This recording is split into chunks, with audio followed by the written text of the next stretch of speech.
The man felt a piercing chill and a splitting headache. At this moment, a memory that did not belong to him suddenly flooded into his mind, startling him so much that he sat up straight. After a while, the man leaned weakly against the headboard, feeling helpless. He thought indignantly. People who traveled through time usually became emperors or princes, but what role did he get? Originally, he was the third child in the Gu family. His parents had been unable to conceive for many years, so according to custom, they adopted his eldest sister Gu Zhaodi to suppress the pregnancy, and later adopted his second brother Gu Dedi. The original person felt that he had pure blood since he was a child, and began to act domineeringly at home. His father died in the army, and the pension was used to support his studies, but he considered himself a scholar and looked down on everyone. Gurgle. Gu Zhaoyuan's stomach made a loud sound, and hunger set in. He stood up and walked into the kitchen according to his memory, but found that he had no idea where he had put the rice and flour. At this time, Gu Zhaodi came back from outside. Seeing him half dead sitting on the stool, she said softly, "I'll go cook." After a while, his second brother, Gu Dedi, returned carrying a bundle of firewood, and Gu Zhaoyuan hurried over to help. Gu Zhaodi brought a bowl of yellowish-brown vegetable paste mixed with dark green wild vegetable leaves. Gu Zhaoyuan took a bite helplessly. The bitterness of the wild vegetables spread instantly. The taste was rough and felt like bran when chewed. His throat hurt when he swallowed it. He put down the bowl, tears welling in his eyes. Suddenly, a mechanical voice rang out in his mind. Ding! High-quality mulberry wood found. Gu Zhaoyuan was stunned. A virtual panel appeared before his eyes. 2 pieces of wood in the bundle, about the thickness of his forearm, were marked in red. Top-quality mulberry wood, worth 800 mall coins. Then a voice rang out. Top-quality mulberry wood, worth 800 mall coins. Selling. He chose yes, without hesitation. The 2 pieces of wood beside him disappeared instantly. In the upper left corner of the virtual panel displayed, balance, 800. Gu Zhaoyuan was a little confused. What was the use of the mall coins? Just as he was wondering, the virtual panel in front of him became like an online shopping mall. He clicked on a chocolate that cost 5 mall coins. In an instant, he had a small bag of chocolate in his hand, and his balance became 795. This is what a serious time traveler looks like. Gu Zhaoyuan suppressed the urge to laugh, adjusted his expression, and sat back at the dinner table. Chapter 2. Gu Zhaoyuan looked at the wild vegetable porridge on the table. He still had only one bowl. His eldest sister and second brother did not touch it. Sidon stared at the porridge in the bowl and kept swallowing his saliva. Why aren't you eating? Gu Zhaoyuan asked in confusion. Poor families usually only had 2 meals a day, but because of his squandering, the Gu family now only had 1 meal a day. Everyone had eaten some thin, wild vegetable porridge at noon. Even though they were all very hungry, they had to wait until tomorrow to eat again. No one answered him, but Sumu quickly guessed the general idea based on his original body's memories. He had little interest in this bowl of smelly food. Seeing Sidon drooling, he chuckled and said, "Wanna eat? Here you go." Sidon waved his hands quickly, his face pale with fright. Third brother had also asked him about this in the past, holding food, and when he said he wanted to eat, he was only beaten, scolded, and humiliated. Gu Zhaoyuan felt helpless. It was not easy for a villain to change. He deliberately put on a stern face and said, "This vegetable paste is cooked like pig food. I'm still injured. How can I eat this?" The eldest sister Gu Zhaodi lowered her head, her long eyelashes hiding the sadness in her eyes. She pinched the corners of her clothes with her hands, looking uneasy. The second brother stood up and carefully took out a ball of hay from his arms and placed it on the table. It turned out to be a bird's nest, filled with 5 green cherry-sized eggs. Sidon's eyes lit up. One of the happiest times in his memory was eating bird eggs. Gu Zhaodi also looked delighted when she saw the bird eggs. Xiao Yuan was injured and needed to recover, but the family could barely afford even a bowl of porridge. Seeing the porridge filled with more and more wild vegetables, she was anxious but could do nothing. An idea suddenly struck Gu Zhaoyuan. He grabbed the bird's egg and walked towards the kitchen, saying, "I'm going to cook it." Gu Zhaodi was shocked and hurried over, saying anxiously, "Xiaoyan, let me cook. Don't worry, I'll give you all 5. Gu Zhaoyuan said viciously, "Just stand there and don't follow me. Don't think I don't know you want to steal food." After that, he grabbed a handful of wild vegetables from the bamboo basket, walked into the kitchen, and closed the door heavily. Gu Zhaodi's eyes were filled with tears. She wanted to say something, but nothing came out. Gu Dedi came over and pulled her elder sister. "I'll go to the back mountain again tomorrow. There should be a bird's nest in the bamboo forest on the mountainside." In the kitchen, Gu Zhaoyuan looked at the bird eggs in his palm. These 5 little bird eggs weren't even enough to fill the gaps between his teeth. He spent 10 coins to buy 10 free-range eggs in the mall and beat a few bird eggs with the chicken eggs. The wild vegetable in his hand was listed as porcelain in the mall, weighing less than a pound and worth 5 mall coins. To conceal his identity, he did not sell the wild vegetable.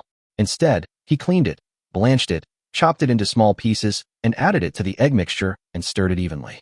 The simple kitchen contained only a packet of yellowed coarse salt and half a small bowl of cooking oil, with no other seasonings. Gu Zhouyuan also bought some oil, salt, and pepper from the mall. He placed thin branches on the bottom of the pot. Although he didn't know how to use a tinderbox, he bought a lighter. After the oil was heated, he poured a small bowl of egg liquid into the pot. Sizzle! The aroma of fried eggs immediately spread. The 3 siblings sitting outside smelled the fragrance and couldn't help but sniff. What a nice smell. Sidon swallowed hard, his eyes fixed on the pot. Bird eggs are indeed the most delicious delicacy, and the ones made by third brother are so fragrant. Gu Zhaoti's heart sank. Rapeseed oil is too expensive for her family, and they usually only use 2 drops when cooking. This half bowl of rapeseed oil is probably all poured into the pot. She was extremely anxious, but she didn't dare to push open the kitchen door. After all, she was deeply afraid of Gu Zhouyuan. In the kitchen, he suddenly thought of something and hurriedly opened the virtual panel, and found that these used seasonings were also marked with prices, but the recycling price had been greatly reduced. After a moment's thought, he pulled out the unopened chocolate. The panel displayed, chocolate, value for mall coins, selling. Gu Zhouyuan was speechless. This system was truly a profiteer, taking 20% off the sale in one transaction. At this moment, he noticed a for sale area in the upper right corner of the virtual panel. With a thought, he moved the oil, salt, and seasonings on the stove and the items in his hand to the for sale area, and the number displayed was 6. He quickly cleaned up the kitchen and walked out of the kitchen. When the 3 saw him come out, their eyes all fell on the small bowl in his hand, which was filled with fried eggs. Chapter 3. Gu Zhouyuan put a small bowl of fried eggs on the table and said with a smile, "You 3 can share that bowl of wild vegetable porridge." His words made Sidon completely believe that the third brother really didn't want to eat that bowl of porridge.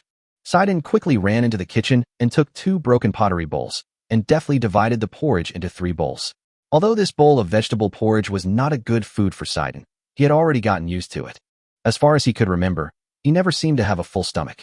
Whenever he saw a shooting star streak across the night sky, he would wish for an endless supply of vegetable porridge.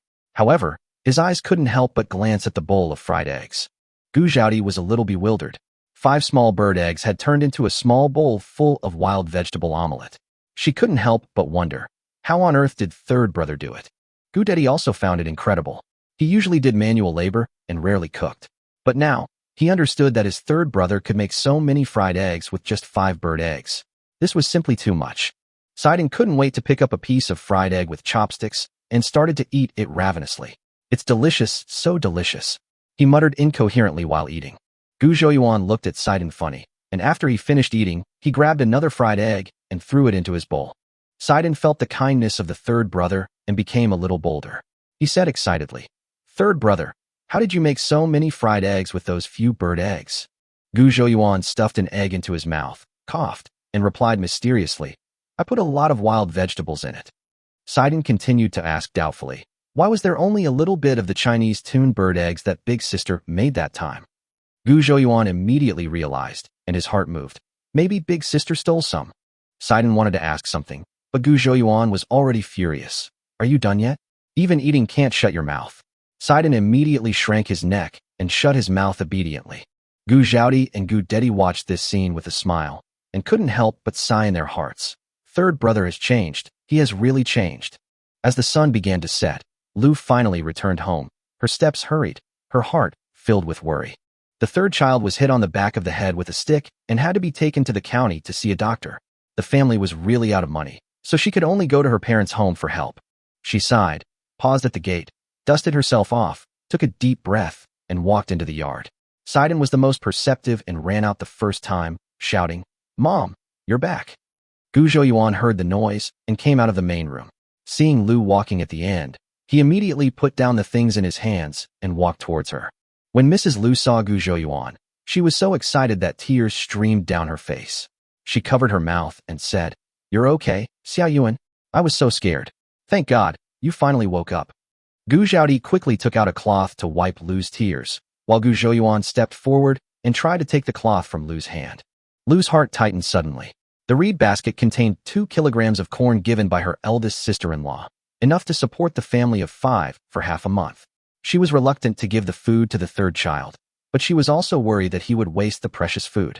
She hesitated for a moment, then handed the cattail basket to Gu Zhouyuan. If you want to take it, then take it. She thought helplessly. Her third son would snatch the food away sooner or later, so it would be better not to part ways on bad terms. Gu Zhouyuan took the cattail basket and saw that it was filled with millet. Something in his heart moved him, and he said with a smile, "Mom, you've walked so far. You must be starving. Come in, I'll make you something to eat." Mrs. Lu couldn't believe her ears. Her third son actually cared about whether she was hungry and even offered to cook. It was like a dream. She remembered from childhood that her third son often complained about his parents' incompetence and failure to leave him any wealth. She never expected that he would now offer to cook for her. However, Lu soon realized that her third son had never learned to cook since he was a child. He was now asking to cook, clearly wanting to take the food from her.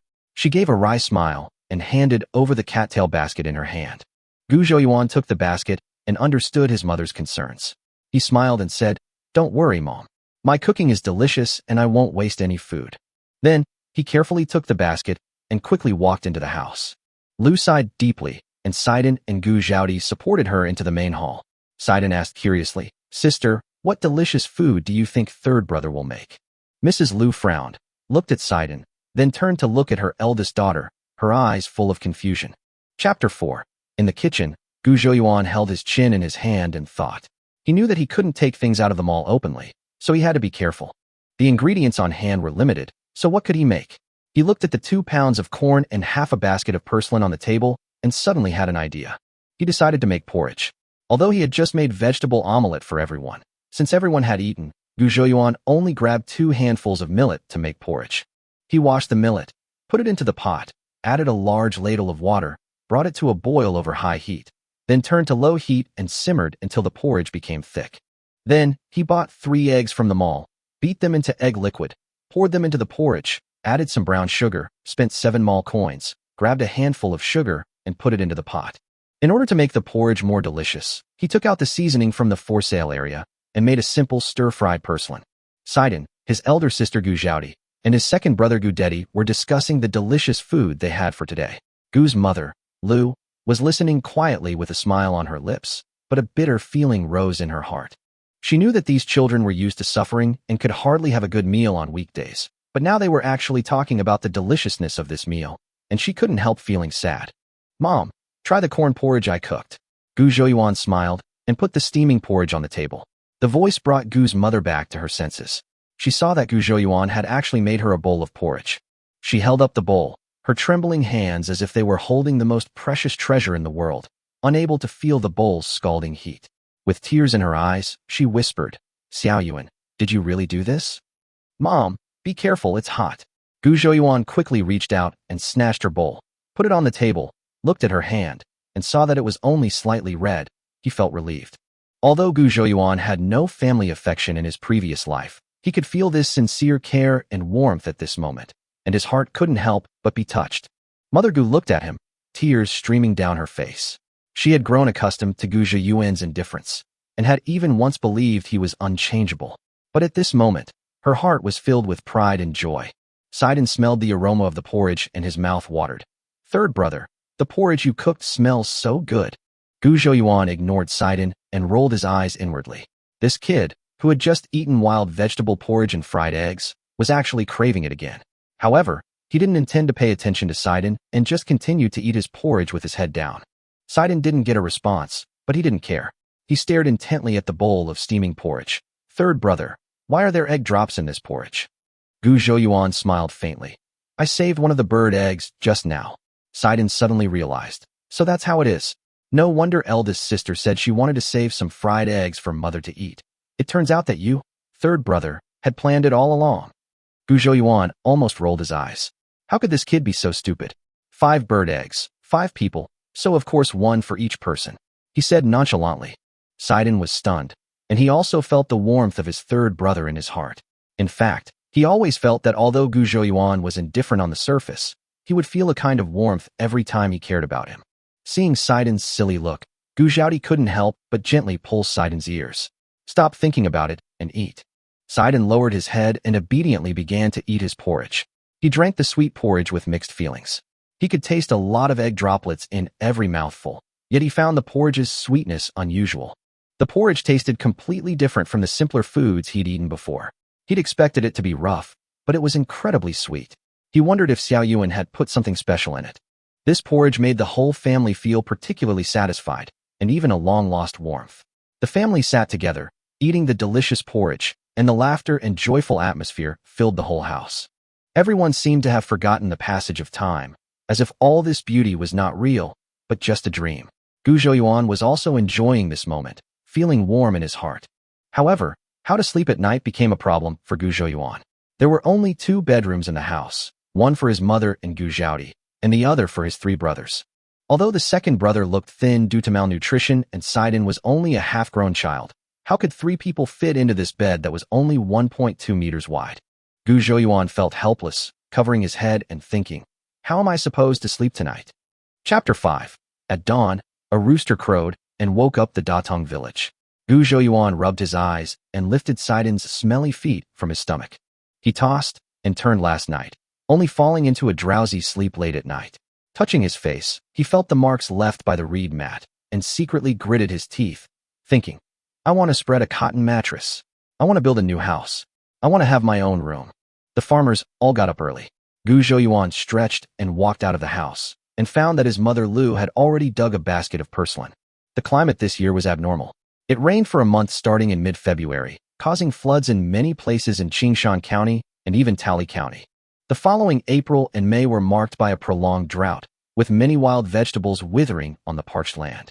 However, porcelain managed to thrive during this drought, its thick, fleshy stems storing a large amount of water, making it the most relied-on wild vegetable in the family. Gu Zhouyuan took the bamboo basket from his mother and looked at the porcelain inside. He felt a heavy feeling in his heart. Mom, why did you get up so early? Gu Zhouyuan asked. Lu smoothed down a strand of his messy hair and scolded him with a smile. It's not early yet. Others have already dug up a basket of wild vegetables. She paused, looking somewhat worried. I don't know when it will rain again. If the wheat isn't full, the wheat will be in danger. If it doesn't rain, I'm afraid there won't be any wheat harvest this year. Grainful is a crucial time for wheat to fill its grains. If there is sufficient rainfall during this time, the wheat grains will become plump, which is conducive to a good harvest. However, the current drought cannot be compensated by artificial irrigation alone, and Lu is extremely anxious. Gu Zhouyuan frowned in thought. Drought was certainly terrible, but even more terrifying was the locust plague that followed. If the rain didn't arrive in time this time, the locusts would surely wreak havoc, and the farmland would be destroyed overnight. His heart sank, but he had no other choice but to change the subject. Where is second brother? Why can't I see big sister? When Gu Zhouyuan opened his eyes, he and Saiden were the only ones left in bed. His second brother was gone. Saiden had been busy all night and was now fast asleep. The wild vegetables in the back mountain have almost been dug up by the villagers.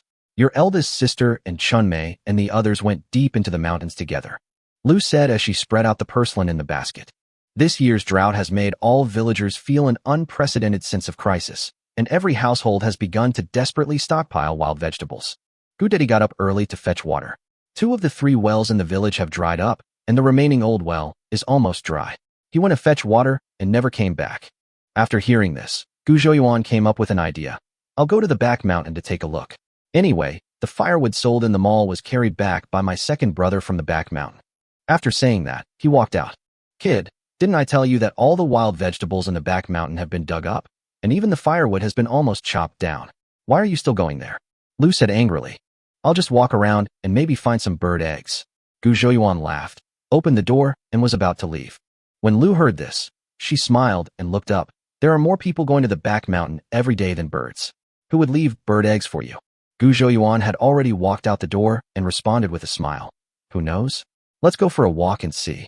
He shook the basket in his hand, but there was a vague uneasiness in his mind. As he was walking down the road, a man in the field saw him and couldn't help but laugh at him. Wow, I never knew you. Gu Lao-san, were so resilient despite your small stature. You were beaten so hard by that stick yesterday that you were spitting all over the place, and yet you can actually get out of bed and walk around today. Zhao Dajin, who was not far away, also heard it and immediately came over to stop Ergu. Ergu, how can you talk like that? Haha, why not? Ergu disagreed and continued to tease Gu Zhouyuan. Look at him. He spent so much money and didn't learn a few words. Does he really think he's a jiren? Gu Zhouyuan smiled calmly and responded without any anger. Who can predict what will happen in the world? As long as I am still studying, there is a chance. Don't you think so, Brother Jin? Zhao Dajin was stunned. These words were unlike Gu Zhouyuan's previous reactions. Not only was he not angry, but he spoke so calmly, as if everything was under control. You have no chance. Ergu continued disdainfully. With your cowardly attitude, how can you expect your family's ancestral grave to be located in a good location? You truly don't know your place. Gu Zhouyuan still had a smile on his face, not at all angry. He slowly approached Ergu, and suddenly, he heard Ergu muttering, "Coward." Gu Zhouyuan's eyes turned cold, and he quickly rushed to Ergu, grabbed Ergu's hair, and threw him heavily onto the ridge of the field. Gu Zhouyuan still had a smile on his face as he looked at Ergu lying on the ground. He said calmly, "Can't you just talk nicely? Why are you bringing up my family's ancestral grave? Do I really look stupid? Why did my mother lose her mind?" Chapter 6. Ergu struggled to stand up from the ground, but Gu Zhouyuan had already held him down firmly, and his small body was unable to make up for the disadvantage. "Let me go," Ergu roared, his voice a little unclear.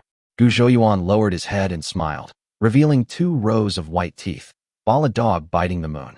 "You also know poetry? If you have literary talent, go and take the imperial examination. Ergu, remember, you are the dog, a mangy dog who can only bark." Every time he spoke, Gu Zhouyuan slapped Ergu's face hard. Ergu received several slaps on the left cheek and the center of his face. Gu Zhouyuan even adjusted the angle and slapped Ergu twice on the right cheek with his backhand. Ergu felt dizzy and pushed Gu Zhouyuan hard, but he had no strength to resist. Gu Zhouyuan leaned down, stared into Ergu's eyes, and said in a cold tone, "Don't talk about my family. They won't starve to death as long as I am here." After that, he let go of Ergu, patted the dirt on his knees, and stood up. The surrounding villagers were stunned by this scene. The once powerless Gu Lao-san, who allowed himself to be bullied, was now so tough. In the past, Gu Zhouyuan always let people mock and insult him. Once he got angry, he would just go up and fight, and eventually get beaten up. But today, his words were full of power, as if he had everything under control. He continued walking towards the back mountain with a smile on his face and a brisk pace. Ding! Wild Pinelia Tornata found. As Gu Zhouyuan entered the forest, he heard the system's notification sound. On the virtual panel, a patch of plants was marked red, along with some scattered plants nearby. Gu Zhouyuan squatted down, picked up the Pinelia, and observed it. Most of these plants had 3 leaves, and some had a single leaf, which looked like miniature taro leaves. He plucked up a handful of Pinelia Tornata and waited for the price from the store.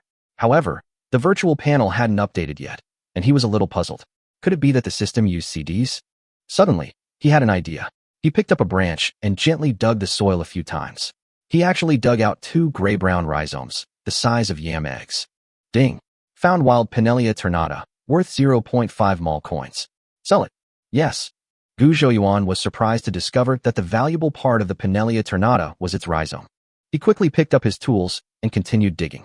After all, there were other people in the back mountain, so he couldn't make too much noise. He secretly bought a small shovel. Although it was not very convenient, it was still usable.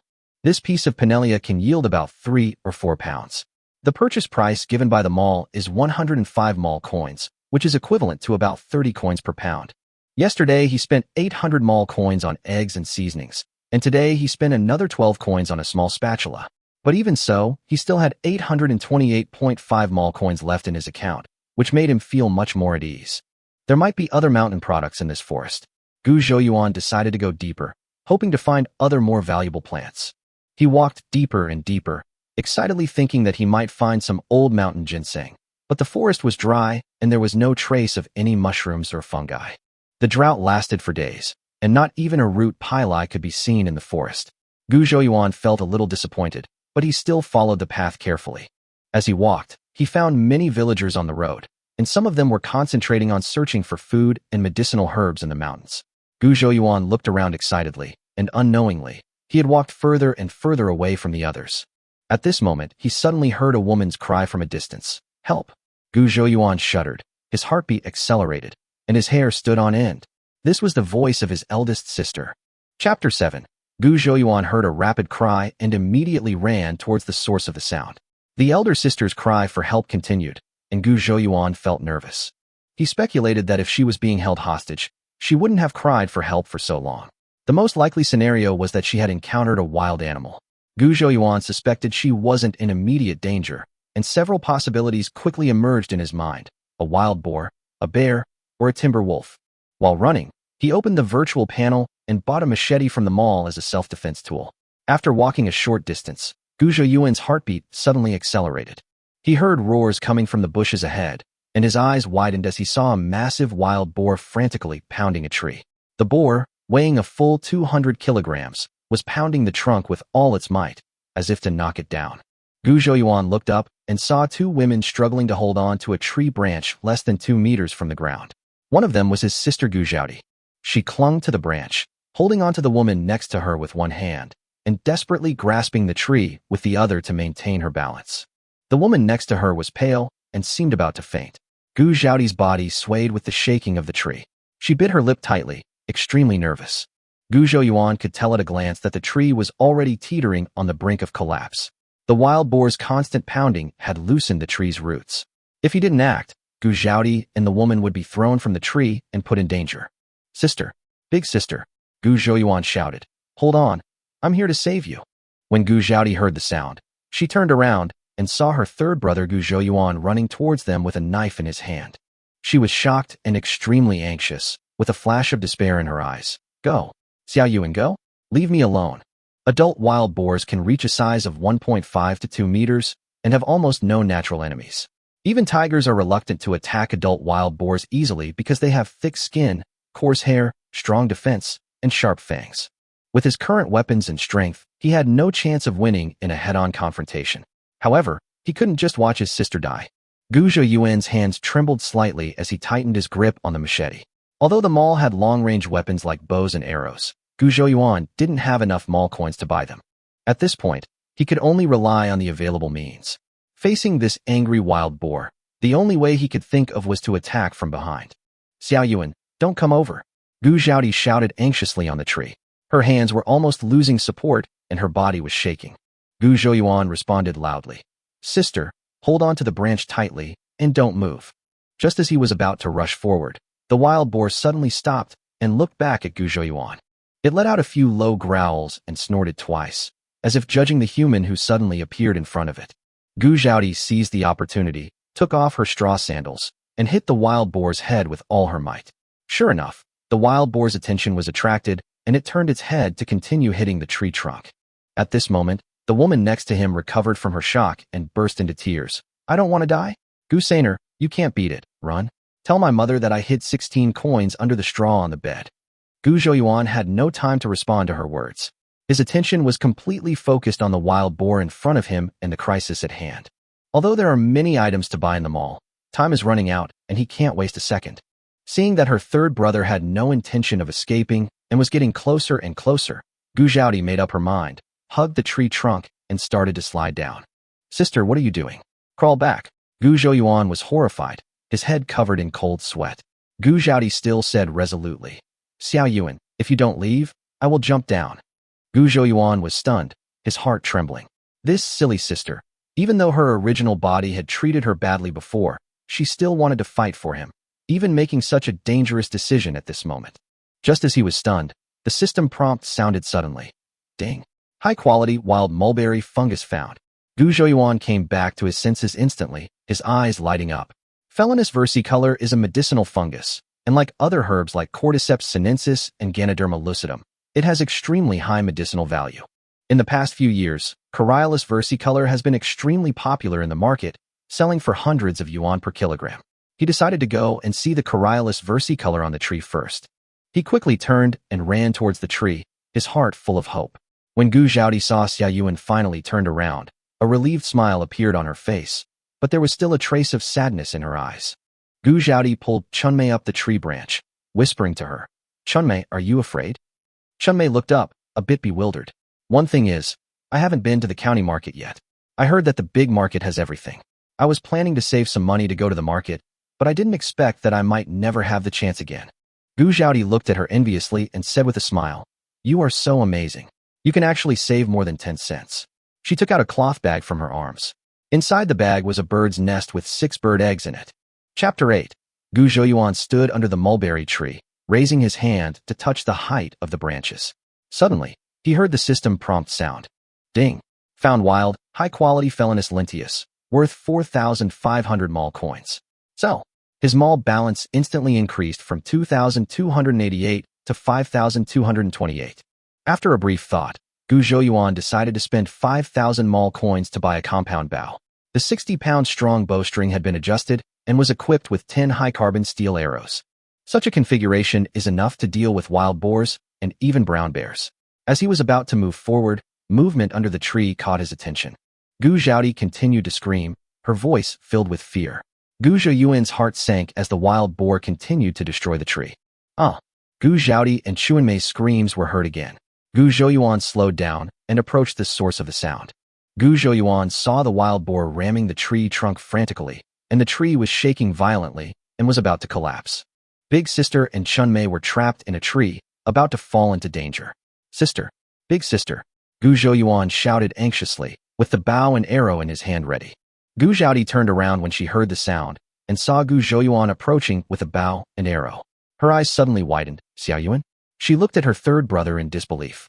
She understood that it was her third brother who drove away the wild boar. The wild boar instinctively sensed Gu Zhouyuan's approach and turned back to roar at him. Gu Zhaodi hurriedly shouted, Go! Xiaoyuan, go! Gu Zhouyuan remained calm and ignored his sister's cries. He bent down, drew his bow, and shot the arrow with precise aim. The arrow pierced the wild boar's heart, and the boar howled miserably before dashing off into the woods. Sister, come down quickly! Gu Zhouyuan shouted loudly, and then returned to his usual nonchalant look.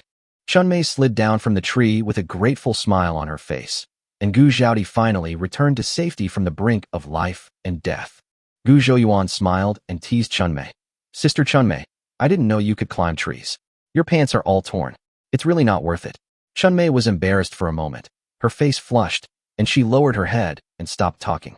Gu Zhouyuan looked at the two of them, and the corners of his mouth couldn't help but rise. Sister Chunmei, I am your savior today. Would you consider marrying me? He was still joking. Chunmei was stunned, obviously frightened by her third brother's change, and a blush appeared on her face. You don't talk nonsense, she stammered in response. Gu Zhouyuan took the fallen branch from her hand and continued to joke. Isn't that how it's played in operas? Gu Zhaodi couldn't help but smile. Looking at her brother who once made her feel heavy-hearted, but now became more responsible and calm, she felt relieved. This time, she almost died at the hands of a wild boar, but was rescued by her former, useless brother. I picked up this bow and arrow in the woods. It must have been lost by a hunter. Gu Zhouyuan explained naturally.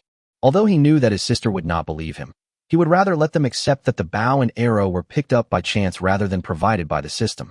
Gu Zhaodi and Chunmei exchanged a glance. Although they didn't fully believe it, they didn't ask any more questions. Let's get going quickly. The wild boar might come back.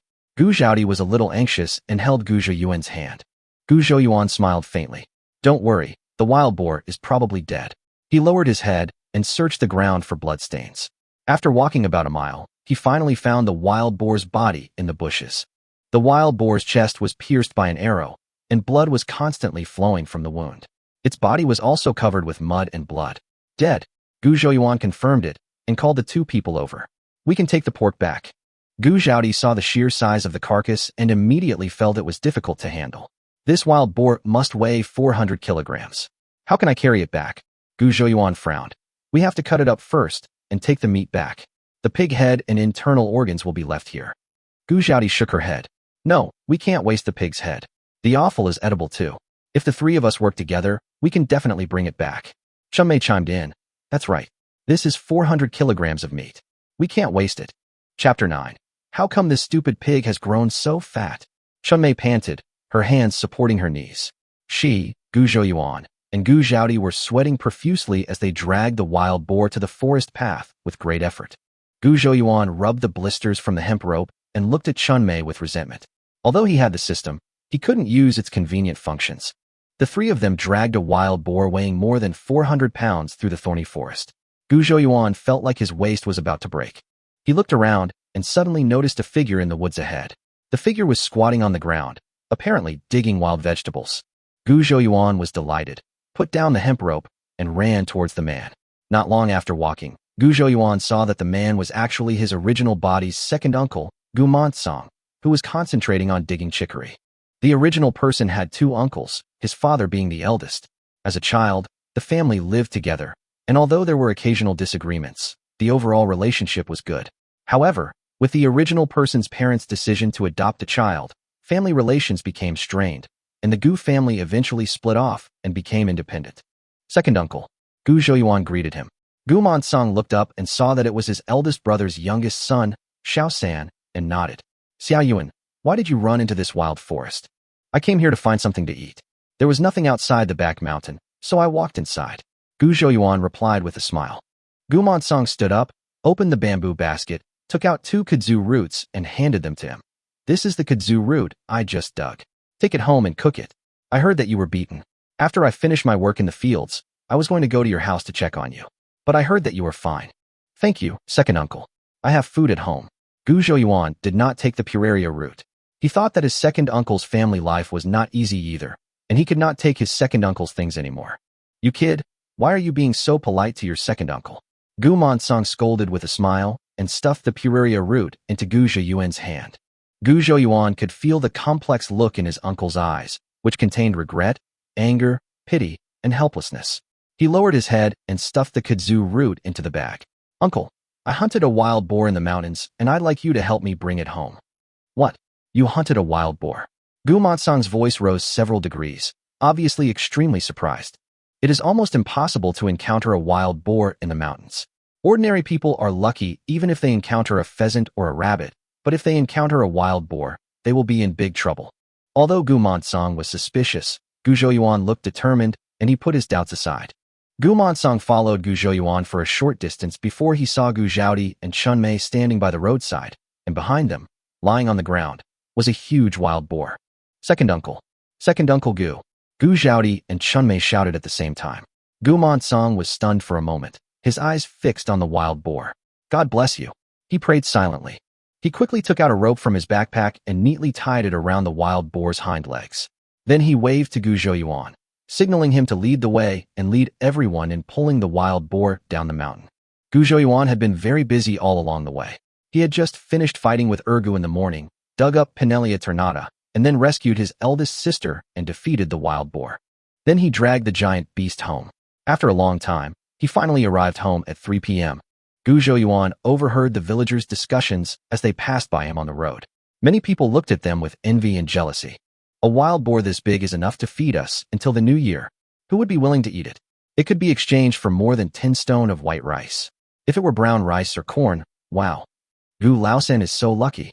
It only takes once in 1,000 years to go up the mountain, and he can actually encounter a big wild boar. Can running into a wild boar be considered lucky? Try running into one and see if it can push you to death. When did Gu Laosen learn to shoot arrows? Look at him carrying a bow. It looks quite like he could do it. Hunter Sun from Hashang village has been hunting for so many years. His bow and arrows are so accurate that he can even cripple a wild boar. Look at Gu Laosen's bow. It's not his own. He must have picked up someone else's leftovers. It takes a lot of luck to pick up fallen melons. Third Gu is really lucky to have survived a disaster. He will surely have good fortune in the future. The crowd kept gossiping. Gu Zhouyuan's eyes were slightly cold, but he remained silent. When his second uncle Gu Montsong was about to leave, Gu Zhouyuan tried to persuade him to stay, but to no avail. Chun Mei also insisted on going home. Rural people are simple and honest. They are not afraid of helping others, but are afraid of being overly grateful. They leave with mixed emotions. After returning home, Gu Zhouyuan closed the door, and the sounds outside were immediately blocked out. Xiaoyuan, it's better not to slaughter the wild boar.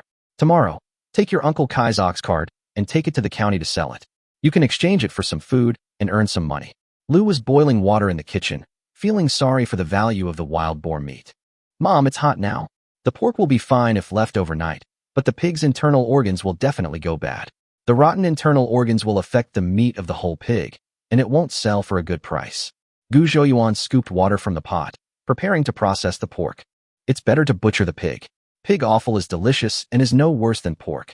Although Lu was reluctant, Gu Zhouyuan's firm words made her put her worries aside. Gu Dedi was as thin as ever, but under Gu Zhouyuan's guidance, he was successfully skinned and gutted with a clean and neat technique. Sidon was full of anticipation and hurriedly helped pour water and move things. His excitement was beyond words. Thinking that he would soon be able to eat the delicious pork, he felt full of strength. Chapter 10. After the wild boar was cut up, it was already completely dark. Gu Zhouyuan chopped off a pig's hind leg and prepared to give it to his second uncle. Lu stood aside, looking at Gu Zhouyuan, feeling a little emotional. This child used to be cold and hard, but now he has learned to think about others. Second uncle had been helping their family for years, and Gu Zhouyuan's actions made her feel both relieved and distressed. Second uncle. Second uncle. Gu Zhouyuan shouted loudly from outside the old courtyard. In the peasant households, every family was reluctant to waste lamp oil and would go to bed when it got dark. Since the second and third branches did not separate, the whole family lived together. Old man, is that Xiao Yuan calling outside? The old lady slept lightly. When she heard the noise outside, she sat up and asked, "It's Xiao Yuan. Why is he looking for his second uncle so late?" Old man Gu picked up the flint on the bedside table and lit the oil lamp. "I heard that Xiao Yuan killed a wild boar in the mountains. I guess he wants his second uncle to help him and go to the county to sell the pig together tomorrow," the old lady analyzed. Old man Gu nodded, and the old lady continued. "How long has the old family been out of food? How can we send food to feed outsiders? Call Xiao Yuan in later. I'll make him a black flour pancake and bring one back for Xiao Sidon."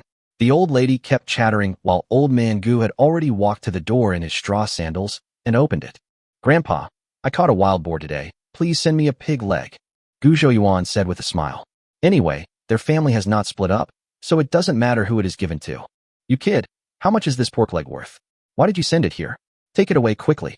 Ask your second uncle to take it to the county town for you to sell it tomorrow and exchange it for some food to live on." Old man Gu was about to speak when he was scolded by the old lady. "Mom, this is a gift from your eldest grandson to you as a filial gift. You must not let him down." Gu Wang's shrill voice came. Gu Zhouyuan ignored third auntie and turned to the old lady and said with a smile, "Grandma, that wild boar is quite big. If we sell the rest, we can get a lot of food. Is there anyone who thinks there is too much food now? You don't know how much food our whole family eats in a day." The old lady spoke more and more excitedly. Gu Zhouyuan looked at Grandpa with a look of help. Old man Gu coughed twice and quickly patted the old lady on the shoulder. "Aren't you going to make pancakes for Xiao Yuan? Go." The old lady slapped her thigh, suddenly remembered something important, and hurried to the kitchen. When third Aunt Gu Wang saw Gu Zhouyuan holding the pork leg, her eyes suddenly lit up. She opened her mouth slightly, wanting to say something, but swallowed her words back when she saw the pig leg. "Grandma, please stop busying yourself. It's getting late. I have to go back quickly." Gu Zhouyuan put the pork leg on the table. His second uncle Gu Montsong, who had just come out of the bedroom, picked up the pork leg. "Take it back quickly. This year's drought means the crops may not be good. We need to save some money at home. We will rely on it to make a living in the future." Third Aunt Gu Wang was anxious and couldn't help but interrupt. "Second uncle, this pork leg is a gift from the children to their elders, not for you personally. How can you dispose of it?" Gu Zhouyuan smiled and said, "Third aunt, you don't know. This wild boar was brought down from the mountain by my second uncle and me, and the pig's leg is a reward for my second uncle's hard work." Wang's face changed, and she tried to speak, but was blocked. She opened her mouth, but nothing came out. "Dear uncle, what are you talking about hard work pay?" Second aunt's son interrupted with a smile. "You can't just eat meat like this. You have to live frugally. Take the pork leg back and exchange it for some food." Gu Wang was anxious, thinking that this pig leg weighed 30 pounds and could be exchanged for 1 or 2 taels of silver if sold. She had been married to the Gu family for many years, living frugally and not saving a single ounce of silver. Now, in her eyes, the pig's leg was a huge fortune. "Second aunt, please don't be polite. When I was hungry, I went to your house for meals many times," Gu Zhouyuan said sincerely. Sun was stunned. She hadn't offered any help to her sister-in-law's family, but Gu Zhouyuan had borrowed food from her several times. She felt she had done what she had to do, but she hadn't expected Xiao Yuan to remember her kindness. Second Uncle Gu Montsong and Old Man Gu looked at each other, their eyes full of satisfaction. It seemed that the child had really grown up. After returning from the Gu family's old house, Gu Zhouyuan cut another 8 or 9 pounds of pork and sent it to Chunmei's house. "Gu Sainer, I heard it from Chunmei. If it weren't for you, this dead girl might not come back today." Chunmei's mother, Aunt Zhang, said politely. She said so, but she put the pork on the table, showing no intention of returning it, and even quietly pushed the pork away. "We can't have it." Chunmei hurriedly picked up the pork and was about to give it back to Gu Zhouyuan. Aunt Zhang wanted to stop her, but she was not as quick as Chunmei. Sister Chunmei, we got the pig together, and you got a share too. Gu Zhouyuan dodged and said with a smile. I was the one who led the pig here. You saved me, so how can I take your pork? Chunmei's tone was firm. Gu Zhouyuan smiled and teased. Yes, you lured the pig here, so I caught it. It's like fishing with an earthworm. You are the earthworm, and the credit goes to you. Chapter 11. Chunmei stared at Gu Zhouyuan angrily, her face turning green. You are the bait for catching pigs. Gu Zhouyuan shook his head slightly and said seriously, not everyone can catch a pig. Pigs also look at faces, especially young and beautiful girls. Chunmei's face turned red instantly. Chunmei was used to this person's outspokenness and decided to pretend she didn't hear anything. But how could he dare to say such shameless words in front of his mother today? Bah! She spat fiercely and rolled her eyes. Gu Zhouyuan looked confused, not knowing where he had said it wrong again. However, he didn't bother to dwell on this issue. Women's minds were too complicated anyway. He shrugged and said to Aunt Zhang, who looked a little strange, Aunt Zhang, I have to go now. I have things to do at home. Aunt Zhang smiled and stood up, saying as she walked away, I wanted to keep you for a while and make you a bowl of bean noodle soup. Why are you in such a hurry to leave? Gu Zhouyuan couldn't help but laugh. This scene reminded him of himself holding a red envelope during Chinese New Year in his previous life. He said self-deprecatingly, Auntie, I'm so old now. How can I still ask for a red envelope? As he spoke, he stretched his pockets wide. Seeing the mother and daughter looking at him, Gu Zhouyuan's face couldn't help but blush, and he smiled awkwardly. Ahem, I have to go. You don't have to see me off. He ran off, and Chunmei chased after him. Sister Chunmei, stop pushing me around. We still have plenty of pork at home. Chunmei wanted to say something, but Gu Zhouyuan shouted without even turning his head. At worst, when the pork is gone, I'll ask Sister Chunmei to help me go up the mountain to fish for pigs. Get out. Chunmei gritted her teeth and stomped her feet in anger. When Gu Zhouyuan returned home, Lu had already cooked the meal, and the family was sitting at the table waiting for him. Today, they weren't eating the usual wild vegetable porridge, but a rare pig-killing dish. After a busy day, Gu Zhouyuan was already starving. He felt like he could eat a whole wild boar. He picked up a piece of pig liver and put it in his mouth, but suddenly found that he was not so hungry anymore. This pig-killing dish is extremely simple. Just cut off a part of the pig's offal, boil it with water, sprinkle some coarse salt on it, and there is no other seasoning. The wild boar meat itself was very fishy, and the offal was even more so. Gu Zhouyuan almost wanted to vomit. However, the others ate it with gusto, seemingly not finding it unpalatable at all. But how could they not taste the fishy smell? However, for poor families, being able to fill their stomachs is the most important thing. Xiaoyuan, why aren't you eating? Lu asked in confusion when she saw that Gu Zhouyuan didn't pick up any food. Gu Zhouyuan reached out and picked up a piece of pig lung, but seeing its pale color, he immediately lost his appetite. He silently let go of his chopsticks and prepared to pick up a piece of pig intestine, but found that the intestine was full of fat. This is even more brutal than the 9-turn large intestine. Gu Zhouyuan suddenly felt uncomfortable, wondering if this pork tasted like hell. Come on, don't be reluctant to eat. There is still a lot of pig offal. Lu thoughtfully picked up a few pig intestines for him with chopsticks. Gu Zhouyuan suppressed his inner discomfort and said with a smile, Mom, I just ate at Grandma's house. Now my stomach is full, and I can't eat anymore. Lu did not doubt him. Instead, she pretended to be angry and said, You know that meat is being cooked at home, so why are you still eating at your grandma's house? Third brother, don't you want to eat? Then give it to me. Sidon did not wait for Gu Zhouyuan to answer, and quickly took his bowl and poured the pig intestines into his own bowl. Gu Zhouyuan looked at Sidon's satisfied face and sighed in his heart. I read in a book before that some Chinese herbs can be used as spices. I came across some in the mountains today, so I picked some and brought them back. Lu and the family looked at him in confusion, not knowing why he brought this up. Gu Zhouyuan continued, We have a lot of pig offal at home. I want to try adding some herbs to it and cooking it. It might taste better. Mrs. Lu frowned. How can you use Chinese medicine to cook meat? It's so bitter. Wouldn't it ruin the pork? Gu Zhouyuan responded calmly. That's what the book says. Are you questioning the book's logic? Lu immediately shut up, understanding this wisdom from the book, and stopped talking. In the kitchen, her eldest sister, Gu Zhaodi, was concentrating on lighting the fire. Gu Zhouyuan turned the pig's large intestine over and cleaned it several times, blanching the heart, liver, stomach, and lungs. Then, he spent 8 mall coins on a secret recipe for braised pork in the mall. It included Sichuan peppercorns, aniseed, cloves, white cardamom, sayoko, and other spices.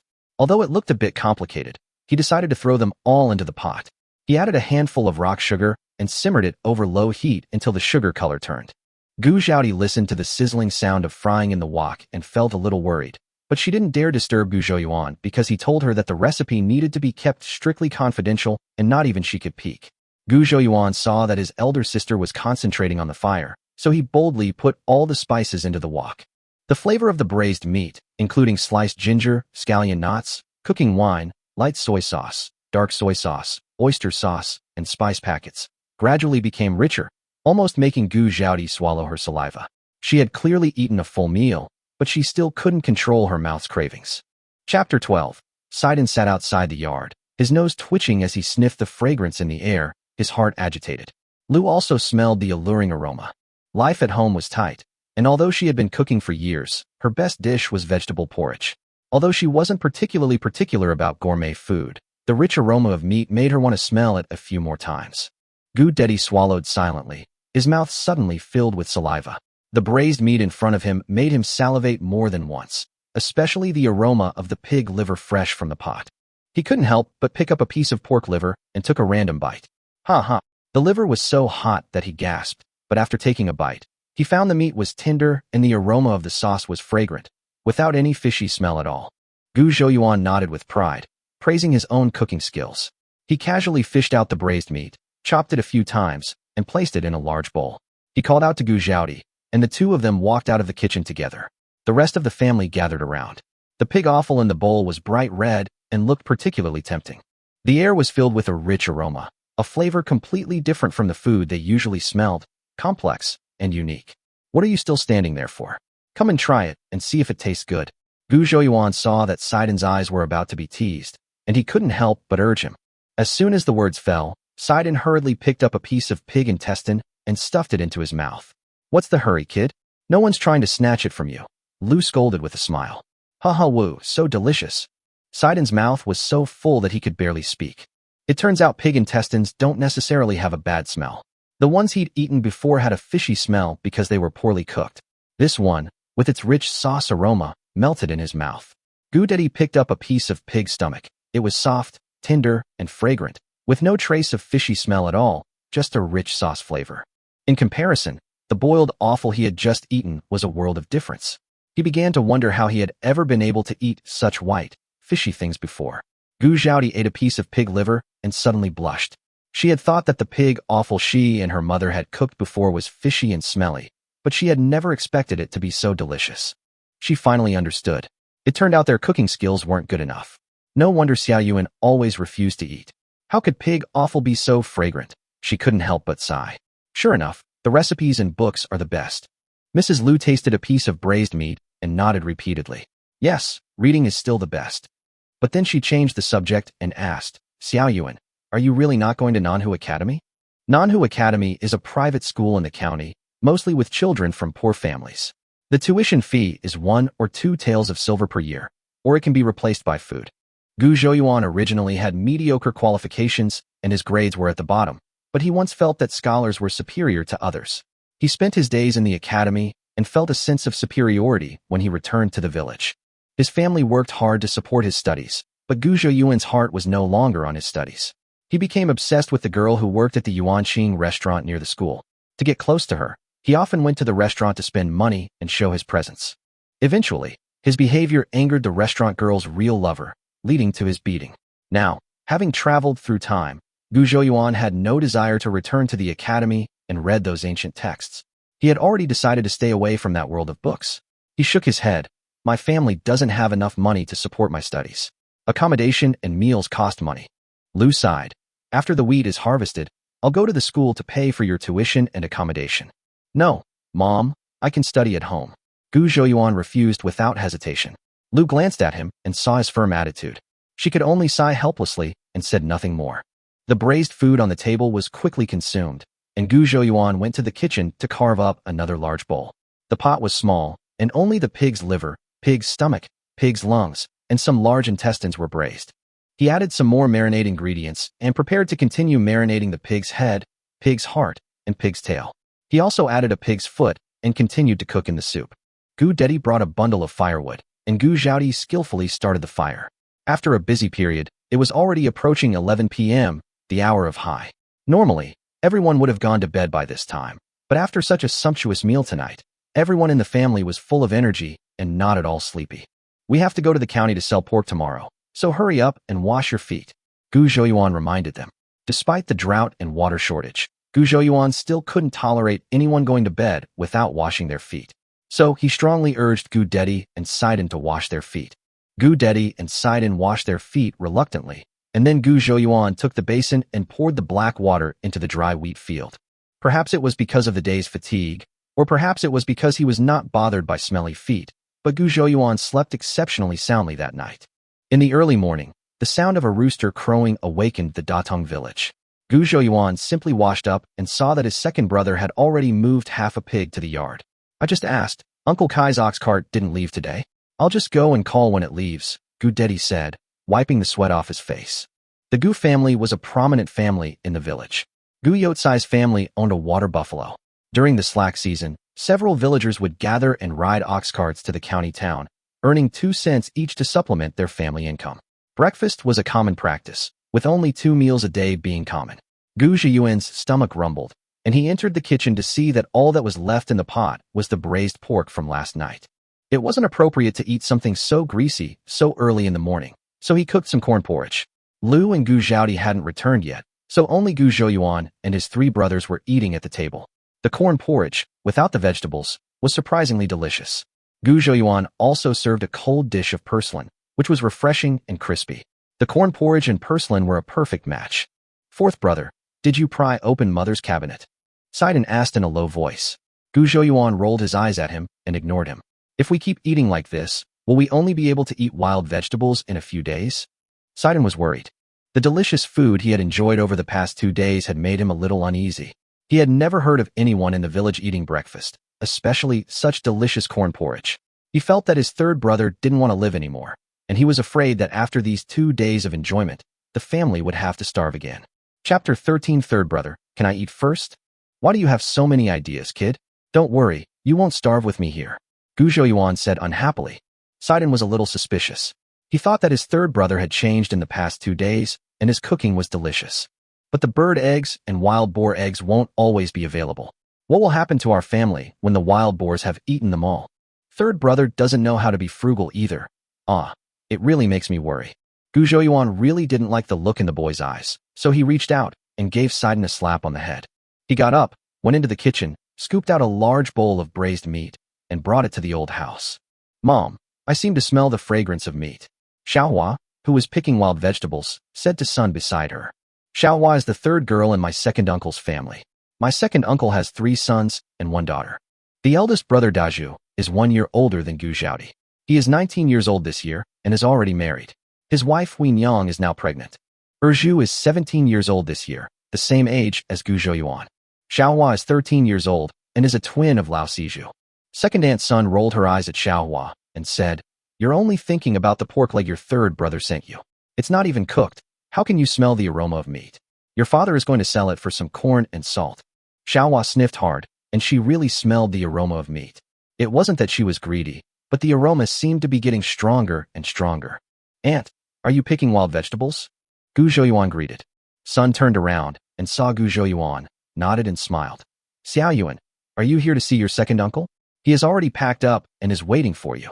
Xiaohua stared straight at the bowl in Gu Zhouyuan's hand. She was sure that the aroma of meat she had just smelled came from this bowl. Then I'll go call my 2nd uncle. Gu Zhouyuan saw Xiaohua staring at the pottery bowl intently, so he smiled and said, Xiaohua, why don't you call for help when you see 3rd brother? What are you doing here in a daze? Xiaohua used to be very afraid of her 3rd brother. He always looked at her with sidelong glances and spoke in a superior tone. He also often beat her. She would always avoid him when she saw him. Today, the 3rd brother's tone was very easygoing, without the fierce expression he had in the past. She suddenly found that the smiling 3rd brother was quite good-looking. You little girl, you don't even know to call your 3rd brother. Sun also noticed the bowl in Gu Zhouyuan's hand. There is meat in that bowl. This is the first time. In the past, Xiaoyuan always came to my house with an empty bowl to eat. I don't know what it means that he brought meat now. 2nd aunt, we made some braised meat at home. My mother asked me to bring some over for you to try, Gu Zhouyuan said with a smile. Sun was stunned.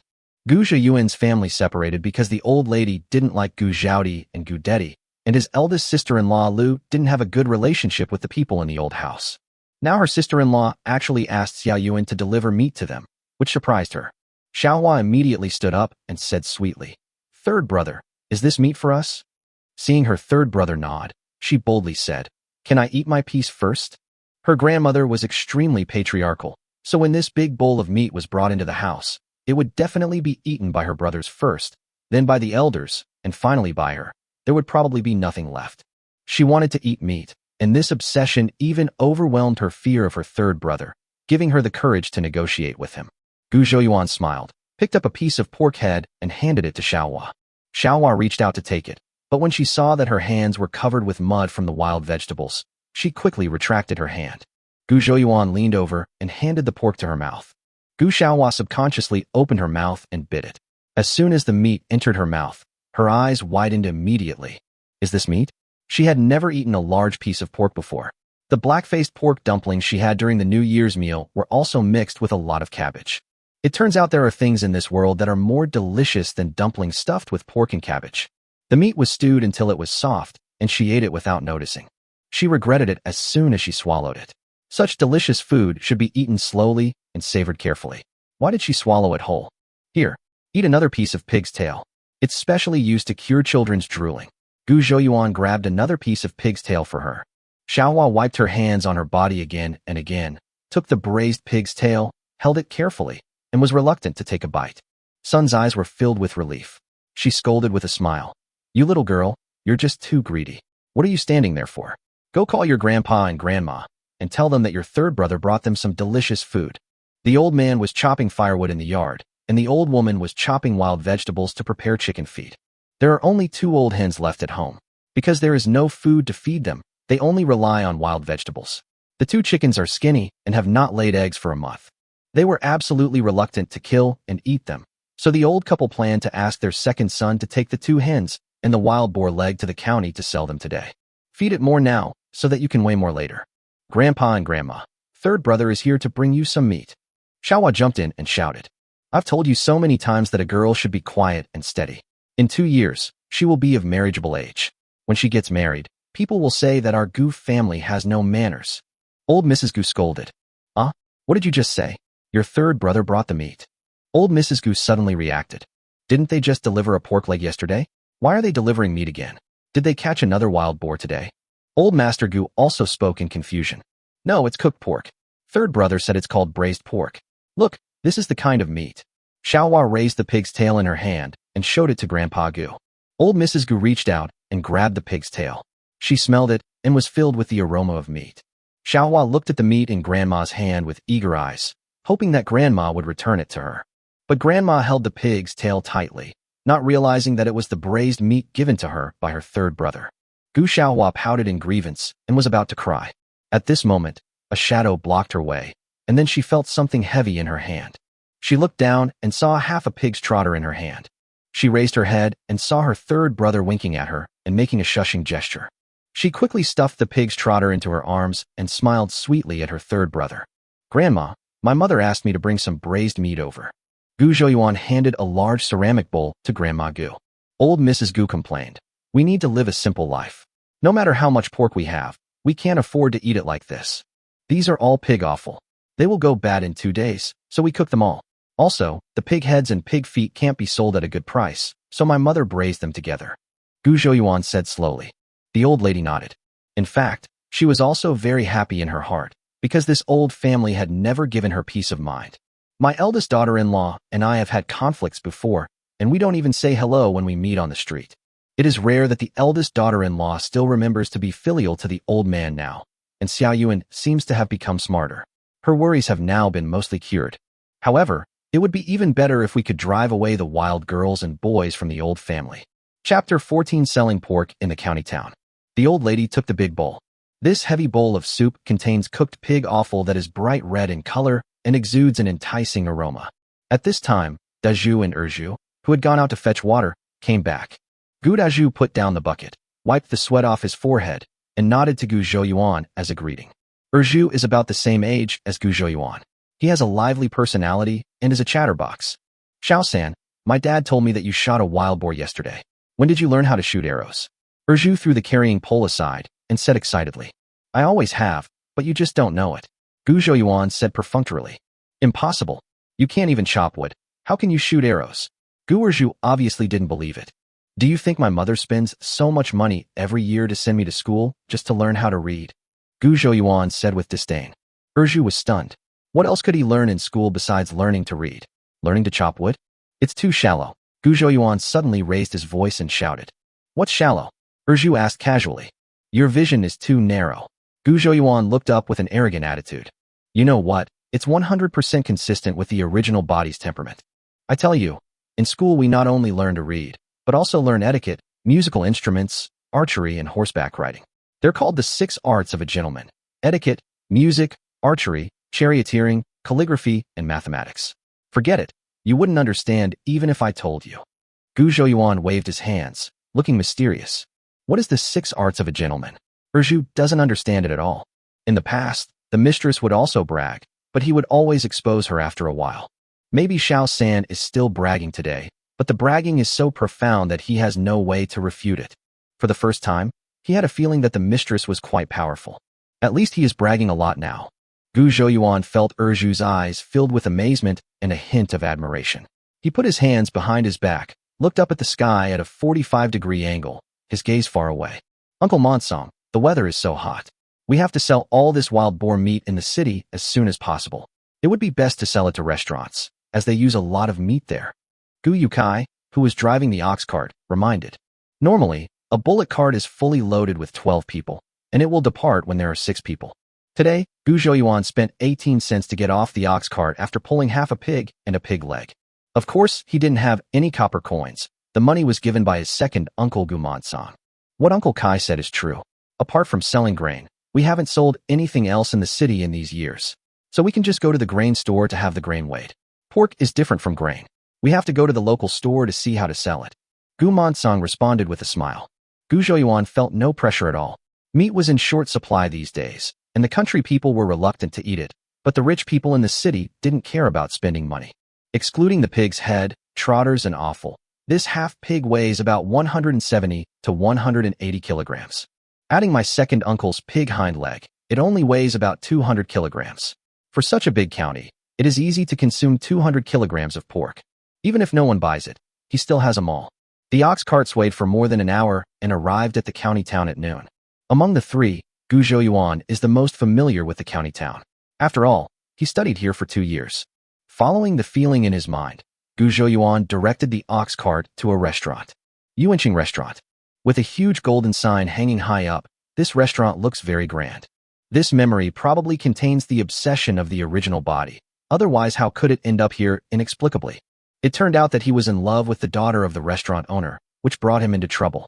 But now that he is here, Gu Zhouyuan is not afraid. The one who controls this body now is not the coward as before. He jumped off the ox cart and walked towards the restaurant entrance.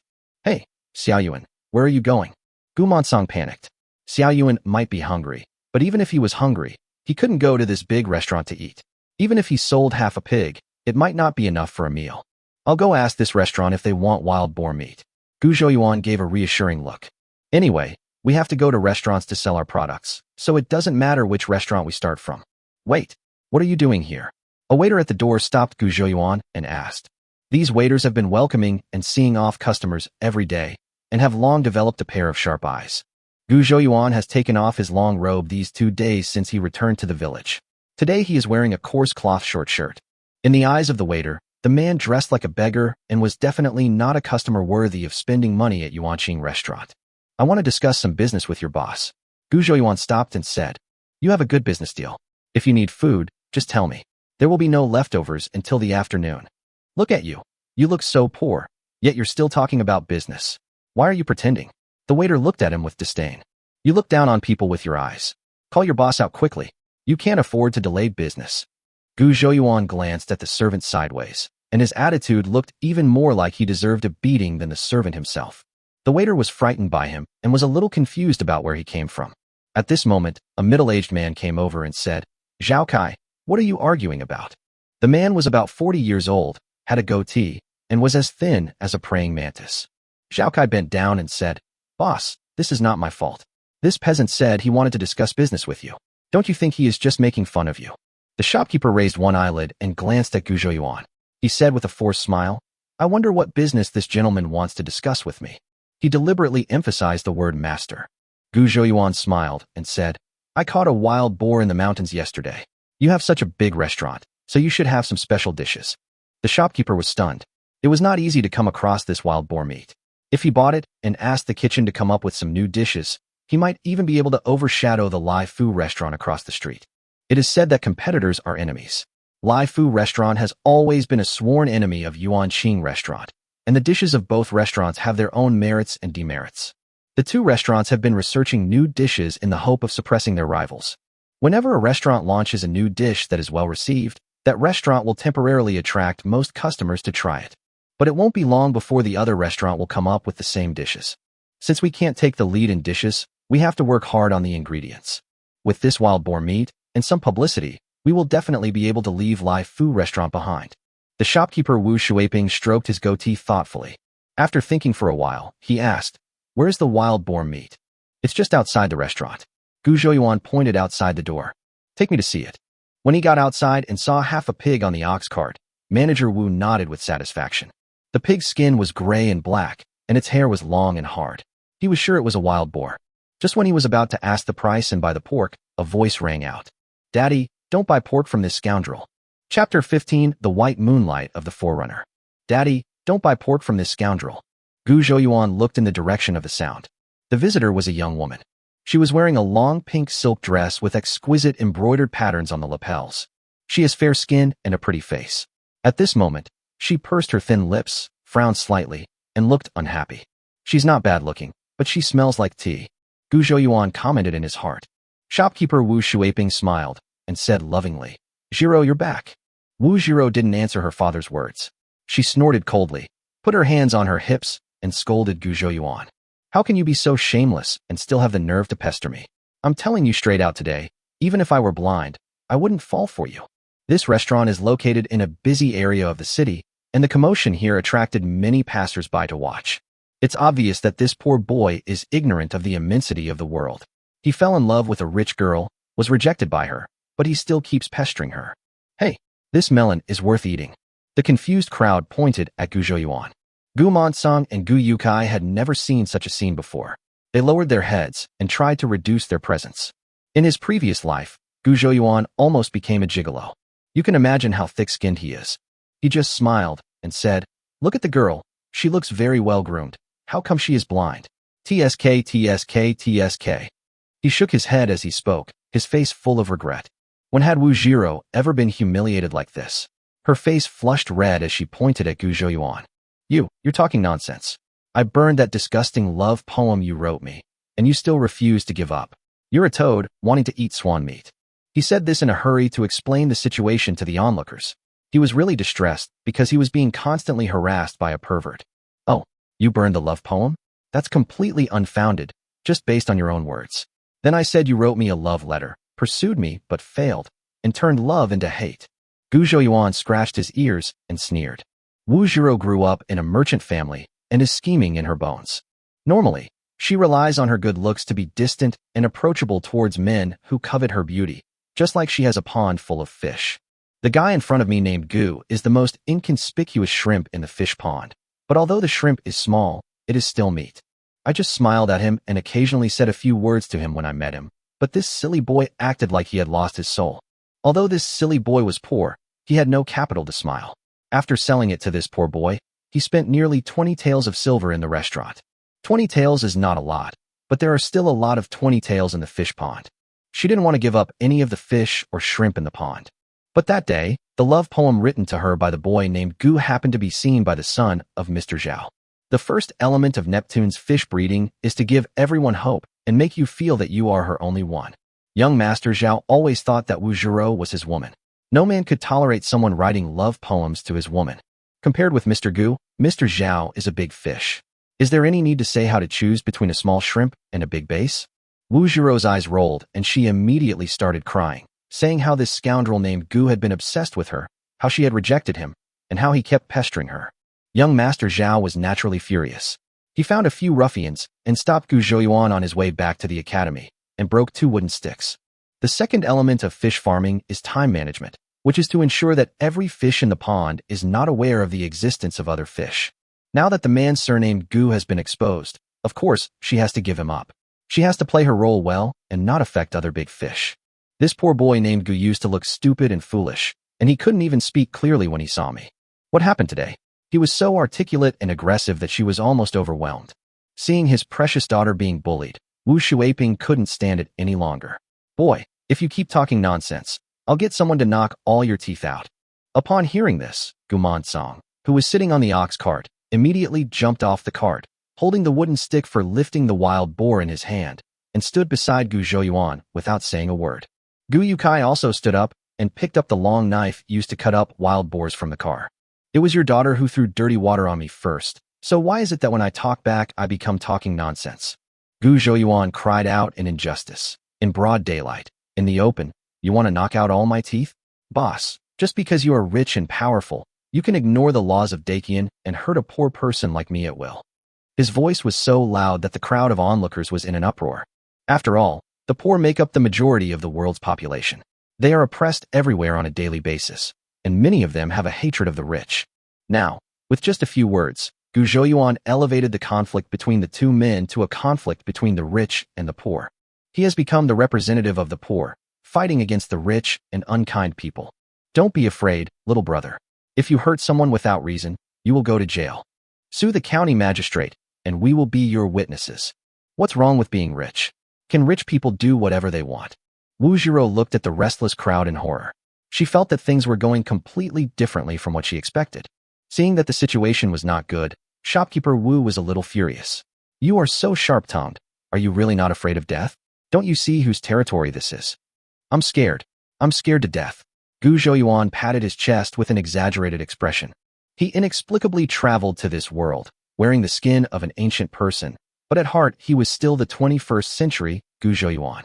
At this moment, he completely forgot the class gap between the poor and the rich in ancient times. You are a dog. You are peeing to mark your territory. If you dare to touch me today, I will blackmail you into taking off your pants. It will be a blessing that you tied your belt tightly, Gu Zhouyuan said coldly. Ha! The crowd erupted in laughter. This young man was truly amusing. Look at the usually arrogant restaurant owner, now so angry that he was shaking, and he had no way to stop him. Wu Jiro gritted her teeth. She didn't expect that the poor boy who used to be so nervous that he stuttered when he saw her would be so powerful today. You said you weren't harassing me, so why did you come to our restaurant? I chased you to your restaurant. I hunted a wild boar in the mountains, so of course I have to sell it to the restaurant. Ask your dad if we are negotiating the price. Gu Zhouyuan held his forehead helplessly. There are so many restaurants in this city, but you chose to come to ours. You still have evil intentions towards me. Wu Jiro spoke very quickly, as if she had glimpsed the truth. I studied at Nanhu Academy and am just more familiar with this area. Gu Zhouyuan was speechless.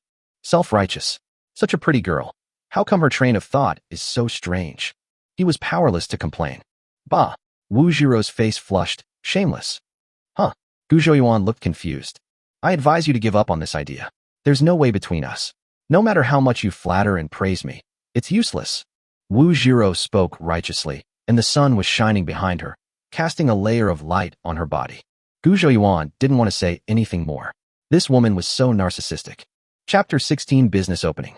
Wu Jiro saw that he had a strange expression on his face, and felt that something was wrong with his words. After thinking about it carefully, she still didn't know what the problem was. Gu Zhouyuan didn't have time to chat with this little girl who hadn't even grown all her hair yet. He saw that the scene was crowded with people watching the show, and suddenly an idea came to him. Everyone here, come and take a look. Genuine wild boar from the forest, only 30 coins a pound. Cut as much as you want, buy some and take it home. Whether you want to braise it in soup or chop it into stuffing, I guarantee you'll want more. Gu Zhouyuan shouted at the top of his voice. The crowd watching the excitement were all caught off guard when they heard his shouting. We were enjoying the melons. Why are they suddenly selling pork? There were also those who had some spare money and loved wild game and came forward to chat with Gu Zhouyuan. There is no shortage of chicken, duck, fish and other meats in this city, but wild boar meat is something that is hard to come by. If you don't buy it this time, you don't know when you will get it again. Young man, give me 2 pounds of front leg meat. A white-haired old man became the first customer. Okay, sir, you know what's good. This wild boar eats herbs and drinks spring water in the wild forest, which is very nutritious. Gu Zhouyuan greeted with a smile. Young man, I want 3 pounds of pork belly. I want half a pound, something fatter. Young man, give me a pound of hind leg meat, without the skin. Gu Zhouyuan agreed to all of them. Second uncle, why are you still standing there? Hurry up and cut some meat for everyone. Oh, Gu Monsong had never seen such a scene before. He was stunned. He took the knife from Gu Yukai and started cutting the meat in a hurry. Gu Yukai picked up the scale and helped weigh the meat. Wu Zhiro was stunned. She didn't expect this man to be so shameless as to sell pork in front of her restaurant. She glanced at her equally dumbfounded father and snorted coldly. Shopkeeper Wu came to his senses and shouted at the waiter who was watching the excitement at the door. Ah Fu and Ah Gui, knock down their stall. Ah Fu called out to Ah Gui, who was wiping the tables in the store, and the two rolled up their sleeves and rushed over viciously. Bang! Gu Monsong chopped the pigs but with the sharp knife in his hand, and then pulled it out with a pop. Ah Fu and Ah Gui paused, lingering 3 meters away from the carriage, refusing to move forward. Shopkeeper Wu was so angry that he yelled, "You two are useless. You eat more than anyone else, but when you encounter trouble, you are useless." He wanted to do it himself, but when he saw the gleaming knife, he quietly retracted his foot that had just taken a step forward. He pointed at Gu Zhouyuan and cursed. "You fucking country bumpkin. Who allowed you to sell things in my restaurant? I'm only 10 feet away from your restaurant. How come I'm in your restaurant?" Gu Zhouyuan was busy greeting guests and said without turning his head, "The area within 10 feet in front of this restaurant is all my restaurant's territory." Shopkeeper Wu shouted, "Are you peeing to mark your territory? No wonder I smell a strong smell of urine." Gu Zhouyuan pinched his nose, looking disgusted. He walked to the door of the hotel, took 4 big steps out, and said to Gu Yukai, "Uncle Yukai, move the ox cart over here." Gu Yukai nodded and did as he was told. Although they said they were moving the car, it was actually only half a step away from where it was just now. Shopkeeper Wu's face turned green. He opened his mouth, but his throat felt dry and he couldn't say anything. Wu Zhiro scolded, "What's the difference between you and not moving at all?" "There's a huge difference. Before it was within 10 feet, but now it's beyond 10 feet. Beyond 10 feet, it's not the location of your restaurant." "That's what your father just said," Gu Zhouyuan said seriously. "Nonsense. This is right in front of my restaurant." Wu Zhiro rubbed her ribs. She felt pain in her liver and was very angry. "How come the place 10 feet away is yours? Did you just pee there?" Gu Zhouyuan said lightly, looking very surprised.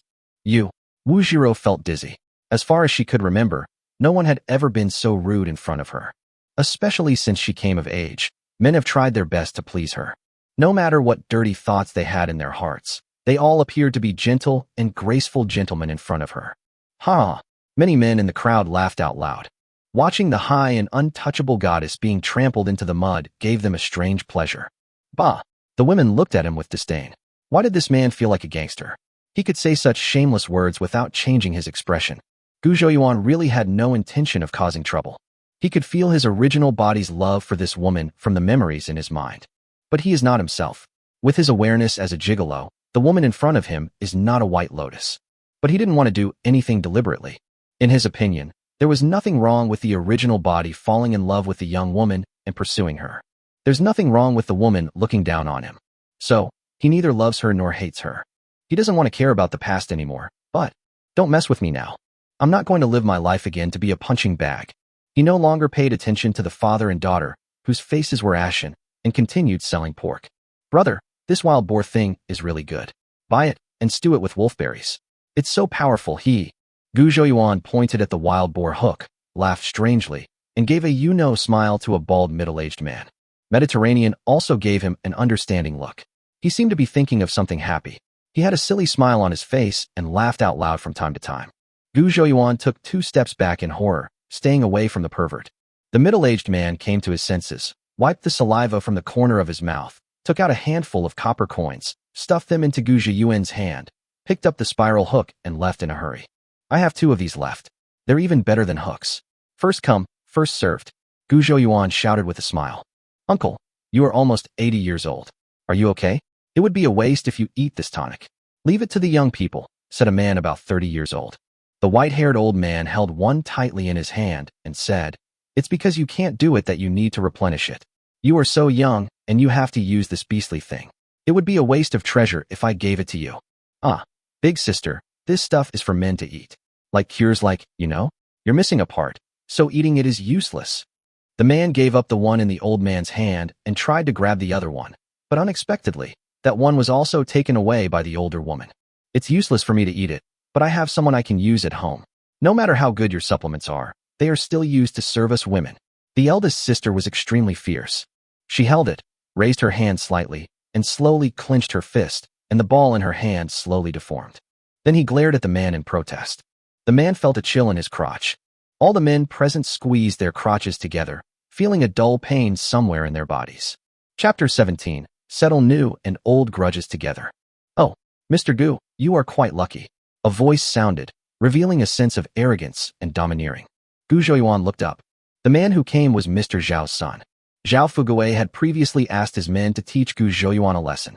Later, his subordinates reported to him that he did not stop and hit him on the back of the head with the last stick. At that time, the man surnamed Gu rolled his eyes and foamed at the mouth, and it was obvious that he was dying.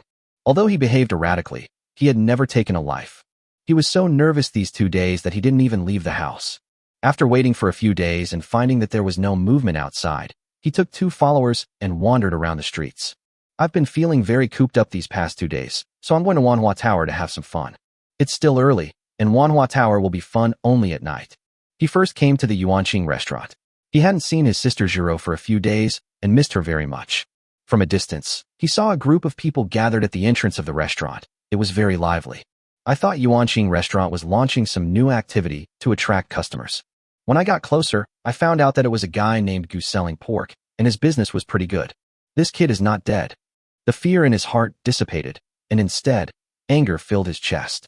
The guy named Gu is still alive and well, but I was so scared about this that I had nightmares for several nights. With his slap, he slapped a tall follower next to him hard in the face. Didn't you say this kid was dead? The tall henchman covered his face, looking as if he had seen a ghost. My stick hit him right on the back of the head, breaking it. If he didn't die, he would have become an idiot. How could he have recovered so quickly? When Zhao Fugui saw that everyone was paying attention to him, he started to act cool again. He kicked the tall henchman in the knee and shouted, "What did I tell you? I told you to kill this guy, and you just beat him up, and that's it." The crowd was in an uproar. This young Master Zhao was acting tyrannically and causing trouble to the people in Qingshan County.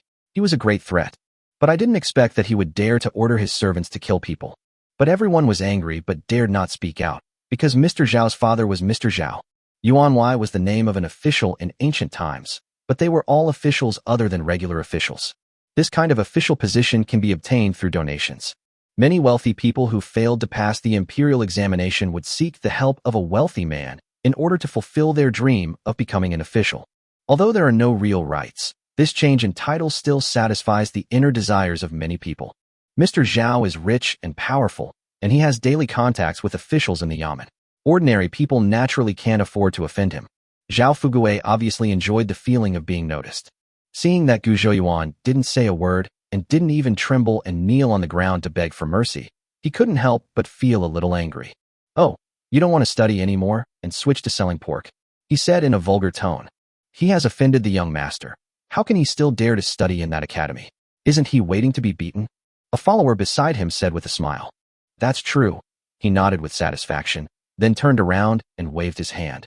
"Tear down his stall for me later, and give him a few more hits with sticks, and see if he's tough enough today." Gu Zhouyuan's eyes turned cold. He could let go of Wu Jiro. After all, he was not the male protagonist of a cool novel, and he didn't have the old routine of counterattack and slapping people in the face. But someone once wanted to kill him, and this person is still shouting in front of him.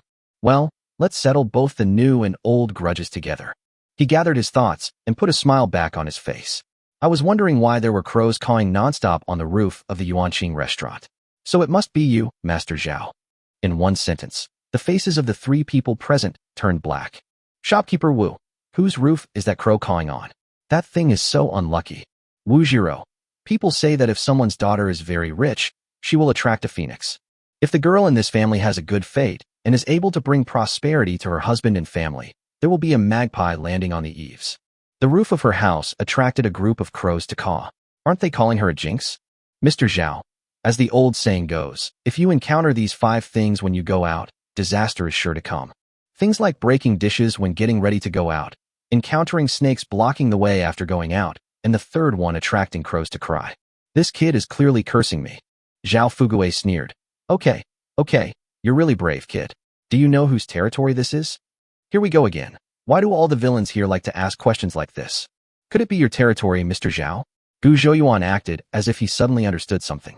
You're not completely stupid. Young Master Zhao nodded with satisfaction. That's not right. Gu Zhouyuan looked confused. Manager Wu just said that this is all his territory. You're so busy staking your claim. Don't you even know how to smell it? Smell? What are you smelling? Young Master Zhao couldn't keep up with the rhythm. He opened his mouth slightly and didn't look very smart. Smell it and see if there is any smell of each other's urine, so that our territories won't overlap.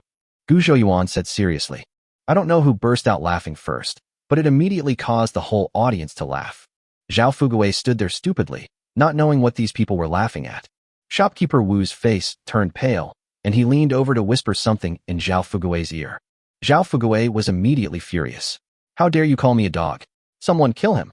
Gu Monsong had previously heard that his eldest nephew had been irritating Master Zhao, and he was secretly anxious. Master Zhao was not someone who was easy to deal with.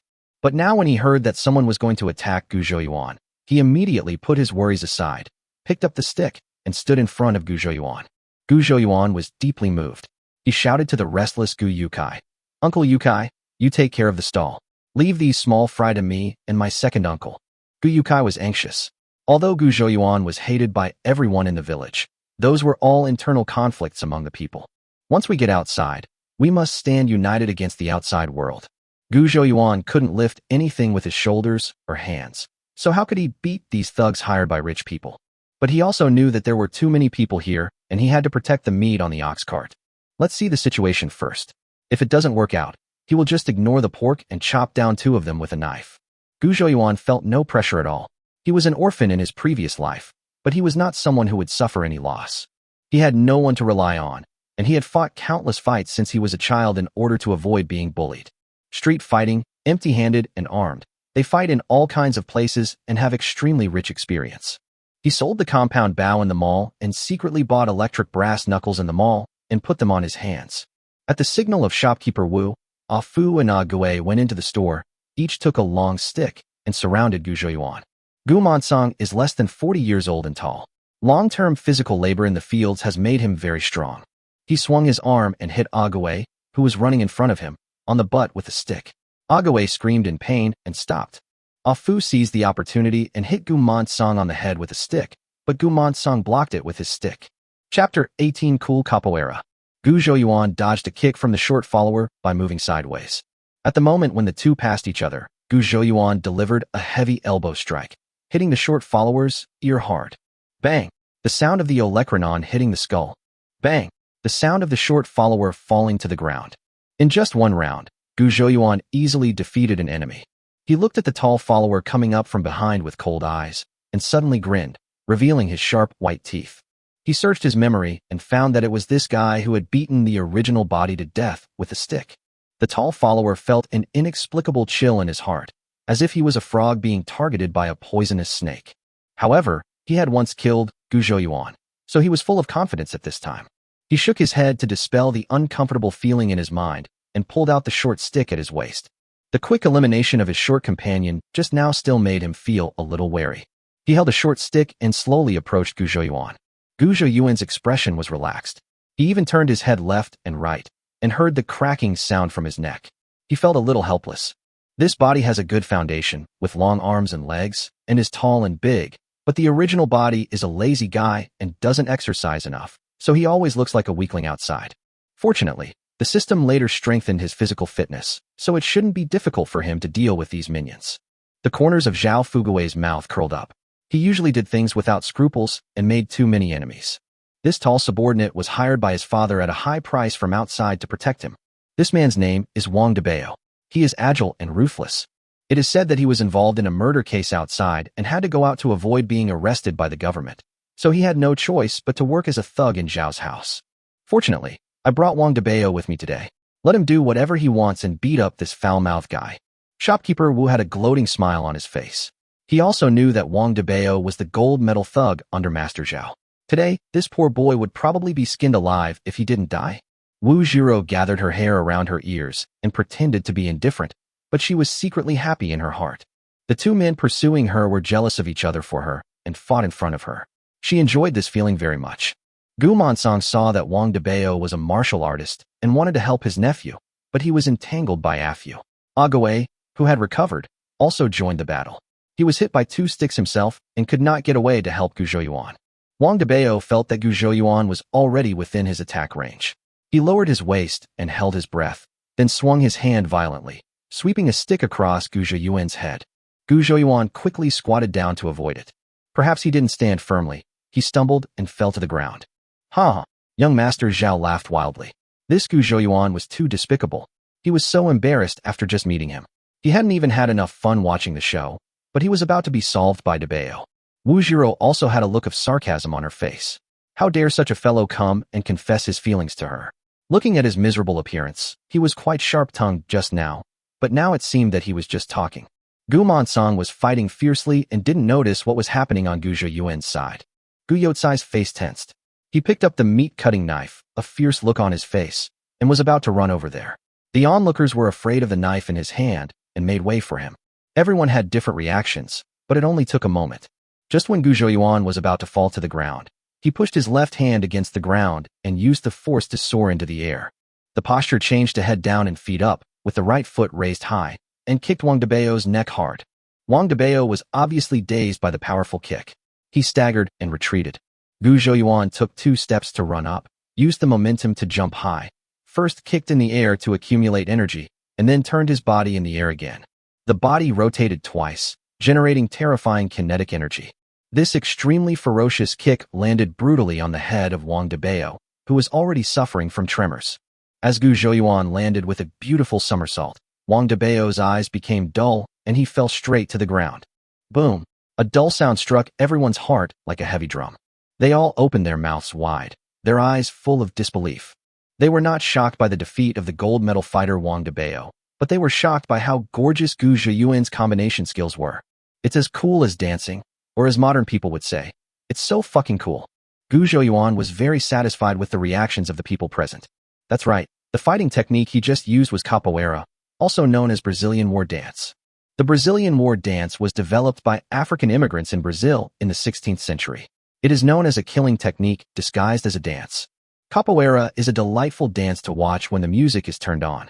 If you turn off the music, the dance moves, including numerous side flips, roundhouse kicks, and whip kicks, are believed to have strong combat uses.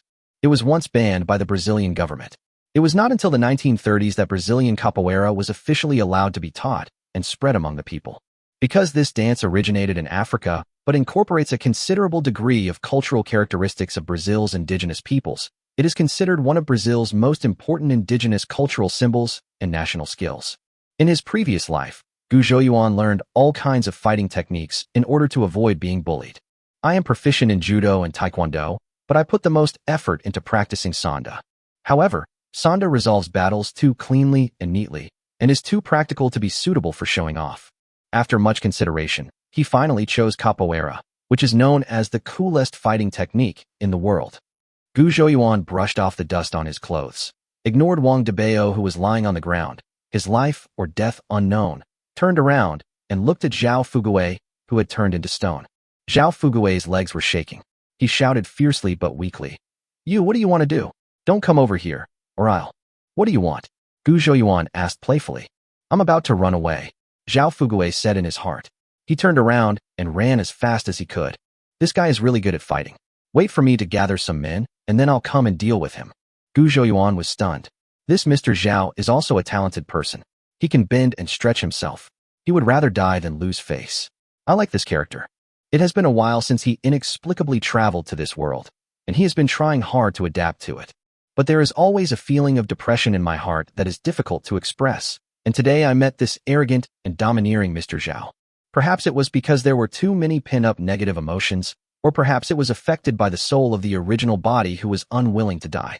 Gu Zhouyuan became much more crazy and did things without considering the consequences. I didn't even think about how much trouble it would bring to myself if I took action against this young man. He immediately chased after him. Mr. Zhao, where are you going in such a hurry? A devilish voice sounded in Zhao Fuguei's ears. He was sweating profusely and didn't dare to answer, for fear that if he lost his temper, he would collapse to the ground. He lowered his head, gritted his teeth, and stepped on his feet again, and actually slowly surpassed Gu Zhouyuan. He was delighted, and then he heard Gu Zhouyuan behind him say a word he didn't quite understand. Thunder Fist. What is Thunder Fist? He wondered if he was too tired and nervous and had misheard.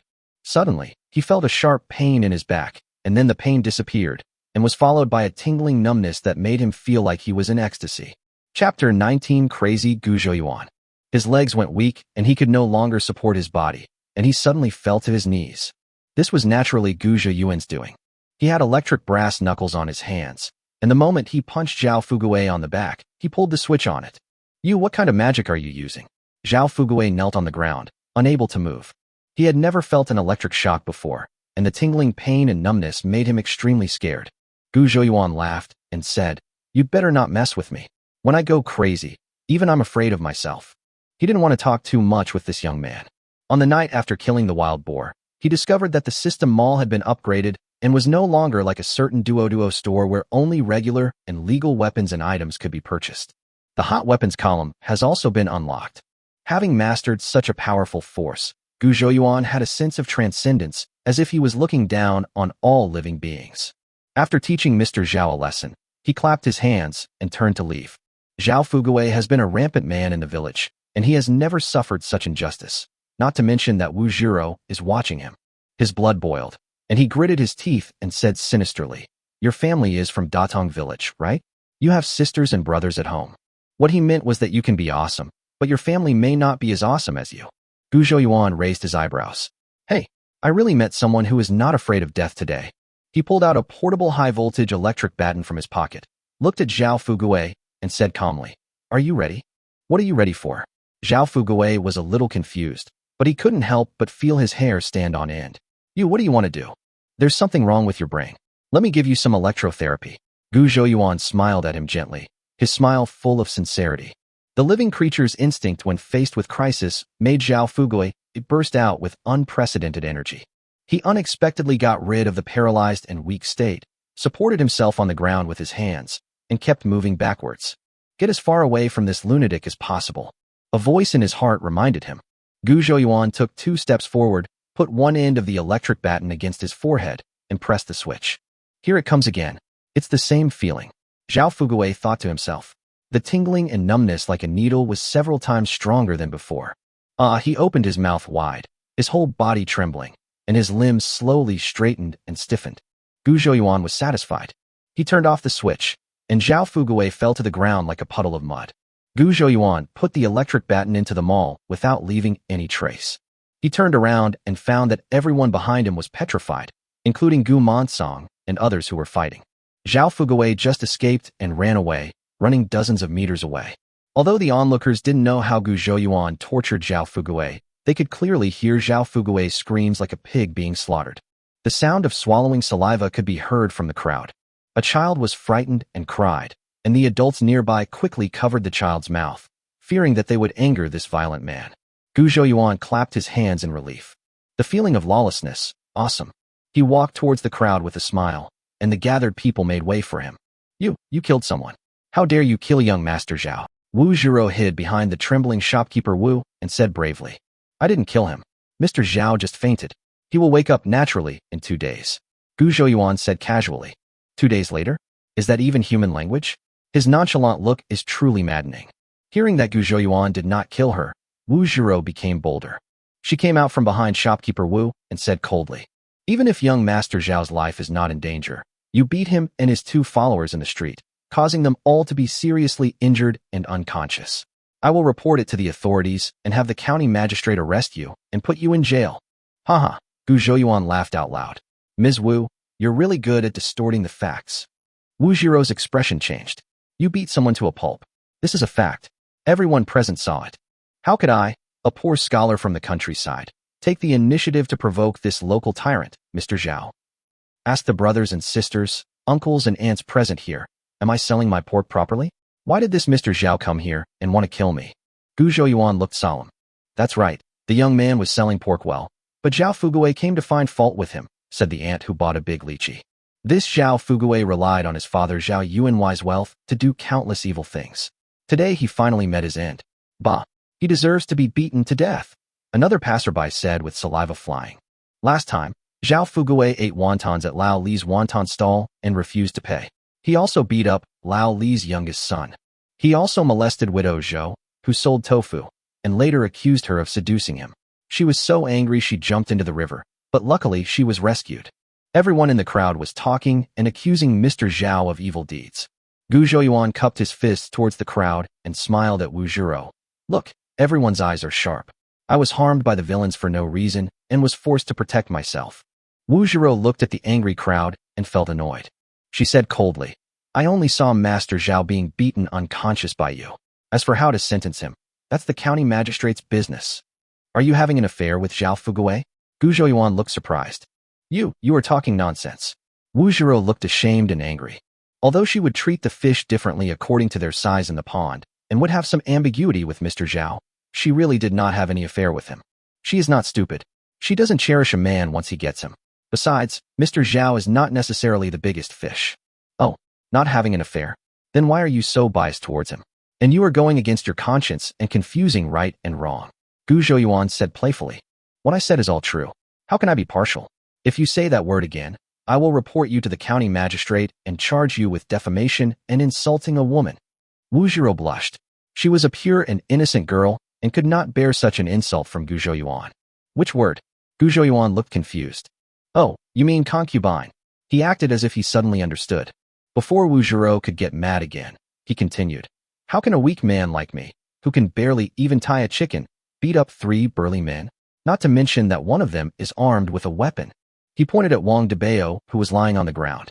Wang Debao, who was unconscious, was still holding a short stick in his hand. Many people in the crowd rolled their eyes. You are still powerless? They looked so happy when they started fighting. But the 3 people lying on the ground are no better than a chicken? Gu Zhouyuan lowered his head and said in a low voice. You'd better wait until young Master Zhao wakes up to make the decision before reporting this to the police. At most, I'll just get into a fight and get a few slaps on the wrist. But young Master Zhao sent that assassin with a stick to murder me. He just said that himself. He deliberately emphasized the word killer. Seeing Wu Zhiro was thinking, he continued, I was injured in the head and almost died. Everyone in my village knows about it. Murder and fighting. Your family is in business. Can you help him calculate whether it is cost-effective to go to the yamen with me? Gu Zhouyuan smiled and looked indifferent. Gu Zhouyuan naturally knew that the laws in this world were not as sound as those in modern times. Even in Gu Zhouyuan's previous life, the definition of self-defense was very messed up. If he really reported the matter to the authorities, who would offend Mr. Zhao for a poor boy like him? But it doesn't matter. His original body has been killed once, and now they are bringing people to kill him again, and even threatening him with his family. Not to mention that he has a cheat. Even if he is an ordinary and honest person, he would probably explode if he was forced like this. I don't know if I can deal with this woman after all this bluffing and intimidation. If he doesn't listen to good advice and others are determined to kill him, then he can only buy some equipment and fight to the death. Gu Zhouyuan was thinking. Wu Zhiro bit her lower lip lightly. Why has this man changed now? Become so bad. Chapter 20 Counting Income. After the crowd dispersed, Gu Zhouyuan and others began to count the income from selling pork today. Because he didn't bring scissors or a scale to weigh silver, Gu Zhouyuan refused to accept the small change. I sold about 200 kilograms of pork and earned only copper coins. The bamboo basket on the ox cart was so full of copper coins that it was about to overflow. Gu Monsong's hands were shaking as he counted the money. He had lived for nearly 40 years and had never handled so much money. Gu Yukai helped string 1,000 copper coins into a string, and he couldn't help feeling excited. Although this money is not his, it was earned through his hands, right? I strung 6 large strings in total, and still had 158 coins left in small change. Here, uncle, this is yours. Gu Zhouyuan handed over a string of coins. Gu Monsong was a little at a loss. Xiao Yuan, I don't want so much. This is what you deserve. That pork leg weighs more than 30 kilograms, which is almost worth 1 tael of silver. Gu Zhouyuan hung the money on his arm. Feeling the heavy weight in his hand, Gu Monsong felt even more awkward. You gave me that pig leg. I was just helping you move the wild boar. It's not worth that much. Gu Zhouyuan smiled and said, even if you don't help me carry it, I still want to send the pork. The pork leg is my filial piety to my elders. What's the point of talking about whether it's worth it or not? Seeing that his uncle was about to refuse, he put on a stern face and pretended to be unhappy. I gave this pork leg to the old house to cook and eat. Since your uncle exchanged it for copper coins, then take it back to the old house. Whether to give it to grandma or divide it among the families, you can discuss it together. Gu Monsong stopped refusing. His nephew was right. The pork leg was a token of the child's filial piety. He could not represent everyone in the old house, so he should not let the child down. Gu Zhouyuan counted the remaining 158 coins and put 100 coins into his arms. Uncle Yukai, please keep this money. Gu Zhouyuan grabbed the remaining 58 coins and handed them to Gu Yukai. Gu Yukai was stunned for a moment, then pointed at himself and asked, "For me?" Gu Zhouyuan smiled and nodded. When he was fighting with someone before, he saw Uncle Kai grab a knife and prepare to fight to the death. He accepted this favor. Gu Yukai waved his hands quickly. No, I can't take so much money from you for nothing. How can it be for free? You helped me sell pork, but I don't know how to use the scale. Gu Zhouyuan took his hand and stuffed the copper coin into his hand. Gu Monsong stared at the handful of money in his hand, lost in thought. People say that whatever is lacking in your destiny can be made up in your name. His name was Yukai, but he never had any spare money. His old mother was seriously ill in bed and had to take medicine all year round. His wife was not in good health and could not do heavy work. There were also 5 children in the family who needed to feed. The old cow in the family was left by his father. If it weren't for the old cow that helped him to earn some livings, his family would have starved to death long ago. He has always known that every penny is important and every penny is hard to earn. Now he holds a handful of money in his hand, which was given to him by Gu Zhouyuan, the third son of the Gu family who is hated by everyone in the village. He was filled with emotion, and suddenly, as if he remembered something, he took out a small cloth bag from his arms, which contained the taxi fare that Gu Monsong had paid for in the morning. "Xiaoyuan, I will return the 18 cents to you." Gu Yukai put the copper coins in his hand on the ox cart, then poured out the copper coins in the cloth bag and handed it to Gu Zhouyuan. Gu Zhouyuan was touched and wanted to laugh. Aren't the copper coins in the cloth bag the same as the ones in his hand? Can't he just count out 18 coins from the 58 coins? He pushed back the hand that Gu Yukai extended. Gu Yukai was still trying to insist when he heard Gu Zhouyuan nonchalantly say, "Don't push it back and forth. It's only 18 cents. I have money." He half closed his eyes, raised his chin, and picked up 2 strings of coins and shook them, causing the coins to rattle against each other. That arrogant look was exactly the same as when he was showing off in the village before. He has actually learned all the temperament of his predecessor. "I'm not short of money." Gu Zhouyuan was still showing off. He stretched out one foot and kept shaking it, looking like a gangster. Gu Yotsai's mouth twitched, and he silently put the 18 cents back into the cloth bag. The 3 of them discussed it and decided to go to the grain store to buy some corn first. During the trip, they passed by a money shop, and Gu Monsong suggested that Gu Zhouyuan exchange his 5 strings of cash for silver. After all, those 5 big strings of money are too eye-catching, so don't attract thieves. Gu Zhouyuan didn't care at all. Dare to steal my money? Come on. Who knows who will snatch it away then? But it is indeed inconvenient to carry these thousands of copper coins. He waited out of curiosity and found that 1 string of coins weighed 13 jin, and 5 strings of coins weighed 65 jin. He was shopping with 65 kilograms of copper coins hanging on his body, which really made him look a little bit like a normal person. In the money shop, Gu Zhouyuan played with the 5 liang silver ingot in his hand. This silver ingot was different from the silver ingots he had seen on TV. It is indeed curved at both ends, but there is no bulge in the middle. Instead, it is a little concave, which looks weird. He turned the silver ingot over and found that the bottom was covered with bubbles, which gave him goosebumps as he had some claustrophobia. After thinking about it, I realized that I still had to buy some daily necessities to bring back, and 5 taels of silver would be a bit troublesome. He exchanged the silver ingot in his hand for small ingots weighing 1 or 2 taels each. There were 5 small ingots, as big as steamed buns. 65 jin is reduced to 5 liang, which is indeed much lighter when held in the arms. Because the harvests have been bad for several consecutive years, the price of grain in the grain stores has been rising. Corn costs 4 won per pound, while rice costs 10 won. In ancient times, the unit of measurement for buying grain was mostly dough, but for the sake of ease of reading, it is changed to jin here. Gu Yukai was shocked by the price. He asked the grain store clerk, "When I came here in the first month of the year, corn was only 3 cents a pound. Last year, it was only 2 cents a pound. Why is it so expensive now?" The clerk was busy adding rice to the empty rice bucket. Hearing this, he said without even looking up, "As you said, that's the price for the first month of the lunar year. There was a cold snap 2 years ago, little rain last year, and this year there's flooding and drought. The harvest is poor, so there's less food. And when food is scarce, doesn't it become valuable? Buy as much as you can now. Who knows, tomorrow millet might be only 6 cents a pound." "Stop talking too much," the shopkeeper shouted. The clerk shrank his head, shut his mouth, and went back to work in silence. Gu Monsong and Gu Yukai looked at each other, their faces full of sadness, no longer the joy they had when they first entered the store.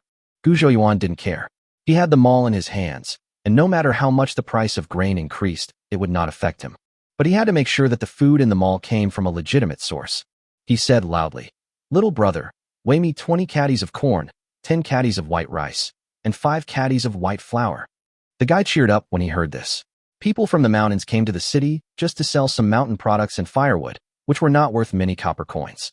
Those people came into the store to buy 3 to 5 pounds of corn. These 3 people looked rustic and didn't look like they had any money, but he didn't expect that he was wrong. He quickly put down the work in his hands, picked up the rice measure, and helped Gu Zhouyuan to measure the rice. Gu Monsong seemed to want to say something, but stopped himself. Xiao Yuan was probably a little overwhelmed because he had suddenly become rich after being poor for a long time. How could we, a mountain person, eat white rice? That stuff costs 10 cents per pound. If a family eats it all in a day, it would probably cost dozens of cents. He also wanted to buy white flour. He had never eaten white flour in his life. It was something only rich men in the city could afford. Gu Monsong opened his mouth, but ultimately did not try to persuade him. His eldest nephew has changed a lot now. It's normal that he still has some minor bad habits of squandering money occasionally. Chapter 21 Shopping. After leaving the rice shop, Gu Zhouyuan went to the soy sauce and vinegar shop to buy some soy sauce and vinegar. The real soy sauce and vinegar of this era.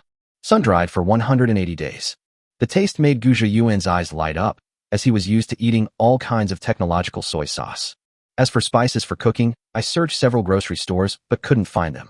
Later, Gu Zhouyuan had an idea and went to the pharmacy to find spices such as cinnamon and peppercorns. Cloves are called chicken tongue incense here and are very expensive. As for pepper, it was basically introduced by foreign merchants, and the price was shockingly high.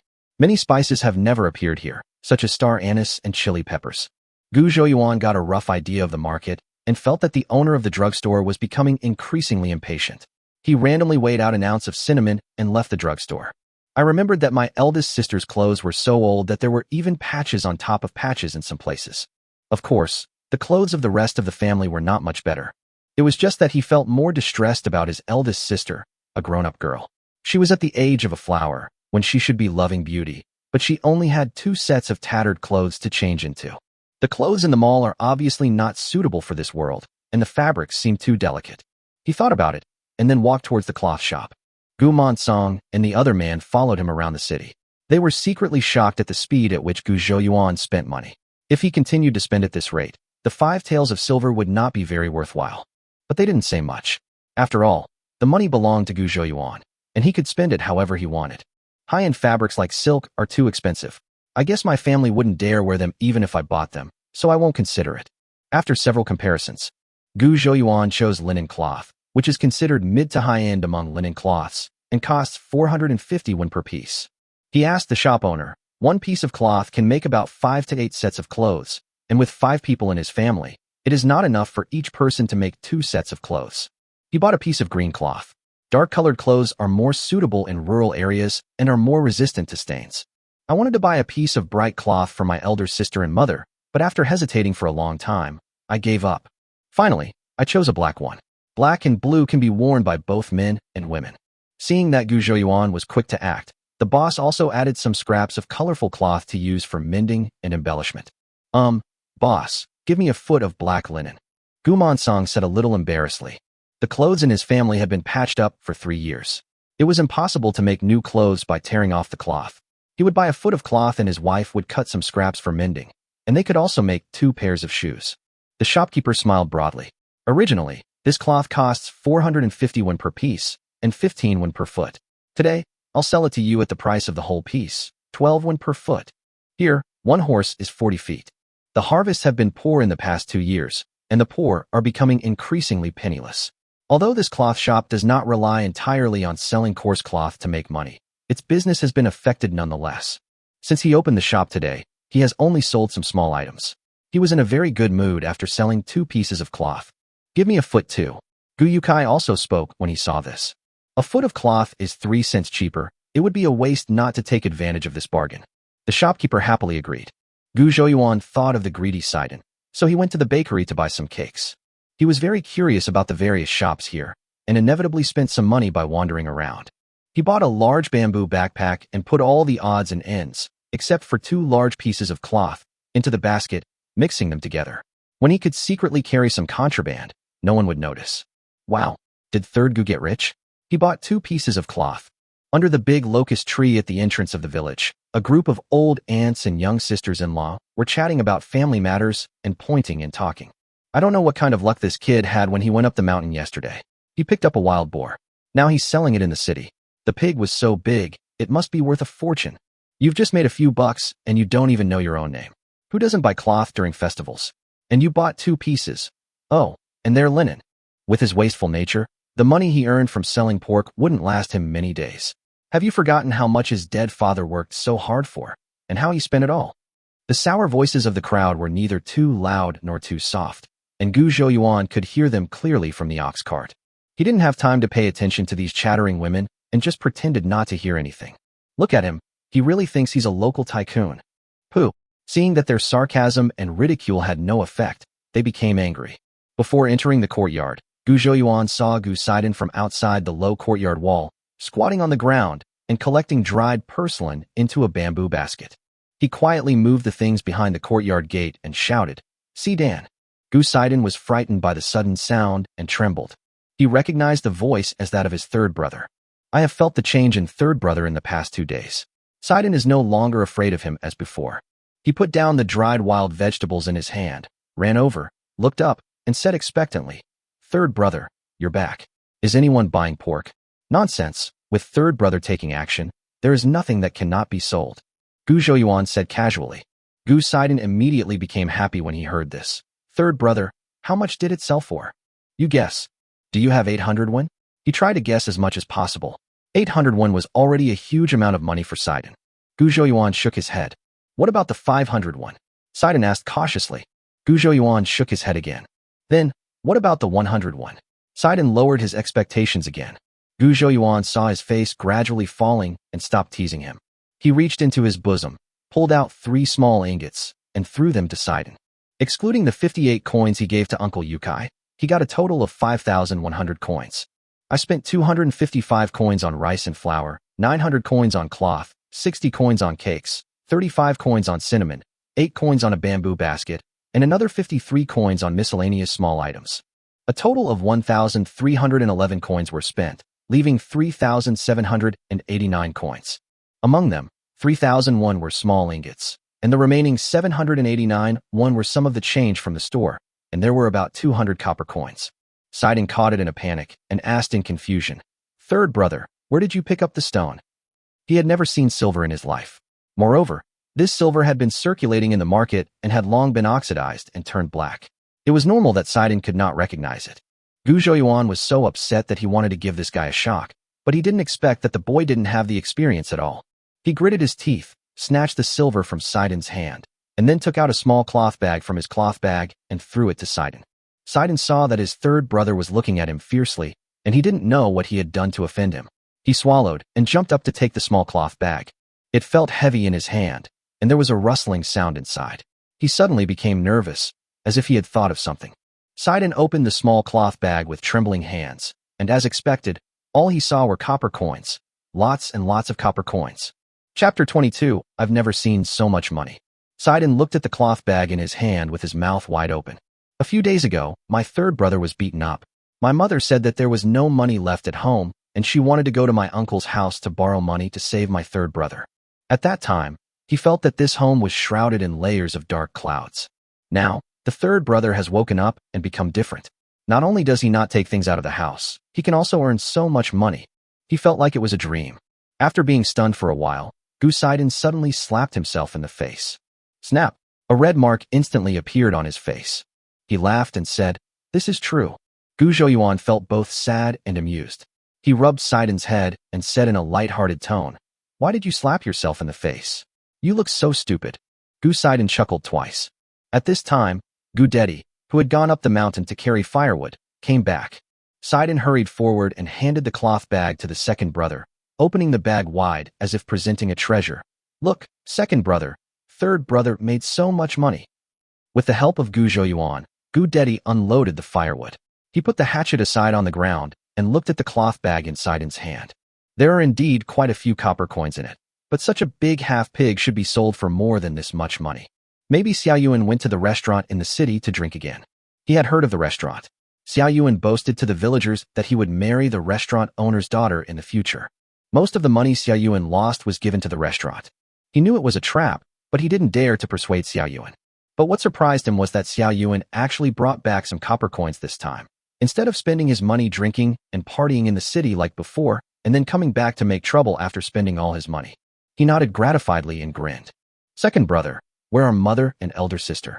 It had been a while since he came back, but Gu Zhouyuan didn't see his mother and elder sister. I'm back. Before Gu Dedi could answer, the voice of Gu's mother Lu came from the door. Gu Zhaodi followed beside her. Lu stamped the dust off her shoes and said, there are some grasshoppers in the wheat field.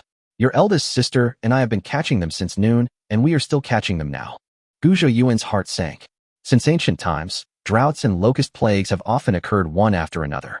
He had to find a way to do something. It seems that everyone just thought that some grasshoppers flew into the ground, and had not yet thought of it as a locust plague. Mom, look, this is the money my third brother made from selling pork. Saiden's voice broke Gu Zhouyuan's thoughts.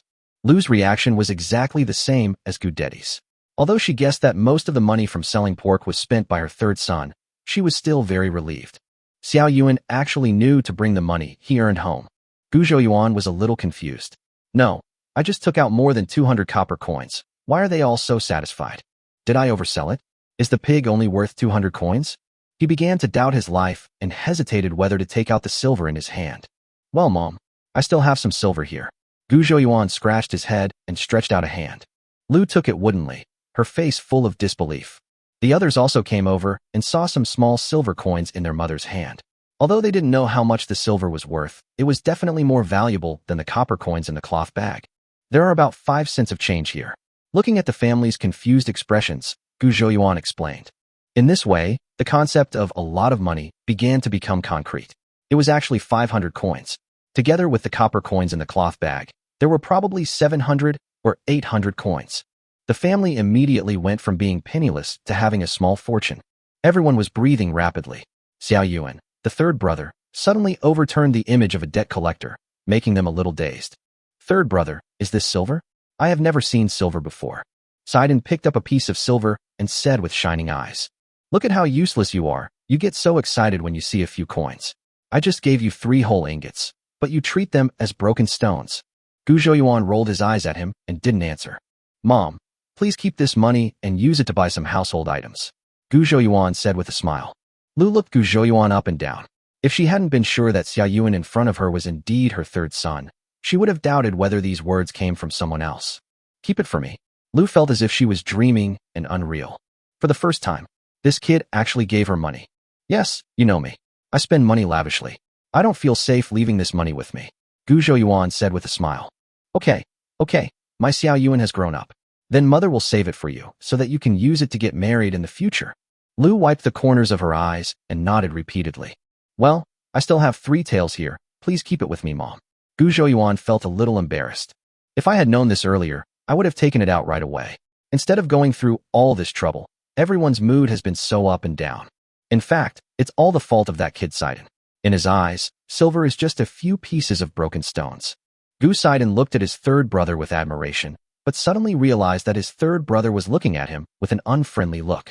He was a little confused about the situation and didn't know how he had offended his third brother. Several people were shocked. 3 taels of silver. Gu's mother, Lu, stared at the silver in her hand in a daze.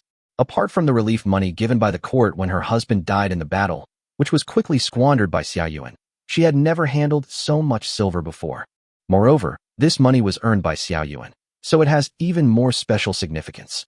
Lu was extremely happy, but tears were streaming down her face. Gu Dedi and Gu Zhaodi held their mother's arms on the left and right. Gu Zhaodi took out a coarse cloth handkerchief and helped their mother wipe away her tears. Gu Zhouyuan was not very good at dealing with this kind of situation and was a little at a loss. As he looked around, he saw Saiden pick up a silver ingot and stuff it into his mouth. He slapped Saiden on the head and asked in surprise, "Are you starving? Why are you chewing on silver? I heard that silver is soft and leaves a tooth mark when you bite it. I want to try biting it." Saiden answered weakly. Gu Zhouyuan rolled his eyes. "I don't know how many people have handled this silver. It's so dirty. Why are you biting it?" Silver is such a good thing, and it is kept in a treasure box. How could it be dirty? Gu sighed and disagreed. You also know that silver is a good thing. Let me ask you, if you had silver, where would you hide it? Gu Zhouyuan coaxed. I hid it under the bed, but no, that's not safe. I hid it in a hole in the wall, but that still doesn't work. Gu sighed and imagined it, and felt uneasy no matter where he put it. Gu Zhouyuan interrupted him. If you need to take money with you when you go out, where would you put it? Sidon continued to think. I put it in my arms. No, it will be touched by the hair cutter. Let it get stuck in my bun? Still no, it will fall off when I move. He pondered over it, then suddenly clapped his hands and said, Right, I put the silver in my shoes. Then he shook his head again. It's too uncomfortable to put it in shoes. Well, I'll sew the silver into the cow-nose pants. His eyes lit up, as if he had found the perfect solution. Chapter 23, Be the Most Beautiful Sister. Gu Zhouyuan looked at Sidon with a half-smile, and Gu Dedi couldn't help laughing. Gu Zhaodi pretended not to hear. Sidon scratched his head and realized that the cow-nose shorts were worn close to the private parts. If there is silver hidden there, it will definitely come into close contact with the second egg of the fourth egg. Thinking that others might also hide the silver like him, he immediately put the silver down from his mouth. Gu Zhouyuan cleared his throat. Let me tell you one more thing. The soldiers guarding the imperial treasury were required to strip naked for inspection every day when they left their shifts to prevent theft. But they still found ways to steal the silver. Do you know what they did? Gu Sidon shook his head, very curious. What method? Gu Zhaodi and others were also very interested and came over to listen to Gu Zhouyuan's story. Gu Zhouyuan gave Sidon an evil smile. The method they used is called hiding silver in the valley. What is a valley? Digging a passage? Sidon asked ignorantly. Ahem, Gu Dao is just PY. Gu Zhouyuan felt a little embarrassed, but he still explained. They stuffed the silver into the valley and smuggled it out. So a piece of silver is also called a silver ingot, which is the same as the butt of the butt ditch. Gu Sidon swallowed, as if he had thought of something terrible. He suddenly felt as if he was scalded and threw the silver in his hand back to his mother. Gu Dedi pursed his lips and tried hard to hold back his laughter, his face flushing red. Gu Zhaodi's face flushed. Xiao Yuan was so serious even when talking about these messy things. Lu feigned anger and gently slapped Gu Zhouyuan's arm. Stop teasing Sidon. Gu Zhouyuan watched Sidon, wiping his hands vigorously on his clothes. He laughed twice and said, Do you still want to verify whether the silver is soft or not? Gu Sidon shook his head like a rattle, looked at the silver with disgust, and took a big step back. Mom, please keep the silver. Gu Zhouyuan said when everyone's laughter died down. Lu nodded with satisfaction, but still maintained her original posture, with her hands open and more than 3 taels of silver in her palms. She looked at Gu Zhouyuan with a smile, but Gu Zhouyuan was a little confused. Looking around, the eldest sister, second brother, and Sidon were also looking at him expectantly. He seemed to realize something, and his face was suddenly filled with black lines. He jumped up as if his tail had been stepped on, and shouted, It's gone. It's really gone now. Take it all out. After hearing what he said, no one felt disappointed. It's not that they think it's too little, it's just that Gu Zhouyuan has just given them surprises again and again, so they have formed a slight conditioned reflex. Mother Gu happily put the silver into the cloth bag containing copper coins and kept it close to her body. Gu Zhouyuan closed the courtyard door, revealing the goods that had been placed behind the door. Several people were stunned again. To be honest, more than 3 taels of silver is undoubtedly a huge fortune for this family. They were already extremely satisfied, and when they saw the small pile of things in the corner, their sense of happiness was magnified again. Especially Sidon. He didn't have much concept of silver and money. He just knew that it was a lot of money. But this real item is placed in front of him, which has a greater visual impact on him. Wow! Sidon rushed over and touched the cloth in amazement. So much cloth. Third brother, are you going to make new clothes? It's not a festival, why buy so much cloth? And flax cloth, too. Oh my god, how much money will it cost? Mother Gu touched the cloth, with love and heartache in her eyes. Poor families usually wear the cheapest coarse cloth clothes, which they have to mend year after year. Only in the years with the best harvest would people wear coarse cloth clothes when the new year is approaching. Gu Dedi just leaned in to look at it, but did not reach out to touch the cloth. Gu Zhaodi's eyes sparkled. What girl doesn't love beauty? Her coarse cloth clothes were ragged, but they were clean and tidy, with even the patches neatly arranged. A gleam flashed in her eyes. New clothes? I've never worn them before. She is very good at needlework. Usually, she will alter Xiao Yuan's discarded clothes into new sizes and styles. Actually, all the family's clothes were picked up from Xiao Yuan's clothes. With so much cloth, Xiao Yuan will definitely replace it more frequently, so she will wear old clothes that are a little new in the future. This discovery made her very happy. Gu Zhouyuan pulled Gu Zhaodi, who was the farthest away, over and asked, "Sister, how many sets of clothes can be made from one piece of cloth?" Gu Zhaodi thought for a moment and replied, "It should be enough to make 5 long robes, and the remaining scraps can be used to make 2 short shirts." Gu Zhouyuan nodded. Robes waste the most fabric, and his elder sister estimated the size based on his body shape. If 2 pieces of cloth were made into clothes of different sizes, a family of 5 should have no problem making 3 sets of clothes for each person. "Sister, I'll give this cloth to you," Gu Zhouyuan said with a smile. Gu Zhaodi then touched the brand new fabric and nodded. "Do you want to make all of them into robes? Do you want to make some linings? Why make them all into long robes? Don't you like Ruchuan?" Gu Zhouyuan was a little confused. Gu Zhaodi was stunned for a moment. Then she said in disbelief, Make a Ruchuan? Use this new fabric to make a Ruchuan?" It turns out that there is a piece of her in this new fabric. She looked at Gu Zhouyuan cautiously, fearing that she had misunderstood. At this time, Gu Zhouyuan also figured out why his elder sister reacted like that. He felt bad in his heart, but smiled brightly. "Big sister, you and mother should make 3 sets of Ruchuan with this cloth first." Both Gu's mother and Gu Zhaodi were shocked. Mother Gu said, "Why would an old woman like me need so many clothes? You brothers and sisters can make 1 set each. Keep the remaining fabrics and make another set of winter clothes in winter." Gu Zhouyuan smiled and said, "Look at what you said. A 40-year-old woman is not an old woman. Listen to me. Put on new clothes, and I guarantee you will look 10 years younger." Mother Gu glared at him in feigned anger, but she felt extremely relieved in her heart. Gu Zhaodi was a little incoherent. "Xiao Yuan, I don't want a Ruchuan. No, it's just the old clothes you don't want. I can just change them into Ruchuan, just like before." Gu Zhouyuan's nose felt a little sour, and he expressed his dissatisfaction in a muffled voice. "This time, use the fabric to make clothes for yourself first. Once you have new clothes, consider us." Gu Zhaodi waved her hand and was about to say something when she heard Gu Zhouyuan's voice continue. "You don't have to wear my old clothes anymore. When winter comes, I'll buy you some cloth to make you a flowery coat. You'll be the most beautiful sister in the world." It seems like a promise, like a declaration. Gu Zhouyuan's voice was so powerful that it left no room for doubt. Happiness came too suddenly, and Gu Zhaodi was obviously caught off guard. She stared at her third brother who seemed to have grown up overnight, without blinking. The mist in my eyes accumulated and slowly gathered into a stream. It turns out that the feeling of being cared for by others is so heartwarming. Chapter 24. Eating dumplings every day. Gu Zhouyuan pulled out a piece of cloth from the bamboo basket and went over to help his elder sister wipe her tears. It's a pity that in his 2 lives, he has never been so considerate to anyone, and his method is really not commendable. Gu Zhaodi's tears and snot were all mixed together after he wiped her face. She no longer had time to feel touched. She stamped her feet, snatched the piece of cloth from Gu Zhouyuan's hand, went to the corner of the yard, got a wooden basin, scooped water, and went to wash her face. Gu Zhouyuan was a little embarrassed. He coughed twice and pretended to be confused. "What's wrong with you, big sister? Why are you washing your face at this time?" Third brother, wiping someone's tears is not like plastering a wall. You have to fold the handkerchief and use the pointed end of the handkerchief to wipe gently.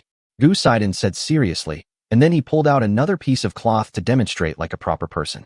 "Wow, I really didn't realize that you, a little idiot, are such a warm-hearted guy," Gu Zhouyuan said with a smile. "That's it." Sidon stood with his hands on his hips, looking very proud. "Third brother, what is a warm man?" Sidon asked.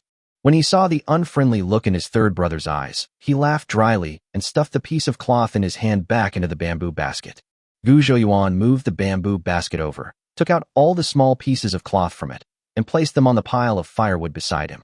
"These are all gifts from the cloth shop owner," Gu Zhouyuan said as he took them. Although most of them were small pieces of cloth about 1 foot long and square, there were quite a few of them, and they came in all kinds of colors. Mother Gu was very happy to see them. Gu Zhaodi, who had washed her face, also came over at this time. She liked it even more. These scraps of cloth in different colors were perfect for decorating clothes. "Here are 20 kilograms of corn." Gu Zhouyuan put some miscellaneous items aside and took out the straw bag of rice with some difficulty. "So much corn," everyone exclaimed in amazement. For poor families where hunger has become the norm, nothing can bring them more comfort than food. Gu Dedi quickly caught the rice bag. He moved slowly and carefully held the bag in his arms. "This is 10 kilograms of rice." Gu Zhouyuan continued to take out the food. "White rice. Oh my god." These days, apart from the wealthy country gentry and landlords, and the officials in the city, who can afford to eat a meal of white rice. Mother Gu opened the small straw bag containing white rice. The white rice inside was crystal clear, which was really adorable. There is still some white flour here. Not much. I only bought 5 pounds. The flour was contained in a coarse pottery jar, and Gu Zhouyuan took it out and put it on the ground. And white flour. Several people have become numb, with a feeling of unreality, like a dream. Gu Zhouyuan didn't think anything of it. He continued to mutter, "Don't we still have pork at home? Let's make some dough today and have dumplings tonight." Gu Saiden was the first to come back to life. He cheered. "Third brother, really? Making dumplings today? Pork dumplings." In his entire life, he has only eaten dumplings once. In order to have dumplings for New Year's Eve, the family ate dried wild vegetables for 10 days. Although the dumplings that year were vegetarian, that meal of vegetarian dumplings is still the most delicious delicacy in Saiden's memory. It's just dumplings, right? With third brother here, I'll make you eat dumplings until you vomit. Gu Zhouyuan smiled.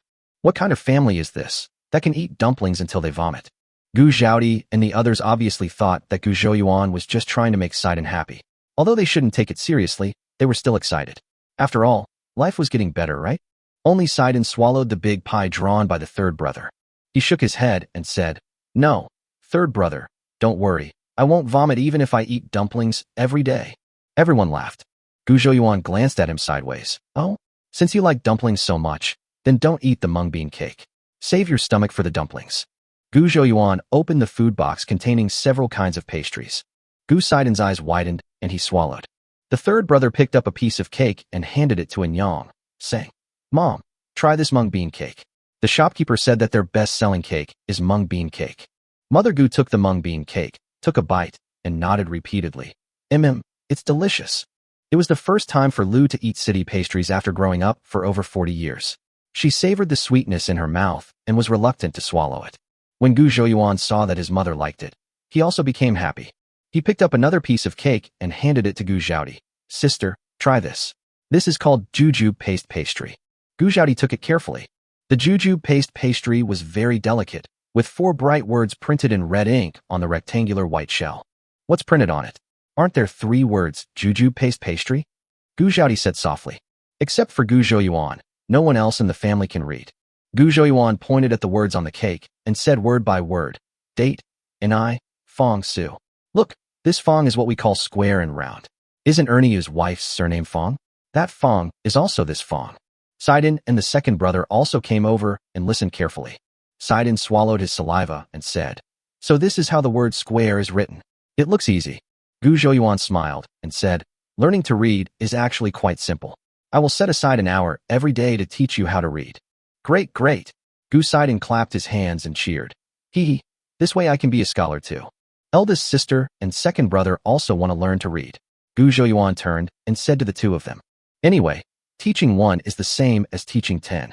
Gu Zhaodi's eyes lit up. What did she hear? The third brother wanted to teach her how to read. These days, there were very few boys who could read and write. She had never heard of any girl in the village who could read. She suppressed her inner excitement, brought the date paste pastry to her mouth with trembling hands, and took a small bite.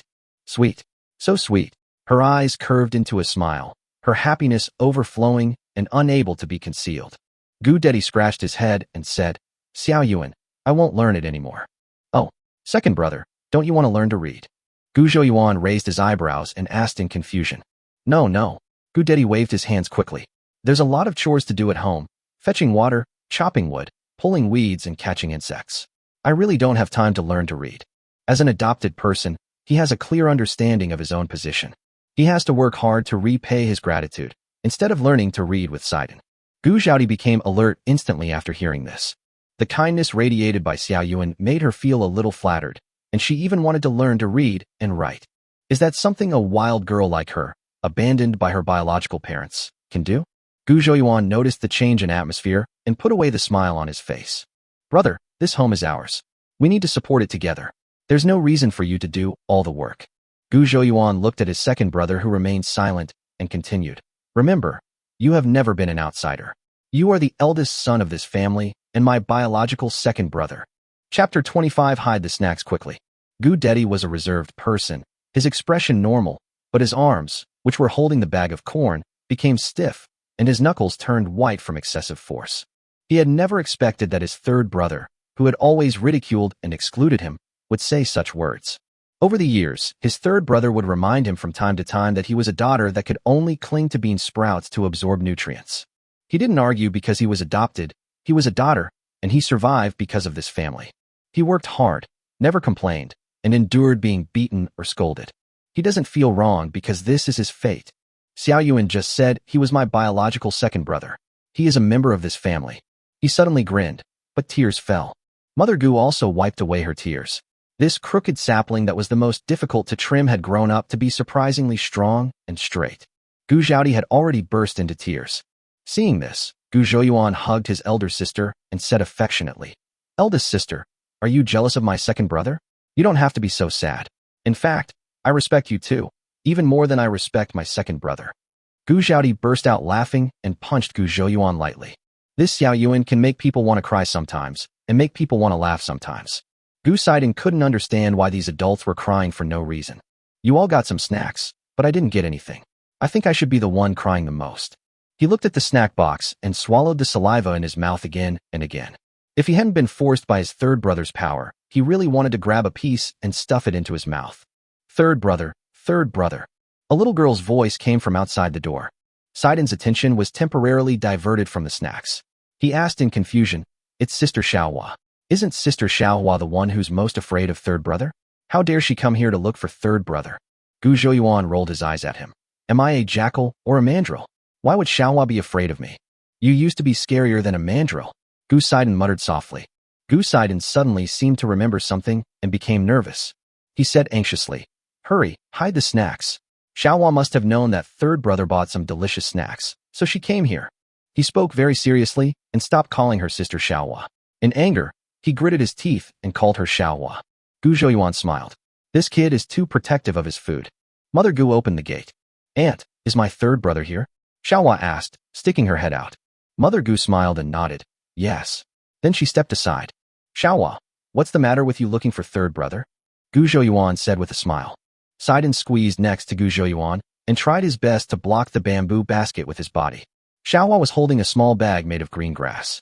She held up the small bag and said sweetly, "These are the mulberries I picked today in Jialongu. I brought them here for third brother to try. Hasn't all the mulberries in Jialongu been picked long ago?" Sidon was a little unconvinced. Xiaohua said proudly, "There are more trees on the top of the tree. They can't reach them. I'm very light, and only I can climb to the highest treetops." Gu Zhouyuan took the green grass bag, looked at the purple-black mulberries inside, picked up one, and put it in his mouth. "Yeah, it's pretty sweet." Gu Xiaohua was immediately happy when she saw that her third brother liked her mulberries. "If you like them, I'll pick some more tomorrow." "Xiaohua, promise your third brother that you will never climb trees to pick mulberries again." Gu Zhouyuan put away his smile and said seriously. Xiaohua was a little at a loss. She received the pig's trotters from Gu Zhouyuan and kept thinking about giving something to her third brother. Due to the drought this year, there are not many wild fruits, and even the mulberries have been picked early. Fortunately, the branches at the top of the tree were thin and soft and could not bear the weight, so some mulberries were left. She was thin and had a hard time gathering some mulberries to bring to her third brother. But for some reason, the third brother seemed a little unhappy. Gu Zhouyuan rubbed Xiaohua's head and whispered, "Third brother likes the mulberries you picked very much, but he doesn't like you picking mulberries at the risk of falling from the treetops." Gu Xiaohua blinked and thought for a while before she understood what her third brother said. She nodded. "I understand. Third brother, I'll go back first." "Wait." Gu Zhouyuan called her, spread out the 4 eggs, squatted down, and started searching in the bamboo basket. Sidon immediately looked sad. In the end, he still had to share the snacks. "I used to like Sister Xiaohua very much, but today it seems that she is just a foodie. Jewelry in the city is ridiculously expensive. A silver hairpin costs almost more than a wild boar." Gu Zhouyuan wandered inside for a long time, but in the end didn't buy anything. It's not that he is reluctant to spend money, but the value for money of the things inside is too low. "I only spent a few dozen mall coins in the mall and bought a small bag of colorful accessories. The imitation sandalwood hairpin only costs 5 mall coins. A pair of oxhorn combs only costs 18. I bought a lot of hair ornaments and hairbands for 10 mall coins. These things may not be acceptable as gifts in the 21st century, but in this poor mountain village, they are rare good things. Because Xiaohua is not yet of marriageable age, she can't use a hairpin, and a bracelet would seem too expensive as a gift." Gu Zhouyuan picked out a pair of earrings. The earrings appear to be made of ordinary iron, but they are actually antique titanium steel, which prevents ear inflammation. Looking at the earrings in the palm of her third brother's hand, Xiaohua was stunned. She has never received a gift in her life. There is a shining star on the top of the earring, and 5 thin chains of different lengths hang from the bottom of the star. Gu Zhouyuan took Xiaohua's hand, placed the tassel earrings in her hand, and said with a smile, "Thank you for the mulberries. This is for you." Xiaohua was so scared that she pulled her hand back and dropped the earrings on the ground. She quickly bent down to pick it up, checked it carefully, and found that it was not damaged. She looked at the earrings greedily, and as if she had made a great decision, she handed them back. She concealed the reluctance in her eyes and said, "Third brother, this is too valuable. I can't accept it. This thing is neither gold nor silver. It's not worth a few copper coins." Gu Zhouyuan put his hands behind his back and did not take it. Xiaohua looked at the earrings in her hand, feeling a little dazed. She had gone to the county town with her father once and had seen the earrings worn by the noble ladies in the city. These are earrings. How could a little girl from the countryside like her wear them? Seeing that Xiaohua was still hesitant, Gu Zhouyuan pretended to be angry and said, "Since you don't want them, I'll give these earrings to Arya." "I want it." Xiaohua suddenly became anxious. Among so many brothers and sisters, the one she dislikes the most is Arya. Arya is the second daughter of her third uncle. She is the same age as her, both are 13 years old. Arya has been competing with her for everything since she was a child. It can be said that in the little girl's heart, Arya is her lifelong enemy. She pulled out the soapberry thorns that were on her earlobes to prevent them from growing in her ear piercings, and put on the earrings her third brother had given her. She shook her head gently from side to side, feeling the swaying of the tassel earrings. The little girl grinned and smiled brightly. Chapter 26. Pork and Scallion Dumplings. Xiaohua skipped home.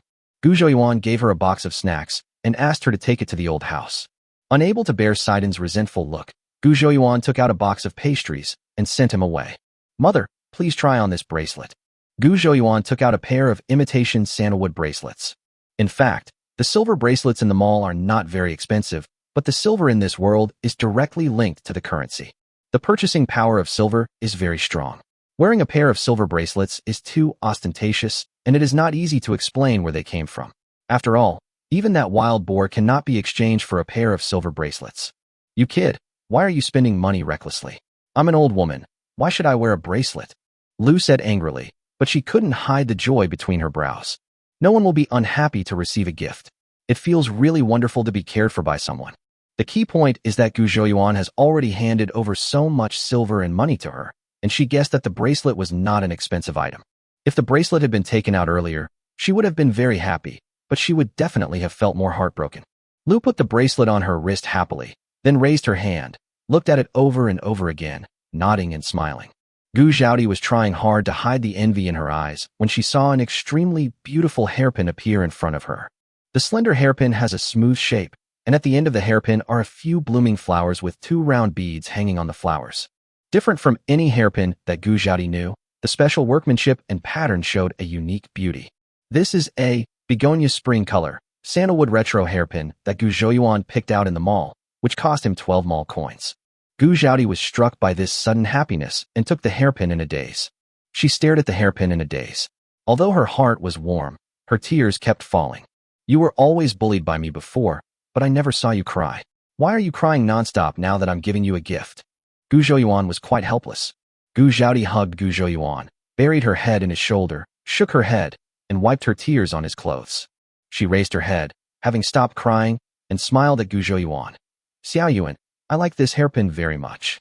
Gu Zhouyuan looked at the clothes on his shoulders that were soaked with tears and said with a bitter face, "As long as you like it." Dinner was naturally pork dumplings, and the stuffing was mixed by Gu Zhouyuan himself. Others had no objection and just asked if they had learned it from a book. In his previous life, he was a man who almost became a gigolo. He naturally understood the simple truth that if you want to capture the queen's heart, you must first capture the queen's stomach. He has been learning how to cook from Zai Hongshu, and his cooking skills are quite good. I picked some pork leg meat that was 30% fat and 70% lean, removed the fascia, and chopped it into stuffing with chopped green onion and ginger. Add salt, MSG, soy sauce, oyster sauce, pepper, and a little sugar in turn to enhance the flavor. Beat 2 more eggs, and stir them vigorously in a clockwise motion. Stir the minced meat until it is tight and thick, pour in scallion oil, and then mix the chopped scallions into the minced meat. The pork and green onion filling was cooked to perfection. Unexpectedly, I failed at the simplest step of kneading the dough. Third brother, how much water should we add? Sidon followed behind Gu Zhouyuan and helped him. Well, pour half. Gu Zhouyuan was confident. Third brother, it seems there is too much water. It's okay, just add some more flour. Third brother, it's too dry. It's okay, pour another half bucket of water. In this way, originally only 2 kilograms of flour were needed to make dumplings for 5 people, but later only a small bowl of 5 kilograms of flour was left. Lu's heart ached at the sight, and she wanted to cover the noodle jar several times. But when she thought of the surprise Xiao San had given her today, she finally held back. Looking at the huge dough, Gu Zhouyuan said seriously, "Well done. Make some for Grandma and the others too." Everyone who was originally skeptical about Gu Zhouyuan's actions immediately showed respect after hearing his words. It turned out that all this was under his control. They had previously thought that he just didn't know how to knead the dough. The whole family worked together, and the dumplings were wrapped quickly. Of course, Gu Zhouyuan added more fillings in the middle. "Come here, Sidon, try to see if it's cooked." Gu Zhouyuan picked up a dumpling and handed it to Gu Sidon, who was lying by the stove staring at the pot. Sidon grabbed the dumpling nimbly and stuffed it into his mouth. He puffed up his cheeks twice and swallowed the dumpling. "Well," Gu Zhouyuan was shocked, "isn't it hot?" Gu Sidon shook his head. "It's not hot." "Is it cooked?" "Have no idea." Gu Zhouyuan was so upset that he had to pick up another dumpling. He poured the dumplings into a bowl and handed it to Sidon. Sidon didn't even take the bowl, but reached out and grabbed the dumplings in the bowl. Just as he was about to stuff it into his mouth, Gu Zhouyuan stopped him and said, "Eat slowly and see if it's cooked." Sidon nodded and bit off half of the dumpling in one bite. He was panting from the heat of the dumpling. "Haha, it's done, it's done." "Huh." He opened his mouth slightly and kept fanning it with his hands. Gu Zhouyuan laughed and said, "You're starving like a ghost. Who would snatch it from you?" Sidon swallowed the remaining half of the dumpling whole, his eyes fixed on the dumplings rolling in the pot. "Is it delicious?" Gu Zhouyuan asked. "Delicious." Sidon nodded vigorously. "How salty is it?" I don't know." Gu Zhouyuan looked defeated and dejected. He didn't want to say another word to this boy. Use a colander to scoop out the dumplings from the pot and place them in large ceramic bowls. Gu Zhouyuan tasted one, and his eyes immediately lit up. Perhaps it was because the wheat flour in this world was green and pollution-free, and the soy sauce and pork were pure, healthy, and additive-free. These dumplings tasted even better than the ones he had eaten in his previous life. "Mom, bring it over here and try to see how good my cooking skills are," Gu Zhouyuan called out. The smile on Lu's face never faded today. She took a bowl of dumplings as she was told, picked up one, and took a bite. Delicious. This is the most delicious thing I have ever eaten. With the blessing of love, no matter what food it is the best delicacy in Lu's eyes. Not to mention that these dumplings are really delicious. "Xiao Di, since we have the land, you guys can eat it too," Lu said after swallowing the dumplings in her mouth. "I never thought that Xiao Yuan's cooking was so delicious," Gu Dedi exclaimed while eating. Gu Zhaodi also nodded in agreement. Although she had few opportunities to make pork dumplings, she knew that if she were to make it today, she would never be able to make it so delicious. Sidon naturally reached out to take the remaining ceramic bowl. Gu Zhouyuan said slowly, "Don't eat yet." Gu Sidon was very anxious when he heard this. "Why? I just ate two. I can't even taste them." Gu Zhouyuan patted Sidon on the head and said, "Send these dumplings to Grandma and the others. You can eat them when you come back." Gu Sidon was very reluctant. He picked up the dumplings that Gu Zhouyuan had put in a small bowl and moved out of the house slowly, looking back every few steps. Chapter 27. This distribution is unfair.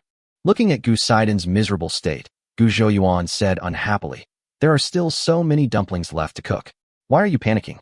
I promise to make sure you can eat as much as you want today." Gu Sidon's eyes finally lit up. He quickened his pace, wanting only to finish the task quickly and come back to eat meat dumplings. "Hey, don't eat anything on the way," Gu Zhouyuan shouted worriedly. But there was no trace of Gu Sidon in front of him. The boy's short legs were swinging very fast as a 100-meter sprint. The table is very old and squeaks constantly when it is moved. The whole family sat around the broken table. The light from the oil lamp was dim but warm. "Xiao Yuan, do you really not want to go to the academy to study anymore?" Lu asked softly, putting her chopsticks on the bowl.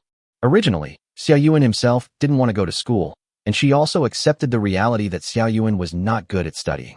In addition, the family was unable to afford his tuition. But Xiao Yuan's change in the past few days can really be described as a complete transformation, and he even has several more tails of silver in his hands. Her mind became active again. After all, when the child's father was alive. He had high hopes for Xiaoyuan and believed that the family must have a scholar who would bring honor to the family in the future. Mom, why are you bringing this up again? After finally traveling through time, he didn't want to take the imperial examination. Isn't it good to be free outside? How desperate would one be to be caged and treated like a beast of burden? He was about to open his mouth to refuse when he saw the disappointment in his mother's eyes.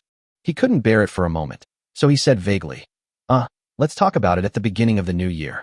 I feel that my previous studies were a bit scattered. I will study at home first, review and consolidate the knowledge I have learned. Hearing him say this, Lu breathed a sigh of relief and felt instantly delighted. She picked up a dumpling and put it in Gu Zhouyuan's bowl. Okay, eat more. You've lost a lot of weight these days. Gu Zhouyuan looked at his thin elder sister and second brother, then looked down at himself. Where did I lose weight? I am the tallest and strongest among the whole family. Seeing him like this, Gu Zhaodi burst out laughing. He stuffed his cheeks with all his might and just focused on eating. It was no exaggeration to say that this was the best meal he had ever had in his life. The second best meal was the braised pork. The third one is naturally the wild vegetable stall and bird eggs. Lu smiled with relief and picked up another dumpling for her eldest daughter and second daughter.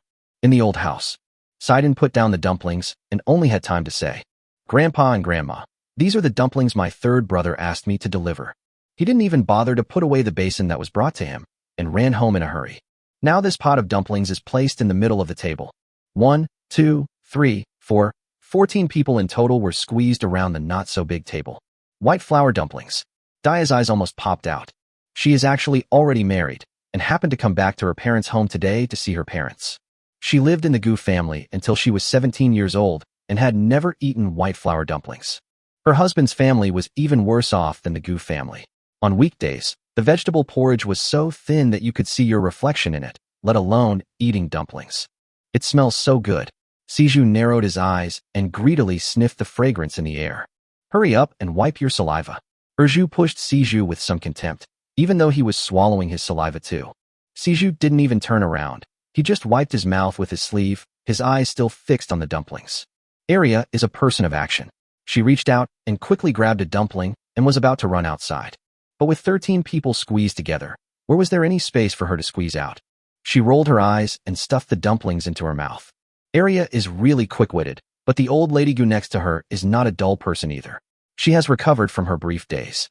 She opened Arya's hand that was about to reach her mouth, snatched the already broken dumpling, and said angrily, You greedy little girl, you have no manners at all. You're like a starving ghost. Is your family hungry? Didn't you just have dinner? As he spoke, he knocked a few chestnuts on Arya's forehead. Arya rubbed her forehead and didn't care about her grandma's beating and scolding. She just felt sorry that she couldn't eat the dumplings. The strategy just now was wrong. I should have stuffed it directly into her mouth. That way, Grandma would definitely not be able to react. Xiaohua felt a little gloating. Arya is a tiger. She dares to eat under her grandmother's nose. What is she thinking? Sanyu is 5 years old this year and is only a few centimeters taller than the table. He pointed at the dumplings in the bowl and shouted, Grandma, I want to eat that, I want to eat that. Mrs. Gu's gloomy face suddenly brightened up. She smiled and picked up a dumpling and put it to Sanyu's mouth. Come on, Sanyu, eat slowly. There will be more after you finish it. Xiaohua and Daya looked at each other and saw helplessness in each other's eyes.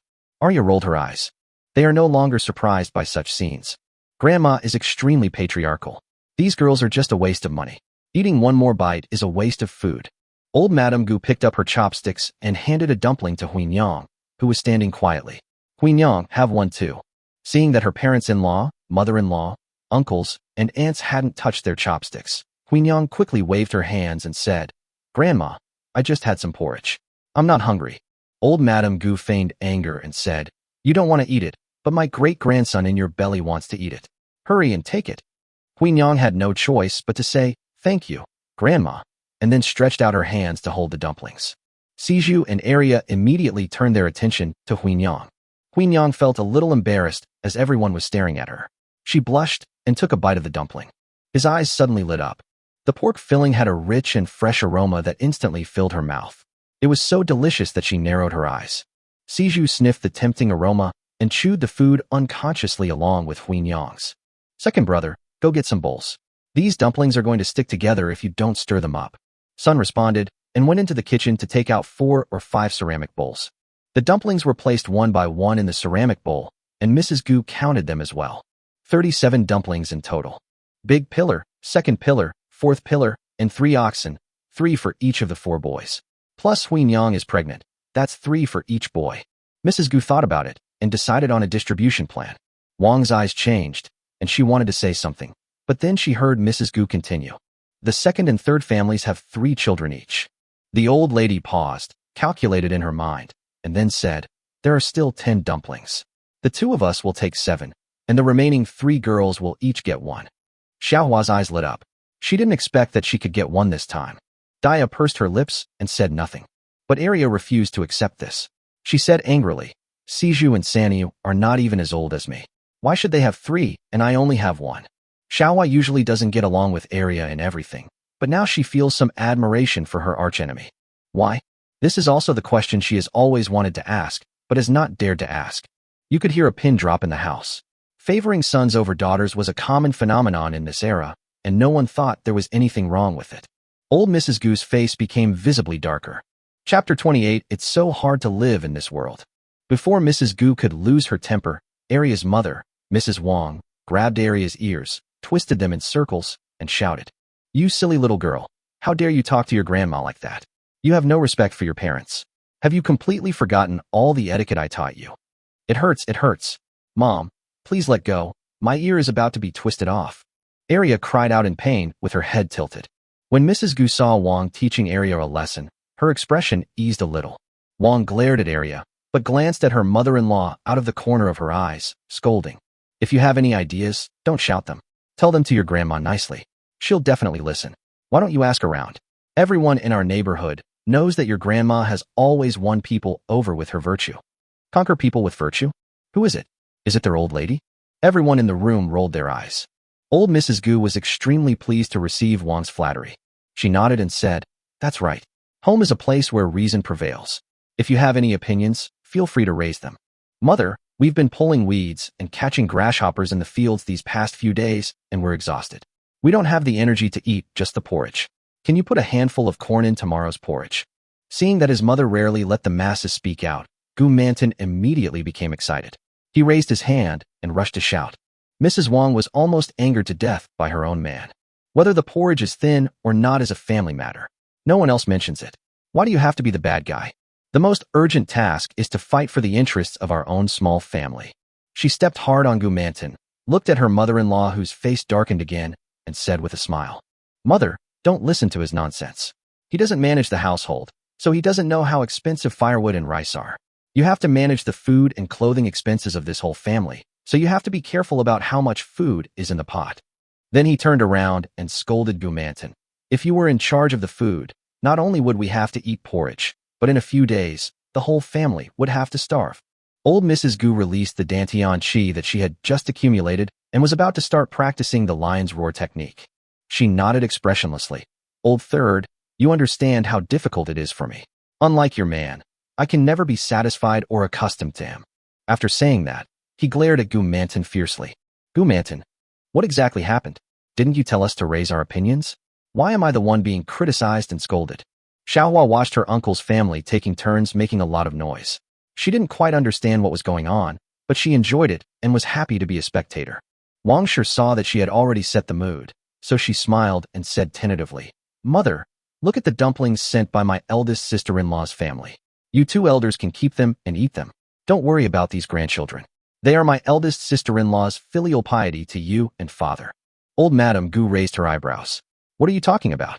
When have the old man and I ever eaten alone? I just said that the old man and I only took away 7, and the rest. Before she could finish her words, Wang Shi rushed in and said, Why don't we and my second brother each take half of the rest? Old Mrs. Gu was stunned for a moment, then looked at Mrs. Wang with a smile. So you've been praising me for so long, and you were waiting for me here? So you're just like Arya, thinking that I didn't distribute the dumplings fairly, right? Old Mrs. Gu said coldly. No, Wang said, waving her hands. It's just that I think it would be easier to divide it up between your 2 sons, half each. As for the younger generation, we, their parents, can divide it up between them. Mrs. Gu was furious when she heard this. This was a challenge to her authority. Today it was Arya first, then Gu Manton, and now it's Wang, one by one. You 3 are going to rebel. Old Mrs. Gu took a deep breath and was about to start scolding. Gu Monsong exchanged a glance with his daughter-in-law San and hurried forward to support old lady Gu, saying loudly, "Mother, I think your division is right. There is no better division than this." Mrs. Gu's rage suddenly subsided. She pointed at Wang and Gu Manton. "Look at how sensible the second family is. Unlike your third family, who are always jumping around and making the whole house a mess." Mrs. Wang was so angry that her chest hurt. The second son's family got more and took advantage of it. So of course he was sensible. Just when she couldn't help wanting to make a scene, Son tugged at her sleeve and whispered in her ear, "His third aunt, please don't argue with his grandmother. Wait until she goes to sleep later, and then we'll divide it according to your suggestion." Wang's eyes rolled, her face full of smiles. She stepped forward and took old lady Gu's hand, saying in a cute way, "You misunderstood, didn't you? I suggested this because I wanted to save you some trouble. Now that I think about it, I was not thoughtful enough, or your way of dividing it was better." "That's right. Mother must have her reasons for dividing it this way." Son agreed. It took a lot of effort to calm the old lady down. Old Mrs. Gu carried 7 dumplings and went into the room with old Mr. Gu. Gu Manton watched his second brother and his wife putting dumplings into his wife's bowl. He was a little confused and quickly stopped them. "Second brother and second sister-in-law, what are you doing?" Gu Monsong smiled and said, "I think the method his third aunt suggested is better. Half for each family is fair." Gu Manton was about to refuse, but Wang suddenly pulled him behind her. Wang stared at the chopsticks holding the dumplings and counted them in her mind. "Previously, my family only got 11 dumplings, but now it has become 15. My mother-in-law is so biased. As the old saying goes, the crying child gets the milk. It turns out that good things have to be fought for by yourself." Xiaohua, Dezhu, Erju and Siju brothers and sisters are no longer surprised.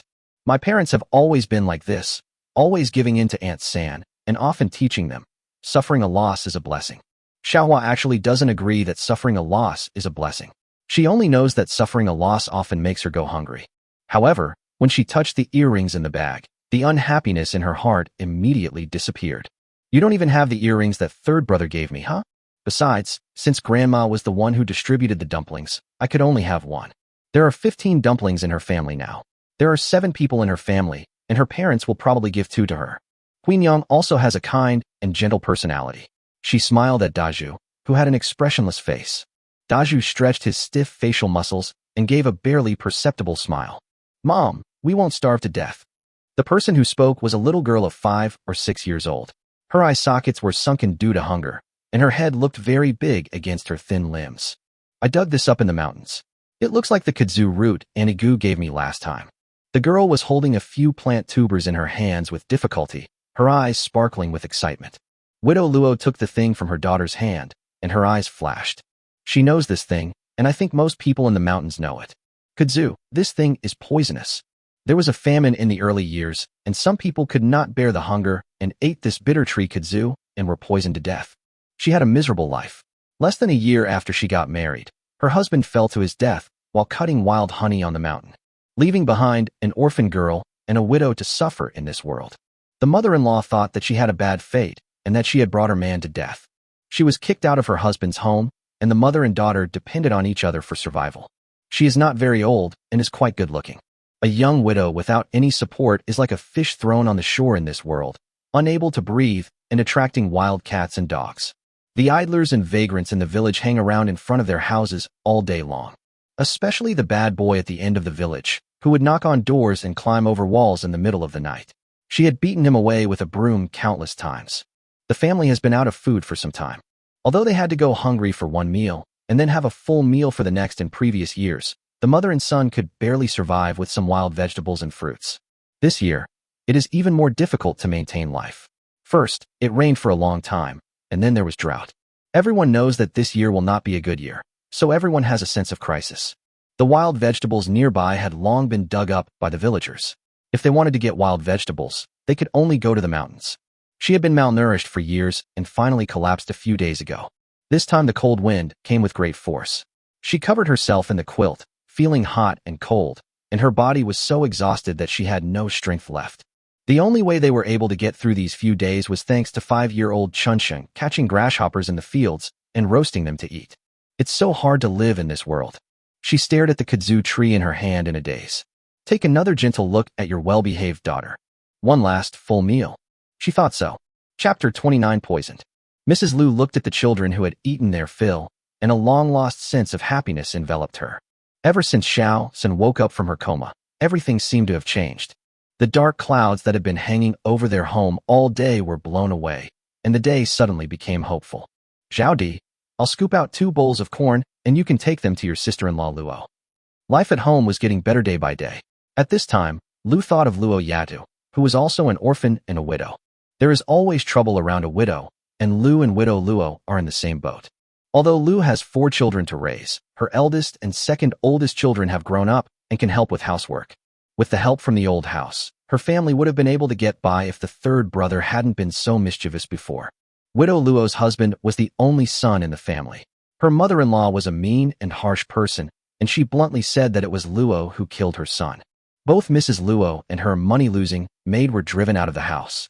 Luo also thought about taking her daughter back to her parents' home, but her eldest sister-in-law was the head of her family, so how could she allow such an unlucky daughter who married out to go back? Finally, the village head stepped in and assigned the men in the village to build a thatched hut not far from the Luo family's old house. Finally, Luo's mother and daughter had a place to shelter from the wind and rain. Gu was a kind-hearted person, and since the other party was also a widow like herself, she often asked her son and daughter to help carry water, chop firewood, etc. The 2 families have a very good relationship. A lot of things happened at home during this period, and Lu hadn't been to Luo's house for quite some time. She thought back and realized that it was about 7 or 8 days ago that she gave Chunxing a small piece of Pureria root. Since then, she had rarely seen widow Luo and her daughter. In order to save lamp oil, every household in the rural area turns off the lights and goes to bed early. Gu Zhaodi was carrying a small bag of corn and walking on the dark village road relying on her memory. Gu Zhouyuan followed behind. Because Luo was a young widow, she was afraid of being gossiped about, so all the work of passing messages and running errands for Lu was basically done by Gu Zhaodi. But it was dark outside now, and Gu Zhouyuan was worried about Gu Zhaodi, a girl alone, so he followed along.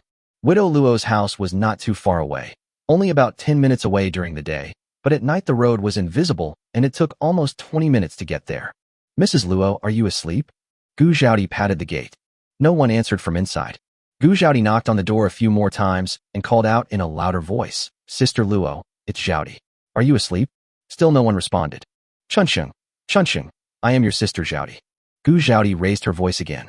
There was still no movement in the room, but the people next door were woken up and turned on the lights. Gu Zhaodi glanced at Gu Zhouyuan who was standing beside her and asked doubtfully, Isn't Sister Luo at home? Maybe. Let's come back and have a look tomorrow. Gu Zhouyuan nodded. There seems to be some strange smell. He sniffed hard, like the sour smell of fermented and spoiled food. Gu Zhaodi turned around and murmured, I haven't heard where Mrs. Gu is going. When she was in the most difficult time, her relatives stopped associating with her. How come she suddenly left home and lives somewhere else? Gu Zhouyuan stopped when he heard that. He turned his head and looked at the closed gate. His expression changed. I just felt that something was wrong, and now I finally know where the problem lies. There is no padlock on the outside of the courtyard gate. The door is bolted from the inside. Combined with the strange smell he just smelled, Gu Zhouyuan had a bad feeling. He thought about it, then took 2 steps back, took a running start, and jumped over the earthen wall. Gu Zhaodi became anxious and didn't know what Gu Zhouyuan was going to do. Mrs. Luo is a young widow in her early 20s. If people knew about this, she would be very upset. But the various changes in Gu Zhouyuan in the past few days made her believe that Xia Yuan must have his reasons for doing this. She looked nervously at the neighbor's house with the light on, thinking about how she would respond if someone came over.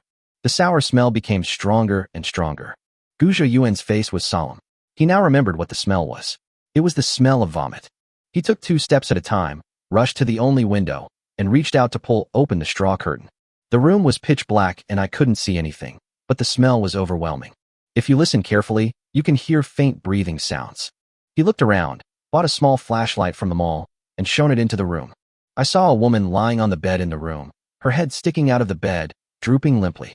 There was also a little girl lying on the floor beside the bed. Both of them were pale, and there was a lot of vomit on the ground. This is poisoning. Gu Zhouyuan ran towards the door and slammed into it, breaking the flimsy wooden door into pieces.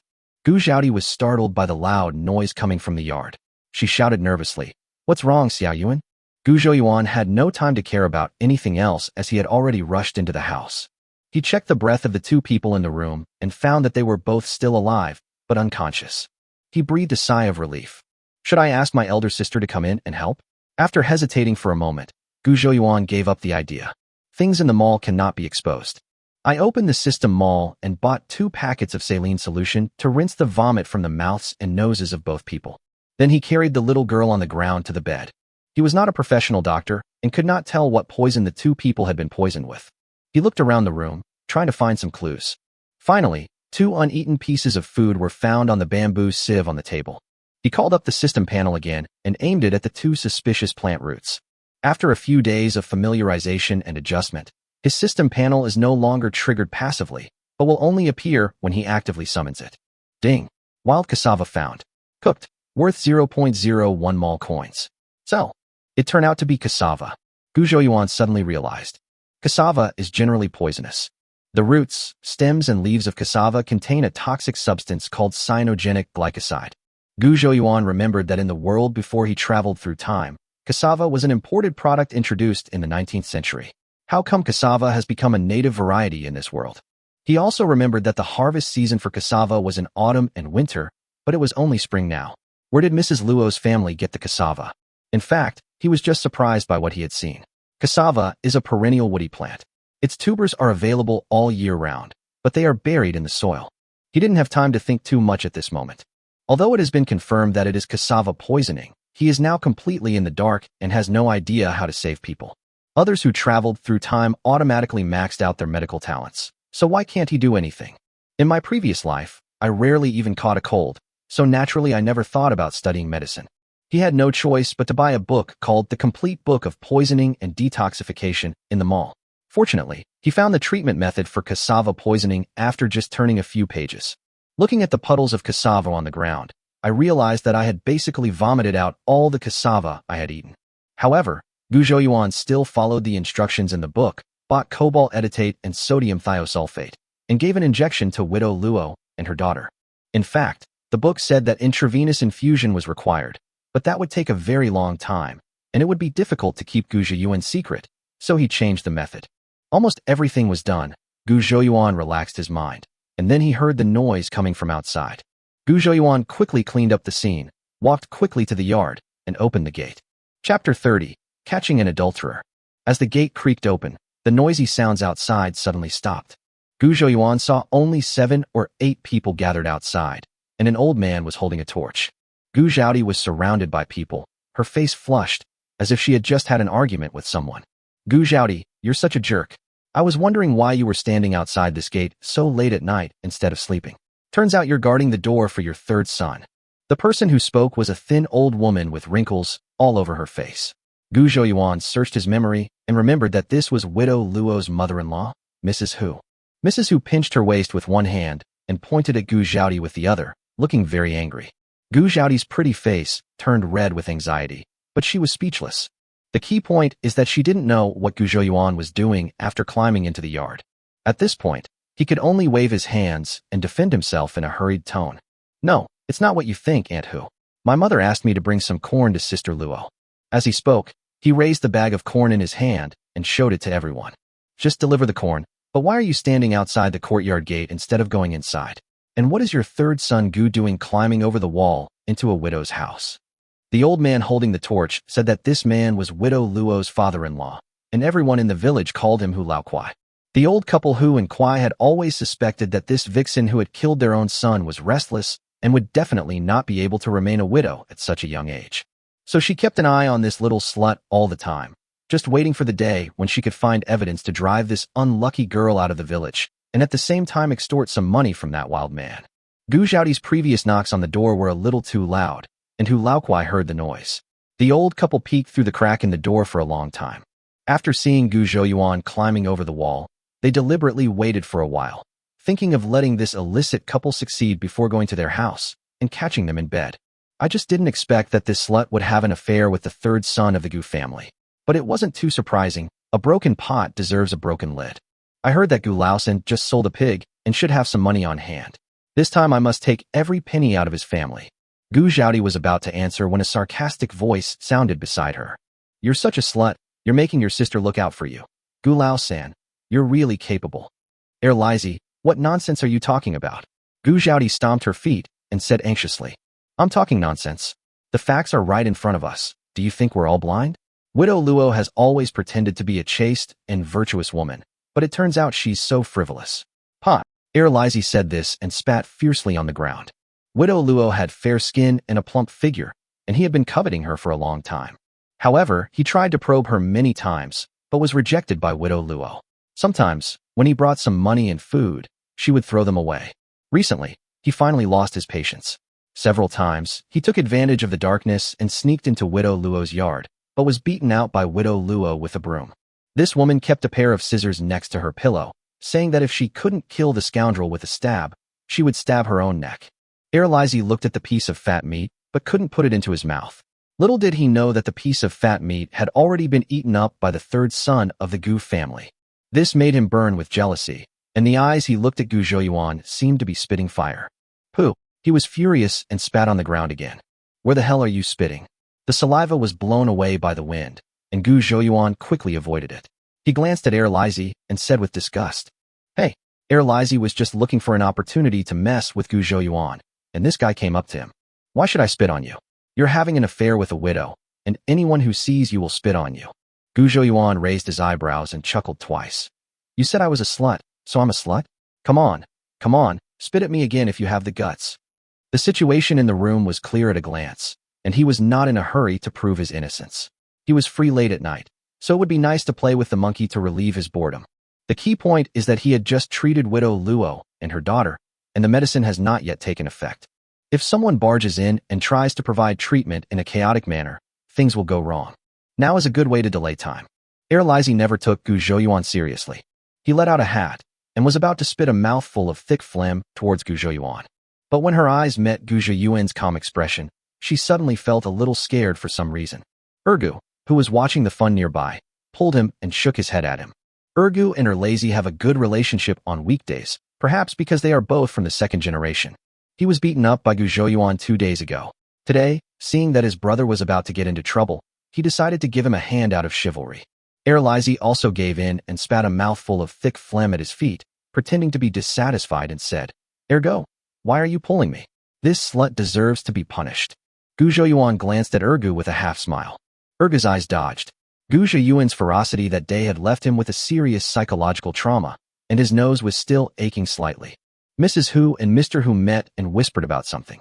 Not long after, Mrs. Hu came forward and grabbed Gu Zhouyuan's clothes, shouting, "Third son of the Gu family. How long have you been hooking up with that Luo family?" Gu Zhouyuan swung his arm, causing Mrs. Hu to stagger.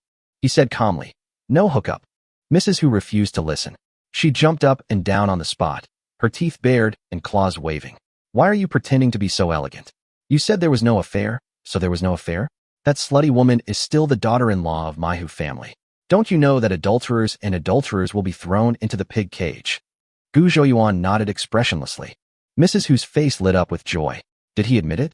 Then Gu Zhouyuan said indifferently, "I really didn't know he was going to be put into a pig cage."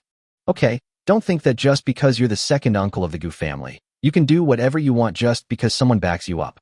I'm going to sue you at the county government office and have you thrown into a pig cage and lose your head." Mrs. Hu was almost mad to death when she saw Gu Zhouyuan's dead pig-like look. "And you, the shameless Ma Boliu, will also be sent to prison." Mrs. Hu scolded for a long time, but Gu Zhouyuan didn't seem to care, so she changed her target, pointed at Gu Zhaodi, and cursed. In ancient times, Ma Bo Lu, also known as Ma Bo Lu, Ma Ba Lu, and Ma Bai Lu, refers to a person who brings men and women together to have improper relationships, or in modern terms, a pimp. Gu Zhouyuan's eyes flashed. He didn't want to argue with an old woman, but this old woman dared to insult his elder sister. He raised his hand and slapped Hu Laokuai, who was cheering nearby, in the face, stunning everyone present. Hu Laokuai covered the burning half of his face with his hand, looking confused. Old Mrs. Hu pounced on Gu Zhouyuan and tried to tear him apart. Gu Zhaodi gritted her teeth and pulled old Mrs. Hu aside. "Who said they wanted to put my Xiaoyuan in a pig cage?" Old Mrs. Gu took the lead, walking with great speed, followed by a large group of people from the Gu family. Seeing this scene, Mrs. Hu also calmed down. She whispered to Hu Laokuai, who was still stroking his face, "Go, call the eldest and second eldest brother over here." "Hey, are there more people?" Gu Manton scratched his head and grinned. Hu Laokuai put the foot he had just raised back into its original position. The Gu family is the largest family in Datong village. When it comes to people, they are really not afraid of anyone. Mrs. Hu looked around and suddenly realized that she was here to catch someone cheating. She was in the right, so what was there to be afraid of? Her hunched back straightened up immediately, and she shouted to the increasing number of onlookers. Fellow villagers, please judge for yourself. The young master of the Gu family stayed up all night, climbed over the wall, and entered my daughter-in-law's room, and even asked his sister Gu Xiaodi to watch over him from outside. After we caught him, he even started beating people. According to the old rules here, shouldn't adultery and cheating be punished by being thrown into a pig cage? She was so passionate that her saliva was flying. The surrounding villagers began to whisper. Given the time, location, and the indescribable reputation of the Gu family's mistress, this matter is extremely credible. Rural people don't have many entertainment activities and are particularly keen on all kinds of gossip. Among them, the most talked about is naturally the things between men and women. Chapter 31. Fill half a bucket of manure? Lu, who hurriedly arrived from behind, felt a sudden rush of anxiety. It's only been a few days since her Xiao Yuan changed his personality. How come this happened? Old Madame Gu doesn't care about all that. If anyone dares to touch her eldest grandson, she will fight him to the death. She found a C position, stood still, and opened fire on Mrs. Hu. My eldest grandson is a pure, unmarried young man. How could he be involved with your daughter-in-law? You're trying to blackmail my Gu family. What the hell are you dreaming of? Even if they did have sex, it was your daughter-in-law who seduced my grandson. It's your Hu family that has a flawed family tradition. You're taking advantage of me and still acting like a good kid. You can't even control your own woman, yet you're trying to put the blame on someone else. Old Mrs. Gu has always been a person who helps her relatives, but not others. When it comes to being naughty and unruly, she is the only one who is invincible in Datong village. You. Mrs. Hu tried to retort several times, but she couldn't find any way to break through in the face of Mrs. Gu's overwhelming attack. Oh, my dear grandson, you must be starving. Why are you acting like a scoundrel? Why are you hanging out with a widow? Are you attracted to her because she's older, or because you have a ready-made daughter? Old Mrs. Gu was still clapping her legs and stamping her feet. Lizie's face turned black. What do you mean by having the same moral character as me? Widow Luo is such a pretty young wife that any man would be tempted by her. Why are you still disgusted with it? It's as if your Gu Saner has suffered a great injustice. Your Gu Saner's reputation in the village may not be better than mine. Lizzie was complaining madly in his heart. If he really couldn't beat the old lady in scolding, he would definitely go and argue with her. Gu Zhouyuan opened his mouth wide. He was also shocked by his grandmother's fighting ability. What's the connection? The more you talk, the more offensive it gets. It's ruining the widow's reputation. The key point is that she is just like a rapper. Her tongue is very fluent, and it took her less than half a minute to finish the string of lines, and he couldn't stop her. He quickly embraced Mrs. Gu's arms and kept saying, "Grandma, it's not what you think. Sister Luo and I didn't do that." "What? Haven't you done it yet? Then why did you sneak over the wall in the middle of the night to chat with that young widow?" Old Mrs. Gu's rhythm was disrupted, and she looked at Gu Zhouyuan puzzled. Gu Zhouyuan was really defeated by the old lady's toughness. Mrs. Luo and her daughter have been poisoned, and they haven't woken up yet. Gu Zhouyuan quickly picked out some useful information to say. If he went on beating around the bush, there was no telling what the old lady would say. As soon as these words were spoken, everyone at the scene fell silent. They thought that Widow Luo had been caught in an ugly incident and was so ashamed that she hid in the house and dared not see anyone, but they did not expect that such a thing would happen again. Mrs. Hu was skeptical. She wanted to rush into the yard several times, pull out the shameless slut, and scratch her seductive face that attracted so many bees and butterflies. But Gu Zhouyuan was stuck at the door, and she tried to rush in several times but failed. At this time, Gu Zhouyuan had already walked away from the door and stood next to old Mrs. Gu. Mrs. Hu rushed into the courtyard with a fierce look on her face, followed closely by old man Hu, and then by the curious villagers. Lu finally came to her senses. She grabbed Gu Zhouyuan's arm, tears welling in her eyes. "Xiao Yuan, tell me what's going on. I'm scared to death." Gu Zhouyuan recounted the entire incident, removing the parts that could not be said. Everyone in the Gu family breathed a sigh of relief. Then, what about Sister Luo and the others? Can they still be saved? Gu Xiaodi thought of the key question and asked anxiously. Everyone started to panic. "Eating kudzu can be fatal," said Gu Erju. "Last year, someone in Qinghe village ate kudzu and was saved only after drinking several buckets of dung soup." Gu Mansong also looked solemn. "I'll go scoop up half a bucket of manure right now." Gu Manton turned around and ran home. "Hey, third uncle." Gu Zhouyuan wanted to stop him, but when he stretched out his hand, Gu Manton had already disappeared. Just thinking about drinking manure soup made Gu Zhouyuan shudder. They should be fine. I've read some medical books before and have already treated Mrs. Luo and her daughter according to the methods in the books. Gu Zhouyuan comforted everyone. It is said that Mrs. Hu led a group of people straight into the inner room. The door had been smashed into pieces by Gu Zhouyuan. As soon as she entered the room, Mrs. Hu saw Widow Luo and her daughter lying on the bed. Both men were pale, and there were 2 large pools of vomit on the ground. Mrs. Hu was about 70% convinced about what Gu Zhouyuan said about the poisoning. But she still walked over and pinched Widow Luo hard a few times. It was confirmed that Widow Luo was really unconscious. Lotzi came into this room twice, and was swept out with a broom every time. This was the first time he walked into this room openly, and he looked around. 2 white objects in the ceramic bowl on the table attracted his attention. It looked like kudzu root, so he picked it up and smelled it. The smell was somewhat familiar, and he couldn't tell what it was, but it was definitely not kudzu root. He thought about it, squeezed through the crowd of onlookers that filled the room, and went to the kitchen. On the kitchen floor, he saw a small pool of brown stuff that looked like peeled bark. After careful identification, his expression suddenly changed. This is kudzu bark.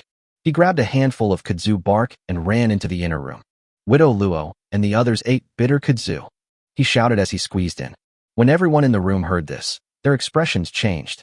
Although this kudzu tree looks very similar to kudzu root, it is not edible. Oh right, dung soup. Go scoop up the manure, someone in the crowd shouted. A middle-aged man reacted quickly and ran to Widow Luo's toilet. He came back after a while, but with empty hands. The man spread his hands and said, "There's nothing in the toilet." Gu Zhouyuan and his group had already gathered in the yard. He wanted to stop it, but when he thought that others would definitely not listen to him, he shut up. Seeing that the man didn't find the manure, he couldn't help but breathe a sigh of relief for Mrs. Luo. But before he could relax for a moment, he heard Gu Manton shouting, "The manure is coming. The manure is coming." I saw him carrying a wooden bucket, which was half filled with manure. Gu Zhouyuan's face fell. "Third uncle, wait a moment." When Gu Manton heard Gu Zhouyuan calling him, he responded and ran towards Gu Zhouyuan with the dung bucket. As he walked briskly, the manure water swayed and a few drops splashed out from time to time. Gu Zhouyuan's face turned green. He pinched his nose and waved his hand from a distance, saying, "Uncle San, put down the bucket first. Put down the bucket first."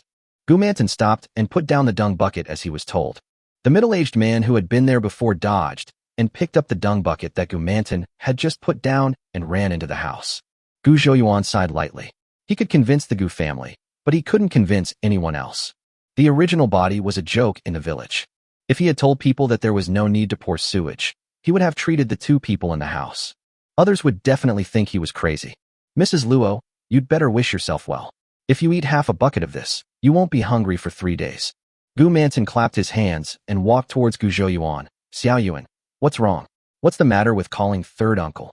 Gu Zhouyuan took 2 steps back and waved his hands, saying, It's okay, third uncle. I think I heard my second uncle calling you." Guman Song, I didn't. Chapter 32. Life is hard, and I want to eat candy. In the end, Widow Luo was not forced to drink dung soup. Just as the 2 old sisters-in-law helped Widow Luo up and pried her mouth open to pour the golden juice into her mouth, Widow Luo opened her eyes in time. This made Gu Zhouyuan breathe a sigh of relief. But some people are still not satisfied. For example, Gu Sidon and Gu Area, they finally squeezed to the window, with anticipation on their faces, because they were lucky enough to see with their own eyes the manure pouring that they had only seen in after-dinner stories. Now these 2 funny guys slipped out of the crowd in disappointment, with the little flames in their eyes extinguished. Hu Chunxing woke up 2 minutes later than Widow Luo. Widow Luo was stunned for a moment when she saw that she was still alive. Then she forced herself to thank her neighbor Gao, who came to help.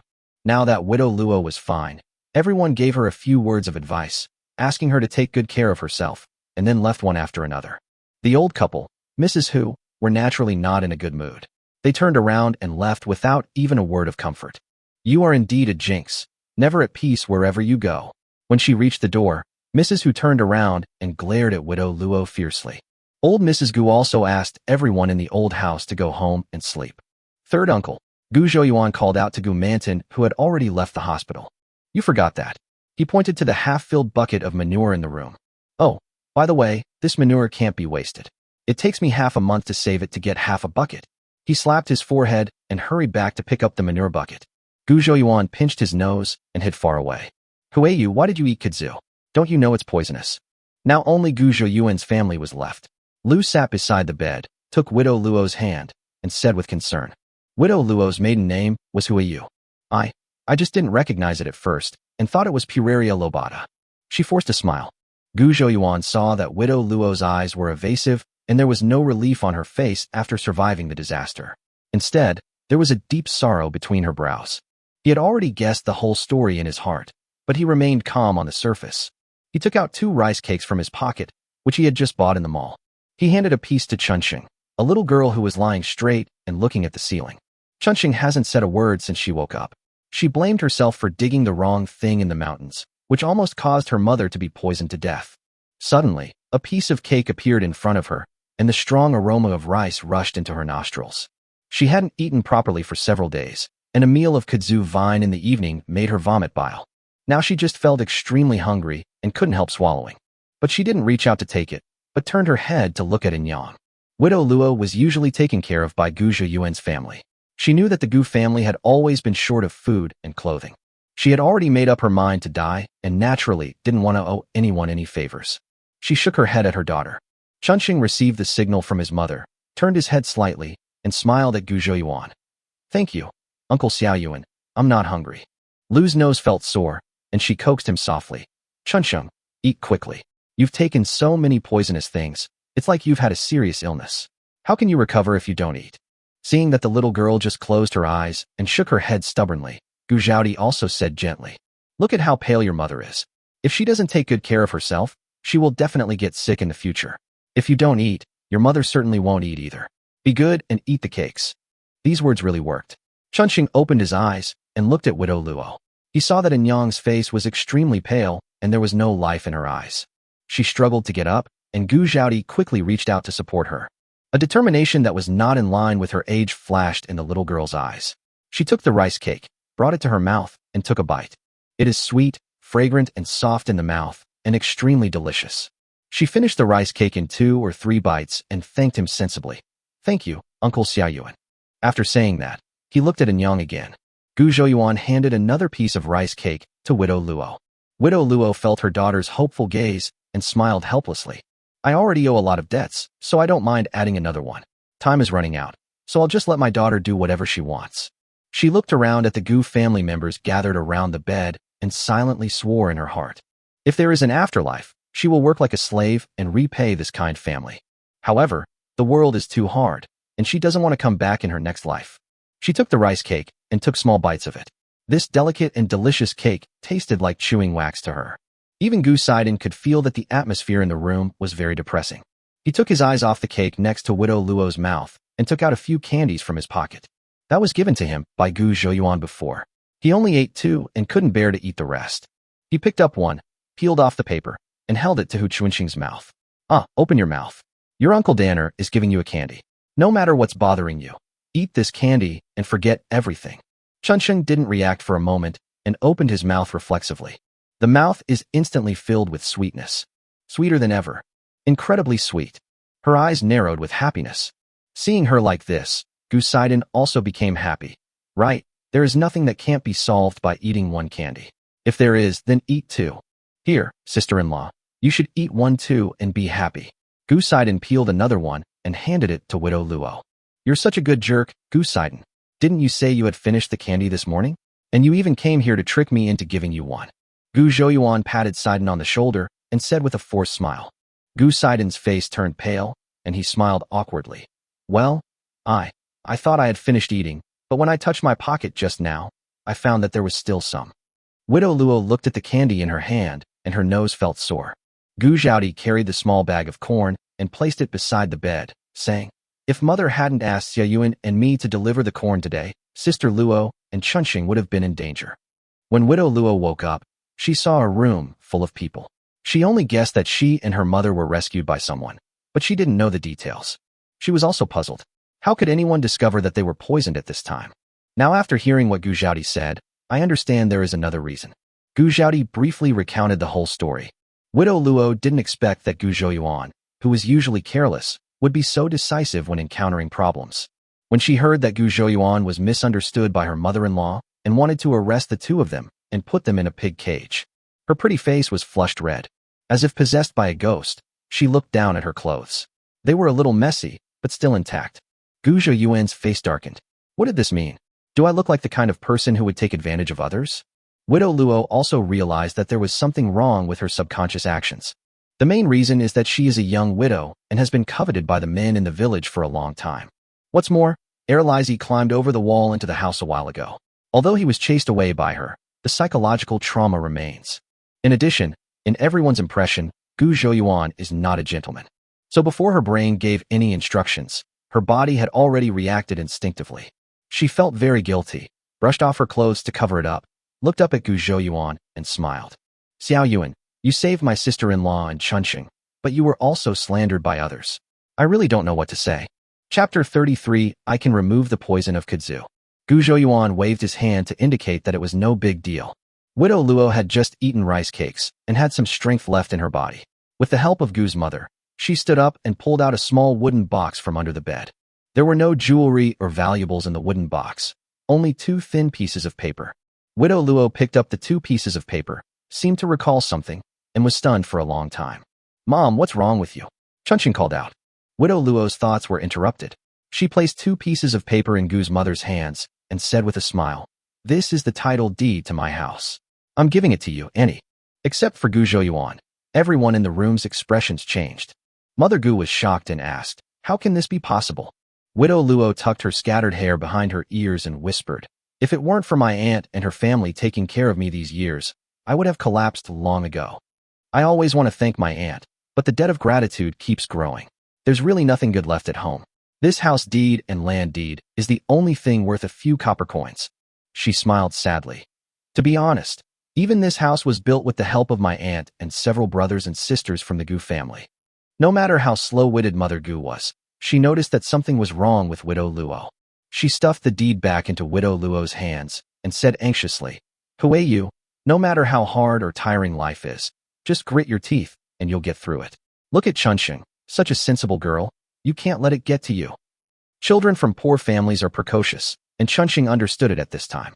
She rushed over, hugged Widow Luo, and sobbed. Gu Zhouyuan couldn't bear to see this scene the most. He cleared his throat, leaned over to the sobbing Chunqing, and said, "Chunqing, tell Uncle Xiao Yuan where you dug that kudzu tree." Everyone was originally immersed in a sad atmosphere, and Gu Zhaoti's eyes were already filled with tears. When she heard Gu Zhouyuan ask this question out of the blue, she was a little stunned. Hu Chunqing sobbed as he replied, Right at the back mountain, on the mountainside." "Is it a lot?" Gu Zhouyuan asked. "A lot." It was Gu Dedi who answered. "Everyone in the mountains knows that kudzu is poisonous, so no one wants to touch it. Over the years, the amount of this stuff has increased. Gu Dedi often went up the mountain to chop firewood, and he knew several places where kudzu was rampant." Gu Zhouyuan felt relieved, for he was afraid that cassava was a rare thing in this world. He turned around and went out, looked around, and closed the gate. Then he came back and wanted to close the door, but then he remembered that the broken wooden door had been knocked apart by him before. He touched his nose and coughed to cover up his embarrassment. "I have something to tell everyone." He lowered his voice. When everyone saw him like this, they also became nervous and walked closer to him with lighter steps. Even Widow Luo and her daughter came out of the sorrow of separation and looked at Gu Zhouyuan. Gu Zhouyuan bent down and said in a stealthy voice, "I have a way to remove the toxicity of the bitter kudzu." "What?" The scene was extremely quiet, but everyone was shocked. Everyone knows the terrible reputation of the kudzu tree. In previous years of disaster, people would rather chew tree bark and eat soil than touch the kudzu tree. This thing can temporarily fill your stomach, but the poisoning reaction that follows is 100 times more uncomfortable than hunger. Now Gu Zhouyuan said he could remove the toxicity of kudzu. They all wondered if they had heard it wrong. "Third brother, let's go dig now." The person who trusted Gu Zhouyuan the most was actually Sidon. It was because third brother's performance these days was so outstanding that little Sidon had developed a sense of admiration for him. "The kudzu tree is everywhere in the mountains and fields, so we will never go hungry again." He was worried before that after the wild boar was bred, he would have to live the same life as before, eating coarse food and going hungry one meal and then full the next. "Xiao Yuan, you said you can remove the poison of kudzu. Is that true?" Lu didn't want to doubt her son, but this incident was too shocking. Even Mother Gu asked this question, let alone Widow Luo. It was like someone told her that the rocks and mud from the mountains could be used to make steamed buns. She couldn't help but be skeptical. Gu Zhouyuan also knew that his words were hard to convince people. He strategically touched his forehead, his mind raced, and he started to fool people. Mom, if I had said before that I could kill a wild boar with one arrow, would you have believed me? Mother Gu was stunned. Indeed, before, she would rather believe that Xia Yuan could eat a whole pig in one meal than believe that he could kill a pig with one arrow. Gu Zhouyuan didn't wait for her to answer and continued, I can braise pig offal and make dumplings with pork and scallions. This time, not only Gu's mother, but even Gu Zhaodi fell into deep thought. I can also detoxify and save people. I don't need dung soup. Gu Zhouyuan pointed at Widow Luo, reminding everyone that this living example was right before their eyes. In the past, the Gu family only knew that Gu Zhouyuan had changed, but they didn't think about it carefully. Now they connected together everything that had happened to Gu Zhouyuan in the past few days, and suddenly realized that Gu Zhouyuan's performance could only be described as magical. Seeing that everyone was already shocked by him, Gu Zhouyuan continued to ask, aren't you curious about why this happened? Everyone nodded. Gu Zhouyuan had his back to the oil lamp, so no one could see the expression on his face. They only heard him say in a low, deep voice, actually, I was injured and unconscious at the time. Something happened when I was about to die. Mother Gu's heart suddenly tightened. Gu Zhaodi and Gu Dedi also looked nervous. Gu Saiden's face changed. If you ask who among these people felt the most deeply, it would definitely be him, Saiden. He clearly remembered that his third brother had stopped breathing that day, but then he suddenly woke up for some reason. Gu Zhouyuan turned around and adjusted the lamp wick, and the room suddenly became much brighter. Only then did everyone see the warm smile on his face. In a trance, I saw a beautiful fairy sister. She said that I had been too messy in my life and owed too much to others in the world. It was not time for me to die yet, so she taught me many skills and asked me to make a good living. Gu Zhouyuan was talking nonsense in a serious manner, but everyone believed it completely. In this era, ordinary people still believe in ghosts and gods. With that said, all his previous changes made sense. At this time, a discordant voice sounded. Third brother, was the fairy sister standing by the bed at that time? It's a pity that I didn't see her. The fairy sister is here to collect people's souls. Only those who are about to die can see her. Of course you can't see her. Gu Zhouyuan made up a lie. Isn't it the ox-head and horse-faced monsters that are enchanting souls? Does the fairy sister have a horse face? Saiden was very interested. People are always curious about the world after death. Now his third brother has actually seen the soul catcher. Who wouldn't be excited? Gu Zhouyuan's face was full of black lines. He narrowed his eyes slightly and ignored Saiden. Before Saiden could ask more, Mother Gu pulled him over and said softly, don't ask so many questions. The secret cannot be revealed. Chapter 34, Going Up the Mountain to Dig Kudzu. With the help of a god, and considering Gu Zhouyuan's recent changes, the Gu family naturally believed what Gu Zhouyuan said about being able to remove the toxicity of kudzu. Widow Luo regained her vitality as if seen with the naked eye. People in this era are superstitious about ghosts and gods. Gu Zhouyuan spoke so seriously, and influenced by the emotions of the Gu family, she had no reason to disbelieve it. Even if we take a step back, she has already been forced into a desperate situation and died once. Now there is another path at her feet. Why shouldn't she take it? Kudzu can be eaten as food. If this can be accomplished, Chunxing will never go hungry again. Thinking of the kudzu trees all over the mountain, her heart was burning with excitement, and she wished she could pick up a shovel and go up the mountain to dig. In fact, other people's reactions were similar. No one could remain calm after hearing the news. After all, they would feel at ease only when the grain was stored in the warehouse. Gu Zhouyuan finally persuaded everyone to wait until dawn before going up the mountain. Firstly, it is not safe to go up the mountain at night. Secondly, everyone avoids the bitter kudzu tree as much as possible, so no one will fight for it. After all, they would have to put in a lot of effort to go up the mountain tomorrow. So after agreeing on a time, Gu Zhouyuan took his family back to rest. That night, only Gu Zhouyuan and Saiden slept soundly. The others were too excited and tossed and turned, only falling into a drowsy sleep late at night. Finally, it was 5 o'clock in the morning. Lu and Gu Zhaodi got up with dark circles under their eyes and went to prepare the tools they would need to go up the mountain. When he opened the gate, he saw Widow Luo and her daughter already waiting outside the yard. Gu Dedi hurriedly let the two of them into the yard. Queen Yang, why are you here so early? Lu was very surprised. She saw dew on Widow Luo's head and knew that the two men had been standing outside the door for a while. I just got here too. Widow Luo smiled embarrassedly. In fact, she didn't sleep all night, and was always thinking about the kudzu trees on the mountain. She was afraid that if she closed her eyes, she would wake up and find that it was all just a dream. Gu Zhaodi was busy in the kitchen making a fire and cooking breakfast. Ordinary families usually had 2 meals a day, and there was no such thing as breakfast. But Gu Zhouyuan couldn't stand not eating breakfast, so he got up and made breakfast these days. He had been busy all day yesterday and slept late. He was afraid that he would not be able to get up in the morning, so he specifically told Gu Zhaodi that it would take a lot of effort to climb the mountain today, so she must eat a full meal in the morning. Gu Zhaodi doesn't know how to cook many things. Her best breakfast is wild vegetable porridge, which saves time and effort. But although it was the same wild vegetable porridge, it was different from the one they ate at home before Gu Zhouyuan came through. Xiao Yuan said that wild vegetable porridge was unpalatable and would irritate the throat, so Gu Zhaodi replaced the rice bran in the porridge with white flour. Only a handful of wild vegetables were scattered, and the amount of corn was twice as much as usual.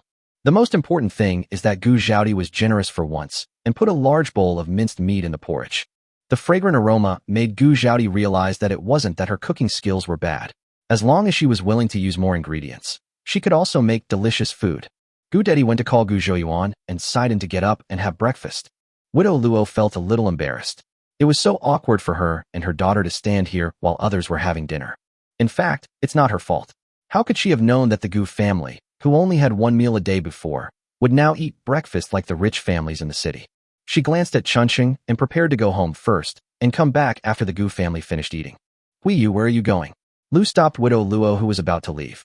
I forgot to bring the backpack. I'll go back and get it. Widow Luo replied with a smile. What backpack do you need? I have one at home.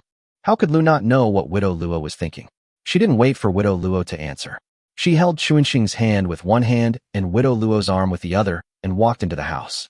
Don't be polite with your aunt. I've made the meal for you too, Mrs. Lu said as she walked. Widow Luo was about to refuse when Gu Zhouyuan rubbed his eyes and walked over to her. He said with a smile, it's just some wild vegetable paste, not something precious. At worst, we can dig some kudzu from the mountain and have a meal at your house. Widow Luo finally stopped refusing, her eyes sparkling. Yes, there is so much food on the mountain, and she has a future. There is still a long way to go, and she will repay them slowly in the future. Mom, this vegetable porridge is so delicious. It was the first time that Zhao Chunqing ate such delicious porridge, and he was so happy that his eyes narrowed. Widow Luo nodded. She was also confused by the bowl of vegetable porridge she had eaten. Of course it's delicious. It contains pork and flour. Gu Sidon took a big gulp of the porridge and said proudly, flour and meat? The little girl was stunned. She had never eaten these two foods before.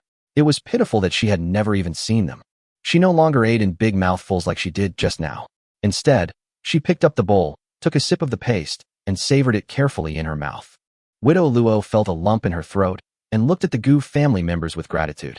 I don't know if the soil on the mountain is loose. Should we bring a shovel or a fork? Gu Zhouyuan realized that the next part might be about to be emotional, so he quickly interrupted. This trick really works. Widow Luo perked up. It's been a drought this year, and the soil on the mountain is pretty hard. I think a pitchfork is more useful than a shovel. The iron fork is about the same size as a shovel and has 3 sharp teeth. It is indeed less labor-intensive to use to dig cassava than a shovel. Then we won't have to bring a shovel. Gu Zhouyuan nodded. Brother, you should also bring a hatchet and a rope. I guess the backpack can't hold much. Gu Dedi let out a sigh, put down the empty bowl, got up and went to the yard, loosened the rope tied to the firewood, and then tidied the rope. Gu Zhaodi also put down her bowl and chopsticks. She put the bamboo baskets and backpacks together, 2 backpacks and 3 baskets in total. Chunqing saw that everyone else was busy and had no time to savor the meat and flour. She picked up the bowl and started gulping down the porridge. After a quick packing up, the group headed up the mountain. On the way, we met many villagers who went up the mountain early in the morning to pick wild vegetables. They were all a little surprised to see the large group of people from the Gu family. Mrs. Gu, what are you doing with all this fuss? Neighbor Aunt Wang came over and asked. Mrs. Lu continued walking and said casually, we have nothing to do. Let's go to the mountain as a family and see if we can find something to eat. Aunt Wang scoffed. There are only a few edible wild vegetables left on the mountain. You've got a big basket and a small basket. I'm afraid you'll have to peel tree bark to fill it up. Aunt Wang had quarreled with the Gu family many times in the past because Gu Zhouyuan was a jerk. She lives next door, and in recent days, she can smell the aroma of rice and meat coming from the Gu family every day. The youngest son Jinbao was so greedy that he cried, and he kept asking to eat the same meat as Sidon's family. Now, it's estimated that this family has been eating and drinking excessively for a few days, and there is no food left at home. Look, the whole family went up the mountain to peel tree bark. Chapter 35. The mountains and plains are full of food. Along the way, there were many villagers who had the same idea as Aunt Wong, but they were all casually brushed off by Lu. Most people in the village know about the kudzu forest that Chunqing mentioned. The things there are poisonous, so people who go hiking in the mountains always take a detour. The group of people were already out of breath when they climbed to the mountainside. Just looking at this large patch of kudzu trees, everyone became full of energy. These patches of land were full of food. Gu Dedi saw a thick kudzu tree in front of him, picked up the iron fork, and started digging. Insert the iron fork into the soil and twist it back and forth a few times, and the soil at the root of the kudzu tree will loosen. Gu Zhouyuan grabbed the branches of the kudzu tree and pulled hard, and a large bunch of kudzu tubers were pulled out of the soil. There were 7 or 8 thick and long kudzu roots, and Gu Zhouyuan felt that at least 2 of them were broken in the soil. Everyone's eyes lit up. Gu Sidon rushed over, broke off one, and put it into the backpack. Be careful not to let the juice splash into your eyes or get on wounds, Gu Zhouyuan reminded. Widow Luo looked very happy. She picked up an iron fork and took Chunsheng to the other side of the forest to dig. This is indeed a strenuous job. Even if Widow Luo is usually very capable, she is already sweating profusely after digging only 2 kudzu trees. Seeing this, Gu Zhouyuan came over and said, "My second brother and I will be in charge of digging. Can Luo Shaozi and Chunsheng help break them up and pile them together? Mother and eldest sister are too busy to handle it." Widow Luo wiped the sweat from her forehead and nodded in agreement. "I'll help Xiao Yuan and the others with their work first. I've already dug up 2 trees, and they look like they weigh about 30 or 40 kilograms. After Xiao Yuan and the others finished digging, she and Chunsheng would go down the mountain later to dig more and bring it back home. The joy of harvest fills everyone's heart, and everyone is tired but happy." It was already noon. While the others were still full of energy, Gu Zhouyuan was already feeling hungry. Looking at the cassava piled up like a small mountain, it must be about 400 or 500 kilograms. Gu Zhouyuan rolled his eyes, and while everyone else was busy and no one paid attention to him, he ran to the side and bought roasted cassava and steamed cassava from the mall. When he came, he was carrying a basket covered with cloth. At this time, he pretended to take the prepared cassava out of the basket, while shouting, "Let go of your hands, come and eat." As expected, the first one to rush over was Gu Sidon. "Third brother, what is this?" Sidon sniffed and smelled a fragrance. "This is food made from cassava." "Oh, that cassava is cassava." Gu Zhouyuan covered the backpack with cloth again. Others also gathered around. Widow Luo was a little embarrassed at first when Lu pulled her, but now when she heard Gu Zhouyuan say that these foods were made of kudzu, she quickened her pace. Although she did not doubt Gu Zhouyuan, she still felt a little uneasy in her heart. Now that Gu Zhouyuan had laid the facts before her, she was of course excited. It is a common knowledge among everyone that kudzu is poisonous and cannot be eaten. Gu Zhouyuan was afraid that they might have concerns, so he wanted to set an example for them by eating one first to ease their minds. As soon as he stretched out his hand, Gu Sidon next to him grabbed a piece of steamed cassava and took a big bite. It's soft, sticky, and sweet, much better than wild vegetable porridge. Sidon's eyes lit up. Before he finished eating the steamed cassava in his hand, he reached for the roasted cassava with his other hand. Roasted cassava flour is powdery and has a burnt aroma. Sidon prefers roasted cassava. Seeing Sidon like this, the last bit of worry in everyone's heart disappeared, and they all picked up the cassava and started eating. Not bitter at all. Everyone's eyes lit up. "Mom, it's delicious. It's 100 times better than what we had last night." Chunqing blinked his big eyes and looked at Uncle Xiao Yuan with admiration in his eyes. Seeing that everyone was enjoying the meal, Gu Zhouyuan swallowed the roasted cassava in his mouth and said with a smile, "Cassava needs to be processed before it can be eaten. This is the cassava I accidentally dug up in the mountains 2 days ago. I have already processed it." Kudzu. Oh no, cassava is really edible and delicious. Everyone couldn't help but look at the pile of cassava tubers, and then looked around at the vast cassava forests. My heart suddenly felt hot. Although everyone believed what Gu Zhouyuan said before, that cassava could remove toxins and be used as food, it had never been truly verified. It's like Xiao Ming has been a good student since he was young, and everyone believes that he can be admitted to Tsinghua University, but he is still a little nervous until he gets the admission letter. After eating, everyone was full of energy and ignored what Gu Zhouyuan said, which was a health tip about not doing strenuous exercise half an hour after a meal. Go straight to the cassava forest and start digging. Everyone was so absorbed in the battle for food that they didn't notice the passage of time. As it was getting dark, Gu Zhouyuan asked everyone to stop. Looking at the huge pile of cassava, everyone was puzzled. It looks like it weighs at least 1,000 pounds. How to transport it down the mountain is a big problem. Gu Dedi took out the rope from the backpack and said, I'll tie the cassava into bundles. I can carry 100 kilograms down the mountain in one trip. If I make a few more trips, I'll be able to carry all the cassava down the mountain. It takes an hour to go back and forth from here to home empty-handed. You want to carry it more than 10 times. Do you think you are a workhorse? Gu Zhouyuan objected. What should we do?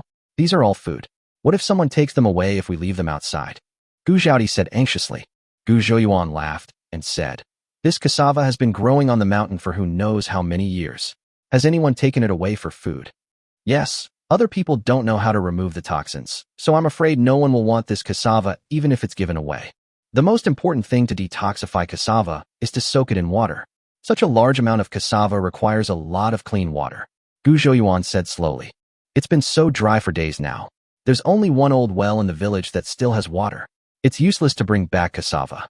Everyone's face was filled with anxiety. It was useless to pull it back. What should they do? Seeing that the grain had been harvested, but they couldn't eat it, they were extremely anxious. Second brother, where did you get the spring water for us to drink today? Gu Zhouyuan signaled everyone not to worry and asked Gu Dedi. If you walk 1 mile further north along the mountain road, there is a deep pool. The water in it never dries up. Gu Dedi answered truthfully. We'll come back tomorrow and transport all the cassava to the deep pool. We'll process it and then take it back home. Gu Zhouyuan made the final decision. On the way down the mountain, Gu Zhouyuan smiled at Widow Luo, who kept looking back, and said, Don't worry, Sister Luo, the cassava is safe on the mountain. Widow Luo's reason told her that Gu Zhouyuan was right, but she just couldn't feel at ease. It was like she suddenly discovered that the iron fork in her hand was actually made of gold. Although others didn't know, she definitely wouldn't just leave the fork in the yard like she did before. Please don't tell anyone else about the edible cassava, Mrs. Luo. Otherwise, some unlucky person might not handle it properly and get poisoned and blackmail us. Gu Zhouyuan warned. Chapter 36. Bringing the old house in. It is safe to put cassava on the mountain, but we dare not put those backpacks and bamboo baskets on the mountain. Aunt Wang had been waiting at her doorstep, wanting to see what the Gu family could find to eat in the mountains. Seeing that the backpacks of a group of people were all empty, she couldn't help laughing out loud. Oh my, we've been carrying so many things up the mountain all day, and how come we haven't even found a single wild vegetable? We dug a lot and put them on the mountain to dry overnight. Gu Zhouyuan smiled. Aunt Wang refused to believe it and thought that Gu Zhouyuan was just bragging and trying to save face. Where did you dig it? I'll pick up a basket and go dig it tomorrow. Aunt Wang asked with pretended interest. Gu Zhouyuan seemed not to hear the sarcasm in her words. He took off the backpack and held it in his hand. What we dug up are all good things. Of course we should keep the good things for ourselves. Can I tell you? Gu Zhouyuan said indifferently before entering the door. He is still stubborn and still installed it. Aunt Wang looked at the clanging gate of the Gu family's courtyard, opened her mouth, and had nothing to say. She just spat on the ground. No words were spoken that night. The next day, at daybreak, Gu Zhouyuan got up early, put on his backpack, and went to the old house. Old house. Xiaohua and Siju were squatting at the corner outside the yard, roasting grasshoppers. A 13-year-old child is at the age where he can eat.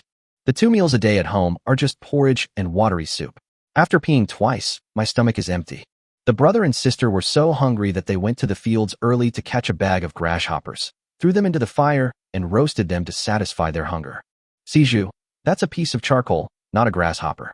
Why did you put it in your mouth? Xiaohua scolded. Siju spat out the black ash in his mouth and rummaged through the ashes, looking for the burnt grasshopper. He said hurriedly, We have to hurry. If Sanyu sees us, he'll start crying again. Just cry, and ignore him. Xiaohua said indifferently.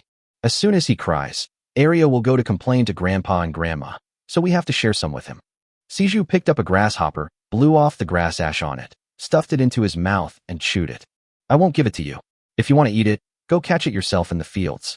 Arya caught so many bamboo worms last time, but she didn't give us a single one. Xiaohua said angrily. Gu Zhouyuan walked behind the two of them with a smile. Noticing someone behind him, Xiaohua said without even turning around, No more, no more, we've eaten them all. Third brother. Gu Siju actually saw Gu Zhouyuan. Xiaohua then turned around and said, Third brother, you're here. She smiled happily, picked up a roasted grasshopper from a pile of ashes, and handed it to Gu Zhouyuan. Seeing that Gu Zhouyuan was a little hesitant, she quickly took the burnt grasshopper to her mouth and blew on it. It seemed that this made it clean, and she handed it to Gu Zhouyuan again. Gu Zhouyuan squatted down, put his mouth close to the grasshopper, and bit it. Is it delicious? Gu Xiaohua looked expectant. Delicious. Gu Zhouyuan nodded repeatedly. Siju stared at his third sister in a daze. How dare the third sister do that? Wasn't she the one most afraid of the third brother? Here, I've eaten your delicious food. Third brother also brought some delicious food for you. Gu Zhouyuan took out 2 roasted cassava sticks from the bamboo basket. What is this? Siju looked at the black stick and asked curiously. This is roasted cassava. Try it, it's delicious. Gu Zhouyuan gave one to each of them. Soft, sticky, and sweet. The joy of eating carbohydrates is incomparable to eating insects. After taking a bite of roasted cassava, every cell in my body seems to be cheering. After eating cassava, Siju patted his belly with satisfaction. Xiaohua knew that her third brother must have something to do when he came to the old house, so she rushed ahead of him to clear the way. What? You said that kudzu can be eaten. Old Master Gu's face was full of shock. Yesterday, Gu Zhouyuan and his family went up the mountain to dig wild vegetables in a big way. The news spread throughout the village, and of course everyone in the old house also heard about it. Now Gu Zhouyuan came and said that they had been digging kudzu in the mountains for a whole day, and old man Gu thought they were crazy. Yes, we ate kudzu at noon yesterday, and nothing happened. Gu Zhouyuan replied with a smile. Seeing that everyone was still skeptical, Gu Zhouyuan lifted the cloth on the backpack and took out the roasted cassava and steamed cassava inside. Isn't this the roasted cassava that third brother just gave us? Siju's eyes lit up. It turned out that third brother still had so much. This is made of kudzu. It's delicious. If you don't believe me, ask Siju and Xiaohua. They just ate one outside. Gu Zhouyuan began to give examples. Gu Mansong and Sun suddenly became anxious. The 2 children had eaten poison. What should they do? Siju's face turned pale. What he just ate was kudzu. He wondered why his third brother had become different from before, but he didn't expect that he had become even more vicious. He clearly didn't offend the third brother, so why would the third brother want to poison him? He was about to cry. By the way, the dung soup. Yesterday, Uncle San rushed to rescue Widow Luo and went home to carry the dung. Feeding manure can save lives. He grabbed Gu Mansong's arm and said anxiously, Uncle San, hurry up, feed me some manure. Xiaohua was much calmer. She now had a blind admiration for her third brother. Besides, didn't third brother just say that they ate kudzu at noon yesterday? It's been such a long time, and they're still fine, right? Gu Zhouyuan stopped Gu Mansong, who really wanted to go out to scoop up manure, and glanced at Gu Siju, who was running around in a panic, with a complicated expression. I really don't know how to describe this guy. You say he is brave, but he is very afraid of death. You say he is a coward, but he dares to eat shit. We really ate kudzu yesterday. After going through several processes, the kudzu is no longer poisonous. Gu Zhouyuan said solemnly. This sentence was like a ray of light in the darkness, igniting hope in Siju's heart. Really? After the toxins are removed from kudzu, does it become cassava? He grasped at a life-saving straw, and his hopeful eyes made Gu Zhouyuan dizzy. Yeah, that's right. The cassava I gave you doesn't contain any toxins. Don't rush to drink manure. Gu Zhouyuan nodded hurriedly. He was afraid that if he was any later, this kid would rush to the manure bucket regardless of everything. Mr. Gu and Mrs. Gu looked at each other and were already about 60% to 70% convinced. The widow Luo and her daughter were poisoned the day before yesterday, and Xiao Yuan saw the tragic scene. He shouldn't be so stupid as to take his whole family to test the poison on himself, even though he knew that the kudzu tree was poisonous. Arya was the most aggressive. She knew Xiaohua had already eaten one outside, so she was not willing to be outdone. She grabbed a piece of steamed cassava and stuffed it into her mouth. Piaji, Wang opened Arya's hand. She grabbed Arya's cheek and said angrily, Are you starving? That's kudzu. Eating it can kill people. Don't you want to live? But third brother and the others were fine after eating it, and Xiaohua and the others were fine after eating it too. Arya was quite unconvinced. Chapter 37, Soaking in the Water. Did you see your third brother eat it with your own eyes? Wang increased the strength of her hands, twisting Arya so hard that she grimaced. It won't be wrong to eat Xiaohua and Siju, right? Arya kept shaking her head and finally broke free from the clutches of the devil. Wang choked. She glanced at the dying Siju and rolled her eyes. Let's wait and see. If Siju and Xiaohua aren't poisoned in another hour, it would prove that Xiao Yuan was right. Xiaohua, for pillars, is the feeling of waiting to die stronger now? Gu Manton, it's safer for me to bring the dung bucket with me. Although Gu Zhouyuan felt that his third aunt's words were a bit cold, after thinking about it carefully, he found that there was some truth to it. I would rather die than let my friend die. But he didn't want to waste time here, So he picked up a piece of roasted cassava and swallowed it in 2 or 3 gulps. After wiping his mouth, he said to Old Man Gu, "Grandpa, let's go up the mountain first. Auntie, please keep an eye on the time. If I'm not poisoned to death, we'll dig cassava. If I'm poisoned to death, you can dig a hole and bury me there." Old Master Gu heard the impatience in Gu Zhiyuan's words. He glared at the troublemaker Wang and also picked up a piece of cassava. "Grandpa believes you," he said as he took a bite of cassava. "It is not as bitter as I imagined, but smooth and sweet." He raised his eyebrows, finished the cassava in his hand in a few bites, and reached out to pick up another piece. Siju felt very relieved. His third brother and grandfather had eaten it, so he should be fine. Gu Monsong has been observing the changes in Gu Zhouyuan these days, and he is now very convinced of his nephew. He also ate a piece of roasted cassava. The dry and chewy cassava brought him a long-lost feeling of fullness. Mrs. Sun and Mrs. Gu also each had a piece of steamed cassava. It was soft and sticky and delicious, but a little choking. Sanyu had been drooling with greed for a long time, but Wang grabbed the back of his collar and held him by his legs. Gu Manton pretended not to notice his wife's warning look. He quickly grabbed a piece of cassava and stuffed it into his mouth, his cheeks bulging. With the two families joining together, and with the addition of Widow Luo and her daughter, the team has more than doubled in size compared to yesterday. "Brother Gu, the whole family is out. Have you found a gold mine on the mountain?" someone joked. "Ha ha, no. I'm going into the mountains to dig some wild vegetables and herbs," Grandpa Gu said with a smile. "The leaves on the mountain have all been plucked out, so where are the wild vegetables?" the man said. "I guess they want to go into the old forest. Now only in the old forest can you find some food," another person analyzed. "Impossible. Even a young man would be exhausted after just one trip into the old forest. There are also poisonous insects and miasma in it. With all the old and young following them, there's no way they could possibly go deep into the mountains. Maybe we found a mushroom nest. It's so dry out here. How can there be any mushrooms? I guess they went to chop wood. Do you use baskets to carry your firewood?" On the way up the mountain, villagers kept pointing and talking, and Aunt Wang was among the crowd. She saw people from the Gu family's old house also getting involved and realized that things were not as simple as she thought yesterday. She remained calm and waited until Gu Zhouyuan and his group walked away. Then she followed them from a distance. Everyone in the old house was stunned when they saw the huge pile of cassava. More than half an hour had passed since they ate the kudzu, and no one showed any signs of poisoning. Xiaohua and Siju are also very lively. They have personally verified that kudzu can indeed be used as food. Then the kudzu trees on the mountain that no one cares about now will all become food for the family. Gu Manton let out a roar and rushed towards the cassava forest. Without using a fork, he grabbed the thick branches of the cassava and pulled them out. Gu Monsong hurried over with an iron fork to help. Under the command of Gu Zhouyuan, Gu Zhaodi, her second aunt Sun, and Old Man Gu were in a group responsible for cutting off the branches of the kudzu tree, leaving only a thick trunk. He was in a team with Gu Dedi, Dezhu, Erju, his second uncle, and his third uncle, and was responsible for digging cassava. The rest of the people were responsible for picking the cassava tubers, transporting them, and stacking them into piles. "Well, Xiaoyuan, do you still have that roasted cassava? Give some to third aunt. Your sister Arya and Sanyu haven't eaten yet. They will not have the strength to work soon," Mrs. Wang said to Gu Zhouyuan with a flattering smile. In fact, she regretted it as soon as she arrived at the mountain. Everyone else ate the kudzu vine and nothing happened, except her and her two children. She still had to maintain some dignity, so she didn't feel comfortable giving in to Gu Zhouyuan at that time. But after working for a while, she was so hungry that her stomach was sticking to her back. Sanyu was also complaining about being hungry, so she came to find Gu Zhouyuan.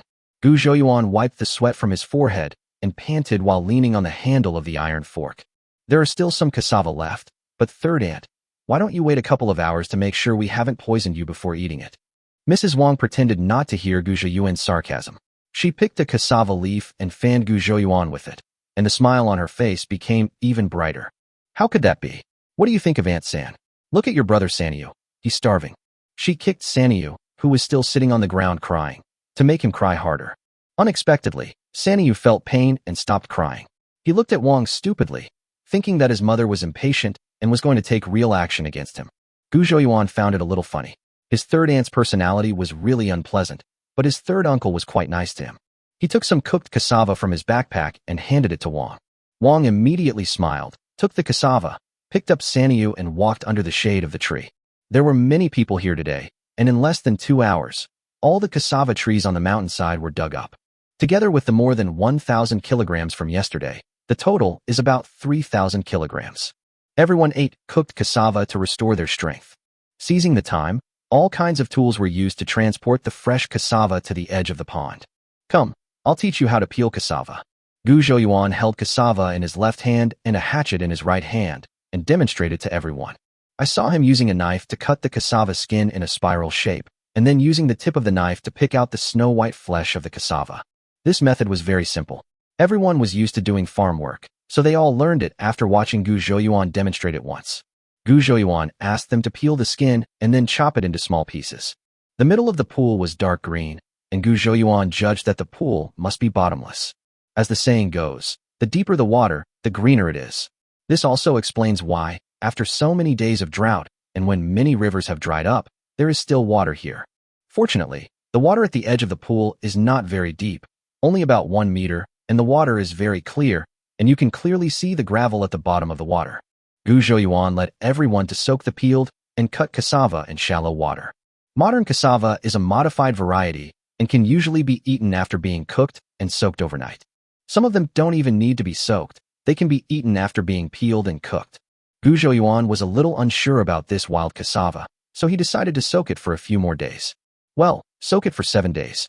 Chapter 38. Lovely Aunt Wang. After a busy day, it was already dark when I got home. Aunt Wang, we came back empty-handed today. We need to dry the wild vegetables on the mountain for a while longer. Seeing Aunt Wang waiting at the door just like last night, Gu Zhouyuan couldn't help but joke. Aunt Wang was in no mood to argue with him. She quickly ran to the gate of Gu Zhouyuan's house. Because they were closer, Gu Zhouyuan could clearly see the solemnity on Aunt Wang's face that he had never seen before. Gu's mistress, tell Aunt Wang, why did you go up the mountain to dig kudzu today? How did you know? Gu sighed and interrupted. Aunt Wang's face froze. She waved her hand and said, don't worry about how I know this. Just tell me why you went to dig kudzu. She followed Gu Zhouyuan today, but didn't dare to follow too closely. She only saw from afar the Gu family busy working in the kudzu forest on the mountainside. She was restless at home all day and had no mood to work. Finally, Gu Zhouyuan and the others came back. Naturally, she had to find out what happened, otherwise she probably wouldn't be able to sleep well at night. Gu Zhouyuan was still thinking about how to deal with Aunt Wang. Aunt Wang was already losing her patience. You can't eat that kudzu. It's deadly. Tell Aunt Wang honestly. Is there no food at home? Aunt Wang came closer and asked in a low voice. No. Gu Zhouyuan was a little surprised. Aunt Wang's thinking was quite divergent. There's nothing to be embarrassed about not having food. If you have any difficulties, just tell me. I'll take you to talk to the village head. If anyone in the village has surplus food, they can lend a hand. Your family won't starve to death. Don't touch that kudzu tree. If you eat it, your intestines will be torn and your stomach will burst. It will be terrible. She became more and more scared as she spoke, and her lips turned white. Aunt Wang is a bit gossipy and has a sharp tongue, but she's actually a good person. Does Aunt Wang have any extra food? I wonder if she would be willing to lend a hand to my family. Gu Zhouyuan joked. My family doesn't have much food left. When Aunt Wang heard him say this, her face changed, she stopped talking and ran home. Gu Zhouyuan looked at her back with amusement and shook his head. Mother Gu and the others looked at each other for a few seconds, then all burst into laughter. Gu Zhouyuan collapsed on the bed, not wanting to move at all. Gu Zhaodi and Lu went to the kitchen to cook dinner. At this time, someone was knocking on the gate, and Gu sighed and ran to open it. Aunt Wang, why are you here? Saiden's surprised voice sounded. Aunt Wang had quarreled with Gu Zhouyuan's family before, and the two families haven't visited each other for a long time. When Gu Zhouyuan got up and went outside, he saw Aunt Wang holding a small clay pot with half a pot of wheat in it. Gu's little bastard, Aunt Wang doesn't have much food left. Take this little bit of wheat. Listen to Aunt Wang. No matter how hungry you are, don't go digging for kudzu. God will always give people a way to survive. Aunt Wang kept talking. Gu Zhouyuan looked at this middle-aged woman who seemed a bit annoying on weekdays, and suddenly thought she was quite cute. He quickly pulled Aunt Wang into the house and sat down. Aunt Wang, I was just joking with you. I have food at home. Last time I sold a wild boar and bought a lot of food in the county. Aunt Wang was skeptical. She knew that Gu Zhouyuan had hunted a wild boar some time ago. Logically speaking, that pig could be exchanged for a lot of food. But everyone in the village knew what kind of person Gu Sanner was. He was a man who could spend $10,000 if he had 1,000. He could only buy food to take home, unless the sun rose from the west. Then why did you go to the mountain to dig kudzu today? Even pigs won't eat that stuff. Aunt Wang stared at Gu Zhouyuan's eyes, trying to find a flaw in him. You're thinking of clearing a piece of land in the mountains. There are a lot of people in your family. So the more land you have, the more harvest you can get, right? Gu Zhouyuan poured Aunt Wang a cup of tea. It's not that he intended to hide it. Considering what Aunt Wang did tonight, it didn't matter if Gu Zhouyuan told her that cassava was edible. But this will definitely take a lot of effort, and others may not believe it. Let's wait until later. When the time is right, it's okay to tell her. There are plenty of wastelands at the foot of the mountain. Why do you have to climb up the mountainside to open up wasteland? Aunt Wang still didn't believe it. It's a drought this year. There's a big pond not far from the mountainside. It would be convenient to use water. Besides, even if I didn't want to live anymore, my mother and Sidon wouldn't join me in this mess, right? Besides, you saw today that my grandfather and second uncle all went to help. Gu Zhouyuan tried hard to cover up the lie. That's true. Aunt Wang nodded, realizing that she had misunderstood. Then I'll go back. She stood up and looked at the pottery jar on the table, wanting to say something but stopping herself. How could Gu Zhouyuan not be sensible? He put the clay pot back into Aunt Wang's hand, motioned for her to wait for a moment, and turned to go to the kitchen. After a while, he picked up a piece of pickled meat and handed it to Aunt Wang. I can't do that. I can't do that. Aunt Wang was not willing to accept it. This piece of pork was much more valuable than the half-can of wheat in her arms. There was a lot of pushing and shoving. In the end, Gu Zhouyuan could only use the universal mantra. This is not for you. This is for the child. Let the child have a taste. Finally, Aunt Wang went back happily carrying the bacon. No words were spoken that night. The next morning, Widow Luo brought Chunxing to Gu Zhouyuan's house. Because they didn't want to take advantage of the Gu family's meal, Widow Luo and her daughter each held a ceramic bowl of wild vegetable and corn porridge and ate as they walked. When they got here, there was still half a bowl left in the bowl. There is nothing strange about people visiting neighbors in the countryside with their rice bowls in hand. Gu Zhouyuan was not used to brushing his teeth with willow twigs. Every time he got up, he would hide in a place where no one was around, take out his toothpaste and toothbrush, and brush his teeth secretly. He exhaled, feeling his breath was very fresh. He smiled and said to Widow Luo, Sister Luo, let's not go digging cassava today. There's too much and no place to soak it in water. The deep pool is neither small nor big. It should be fine to soak 3,000 kilograms of cassava in it. The water body can bear it and will slowly purify and adjust itself. If there is too much cassava, Gu Zhouyuan is afraid of polluting the water source. Widow Luo was a little discouraged. She was driven crazy by poverty and frightened by hunger. She wished she could keep digging on the mountain until she had dug up all the cassava. There is no wall that is impenetrable. Now that others have not discovered that cassava is edible, hurry up and get more. By the time everyone knows, it will be all snatched away. Xiao Yuan, sister-in-law, can you come up the mountain later? There should be some broken pieces in the ground we dug yesterday. Chunxing and I have nothing to do, so we can go look for them. She was afraid that Gu Zhouyuan would be unhappy, so she quickly added, Don't worry, sister-in-law won't go to the cassava forest next to the mountain. She will only look for it in the field she dug yesterday. Gu Zhouyuan smiled and didn't answer her, but instead calculated an account for her. We dug nearly 3,000 kilograms of cassava the day before yesterday and yesterday combined. I'd like to give you 300 kilograms, sister-in-law. What do you think? Widow Luo secretly regretted it, blaming herself for not being satisfied. Xiao Yuan must have thought that she was an insatiable woman and was trying to draw a clear line between them. Chapter 39, Washing Black Chicken. You don't need so much, Widow Luo said with a pale face, forcing herself to cheer up. Chunxing and I dug 30 or 40 kilograms the day before yesterday. Sister-in-law, just take 30 kilograms. How can that be possible? We were able to dig so many cassava these 2 days thanks to you and Chunxing. We'll get as much as we put in. It's fair and just. Gu Zhouyuan shook his head. Widow Luo waved her hands. Only you know how to deal with this. You can take my sister-in-law with you and let us mother and daughter have something to eat. I am already very grateful to you. It is my duty to help your family with some work. How could I possibly ask for a share of the cassava? Sister-in-law, please don't be so polite. As the saying goes, brothers should settle accounts clearly. If you don't listen to my distribution, I won't dare to call you to dig cassava in the future. Gu Zhouyuan put away his smile and spoke seriously. You mean you will take us with you when you dig cassava in the future? Widow Luo said in disbelief. Yeah, what's the matter? Sister-in-law, do you want to go it alone? Gu Zhouyuan looked surprised. No. Widow Luo realized that she had misjudged him. God knew how nervous she was just now. Widow Luo had just put her mind at ease, but then she started to worry about the cassava soaking in water on the mountain. Worried about it sinking into deep water, worried about it being stolen, worried about it being eaten by fish. Gu Zhouyuan saw through her thoughts. He drank a bowl of vegetable porridge and was about to go up the mountain with Widow Luo. After walking a few steps, He returned home and took his elder sister Gu Zhaodi with him. Widow Luo is only 21 years old this year. He was afraid that if he took such a young woman to the woods on the mountain, the two of them would be on the front page of the village news tomorrow. They called Gu Zhaodi, and the four of them went to the pond together. Seeing that the cassava from yesterday was still lying in the water, Widow Luo and Gu Zhaodi felt relieved. Are you relieved now? Gu Zhouyuan said with a smile. He glanced at the pond inadvertently and suddenly found that there seemed to be a fish floating in the deep green water. Widow Luo and the others also followed his gaze. A big fish, Chunxing shouted, pointing to the water. Why did this fish die? Gu Zhaodi asked curiously. It's not dead. Look, the fins are still moving. Widow Luo looked carefully. Gu Zhouyuan put his hands on the pergola and looked at it carefully for a while. It's a grass carp. It probably ate cassava and got drunk. Gu Zhouyuan went into the water and fished out the fish.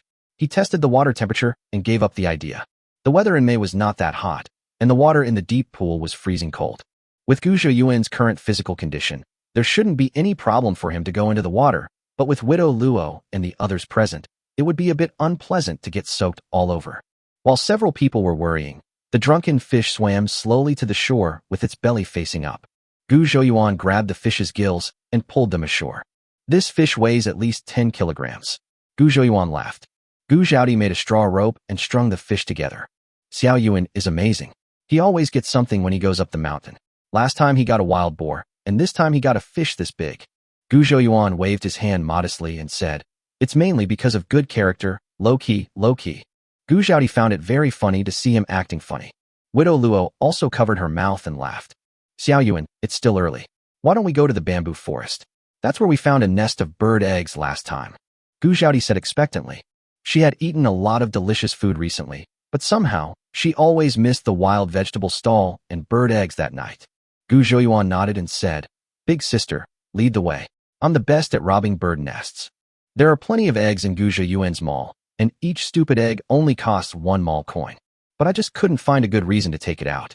He decided to go to the bamboo forest today and release 2 old hens. From now on, all the eggs you buy in the mall will be laid by these 2 wild hens. Others launder money, but he launders eggs. When they arrived at the bamboo forest, Gu Zhouyuan suggested that everyone disperse to look for bird nests. He walked for a while to an area where there were dense bamboos. When he couldn't see anyone else, he spent 120 mall coins and bought 2 free-range chickens. He cleared his throat, raised his head and howled. Come here quickly. I caught 2 pheasants. Gu Zhaodi and Widow Luo were overjoyed and hurried over to Gu Zhouyuan. There were 2 chickens on the ground whose feet were stepped on by Gu Zhouyuan. One of the chickens was probably frightened by Gu Zhouyuan's shout and began to struggle desperately. Gu Zhouyuan didn't notice for a moment, and the chicken broke free from its restraints and flew up with its wings flapping. Gu Zhouyuan chased the other chicken for 2 steps, but gave up when he saw that the chicken was running very fast. Hey, this time the egret chicken has really become a pheasant, Gu Zhouyuan said angrily. Pheasant, pheasant, Chunxing shouted hurriedly when he saw a chicken flying more than a meter high. Widow Luo and Gu Zhaodi acted separately, forming a pincer attack and surrounding the pheasant. The pheasant fell to the ground. It probably knew whether it would live or die today, and it all depended on whether it could break through this time. It moved like a snake and dodged Luo Guafu's pounce. It clucked to cheer itself up, stretched its head out, and ran away quickly in the woods. The bamboo forest is very dense, and people are destined to be unable to outrun chickens.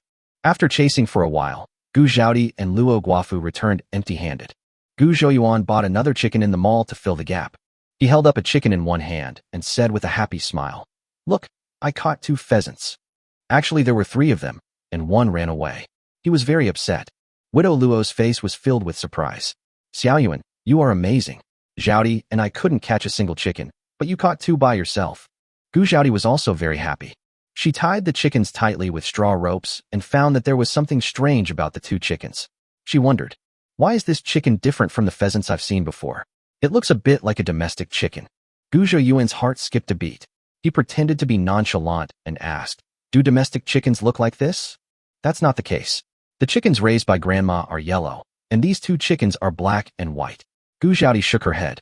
Gu Zhouyuan breathed a sigh of relief. The yellow one was a free-range chicken, and the one he bought was a reed chicken, whose feathers were black and white with uniform width and stripes all over its body. There are many varieties of pheasants. You just haven't seen this one, Gu Zhouyuan said casually. Gu Zhaodi was just curious for a moment and didn't suspect anything. She looked at the pheasants happily. This trip was really worth it. She originally came here to look for bird eggs, but unexpectedly, she caught 2 big pheasants. Mrs. Luo was very envious of Gu Zhiyuan's good luck, but she was just envious and didn't feel unbalanced. A pheasant had just flown past her, but she didn't have the ability to catch it. Is this a rooster or a hen? Gu Zhiyuan asked knowingly. Gu Zhaodi picked up a chicken, observed it for a while, and said, I've never seen this chicken before, but its comb isn't very big, so it should be a hen. Chapter 40, 17-year cycle, Locust Plague. Are both hens? Gu Zhiyuan asked. Gu Zhaodi nodded. They should all be female. Then keep them all for laying eggs. It's a pity we didn't catch a rooster, otherwise we could have chicken tonight. Gu Zhiyuan seemed a little regretful, but in fact, he regretted not buying a few more chickens. But there was nothing he could do about it. He only had 2 hands, and it would be too much of an effort to catch 7 or 8 pheasants at once. On the way down the mountain, Gu Zhiyuan saw some common herbs and picked some and put them in his backpack. They are all herbs that no one wants, such as radish, dill, and lacquer. Sometimes he would break off some unknown branches and barks, which made Widow Luo and the others admire him and sigh that he knew so much. In fact, Gao Geziyuan knew nothing about Chinese herbal medicine. He was just giving a preventive measure. If you stuff some random things in there now, it won't seem so strange when he takes some weird things out of his backpack later. For example, when someone asked about the chili peppers and Sichuan peppercorns used in the braised fish and pickled fish, they were picked from the mountains, so there was nothing wrong with that. I've never seen sauerkraut before. Where did it come from? The wild sauerkraut in the forest is so wild that it's normal that you haven't seen it. As the saying goes, whoever sees it gets a share. Gu Zhiyuan gave half of the fish to Widow Luo to take home. As for the 2 pheasants, Gu Zhiyuan also wanted to give one away, but Widow Luo refused to take it no matter what. Third brother, why didn't you call me when you went up the mountain? Gu sighed and looked resentful. The third brother went to the mountain and caught 2 pheasants. My eldest sister said that one of them ran away. Humph. If we take him with us, the chicken will definitely not be able to escape. I haven't seen you since I woke up this morning. I wonder where you've been. Gu Zhiyuan untied the straw rope that tied the chicken, replaced it with a thin rope, and tied it to the chicken's feet. Sidon cried out in injustice. I got up early and went to the fields with Sister Xiaohua and Brother Siju to catch grasshoppers. As he spoke, he took out a small bamboo basket, opened the lid a little, and placed it in front of Gu Zhiyuan. There was a handful of grass and a dense mass of grasshoppers in the bamboo basket. There are so many grasshoppers in the fields, Sidon said excitedly. I caught so many in just one field. Gu Zhiyuan's face was solemn. It seemed that this locust plague was inevitable. He grabbed a handful of grasshoppers and threw them to the chickens. Sidon felt a little sad. He wanted to catch these grasshoppers and roast them for food. It would be a waste to feed them to the chickens. But now we have food and meat at home, so roasted grasshoppers are just a snack.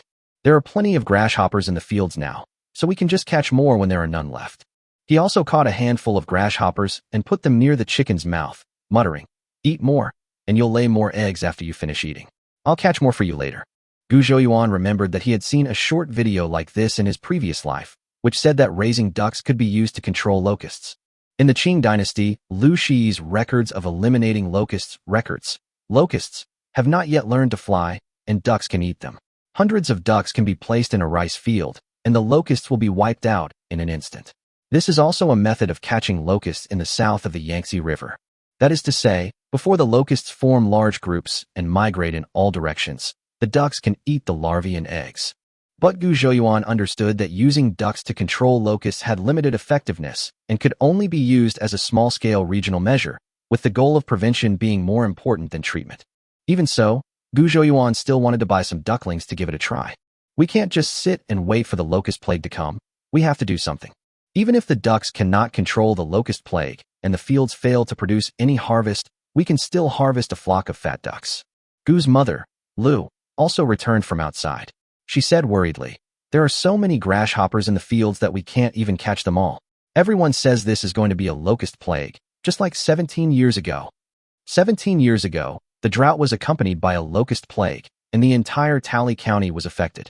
The soil in the ground was cracked into pieces, and when you squeezed it with your hands, it flew away in the wind like sand. People peeled off the bark and crushed it for food.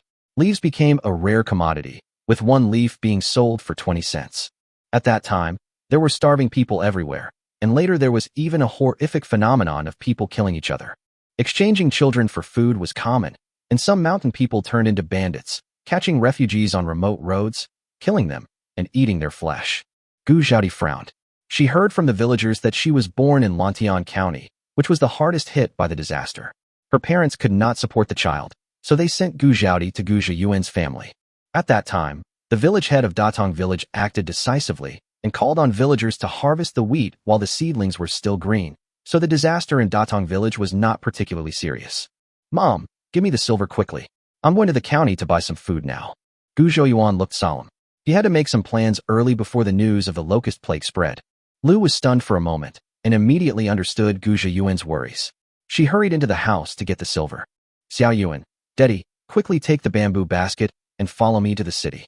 Gu Monsong walked over quickly, and his voice arrived before he even showed up. Second uncle, what's wrong? Gu Zhiyuan's heart skipped a beat, realizing that things were probably going to the worst, but he still asked. Your Uncle Kai just came back from the county. He said that people in the city are saying that there will be a locust plague this year, and many people are rushing to buy grain in the grain stores. Gu Monsong said very quickly, Uncle, what's the price of corn now? Lu came out of the house with a purse in her hand. Yu Kai said that when he first entered the city, the price on the sign was 6 won per jin. When he left, the price on the sign was changed to 8 won per jin. When he said this, Gu Monsong's face became even more anxious. Lu quickly stuffed the purse into Gu Zhiyuan's hand and said, Hurry, go buy some food and exchange all this silver for corn. Gu Zhiyuan let out an, oh, and he and Gu Dedi each picked up a large backpack and ran outside following Gu Monsong. Xiao Yuan, buy some more salt. Lu rushed to the door and shouted at the backs of several people. I understand. Gu Zhiyuan continued walking and turned back to answer. Gu Monsong's ox cart was waiting under the old locust tree at the entrance of the village, and there were already several people sitting on the ox cart. As Gu Zhiyuan and his companions got into the car, Gu Yukai shook the reins and urged the old cow to hurry up. Third uncle. Gu Zhiyuan greeted Gu Manton in the car. Gu Manton nodded. Xiao Yuan, remember, don't buy white rice or white flour. Buy all corn. If you don't have corn, buy beans. Got it. Yeah, I understand. Gu Zhiyuan readily agreed. Third son of the Gu family, if you go to the oil and salt shop, please bring some salt for me. Aunt Wang lifted the basket onto her legs and spoke. Gu Manton looked confused and said, We are of the same age. Whose aunt do you think you are? Gu Zhiyuan knew that his uncle wanted to change the subject, so he quickly explained, Uncle, Aunt Wang is calling me. It's me. Aunt Wang, I want to buy some salt too. How much do you want? I'll bring it to you. He turned and said to Aunt Wang. Gu Manton suddenly realized what was going on. He glanced at Aunt Wang and said seriously, I am the third Gu, and he is the mistress. Chapter 41, Difficulty in Buying Food. When they arrived at the county, the streets were bustling with people, and everything seemed no different from when Gu Zhiyuan and his friends came back last time. But after careful observation, Gu Zhiyuan found that most people on the street were in a hurry, lacking the leisurely feeling. We rode an ox cart to the grain store where we bought rice and flour last time. There were a lot of people crowding at the door. The grain store was tightly closed, with a wooden sign hanging on the door, with the following words written in bold and large characters. Sold out today? Gu Zhiyuan and others jumped off the ox cart in a hurry. Most of the people at the door were carrying sacks and bamboo baskets, crowded by the door, and talking to the people inside. Gu Zhiyuan and his companions squeezed to the front and saw a small window on the side of the wooden door of the grain store. Next to the small window is today's grain price. White rice is 25 won per pound. Corn costs 12 won per pound. Everyone was dumbfounded. Gu Yukai wiped the sweat off his face and said, When I went back a while ago, corn was only 8 won a pound. It's only been a short while, and it's gone up to 12 won. Aunt Wang felt the money in her pocket and said hesitantly, Why is it so expensive? I'd better wait until the price drops before buying it. Someone nearby scoffed. Oh, you think it's too expensive? You're lucky to be able to buy it. After tomorrow, the price might go up to 51, and you might not even be able to get it. Through the small window, an old man looked at the bustle outside with cold eyes. Gu Zhiyuan came forward and said, Uncle, can you open the store door? I want to buy rice. The others immediately followed suit, saying they wanted to buy rice. The old man inside the door said indifferently, Nonsense. What else can people here buy if not rice? Vegetables. To buy vegetables, you have to go to Kaishiku. Gu Zhiyuan was choked for a moment, but he still put on a smile and said, Uncle, can you sell me some? I'm waiting for the rice to cook at home. The old man said expressionlessly, It's all sold out. If you want to buy rice, please come early tomorrow. Go home, go home. There's no point in gathering here. Someone in the crowd shouted, I'm buying a lot, all in cash. Immediately, others echoed loudly. Yes, we have cash. Please sell some to us. The old man sneered. Once it's sold out, it's sold out. Forget cash. Even if you bring gold, I can't turn it into food. Song was stunned when he heard this and asked hurriedly, what about the other grain stores? Have they sold out too? They're all sold out. This morning, a bunch of people lined up to buy food, talking about a locust plague. Then more and more people came to buy food, and our store was sold out by noon. The same thing happened at other stores. Otherwise, how could all these people gather here? They would have gone to other stores to buy food long ago. After saying that, the old man closed the small door with a click. Song and his companions still refused to give up. They dispersed and rushed towards other grain stores. Soon, they all came back dejected. As expected, all the other grain stores were sold out. We can't even buy food, even if we have money. What should we do? There is not much food left at home. Aunt Wong said anxiously, slapping her thigh. Gu Yukai consoled him. Let's get up early tomorrow and come here at 4 o'clock in the morning. We should be able to buy some corn. I'm afraid that the news of the food price increase will spread more and more widely, and then there will definitely be more people buying food, said a man from the village who came here in an ox cart. When Aunt Wong heard this, she became so anxious that she almost cried. The 3 uncles and nephews of the Gu family were all relatively calm. Gu Song and Gu Mantin were thinking of the kudzu tree on the mountain. Oh no, Xiao Yuan said it was cassava. Just by digging up the cassava forest on the hillside behind the mountain, we dug up 3,000 kilograms. There is more than just one cassava forest on the back mountain. Datong village has more than just one hill. Xiao Yuan is really a timely help. With so much cassava, there is no way that the family will suffer from famine. The food is even more abundant than in any bumper year. Gu Zhouyuan simply didn't care. With the system mall in hand, even if the price of food rose to sky-high levels, it wouldn't have any impact at all. Seeing Gu Yukai, Aunt Wong, and the others looking so distraught, Gu Zhouyuan felt a little moved. Gu Zhouyuan is not a saintly person. He knows that let go of the desire to help others and respect the fate of others. But remembering last night, Aunt Wong gave the little remaining food at home to Gu Zhouyuan's family. When Uncle Yukai was in danger, he dared to pick up a knife and fight with others. The faces of every person in front of him were so vivid that he asked himself if he could just sit back and watch the fire. Just do good things and don't worry about the future, he murmured in a low voice. He prepared a plan in his mind, then cleared his throat and said, well, I can get some food. Aunt Wong stopped chattering immediately. She scratched her ears, as if wondering if she had just heard it wrong. What? Gu Sainer, what did you just say? I said I could buy food. Gu Zhouyuan repeated with a smile. The others also looked incredulous.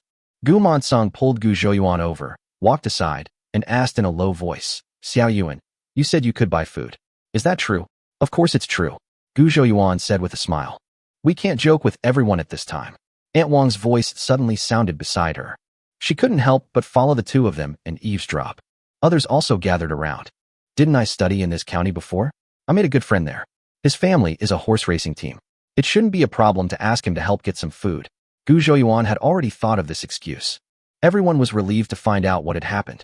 Xiao Yuan, that price. Aunt Wong said hesitantly.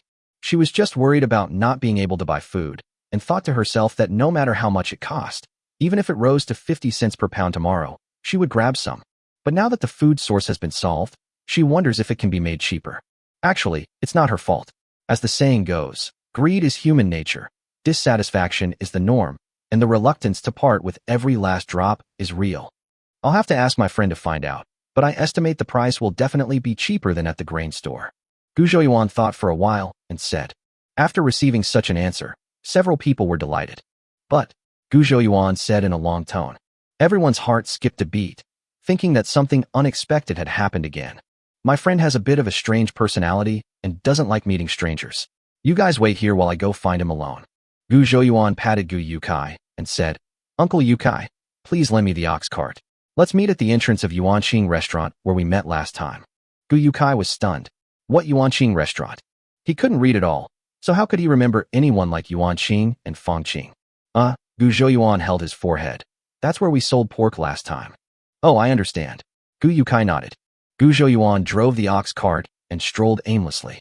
Finally, he found a remote and deserted alley and called out the system mall. Chapter 42, Divide. The system shows that he only has 503 mall coins.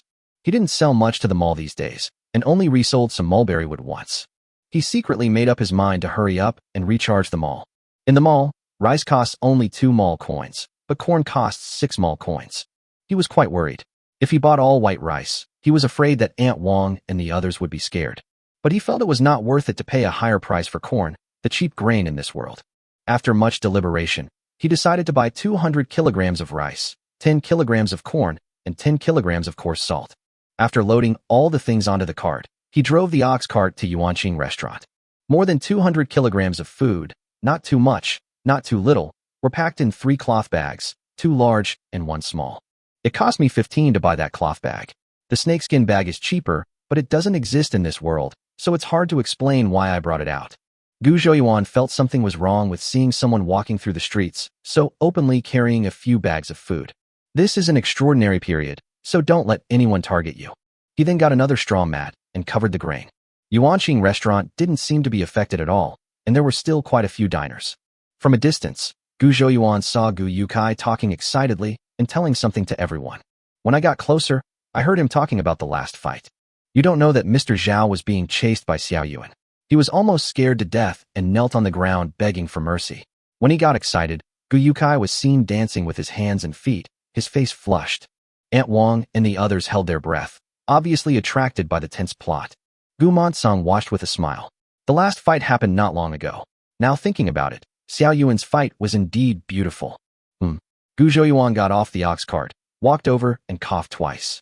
Aunt Wong and her companions immediately left the storyteller Gu Yukai and surrounded Gu Zhouyuan. Xiao Yuan, how are you? Gu Sainer, have you seen your friend? What did he say? Xiao Yuan, can you help us get some food? Shoo. Gu Zhouyuan made a gesture to keep quiet. There were so many people here, and it was not appropriate to say too much.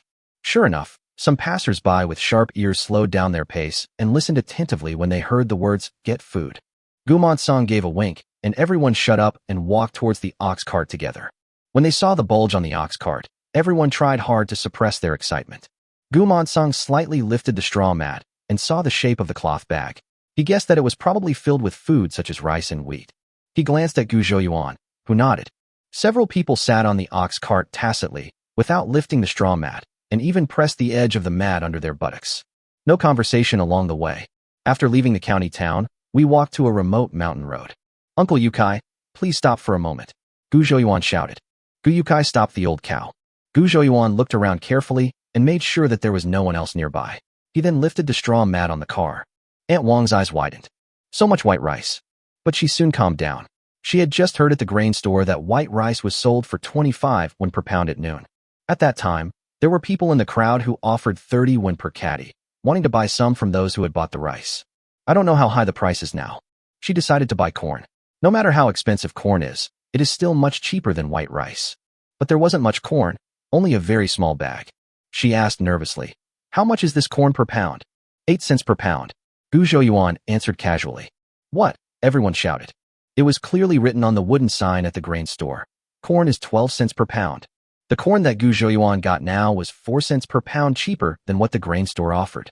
I'll buy all the corn in this bag. Aunt Wong pounced on the bag of corn and looked up at Gu Zhouyuan and shouted.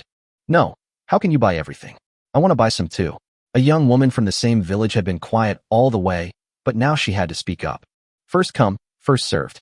You can buy the rice over there. Aunt Wong was not willing to listen. She pointed to the 2 large bags of rice next to her. Well, how much is a pound of white rice? The man traveling with me asked cautiously. 15 cents. Gu Zhouyuan replied. This price was set according to the price at the grain store when Uncle Yukai returned from the city in the morning. Gu Zhouyuan was not very familiar with that man, but according to seniority, Gu Zhouyuan should call him Uncle Chow. Chow Liuzi reached into his bosom, took out a small cloth bag, and counted the money inside with trembling hands. There were a total of 305 copper coins. He gritted his teeth, kept only 5 copper coins, and poured all the money onto the ox cart. Gu Lao San, he called out of habit. Feeling that it was a little inappropriate, he changed his words again, imitating Gu Montong and the others, and shouted, Xiao Yuan, count it, a total of 300 coins. I want to buy 20 kilograms of white rice. Aunt Wong looked at Chow Liuzi in disbelief. This stingy man actually bought so much white rice. That was white rice, the fine grain that rural people would never eat a single bite. On second thought, she understood. The lowest price at the grain store is 25 won per pound, and you still can't buy it. Gu Zhouyuan only charges 15 won per pound. If you buy it back and don't eat it yourself, you can make a profit of 10 won per pound by reselling it. Her eyes lit up, and she felt that the corn in her arms was not very fragrant. She hurriedly shouted, "Gusainer, leave me 20 kilograms. Oh no, leave me 30 kilograms. No, no, no. I want 50 kilograms. I'll give you the money when I get home." Seeing her like this, Chow Yozi hesitated whether to order a few more kilograms of rice. But the frugality ingrained in his nature made him give up the idea. The young woman had just married into Datong village last year. Gu Zhouyuan didn't know her at all, but Gu Xiaodi was familiar with her and called her Sister Chung. Mrs. Chung seemed to be an introverted woman. Her face flushed before she even opened her mouth. "Gu Xiaoyuan, I also want 20 kilograms of rice." She took out a purse embroidered with plum blossoms, poured all the copper coins inside into her hand, and counted them twice. "There are 82 copper coins here in total. Can I give you the rest when I get home?" She handed the copper coins to Gu Zhouyuan with a blushing face. "It's okay, you can give it to me anytime." Gu Zhouyuan took the copper coins and threw them into the bamboo basket without counting them. Gu Yukai also bought 30 kilograms and paid in cash. Seeing that the 200 kilograms of rice had been divided up and there was very little left, Gu Manton became anxious and said, "Xiaoyuan, please leave some for our family. There is no way they can eat so much rice." He pointed at Aunt Wang, who was still lying on the corn bag, and said, "Sister Wang, when did your family ever stop eating white rice? And you bought so much at once? I'm afraid you're not planning to sell it and make a profit." Aunt Wang was so shocked by what she was saying that she jumped up like a cat whose tail was stepped on. Chapter 43. Is life over? Gu Manton, don't slander me. My whole family needs to eat. Is 50 kilograms of rice a lot? I would like to buy corn, but I don't have any. Her saliva flew straight into the air, as if she suddenly remembered something. She turned to Gu Zhouyuan and said, "Gu Saner, why is it all white rice? There's so little corn." Gu Zhouyuan touched his nose and said, "My friend said that corn is in great demand, so the supply is tight." Hearing him say this, Aunt Wang quickly lay back down and held the bag of corn tightly. Gu Manton rolled his eyes, turned away, and didn't look at her. There was a scale in the car, so we just weighed the rice here. 200 kilograms of rice, minus 50 kilograms from Aunt Wang, 30 kilograms from Gu Yukai, 20 kilograms from Uncle Chow, and 20 kilograms from Sister Chung. There are a total of 80 kilograms left. There were 10 pounds of corn in total, and Aunt Wang bought it all. Gu Manton had a stern face all the way. Xiaoyuan was too honest. How could he sell it so cheaply? At least he had to sell it at the same price as the grain store. He must keep an eye on Aunt Wang. If she dares to engage in reselling, he will not let her off. Gu Mansong didn't say anything. Xiaoyuan must have his reasons for doing this. He now trusts Gu Zhouyuan unconditionally. When they arrived at the village, because everyone had bought dozens of kilograms of grain, the ox carts did not disband at the final stop, under the big locust tree at the entrance of the village like before, but instead took everyone home one by one. Aunt Wang looked happy when she got off the car to move the grain, but she looked as sad as if she had lost her parents when she went into the house to get the silver. She watched with great pain as a large bag of copper coins ran from her house to the next door. She quickly closed the door and hugged the 2 bags of food. Only then did her wounded heart find comfort. "Mom, you bought so much rice. Did you find some gold ingots when you went out?" My baby son Jinbao was so happy.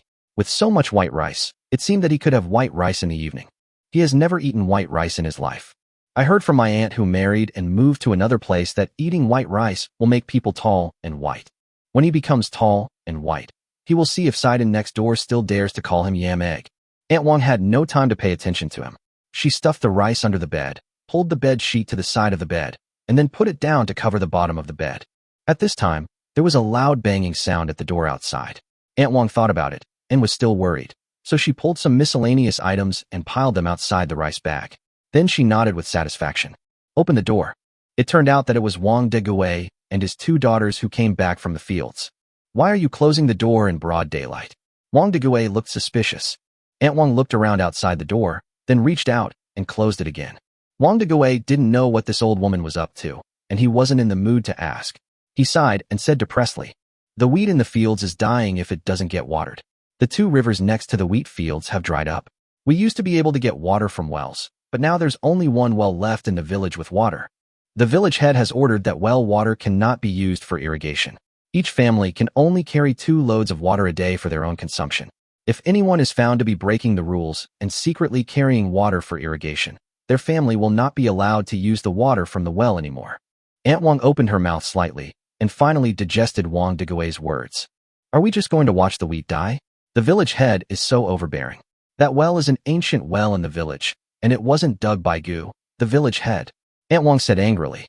What do you know, you old bitch? 2 of the 3 wells in the village have dried up. If the village head doesn't take good care of the last well, the one under the big locust tree, then everyone will die of thirst, not to mention the wheat.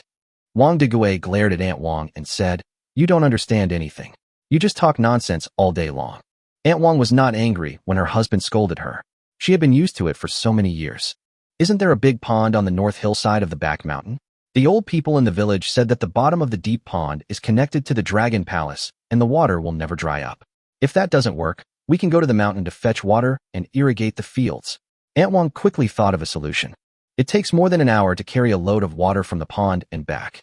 How many times can you carry it in a day? What's the use of watering the fields with those loads of water? Wang Degui said unhappily.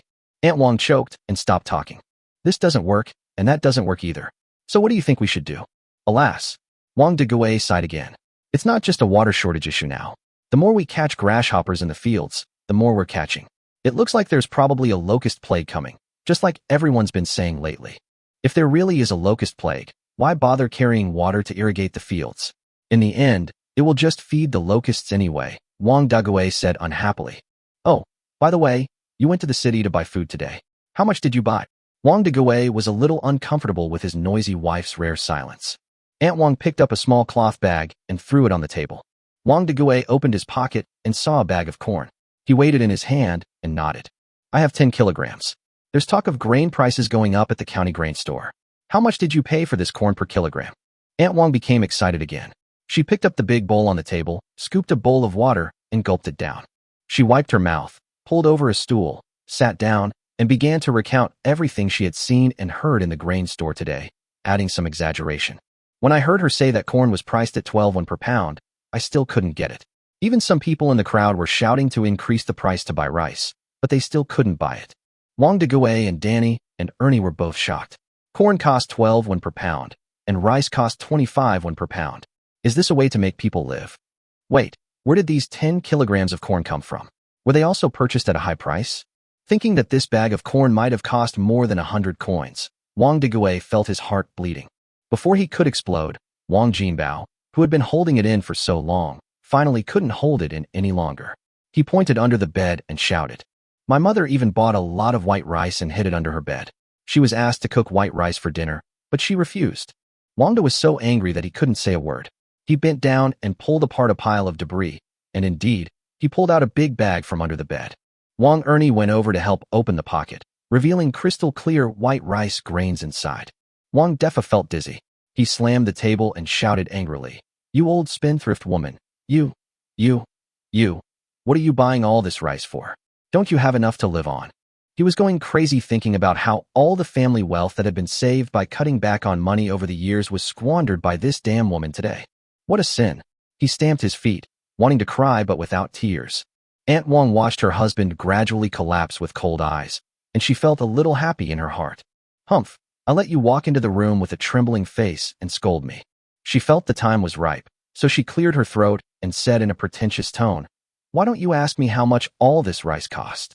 Wang Degui was already mad, and when he heard this spendthrift woman dare to bring up this matter, he immediately exploded. Chapter 44 Wild Ginseng. He picked up the bag of corn on the table and was about to smash it on Aunt Wang's face. He raised his hand, hesitated, and put his pocket back. This bag of grain is so expensive, I can't use it to hit this cheap woman. Aunt Wang raised her arms for tactical blocking. Seeing that the man still had some rationality left, she stopped the urge to escape from the house. Wang Degui turned around on the spot and picked up a long bench. Do and I and Aaron and I quickly hugged him tightly. Mom, run.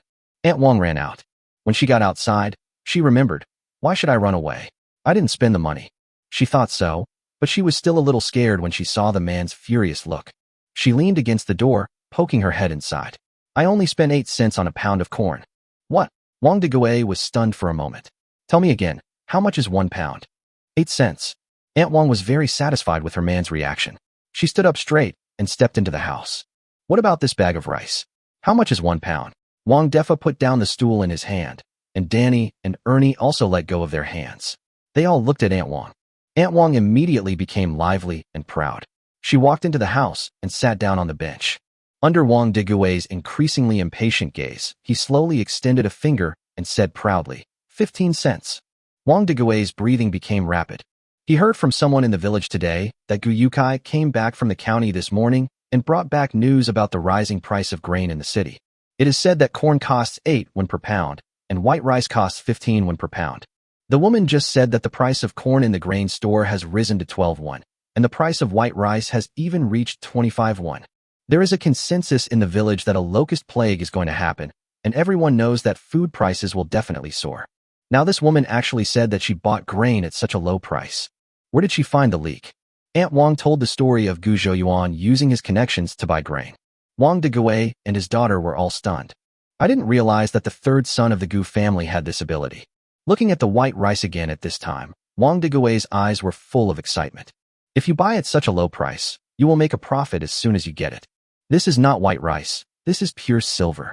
The same thing was happening in several other places in Datong village. The people who bought grain with Gu Zhouyuan today were all lamenting the soaring prices of grain, and were also glad that they could buy grain at such a low price from Gu Zhouyuan. Of the remaining 80 kilograms of rice, Gu Zhouyuan gave 50 kilograms to the old house and kept only 30 kilograms for himself.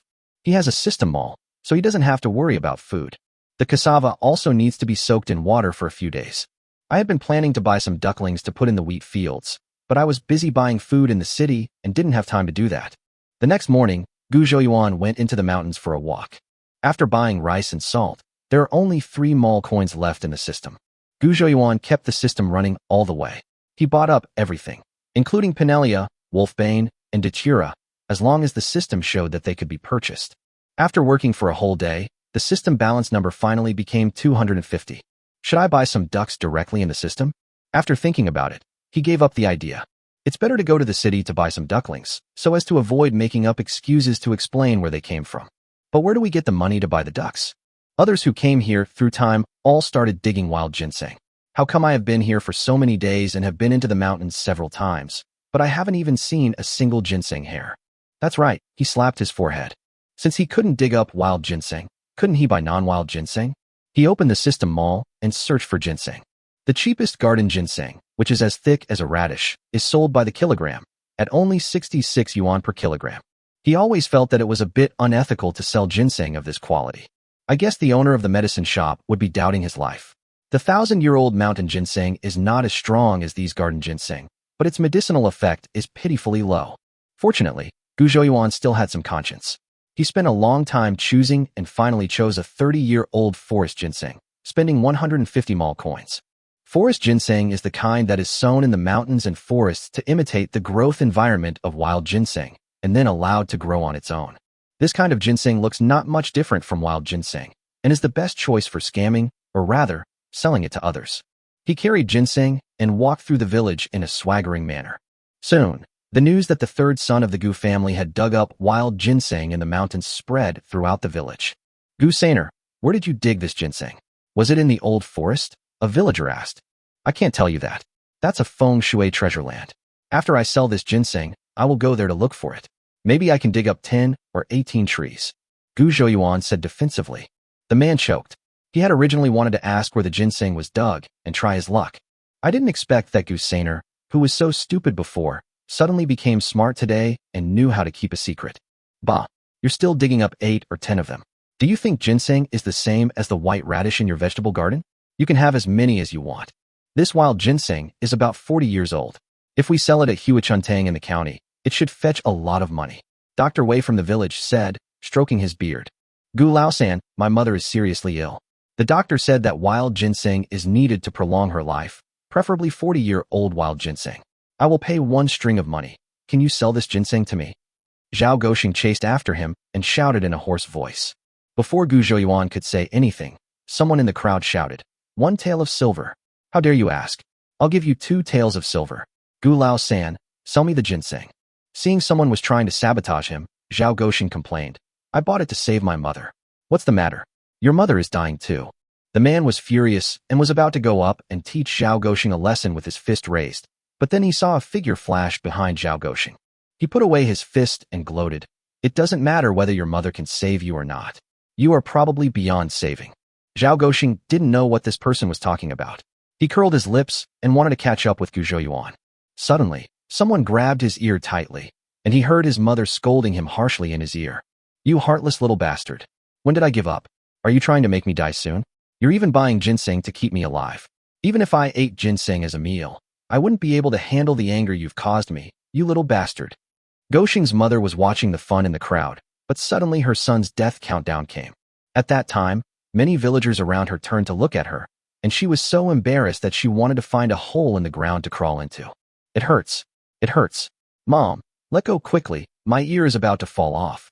Zhao Goxing howled miserably. Seeing his elder brother being beaten by his mother, Zhao Ergu in the crowd did not go up to stop the fight, but instead shrank back into the crowd. Chapter 45 Buying Ducklings. I don't know what kind of luck this third Gu has had recently. Last time he went up the mountain, he found a wild boar, and this time he dug up a wild ginseng. Haven't you heard that those who survive a great disaster will surely have good fortune in the future? He seemed to be dying that time, but somehow he came back to life. Those who return to the underworld are always lucky. Aunt, are you jealous? Why don't you try dying once and see what happens? Who knows, maybe you'll find a gold ingot next time. Get lost. The villagers said all kinds of things.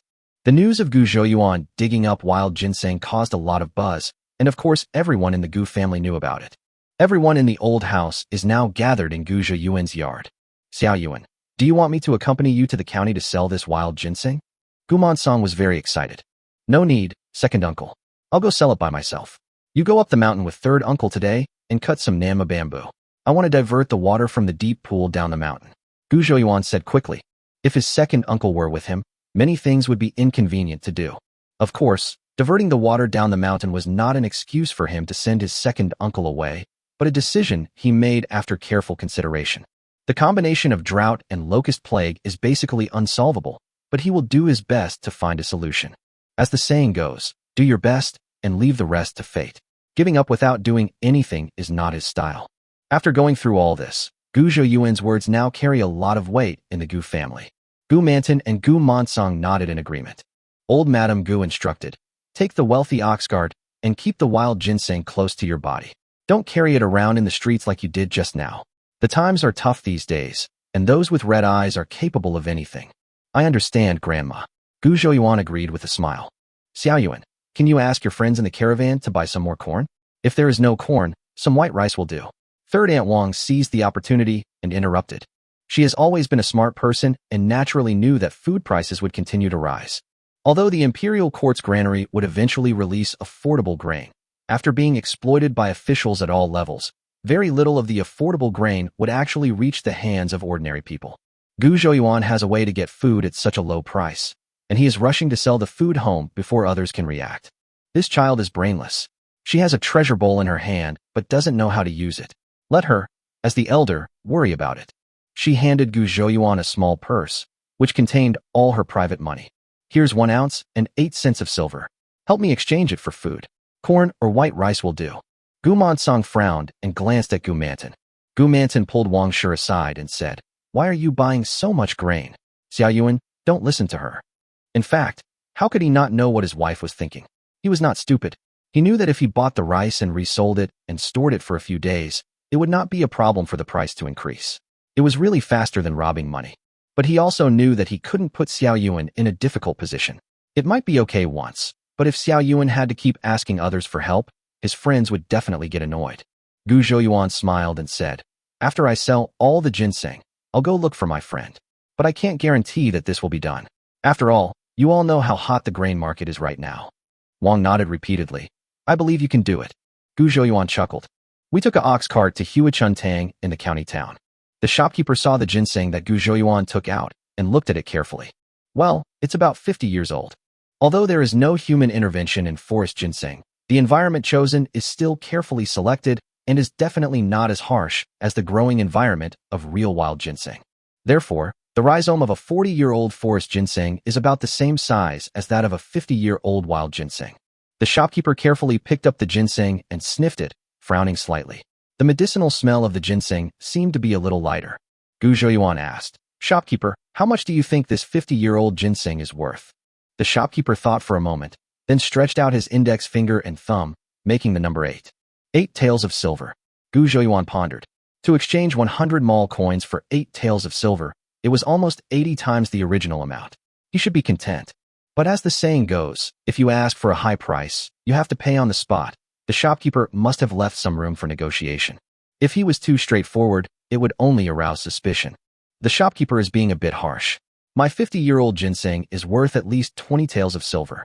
Normally, 20 taels of silver is not a lot for a 50-year-old wild ginseng, but the flavor of your ginseng is a little weak, probably because of the floods followed by droughts this year. It's a pity that it's only worth 8 taels of silver now. TSK, what a pity. The shopkeeper looked regretful. Gu Zhouyuan looked into the shopkeeper's eyes and said with a smile, add a little more. 10 taels, no more. 18 taels. 12 taels. 17 taels. 15 taels at most, no more. If that doesn't work, you can go to another pharmacy. The shopkeeper pushed the wild ginseng back to Gu Zhouyuan. Okay, 15 taels is 15 taels, deal. Gu Zhouyuan grinned. This price was beyond his expectations. After leaving Huichuntang, Gu Zhouyuan asked Gu Yukai to take him to the Kongfang where chickens and ducklings were sold. In the reed fence, tender yellow fur balls are huddled together. I asked the boss about the price, and he said the smallest duckling was 6 cents each. There was a month-old duckling in the fence next to it, and feathers had begun to grow on its wings. The owner said it would only cost 13 cents each. Although Gu Zhouyuan preferred the fluffy ducklings, he bought the ducks to let them eat grasshoppers in the fields. So he chose to buy a bigger duck. For 1 or 2 taels of silver, the boss gave me a total of 80 ducks and 2 goslings. On the way back, I passed by the grain store and found that the door was still crowded with people. Gu Zhouyuan stood on the ox cart and looked hard at the wooden sign on the door of the grain store. But it was too far away, and he couldn't see clearly the today's grain price written on it. I asked an old man and found out that the price of rice had risen to 28 won per caddy, while the price of corn was 15 won per caddy. The growth is slower than yesterday. After all, the locust plague has not really arrived yet. Everyone came to grab food because of the herd mentality. They thought that if everyone else was grabbing it, they should follow suit. Otherwise, it would all be taken away by others. As for what Aunt Sin mentioned about buying grain, Gu Zhouyuan decided to put it aside for the time being and just say when he got back that he didn't buy any. He has plenty of food in his mall and can take it out at any time, so the people in the old house will not starve. But he was afraid that his third aunt would engage in grain resale, which would cause too much noise and cause a lot of trouble. Chapter 46. Someone is starving to death. When everything was ready, it was already Shunshur, around 3:30 in the afternoon, when we returned to Datong village. On the way, I heard that something happened in Mrs. Sun's family in the village. It feels like I've been hungry for 3 days, and I'm almost dying. There was no one at home. They probably all went to Grandma Sun's house to watch the fun. Gu Zhouyuan locked dozens of ducks in the yard and blocked the gap under the gate with wood to prevent the ducks from running out. He also walked towards Grandma Sun's house. Grandma Sun's house is at the west end of the village. Gu Zhouyuan walked all the way there and saw other villagers walking in that direction. Seeing Gu Zhouyuan, someone asked, Gu Sainer, did you sell your wild ginseng? How much did you get for it? It's not worth much. I only sold it for 15 taels of silver. Gu Zhouyuan answered truthfully that he had no need for anything like not showing off one's wealth. He now wants everyone to know that he is rich, so that the things in the mall can be easily bought. The man's eyes turned red with envy. 15 taels. Many people can't save up 15 taels in their entire life. What's going on with Mrs. Sun? Gu Zhouyuan changed the subject. I heard that Granny Sun hasn't eaten for 3 days and is almost dying. The man perked up and temporarily broke free from the emotions of envy, jealousy, and hatred. It's really hard for Grandma Sun's family. Her son died of illness 2 years ago, leaving behind a little grandson. She's not in good health and can't do the heavy work in the fields. She relies on her 12-year-old grandson for everything around the house.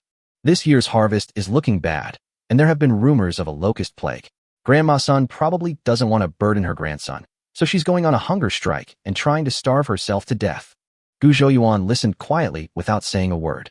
In feudal society, the lives of the lower-class people were not guaranteed, and there was more than one such person in the world. The man continued to talk. Dr. Zhao came to see her yesterday morning and said that Mrs. Sun's illness is in her heart, not her body. Mutu knelt on the ground and begged Mrs. Sun to eat something, but Mrs. Sun just closed her eyes and didn't say a word. Alas, after enduring until today, I finally can't take it anymore. The man looked sad. As they were speaking, they had already arrived at Grandma Sun's house. The entrance was surrounded by 3 layers of people watching the fun. Gu Zhouyuan saw Gu Zhaodi and Chun Mei outside the crowd. They are both unmarried girls, so naturally they won't squeeze in the crowd. Xiaoyuan, you're back. Gu Zhaodi smiled and walked over quickly. Yeah, Gu Zhaoyuan nodded. Where are mother and second brother and the others? Are they in the house? Mom and Daddy just went back. Didn't you meet them? Gu Zhaodi pinched off 2 strands of hair that fell from Gu Zhaoyuan's shoulder. No, I probably got lost. There is not only one way to get here, so it's normal to take the wrong way. Xiao-san, how much did you sell your wild ginseng for? Chunmei asked curiously. 15 taels. 15 taels is so much. You're rich, Xiao-san. Chunmei was very excited. 15 taels. She saved for so long to save up just a dozen coins. To save 15 taels, it would take her so long to save up 1,000. Gu Zhaoyuan looked at the girl with stars in her eyes and found it a little funny. He couldn't help but joked. Yes, I've made a fortune. My mother said that now that our family is rich, she wants to ask a matchmaker to find a wife for me. When Chunmei heard him say he wanted to get married, but his eyes were fixed on her, her pretty face immediately turned red. You stupid mistress, what are you talking about? You never change your bad habits. Gu Zhaoyuan was a little puzzled and was just about to tease Chunmei a few more times. Suddenly, I thought about where we are now, and it was really inappropriate to laugh and joke here. Ahem, he coughed twice. What's the situation in there now? Hearing him talk about serious matters, Gu Zhaodi suppressed her smile. Dr. Wei said that Mrs. Sun was extremely hungry and was almost at her limit. If she could eat something today, then slowly recuperating later wouldn't be a big problem. Chunmei added, but anyone can see that Granny Sun is determined to die. There's no way she's going to eat anything today. Heart disease needs to be treated with heart medicine. Gu Zhaoyuan murmured. I'll go in and take a look. Gu Zhaoyuan pondered for a moment, said something to the 2 of them, and then squeezed into the crowd. He was tall and had been eating well recently, so he squeezed into the house in no time. Mrs. Sun lay flat on the broken bed, her eyes closed, motionless. A boy of about 11 or 12 years old was sitting beside the bed. The boy didn't cry or make a fuss, probably because he had already cried all his tears. Dr. Wei was not in the room, and there was a bowl of cold porridge on the bedside. Seeing Gu Zhaoyuan squeeze in front of him, Mu Tu looked up at him, then lowered his eyes to look at Grandma. His dearest grandmother was about to die. To him, it was like the sky was falling, while others were just watching for fun. Can you catch grasshoppers? Gu Zhaoyuan asked. Sun Mu was stunned. Others came over to persuade Grandma to be more positive and to eat something. There were also those who expressed their regret and asked him not to be too sad. Why is this person so strange? He came over and asked him such a strange question. However, he had heard of this man's name. He was the 3rd son of the Gu family and a village scoundrel, so he just ignored him. Do you want to save your grandma? Gu Zhaoyuan continued to ask when he saw that he did not answer. Sun Mutu raised his head suddenly. I want to. Like a drowning man grabbing at his last life-saving straw, he didn't care whether Gu Lao-san was making fun of him or not. Answer me if you want to. Can you catch grasshoppers? Back to that strange question, he replied, yes. Next time you go to the fields to catch grasshoppers, you can exchange 1 pound of grasshoppers for 1 pound of corn from me. Is that okay? Gu Zhaoyuan stared into Mu Tu's eyes. Mu Tu's eyes were full of disbelief. Before he could reply, someone in the crowd shouted, Gu Sanner, are you serious? 1 pound of grasshoppers for 1 pound of corn. Grasshoppers can be eaten as vegetables, but they are definitely not staple food. Besides, many people get rashes after eating grasshoppers. Now Gu Zhaoyuan said that grasshoppers can be exchanged for food, which was like a bolt from the blue. That's right, 1 pound of grasshoppers for 1 pound of grain. Gu Zhaoyuan affirmed. I'm the best at catching grasshoppers, someone in the crowd shouted. Everyone can catch them. All you need is hands, right? The grasshoppers I caught were fat and big. I only get half a pound of rice for 1 pound of grasshoppers. Someone else shouted that involution is really everywhere. There was a lot of noise in the room, but Gu Zhaoyuan ignored it and just stared at the wood. Although Mu Tu was very moved, his grandmother was lying in bed, and what he wanted to do most was to save her. Just now he thought this man could save Grandma, but for some reason he brought up the matter of exchanging grasshoppers for food. At this moment, the old woman's son, who looked like a dead person, suddenly spoke. Change. Let's change. Chapter 47 Grasshoppers for Food. Everyone in the room opened their mouths wide. Mrs. Sun, who was about to die, suddenly howled like this. Sun Mutu rushed over quickly. No matter how much he cried and begged during these 3 days, Grandma just closed her eyes and said nothing. But Gu Zhaoyuan only needed to ask one question to make his grandma speak up. He was so excited that tears streamed down his face. Grandma, how do you feel? Are you hungry? Here's some porridge. Come and eat some. Mrs. Sun wiped Mu Tu's tears with trembling hands. She shook her head, turned to look at Gu Zhouyuan, and said in a hoarse voice, "Do you mean what you just said? 1 pound of grasshoppers for 1 pound of grain. Of course it counts. 1 pound of grasshoppers for 1 pound of corn," Gu Zhouyuan said with a smile. "I'll take as many as I can." There was now a gleam in Mrs. Sun's cloudy eyes. The crowd in the room became agitated again. If Gu Zhouyuan had said this before, they would have thought he was crazy. But the news that Gu Zhouyuan bought low-priced grain in the city yesterday had spread throughout Datong village. Now that he says he wants to exchange food, and has confirmed it again and again, it means that this is most likely true. "Grandma-son, are you feeling a little hungry now?" Gu Zhouyuan leaned over and asked in a gentle voice. "Oh, yes, I'm really a little hungry. Mu too, bring the porridge over. Grandma is starving." Grandma-son smiled slightly and patted Mu Tu's hand. Mu Tu smiled happily, wiped away his tears, and hurriedly took the bowl of porridge. Gu Zhouyuan said, "Heat it up. Grandma can't eat cold food now." Mu Tu quickly did as he was told, picked up the porridge and headed towards the kitchen. Before leaving, Gu Zhouyuan took out 5 kilograms of corn from his arms and placed it beside Mrs. Sun's bed. As for why he stuffed the corn into his arms, he didn't intend to explain to everyone. "These 5 kilograms of corn are my advance payment to you. Remember, you owe me 5 kilograms of grasshoppers." He smiled at Mu Tu. Mu Tu nodded vigorously. "Don't worry, third brother Gu. I'll go catch grasshoppers in the fields tomorrow." When Gu Zhouyuan arrived and walked out, the crowd naturally parted ways to make a path. Many people followed him and asked if they could also exchange grasshoppers for food. Gu Zhouyuan just said to wait 2 days, and he would ask the buyer before replying to everyone. Gu Zhaodi and Chunmei were still waiting outside the crowd. Although the two of them did not enter the house, everything that happened in the house was spread outside. It was Gu Zhouyuan who saved Grandma's son. Xiao Yuan. Gu Zhaodi walked forward and followed Gu Zhouyuan back, her face full of pride. "Xiao Yuan is really amazing. He saved Luo Shaozi and Chunxing 2 days ago, and saved Sun Pozi today. Xiao-san, why are you collecting grasshoppers?" Chunmei had wanted to ask him for a long time, but there were too many people and she couldn't squeeze in. Now she could no longer suppress her curiosity. "My friend from the caravan asked me to buy it.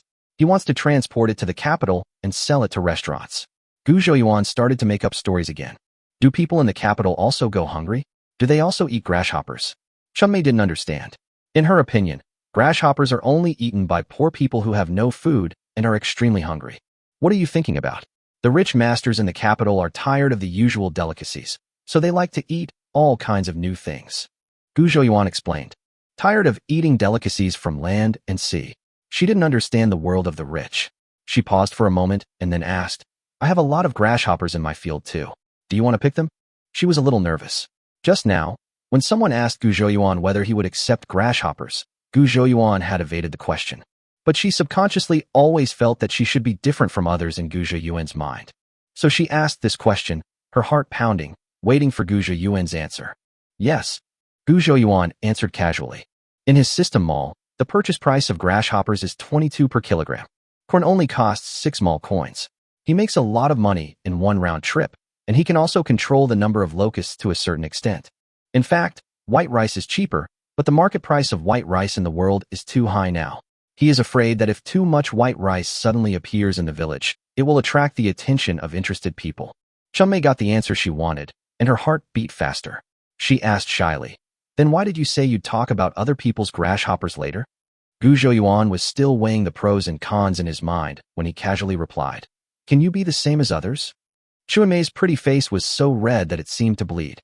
She bit her lower lip lightly, and her breathing became rapid. "You help me catch pigs," Gu Zhouyuan continued. "Get out." Chunmei immediately went berserk and kicked Gu Zhouyuan in the butt. Gu Zhouyuan reacted quickly, twisting his waist and dodging. He took a few quick steps forward to stay away from this girl who was inexplicably going crazy. When I returned home with Gu Zhaodi, before I even entered the door, I heard a creaking sound coming from the yard. When I entered the yard, I saw Sidon feeding the ducks with a handful of grass. From time to time, he would grab 2 grasshoppers from a small bamboo basket and throw them on the ground, attracting the ducks to scramble for the food. Gu Zhaodi's face was filled with surprise. "Oh my god, why are there so many ducks? Xiao Yuan, did you buy all these ducks?" "Yes, I plan to drive these ducks into the wheat fields and let them eat grasshoppers," Gu Zhouyuan said with a smile. "Oh." Gu Zhaodi was shocked. "Can't grasshoppers be exchanged for food? How can they be used to raise ducks?" Upon hearing this, Gu Sidon put the grasshoppers he was feeding the ducks back into the bamboo basket stood up, and asked, "What grasshoppers for food?" Gu Xiaodi recounted what had happened. Gu Sidon regretted it so much that his intestines turned green. He had just fed the ducks a lot of grasshoppers, which was equivalent to at least a pound of corn. Gu Zhouyuan smiled. Even if we spend half a day catching grasshoppers, we won't be able to catch 2 kilograms. We might even trample the wheat down. Let's let the ducks go find the grasshoppers. Once they're gone, the wheat harvest will be good, and the ducks will grow fatter. Gu Sidon followed his third brother's rhythm and enjoyed himself. Ducks will lay eggs when they grow up. 80 ducks will lay 80 eggs a day. Oh my God, third brother, our family will have more duck eggs than we can eat in the future. Yeah, that's right. So I'll give you the important task of releasing the ducks, Gu Zhouyuan said to Sidon. Sidon was very happy to be entrusted with such an important task and nodded in agreement. Remember, when you find the ducks starting to eat wheat, you must drive them back, Gu Zhouyuan instructed. Siddhanta nodded like a chick pecking at rice, imagining the days when he would be fed with duck eggs, and he grinned foolishly. At this time, Gu Dedi came back carrying a large bundle of bamboo. Gu Zhouyuan went over to help unload the bamboos. Second brother, why are you cutting so many small bamboos? Gu Dedi picked up the cloth around his neck and wiped the sweat off his face. When my mother saw you bought so many ducks, she asked me to go to the foot of the mountain and cut some bamboo so that I could make a duck pen with it tomorrow. Chapter 48, Gu Xiaodi's blind date. Oh, that's right. We should build a duck pen. Gu Zhouyuan rubbed the duck shit he stepped on with disgust and nodded repeatedly. Mother Lu came back happily from outside. Mom, what happy thing happened? Gu Zhouyuan said with a smile. I just came back from weeding in the fields. I chatted with some people on the way and they all praised Xiaoyuan for his success. Lu narrowed her eyes with joy. Every mother in the world will be very happy to hear others praise her children. What's more, in the past, when others mentioned Xiaoyuan, they would show an expression of disgust, but now they praise him to bits. Because Xiaoyuan was such a mess in the past, she couldn't even hold her head up when she went out. Now these people were chatting with him about family matters, and there was a hint of flattery in their words. Gu Zhouyuan smiled innocently. I'm not as good as they say. I haven't finished eating half of the big fish from yesterday, and it's still being salted. The pickled fish cannot be made into sauerkraut fish, so Gu Zhouyuan chopped it up and made braised fish. The staple food is rice cooked with corn and white rice. The rice was topped with a layer of marinated pork. The fat from the bacon is heated and drips into the rice, creating a fragrant aroma that is both rice and meat. Gu Xiaodi also made a cold dish of chicory. Now that her family was better off, she was willing to add seasonings like soy sauce and vinegar. The plate of cold dishes was very delicious. This meal included fish, meat, and a variety of vegetables, and the whole family was very satisfied. Xiaoyuan, let me measure your size, cut the fabric tonight, and make you a robe. Gu Xiaodi took out a tape measure and said to Gu Zhouyuan. In the past, Gu Zhouyuan never let her measure her size, so she made clothes for him by eye. Sometimes if the work was not done properly, Gu Zhouyuan would insult him. Now she pulled Gu Zhouyuan up from the bench. Just like fiddling with a puppet, he asked him to raise his arms, stretch his legs, and squat down, and Gu Zhouyuan did as he was told. Sister, Gu Zhouyuan raised his hands and let Gu Xiaodi measure her chest. You're 18 this year, right? No matchmaker has come to propose marriage to you. Gu Zhouyuan looked at his gentle and virtuous elder sister and thought to himself that whoever married his elder sister in the future must have saved the galaxy in his previous life. Gu Xiaodi's pretty face turned slightly red. She pretended not to hear and continued measuring her shoulder width. Uncle San's daughter, Dia, is only 16 years old and has already married. You are so beautiful. Shouldn't you still be an old maid at home? Gu Zhouyuan was very curious. Gu Xiaodi still didn't answer him, but the tape measure around his neck suddenly tightened. Cough, cough, cough. Gu Zhouyuan was strangled and couldn't breathe. Gu Xiaodi said gently, your neck feels too tight, doesn't it? Then I'll make it a little looser when I make the clothes. Gu Zhouyuan looked at his elder sister who was as quiet as water and always felt a chill on his back. After measuring the size, Gu Xiaodi returned to her room, probably to cut the fabric. Gu Dedi and Sidon were laughing secretly. Second brother, what's going on with eldest sister? Gu Zhouyuan was a little confused. Xiaoyuan, have you forgotten? I had a crush on someone before. Gu Dedi coughed, stopped laughing, and answered. Oh. Gu Zhouyuan was even more confused. He sat down, covered his head, and began to search through his sealed memories. After a while, he opened his eyes. He remembered and understood why his elder sister reacted that way just now. Gu Xiaodi is gentle and lovely, and everyone in the surrounding area knows her. Last year, a matchmaker did come to propose marriage. The man is from Xiao village, not too far from Datong village. The man was a scholar named Li, and the matchmaker praised him like a flower. They said that Mr. Lee was handsome, suave, elegant, with lotus feet touching the ground, 6 feet tall, and 6 feet waist. I guess she used all the idioms she learned from operas on that man. Hearing that the other party was a scholar, Lou was naturally very satisfied. In the city, men and women are not allowed to meet each other before getting married, so it all depends on the matchmaker. People in the countryside don't have so many requirements. The two families made an appointment and went to the matchmaker's house to meet and see each other.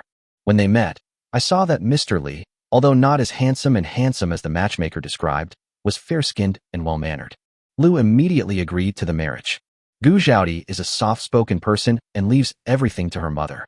She saw that Mr. Lee was handsome and behaved well, so she agreed to the marriage.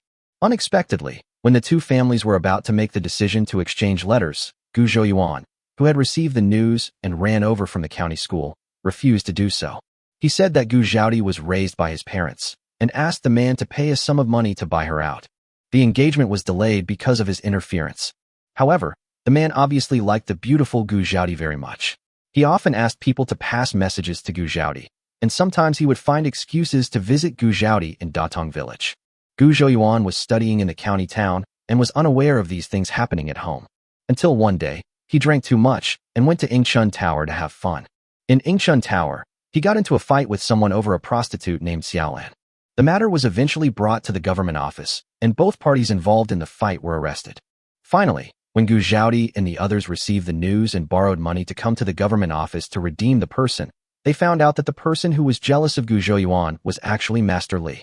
This caused a big joke. Gu Zhouyuan was half awake. When he heard that this man was Mr. Li, he put his arm around Mr. Li's shoulders and called him brother-in-law. He also said that the flood washed away the Dragon King Temple, and family members didn't recognize each other. Next time he went to Ingshun Tower, he would definitely not look for Xiaolan. Xiaolan was his brother-in-law's woman, and that meant he, Gu Zhouyuan's lady. Master Li's face turned green, and he no longer had the face to see Gu Zhaodi. Actually, this matter was all thanks to Gu Zhouyuan's troublemaking. Otherwise, Gu Zhaodi would have fallen into a fire pit. According to the Yamen runners, Mr. Li is Xiaolan's frequent visitor.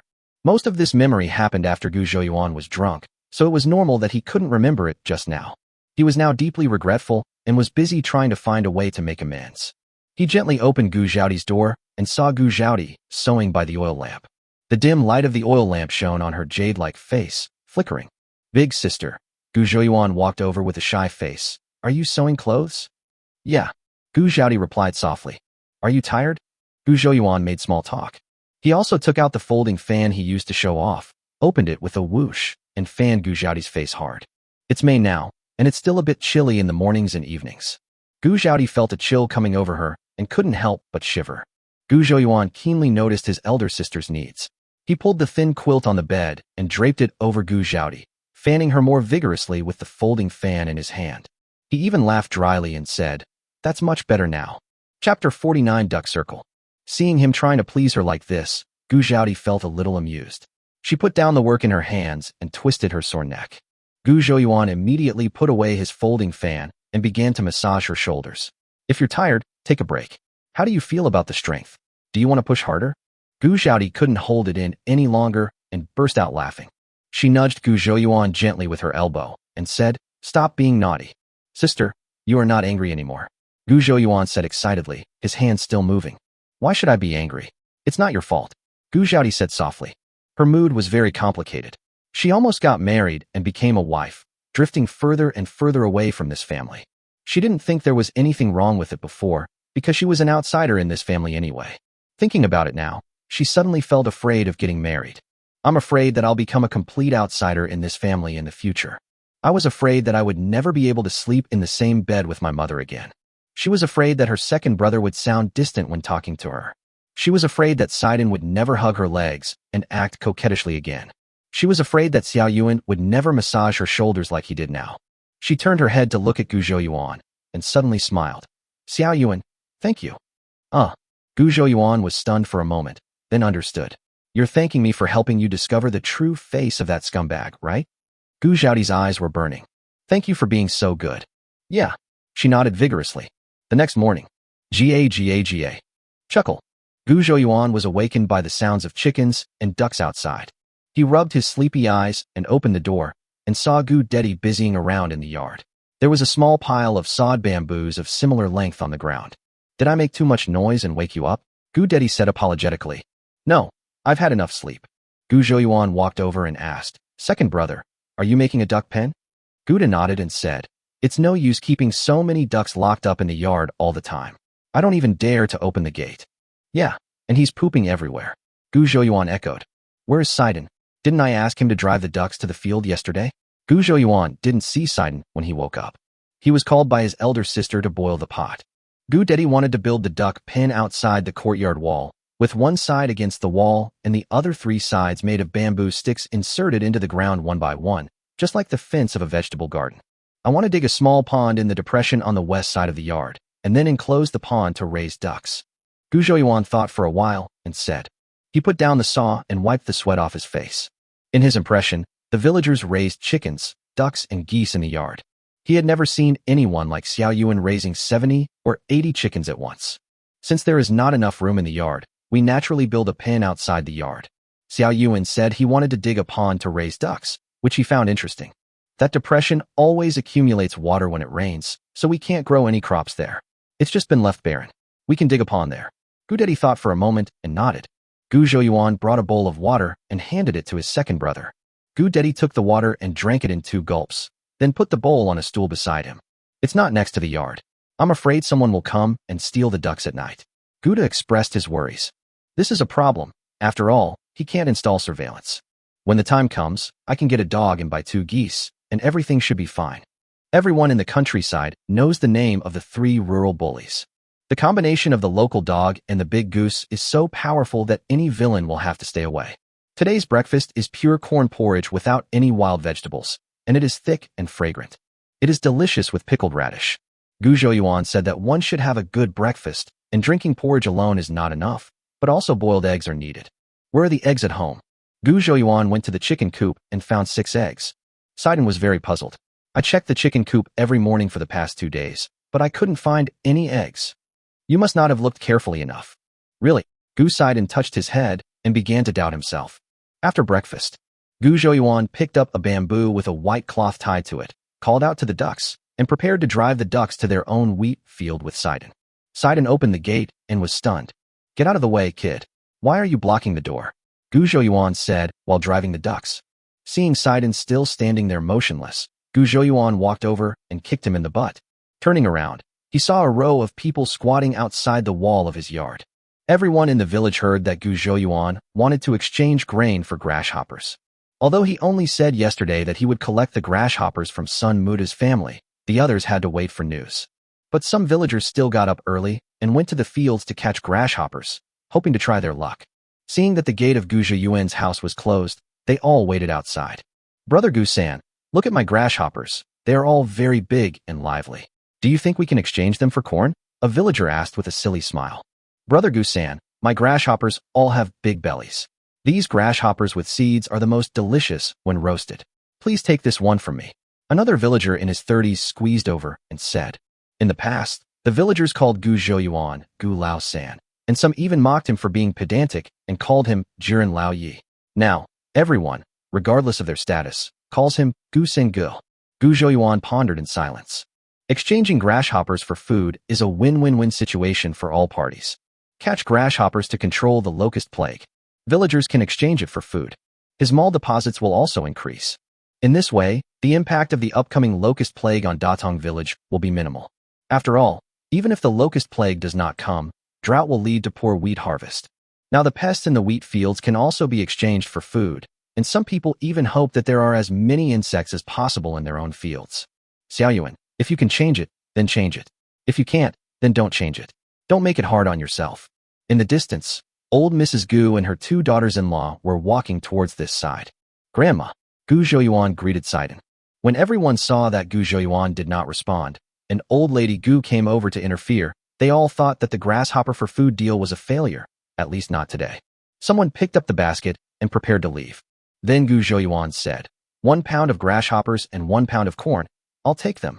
Everyone was ecstatic and rushed over, holding up the bamboo baskets in their hands and shouting that they would weigh their grasshoppers first. Everyone line up, don't rush. If anyone pushes, I won't buy their grasshoppers. Old Mrs. Gu quickly restored order. The noisy crowd immediately formed a line. Gu Zhouyuan gave this grandma a thumbs up. Grandma, please sit down. Gu Daddy brought a stool. Yeah. Old Mrs. Gu glanced at him and sat down. Go to my house and get the scale and ask your grandfather to find it for you. Old Mrs. Gu said to Gu Daddy. Hey, I'll go right away. Gu Daddy ran very fast. Grandma actually talked to him. Chapter 50 Hiring People to Dig a Pond. Old Mrs. Gu was in charge personally, directing the Gu family to pick, weigh, and exchange grain, and everything was in order. Gu Zhouyuan bought the food at the mall last night and stuffed it under the bed. Everyone happily carried the corn home. The news spread quickly, and then waves of people came to exchange food. Gu Zhouyuan had no choice but to announce that starting from tomorrow, he would start purchasing grasshoppers at 3 p.m. every day and would not accept them at other times. The villagers were so enthusiastic that some even went to other people's fields to catch insects, leading to a fight between the two families. Someone is already planning to go to the next village tomorrow to do a good deed and help people catch grasshoppers for free. Of course, Gu Zhouyuan didn't know all this. He was currently digging a pond with Gu Daddy. Gu Zhouyuan designed a 60 square meter pond, about 1 meter deep. It sounded simple, but when he actually started doing it, he found that the workload was too heavy. The two men dug for more than half an hour. Their hands were blistered, and they only dug a small hole.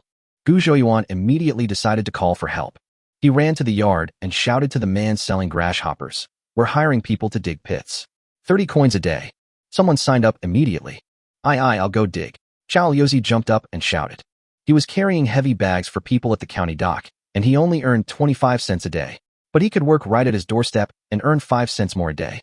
Only a fool would not do it. And me? I'm signing up too. Another person raised his hand. Well, count me in too. Aunt Wang shouted while lying on the wall between the two adjacent courtyards. Aunt Wang, third brother Gu wants people to dig a pond, not dig wild vegetables. You want to go? Can you use a shovel? Someone sneered. Don't look down on women. Apart from having that thing in your crotch, you may not be better than me in other aspects. Aunt Wang sneered. Everyone burst into laughter. Gu Zhaodi lowered her head, blushing as if she heard nothing. Gu Zhouyuan stopped smiling and said to Aunt Wang, I'm sorry, Aunt Wang. I only need men for this job.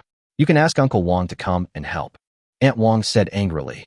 Your Uncle Wang went to Lantian County to build a house for someone. He only earned 25 coins a day. If I had known you were such a demanding person, I wouldn't have let him go. The women present all ran home and called their men to come and sign up. Xiao Yuan, your grandfather, second uncle, third uncle and others are catching grasshoppers in the fields. There are also Dazhu and Erzhu. We have men at home. Why waste that money? Old Mrs. Gu scolded. She turned to Wang and said, Third wife, go to the fields and call all the men back. Tell them that Xiao Yuan needs help. Wang's face changed. Although I can't catch 2 kilograms of grasshoppers in the fields in a day, at least I can exchange them for some food. The old lady asked all the family members to come and help her sister-in-law. Since it was help, they would definitely not be paid for their work. Seeing the old lady looking at her, she reluctantly said, and went to the field to call for help. Gu Sainer, can you also be considered as my Ergu? Mrs. Zhao asked with a smile on her face as she stood at the gate of the yard. Behind her followed Zhao Ergu, who was timid and refused to step into the yard. He used to look down on Gu Laosen the most, and always made fun of him. Now Gu Laosen seems to have changed suddenly. His brain has improved and his skills have also improved. He was traumatized by the beating Gu Zhouyuan gave him that day. I caught a pound of grasshoppers today, but I didn't dare ask Gu Zhouyuan to exchange them for food. He mixed the grasshoppers with his mother's, and his mother exchanged them for food. Hearing that Gu Zhouyuan was hiring people to dig a pond and offered 30 cents a day, he wanted to come, but he didn't dare to, as he was afraid that Gu Zhouyuan would beat him again. Now that his mother asked on his behalf, he felt a little nervous and had already prepared himself for being ridiculed by Gu Zhouyuan. Sure, Gu Zhouyuan's voice sounded. Zhao Ergu suspected that he had heard it wrong. It wasn't until Mrs. Zhao pulled him back that he came to his senses. That Gu. He looked at Gu Zhouyuan a few times, but he didn't know what to call him. Call him Gu Laosen like before? It seemed a bit unpleasant. Call him Gu Sin Gu like everyone else. He couldn't bring himself to call him that either. Gu Zhouyuan chuckled and said, Just call me Gu Zhouyuan. Gu, Xiao Yuan, can I come to sell grasshoppers tomorrow? He looked up at Gu Zhouyuan and said, Of course. Gu Zhouyuan replied. Then I'll let my dog Goshin come too. Mrs. Zhao said excitedly. She knew that both of her sons had conflicts with Gu Zhouyuan. Since Gu Zhouyuan is willing to take Ergu, there is no reason why he wouldn't want Goshin. Unexpectedly, Gu Zhouyuan said calmly, Zhao Goshin doesn't want it. Why? Mrs. Zhao was dumbfounded. No reason, I just don't like Zhao Goxing. Gu Zhouyuan was very straightforward. In fact, Zhao Ergu didn't have much conflict with him. Zhao Ergu just couldn't stand the former Gu Zhouyuan, and it wasn't his fault. Because Gu Zhouyuan himself hated the previous Gu Zhouyuan. It's just that Zhao Ergu's way of expressing his displeasure was a bit extreme and seemed a bit harsh. But in order to steal his ginseng that day, Zhao Goxing made up a lie that his mother was about to die. Gu Zhouyuan hates people like this the most. Gu Zhouyuan picked 15 strong men, plus his second uncle, third uncle, Dazhu and Erzhu, his second brother and himself, a total of 21 people.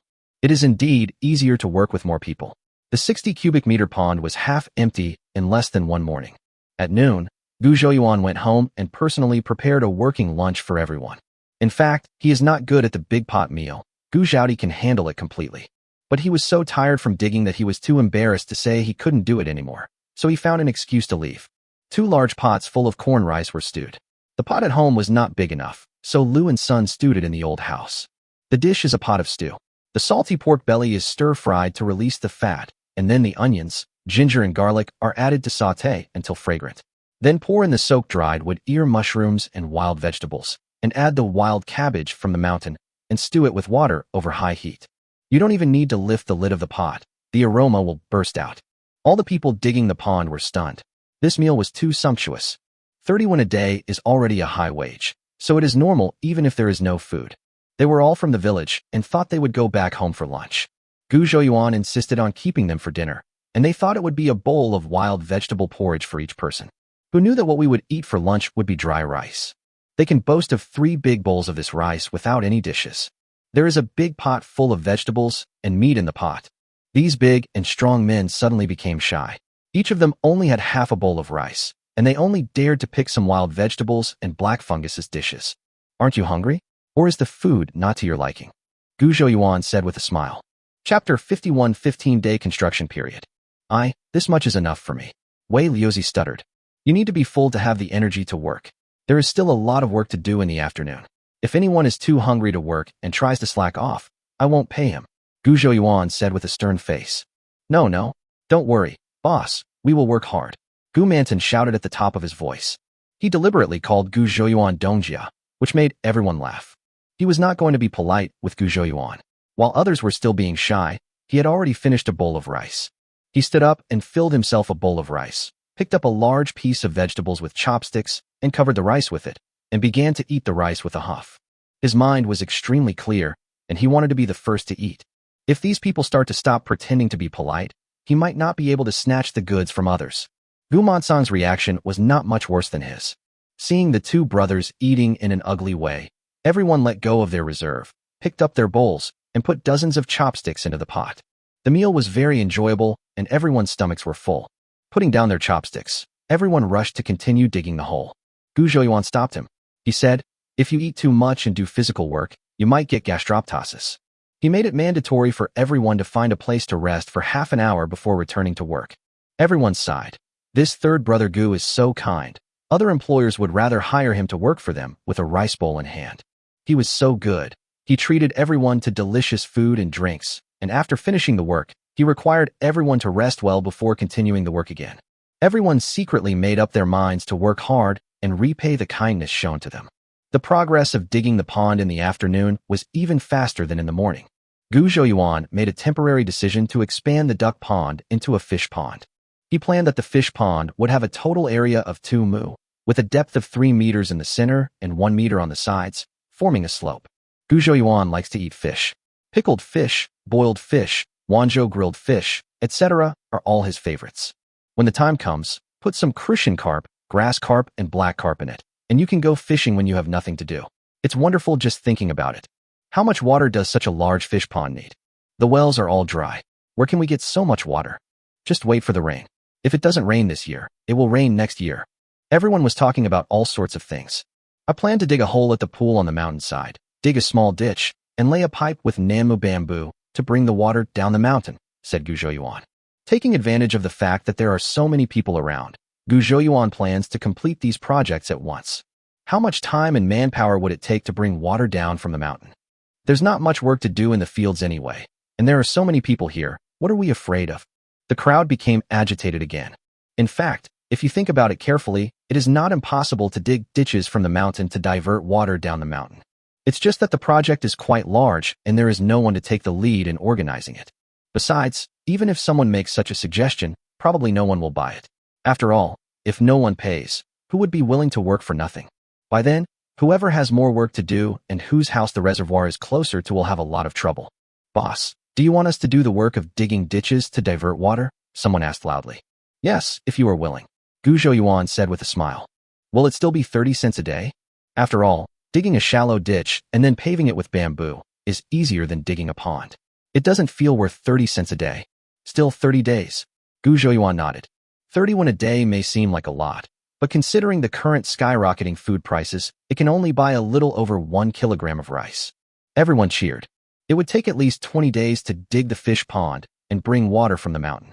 This way, each of them would earn at least 600 coins. The food is good, the salary is high, it's right next to home, and I can go home and sleep with my wife at night. The boss is easygoing and always smiling, and he never beats or scolds his employees. They had never dared to think of such a job before. They are willing to do this forever and even move the mountain. They worked until it was getting dark, and then everyone went home. The old house of the Gu family. Other people can earn 30 coins a day, but you work so hard all day and only earn enough to eat a meal. When Wang heard that the work at Gu Zhouyuan's house would take more than half a month, she became anxious. It would be fine to work for 1 day in vain, but who could stand working for 20 days in vain? What are you talking about? I'm Xiao Yuan's uncle. If I don't help him with his family affairs, who will? He sent us such a big pig's leg a few days ago. Why did you take it for free? And why did you eat those dumplings for free? And why did he insist on taking the cassava from the mountain with us? Gu Manton pointed at Wang's nose and started to criticize. Then, if 4 people from our family go to help, that's too many people. There's no one left to chop wood or fetch water at home. Wang argued, but her voice was not as powerful as before. If not, Dazhu, Zhu and I will go to Xiao Yuan's place to help tomorrow, and the third brother will stay at home. Gu Mansong thought for a while and said, but Mr. Gu waved his hand and said, you all go tomorrow. I can handle the housework. I think it's better to save a little money for the old family. 31 a day, Xiao Yuan is really making a fuss. There are plenty of people who can do it for 21 a day. That wild ginseng sold for 15 taels, and I'm afraid all of that was used to pay the wages.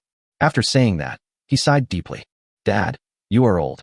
How can you do the work of fetching water and chopping wood? Let Mansong stay and let him do all the rough work. Wang said anxiously, whoever is willing to work for free can go by himself. We don't want to be taken advantage of. By leaving the child's father at home, he can still spare some time to catch grasshoppers in the fields. Grandpa and Grandma, have you had dinner? Gu Zhouyuan's voice rang out. Not yet. Old Mrs. Gu stood up to greet her, and when she passed by Wang, she glared at her with a warning look. Gu Zhouyuan took a small cloth bag and put it on the table. Xiaohua brought a stool for Gu Zhouyuan to sit on. Wang opened the cloth bag and found that it was filled with copper coins. Seeing everyone's surprised expressions, Gu Zhouyuan smiled and said, Grandma and second and third aunts worked hard at my house all day today. This is their wages, a total of 60 coins. Sun was very surprised. Mrs. Wang was beaming with joy. Old Madame Gu frowned and said unhappily, what do you mean by wages? I just weighed some things for you. It didn't take much effort. Why should I pay you? Put it away quickly, or else people will laugh at me. You've been busy all day, inside and outside the house. How can you say you haven't put in any effort? The men in the house have all worked so hard, and you don't want to be paid, do you? Wang complained in her heart, but she opened her mouth but didn't dare to say it out loud. Then Mrs. Gu continued, if you thought you had some use for the 3 pounds of grasshoppers, I'd just give them to you. I shouldn't have taken the 3 pounds of corn from you. But your mother insisted on giving it to me, so I accepted it. If I took your money, that would be outrageous. Chapter 52. It turns out we also have wages. Mrs. Wang was so angry that she almost vomited blood. The old lady's heart was in her armpits. Xiao Yuan collected the grasshoppers to sell to others. So why didn't he ask for compensation and instead tied up the whole family to help his sister-in-law's family make money? What's even more infuriating is that, except for her, no one in the family thinks there's anything wrong with this. Gu Zhouyuan smiled and said, Grandma, listen to me. Collecting grasshoppers is my business. As the saying goes, brothers should settle accounts clearly. I'll need you all in many places in the future. If I just take advantage and don't give back, who will be willing to help me in the future? Don't you think this is true? Gu Zhouyuan said patiently. Old Mrs. Gu thought about it, and it made sense. The third son's wife had already started making a fuss today. If this continued in the future, there would definitely be a rift in the family. Xiao Yuan is right.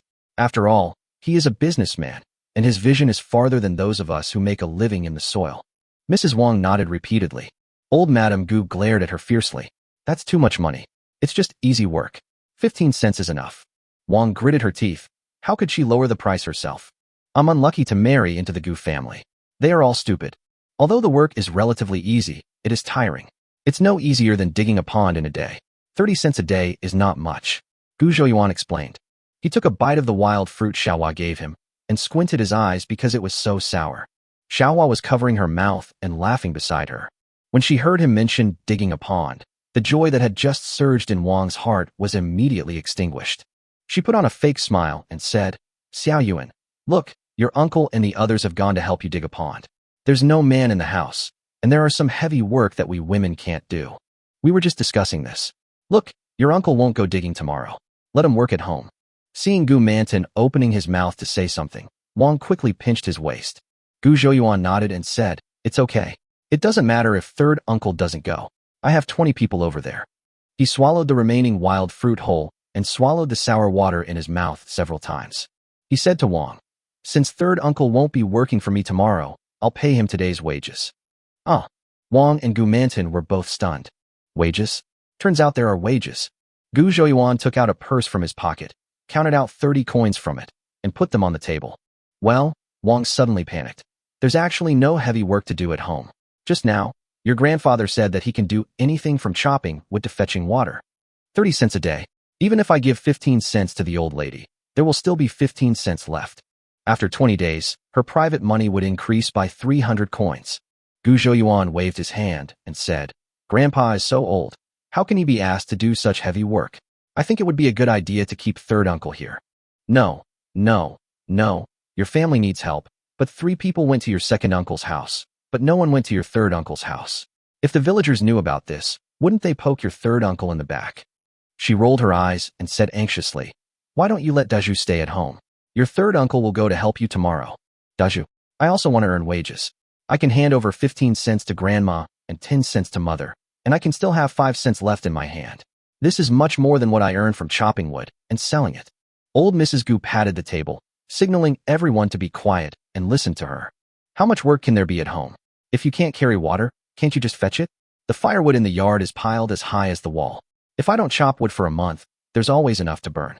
Do you know how much firewood you can buy with 30 coins? Besides, they're right next to home, not thousands of miles away. They'll be back by dark. If there's anything I can't do during the day, I can just wait for them to come back at night. All 4 of you get to work tomorrow. The old lady made the final decision. Xiaohua stuck out her tongue at Gu Zhouyuan. When grandma gets angry, who would dare to disagree? Gu Zhouyuan saw that there were a lot of red fruits in the small basket next to Xiaohua. It was the wild fruit that almost made his teeth so sour just now. He felt that the fruit looked familiar, but he couldn't remember what it was called. Xiaohua, give me that basket. Gu Zhouyuan wanted to take a closer look. Xiaohua came over with a small basket and said with a smile, why? This goat milk fruit is so sour. Do you like it, third brother? Goat milk fruit. Gu Zhouyuan remembered that this thing was also called goat milk fruit in his previous life. This thing has too high acidity, low sugar content, and strong astringency, so most people will not eat it directly as fresh fruit. Local people in Yunnan sprinkle some salt and chili pepper on the goat milk fruit and eat it. It is usually processed into juice, canned preserves, and other foods. The price of fresh fruit seems to be quite high. He opened the system mall and scanned the goat milk fruit in the basket. Ding! Found 800 grams of wild, unpolluted goat milk fruit, worth 56 mall coins. Sell it. It costs 35 yuan per pound, which is really expensive. His eyes flickered, and he controlled his mind and clicked no on the panel. Xiaohua stretched out her hand and waved it in front of Gu Zhouyuan's eyes. Third brother, what's wrong with you? Are you sleepy? Gu Zhouyuan came back to his senses. He pointed at the goat milk fruit in the basket and asked, did you pick these fruits, Xiaohua? That's right. Arya sneered. She loves to go to the mountains to look for wild fruits. This goat's milk fruit is sour and astringent. I don't know what she picked it for. You are lazy and greedy, yet you have the nerve to laugh at others. Didn't you eat the wild fruits picked by your third sister? I don't know who stole your third sister's prickly ash last time. Siju glared and stood up for his sister. Who wants to eat her wild fruit? Next time I go to the mountain to pick it and return it to her. Arya snorted coldly. Gu Zhouyuan ignored the bickering. He picked up the small basket and said to Xiaohua with a smile, "Can you give me this basket of goat milk fruits?" Xiaohua's eyes lit up. "Third brother, do you like sour food? I'll give it to you." "Third brother, don't be fooled by the goat milk fruit's appearance. It's really not tasty. No one in the village picks it. Only Xiaohua picks it and treats it as a treasure. If no one eats it for a few days, it will be thrown away." Seeing that Gu Zhouyuan seemed very happy, Arya kindly reminded him. Xiaohua felt very embarrassed, her face slightly red, because she was afraid that her third brother would despise the things she picked as unwanted garbage. Gu Zhouyuan smiled and touched Xiaohua's head. He counted out 16 coins from his purse. He took Xiaohua's hand and placed the copper coin in her palm. "Third brother bought these goat milk fruits of yours." Xiaohua's hand trembled. She had never held a penny in her life, and this handful of copper coins really scared her. Chapter 53, Collecting Mountain Products. Arya opened her mouth wide. She must be dreaming. How could anyone be willing to pay for this goat milk fruit that everyone despises? Sun and Gu Mansong looked at each other, both of them somewhat incredulous. Mrs. Wang's eyes almost popped out when she looked at the money in Xiaohua's hand. Xiaohua was stunned for 10 seconds, then quickly handed the copper coin back to Gu Zhouyuan and shook her head. "Third brother, I don't want money. If you like it, I'll go to the mountain to pick it tomorrow. There are goat milk fruits on the mountain." Gu Zhouyuan pushed her hand away and said, "You keep this money. Don't you think there are still many goat milk fruits on the mountain?" "Yeah, I know there's a place in Beishan where there are goat milk fruits all over the place." Xiaohua nodded. "From now on, when you pick goat milk fruits, give them to my third brother. He will buy them from you at 10 cents per pound," Gu Zhouyuan said. 10 cents per pound was a price he set after careful consideration. After all, this place was different from the 21st century. Wild fruits were worthless in this world, and giving a price that was too high would seem abnormal. Seeing that Xiaohua still refused to accept the money, Gu Zhouyuan said seriously, "You should know by now that third brother is doing business with the same merchant who buys grasshoppers. He also buys goat milk fruit. I'll give you 10 cents for a pound of goat milk fruit, but if you sell it to him, it'll be worth more than 10 cents. So don't think that third brother is losing out. In fact, you're helping him make money."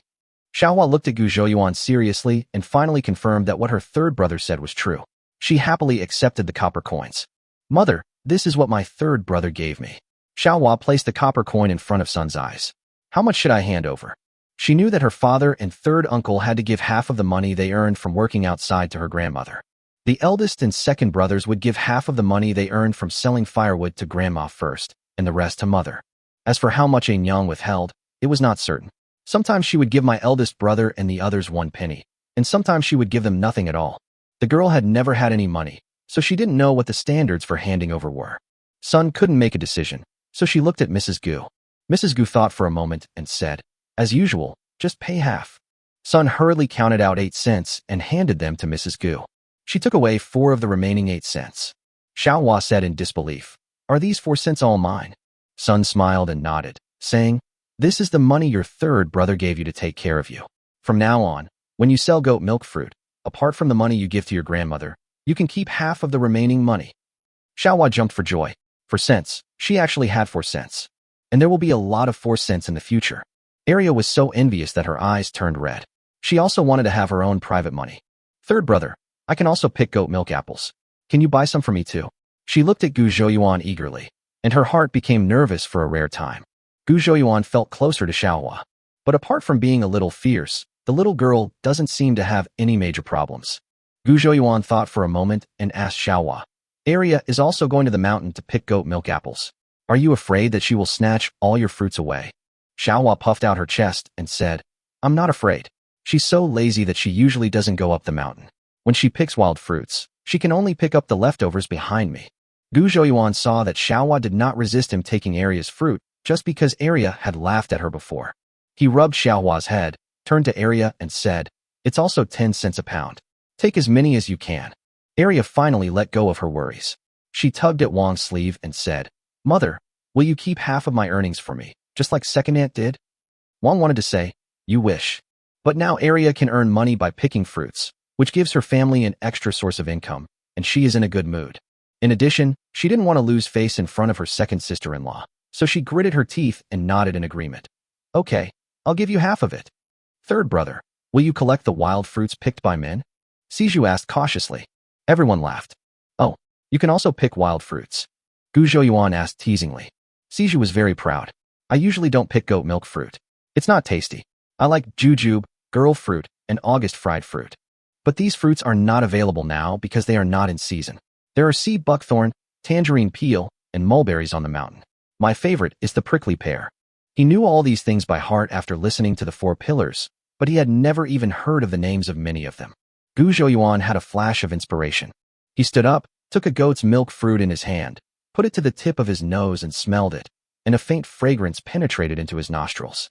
He grinned at Siju and said, "I want all those wild fruits you mentioned." He turned to the people in the room and said loudly, "Any mountain products, whether they are wild fruits or herbs, whether they are known to me or not, you can bring them to me and exchange them for money. As for how much I can exchange it for, I can only confirm it after I see the item." Gu Zhouyuan went up the mountain to dig enough pinelia. He had a lot of things to do in the future and probably didn't have time to go into the woods to recharge them all. Being a banker quietly at home can not only continuously recharge your account, but also bring income to others. Everyone was so excited that they were speechless. There were a lot of wild fruits in the mountains, but only a few were edible. The villagers just took them as snacks to satisfy their cravings. Now, no matter whether these fruits are delicious or not, they can be sold for copper coins. Dazhu and Erju usually chop firewood in the mountains and come across various Chinese herbal medicines, most of which cannot be sold. People in the mountains have the impression that only Ganoderma lucidum, Polygonum multiflorum, ginseng, and the like can be taken to the medicine shop in exchange for money, but these medicinal materials are hard to come by. Now it's all right. From now on, no matter whether any medicinal herbs I come across are valuable or not, I will dig them down the mountain. In the next few days, everything went according to plan. Gu Zhouyuan would give some instructions at the construction site, and then take an ox cart to the county to bring the food purchased in the system mall back to the village. The locust's terrifying reproductive ability could not keep up with the villagers' speed in catching them, and the number of grasshoppers in the field became fewer and fewer. Some smart villagers have already gone to other villages to collect grasshoppers. The price was 1 cent per pound at first, but now it has risen to 2 cents per pound. Gu Saiden's plan to raise ducks was thwarted because there were not enough grasshoppers in the field for the ducks to eat. 5 days later, the fish pond was dug and basically met Gu Zhouyuan's requirements. The next step is to go up the mountain and dig ditches to divert water. The cassava in the deep pool had been soaked for 7 or 8 days. Gu Zhouyuan took some home, cooked it, and fed 2 cassavas to the chickens and ducks to make sure that the toxins had been removed and it was safe to eat. Then he took the remaining cassava and went to the village headman's house. "Xiaoyuan, are you here to see your second grandfather? He just praised you to your uncle Yofu, saying that thanks to you, our village should be able to get through this difficult time." The village head's wife smiled and let Gu Zhouyuan into the house. Chapter 54. Announcement of Methods for Removing Toxicity. As he was talking, the village head came out of the room and smiled when he saw Gu Zhouyuan. "Xiaoyuan, you're here. What's going on? I don't usually see you visiting my house." Gu Zhouyuan used to be a disliked person, and the village head would always scold him whenever he saw him. Gu Zhouyuan usually takes a detour when he sees the village head, so he would never come to his house and cause trouble. "I do have something to report to you." Gu Zhouyuan scratched the back of his head. Perhaps it was the fear of the village head that was engraved in his original body. Gu Zhouyuan always felt a little uncomfortable when facing the village head. He put the cassava he was carrying on the table and asked, "Look what this is?" The village head and his wife looked at the cassava, feeling that it seemed familiar, but they couldn't be sure what it was. The village head's wife picked up the cassava and smelled it, and there was a faint, fresh fragrance. "It looks like kudzu, but kudzu smells like the woody smell of tree roots." The village head shook his head to indicate that he didn't know. Gu Zhouyuan didn't intend to keep it a secret. He said directly, "This is kudzu." The village head's wife was so scared that she quickly threw the cassava in her hand back onto the table. The village head also frowned slightly. "Xiaoyuan, what are you doing with the kudzu? It looks like it's cooked. You don't want to eat it, do you?" Gu Zhouyuan smiled and said, "Yes, it is cooked and eaten. I have processed this thing, and it is no longer poisonous." This scared the old couple of the village head. "Don't dare to eat this, kid. Last year, someone in Qingtian County was poisoned to death after eating kudzu. Have you forgotten?" The village head's wife looked anxious. Gu Zhouyuan comforted him. "If kudzu is not processed, it will kill people. But this cassava, oh kudzu, I have removed the toxins." The village head and his wife looked at each other, disbelief written on their faces. Gu Zhouyuan immediately picked up a piece of cassava and took a big bite. The village head wanted to stop him, but Gu Zhouyuan had already swallowed it. Gu Zhouyuan wiped his mouth and said, "Our whole family ate this kudzu, not today, but 8 days ago." The village head opened his mouth slightly, stunned for a moment. Then a gleam of light flashed in his eyes. Xiaoyuan, are you serious? Do you really have a way to remove the poison of the kudzu? Gu Zhouyuan nodded seriously. Not only my family, but also my grandparents, my second uncle and third uncle's whole family. They all ate kudzu. Oh, and Luo Shaozi and Chunsheng. They ate it, and more than once. The village head was excited. How did you remove the poison from the kudzu? Can you tell me in detail? He already believed what Gu Zhouyuan said because he knew Mr. Gu. He knew that Brother Gu was not the kind of person who liked to make trouble. Even if Brother Gu was confused for a moment, his sister-in-law would not bring the whole family along to be confused with him. Then this thing is most likely true. But he also had some concerns. These days, every family is tightening their belts to make ends meet. If anyone masters such a unique secret method, he will definitely hold it in his hand as a cash cow and will never tell others easily. Gu Zhouyuan nodded and said, since I've come to see you today, second grandfather, I naturally want to tell you how to deal with it. Moreover, I want you to promote this method to everyone. The village head had never heard of the word promotion, but he roughly understood what Gu Zhouyuan meant, and he was excited. Gu Zhouyuan continued, but you also know, second grandpa, that kudzu is very poisonous. If it's not handled properly, it can kill people. If anyone is lazy and skips that step, you can't blame me if they get poisoned. The village head nodded quickly. Of course. I'll announce the method when the time comes. If any lazy idiot doesn't follow it, he deserves to die. Then, Gu Zhouyuan explained the steps to the village head one by one. Peel, soak, change water, cook, change water again. The steps are not very complicated, but they are time-consuming and labor-intensive. No wonder no one has discovered over the years that this method can remove the toxicity of kudzu. I heard that Gu Zhouyuan and his team had dug up all the kudzu trees in the hillside behind, and they had been soaking in the pond for 7 or 8 days. Now the kudzu has lost all its toxicity and has become edible food. The kudzu we just ate was from that batch. The village head became even more excited. He believed in Gu Zhouyuan's method of dealing with kudzu, but he was still a little unsure about the large-scale implementation throughout the village. Now Gu Zhouyuan has eliminated his last bit of worry. There were a full 3,000 kilograms of kudzu soaked in the water, which proved that the method of large-scale processing of kudzu was feasible. Thinking of the poisonous creature that everyone was afraid of, which was rampant all over the mountains and fields and now became delicious food, his heart was filled with excitement. He, Gu Lizheng, also known as Gu Guangzong, may be recorded in the history books this time, truly bringing honor to his family. Before leaving, Gu Zhouyuan saw the village head staring at the cooked cassava on the table, wanting to eat it, but not daring to. Gu Zhouyuan then picked up another piece and stuffed it into his mouth, chewing it, nodding his head while chewing, and making a biaji sound with his mouth. Seeing this, the village head also plucked up the courage and made up his mind. He gritted his teeth, picked up a piece of cassava, and took a bite. His eyes lit up immediately. This kudzu was so delicious. It's soft and sticky, much more delicious than pureria root. The next day, Gu Zhouyuan's water diversion project officially started. Gu Zhouyuan was gathering all the helpers by the pond for a meeting. The main content of the meeting was to finalize the route of the water diversion ditch on the mountain. The village head and his son Gu Youfu came over. Uncle Village Chief, Grandpa Lizheng. Everyone greeted loudly. The village head waved his hand, signaling for everyone to be quiet. Go get a few people and gather everyone in our village here. Tell them I have something to announce, and at least one person from every household must be present. The crowd was in a state of excitement, all wondering what the big event the headman was talking about was. In the past, when something happened, the villagers would gather at the big locust tree at the entrance of the village. Now it is probably known that many men in charge of the family are helping Gu Zhouyuan with work, so the head of the village chose Gu Zhouyuan's place as the meeting place. Gu Monsong and Gu Zhouyuan exchanged glances, and Gu Zhouyuan nodded. Yesterday, Gu Zhouyuan came out of the village head's house and went to the old house, telling everyone in the old house the news that he was going to announce the method of processing cassava. Of course, no one agrees. Gu Zhouyuan told them, "Do you think you can monopolize the cassava on the mountain without telling others the method? Impossible. The workload of digging and processing cassava is too huge to be kept secret from others. It doesn't matter if the year is bad and everyone is hungry.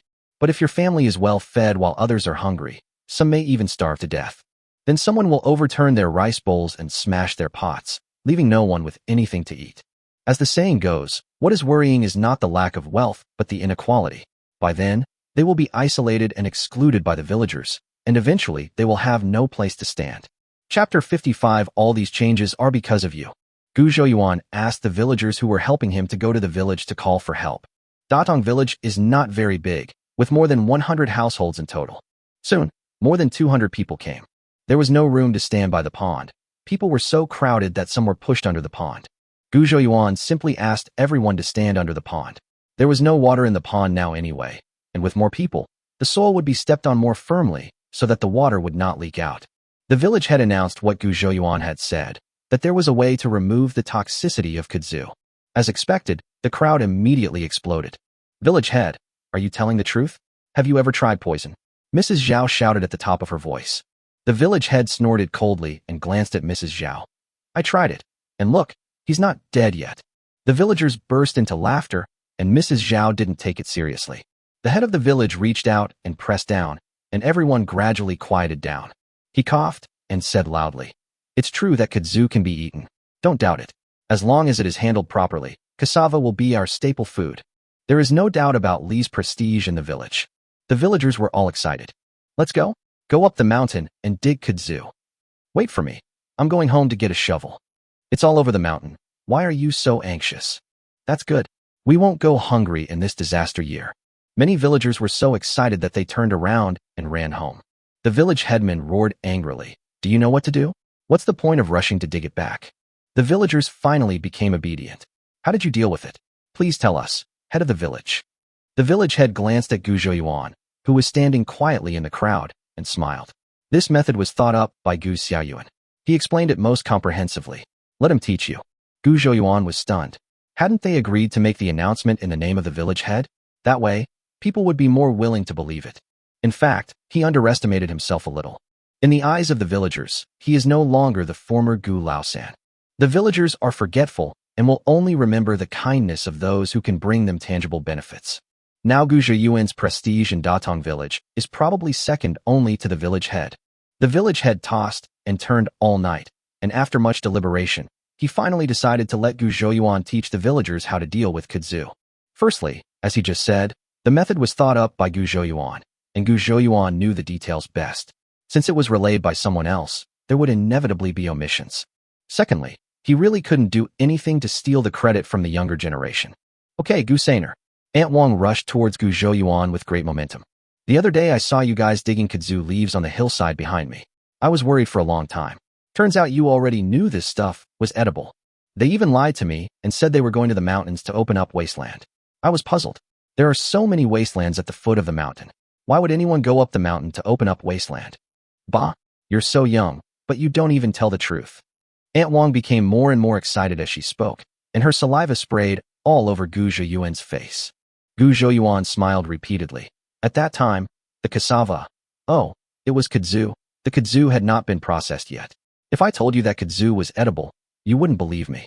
You would have scolded me to death. Aunt Wang thought about it, and it made sense. If Gu Zhouyuan said that kudzu was edible that night, she would definitely think that this kid didn't want to live anymore. Sister Wang, please stop making trouble and let third brother Gu teach everyone the method. That's right. Third brother Gu is our benefactor. Please don't make things difficult for him. Two ants came out of the crowd and pulled Aunt Wang away. Gu Zhouyuan walked to the front of the crowd, cleared his throat, and said loudly, the method for dealing with kudzu is actually very simple, but it is something we eat after all. For safety reasons, I think we should have the village head arrange everything together, dig it up and deal with it together, and then distribute it according to the number of people. Most villagers agreed with this approach. Because the G tree has been notorious for many years, the villagers always feel uneasy when dealing with it themselves. This method is good now and makes them feel at ease. The families that disagreed all had many sons. They felt that eating from the same pot was unfair to them, and that each son should dig out his own talents to maximize his benefits. There are different voices among the masses, and the village head naturally has to listen to them. Besides, there are 20 people helping Gu Zhouyuan now, which conflicts with the work of digging cassava. The village head discussed with Gu Zhouyuan and decided on a plan. Every family contributes people to the work, with strong laborers being counted as 1 point of labor and women as 8 cents. Children aged 10 and above, but below 14 years old, are considered to be working half-time. There are several widowed families in the village. If you can help, please do so. If you really can't, you can set aside some of the cassava harvest to take care of these families. As for whether to dig kudzu or help Gu Zhouyuan, it is entirely voluntary. In the end, 6 people left Guja Yuan's side. They all had few brothers in their families, and they wanted to get some kudzu as food by working. But immediately another 6 people joined in, including the headman's son Gu Yofu. After all, the wage of 30 cents a day was still very tempting. Gu Zhouyuan paid the 6 people the 5 days' wages. They each received 200 coins and began to regret it. Who knows how much kudzu can be dug in the mountains in a day, and no one knows how to eat it. But these heavy copper coins are real. If you have money, you can buy anything. But at this time, they were too embarrassed to say they wanted to change their minds and go back. Besides, those people who filled their vacancies looked at them as if they were fools. It was absolutely impossible to ask them to give up their positions now. The villagers went home, took their shovels and bamboo baskets, and gathered at the nearest grove. Gu Zhouyuan's people first went to the deep pool on the back mountain and fished out the cassava that had been soaked for several days. Seeing the snow-white kudzu, I heard that it is no longer poisonous and can be used as food. Everyone couldn't help but cheer. Brother Gusan, thank you, someone choked. Yeah, if it weren't for you, we might not have made it through this year. Someone echoed. Some of these people experienced the locust plague 17 years ago, and the tragic scene of that year is still vivid in their minds. Although some people have not experienced it personally, they have heard about it from their parents. When they saw that Mrs. Sun was about to starve to death that day, some people began to worry about themselves. When the locust plague comes, no one can guarantee that they can be more respectable than Mrs. Sun. Everything is different now. The grasshoppers in the field can be exchanged for corn, and the most hateful locusts in the locust plague now seem a little cute. The kudzu tree that everyone avoids has now become a life-saving food.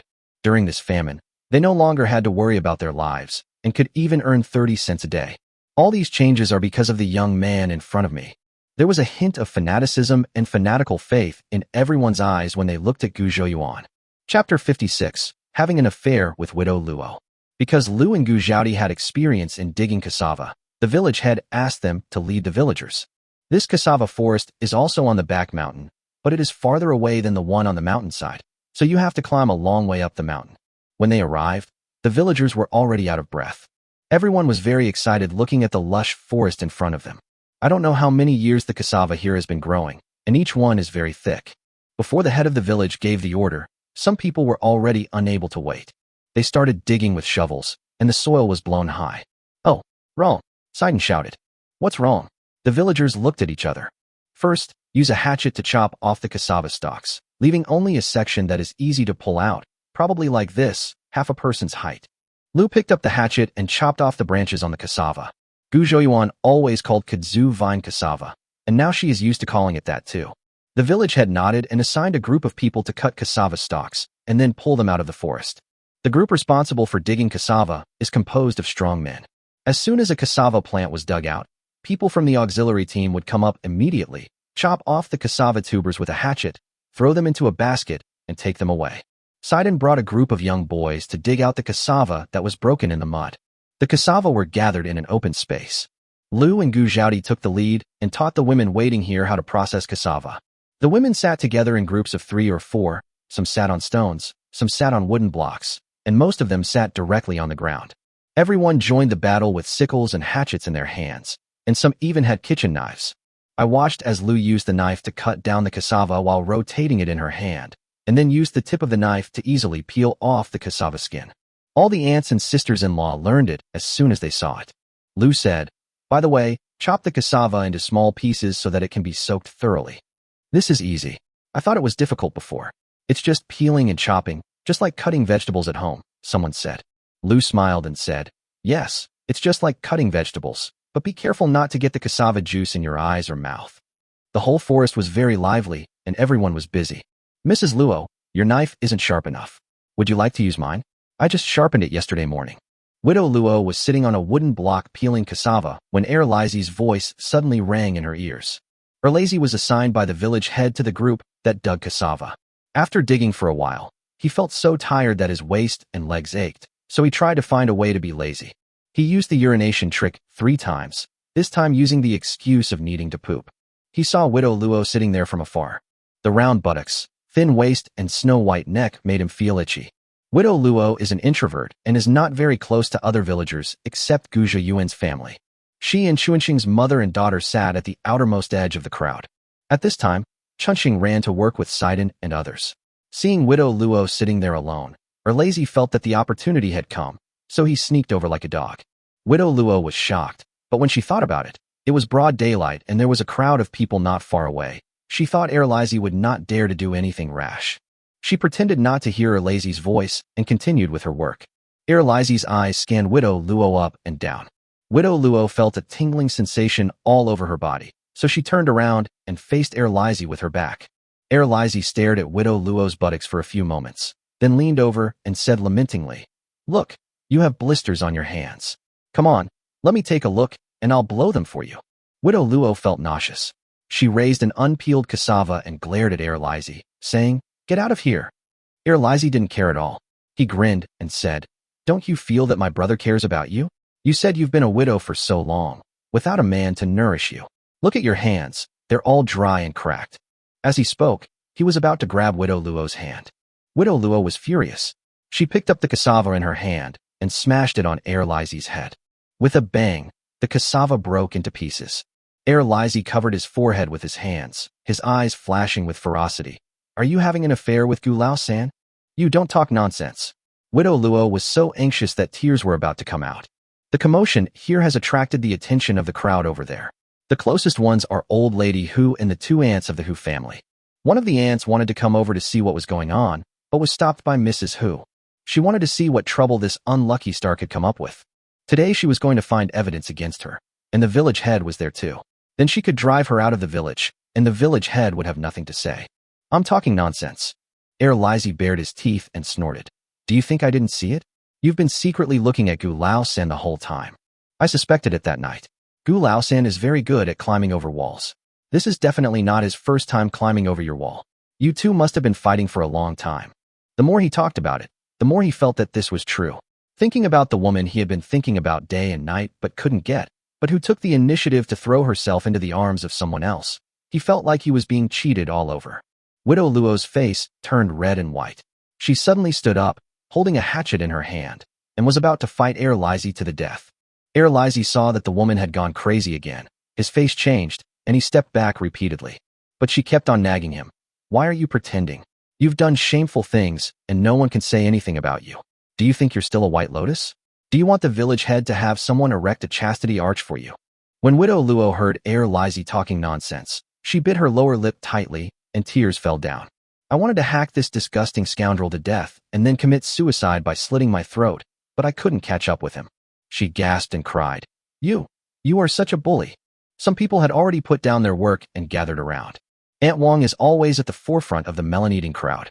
She didn't know what had happened, but when she saw Widow Luo crying bitterly, and then looked at Erlizzie's wretched face, she stood in front of Widow Luo and said to Erlizzie, "Why are you here with us women instead of digging cassava? Are you horny again and here to harass Mrs. Luo? The sun's still shining in the sky, and you can't control that thing in your pants? If you really can't hold it in any longer, just grit your teeth and go get a piece of pork from the county, poke it in the mouth, and spit it out for fun. After you're done, you can wash the pork and eat it." The women watching laughed out loud. Widow Luo showed gratitude. "Thank you, Aunt Wong." Erlizzie was a scoundrel. Even when Aunt Wong scolded him in a sarcastic way, he still smiled. "Aunt Wong, you can't control the affairs between me and my lover, right? Madame Luo has been in love with me for a long time, and she is throwing a tantrum at me. What does this have to do with you?" Chapter 57 Shameless. Aunt Wong choked and looked at Erlizzie suspiciously, then turned back to look at Widow Luo. Seeing Widow Luo's ashamed and angry expression, she felt that it must be Erlizzie who was talking nonsense. But who can say for sure about things between men and women? Some people look decent, but they do all kinds of dirty things behind the scenes. She was not familiar with Widow Luo and had no idea what kind of person she was. She looked at Old Lady Who's standing at the front of the crowd, watching the show with great interest, and she felt a surge of anger rising to her forehead. "Mrs. Hu is your daughter-in-law of the Hu family. Are you just going to watch her being bullied?" Mrs. Hu curled her lips and said, "This unlucky star is clearly involved with Erlizzie, so you can't say that Erlizzie is bullying her." Aunt Wong was furious. This old lady who was really weird. But the Hu family didn't care about this matter, and as an outsider, she had no right to interfere. She looked at Widow Luo with pity, shook her head, and walked back to the crowd. Widow Luo clenched the hatchet in her hand and gritted her teeth. Seeing the Hu family's attitude, Erlizzie immediately became excited. He chuckled twice. "Mrs. Luo, look, Aunt Hu has no objection to our relationship, so you don't have to worry about anything in the future. He spoke in a serious manner, and the villagers who came behind him and didn't know what was going on immediately started whispering to each other. Widow Luo watched helplessly as the shit pot fell on her head, and she felt very angry. Once a widow's reputation is lost, it can never be regained. The knuckles of her fingers holding the hatchet had turned white. She glanced at Mrs. Who not far away, as if looking for the last bit of support. She called out with hope, "Mother." Mrs. Who snorted coldly, "Don't call me mother. I'm not your mother. You killed my son. Do you want to kill me too? I just want to see how long you, a little slut, have been hooking up with that scoundrel. I hope my poor son doesn't get cuckolded while he's still alive." Widow Luo looked as pale as death. As a widow, her husband's family should be her support in the village, but now this mountain is pressing on her back, trying to crush her. She smiled sadly, raised the hatchet in her hand, and slowly wiped it across her neck. The crowd became agitated. Aunt Wang was about to step forward to grab the knife when she heard a childish voice crying, "Mother, don't you want Chunching anymore?" Widow Luo's hands paused, and the hatchet had already cut a bloody mark on her snow-white neck. She looked at Chunching running towards her, and her eyes were slowly filled with tenderness. Chunching was so frightened that she almost lost her soul. She hugged Widow Luo's legs and cried loudly with her head raised. "Mom, we have food now. We don't have to starve anymore. Please don't leave me." Widow Luo's tears fell. She rubbed Chunching's head and said softly, "Chunching, Mother also wants to live a good life and watch you grow up. But someone is pushing my mother to death. Some things are more important than my life," she said in her heart. Lizzie was also frightened just now, but when he saw that Widow Luo had put down the knife, he became bolder again. He put on his signature smirk and said, all right, that's just how you old ladies are. You're going to fight to the death when you run into trouble. I know you want to save face, so blame me for talking about our affairs in front of so many people. You've gone too far." A delicate rebuke came. Everyone turned around and saw Gu Zhaodi walking towards them quickly. Because more than 1,000 kilograms of cassava had been processed, the village head, Gu Zhaodi, and Lu led some people to transport the cassava to the pond on the mountainside.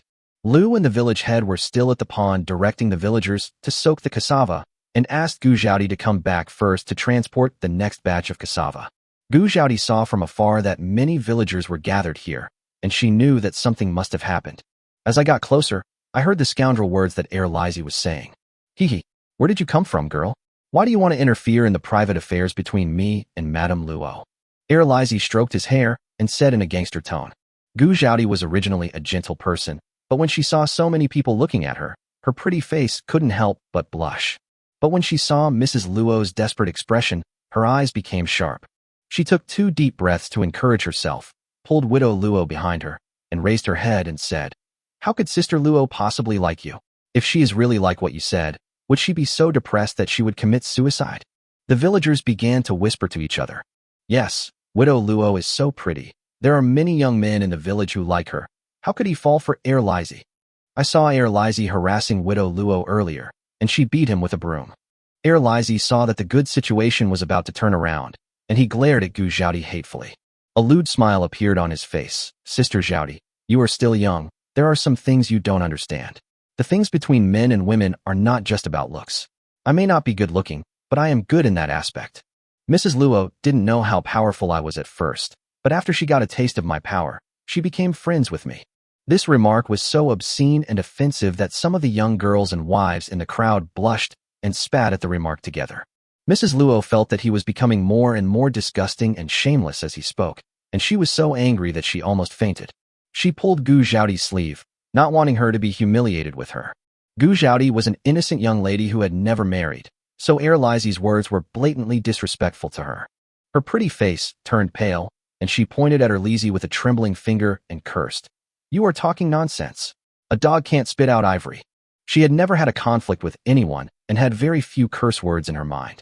She was so angry that the most vicious curse she could utter was no more than this. These 2 sentences had no harmful effect on Lizzie. Using them on him was almost like praising him. He looked at Zhaodi, who was standing tall and graceful. Her fair face turned red with anger, and her big, gem-like eyes were misty and very beautiful. Suddenly, his lustful heart was aroused again, and he said in a flowery way, "Sister Zhaodi, you are so angry. Could it be that you also like brother, so you are jealous of Luo, madam?" Aunt Wang was furious. She was not familiar with Widow Luo, but she was familiar with Gu Zhaodi. Zhaodi is a child who is always polite to everyone she meets and has a very good personality. Lizzie was really powerful today. This bastard was able to make Gu Zhaodi so angry. She rolled up her sleeves and prepared to curse. Gu Zhaodi gritted her teeth. Her first thought, let's go. Go back to find Xiao Yuan. Lizzie, are you tired of living? Old Mrs. Gu's voice rang out. Gu Zhaodi turned her head and saw old Mrs. Gu squeezing in from behind the crowd. Chapter 58, Domineering Mrs. Gu. There are many children and grandchildren in the family, so the old couple don't need to do the digging of cassava, as they have enough labor. Many people in the village went up the mountain. She was really bored staying in the village, so she slowly climbed up the mountain to take a look. Unexpectedly, when I got to the mountain, I saw Lizzie bullying Gu Zhaodi, who in Datong village doesn't know her protective nature. Although Gu Zhaodi was the eldest child of the old family, her surname was Gu and she called herself Grandma. She may not like Gu Zhaodi, but she cannot be bullied by outsiders. Old Mrs. Gu stood in front of Lizzie in a domineering manner, blocking Gu Zhaodi behind her. You've made it big, you idiot. How dare you bully my Zhaodi? Do you think life is meaningless and want to die? Your grandfather died only a few years ago and was buried on this mountain. So, go dig up his grave, open his coffin, and lie down next to him. Your father won't have to make a coffin for you later. It will be more convenient for you to visit the grave in the future. You can kowtow as a son and kneel as a father. Old Mrs. Gu spoke with great momentum. Gu Zhaodi didn't cry even though she was humiliated by Lizzie. But at this moment, seeing her grandmother protecting her behind her, her tears could not stop flowing. She covered her mouth tightly to prevent herself from making any sound. Widow Luo felt mixed emotions. She was extremely envious of Gu Zhaodi and the Gu family she relied on. Everyone in the family was so reliable. Lizzie's face froze, and he felt a little embarrassed. He stiffened his head and said, I call you Grandma Gu because I respect you. Don't take advantage of your age and scold my grandfather and my father again.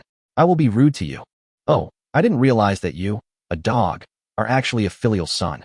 Last time you had a fight with your father and hit his head and made it bleed, it was my old man who called Dr. Wei. Old Mrs. Gu laughed.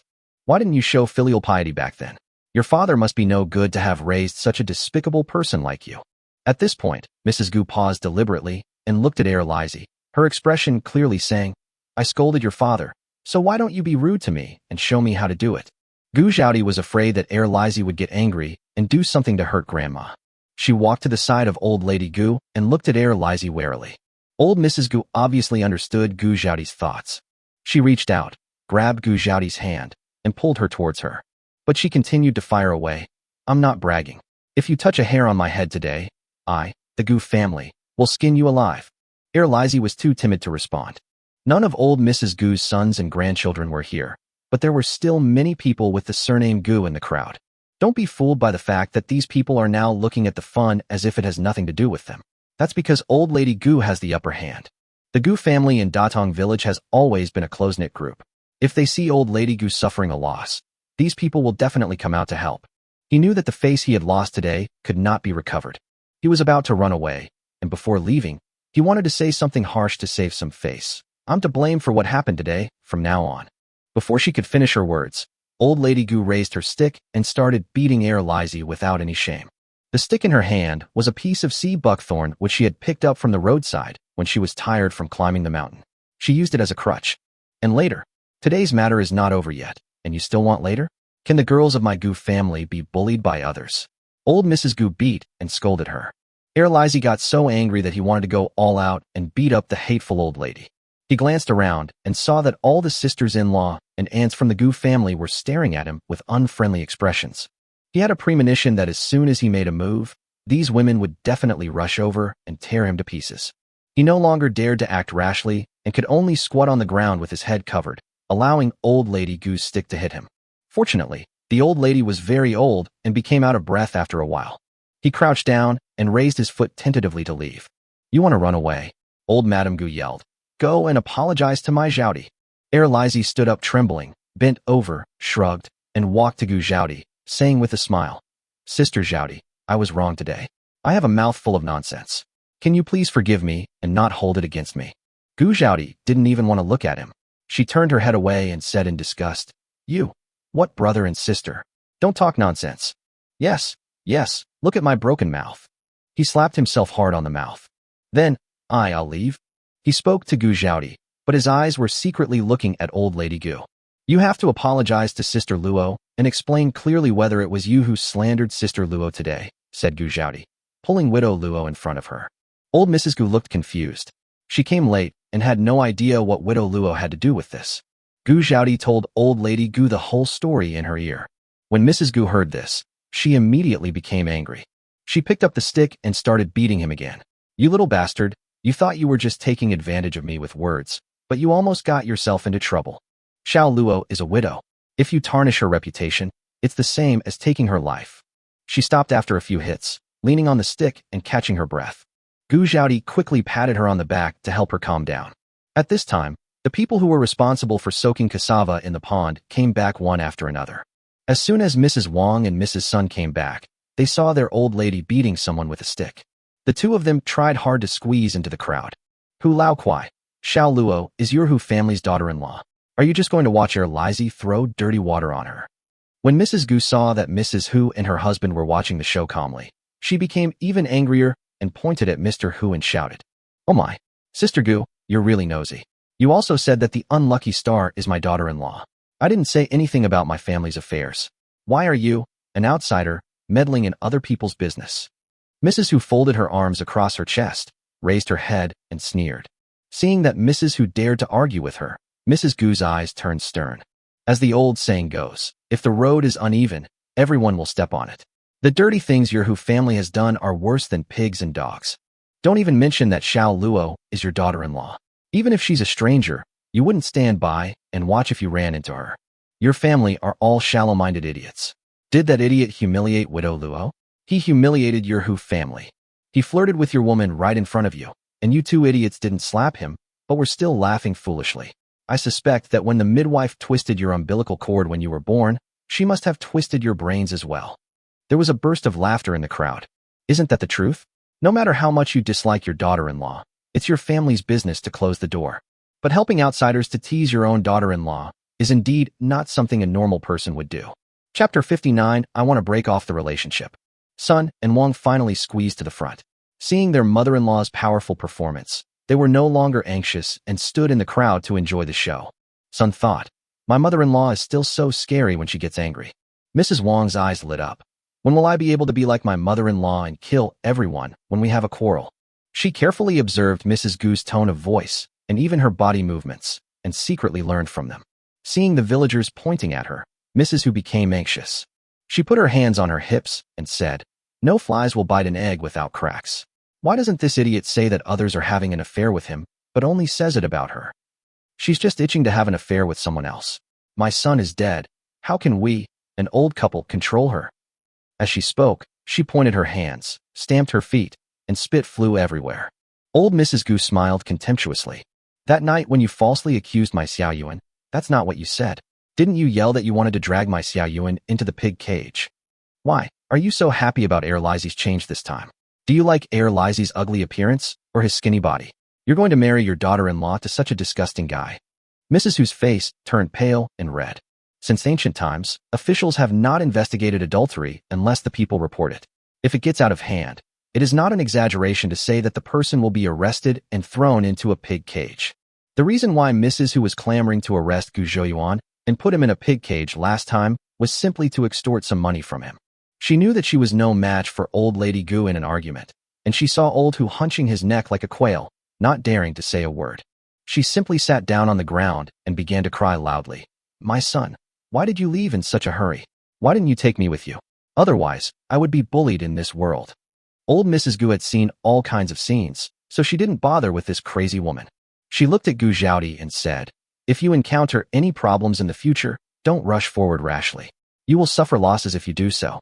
Wait until our own people arrive, and then we can do whatever we want. She slammed the stick in her hand to the ground. Sun and Wang came over and stood on her left and right. That momentum was like that of a female general who had won a battle on the battlefield. Having never heard her grandma care about her so much, Gu Zhaodi's eyes were filled with tears. She was so excited that she couldn't speak and could only nod repeatedly. Why aren't you working? What are you all doing here? Not far away, some people were walking towards this side, and the one walking in front was the village head. Uncle Village Chief, Grandpa Lijing. The onlookers immediately made way. The village chief frowned and walked to the center of the crowd. Everyone talked at once and told him what had happened. The head of the village lord's face darkened. He looked at Er Lizzie and said, You need to explain the matter clearly to me today. Did Widow Luo have an affair with you? Lizzie's mind raced as he pondered over what to say. Seeing his eyes rolling around, the village head snorted coldly and said, "You have to tell the truth and don't take advantage of my old age and blurry eyes. If you make up some nonsense and tarnish someone's reputation or even kill someone, I won't send you to see the authorities. The village rules of Datong village can deal with you." Lizzie was so frightened by the words of the village head that he broke out in a cold sweat. He swallowed his saliva and also swallowed the speech he had just written. He had no choice but to be honest and tell her in detail how he coveted the beauty of Widow Luo and tried to tease her, but failed, so he spread rumors that they had been having an affair. He even told the head of the village everything about his psychological activities at that time and how Mrs. Hu instigated the situation. The onlookers all started whispering to each other, "You are such a scoundrel. How can a little widow like me endure such a stigma? This guy is just like a male dog in heat, flirting wherever he goes. Who has a young girl or wife who wouldn't be on guard against him? If you ask me, Mrs. Hu is heartless. After all, Widow Luo is still a widow for her son Husan. How could she not help her daughter-in-law and instead help that scoundrel Lizzie? TSK. That old woman has always said that it was Widow Luo who brought down her son Husan. I'm afraid she's hoping to force Widow Luo to death." Mrs. Hu was originally sitting on the ground crying, but now she saw that others were poking her in the back. She fell backwards, spinning around on the ground and rolling around. The village head looked disgusted and took 2 steps to the side. Now Lizzie was facing the light, and the village head saw that his face was covered with bruises and could not help but ask curiously, "What happened to your face? Did you have a fight?" Lizzie looked at old lady Gu with fear, or to be more precise, at the stick in the old lady's hand. The head of the village immediately understood that the old sister-in-law's skills were still as good as before. The corner of his mouth twitched fiercely, he coughed, and said to Lizzie, "You molested a decent woman and spread rumors to cause trouble. According to the rules of Datong village, you should be beaten with 100 sticks and locked up at home for 6 months. But judging from your appearance, you've probably been beaten with a stick." Having said that, he took another look at the stick in Mrs. Gu's hand. It should be made of sea buckthorn wood, and it was quite straight. He suppressed the urge to grab the stick and continued, "You will be punished by digging cassava on this mountain, and you won't be credited with any work." Lizzie's face fell, but he didn't dare to resist. The village had looked at Widow Luo again and couldn't help but sigh. Widow Luo was really pitiful. Her husband died at a young age, she was kicked out of the house by her husband's family, and her own family didn't like her. "I have no place to live with a 6-year-old daughter." If Gu Lijing hadn't stepped in and asked the villagers to build a thatched house for Widow Luo, the mother and daughter would have died long ago. Widow Luo hugged Chunsheng, then stood up straight, looked at the village head, and said softly, "Grandpa Lijing, I want to sever my ties with the Hu family." The crowd suddenly became excited. Mrs. Hu didn't bother to spin around anymore. She lay on the ground, supporting her body with one arm, raised her head, and stared at Widow Luo blankly, as if she couldn't believe her ears. "I was the one who drove this unlucky girl out of the house. It was my Hu family that didn't want her. How could she have the right to tell the head of the village that she wanted to sever ties with my family?" She stood up straight and reached out to poke Widow Luo in the face. The village head was about to scold her when Widow Luo slapped Mrs. Hu's hand aside. Mrs. Hu looked incredulous. This woman had always been at her mercy. When she first married into the Hu family, Mrs. Hu set rules for her. She had been married to the Hu family for a year and had been tortured by Mrs. Hu for a year. Even after being kicked out of the Hu family, Mrs. Hu would still come to cause trouble from time to time. Her fear of Mrs. Hu must be ingrained in her bones.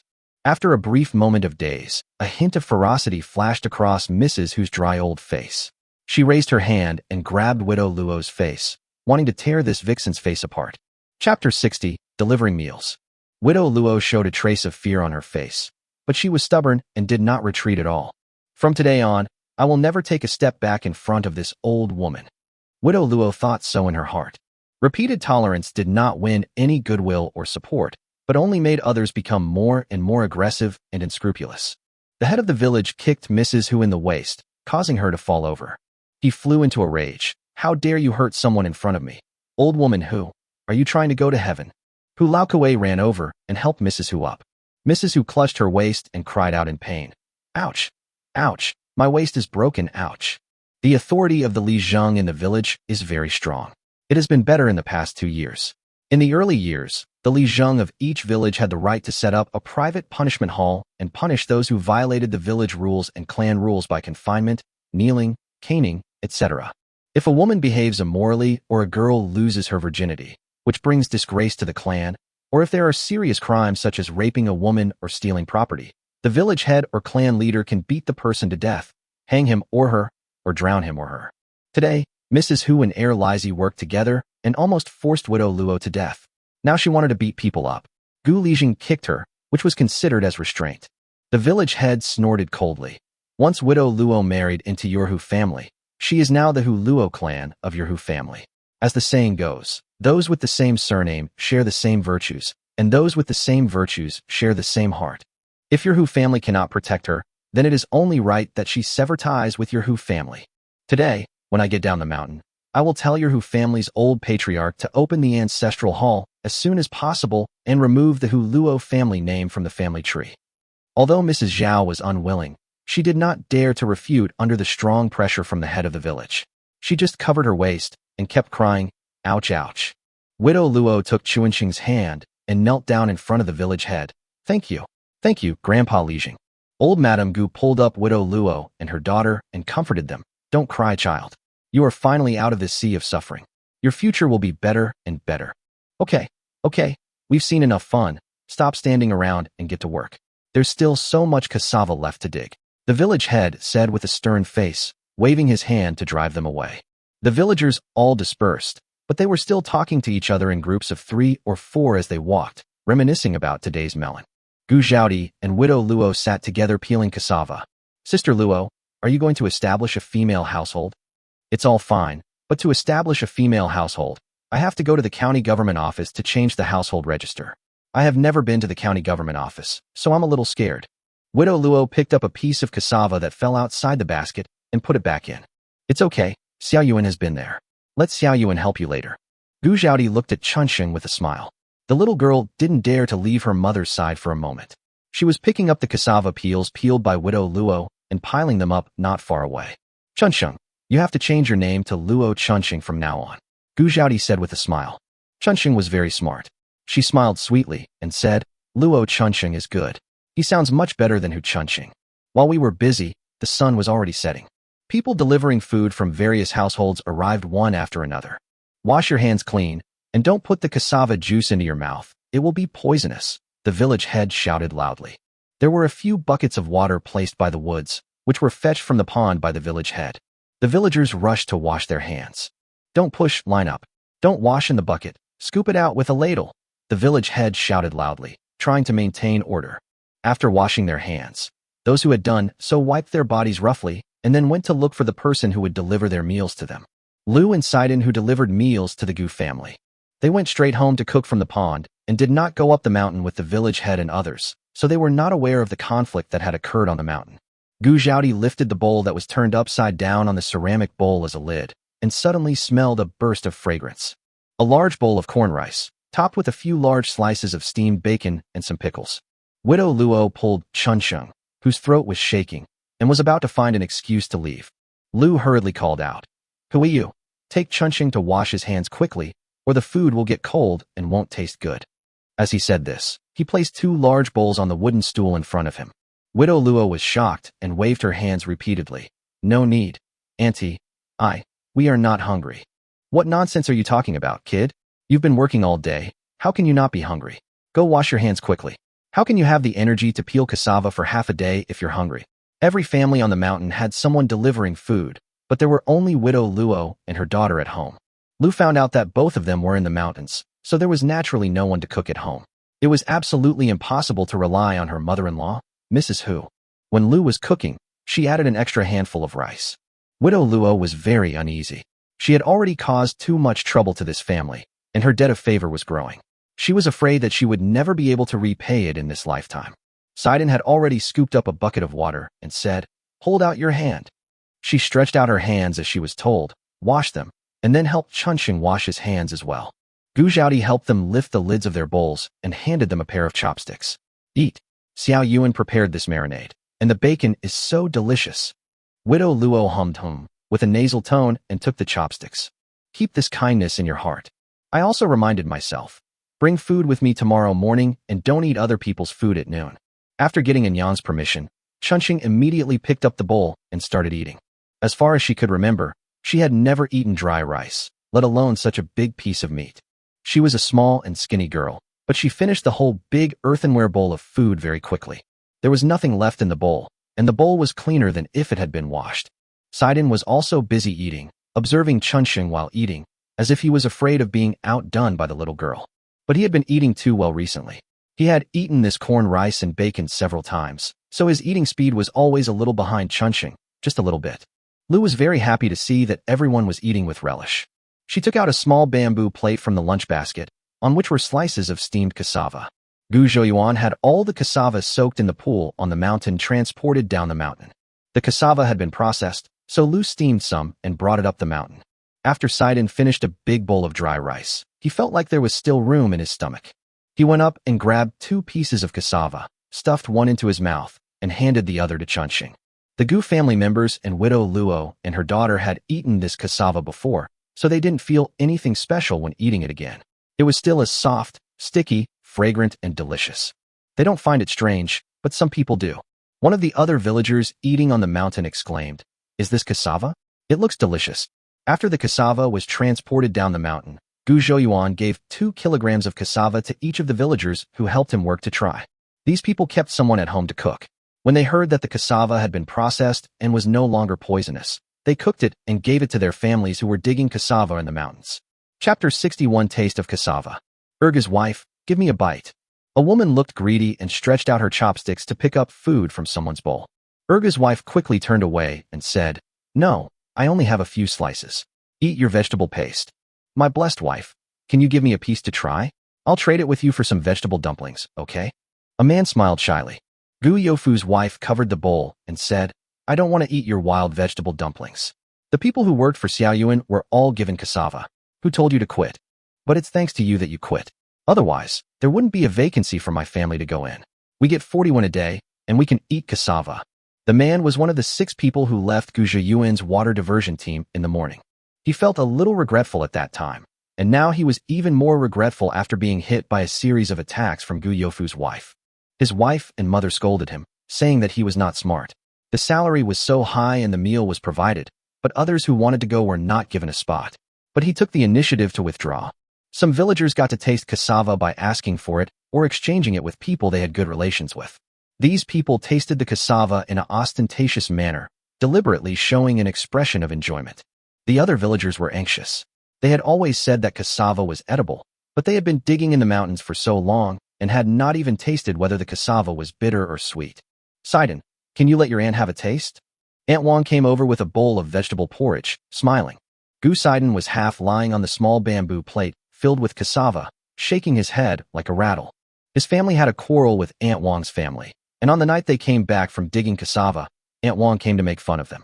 Aunt Wang's smile froze. This Sidon didn't give her any face at all. Gu Zhaodi pulled Sidon up, picked up 2 pieces of steamed cassava from the bamboo plate, and put them in Aunt Wang's bowl. Gu Sidon and the others didn't know what had happened before, but Gu Zhaodi heard it from Widow Luo. When Widow Luo was slandered by Lizzie and was isolated and helpless, only this woman who looked somewhat worldly and slick dared to stand up and speak for her. Aunt Wang was so happy that her eyebrows were not visible. She picked up a piece of cooked cassava and took a bite. Delicious, better than brown rice. "Well," she thought for a moment and said, "Can you give me 2 more pieces? I want to give them to my 2 daughters, Do-en-I and Er-en-I, to try." Do-en-I and Er-en-I were standing not far away. Although they also wanted to taste the cassava, they couldn't help blushing when they saw their mother being so shameless to ask for it. Gu Zhaodi smiled and picked up a few more pieces. Aunt Wang quickly held out her bowl to catch them. She thanked him, walked away with her head held high, picked up a piece of cassava as she walked, looked around at the village women who had nothing to eat, and smiled smugly. Lu and Sun were also surrounded by some people. The meal was cooked at home by Daju's wife, Huinyang, and brought up the mountain by Mr. Gu. Each of them carried a large bowl of boiled cassava sprinkled with chopped chives. Sun couldn't resist the requests of her sisters-in-law from the Gu family, and gave away the cassava in her bowl piece by piece. Wang ignored everyone. "Want to eat? Sure, bring something in exchange." "Vegetable paste? No." "Black pimples? No." "Vegetable dumplings? No." "Boiled eggs? No." "Wait, that's an option. More hands make more work." In less than a day, almost all the cassava here had been dug up, not counting the time wasted watching Lizzie and Widow Luo. Now all that's left in the field are some thin cassava stalks and some broken cassava that have escaped the net and are stuck in the mud. There were about 3,000 kilograms of cassava that were processed and transported to the pond, and at least half of it was still unpeeled. The unprocessed cassava was piled into 5 piles of different sizes. The villagers all smiled happily when they saw the piles of food. It's getting late, and it will be dark by the time we get down the mountain. Let's stop here for today. Tomorrow, half of the men and half of the women will come here to continue processing the cassava. The rest of you, follow me to the West Mountain to continue digging cassava. The village head arranged the tasks for tomorrow. Should we leave some people here to watch over the cassava to prevent it from being stolen? Aunt Wong was very worried as she looked at the grain all over the ground. The village head thought for a moment, then shook his head and said, "No need. It's cold in the mountains at night, and we'd have to send someone down to get blankets. It would take a long time to go back and forth. It's not safe in the dark either. But what if someone steals our cassava?" Mrs. Zhao squeezed to the front and asked, "Yes, these are the grains we dug out from the soil with great effort. We must not let thieves take them away," a villager echoed. "I'm not afraid of the cold or the dark. I'll stay here to watch over the food." "Is there any brother who wants to come with me?" a man shouted. I'll stay." "And me." Several people raised their hands. They were all afraid of hunger. If you put yourself in their shoes, if you knew that there were thousands of kilograms of food in the mountains and no one was guarding it, they would also have bad thoughts. The head of the village stretched out his hand and pressed several times before the noisy villagers gradually quieted down. "Now, only people in our village know that cassava is edible, so if anyone wants to steal it, it will be people from our village. But this cassava is meant to be shared with everyone. I believe that people in our village would not do such a thing, right?" When the headman spoke the last part, he shouted the 3 words, "Is it?" "Yes," the villagers shouted in unison. The village head nodded in satisfaction and added, "However, as the saying goes, one must be cautious of others. To prevent a single bad apple from spoiling the whole bunch, please go back and supervise each other. If you find any problems, please come to my house to find me." Everyone responded again. When we reached the foot of the mountain, it was already dark. Everyone at Gu Zhiyuan's house has finished work and gone home. When the village head came to Gu Zhiyuan's house, he saw a straw mat spread in the yard, piled high with snow-white cassava. "Second grandpa, please come in and sit down." Gu Zhiyuan came out from the house. "Xiao Yuan, have all the cassava in this yard been poisoned?" The village head followed Gu Zhiyuan into the house and sat down. "Second grandfather. Second grandfather." All the Sidon people in the room greeted him. The village head smiled and nodded in response. "That's right. The cassava has been soaked in the pond water for 7 days. Now, if we cook it thoroughly, it will no longer be poisonous. By the way, the 7-day soaking I told you about before means soaking in a deep pool for 7 days. If you soak it at home in a wooden barrel, you have to change the water constantly." Gu Zhiyuan thought for a while and said, "I see." The village head nodded. "Speaking of the soaking in water, I came here this time to tell you about it." Gu Zhiyuan sat down opposite the village head and pretended to listen attentively. "We dug almost 6,000 kilograms of cassava today, and we will go to Shishan to continue digging tomorrow. You said it's best to only soak about 3,000 kilograms of water in the pond at a time. Any more, and it might pollute the water. I have to wait 7 days after soaking each batch before I can soak the next batch. This fresh cassava is not wheat or millet after all. I'm afraid it will rot if it's piled there." Chapter 62. Gain a good reputation.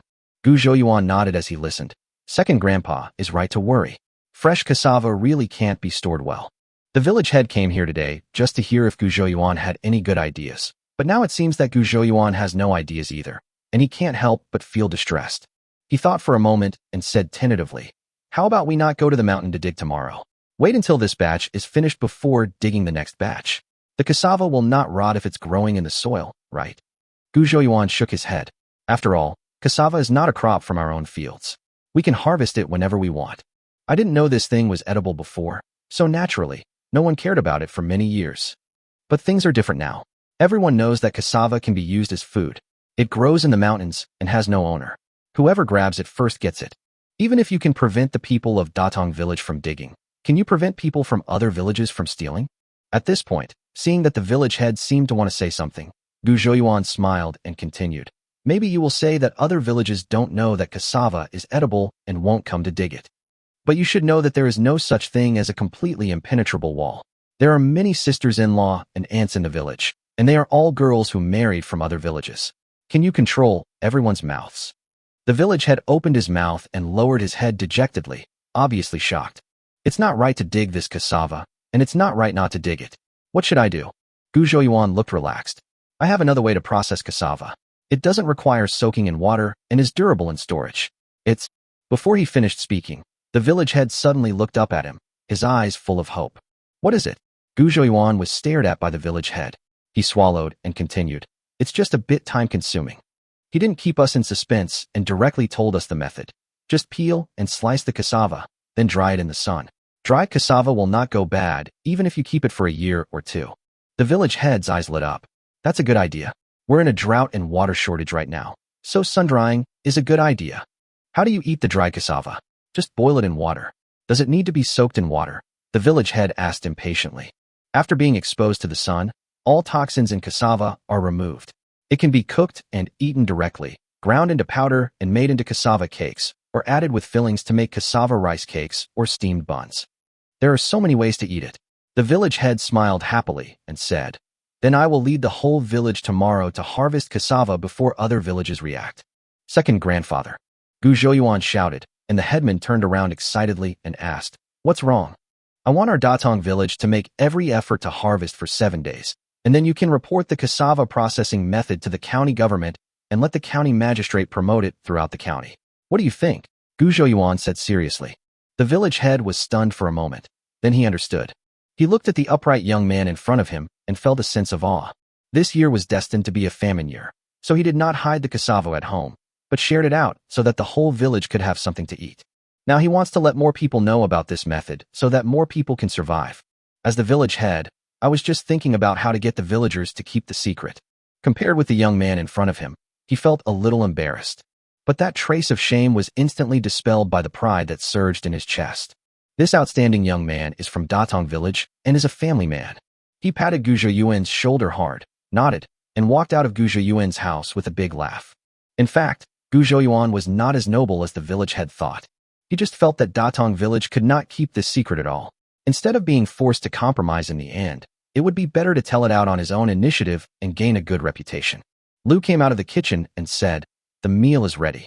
Your second grandfather left? Why didn't you invite him to eat? Gu Zhouyuan spread his hands and said helplessly. The old man didn't say anything, and suddenly he just laughed and left. Lu was confused, but she didn't bother to ask further questions. She nodded and said, Let's eat. Gu Zhaodi has already set the table. White rice porridge with dried radish and cooked cassava. Gu Zhouyuan likes such a light dinner very much, which is similar to his eating habits in his previous life. Gu Sidon felt that this meal was unremarkable. It had some dry and some liquid food, but no meat or eggs. Overall, it's neither good nor bad, just okay. This kid used to enjoy eating the watery wild vegetable porridge, but now he starts picking it up after just a few days of good life. After dinner, Gu Zhouyuan's enlightenment class started. On the wall next to the dining table hangs a smoothly polished wooden board. Gu Zhouyuan held a piece of sharpened charcoal in his hand and wrote on the wooden board, If you don't teach, your nature will change. Man is born good, as I have already taught you a few days ago. Among the few people, Gu Sidon learned the fastest, perhaps because he was young. Gu Zhaodi, Gu Dedi and Sidon and a few others were all sitting upright. After teaching it several times, almost everyone could read it. Try to understand for yourselves what the saying, if not taught, nature will change means. Sidon, you tell me. Gu Zhouyuan pointed at Gu Sidon. Sidon, who was called by the teacher, stood up. He lowered his head and pondered, muttering to himself, If I don't teach you, if I don't teach you. Suddenly his eyes lit up, and he raised his head and shouted, I know. If the puppy at home stops barking, don't worry. I believe it must have been taken away by grandma. Gu Zhouyuan was disheveled in the wind. This gua means if. He pointed at the word gua on the wooden board and said through gritted teeth. He casually wrote a dog next to it and said in a deep voice, This is the dog of Puppy. Gu Zhaodi covered her mouth and laughed. Gu Dedi's face flushed red as he tried hard not to laugh out loud. Gu Sidon scratched his head, feeling a little embarrassed, and chuckled twice. Oh, by the way, third brother, didn't you say a while ago that you wanted to raise a puppy to look after the ducks? Why are you still raising one? Sidon suddenly remembered this. These days, every household can barely make ends meet, so where is the food to feed a dog? Gu Zhouyuan asked around and found out that there were only about 10 households in the entire village that kept dogs, and no dog had given birth to puppies this year. When the living environment becomes harsh, animals will stop reproducing. Gu Zhouyuan suddenly thought of this sentence from his previous life. Gu Zhouyuan thought, Maybe he could just buy a dog in the mall, but he was afraid it would be difficult to explain where it came from. It just so happens that I'm going to the county town to transport grain tomorrow, so I can get a dog back with me. He regained his composure, glared at Sidon, and shouted, "We're teaching him to read right now. What are you talking about with a dog?" Sidon shrank his neck, stuck out his tongue, and slowly sat back in his seat. Gu Zhouyuan cleared his throat and said, "What this sentence means is, if you don't educate your children well from childhood, their kind nature will turn bad." The three siblings below listened attentively. After washing the dishes, Mrs. Liu looked at this scene and smiled with relief. Chapter 63, Dividing Cassava. Third Brother Gu. Someone knocked on the gate and shouted from outside. Because the duck pen has not been built yet, dozens of ducks are still driven out to eat grass and insects during the day and kept in the yard at night. So the gate of Gu Zhouyuan's house has always been closed. Liu walked over and opened the gate and saw that it was Mrs. Sun with her grandson Mutu. "Aunt Sun, Mutu, have you had dinner?" Liu stepped aside and invited them into the house. Grandma Sun smiled and said, I ate it. Grandma Sun, how is your recovery?" Gu Zhouyuan threw down the charcoal pencil and walked over. Gu Zhaodi and Gu Dedi each brought a stool. Granny Sun nodded and thanked him. "I'm much better now. I can eat and sleep well. It's all thanks to you, third brother Gu. You saved me and Mutu." Gu Zhouyuan waved his hand and said, No, just call me Xiaoyuan. That's what my grandma calls me." After a pause, he continued, "Don't talk about whether to save them or not. Collecting grasshoppers is my business. I make money from it." Grandma Sun laughed and said, "You kid, you're still trying to comfort me. I've lived for most of my life, and I've been buried in the dirt up to my chin. Can't you see through this? I'm too old to talk to you about repaying you. I believe you've had no troubles in your life, and there's nothing you need an old woman like me to help you with." Gu Zhouyuan waved his hands repeatedly and said in panic, No, I dare not. No need. Grandma Sun pulled the wood over and said, "Thank you for your kindness. Please let me, your little grandson, repay you slowly in the future and also pay back my share." Sun Mutu immediately fell to the ground and started kowtowed. Gu Zhouyuan hurried forward to pick up the wood. He said angrily, "You are a grown man now. You can't kneel on the ground all the time. Do you understand?" Sun Mutu looked at Gu Zhouyuan and nodded obediently. "I won't kneel to just anyone. Grandma told me to respect you as my own father from now on." Gu Zhouyuan's face turned dark, his mouth opened wide, and he was so scared that he couldn't say a word.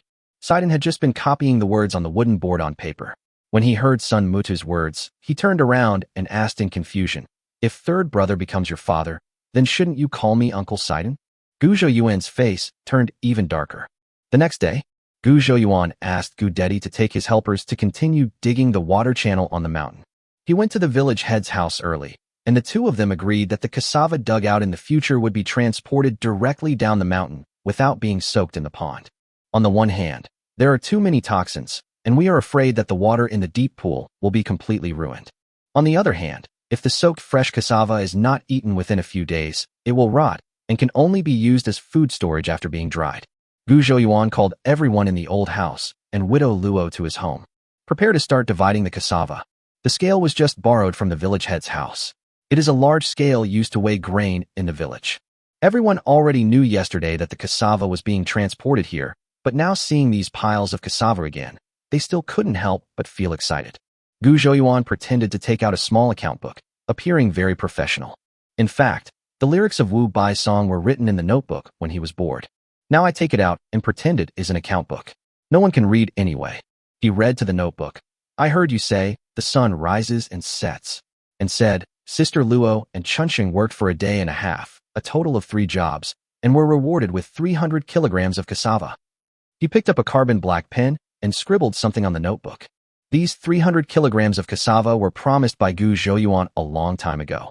Widow Luo had refused it before, but was unsuccessful at that time. Now she didn't say anything more and happily accepted the 3 full baskets of cassava. Gu Zhouyuan closed the account book and said with a smile, "Grandpa and Grandma, take away half of the rest." Everyone was a little confused. "What the hell is this account book of yours? I thought there would be detailed working days for each person, and then they would be reasonably distributed according to the degree of effort of men, women, young, and old. But it turned out to be so simple and crude." Gu Sidon really wanted to see how his third brother kept his account book. He had learned a lot of words these days, so he walked over slowly and wanted to take the notebook from his third brother's hand, but was slapped away by Gu Zhouyuan. Gu Monsung hurriedly said, Xiao Yuan, you're dividing it incorrectly. You're giving too much. Gu Manton also agreed. That's right, we didn't go the first day, and you dug up over 1,000 kilograms. How can we each get half? Wang felt a pang of pain in her heart. How come these two brothers are so stupid? Gu Zhouyuan said calmly. Have you kept track of the accounts? Gu Monsung and Gu Manton looked at each other in confusion. What is Xiao Yuan talking about? I don't quite understand. Gu Zhouyuan raised the account book in his hand and said, I recorded it. This is what is written in the account book. Gu Monsung. Gu Manton. Wang immediately felt relieved. She had long known that the Gu family was lacking in common sense, and now it seemed that Xiao Yuan lacked even more. Gu Zhouyuan watched the people begin to carry cassava, thought for a moment, and then instructed. This cassava rots easily, so everyone should keep enough to eat for a few days. The rest should be dried in the sun. This way, they can be kept for a long time and can be ground into powder to make glutinous rice cakes. Everyone nodded in agreement. Sidon was puzzled again. Third brother, you told the village head yesterday that we can just peel and dry them without soaking them in water. If drying them can remove the poison, then why do we need to soak them in water for 7 days? Gu Zhouyuan said seriously. Soaking in water and then drying it is safer and tastes better. Sidon said, oh, to show that he understood. Gu Zhouyuan breathed a sigh of relief. I won't tell you because I didn't think about this at the time. After distributing the cassava, Gu Zhouyuan drove Gu Yotsai's ox cart, which contained several empty bamboo baskets, all covered with straw mats. Brother Gu-san, are you going to the city? An old lady who stayed in the village shouted. Yes, auntie. Take the grasshoppers to the city to exchange for food. Gu Zhouyuan pointed to the empty baskets on the car. Oh, that's great. By the way, third brother Gu, could you please bring me 2 ounces of salt? No problem. After arriving in the city, Gu Zhouyuan wandered around the streets and passed by an oil and salt shop, where he weighed out 2 grains of coarse salt. He wanted to look around the streets first to see if he could buy a local dog. Unfortunately, there are probably no pet shops in this world. Gu Zhouyuan walked around for a long time but didn't see anyone selling dogs. Looks like I'll have to buy one at the mall. He walked to the same secluded alley as last time and searched the mall. Tibetan Mastiff? Too fierce and eats too much. No. Husky. He raises dogs to guard the house, not to destroy it. No. Labrador? A good dog. Too friendly to people. Looks at thieves like family. Don't want one. As for Tai Ritian, this rogue dog is not even considered. After much deliberation, Gu Zhouyuan spent 200 mall coins and bought a pastoral dog. It is hardy and easy to raise, will not suffer from acclimatization problems, and is a good guardhouse plant. The key is that you don't have to rack your brains to make up stories to explain the origin when you get home. Chapter 64, Insatiable Desire. We went into the pastry shop. My eldest sister likes sweets, so I brought some pastries back for her. There are many workers in the family, and a lot of vegetables, rice and noodles are consumed in their daily work meals. Then I went to the Kaishiku in Shishir. There weren't many varieties of seasonal vegetables at the moment, so I bought whatever I saw, including eggplant, cucumber, leek, and garlic. Tomatoes, potatoes, peppers, and the like have not yet been introduced for cultivation in this world. When I have the chance later, I will think of a reason to introduce these species in advance. The baskets in the car were empty when we came, but they were full of rice, flour, and vegetables when we left. As soon as Gu Zhouyuan arrived at the big locust tree at the entrance of the village, a group of old men and women who stayed in the village surrounded him. Brother Gu, why did you buy so many vegetables? And half a pig. Oh my God, how much money did this cost? Brother Gu-san has so many helpers at home, so he must be eating a lot during the day. Those people only get 30 won a day, and they eat so well. If anyone in the village builds a house, we will help for free and provide a meal at noon. The hosts who are better off will make some black flour steamed buns, which are the best food. Some people's lunch is just wild vegetable dumplings and vegetable porridge. It is unprecedented to see someone like Gu Zhouyuan who has both meat and vegetables. Gu Zhouyuan laughed and said, it's all hard work. You have to eat well to do the work well. The straw mats on the baskets had been pulled down by the old women. There are still so many corns. There must be hundreds of kilograms in total, exclaimed a white-haired old lady. The eyes of the others also lit up. Most of these grandmas have never been to the city in their lives, so it is impossible for them to have any vision. It was not uncommon to see so much grain, but it was all harvested from the fields at home, and most of it was taken away by the tax collectors soon after. If they buy so much food for the family, how rich will this family be? You make money by collecting grasshoppers. Otherwise, how could you spend money like this? A sarcastic voice sounded. I wonder how much a pound of grasshopper sells for. You are all so grateful. Erlazy's mother put her hands in her sleeves and walked over with hunched shoulders. This old woman is just like Erlazy, lazy and idle. She had previously thought digging cassava was too tiring, and she and Erlai were pushing each other to go up the mountain to dig cassava so that they could rest. Finally, the two decided to decide the winner by playing rock, paper, scissors. Erlazy lost, so he reluctantly went up the mountain to work. Later, he molested widow Luo and is now in a state of labor reform. Hearing her say this, a group of old ladies immediately started talking in low voices. It seems what Erlazy's mother said is correct. Nowadays, the number of grasshoppers caught is getting smaller and smaller. Sometimes one person can't catch a pound in a day.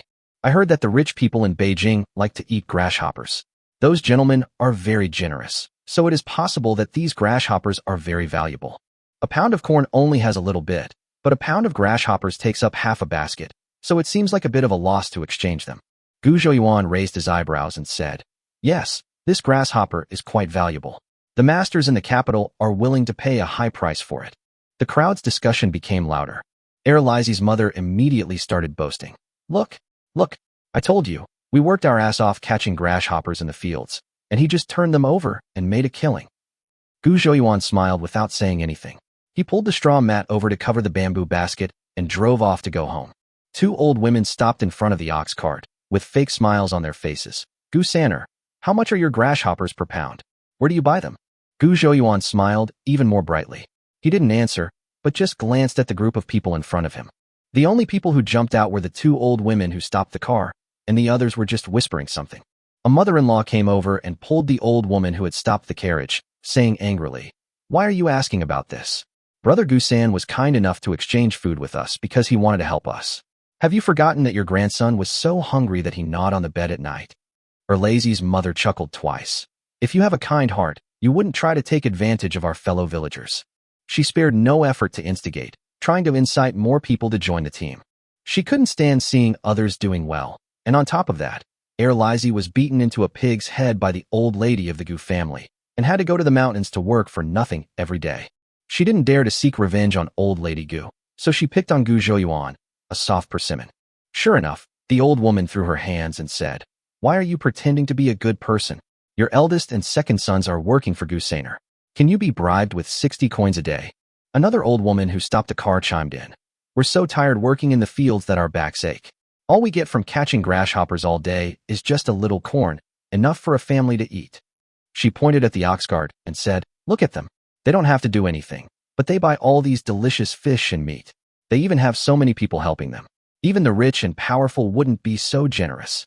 Erlazy's mother raised her arms and shouted, "Gu Laosan is just a leech, sucking the blood of our fellow villagers." She said this, her eyes still glancing at the people who were still swaying. "Suck your grandma's legs." Grandma Sun shouted angrily. Sun Mutu went up the mountain with the village head and others to dig cassava, while Sun Posey was catching grasshoppers in the wheat field. There were not many grasshoppers in the field, and I couldn't catch many after trying for a long time. She wanted to take a look at the wasteland at the foot of the mountain. It was full of weeds, and there should be a lot of grasshoppers. From afar, she saw a group of people gathered under the big locust tree. She was not one to like crowds. She was really scared of being hungry.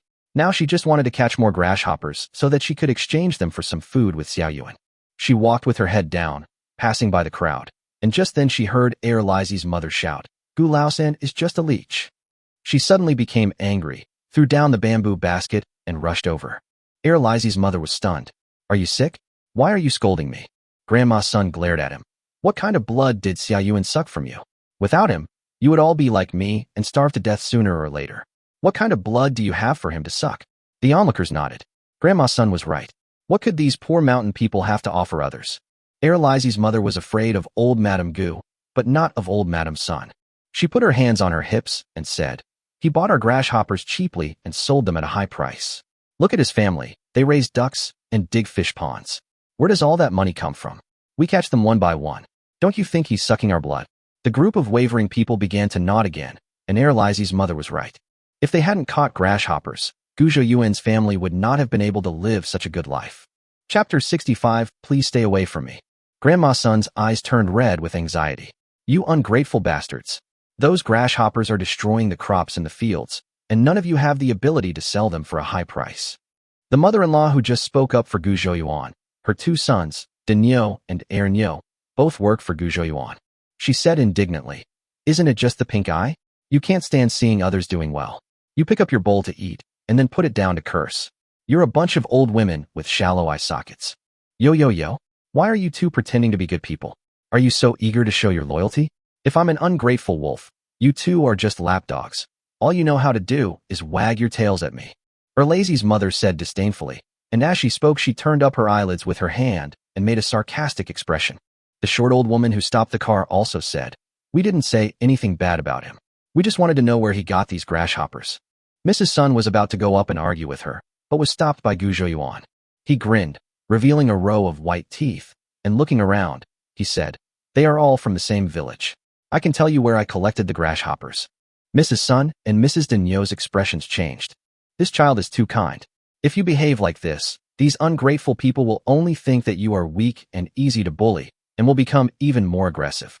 "Xiao Yuan, don't say that," Mrs. Sun said anxiously. Erlazy's mother was a little stunned. This kid must be stupid. How could he say such a thing? If it were her, she would take this secret into the coffin even after her death. The eyes of the other villagers watching also lit up. Although exchanging grasshoppers for rice was already a good deal, wouldn't it be even better if they could be sold at a higher price? People are always greedy. Gujo Yuan smiled and said, "I can tell you where I buy grasshoppers at a high price. Does anyone else want to know? Stand on Erlazy's side. I will never accept anything from your family again." After hearing this, some people who were eager to sell it became hesitant.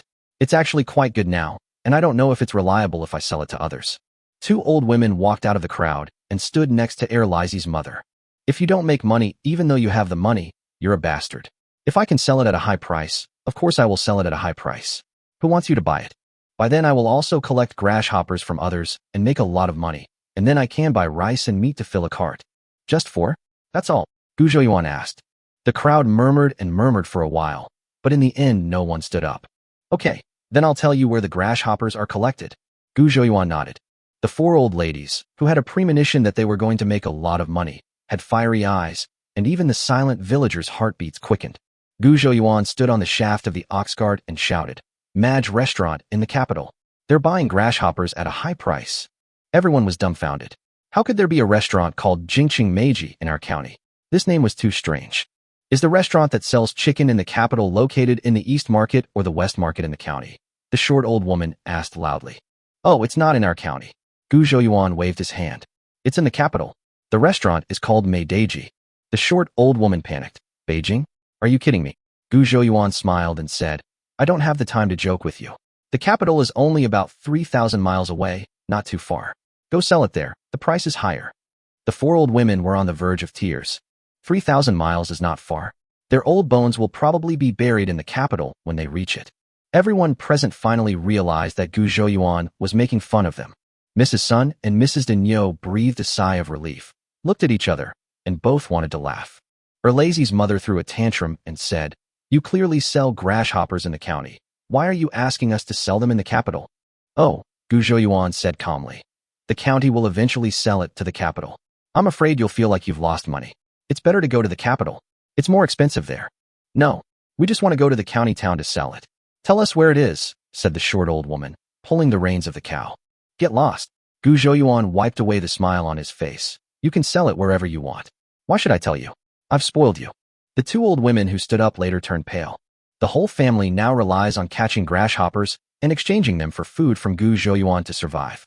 This time, he doesn't want to accept their family members, and they will probably be scolded to death when they go home. One of the old women trembled and said, "Brother Gu, we don't want to sell the county town anymore. Can we sell it to you?" Gujo Yuan was so angry that he laughed. He said with a fake smile, "That's definitely not possible. My price is so cheap. How can I have the nerve to suck your blood?" The other old woman was almost crying. She begged, No, we are willing to let you suck our blood." As soon as he said that, he felt something was wrong and quickly changed his words. "You didn't suck our blood, you were helping us." Gujo Yuan raised his eyebrows and said, "I don't want to help you now. What can you do to me? Am I so bored that I want to be Mao's savior?" They are always eager to help others, holding their heads high, and will bite you if they find a chance. Now that I don't play anymore, they bow their bodies and wag their tails to beg for mercy. The short old woman burst into tears and wanted to go up and pull Gujo Yuan's clothes. Gujo Yuan reached out and lifted his clothes to avoid her grabbing hand. Tears and snot streamed down her face as she wailed, "You can't do this. If we can't exchange food for food, my whole family will starve to death. My old man will definitely beat me to death when he comes back." Gu Zhouyuan remained indifferent and said coldly, "Starving to death? Then please die far away." Old Mrs. Who collapsed on the ground and started crying loudly. The other old woman who stopped the car stood there in a daze, as if her soul had been taken away and she couldn't utter a word. Those who had been shaken before were secretly thankful that they did not stand up at that time, otherwise they would have cried with these people. The instigator, Lizzy's mother, has now become obedient. She used to think that Gu Zhouyuan was a soft persimmon that she could do whatever she wanted to. Later, she won over a few greedy people with just a few words, and she felt that Gu Zhouyuan was not only a soft persimmon, but also a stupid person. Now they realized that they were just teasing them. She knew that Gu Zhouyuan would definitely hold a grudge against her, so she didn't plan to go up and say soft words to him like those old women did. Because it's useless to say soft words, you will be ridiculed instead. She tried to run away. When the short old woman saw that she was trying to run away, she jumped up from the ground. He went up and grabbed Lizzy's mother's hair, cursing, "It's all because of you, bitch. If you hadn't instigated me, how could I have become like this?" The other 3 old women also came to their senses. "Yes, we originally just came to see what good things third brother Gu bought from the county. At that time, everyone was talking and laughing happily. How did it end up like this? It was this vicious and wicked woman who fanned the flames as soon as she arrived. We were also bewitched by her." They stared at Lizzy's mother, pouring out all their despair and resentment on the culprit. One of them took the lead, and the 3 of them pounced on Lizzy's mother and tore her apart. Looks like a madman. Chapter 66. Second cousin is here. Gu Zhouyuan was not interested in watching a few old women fighting. He drove the ox cart around the people lying on the ground and returned home. Everyone in the family is busy in the mountains. The duck was not in the yard. I wonder if Sidon had driven it somewhere to eat grass. Gu Zhouyuan moved 2 baskets of food into the sleeping room. The meat and vegetables are placed in the main room. The yard is the territory of chickens, ducks, and geese. If they are placed in the yard, they will probably be eaten clean. The puppy was probably not used to the unfamiliar environment and kept following Gu Zhouyuan's heels. This is a little yellow dog, a furry ball. When it runs too fast, it falls down from time to time and rolls on the ground. What should the puppy be called? Gu Zhouyuan pondered. Since it's a yellow dog, according to convention, we'll call it Xiaobai, right? Xiaobai, Xiaobai, sit down. Sit down. Gu Zhouyuan tried calling twice. Xiaobai wagged his tail, lay down obediently, and turned over with his belly facing the sky. In fact, although there are a lot of cassava on the mountain, there is not enough for so many people in the village to dig them. Now cassava does not need to be soaked in water. More than 200 people went to different hills to dig it. It is estimated that if they continue digging for another day tomorrow at most, all the cassava on several hills in Datong village will be basically dug out. In fact, not much is distributed to each household in the end. There are more than 140 households in Datong village, with a total population of about 1,000. We are grateful if each person can get 30 to 50 kilograms. Gu Zhouyuan had plenty of food, but he only kept 20 or 30 kilograms of cassava to eat.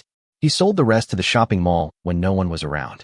After these days of reselling grasshoppers and the accumulation of cassava this time, the balance in the system has exceeded 10,000. Mall coins can't be used as silver after all, and he can't always buy ginseng to sell. He had to find a long-term livelihood so that his wealth, which he couldn't show to others, could appear with a legitimate reason. Aunt. Just as I was thinking, I heard someone calling outside. Gu Zhouyuan stopped scratching Xiaobai's belly, stood up, and looked out the door. Gu Zhouyuan felt that this person looked familiar. He frowned and searched his memory. Considering that he had just called Aunt outside, Gu Zhouyuan finally remembered who this person was.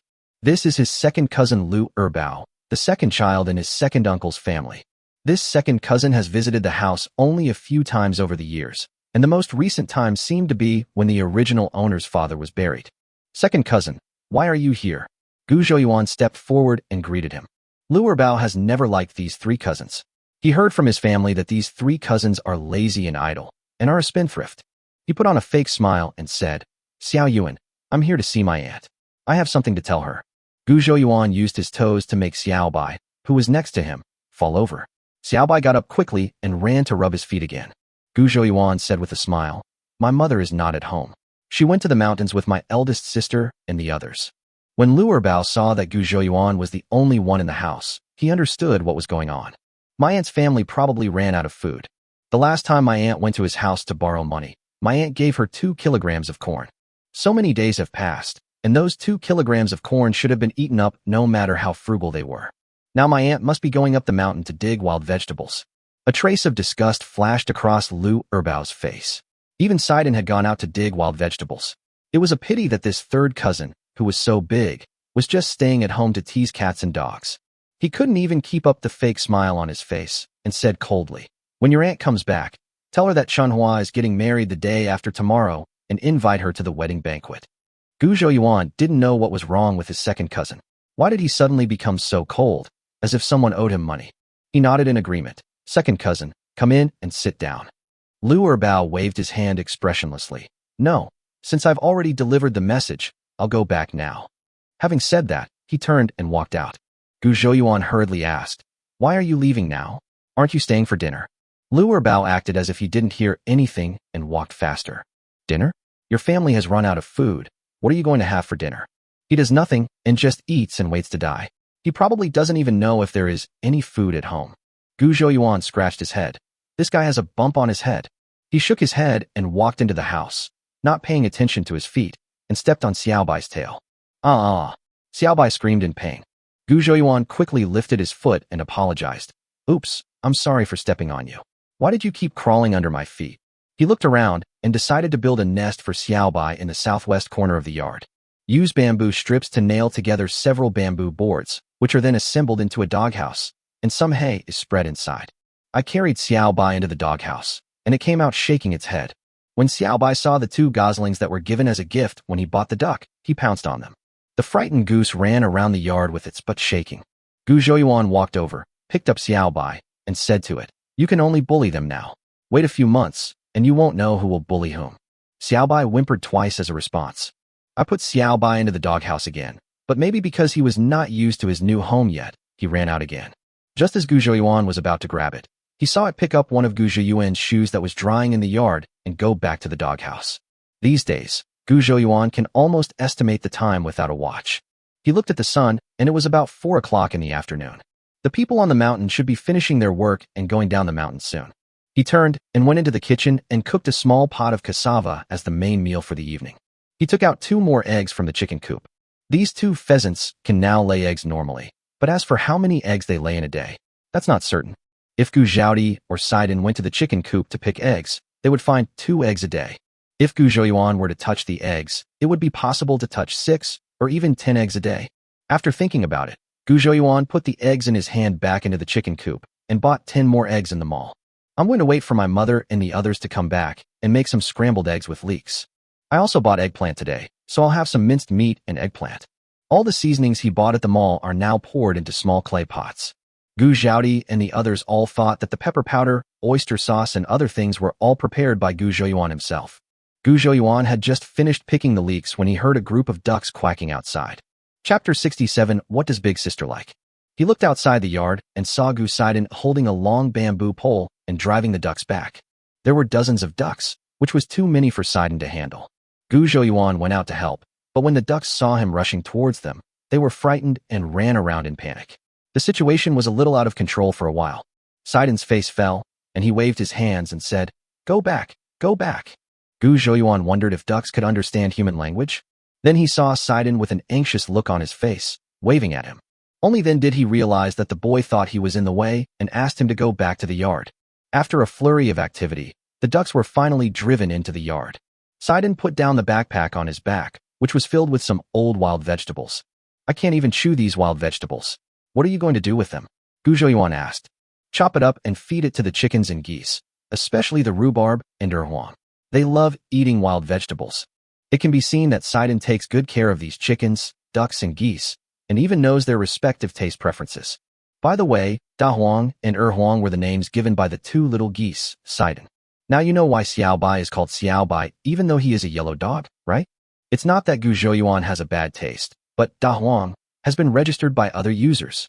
The 2 old hens in Sidon were named Dahua and Xiaohua. One time, when Xiaohua came home to play, I heard Sidon shouting. Xiaohua laid another egg. After a brief moment of confusion, Gu Xiaohua exploded and chased Sidon around the yard for a full 20 rounds.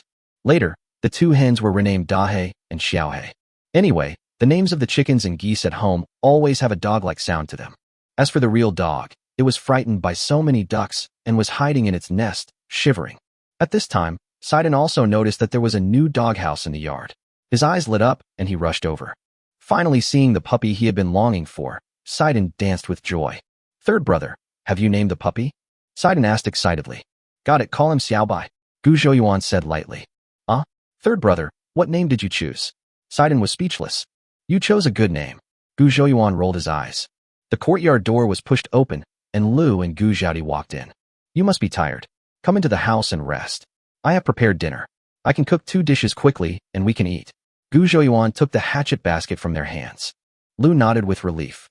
When I entered the house and saw my sensible children, all the fatigue of the day seemed to disappear in an instant. When Gu Zhaodi saw the puppy being pressed to the ground and rubbed by Sidon, she exclaimed, "Ah," and squatted down to touch Xiaobai. This is the puppy that third brother brought back. Sidon said, Big sister, do you know what third brother named this puppy? Sidon paused. You'll never guess it. Without waiting for Gu Zhaodi to guess, he said with disdain, Third brother calls it Xiaobai.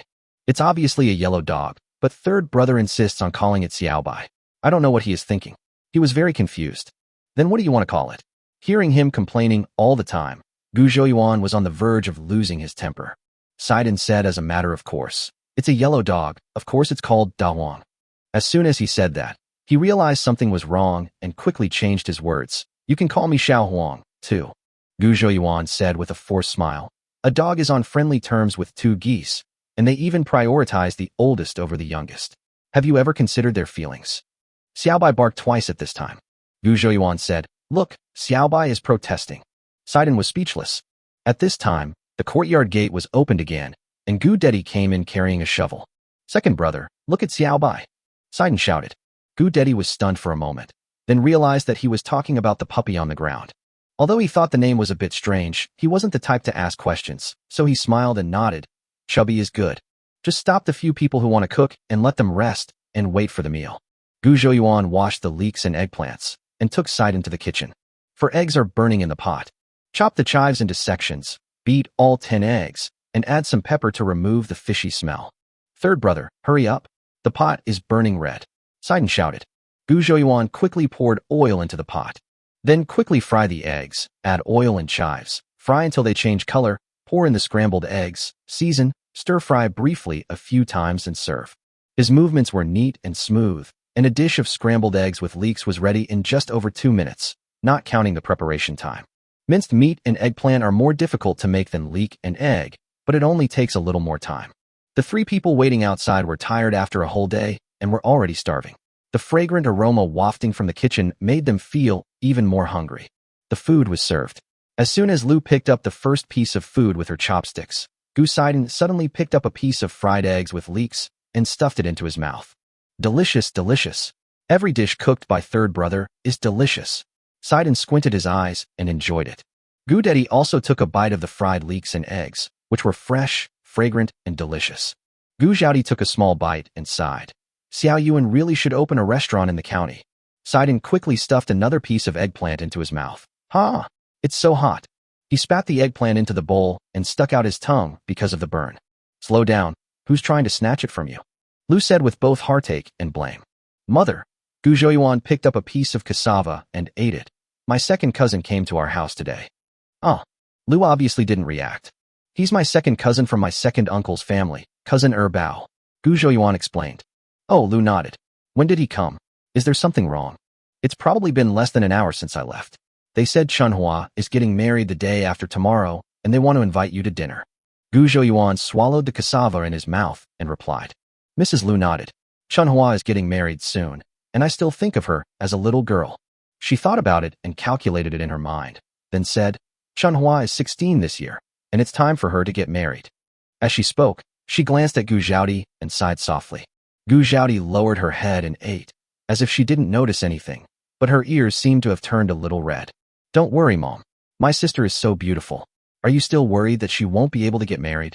Gu Zhouyuan saw his mother's worry and comforted her. Gu Zhaodi rolled her eyes at him.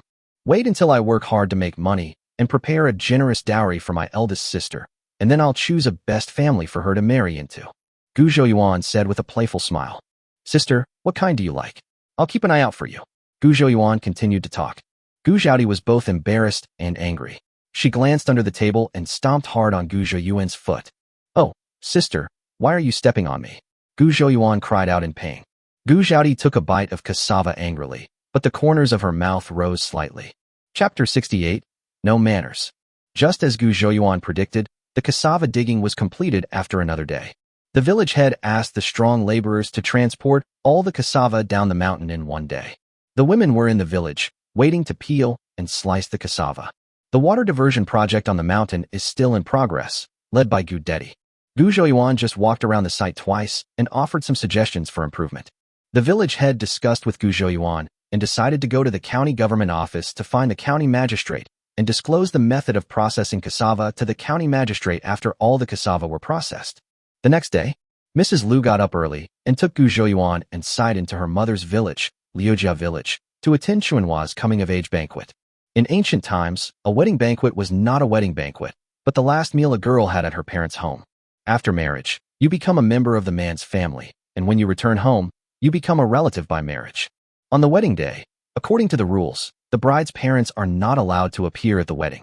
Therefore, the girl's parents will host a banquet for close relatives and friends before she goes out. Sidon had never been to a wedding banquet before. He was determined to go so that he could broaden his horizons and enjoy some delicious food. Gu Zhouyuan didn't want to go. He had no relatives in his previous life and didn't know how to get along with his aunts and uncles. Liu insisted on taking Gu Zhouyuan with her. She probably wanted to show all her relatives that her son is no longer as bad as they say. He is now extremely outstanding. Because of their background, Gu Zhaodi and Gu Dedi have never been welcomed by their grandmother's family. If someone wants to invite them, they don't want to make things difficult for themselves.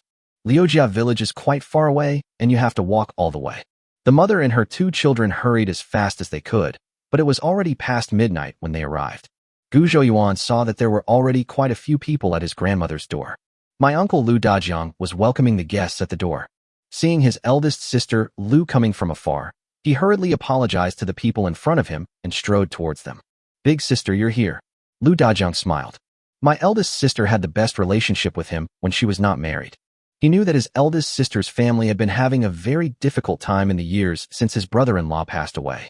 He wanted to help, but his sister went back to her parents' home less and less frequently, and his own family was also living a tight life, so he was really powerless.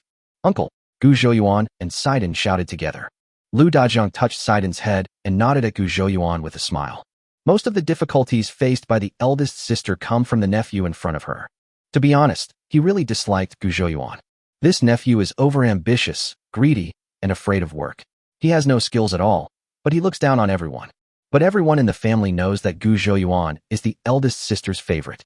So although he was dissatisfied with Gu Zhouyuan, he was still polite on the surface. Dad and Mom are in the inner room. Go and talk to them for a while. Lu Dajiang greeted with a smile. Oh, his aunt is finally here. A shrill voice sounded.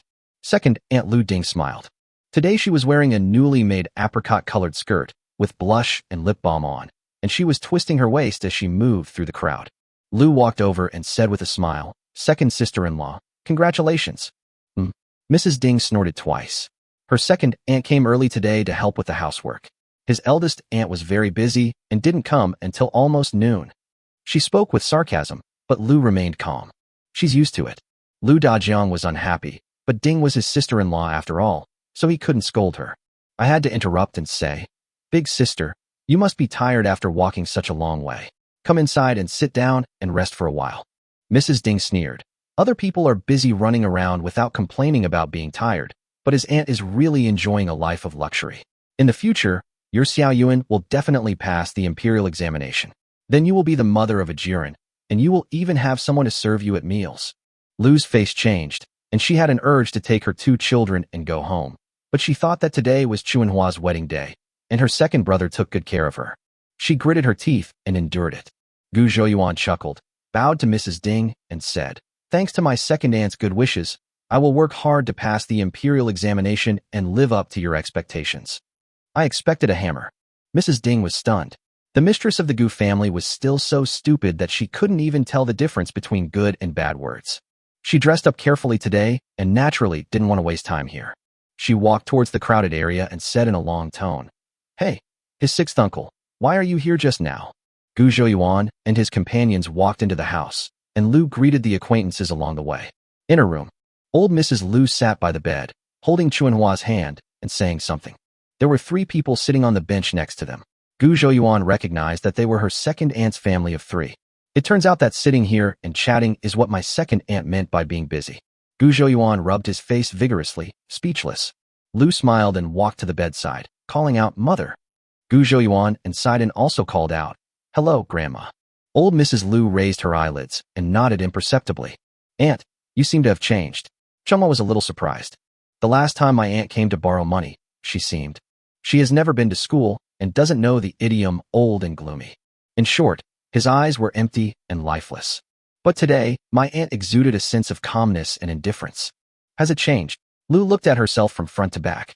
Maybe it's because I'm wearing this new dress. This dress is made of the cloth Xia Yuan bought. The people in the room didn't believe it at all.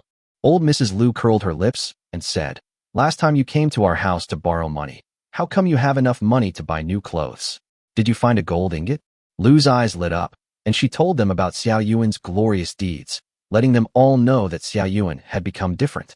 Then, my second uncle Zhou Wankai, who had been silent the whole time, spoke up. "You're such a grown-up, but you don't even know how to greet your elders. You're truly uneducated." Zhou Wankai was an old student who had taken the exam for many years but never passed the examination to become a scholar. His original name was Zhou Wankai, but he felt that it was too materialistic and would affect his path to the imperial examination, so he changed his name to Zhou Wankai. Lu swallowed the words that were about to come out of her mouth. She heard that her brother-in-law was talking about her Xia Yuan and Sidon. "Is this my second uncle?" "Hello, nice to meet you," Gu Zhouyuan said with a laugh. Zhou Wankai snorted coldly. "You've studied for several years, but you don't have any manners at all. This is my cousin, what's his name?" Gu Zhouyuan was still smiling. "My name is Zhou Yaozu." Zhou Yaozu, the eldest son of my second aunt, is just like his father, acting like he is worth 2.5 million. Gu Zhouyuan's face turned serious and he shouted, "When you saw my mother, you didn't even know to call your aunt. How could you be so uneducated? Is that what your father taught you?" Chapter 69 Gift. Everyone in the room was shocked. Zhou Wangsai's face turned pale and blue. Gu Sidon muttered, "Exactly. You have shit in your own pocket, and you still complain about other people's farts being smelly." Although his voice was low, the room was extremely quiet at that moment, and everyone could hear his complaint clearly. Lu feigned anger and said, "Sidon, stop being disrespectful." Gu Zhouyuan rubbed Sidon's head and gave him an appreciative look. "Sister, I heard that Xia Yuan was beaten by Mr. Zhao's son before. How could you offend Mr. Zhao?" Second Aunt Lu Qiaoqin, who had been silent all the time, spoke. Gu Zhouyuan raised his eyebrows. From what second aunt said, if I wasn't beaten to death, would that still make young Master Zhao unhappy? You haven't been around the city much, so you don't know how powerful Mr. Zhao is. It is said that he often drinks with the gentleman in the county government office. Lu Qiaoqin said seriously. "It's okay, he will have to kneel down if he meets me now." Gu Zhouyuan curled the corners of his mouth, not caring at all. "Don't do anything rash." Lu Qiaoqin thought Gu Zhouyuan was bragging. But he still warned, "If you offend Mr. Zhao, he can ruin you forever with just a flick of his finger. Besides, your second uncle and Yaozu are still studying in the county, so don't implicate them." Gu Zhouyuan curled his lips and found a stool to sit down. "You're going to ruin me forever? Are you kidding me? I'm a cheater." Old Mrs. Lu felt annoyed when she saw Gu Zhouyuan's nonchalant look. She said to Gu's mother, "Lu, take them out and see if there's any work to do outside and help them out." Lu's eyes flickered, and she stood up as she was told. She nodded and said, "Then I'll go out." Gu Zhouyuan and Sidon also followed. When they reached the door, Gu Zhouyuan turned around and said, "My mother and I will go for a walk. Remember to call us when dinner is ready." Old Mrs. Lu was stunned. Gritting her remaining 3 or 5 teeth, she slammed the bed and said angrily, "It's getting more and more outrageous. I haven't seen my grandfather and my aunt. I guess they are cooking in the back." Lu couldn't stay idle after all, so she went to the kitchen to help, and Gu Zhouyuan couldn't stop her no matter what. He was bored, so he sat by the door with Sidon, holding his cheeks and watching people come in and out. "I finally waited until the banquet started. Second brother and sister-in-law, let me give you the gift money first." Zhou Wankai coughed and stood up from his seat. "They are all my flesh and blood, so why should I give them such gifts?" Mrs. Ding's face lit up. Zhou Wankai took out a string of money from his pocket, a total of 20 cents. All the relatives and friends sitting in the seats started talking about it. In the countryside, People usually give 4 or 5 cents to wedding banquets, but Zhou Wankai actually gave 20 cents. Wankai is really generous. Scholars are different from us peasants. That's right. He was a student and almost passed the imperial examination. Hearing these praises, Zhou Wankai felt a little elated. He deliberately gave out the gift money before the banquet started, when everyone was present. His family is not actually well off, but he is a very face-conscious person. I keep a piece of pork skin hanging at home, and I use it to wipe my mouth every time I go out. His lips were covered in grease, and he would smack his lips when he went out. When he saw people, he would deliberately complain. Today's meat is too dry, it's stuck in my teeth. His goal had been achieved, and amidst the flattery of his relatives, he said smugly, I can only give 20 cents. I hope my second brother and his wife won't despise me. Lu De disliked his second brother-in-law a little. He was very pretentious and didn't seem as down-to-earth as the farmers. Ding happily took the copper coins. Zhou Wankai glanced at Gu Zhouyuan with pride, then looked at Lu. I wonder how much my aunt gave me. Please don't give too much, or my family will be embarrassed. He knew that his wife's sister's family was extremely poor, and he heard that they had even come to her parents' home to borrow money and food last time. The two boys from the Gu family had embarrassed him today, and now that he had found an opportunity, he wanted to give them a good slap in the face. Lu looked embarrassed. The mistress gave her 5 taels of silver when she sold ginseng last time. Adding the money from selling the wild boar before, she already had more than 8 taels of silver. Her family has always been well taken care of by her eldest and second brothers, and last time they even pooled 2 cents of silver for her. When she came, she had discussed with Gu Zhouyuan and was prepared to give half a tael of silver as a gift, on the one hand to repay the favor, and on the other hand to boost her second brother's confidence in front of Ding. She originally wanted to give it secretly to her second brother and sister-in-law when no one was around. But now Zhou Wankai has intervened and put him here. If she took it out in public, she was afraid that her younger sister would lose face. It would have been fine if she had taken 21, but the key point was that she only had half a tael of silver on her, and 5 copper coins and change. Seeing that Lu seemed to be in a difficult situation, Zhou Wankai chuckled and said, Big sister, did you forget to bring the gift money? Lu thought, why not just take the 5 cents, so as not to make things difficult for my younger sister's family, and then give my second sister-in-law half a tael of silver in private? Lu Qiaoqin sneered and said, Sister, you are such a jerk. You're really here to get a free meal. Are you really struggling to make ends meet at home? And you brought your 2 sons here to eat for free. Lu looked at her sister, whom she had grown up with, in astonishment, and couldn't believe that she would say such a thing. Mrs. Ding also said with a forced smile, her aunt is probably starving too. Lu De was shocked to see his eldest sister being humiliated in this way, as he realized that the culprit was her second sister's family. With a cold face, he wanted to take out 20 cents and secretly give it to his elder sister so that she could save face. But after searching his body for a while, he could only find 6 cents. He didn't dare ask his wife for it. Ding had always been strong in front of him, and Ding's brothers and sisters all gave gifts of 10 cents. Comparing the two, he knew that he would definitely be scolded again tonight. He looked around and saw his elder brother Lu Dajiang, who also looked anxious. The two looked at each other, nodded, and walked out the door together. Just as I reached the door, I heard Gu Zhouyuan say with a smile, Mother, I saw you preparing the gift money this morning. Did you lose it? Lu Qiaoqin burst out laughing. Xiaoyuan, if you don't have money, just say you don't have money. What kind of excuse is that? Lu didn't know why her sister, who had always been well-behaved and quiet, and had always been following her since she was a child, had become so mean and sharp-tongued. It's ridiculous that I was just considering her face. She took out a small piece of silver from her bosom, smiled, and took Ding's hand, and handed the silver to Ding. I've been rubbing it in my bosom for a long time. I just feel that the silver is too small. I hope my second sister-in-law won't dislike it. The Ding family was dumbfounded. Half a tael of silver? The two brothers Lu Dajiang and Lu De, who were collecting copper coins at the door, were also stunned. Immediately, Lu De walked over with his head held high and chest puffed out. He took the silver from Ding's hand and shouted to Mr. Lu sitting at the table. Father, keep the accounts.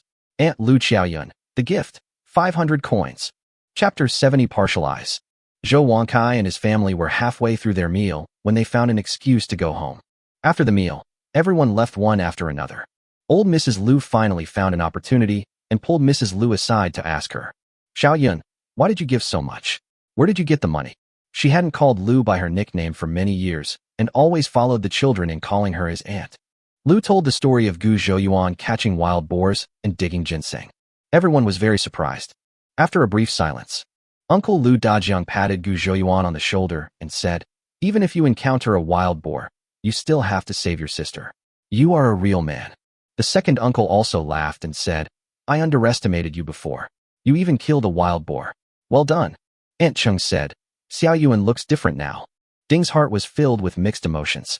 She was very happy to receive a huge gift of half a tael of silver today. But her sister-in-law and her family, whom she had always looked down upon, were so lucky and made so much money, which made her feel very unbalanced. She had a smile on her face. No one can be so lucky forever. You don't come across wild boar ginseng and other things every day. Xiao Yuan still needs to find a way to make a living, otherwise the whole family will live off the savings. These few taels of silver won't last for a few years. The cheerful atmosphere was doused by her like a basin of cold water, and everyone was stunned. Lu Dai glared at him. Can you please stop talking? Xiao Yuan is grown up now and can support this family. Today, the eldest sister gave him a great honor, and now he has the confidence to speak. Then I'm also thinking about his aunt's family. It was rare for Ding to see a man being mean to her, and she was a little scared for a moment.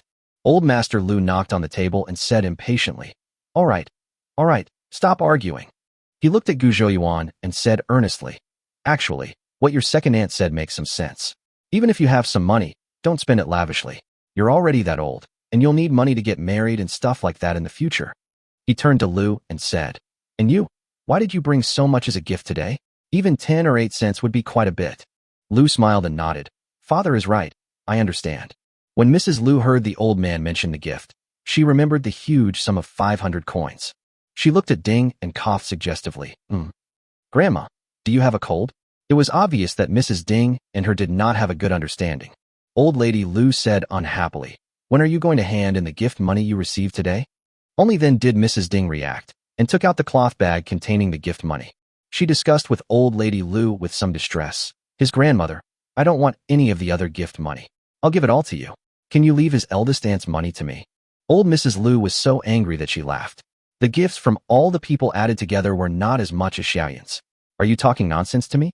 She was too lazy to bother with Ding. She said nothing, just held out her hand. Mrs. Ding looked distressed. She picked up the cloth bag containing the money with both hands and put it in the hands of Old Lady Lu. The bag of money weighed several kilograms. Old Mrs. Lu was caught off guard and staggered.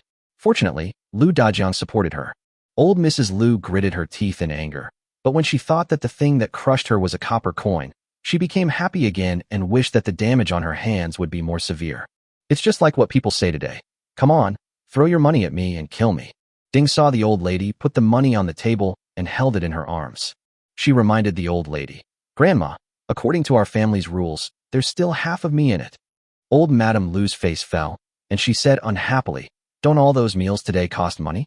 And Chuanhua's new clothes, that also cost a lot of money. Mrs. Ding was anxious. From what the old lady said, it seemed that she wanted to swallow all the money. Old Mrs. Lu was a little displeased to see that her second daughter-in-law was about to collapse. But he still opened the bundle and counted out 50 copper coins from it. Here, these 50 coins are for you. Ding, with a mournful face, took the copper coins and muttered, Only 50 coins? That's too stingy. Old Mrs. Lu was very sharp-eared. Upon hearing this, she flew into a rage. If you're not the head of the household, what do you need all that money for? Do you know how much food a family of more than a dozen people needs to eat in a day? She pointed to the rice jar in the corner. Yesterday, I went to the county to buy corn, and it was selling for 15 won per jean. I paid 300 won for only 20 jean, and today, the rice jar is empty. She patted her bag and said through gritted teeth, Do you think the money here is just my private property? If I weren't in charge of this household, you would all starve to death. After Mrs. Lu finished speaking, the atmosphere at the scene became heavy. Yes, this year is destined to be a year of famine. Food is so expensive. I really don't know what to do in the future. Chung said worriedly. Lu Dajiang nodded. There's no harvest from the fields. No matter how expensive the grain is, we have to bite the bullet and buy it. In the end, if we run out of money, we can only eat grass roots and tree bark. Why don't we harvest the wheat now? Even though the grains will still be shriveled, it's better than feeding grasshoppers in the field. Lu Dai suggested. Everyone looked at Mr. Lu. Only he could make the final decision. Old Master Lu looked up at the roof. This decision was not an easy one to make. He cut the crops before they were ripe because he was afraid of being struck by lightning. But Lu Dajiang is right. If you don't cut it, you will be feeding the grasshoppers, unless a miracle happens. He was in a dilemma. whether to risk the disapproval of all farmers or wait for God to open his eyes. Old Mrs. Liu was in a bad mood and started to talk nonsense again. It's his second uncle who's more reassuring. He works in some college in the county, doing odd jobs for others. He earns over 300 won a month and gets 2 meals a day. He can just take some food home from work and there'll be something to eat at home. Unlike us who dig for food in the soil, we have to depend on the weather to eat. Having said this, she looked at Gu Zhouyuan and sighed. Look at you. You spent a lot of money on studying, but why haven't you made any progress? Your wild boar and other things are just dead money. Once it's gone, it's gone. Look at your second uncle. He was able to pass the exam and make a living in the city. She chattered on and on as usual. Although there was a lot of nonsense, the core message was that her second daughter had married well. Mom, Lu Dajiang complained. No matter how well off my sister's family is, they're only willing to give 20 coins as a gift, aren't they? They know how to live. Old Mrs. Liu snorted coldly. Gu Zhouyuan raised his eyebrows. This old lady is really amazing. Her mind has even gone as far as her belly button. Gu's mother, Mrs. Liu, patted Gu Zhouyuan's hand, smiled at him, and indicated that she was fine. Chapter 71 Telling My Uncle and His Family. Third brother. Sidon pulled Gu Zhouyuan's sleeve and called softly. Gu Zhouyuan bent down. Sidon whispered in his ear, Are you going to take their grasshoppers? Gu Zhouyuan shook his head. No. He couldn't go around the world collecting grasshoppers, as that would make him too conspicuous, and it would be difficult to explain the source of such a huge amount of food. It is impossible for my uncle and his family to keep the secret. It is only a matter of time before it is exposed. At present, we can only take care of Datong village. The grasshoppers caught in Datong village are getting fewer and fewer. After a few days, there will be no grasshoppers in the fields in the village, and he will stop buying them. As the saying goes, help those in need, but not the poor. He had heard that some people in the village used this as a way to make money, which had deviated from his original intention. He is not Superman who wears his underwear outside, and saving the world is not his mission. Gu Sidon didn't think so much. He stuck out his tongue and thought to himself, third brother really does hold a grudge. Grandma and second aunt talked to each other and made third brother angry, so third brother made them starve. Seeing that everyone in the Liu family was gloomy, Gu Zhouyuan thought for a moment and said, Don't worry. If there's no food, you can go up the mountain and dig cassava to eat. What is cassava? Asked Mr. Liu. It's kudzu. Gu Zhouyuan forgot that this is not Datong village, and they don't know that kudzu is cassava. The faces of everyone who were holding hope changed at the same time.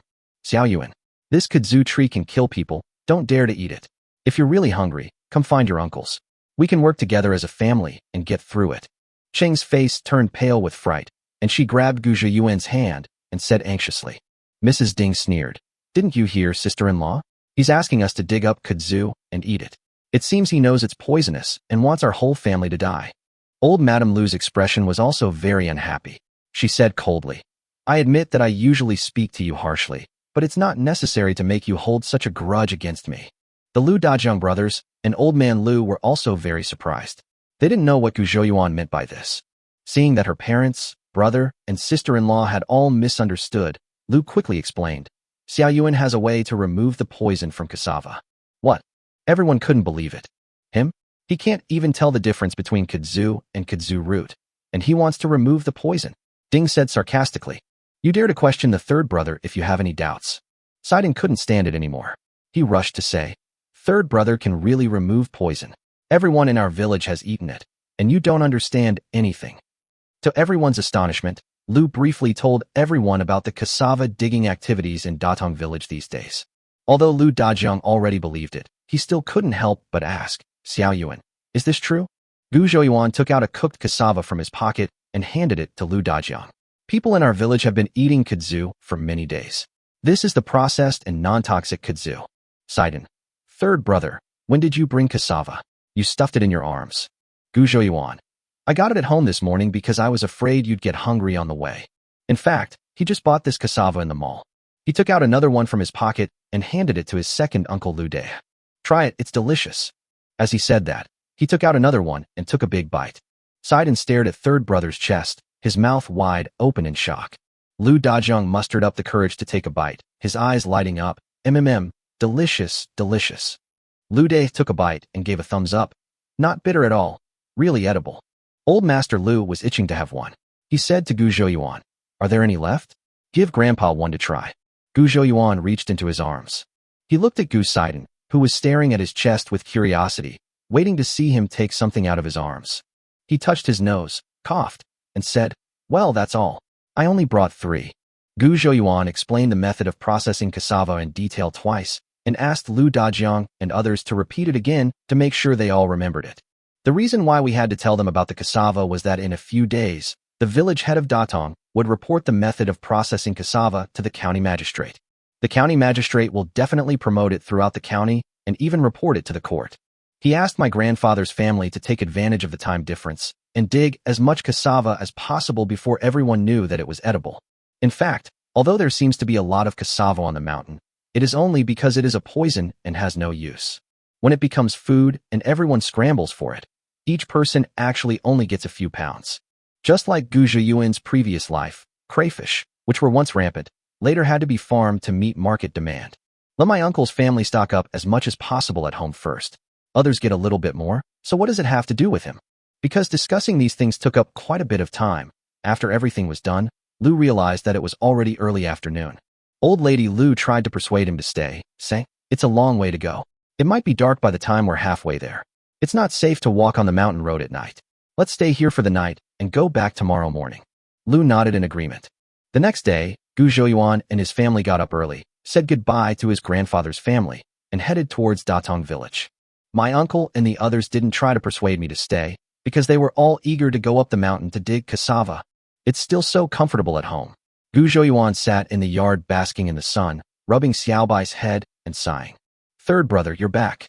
Siju ran over and shouted, "Hurry up, the village head, second grandpa, asked us to gather at the big locust tree. He specifically asked me to come and call you." "What are we gathering for?" After walking on the mountain road for half a day, Gu Zhouyuan was now lazy and didn't want to move at all. "It's time to share the cassava." Siju also squatted down and touched Xiaobai's head. "Oh." Gu Zhouyuan stood up, supporting himself on his knees. "Let's go." Calling in Yang, Lu, and Sidon, Gu Zhouyuan and his group walked towards the big locust tree. The big locust tree was crowded with people, and some young boys climbed up the tree, laughing and playing. The village head saw Gu Zhouyuan and his companions coming from afar, so he asked the villagers to make way and let Gu Zhouyuan come to the front. "Second grandpa," Gu Zhouyuan called the village head. The village head nodded, motioned for Gu Zhouyuan to stand next to him, and then announced loudly, "The cassava has been weighed, a total of 31,100 kilograms." The villagers cheered. The village head took out an account book. He was one of the few literate people in the village. He looked at the account book and said, "We worked for 4 days in total. The men were counted as 1 day's work, the women were counted as 8 points, and the children were counted as half a day's work. A total of 235 people are working, totaling 795 jobs. The village has to give 500 kilograms of cassava to help needy families. So, each worker can get 38 kilograms of cassava." All the villagers cheered. Gu Zhouyuan's eyes flickered. A man who completes 4 shifts earns 38 kilograms of cassava per shift and can receive 152 kilograms of cassava. It seems like a lot, but in some families, there is only one man working and there are many people in the family, so this amount of cassava is not much at all. If we do a careful calculation, 31,100 kilograms of cassava divided by the village's more than 1,400 people means each person only gets 22 kilograms of cassava. This is fresh cassava, but after drying it weighs less than 10 kilograms. As expected, wanting to survive a famine by relying on a single kind of food is basically a pipe dream. Chapter 72. The Gu family can't divide cassava. It was noisy under the big locust tree. "Quiet. Be quiet," the village head shouted. "Come and get your cassava when I call your name." The noise gradually died down. "Zhao Dajin, for workers, 152 kilograms of cassava." The village head read from the account book. The villagers at the scene became agitated again and looked at Zhao Dajin in the crowd. Zhao Dajin walked to the front happily. The village head pointed to where the cassava was piled and someone was weighing it. "Go there and get some. Then put your fingerprint in the book." Gu Zhaodi, 3 and 2 divided into one group, received 121 kilograms of cassava. The village head shouted loudly. Amidst the noisy crowd, a gruff voice rang out, "Village head, I have something to say." Gu Zhouyuan looked over and saw that the person who was speaking was a man in his 30s or 40s with an unshaven beard. Gu Zhouyuan felt somewhat familiar with this face, but he couldn't remember who he was. "Hu Dafa, tell me what's the matter?" The headman nodded. Gu Zhouyuan remembered that Hu Dafa was Hu Laokuai's eldest son and Widow Luo's great-uncle. Hudafa walked to the front of the crowd, followed by a dozen people, both men and women, half of whom were members of the Hu family. Hudafa walked to the front and said to the head of the village, Gu Zhaoti's family and Gu Guangxian's family have already dug up a lot of cassava, and now they are here to share our cassava. Head of the village, isn't this a bit inappropriate? An old man following behind him chimed in. We hired more than 20 people to help carry it home. It looks like it weighs at least 3,000 to 4,000 kilograms.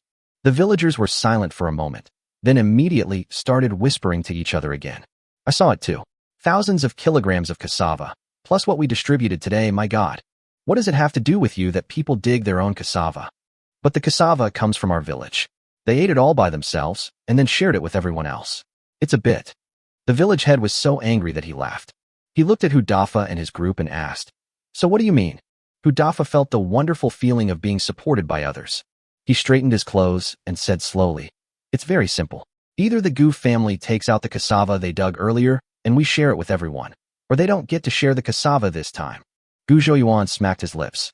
As the saying goes, a little kindness leads to a great deal of resentment.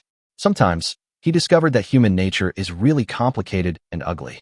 Mrs. Gu was furious. Things on the mountain have no owner. Whoever digs it up owns it. My family provided the ideas and put in the effort, so why shouldn't we divide it? Mrs. Ding also said, That's right. Take out the wild vegetables you dug up in the mountains and share them with everyone. My Xiao Yuan is missing. Do you want this cassava? I'll dig it up and eat it to death. After hearing this, the villagers started talking again. Yes, if they don't tell us how to process the cassava, and we keep it for ourselves to dig slowly, we won't even have a pound. That's right. This cassava grows right on the mountain, and no one has dug it up in all these years. It's all thanks to third brother Gu who didn't eat it all by himself, so we have so much more food stored. Gu Zhouyuan looked at Hudafa and his group of ungrateful people and said cheerfully, I hunted a wild boar a few days ago and also dug up a ginseng. Do you want me to share them with you? Hudafa could tell that Gu Zhouyuan was mocking him. He rolled his eyes and said, That's not necessary. It's just that this time, your family can't share the cassava from everyone else. The way Gu Zhouyuan looked at Hudafa was no different from the way he looked at an idiot. Are you the head of the village? Do you think you can hold your own? Who do you think you are?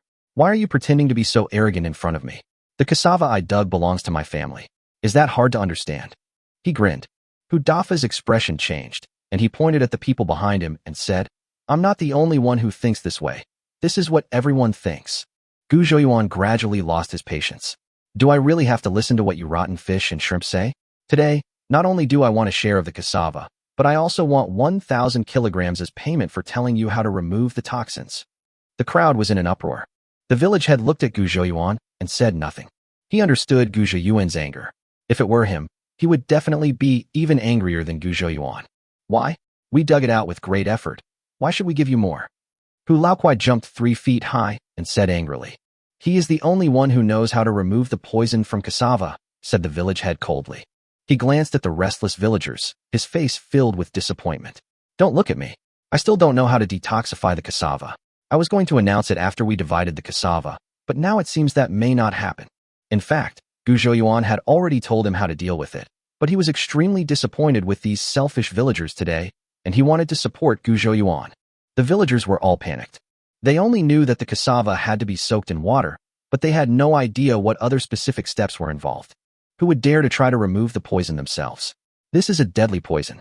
Hudafa, it's all your fault. A villager shouted angrily at Hudafa. The whole family is full of troublemakers. They cheat at work and always take more than they get when they're given the food. Everyone was happily dividing the cassava, but it was this troublemaker who came to interfere. Now he has angered third brother Gu and is unwilling to tell him the method. Now cassava is no different from a fire stick. No, it's even worse than a fire stick. Those who followed Hudafa but were not from the Hu family also dispersed in shame. Brother Gu-san, don't bother with Hudafa. Most of us remember your good deeds. Someone advised Gu Zhouyuan in a gentle voice. I just said that third brother Gu was just trying to help everyone out of kindness, but there are still people who want to bite him back. Bah, what a piece of shit. Can my family get some cassava? Gu Zhouyuan ignored the villagers and leaned forward, looking down at Hudafa and asked. Hudafa's face turned pale. He looked at the excited villagers and swallowed hard. Yes. Yes. Gu Zhouyuan nodded in satisfaction. He stood up and said loudly to the villagers, I want another 1,000 kilograms of cassava. As for whether you all contribute together or the Hu family contributes, you two can decide between us. The villagers were stunned for a moment, and all looked at the Hu family with fierce eyes. Gu Zhouyuan looked at the villagers quietly. At this moment, greed, selfishness, kindness, and gratitude are intertwined. Who can really tell who is human and who is a ghost? Chapter 73, talking about the future. Big sister, second brother, and Sidon, have you ever thought about what you want to do in the future? After dinner today, Gu Zhouyuan did not teach the siblings to read and write as he did in the past, but instead asked about their vision for the future. Gu Zhaodi held her chin and began to think. The future? She seemed to have never thought about the future. It wasn't just her. Most women in this world had never considered their future. A woman's job is to find someone to marry, have children, and raise them, and that's it. Thinking about getting married in the future, she felt a little panicked. I don't know what the person I'm marrying looks like, or whether my mother-in-law is mean and harsh. Big sister, big sister. Gu Zhouyuan's call brought her back to her senses from her chaotic thoughts. Seeing that the three brothers were all staring at her, she couldn't help but blush. Smoothing the stray hair that covered her eyes, she said softly, "Actually, I like making clothes. I don't have to wear them. Just touching the fabric and sewing it into clothes stitch by stitch makes me happy. Sometimes, I think to myself, would it look better if I changed the collar like this and changed the cuffs to something more fancy? Sometimes, when I dig wild vegetables in the mountains, I will use thatch and paper mulberry leaves to make small clothes." After she finished speaking, she felt a little embarrassed and said with her eyebrows lowered, "I was just talking nonsense." Gu Zhouyuan smiled. "It's great that you like making clothes. I'll help you open a clothing store in the future and get you all kinds of fabrics. You can make whatever clothes you want." Gu Zhaodi's eyes sparkled as she began to fantasize based on Gu Zhouyuan's description. "Second brother, what about you?" Gu Zhouyuan looked at Gu Dedi and said. Gu Dedi smiled innocently. "I like chopping wood."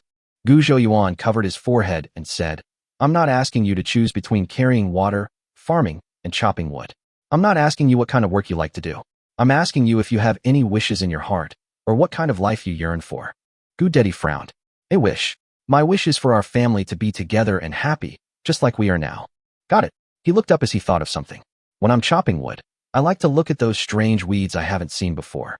Sometimes I think that these things might be quite delicious, but people just don't know about them and don't dare to eat them." He scratched his head and said, "I'm not good at speaking, so this shouldn't be considered the wish you mentioned, right? Do you like discovering new species?" Gu Zhouyuan smiled knowingly. "I understand, second brother.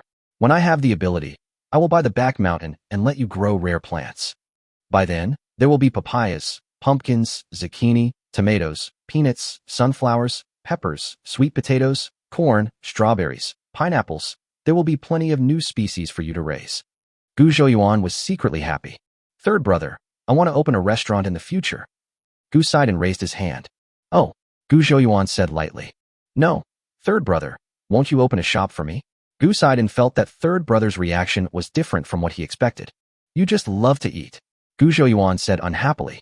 After chatting about dreams before class, Gu Zhouyuan became teacher Gu again. "Today we are teaching arithmetic." Gu Zhouyuan was holding an abacus in his hand, which was bought in the mall. Gu Zhouyuan said he bought it in the county town. 1 up, 1 down, 5 down, 4 down, 1 down, 9 up, 1 down. 2 up, 2 down, 5 minus 3, 2 minus 8, 1 up. The three people sitting down chanted along with Gu Zhouyuan. Gu Zhouyuan learned these abacus formulas in elementary school, but he has almost forgotten them all. In preparation for this lecture, he bought a book of formulas in the mall in advance and hid away to recite them for more than an hour. While reciting, he was still hesitating, wondering whether he should just teach them Arabic numerals and then let them recite the addition and multiplication formulas. Gu Dedi likes math class the most, and he learns math very quickly. But today, he wore a mask of pain on his face. "Why do I have to memorize text for math? Woo woo woo." "Third brother," Xiaohua shouted in the yard. "I'm here. Come in and tell me if you have anything to say," Gu Zhouyuan said loudly.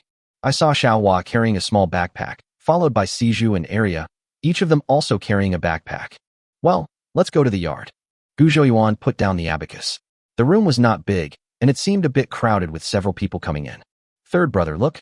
I picked these, they're all prickly ash. All the cassava on the mountain has been dug up, and Xiaohua and the others finally have time to go up the mountain to look for mountain products." Gu Zhouyuan leaned over and looked into the bamboo basket, and found it was filled with bright red berries. He called up the mall panel and scanned it. Ding! Found 750 grams of wild, Unpolluted raspberries, worth 120 mall coins. Sell them. No. This thing is a good thing. It tastes sweet and sour and has medicinal value. Gu Zhouyuan is very happy. The Materia Medica states, raspberry can cure kidney deficiency and impotence in men and can make them stronger and longer. Women can have children if they eat it. I won't sell it to the mall. I'll keep it for myself. I should take care of myself while I'm still young. Gu Zhouyuan thought. Gu Zhouyuan picked up the bamboo basket, pretended to weigh it, nodded, took out the copper coins from his pocket and counted them, saying, a total of 1.5 pounds. I'll give you 20 coins. Take it. Xiaohua took the copper coin with trembling hands. She went up the mountain to pick wild fruits at dawn today. Since her third brother even likes goat milk fruit, he must like prickly ash fruit even more. People in the mountains like to eat prickly ash. There are not many of them left on the mountain, and she is the only one who knows where some of them still grow in a few hidden places. She searched for a whole day and only picked this few prickly ash. 20 cents, including 5 cents of her private money. Aria's eyes widened as she looked at the copper coins in Xiaohua's hand. Gu Zhouyuan smiled and said, Aria, what did you pick? Aria was rarely shy. She put the backpack on the ground and removed the weeds covering it. Gu Zhouyuan looked down and saw a variety of colorful things inside. Siju sneered. A handful of goat milk fruit, a handful of sea buckthorn, a small handful of prickly ash, and even a large bag of snake ash. This thing has been licked by a snake. Do you want to poison third brother? Aria's face turned red after being scolded. She usually doesn't like going up the mountain.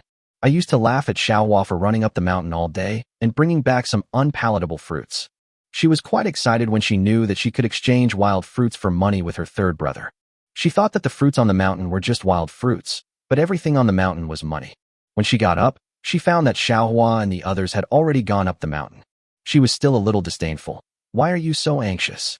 You can just pick a basket of wild fruits. But when she got to the mountain, she found that not only were there wild fruits, but even the edible wild vegetables and leaves had been almost all picked up by the villagers. Chapter 74 What to Do. She was unwilling to go down the mountain in disgrace and was ridiculed by Xiaohua when she came back. So he went into the woods and started looking for it. I put all the fruits I saw into my backpack. She blushed and looked at her third brother and said, Third brother, do you want these? She had already made preparations. If her third brother didn't want it, she would pick out the prickly veggies and eat them, and take the rest home to feed the chickens. Forget it, just throw it away. I don't know if snake-soaked chicken is edible.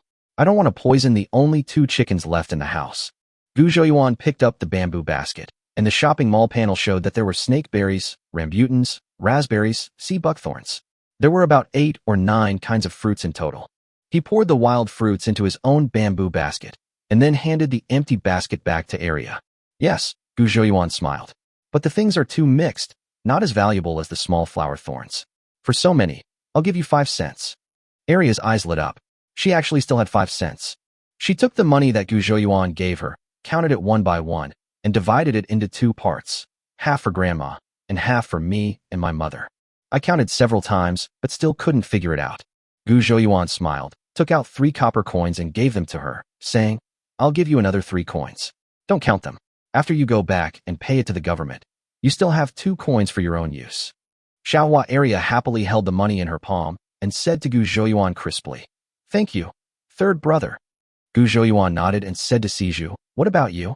What wild fruits did you pick? Siju said proudly, I didn't pick wild fruits, I dug herbs. Oh, Gu Zhouyuan showed interest. Let me take a look. Siju pulled the weeds covering the backpack to the ground, took out a plant root from it, and shouted, Third brother, look, I dug up a big ginseng. It's even bigger than the one you dug the other day. As soon as these words were spoken, Gu Zhaodi and others who were memorizing abacus formulas also gathered over. Siju grinned, shook his legs, and shook his head, just like the proud Wang Yusheng. Brother Siju, this ginseng must be at least 500 years old. Sidon was shocked. The ginseng in Siju's hand had grown into a human form, and its legs were ridiculously thick. Xiaohua covered her mouth in disbelief.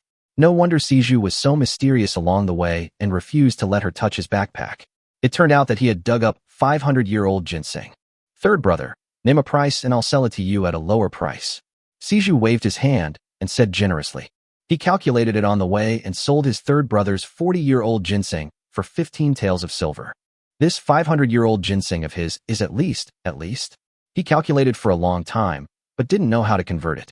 Anyway, it should be worth more than 100 taels. When the time comes, Just accept 100 taels from the third brother. The third brother has been very good to them, so let him make some money. From today on, I am a wealthy lord with 100 taels of silver. I will first build a big house made of green bricks and tiles, and then find a beautiful wife in 2 years.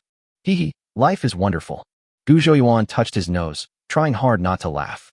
Well, if you want to sell it, I'll pay 1 cent for it. Gu Siju's smile froze. How much? One penny. He looked at Gu Zhouyuan in disbelief. Gu Zhouyuan nodded and said affirmatively. Yes, 1 penny. Gu Dedi just felt that there was something wrong with this ginseng. He picked up the ginseng and looked at it carefully. As he looked at it, he couldn't help laughing. He had seen this thing many times when he was chopping wood. People in the mountains called it mountain radish. It was poisonous and could not be eaten. The huge gap had almost made Siju collapse. Sidon asked the question that Siju wanted to ask the most on his mind. Third brother, this ginseng is so big. Why did you only give brother Siju 1 penny?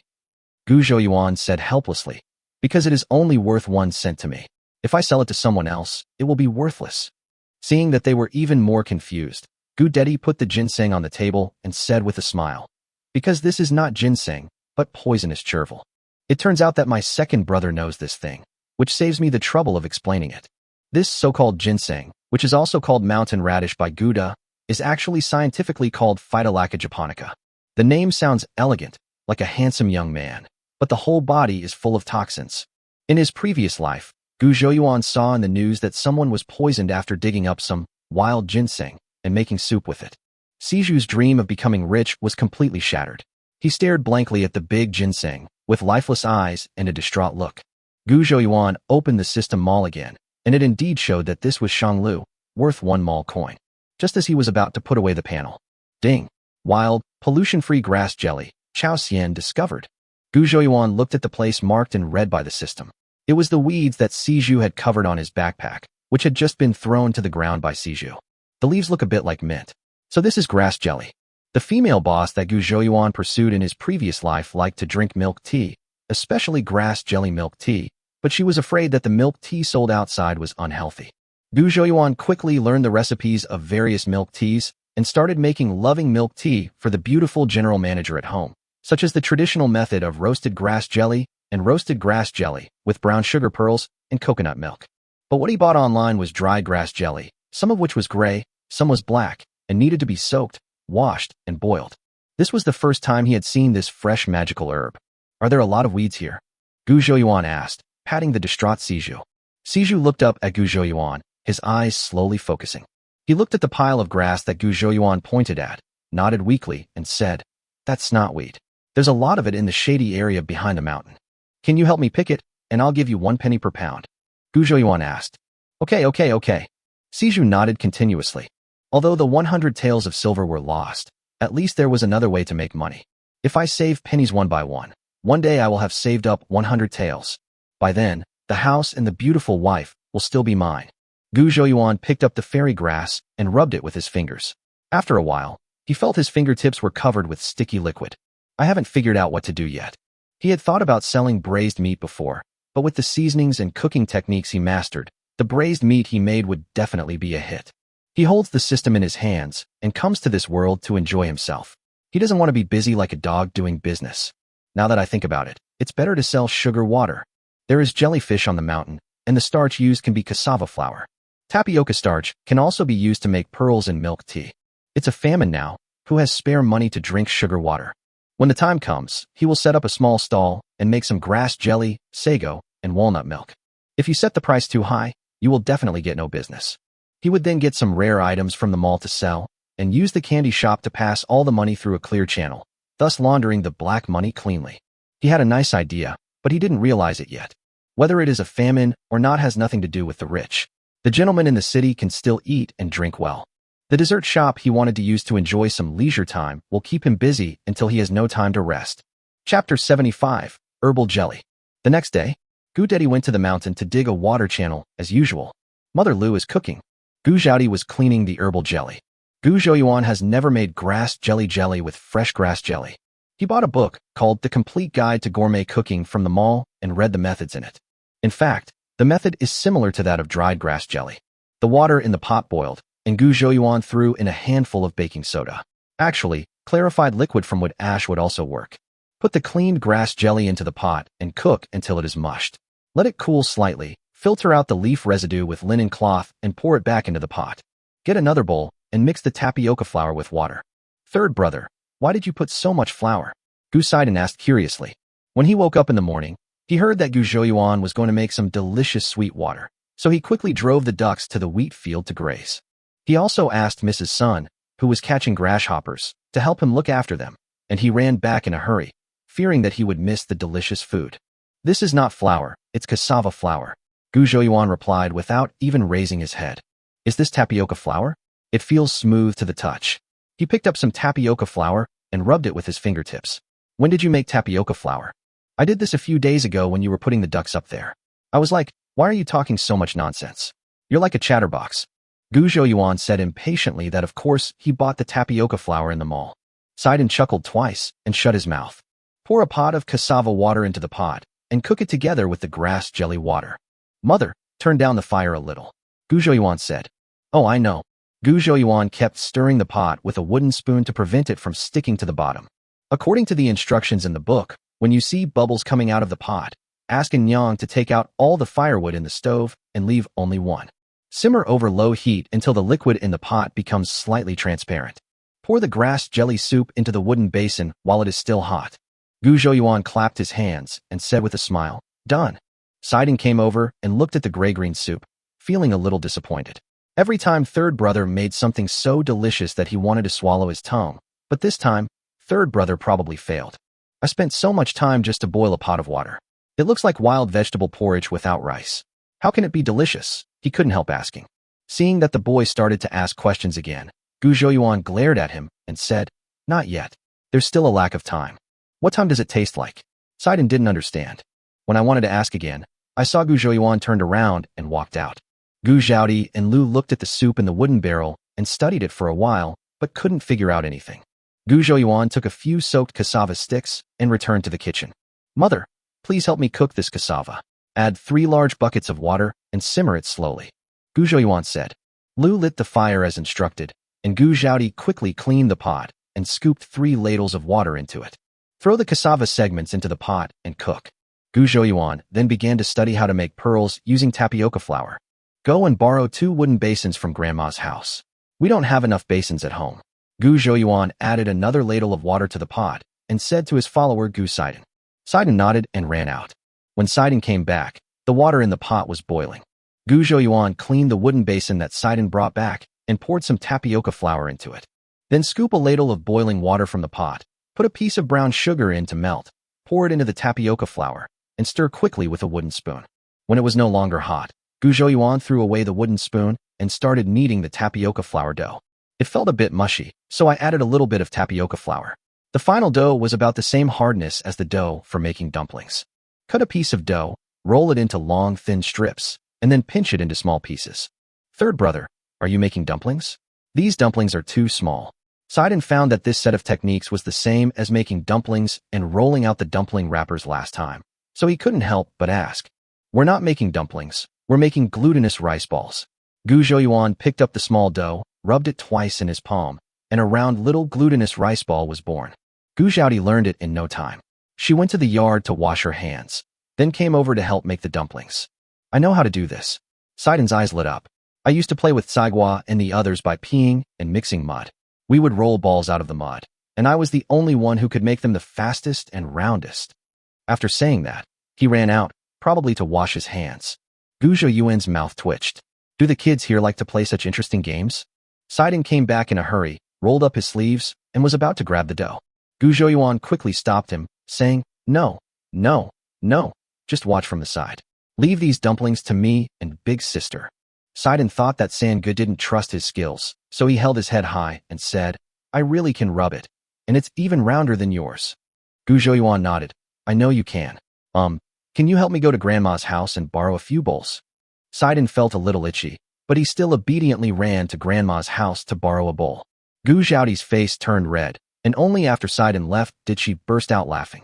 Mrs. Lu also laughed, and then said with a stern face, I don't know who this kid Sidon learned this from, but he plays so dirty.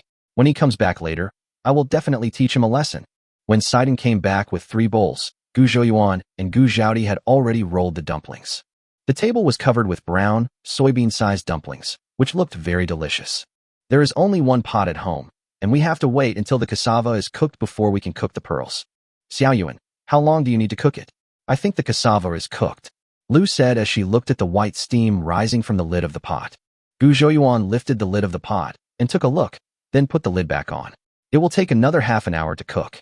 According to the food encyclopedia, the soup is cooked only when it feels sticky. After the cassava was cooked, Gu Zhouyuan scooped the soup and water into another wooden basin. Ask Gu Zhaodi to clean the pot, pour water into it again, and bring it to a boil. Gu Zhouyuan poured the cassava pearl embryos into the pot, covered it with a lid, and cooked it for more than 10 minutes. Then he turned off the fire in the stove and simmered it for another 20 minutes using the residual heat. Finally, take out the ripe pearls and pour them into a wooden basin and rinse with cold water. Gu Zhouyuan picked up a pearl dumpling and put it into his mouth. Chewy and bouncy. He nodded repeatedly. Sidon watched eagerly, drooling, but still not losing sight of the problem baby's attributes. Third brother, what is oil-resistant bullet? Oh, cue ball means soft and elastic. It's the hometown dialect of my friend from the horse racing gang. Gu Zhouyuan made up something. Sidon nodded, his eyes fixed on the pearl dumplings in the bowl. Are they delicious? Can I try one? Wait a minute. This is just a small ingredient. Let me see if the herbal jelly is any good.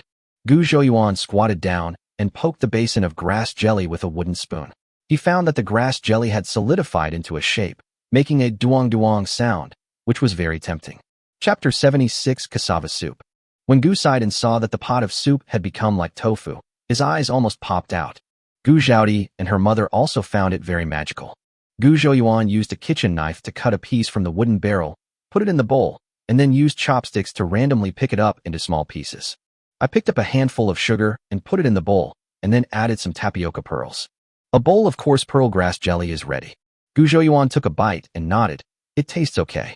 He also made a bowl for each of Gu's mother and the others. The weather in May is already a bit hot. As soon as they took a bite of the grass jelly, they felt a cool breeze. The grass jelly has a light fragrance, is smooth and delicious. The tapioca pearls are chewy and springy, and the brown sugar has a rich sweetness. This beauty is indescribable.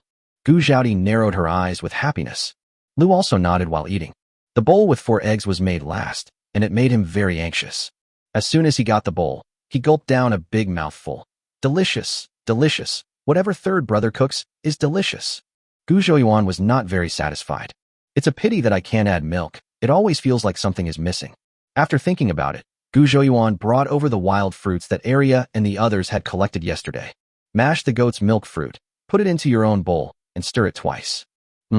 Sour and sweet. It has that flavor. Gu Zhouyuan's eyes lit up. Seeing Gu Zhouyuan put goat milk fruit into the bowl, Gu Zhaodi was also inspired. She put sea buckthorn juice in it instead. She liked the taste of sea buckthorn more. Seeing the good response, Gu Zhouyuan announced his decision. What do you think of me setting up a stall in the county selling this grass jelly? Setting up a stall in the county. No one in the Gu family, including Lu's family, has ever done business for 8 generations. Gu Zhouyuan's plan really scared a few people. However, Lu was a soft-hearted person. She had the rule ingrained in her that she should obey her husband after marriage and obey her son after her husband's death. She would do whatever Xiaoyuan said. Gu Zhaodi now has a blind admiration for Gu Zhouyuan and feels that any decision made by Xiaoyuan must be correct. As for Sidon, as a new super foodie these days, this grass jelly has been tested by him, and it will definitely make money if it is sold in the county. Seeing that no one objected, Gu Zhouyuan continued, Of course, I don't just make grass jelly. The tapioca syrup in the pot is also delicious. I'll slowly add new syrups later if I think of any. Xiaoyuan, how much do you want to sell this bowl of grass jelly for? Mrs. Lu asked as she placed the empty bowl on the table. Gu Zhouyuan thought for a moment and said, 10 cents a bowl, maybe. Several people were shocked again. In this year, who would be willing to spend 10 cents to buy a bowl of sweet soup? Gu Zhouyuan didn't care at all. He didn't care whether anyone bought it or whether he made a loss or not. He just needs a cover and let him make losses. Then he can buy 2 bottles of soda in the mall, drink them, and sell the empty bottles as glass. How much loss can't he make up for? In fact, it doesn't matter what kind of business he does, since he doesn't rely on it to make money. The reason why he chose to make drinks was because replicating these drinks according to the methods of his previous life made him feel as if he still had a slight connection with the previous world. When Gu Dedi returned home in the evening, Gu Zhouyuan made him a bowl of cassava soup and a bowl of grass jelly. Gu Dedi prefers cassava soup. It turns out that men still like the happiness brought by carbohydrates. In the past, the majority of milk tea consumers were women. Naturally, he would not object to Gu Zhouyuan's desire to sell sweet soup. Xiao Yuan had previously asked a few of them what they would like to do in the future, and they thought selling sweet soup was the life Xiao Yuan liked. The water diversion channel has been dug to the foot of the mountain. It should be completed in another 2 days. Gu Dedi reported the progress. Yeah, it's faster than I thought. Gu Zhouyuan nodded. I heard from people in the mountains that you don't collect grasshoppers anymore. Gu Dedi asked after drinking the last mouthful of soup in the bowl. Yes, I won't accept it. Gu Zhouyuan bent down to spread out the pearl dumplings and said without raising his head. Some people in the village are secretly blaming you, saying that you have cut off their food supply. Gu Dedi hesitated for a moment, but still spoke. Let them talk. The masters in the city are tired of eating grasshoppers. What can I do? Gu Zhouyuan said indifferently. Gu Zhouyuan's original plan was to catch grasshoppers to protect the food. Now the grasshoppers in Datong village have been almost caught, but the wheat in the fields has not seen any improvement. The wheat filling period has passed, and the ears are still shriveled, so he doesn't intend to waste any more time. He had expected that people would curse him behind his back, and that human nature could never stand the test. Of course, there are also people who know how to be grateful, and they will keep it in mind. He realized that kindness must be sharp, and he would no longer care about the lives of those who could not understand the situation. Anyone who likes to use moral kidnapping is immoral. Third brother, can I go to the county with you to set up a stall tomorrow? Asked Sidon. He had just driven the ducks back into the yard when he heard his third brother talking to his second brother, so he hurried over. Gu Zhouyuan glanced at him and asked, what will happen to the duck if you leave? Ducks, I'll ask my elder sister to help me release them. Sidon clapped his hands. He has never been to the county town, let alone doing business there. He believed that his third brother would definitely take him with him. After all, doing business requires help, and he is the smartest one in the family. Gu Zhouyuan shook his head and said, no, I can go by myself. Are you kidding? He firmly believes that his sweet soup cannot be sold. If Sidon follows him, won't he be exposed? Sidon was anxious. Third brother, why don't I get up at 3 in the morning to release the ducks, and you take me with you? Gu Zhouyuan shook his head like a rattle. Your task is to release the ducks and raise them until they are fat. Gu Dedi frowned and said, how can you go alone? I won't be able to leave for 2 days. How about asking my elder sister to help you tomorrow? It shouldn't be too busy on the first day of setting up the stall. When business picks up and I'm too busy to handle it, I'll ask you to help me out again.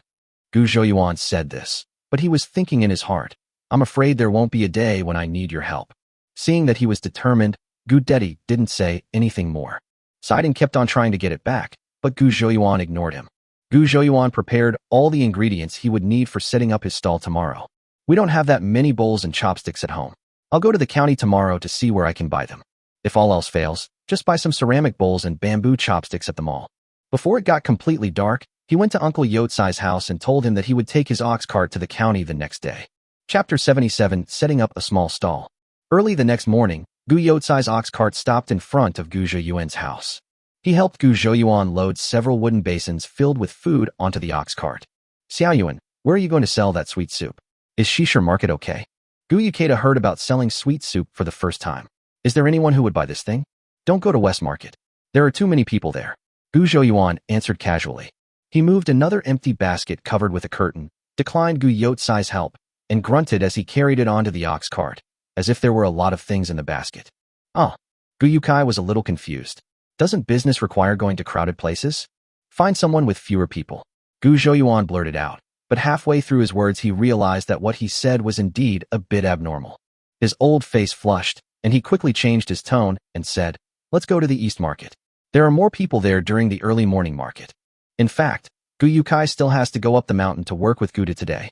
However, since Gu Zhouyuan wanted to use the ox cart, they decided to let him pick him up and drop him off, and also give him 1 day's work credit.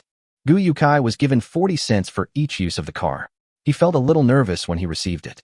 He said that he would come back to continue working after sending Gu Zhouyuan to his destination. Gu Zhouyuan did the math for him.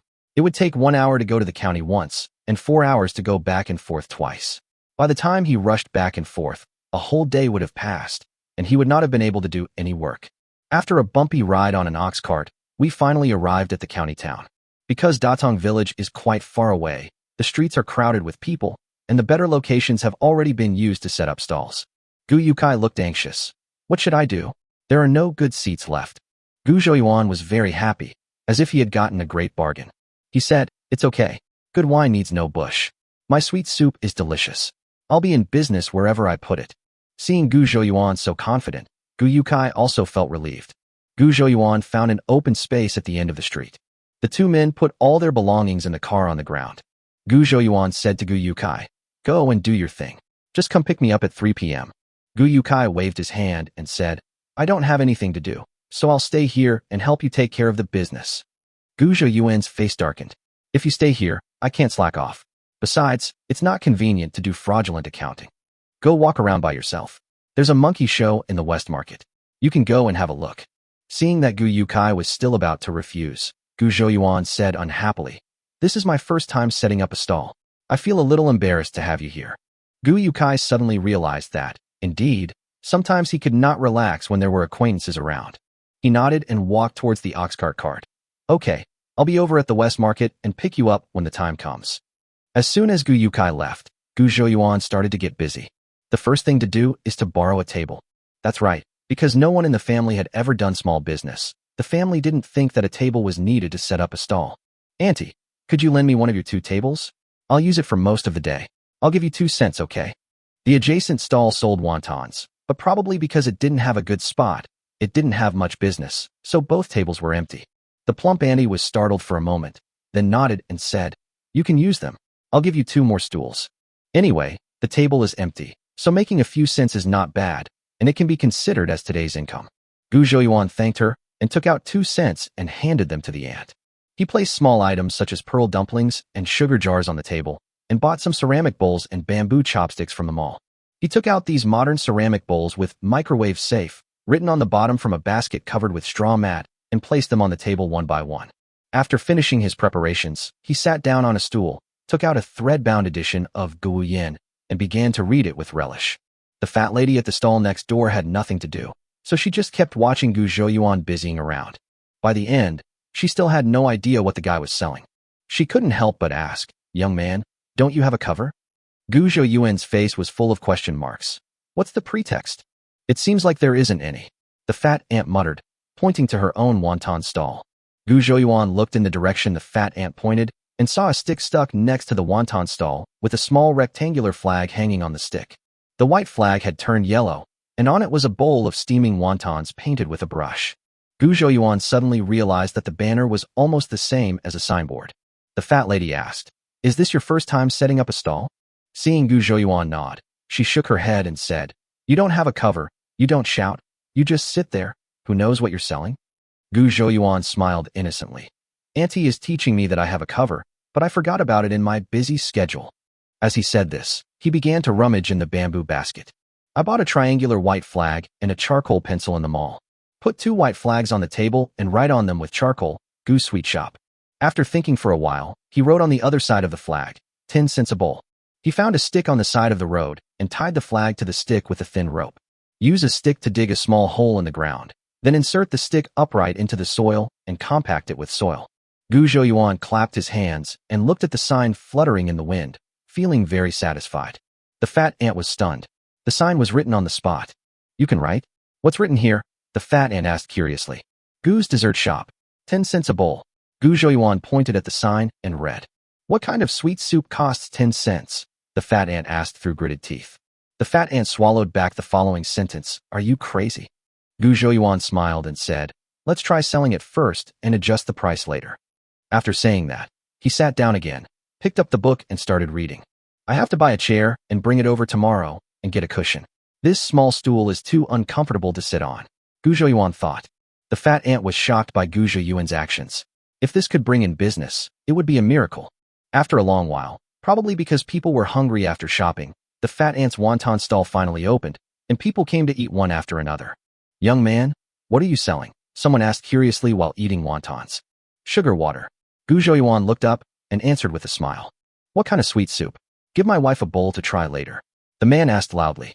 His wife beside him said angrily, why drink sugar water? I'm not thirsty. Even though she said this, the feeling of being pampered by a man made her laugh. It's okay, you like sugar water, don't you? The man said proudly, waving his hand. A bowl of sugar water is not worth much. The fat lady's mouth twitched, and she wanted to say something but held it back. Chapter 78 is open. Gu Zhouyuan closed the book and stood up. He twisted his waist, which was a little sore from sitting for so long, and gave a friendly reminder. I have 2 kinds of sweet soup here. The price is a bit expensive. Are you sure you want 1 bowl? Yes. His wife was looking at him tenderly. He didn't even ask about the price. The main thing he wanted was that it was generous. The people squatting nearby and eating wontons also nodded repeatedly, saying that this man was really good to his wife. Only the fat aunt silently wiped the sweat off the man's face. Gu Zhouyuan lifted the lid of a wooden basin, scooped up a spoonful of cassava soup, and kindly reminded again. This is cassava soup. 10 coins a bowl. The wonton in the man's mouth fell into the bowl with a plop. 10 cents a bowl. He swallowed and said dryly. Well, how do you sell the other one? Gu Zhouyuan opened another wooden lid, scooped up a spoonful of grass jelly, pointed and said, This is grass jelly. A bowl is also 10 won. The man was petrified on the spot. The others also sighed. What kind of sweet soup is this? It's only 10 cents a bowl. Isn't this just robbery? The man looked at his wife and laughed dryly. Well, you just said you weren't thirsty, right? Although the young wife felt a little embarrassed, she was still a woman who had to make a living. Although she felt a little distressed about the bowl of sugar water that cost only 1 or 2 cents, she drank it anyway.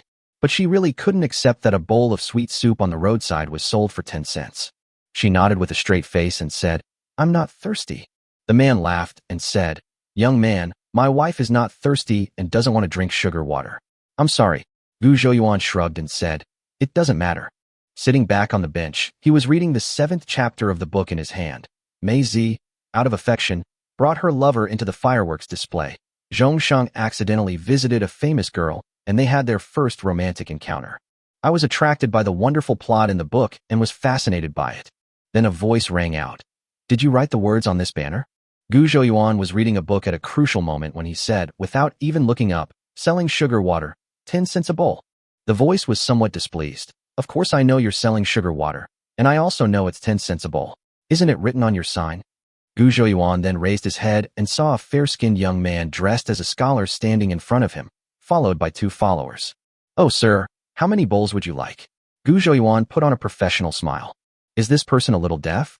The scholar frowned and said, I was just asking you. Did you write the words on this banner? It turns out I wasn't buying sugar water. Gu Zhouyuan nodded and said, Yes, I just wrote it randomly. Please forgive me for making fun of it. The scholar was immediately interested when he saw that he could write and speak well. Have you ever been educated? I've never seen such handwriting before. I wonder who taught you. Gu Zhouyuan laughed heartily. I learned to read for a few years at Qingshan Academy, but later my family couldn't afford the tuition, so I returned home to farm. As for this calligraphy, since I don't have money to buy a brush, I've been practicing calligraphy with charcoal all year round. The result is this weird, nondescript handwriting. It's really a laughingstock. Gu Zhouyuan wanted to trick the person away quickly so that he could continue reading Liu Bei's works.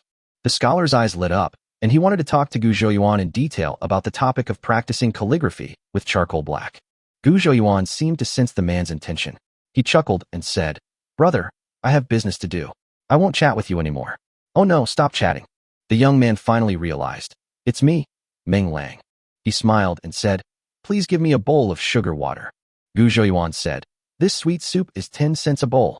No problem. There are 2 kinds in total. Which one do you want? Casual. Gu Zhouyuan scooped a bowl of tapioca syrup, mainly because it was more convenient than grass jelly, which needed to be mixed. Su Mufeng actually didn't like drinking sugar water very much. He just wanted to chat with the young stall owner about calligraphy, but didn't want to disturb his business. By buying this bowl, he had a reason to talk to this guy here for a while. I took the bowl and found a yellow-white substance in it. It should be the tuber of some plant. The brown soup gave off a sweet aroma. After hesitating for a moment, he took a small sip. As soon as he took a bite, his eyes widened instantly. Because my younger sister loves sweets, the kitchen at home often makes desserts and sweet soups. He would sometimes drink a bowl, but it was usually just brown sugar soaked in water, with at most 2 red dates added. The soup in the bowl was surprisingly delicious. It was not as bland as brown sugar water, but was thick like rice soup. The rich taste surprised him. He took another bite of the plant tuber in the bowl. It was soft, sweet, and extremely delicious. Brother, what is this soup made of? He asked, looking up. Gu Zhouyuan was looking around boredly, watching the people coming and going on the street. He was quite speechless when he heard the question. This bowl of soup is called cassava soup. As the name suggests, it is made of cassava. Su Mufing's handsome face flushed slightly, and he smiled awkwardly. Yes, I forgot for a moment. This is called cassava syrup. But what is cassava? He seemed to have never heard of it. However, he was too embarrassed to ask in detail. As a scholar who didn't know much about grains, it was normal that he had never heard of some plants. He could just go back and ask other people in his family. Hey, Mr. Su, why do you like drinking sugar water? A joking voice sounded. Su Mufing turned around when he heard the voice. There were 4 or 5 young men and women in the group, all dressed in gorgeous clothes, looking like the young masters and young ladies of wealthy families. The man who was speaking was wearing a crimson brocade robe and had a cynical air about him. Su Mufing's face flushed, and he said awkwardly, Brother Ho, are you all right? Actually, I came here to buy some sweet soup for my sister. She specifically wanted to eat the sweet soup here. It's so hot out, and my mouth is dry, so I asked you for a cup of sweet soup to cool me down. The young man, surnamed Ho, acted as if he had realized something, and smiled at the woman next to him, saying, Brother Su is still as doting on my sister as ever. The woman covered her lips and chuckled softly. I envy Sister Sia too, for having such a warm-hearted brother. Young Master Ho jokingly said, although Miss Qinglian doesn't have a considerate brother, she does have a gentle fiancé. Miss Qinglian blushed and stopped talking. Gu Zhouyuan saw a group of people standing in front of his stall, chatting endlessly. He was quite impatient, but there was no reason to chase away customers when doing business. Then he put on a fake smile and said, Ladies and gentlemen, my stall sells sweet soup. Would you like to try a bowl? Everyone listened to the stall owner soliciting business, but didn't take it seriously. Young Master Ho said, I've never tasted the sweet soup from a roadside stall before, but since Sister Sia likes it, I'm determined to try it today. Chapter 79, The Marquis's Treat. Gu Zhouyuan nodded, pointed to the sign, and reminded as usual, 10 cents a bowl. The young master then noticed the words on the sign. He was a little surprised that the food at this small roadside stall was so expensive. But he came from a wealthy family, so naturally he didn't take this little money seriously. He stretched out his hand and drew a semicircle around the people in front of him, saying nonchalantly, Give each of us a bowl, and it'll all be on my account. Gu Zhouyuan's face fell, and he said reluctantly, I have 2 kinds of sweet soup. Both are the same price. Which one do you want? Which one tastes better? Asked Master Ho. They are all delicious. Gu Zhouyuan gave the standard answer of a vendor. It's just like asking the seller if a watermelon is sweet when you buy it. Of course it's ripe and sweet. Then serve 2 bowls to each person. Master Ho thought about it, and was too lazy to bother choosing. Mo Yen said, There is no such thing as a fear of making choices. It's just because of poverty. There is no such thing as indecision. It's just because of cowardice. Gu Zhouyuan agreed very much. He really wanted to slap himself. How come the orders doubled just because he asked a few more questions? Not counting Su Mufing, there were a total of 5 people, and each of them had 2 bowls, which means 10 bowls in total. The fat ant was shocked. In just a short while, more than 10 bowls were sold. She sells a bowl of wontons for 3 won, and she can't make 100 won in a day. There are actually people willing to buy this damn expensive sugar water. She looked enviously at the young man who was setting up his stall on his first day. To her surprise, she did not see the pride she had imagined on Gu Zhouyuan's face, but instead a feeling of grievance. Gu Zhouyuan first served each of them a bowl of cassava soup. Then I started making grass jelly. Gu Zhouyuan had no preparations for the guest seat at all.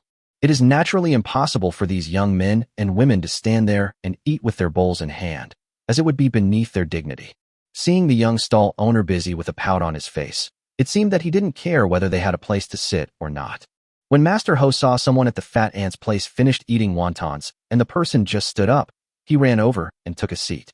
The eyes of the others also lit up, and they all went to find a place to sit at the surrounding stalls.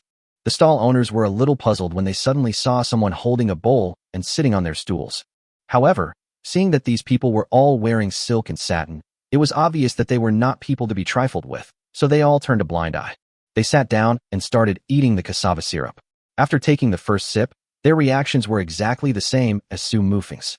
They were all surprised by the smoothness and sweetness of the syrup. Especially Miss Qinglian and the other young woman. They were really amazed by this bowl of sweet soup. Women are naturally fond of sweets, but they have never eaten such delicious sweet soup before. They savored it carefully and were already looking forward to the other sweet soup that was still in the making.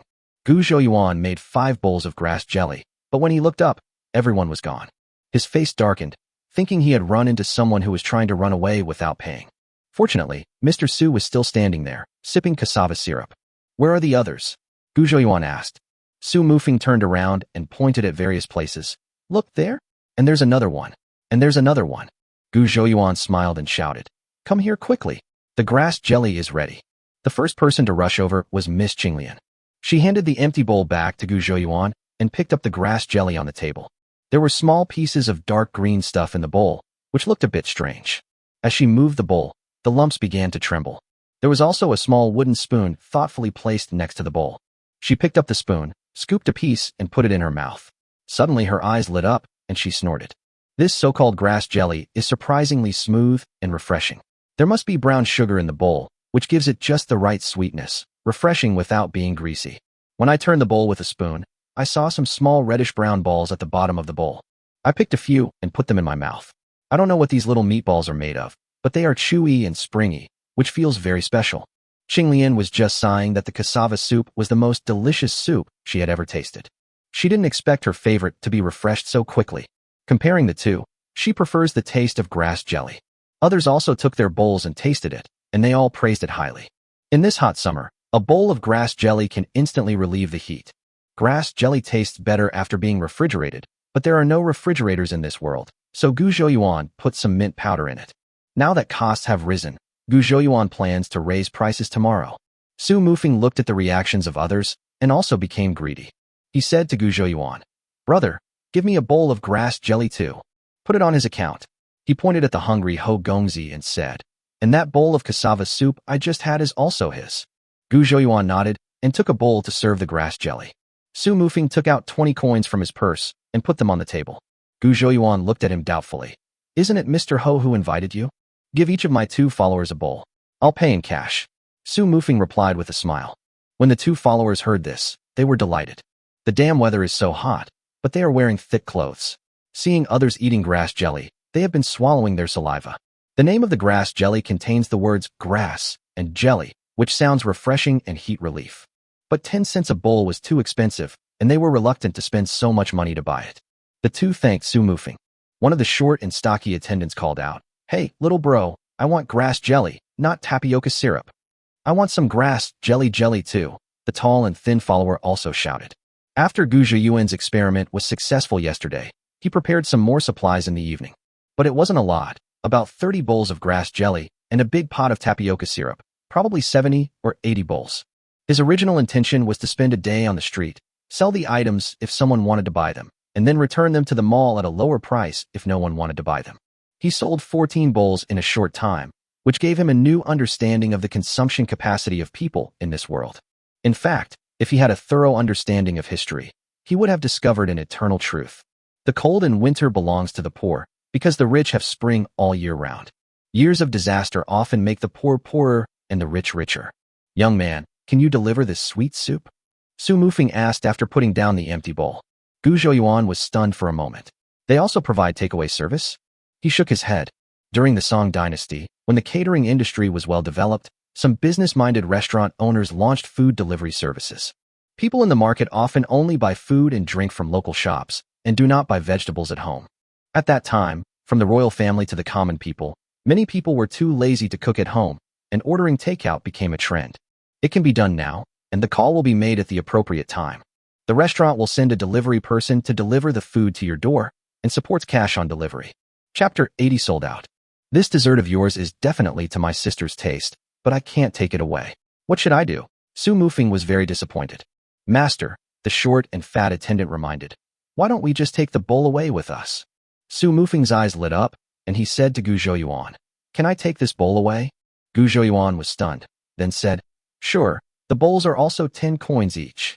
A coarse pottery bowl that costs 2 coins in the mall can be sold for 10 coins, which is much more cost-effective than selling sugar water, and you don't have to wash dishes. Su Mufing naturally didn't care about this small amount of money. He readily took out a piece of silver and handed it to Gu Zhouyuan. Give me 6 bowls, I want to take away. Gu Zhouyuan had seen on TV that the ancients could tell how much silver a coin weighed just by shaking it with their hands.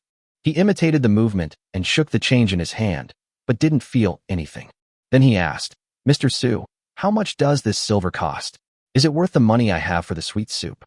Su Mufing was speechless for a moment. The short and fat attendant beside him said angrily, You are so ignorant. My young master gave you 2 taels of silver, which is enough to buy you 20 bowls of sugar water. Gu Zhouyuan laughed awkwardly and said, I'm just a poor country boy with no experience. Don't blame me, Mr. Su. I just opened my shop and I don't have any money to ask you for. Master Su smiled and said, It's okay, no need to look for it. Gu Zhouyuan bowed. Mr. Su is so generous. After seeing this group of people off, Gu Zhouyuan took stock of the situation. Mr. Su packed 6 bowls, his follower took 2 bowls, and he also bought 6 ceramic bowls, earning a total of 220 coins. There were 5 people in Master Ho's group plus Master Su, and each of them had 2 bowls, a total of 12 bowls.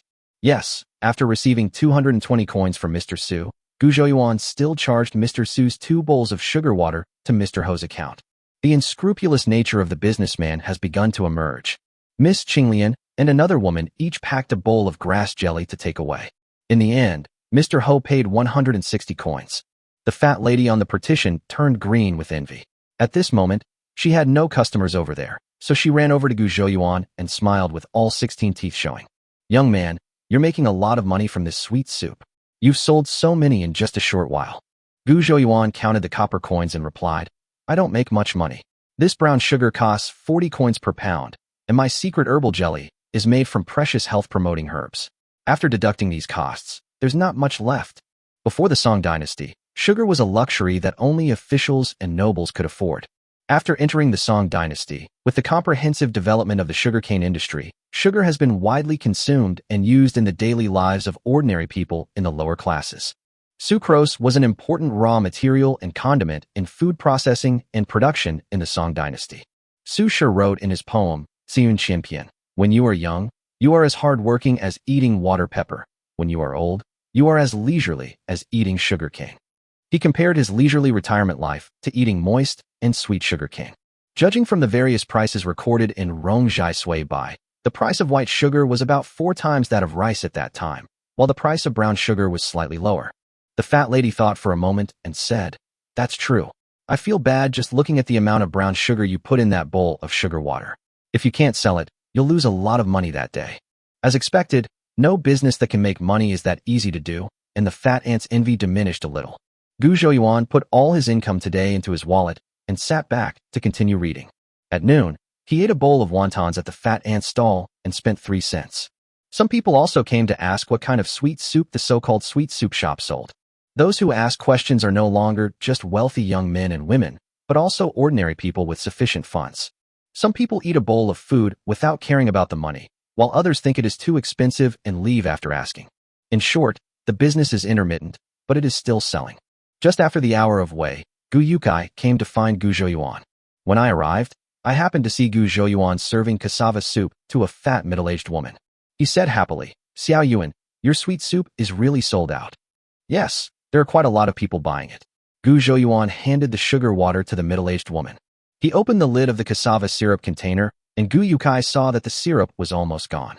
The other wooden basin was empty. Apparently, all the items were sold out. The plump middle-aged woman slurped down her cassava soup, gave Gu Zhouyuan a thumbs up, and mumbled, Delicious, delicious. After finishing the sugar water in the bowl, the woman wiped her mouth and asked, What's in that empty bowl? Oh, that's grass jelly. We made less today, and it sold out a long time ago. Gu Zhouyuan replied, Will you still set up the stall here tomorrow? I'll bring my sisters to try your sweet soup. The woman was looking forward to the sweet soup she hadn't tasted yet. Many guests asked this question today. Gu Zhouyuan smiled and nodded, saying, Come back tomorrow, at the same place. The woman nodded with satisfaction, took out 10 copper coins, and placed them on the table. Seeing that there were probably 3 or 4 bowls of sugar water in the bucket, Gu Zhouyuan took a spoon and scooped a bowl for Gu Yukai. Uncle Yukai, are you thirsty? Have this bowl of sugar water. Gu Yukai waved his hands repeatedly. No. This bowl costs 10 cents. You should keep it for Xiao Yuan to sell. What's the big deal about just 1 bowl of sweet soup for our family? Besides, this episode is almost over, and I guess no one will buy the remaining bowls of sweet soup. Gu Zhouyuan handed over the bowl and said. He was so determined that Gu Yukai could only wipe his hands and take the bowl. After just 1 sip, he praised it repeatedly. Xiao Yuan, is this made with our cassava? It's so delicious. The fat lady's ears perked up. Cassava, what is cassava? Gu Yukai realized that he had said the wrong thing, and quickly covered his mouth and smiled apologetically at Gu Zhouyuan. Gu Zhouyuan smiled and said nothing was wrong. He turned to the fat lady and said half-jokingly, This is my secret recipe. I can't tell you. The fat lady curled her lips and said, that thing requires such a large investment. Even if you told me, I wouldn't do this business. Gu Zhouyuan packed his things onto the ox cart and returned the wooden table and benches to the fat ant. Thanks to my aunt for the table today. Gu Zhouyuan thanked her. It's okay. It won't delay my selling wontons, and I'll get 2 cents from you. The fat ant waved her hand. Gu Zhouyuan picked up a clean bowl from the fat ant's table and walked towards the ox cart under the fat ant's puzzled gaze. Gu Zhouyuan filled a bowl of cassava soup and walked back to bring it to the fat ant. This is the leftover sweet soup from today's sale. I'm giving it to Annie to try. The fat lady happily took the bowl with both hands. Thank you, young man. I have never tasted such precious sweet soup before. Thank you, big brother. Gu Zhouyuan waved his hand to indicate that you're welcome. After Gu Zhouyuan got on the ox cart, the fat ant took a small sip and put the bowl on the table. The sweet soup was so delicious that she wanted to take it back home and let her 3 daughters have a taste. Chapter 81 Planning. The ox cart passed by a furniture shop, and Gu Zhouyuan went in and bought 2 sets of tables, chairs, and benches. It's not good to always borrow the fat ant's table. The sweet soup is selling well today. If Gu Zhouyuan is willing to wait a little longer, I believe the remaining bowls can be sold out. This was really beyond Gu Zhouyuan's expectations.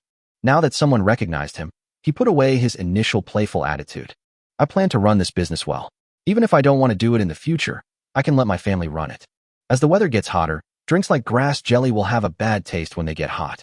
Furthermore, if it is sold at the market for a whole day, it may go bad. Gu Zhouyuan went to the drugstore and bought 2 pounds of Glauber's salt. What are you buying Glauber salt for? It is used to make ice, of course. The use of saltpeter in ancient China has a long history. It was used in medicine during the Warring States period and was originally written as shaoshi. The Eastern Han Dynasty's Shinong Benkejing records that potassium saltpeter, which can turn into 72 kinds of stones, is actually saltpeter. Gu Zhouyuan had inquired and found out that this world had already mastered the technology of making ice using saltpeter. However, making ice with saltpeter is not as simple as described in some novels. Its conversion rate is not high and the ice production is ridiculously low. The principle of making ice with saltpeter is that when saltpeter dissolves in water, it absorbs a large amount of heat, lowering the water temperature until it freezes. It takes a lot of saltpeter to turn it into a little ice. Moreover, saltpeter dissolves in water, and the ice formed is not edible. You need to place a copper basin in the basin containing saltpeter water and put clean water in the copper basin. In this way, ice will form in the outer basin first, and then the temperature of the water in the copper basin will be lowered. It is conceivable how much energy will be wasted like this. Moreover, how to store the ice cubes produced is a problem. It is not possible to make ice on the spot when needed, which is not very realistic. But Gu Zhouyuan doesn't need to worry about this. He just wanted to tell others, I can make ice. Just buy as much ice as you need at the mall. The ox cart swayed slowly as it moved towards the village. Gu Zhouyuan sat on the cart, thinking about these trivial matters. The villagers who were sitting under the big locust tree at the entrance of the village to enjoy the cool air were all excited when they saw the ox cart approaching. I heard that Gu Laosan went to the city to do business. He said he was selling some kind of sweet soup. I also heard from Wang's wife that Sidon boasted to her son Jinbao that his 3rd brother went to the city to make a fortune. What kind of sugar water are you selling? Is anyone going to buy that? It's gone in a pea. If you have that extra money for sugar water, why don't I just go get a bowl of wontons? I'm afraid the money you spend on the wontons wouldn't even cover his sweet soup. Do you know how much a bowl of his sweet soup costs? 10 cents.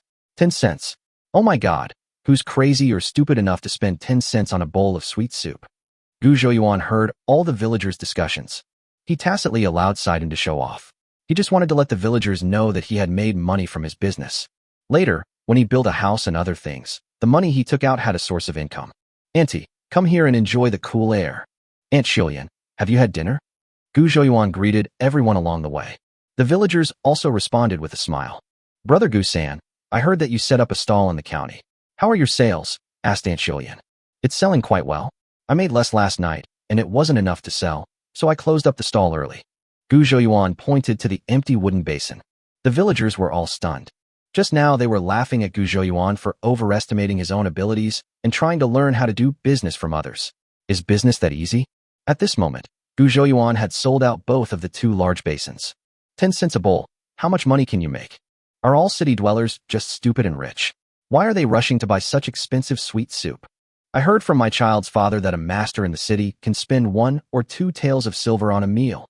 Then I'll make a pot of sugar water tomorrow and sell it in the county. I'll sell it for 8 cents a bowl.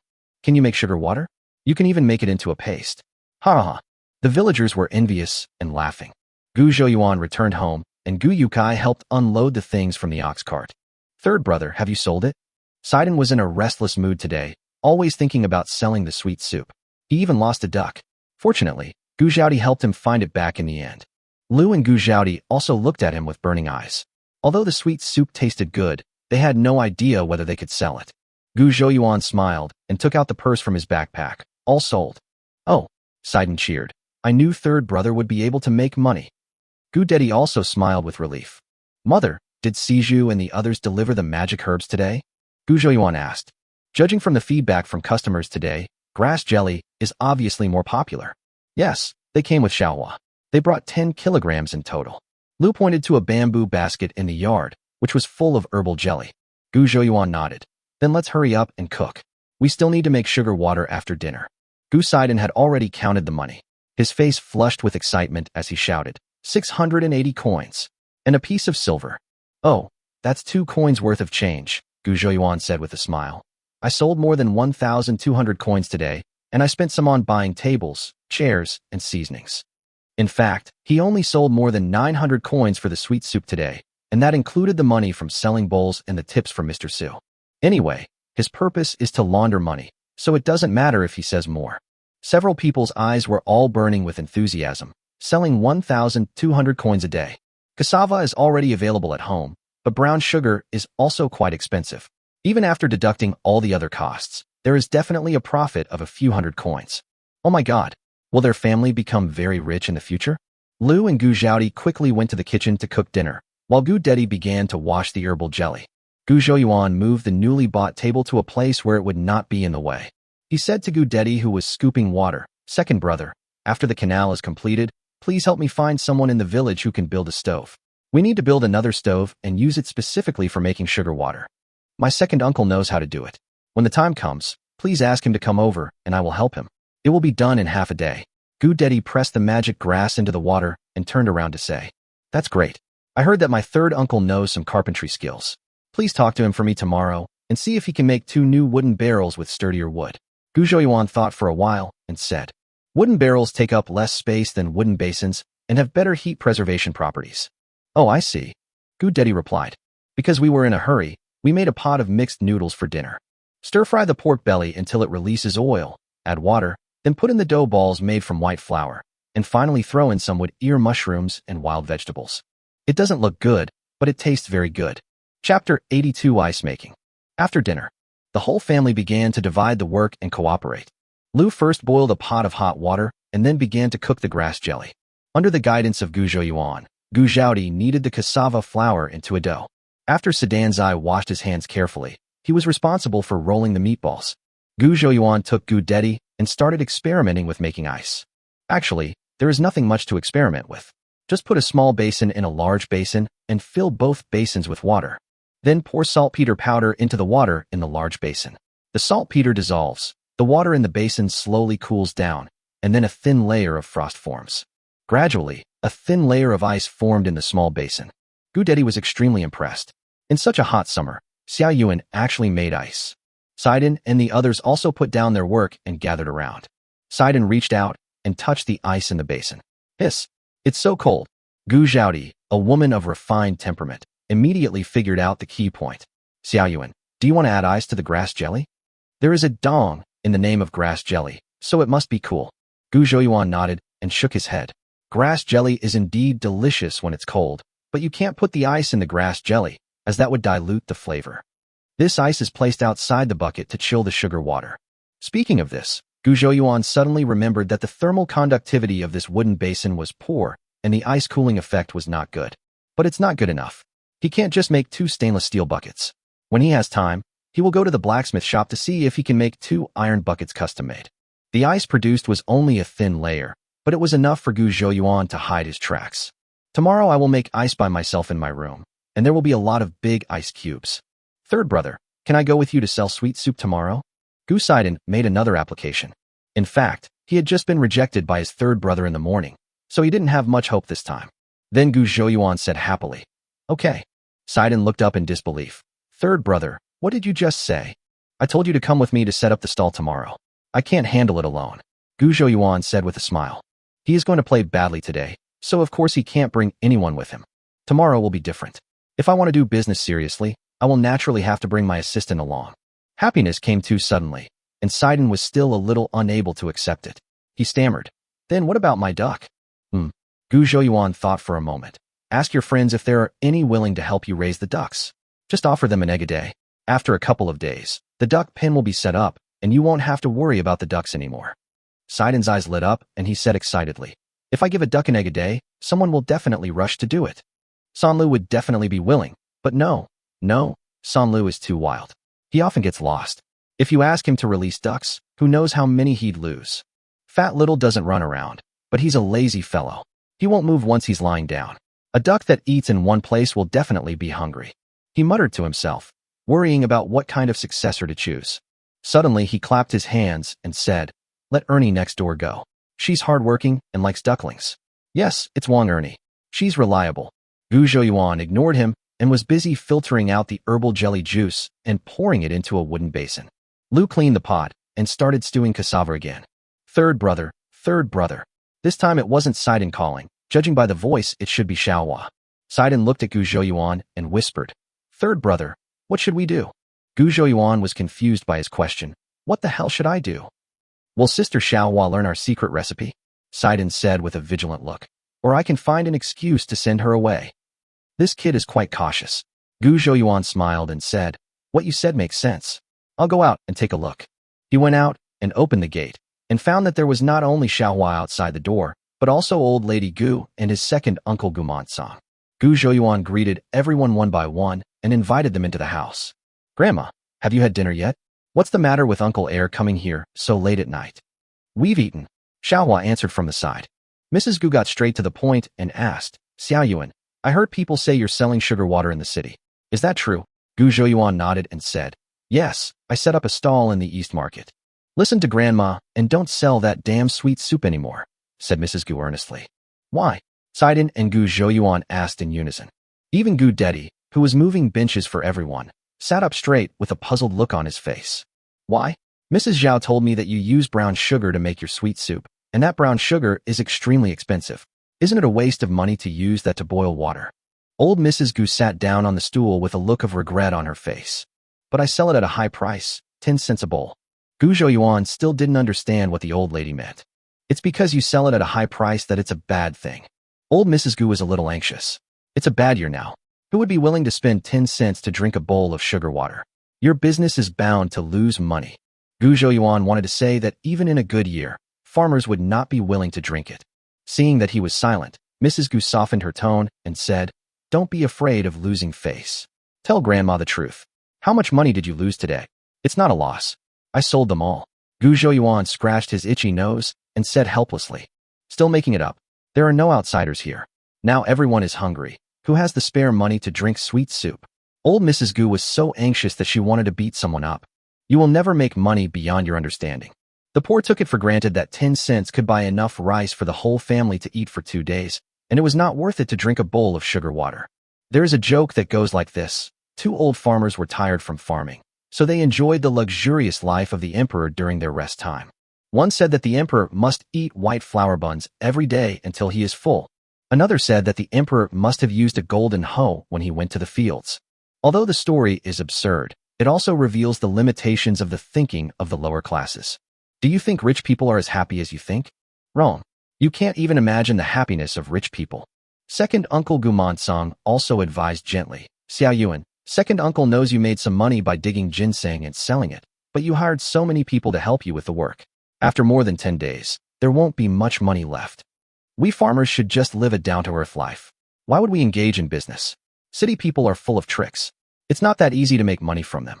Gu Sidon tried to interrupt several times, but failed. His eyes rolled, and he turned around and ran to the kitchen, coming back with a purse in his hand. He threw the bag on the table with a thud. Hey, this is the money third brother earned today.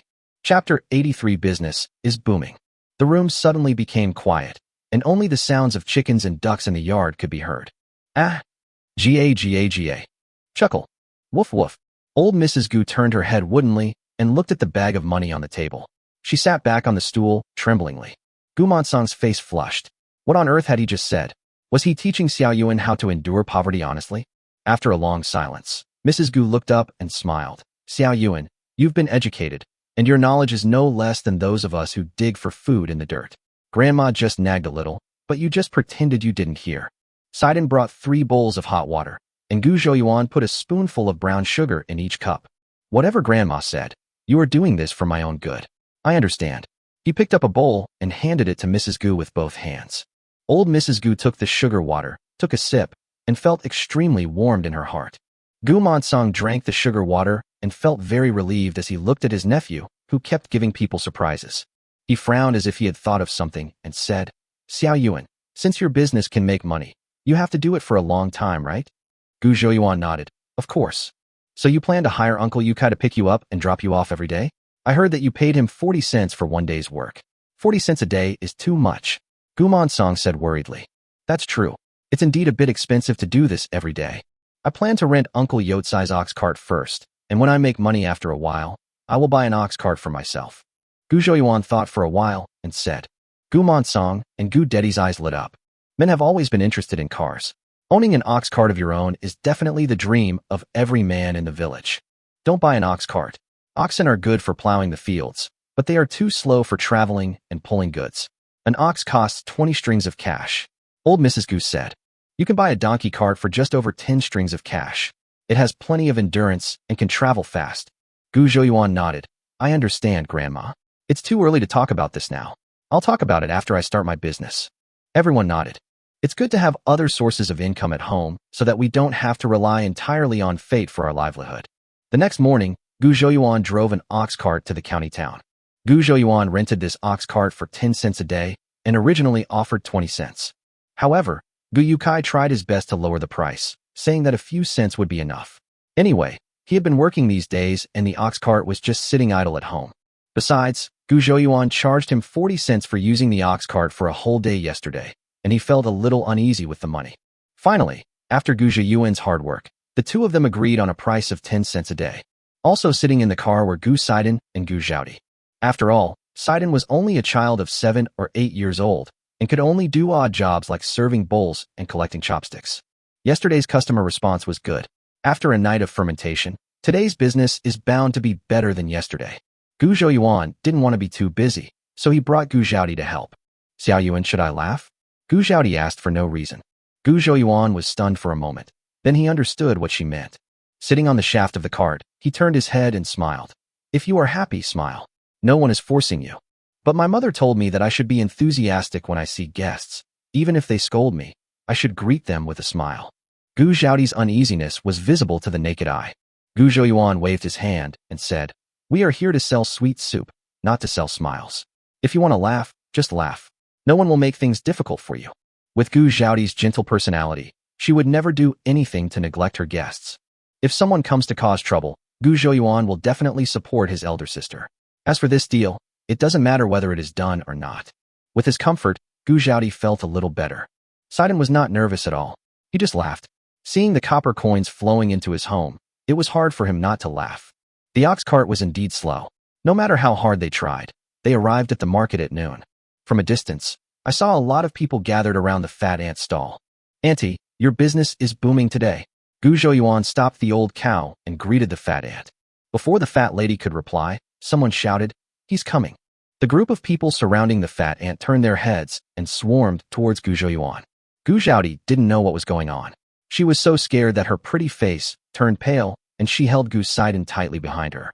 Sidon was also frightened by the scene and thought he was being robbed. He was stunned and let Gu Zhaodi pull him away, hiding behind her elder sister. Gu Zhouyuan stayed there for a short while before jumping off the ox cart. He just saw several customers who had drank sweet soup yesterday, some of them still holding lunch boxes. Wait a minute, don't be impatient, I haven't set up my stall yet. Gu Zhouyuan quickly spoke up to maintain order at the scene. Huh, Gu Zhaodi and Sidon were stunned. Are they all here to buy our sweet soup? Little brother, why are you here so late? The market has been open for an hour. How can you expand your business if you are so lazy? An older sister spoke earnestly, holding a large soup bowl in her hand, and squeezed in front of the group. Gu Zhouyuan had an impression of her. This elder sister was the first retail investor to drink sugar water besides Mr. Su and his group. That's right. I've been waiting here for a quarter of an hour, someone said dissatisfiedly. You've only waited for a quarter of an hour, but I've been here for half an hour and have already eaten 2 bowls of wontons there, said a fat woman. Some of these people had drunk sweet soup here yesterday and were still not satisfied, so they came back today to taste the delicious food. Some of them heard from relatives and friends that there was a new dessert shop here, and the desserts they sold were more delicious than ever. So they thought of going there to see for themselves and see if it was as exaggerated as others said. Seeing that her sweet soup was so popular, Gu Zhaodi no longer had the anxiety she had before. She helped Gu Zhouyuan move the table from the ox cart and kept shouting, "Please step back so we can set up the stall, otherwise we won't be able to make you sweet soup." A group of people crowded together, pushing each other and taking 2 steps back. Sidon put the stools in place. Everything was ready. Gu Zhouyuan knocked on the wooden basin and shouted, "Everyone line up, come one by one." Everyone has been waiting for such a long time. How could they just queue up obediently? A group of more than 10 people gathered together and surrounded Gu Zhouyuan. "Don't push, there's plenty of sweet soup today, and everyone can get some," Gu Zhouyuan shouted. They knew there was more, but everyone wanted to eat it first, so they turned a deaf ear to Gu Zhouyuan's words. Someone had already stuffed the food box into Gu Zhouyuan's hand, along with a handful of copper coins. "Brother, give me 20 coins of herbal jelly." Chapter 84, Buy some more geese. Gu Zhouyuan took the lunchbox and handed 20 cents to Gu Zhaodi. "I was well prepared today and brought a large bamboo bucket to hold my money." Clang, clang. A handful of copper coins were thrown into the bamboo tube. Gu Zhaodi called out, "If you want cassava soup, come over here." 4 or 5 people squeezed out of the crowd. "Sister, give me a bowl of cassava soup." A woman handed over 10 cents. "Okay." Gu Zhaodi took the money, took a ceramic bowl, and scooped a bowl of cassava soup with a wooden spoon. The woman took the sweet soup she had been longing for, and as soon as her hand touched the bowl, she exclaimed, "Oh, it's cold." Gu Zhaodi nodded and said, "Yes, it's chilled." Someone on Gu Zhouyuan's side also discovered that the grass jelly was different from yesterday's. "It's icy and cool, very magical. In this hot summer, let alone drinking it, just holding this cold bowl can make me feel much less hot." Gu Zhouyuan took the opportunity to shout, "My family's sweet soup is made with secret methods, using only the best ingredients. And the expense of this icing method is so huge that selling it for 10 cents a bowl is not enough to cover the cost." After a pause, seeing that everyone was fascinated by his words, he cleared his throat and continued, "I'm going to raise the price tomorrow. Starting tomorrow, all my sweet soups will be 12 cents a bowl." His words caught both Gu Zhaodi and Sidon off guard. 12 won. That's enough to earn half a day's wages carrying heavy bags in the city. Raising the price after just 1 day of sales, will it scare away all the customers? It turned out that only the brother and sister were surprised. The guests all looked calm and as if it was their normal routine. You have to know that the people who eat sweet soup here are at least from well-off families.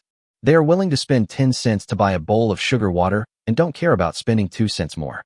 Besides, being able to have a sip of iced drink in the hot summer is totally worth the 2 cents. In other words, Gu Zhouyuan is not bold enough. Today he raised the price of this iced drink to 20 cents per bowl. Although this will lead to the loss of a small number of customers, there will definitely be a lot of people who will pay for it. Someone shouted, "Then I'll give you another 2 cents. Gu Zhouyuan waved his hand and said, "I haven't changed my cover yet. Today, the price is still the original 10 cents a bowl." "The young shopkeeper is so generous," someone in the crowd joked. There are people selling iced drinks in the middle of summer. The news spread quickly. Soon, a long line formed at Gu Zhouyuan's stall. His stall was surrounded by people, some standing and some squatting. With more people here, the business of the fat ant next door has also been boosted. Those who were hungry sat down and ate a bowl of wontons. The fat ant was so happy that she couldn't close her grinning mouth. Gu Zhouyuan knew that the sweet soup would sell well today, so he specially prepared a lot of it. But I didn't expect the business to be so booming. The grass jelly was still the first to sell out, with about 80 bowls sold in total. More than 100 bowls of cassava soup were sold. A total of nearly 200 bowls of sweet soup were all sold out in just 1.5 hours. Gu Sidon was almost going crazy cleaning up the bowls and spoons. Gu Zhouyuan kept taking bowls out of the empty basket. By the time he closed his stall, a small pile of used bowls had formed on the ox cart. Copper coins had already overflowed from the thick and long bamboo tube. The 3 siblings looked at each other and all laughed happily. The fat ant also started cleaning up the tables and chairs early today. "Auntie, are you closing your stall so early today?" Gu Zhouyuan rubbed his sore arm and shouted to the fat ant. Thanks to you, brother, there are more customers coming to my place to eat wontons today, said the fat ant happily. It's because your wontons are delicious that people are willing to spend the money, Gu Zhouyuan said with a smile. The fat lady waved her hand, signaling Gu Zhouyuan to stop flattering her. Your sweet soup is really selling so well. I've been doing business here for so many years, and I've never seen business so booming. In just a short while, several more people came to buy sweet soup. When Gu Zhouyuan told them that the sweet soup was sold out, they all looked regretful and walked away shaking their heads. Sidon wanted to pick up the copper coins and put them on the ox cart, but he couldn't lift them up at once. The copper coins in ancient my country had different weights due to the different coinage styles and sizes in different dynasties. Take the copper coins of the Song dynasty as an example. The standard weight of Song coins is 5 Song jin per string. Based on the fact that 1 jin in the Song dynasty is 640 grams, each string of coins is equivalent to approximately 3,200 grams. Today, Gu Zhouyuan and his friends sold nearly 200 bowls of sweet soup, earning a total of 2 strings of cash, which is 12.8 jin. The bamboo tube was filled with more than 10 pounds of copper coins. Gu Sidon raised his waist, exhaled, and exerted strength with his arms to move the money. He never dreamed that one day his family would have so much money that it would be impossible to move. Gu Zhouyuan picked up the copper coins that spilled over the table and said to Gu Zhaodi, "We need to buy some brown sugar later, and then go to the blacksmith shop to buy 2 big pots." Gu Zhaodi nodded and helped him turn the table upside down and put it on the ox cart, then pressed the barrel onto the table. After saying goodbye to the fat ant, Gu Zhouyuan drove the ox cart to buy various things he would need for tomorrow.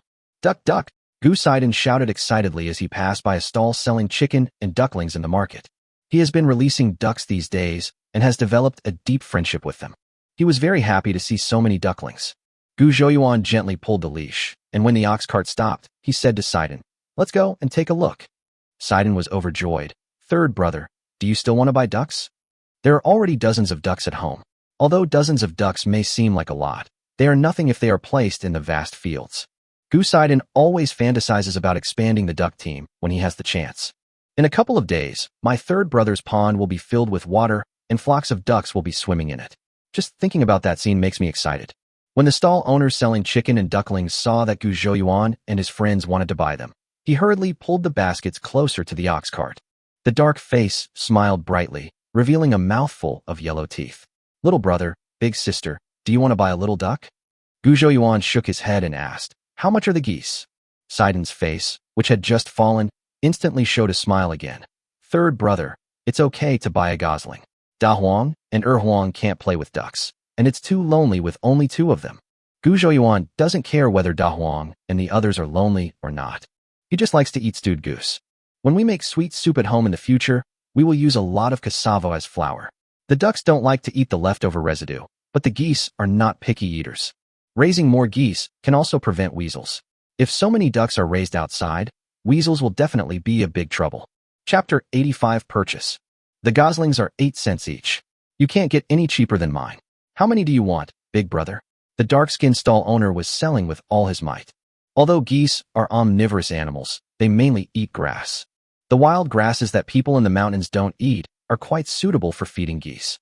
If you add some cassava residue, it's no problem to raise 30 or 50 geese. But no one knows what this locust plague will look like. If the disaster is serious and the locusts eat up all the grass and trees, there will not be enough food to feed the geese. Seeing that Gu Zhouyuan was hesitating, the stall owner picked up a furry little goose, put it in the palm of his hand, and showed it to Gu Zhouyuan. "My goslings are all very strong. Take them home and raise them. If they die, come back to me, and I'll give you a refund." As soon as he finished speaking, the little goose in his hand tilted its head and fell down. The weather was too hot, and the goose was probably afraid of heights, so it kicked its legs in the stall owner's palm, trying hard to stand up. The stall owner put his hands behind his back and said with an awkward smile, "This goose likes to take a nap, hee." Gu Zhouyuan. In the end, Gu Zhouyuan bought 10 geese and 20 chicks. The stall owner gave him a discount of 5 cents, and he spent a total of 155 cents. I went to the blacksmith shop and bought 2 8-edged pots. 2 iron buckets were also ordered. Gu Zhouyuan drew a sketch on the ground. The blacksmith said he could try to make them, but he had to pay a deposit of 100 coins first. I bought 10 jin of brown sugar. The brown sugar here is 41 per jin, which is too expensive.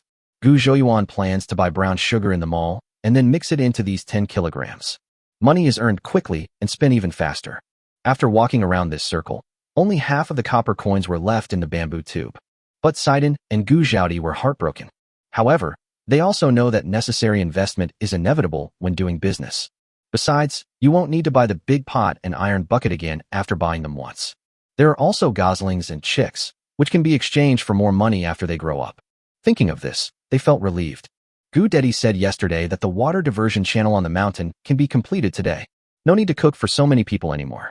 Gu Zhouyuan only weighed 3 kilograms of pork, preparing to make some braised pork today to satisfy his craving. I also brought some oil, salt, sauce and vinegar. When we came, the ox cart was full, and when we left, the ox cart was also loaded with a lot of things. The big locust tree is the only way to go home. The wheat in the field is now half dead, and Gu Zhouyuan no longer buys grasshoppers. In fact, he has caught most of them. The villagers were all idle, and many of them sat under the big locust tree to enjoy the cool air and chat. Wang also sat in the crowd and listened to the gossip. When she saw Gu Zhouyuan and his 2 siblings coming back, she stood up suddenly. "Xiao Yuan, how is business today?" she shouted as she walked towards the ox cart. Gu Zhouyuan pulled the rope and the ox cart slowed down. "Why are you back so early? Is it because it's not selling well?" Before Gu Zhouyuan could answer, Mrs. Zhao, who came over quickly, asked. Others had similar ideas. Just now, Wang was bragging to them, saying that Gu Zhouyuan seemed to have made a lot of money in business. They were all skeptical. Now it seemed that either Mrs. Wang was lying, or Gu Zhouyuan was lying and had deceived Mrs. Wang as well. How can you go home before the business closes, around 4 p.m.? Yesterday, Wang heard her mother-in-law come back and praise Gu Zhouyuan for being smart and making money. A bowl of sugar water could be exchanged for 10 cents in the city. She felt sour in her heart. My sister-in-law's family used to live a hard life, but now they have become rich all of a sudden. It was a little hard for her to accept it for a while. After lunch today, she ran to the big locust tree and talked about this matter with the villagers to relieve her complicated emotions. There are many people buying today, so the products are selling faster, Gu Zhouyuan said, pointing to the empty basins on the cart. When Mrs. Zhao took a look, she saw that there were indeed many used empty bowls and spoons in the 2 large wooden basins stacked on the ox cart. It can be imagined that what Gu Zhouyuan said was true. At this time, the ox cart slowly moved and had already come under the shade of the big locust tree. The villagers who were sitting also stood up and watched. And bought some meat. Looks like he really made some money. What is this? Oh my god, so much brown sugar. It must cost hundreds of coins. 2 large cauldrons with 8 blades. Brother Gu, are you planning to build a stove? There are so many chickens and ducks in that basket. My god, after only 2 days of business, third brother Gu has become a wealthy man. What are you looking at? Duck? It's obviously a gosling. The villagers were all amazed. He bought so many things at once. It was just as Wang said, Gu Zhouyuan had made a lot of money. Wang felt mixed emotions. Xiao Yuan, Sidon went with you to do business, and my area took care of the duck. Why did you have to look for Wang's Ernie? It's a waste of an egg. She took the opportunity to make a fuss. What I mean is, you make a lot of money in business, but you don't take care of us when something good happens. We are a family after all. Sidon rushed to say. Sister Area is going up the mountain to pick fruit. She wouldn't even bother with an egg. Wang was choked and curled her lips and said, Arya is busy. You can find your brother Sanyo. Gu Sidon. Sanyu is only 5 years old, and you want him to herd ducks? It's not certain who will herd whom. Then Aunt San, you are busy, we will go back first. Gu Zhouyuan shook the reins, and the old cow kicked its hooves, pulling the ox cart slowly forward. Wang's eyes rolled, and she ran over to pick up the small stool in her arms, picked up the palm leaf fan that had fallen on the ground, and ran home in a flash. It was still early, and Gu Dedi had not returned yet. The courtyard door was open, and Mrs. Liu was chopping mulberry leaves to feed the chickens and geese. Seeing Gu Zhouyuan and his companions coming back, he quickly threw down his hatchet and went to greet them. Mother, Gu Sidon said excitedly, our sweet soup is selling really well. Lots of people are rushing to buy it. Liu wiped her hands on her apron and said with relief, Ah, good, good.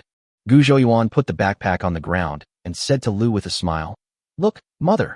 Liu came over to take a look and said, You bought so many chicks. Oh, and goslings too. She gently took out the chicks and goslings one by one and placed them on the ground. The weather was hot and the chicks were huddled together. They were all damp and not as fluffy as before, which made them look a bit ugly. Gu Zhouyuan and Gu Zhaodi worked together to move all the things out of the car. It was Sidon who carried the bamboo tube of money onto the car, and now he was also responsible for carrying it down, but the bamboo tube had become much lighter. Mother, mother, he cried, hugging the bamboo tube. Look, this is all our earnings today. Chapter 86, Building a Shed. Lu hurriedly took the bamboo tube from Saiden's arms. The heavy feel makes people feel very secure. Mother, where is my second brother now? Is he still on the mountain? Looking at Enyang happily counting the copper coins, Gu Zhouyuan asked with a smile. Gu Dedi said that the canal was completed today, but Gu Zhouyuan was not sure whether he was on the mountain or at the pond dug at the foot of the mountain. I want to check. The water diversion channel was laid an hour ago. Now Dedi is leading them to chop bamboo and build a fence. He said it's still early, so he'll also fence off the outside of the duck pen. Oh my, Lu exclaimed. Or was I counting just now? Gu Zhouyuan smiled and walked out, leaving my mother to continue to worry happily. Not far away, Gu Zhouyuan saw a lot of people working hard on the other side of the pond. Gu Dedi met with his second uncle Gu Montsong, as if they were discussing something. Xiao Yuan. Zhao Ergu was chopping bamboo and called out when he saw Gu Zhouyuan from a distance. Gu Dedi and Gu Montsong hurriedly looked over. Other villagers who were working also greeted him. Gu Zhouyuan responded to the enthusiastic villagers with a smile along the way. Xiao Yuan, it's a good thing you came.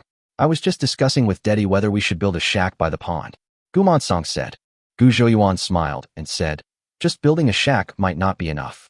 I want to build a long shed facing south on the north side of the pond. It should be able to block the wind and rain, and then we can raise chickens, ducks, and geese in it. Gu Montsong and Gu Dedi were both stunned. Rural families only raise 3 or 5 chickens and ducks at most, and they have no experience in such large-scale breeding. So when Gu Zhouyuan was not around, it was the two of them who discussed and figured things out. Now that Gu Zhouyuan has made a suggestion, they will not refute it. Gu Dedi followed Gu Zhouyuan's train of thought and asked, does the shed need to be built with bamboo? Gu Zhouyuan shook his head. Use wood to make piles on both sides, bend bamboo to make a roof on top, and then cover it with straw mats. The straw curtains should be retractable. Now that it's summer, the straw curtains can be rolled up for ventilation. When it's cold in the winter nights, they can be lowered to keep warm. The chicken coop is a little distance away from the duck coop. There are some bamboo racks half a person's height off the ground in the chicken coop. The chickens like to sleep on the racks at night. Gu Zhouyuan poured out all the knowledge he had learned from the rural short videos he had watched in his previous life. Gu Montsong opened his mouth wide for a long time before he asked hesitantly, Xiao Yuan, how do you know so much? I like to read some miscellaneous books, and these are all written in books. Gu Zhouyuan said seriously. Gu Montsong nodded repeatedly. It's better to study. This person's brain is different from ours. Gu Dedi smiled knowingly. Xiao Yuan's skills were all taught by the gods. Third uncle. Gu Zhouyuan spread his hands into a trumpet shape around his mouth and shouted to Gu Manton, who was burying a fence in the distance. Gu Manton ran over and wiped the sweat from his forehead. What's wrong, Xiao Yuan? I would like to ask you and Brother Deju to go up the mountain and open the gate of the water diversion channel. I don't know if the pond can be filled overnight. Gu Zhouyuan said. Gu Manton nodded, then called Deju, and the two of them walked towards the back mountain together. After discussing the details of the duck shed with Gu Montsong and others, Gu Zhouyuan returned home. I just saw Gu Saiden talking to Wang Ernie in the yard. My mother used up today's eggs for cooking. How about I give them to you tomorrow? Saiden said as he stood next to the chicken coop. It doesn't matter. You can give it to me anytime. Wang Ernie nodded. Wang Ernie is the second daughter of Aunt Wang next door. She is 14 years old this year. She looks honest and has a slightly dark skin. When she saw Gu Zhouyuan pushing the door in, she seemed a little timid. Gu Zhouyuan used to be notorious. Although her mother said that Gu Sainer has become different now, Ernie is still afraid of Gu Zhouyuan. Third brother. Saiden shouted. Turning to Wang Ernie, he said happily, that's good. You don't have to wait until tomorrow for your eggs. My Dahe and Xiaohe will lay eggs as soon as they see their third brother. Sometimes they can lay several eggs in a day. Gu Zhouyuan was very upset. This kid's words were becoming more and more incoherent. Gu Zhouyuan smiled at Ernie and said, thank you for your hard work today. Gu, San brother, I'm not tired. Wang Ernie was so nervous that she stuttered. Gu Zhouyuan casually took out an egg from the chicken coop and handed it to Wang Ernie. Wang Ernie held the egg in both hands and couldn't help licking her lips. As for eggs, I can't remember how long it has been since I last ate them. As soon as Wang Ernie left, Siju came over. Third brother, Snotty Grass. Siju put the backpack heavily on the ground, panting. Gu Zhouyuan waited and said, not much today, only 8 kilograms. It's all Arya's fault. Siju gritted his teeth. She couldn't find any wild fruits, so she came here to pick up snot weeds. The snot weeds on the hillside behind her have almost been dug up. As soon as he finished speaking, Arya came over angrily. pointing at Siju and saying, I didn't touch the snot weed on your north slope at all. I dug it from a spot I just discovered when I was picking wild fruits. What? Are all the snot weeds on the back mountain yours? No one else can touch them. Siju raised his head and said dissatisfiedly, Third brother clearly said that you picked the fruits, and I will be responsible for picking the snot weeds. It's obviously you who broke the rules. When did third brother arrange this? How come I didn't know? Arya sneered. You can also pick wild fruits. I won't stop you. You? Siju was so angry that he had to seek the referee's intervention. Third brother, do you think Arya is unreasonable? Gu Zhouyuan smiled and changed the subject. Why are only the two of you back? Where's Xiaohua? My sister is behind and will be here soon. Siju replied. Arya curled her lips. She found a big bush of goat's milk fruit and didn't let us help, as if we would steal it from her. Take care of yourself first. If she asked you to carry her backpack down the mountain, would you be happy? Siju rolled his eyes. The three of them now go up the mountain together. There is an unspoken rule that whoever discovers the mountain products first owns them, and no one else is allowed to interfere. Xiaohua often finds the most. Seeing these two funny guys bickering nonstop, Gu Zhouyuan shook his head, took out 8 copper coins, and handed them to Siju. Here's the money. Siju took it happily and made a face at Arya. Arya raised her eyebrows and was about to explode, but Gu Zhouyuan hurriedly said, Arya, here's yours, show it to third brother. Arya snorted coldly at Siju and held the backpack to show Gu Zhouyuan. I picked some prickly pear, and the rest is snotweed. Gu Zhouyuan opened the maul and scanned it. A total of half a pound of sea buckthorn and 3 pounds of grass jelly. He counted out 6 coins and put them in Arya's hand. Chapter 87 Locusts. Arya raised the copper coin in her hand and raised her chin towards Siju as if in protest. It's only 6 cents. What's so great about it? Siju muttered. At this time, someone was knocking on the gate, and Siju opened the door. Sister, why are you so slow? Siju complained when he finally saw his teammates appear. Xiaohua wiped the sweat from her face, and Gu Zhouyuan helped her put the backpack on the ground. Third brother, I picked a lot of goat milk fruits. Xiaohua said excitedly.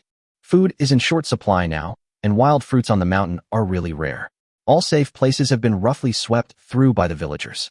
In the past 2 days, she only found some scattered fish that had escaped the net in the mountains, and she could only exchange them for 2 cents after running around for a day. She thought there might be something in the deep mountains, but the mountains were too dangerous and she was afraid that she would not be able to get out once she went in. Today she accidentally found a bunch of goat milk fruit in a valley. She picked all the ripe ones, probably about 2 kilograms. Gu Zhouyuan scanned it and took out 20 coins with a smile. Okay, here's 20 coins. After thinking for a moment, he warned again, don't go into the old forest. If I find any of you going into the old forest to look for mountain products, I won't accept their goods. Got it. Seeing his serious face, several people put away their smiles and responded in unison. Got it, third brother. Gu Zhaodi and Lu have already learned how to make sugar water. There was no need for Gu Zhouyuan to intervene now, as they were all busy in the kitchen. Although business is booming today, there is not enough sweet soup to sell. But because the iron bucket was not ready yet, Gu Zhouyuan did not plan to make more, so he still followed yesterday's standards and made a total of about 200 bowls. Keeping the market in a moderately hungry state will actually be beneficial for subsequent promotion. I was planning to make braised pork in red sauce tonight, but there was only one pot at home, and I also had to boil sugar water, and braised pork is a slow process. He changed his mind temporarily and simply made a pot of stew. He cut another pound of meat and asked Sidon to deliver it to the old house. The rice was cooked in clay pots over a small fire in the yard. Each person gets a bowl of white rice topped with pork belly stew. 1 bite makes you forget your worries. 2 bites make your tongue swallow it. Gu Zhouyuan and Gu Dedi were both holding the golden rice crust in their hands, chewing it with a delicious sound. The next day at dawn, Gu Zhouyuan ran to the pond and took a look around. After a night of filling, the water in the pond was already calf deep. The water is still very turbid now, but once the water is added and allowed to settle for half a day, it should become clear again. Building a chicken and duck shed is different from digging a canal. It no longer requires so many people. Gu Dedi suggested that only 4 people from the old house should stay to help, and no one else needed to come. Gu Zhouyuan rejected it. He wanted to pull out his second Uncle Gumon song, bring a few people with him, and build the stove. We only have 1 stove to make sweet soup at home, which really wastes time. And his third Uncle Gumanton also had to help him make a few large wooden barrels. The rest of us should work together and try to finish all the chicken and duck sheds today. Gu Zhouyuan was driving an ox cart on the road. Third brother, Why did you secretly collect grasshoppers from Sun Muda's family, but not other people's grasshoppers? Sidon suddenly remembered this. Our kindness is very precious and cannot be consumed. We must leave it to those who deserve it, Gu Zhouyuan said slowly. Sidon looked confused and had no idea what third brother was saying. Then Gu Zhouyuan continued. If kindness has no fangs, it will only lead to contempt from others. The more Sidon listened, the more confused he became. He was about to ask again when Gu Zhaodi patted his hands and shook her head gently at him. Bang! Something fell on Sidon's face and was smashed to pieces by his slap. Grasshopper. Sidon pulled the straw on the cart and wiped his hands. So many grasshoppers. He looked up inadvertently and saw a group of grasshoppers flying in the air. Gu Zhouyuan's face darkened. Is this locust plague really going to come? Gu Zhaodi was also worried. How can this grasshopper fly so high? Gu Sidon shouted.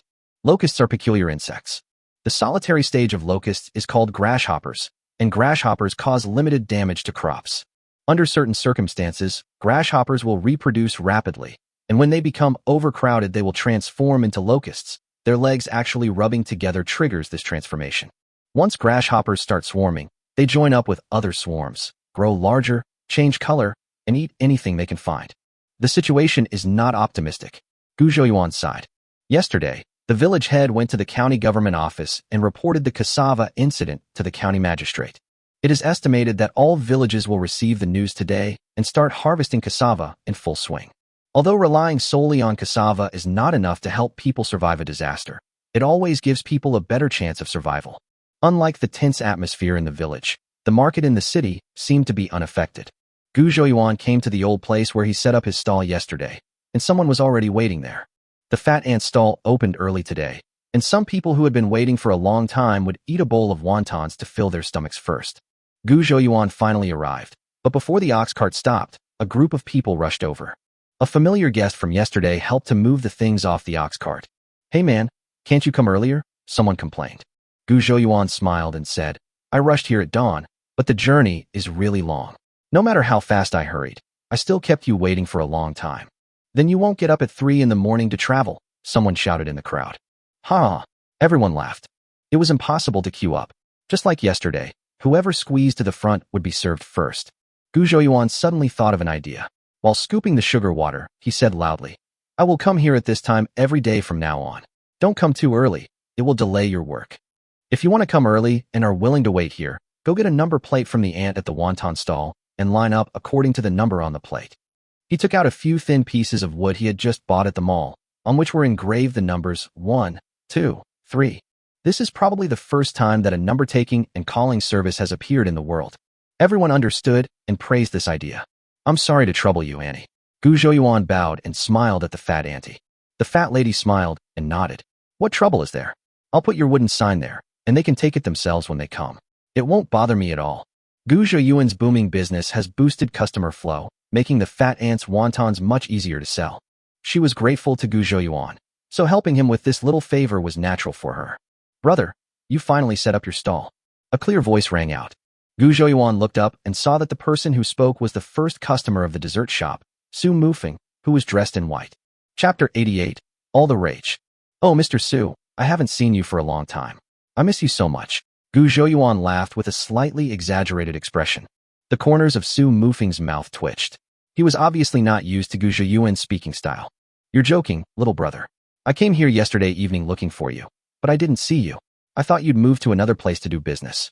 I came here today to try my luck, and I didn't expect to actually run into you. 2 bowls of cassava soup? Great. Gu Zhouyuan greeted the guests in front of him. He took a break from his busy schedule and said to Su Mufeng, I don't have much of this sweet soup, so I'll close the stall once it's sold out. When you came yesterday evening, I guess I was already home. Su Mufeng suddenly understood and nodded. I see, my brother's sweet soup is indeed unique in flavor. It's inevitable that it will be very popular. This guy doesn't buy any sweet soup, he just chats here. I'm busy like a top, so how can I have the time to chat with him? He grinned. Mr. Su, what kind of sweet soup would you like to drink today? Or takeout? Su Mufeng opened his folding fan to block out the glaring sunlight and smiled. It's hot out here, perfect for drinking grass jelly. Please make me 2 bowls. Gu Zhouyuan's 2 siblings are now very skilled and can make the sweet soup much faster than yesterday. At this moment, half of the dozen or so customers who had gathered had dispersed. Gu Zhouyuan quickly made 2 bowls of grass jelly. Su Mufing held the bowl, and his eyes immediately lit up. This bowl of sugar water is actually ice cold. He was very knowledgeable and naturally knew that some dignitaries could also enjoy the comfort brought by ice in the summer. As early as the Shang dynasty, successive Chinese dynasties attached great importance to ice harvesting. The official in charge of ice harvesting in the Zhou dynasty was called Lingguan, and the ice cellar used to store ice was called Lingying. The Ming dynasty's A Brief Description of Scenery in the Capital recorded the labor scene of ice harvesting at that time. When harvesting ice, water was first released to rinse the river, and then a 6-foot-long ice pick was used to harvest the ice. Every time a 1-foot square block of ice is chiseled out, an ice board made of century-old elm wood is placed in the ice cellar. The ice block slides down the ice board and is stored in a cellar 2 meters deep. However, he was really surprised to see ice appearing in this small roadside dessert stall. Oh, I forgot to tell you, starting today, the price of each bowl of sugar water will increase by 2 cents to 12 cents a bowl, Gu Zhouyuan said, pointing at the change sign. Su Mufing nodded woodenly. With the addition of the iced part, he wouldn't have any trouble selling the syrup even if the price went up by 20 cents, not to mention 2 cents. Young man, please wait a moment. I'll be there soon, Su Mufing said to Gu Zhouyuan and walked out with the bowl in his hand. Gu Zhouyuan took a look and saw Su Mufing walk to the entrance of an alley not far away, turn in, and disappear. This Mr. Su is a wealthy and respectable man, so Gu Zhouyuan is naturally not afraid that he will run away with the bill. He withdrew his gaze and skillfully served the customer sugar soup and added some side dishes. As soon as one batch of customers who wanted to buy sweet soup left, another batch came in. Gu Zhouyuan was so busy that he didn't even have time to fart. I have to find 2 more helpers tomorrow and be a hands-off boss, he thought to himself. It was a long time before Master Su came back. He handed the 2 empty bowls back to Gu Zhouyuan and said with a smile, "Brother, give me another bowl of grass jelly." Gu Zhouyuan glanced casually and saw a red lip print on the edge of each bowl. Moreover, there is a slight difference in the colors of the 2 lip prints. In the words of Gu Zhouyuan's previous life, the lipstick colors are different. Su Mufing also noticed where Gu Zhouyuan was looking. He opened his folding fan and fanned it vigorously twice, coughed lightly, and explained. The 2 bowls of sweet soup just now were sent to my sister and one of her friends. They don't like crowds, so they stayed in the sedan chair and didn't come out. Oh, Gu Zhouyuan nodded to show that he understood. In fact, he didn't understand why Mr. Su explained all this to him, and he didn't like to pry into other people's gossip. He was also holding a large food box in his left hand. He placed the lunchbox on the table and said, "Brother, please help me fill this lunchbox. It has 2 layers, one for tapioca syrup and the other for grass jelly." "Don't call me little brother. That makes me sound old. My name is Gu Zhouyuan, the 3rd child in the family. Just call me Gu-san." When Gu Zhouyuan heard his brother calling him little brother, he always felt like the background music of Yi Jian Mei was ringing in his ears. This Mr. Su is either rich or noble, and he has a good personality. Gu Zhouyuan understood that if he wanted to make it in this world, he had to make friends with some awesome people. Su Mufing bowed slightly and said, "I'll call you Brother Zhouyuan from now on, okay?" Gu Zhouyuan was a little uncomfortable with this flowery tone. He smiled and said, "Why don't you just call me Xiaoyuan? That's what my eldest sister calls me." Su Mufing nodded and said, "Then I will be so arrogant as to call you Xiaoyuan." Gu Zhouyuan filled the 2 food boxes and considerately placed ice cubes around the boxes and wrapped them with the replaced covers. Seeing him so attentive, Su Mufing felt very relieved. He took out a silver ingot from his pocket and stuffed it into Gu Zhouyuan's hand. He clasped his fists towards Gu Zhouyuan, picked up the lunchbox, and left.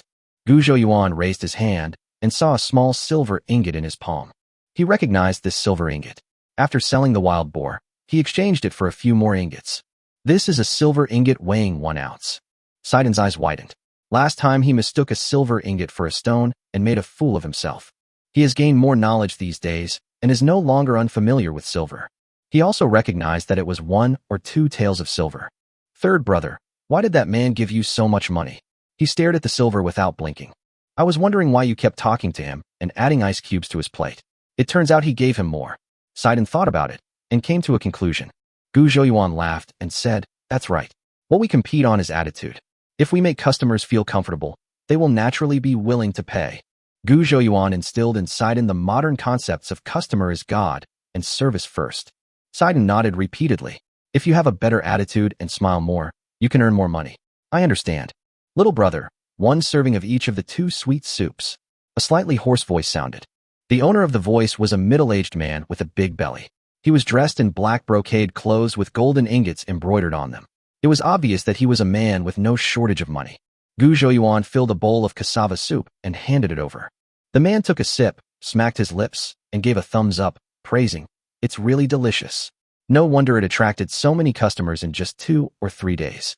He took another bite of the grass jelly that Gu Zhaodi had just made and nodded, saying, "This bowl of syrup is even more delicious." The name grass jelly really lives up to its name. Gu Zhouyuan smiled modestly and said, No, you are too kind." Chapter 89 New Cooperation Model. Little brother, I'm the owner of Live Fu Restaurant. My last name is Qian Fuqing. I have a business matter that I'd like to discuss with you. Is it convenient for you? Shopkeeper Qian laughed. At this moment, customers came to the stall one after another. Unlike before, there were not as many customers as before, and Gu Zhaodi could handle it alone. Gu Zhouyuan's heart moved slightly. He smiled and nodded. I wonder what kind of business does Shopkeeper Qian want to discuss with me? A small vendor? Shopkeeper Qian held the grass jelly in both hands, feeling the coolness passing through the bowl wall to his hands. I'm very optimistic about your dessert and would like to pay you for your recipe. Shopkeeper Qian said straight to the point. Gu Zhouyuan had known that this day would come, but he didn't expect it to come so soon. He pretended to be surprised and said, You run a big restaurant. How could you be interested in my ordinary dessert? Shopkeeper Qian said with a smile, My restaurant also serves tea and desserts.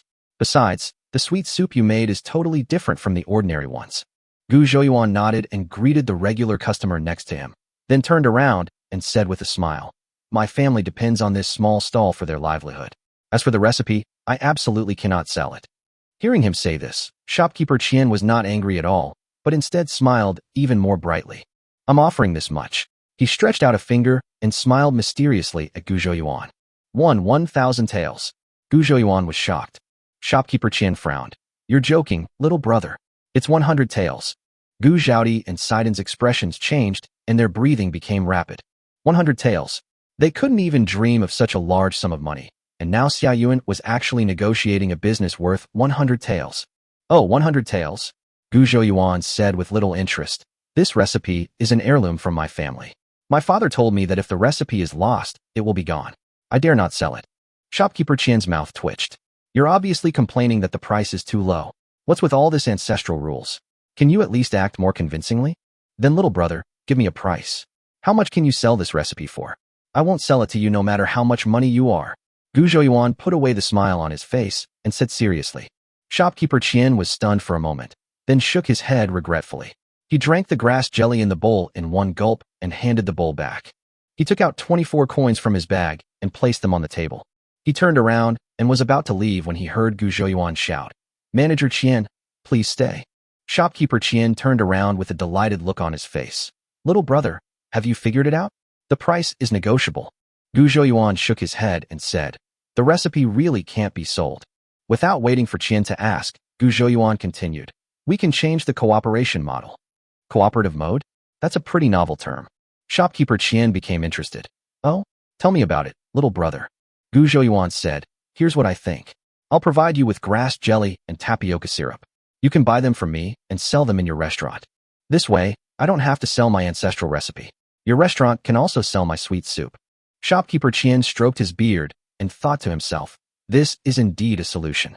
However, this so-called cooperation model is not innovative at all.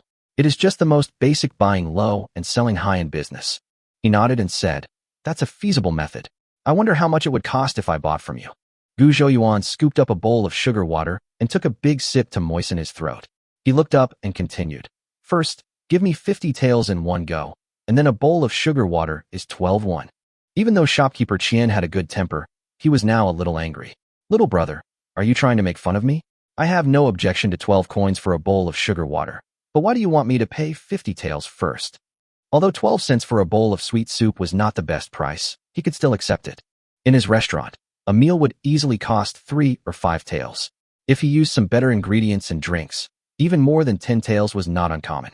If he puts a price of 20 or 30 cents on this sweet soup in the restaurant, he will definitely have no trouble selling it.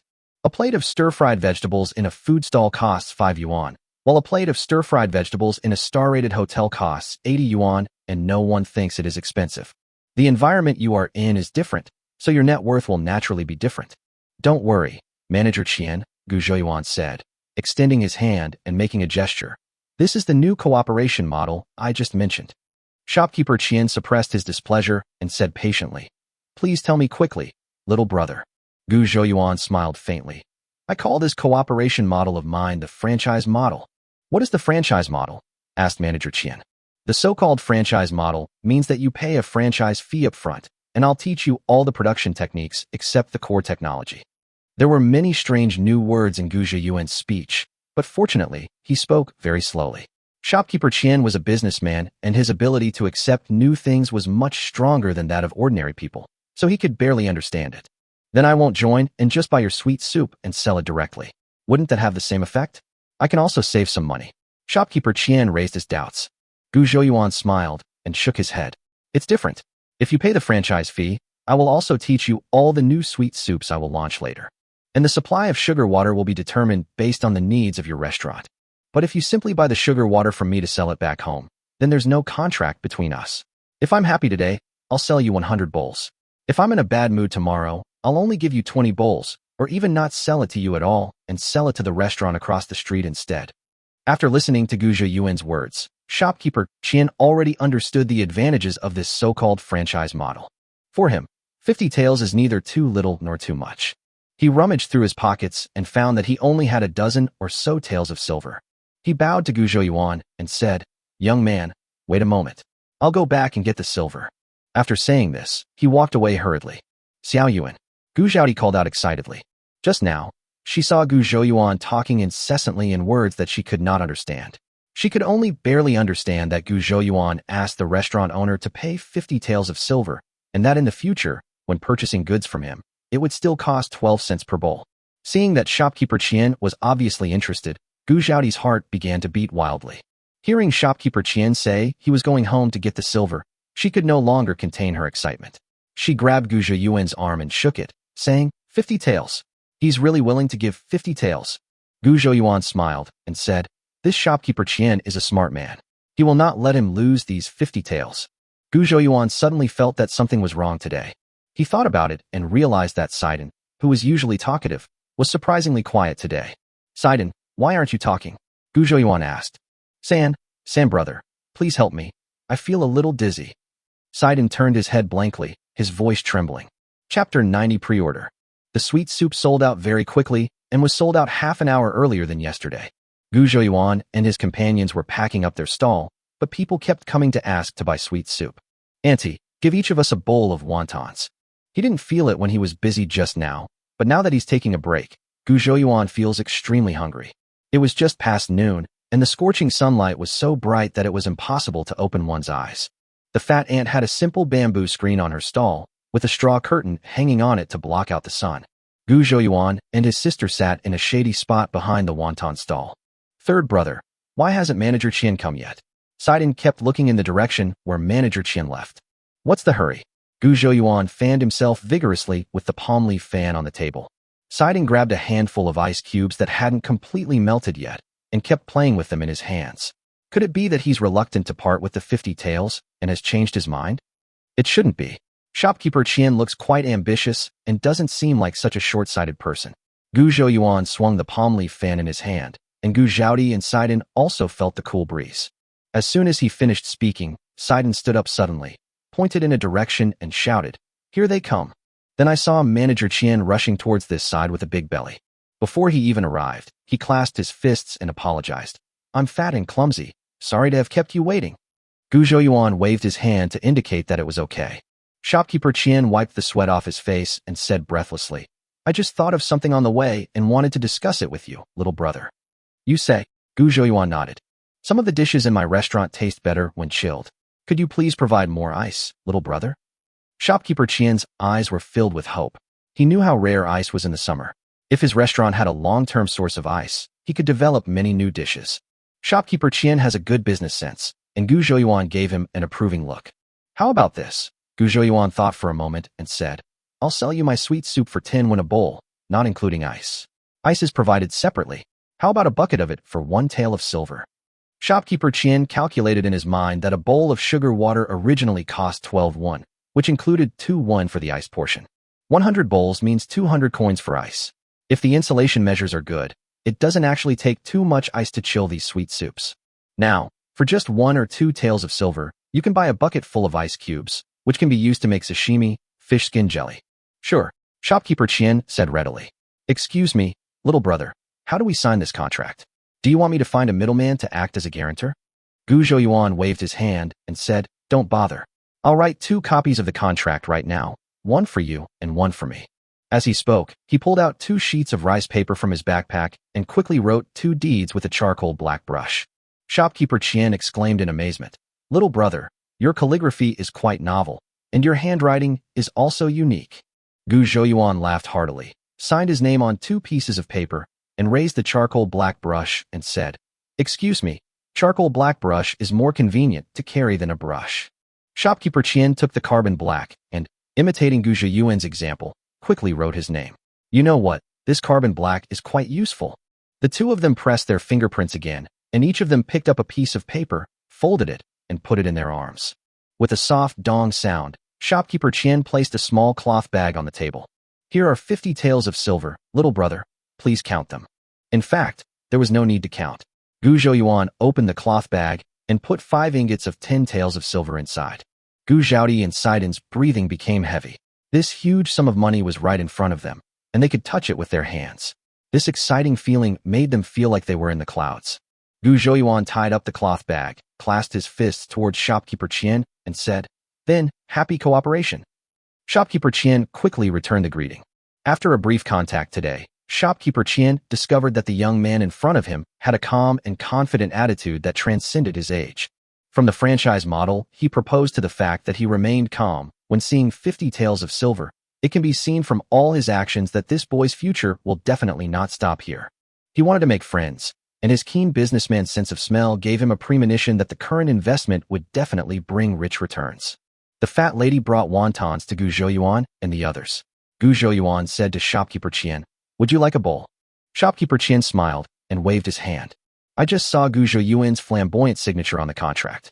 He stroked his beard and chuckled. My shop is called Live Fu Restaurant. I wonder if Brother Gu has ever heard of it. Gu Zhouyuan scooped up a wonton, blew on it twice, put it in his mouth, and said with a puff of air, I've heard of it. Is there a Qingshan Academy nearby?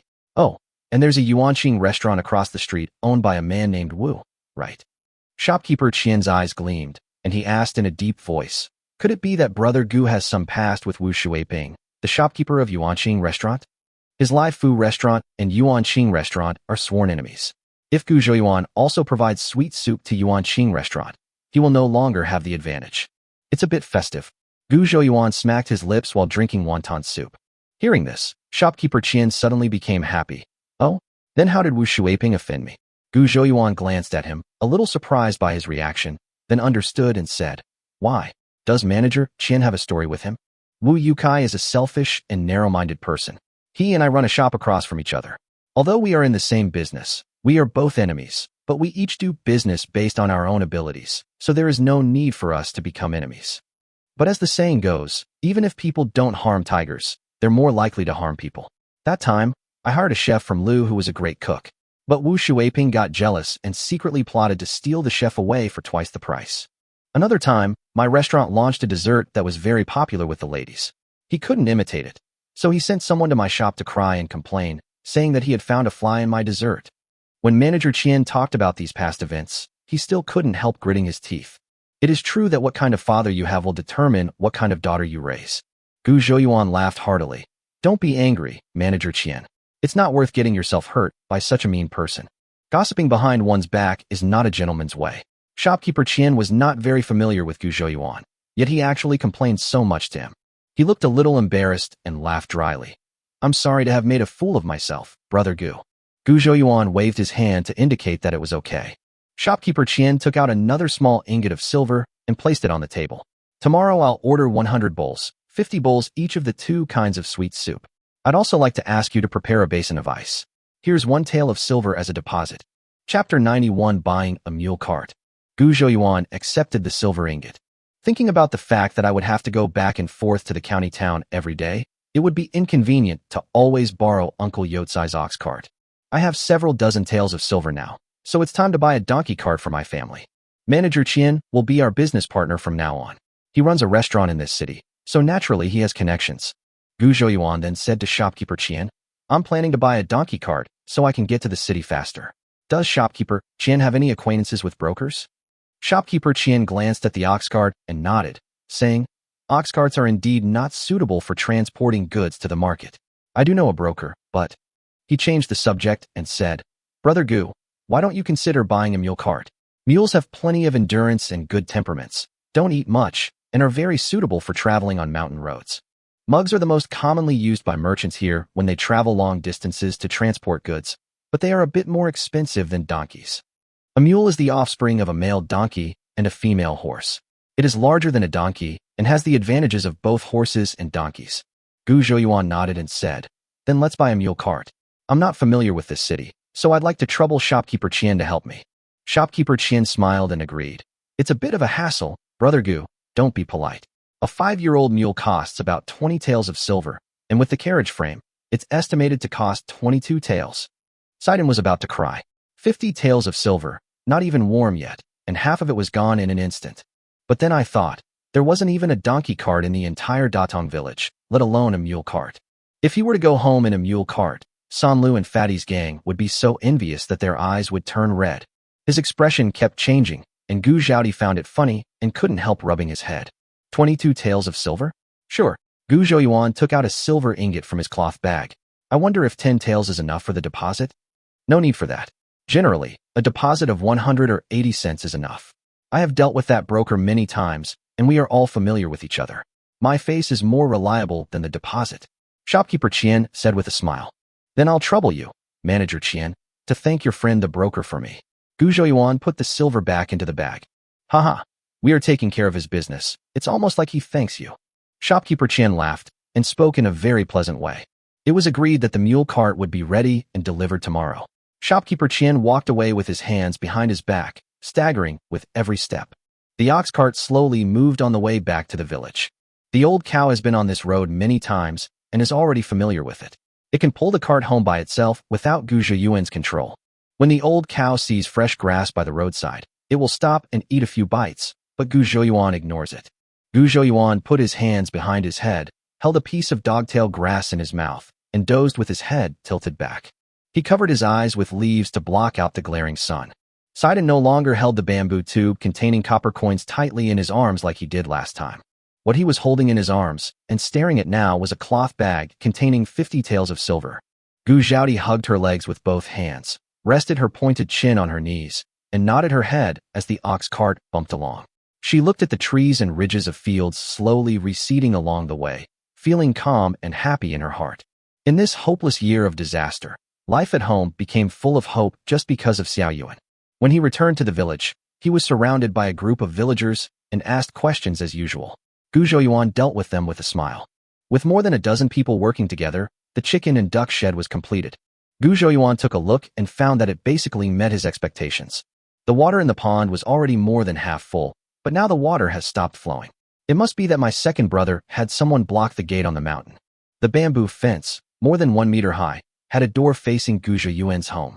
Maybe because the chickens and ducks had not been put in yet, the door was open at this time. The ground leading from the gate to the pond was trampled into a path with water stains on the side. These are people from nearby villages.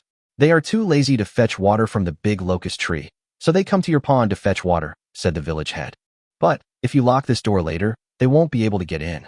Gu Zhouyuan thought for a moment and said, Second grandpa, you can have someone find a vacant lot in the village and dig a reservoir. I have a ready-made pipeline here. You just need to divert the water there by making a branch. The head of the village was stunned. It had taken more than 10 days to dig the water diversion channel, and Xiao Yuan had to pay more than 10 taels of silver for the labor alone. Now the village had taken such a huge advantage for nothing. He said with a serious face, Xiao Yuan, I thank you on behalf of all the villagers in Datong village. Gu Zhouyuan waved his hand. Second grandpa, what are you talking about? I am also a member of Datong village. I am also very happy to be able to do something for the village. He can now earn a lot of money a day, and he also raises ducks and fish. You never know if there will be some jealous villagers doing bad things behind your back. The whole village was suffering from drought, and his family was the only one with a large pond, but he didn't allow others to use the water. In the end, His family will be isolated by the villagers until they have no place to stand in the village. Now he proposed to use the water diversion channel that he spent money and effort to dig to build another reservoir for the village. Then, the vast majority of villagers will remember his kindness, and even if there are a few with bad intentions, they will not be able to cause much trouble. The village head hurriedly said goodbye to Gu Zhouyuan and ran away. He must have gone to arrange the digging of the canal.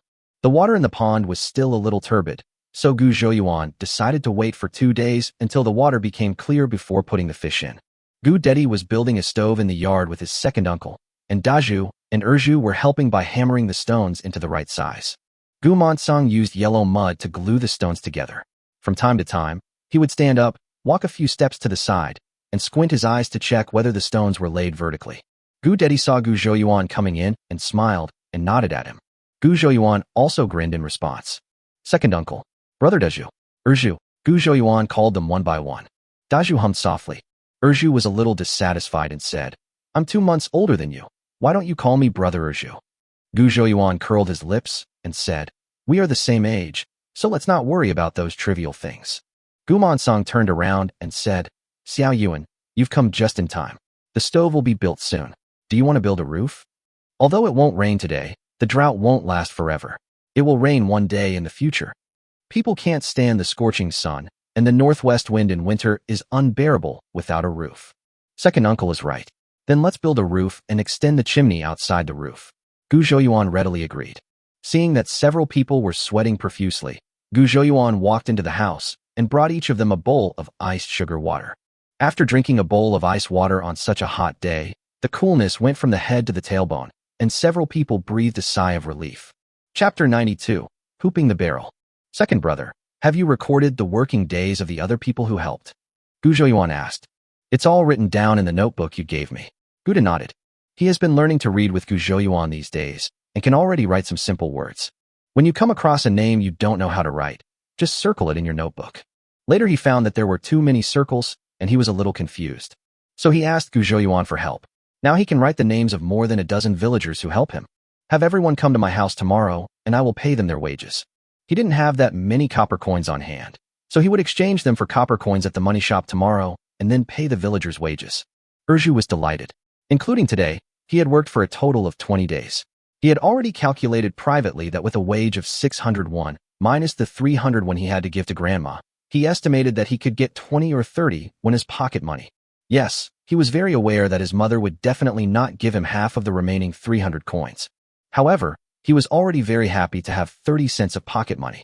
You should know that the biggest fortune he had since he was a child was 5 cents, which was given to him by his mother as a reward when the mountain was covered with snow that year, and he caught a few rabbits to exchange for the money. Daju remained calm, but his hands trembled slightly while he worked, indicating that he was not so calm inside. Where's my third uncle? Gu Zhouyuan felt a little surprised when he didn't see Gu Monsong. Uncle San is making a wooden barrel for you. It's a bit crowded here, so he took the wood home to make one. Erju answered quickly.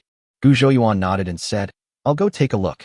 When they arrived at the old house, Gu Zhouyuan saw Sanyu squatting at the gate of the yard, playing with mud on the ground with a stick.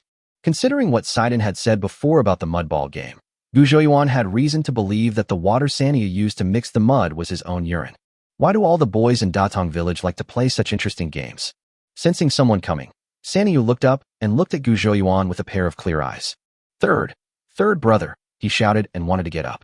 Maybe his legs were numb from squatting for too long, and he lost his balance and sat back on the ground, dropping the stick in his hand. Gu Zhouyuan dodged and narrowly avoided the small flying stick. His face darkened, and he knocked Sanyu on the head. It would be better to save the urine for watering the fields. It's such a waste to make mud. Gu Zhouyuan walked around Sanyu and entered the yard. I saw Gu Manton using bamboo strips to hoop a wooden barrel. Next to him, Mr. Gu was holding a circular plane and planing the inner wall of another half-finished wooden barrel. There was a large wooden barrel not far away. At the urging of old lady Gu, third Aunt Wang covered her nose and brushed tongue oil on the barrel. Grandpa, Grandma, Uncle 3, Aunt 3, Gu Zhouyuan greeted them. Xiaoyuan, how are your sales today? Old Mrs. Gu came over and asked nervously. Sold out. Gu Zhouyuan laughed. Okay. Old Mrs. Gu was immediately happy. Although she had heard that the sweet soup sold well, she was always worried that it was an isolated incident. Now, after hearing what Gu Zhouyuan said, her heart was finally at ease. This tongue oil stinks. Wong stood up and fanned her nose with her hand. Old Man Gu picked up a long plane and began trimming the mouth of a wooden barrel. As he worked, he said, "Doing business in the city is different from doing business in our village. You have to be friendly when you speak and do things, and smile when encountering problems. Sometimes it's okay to suffer a little injustice. For the sake of money, we should endure it if we can." He has gained a new understanding of his eldest grandson's temperament these days. Smart, quick-witted, kind-hearted, and even a bit kind-hearted. He has the broad mind of, if someone respects me 1 foot, I will respect him 1 yard, and the toughness of, if someone offends me, I will offend him. But the world is complex and not black and white. This kind of personality is fine in the village, because he cares about his family and has great strength, so he can handle it. But outside, they are just small farmers, and if they offend others, they will suffer. Gu Zhouyuan obviously understood what the old man meant. He nodded and said, "I know, Grandpa. I'm just focusing on making money outside and won't cause any trouble." Old Mrs. Gu's protective nature was aroused. She glared at Old Man Gu and said indignantly, "Xiao Yuan has been educated. He knows more than anyone else. We don't cause trouble outside, but we can't tolerate injustice. If someone bullies you, come back and tell Grandma, and Grandma will go to their door and scold them for a whole day and night." Mr. Gu wanted to say something, but when he noticed his wife's unfriendly look, he shut his mouth and just lowered his head to work hard. In fact, the original body's annoying personality was inseparable from Mrs. Gu's doting. But at this moment, Gu Zhouyuan only felt the extremely strong family affection, which made him feel comfortable all over. He looked up at old Mrs. Gu with a smile, and let out a heavy ah. Gu Manton straightened up, twisting his aching waist, and said breathlessly, "2 large wooden barrels, made according to your requirements. This small wooden barrel in my hand is made to hold your dishes and chopsticks." Gu Zhouyuan took a closer look at the wooden barrel and said with a smile, "Uncle San has quite good craftsmanship. Why doesn't he open a carpentry shop?" Gu Manton's face flushed. "Xiao Yuan, please don't embarrass me. My craftsmanship is okay for making small stools, but it takes a lot of effort to make this wooden barrel. I can only guarantee that it won't leak. It doesn't look good at all. Opening a shop. Haha, it would be strange if there is any business. Who should you blame? I paid you to go to the next village to learn the craft from Carpenter Wong, but you got into a fight with his youngest son and ended up becoming a half-baked carpenter." Old Master Gu said unhappily, "That was that damned Wong Daching throwing chilies into my arms. That old bastard Wong Baipi is no good either. He orders me around like a nobody and even turns a blind eye when his son Wong Daching bullies me." Gu Manton jumped up angrily like a cat whose tail was stepped on. Wong was displeased when she heard this. She put her hands on her hips and shouted, "You can say whatever you want, but could you please stop swearing?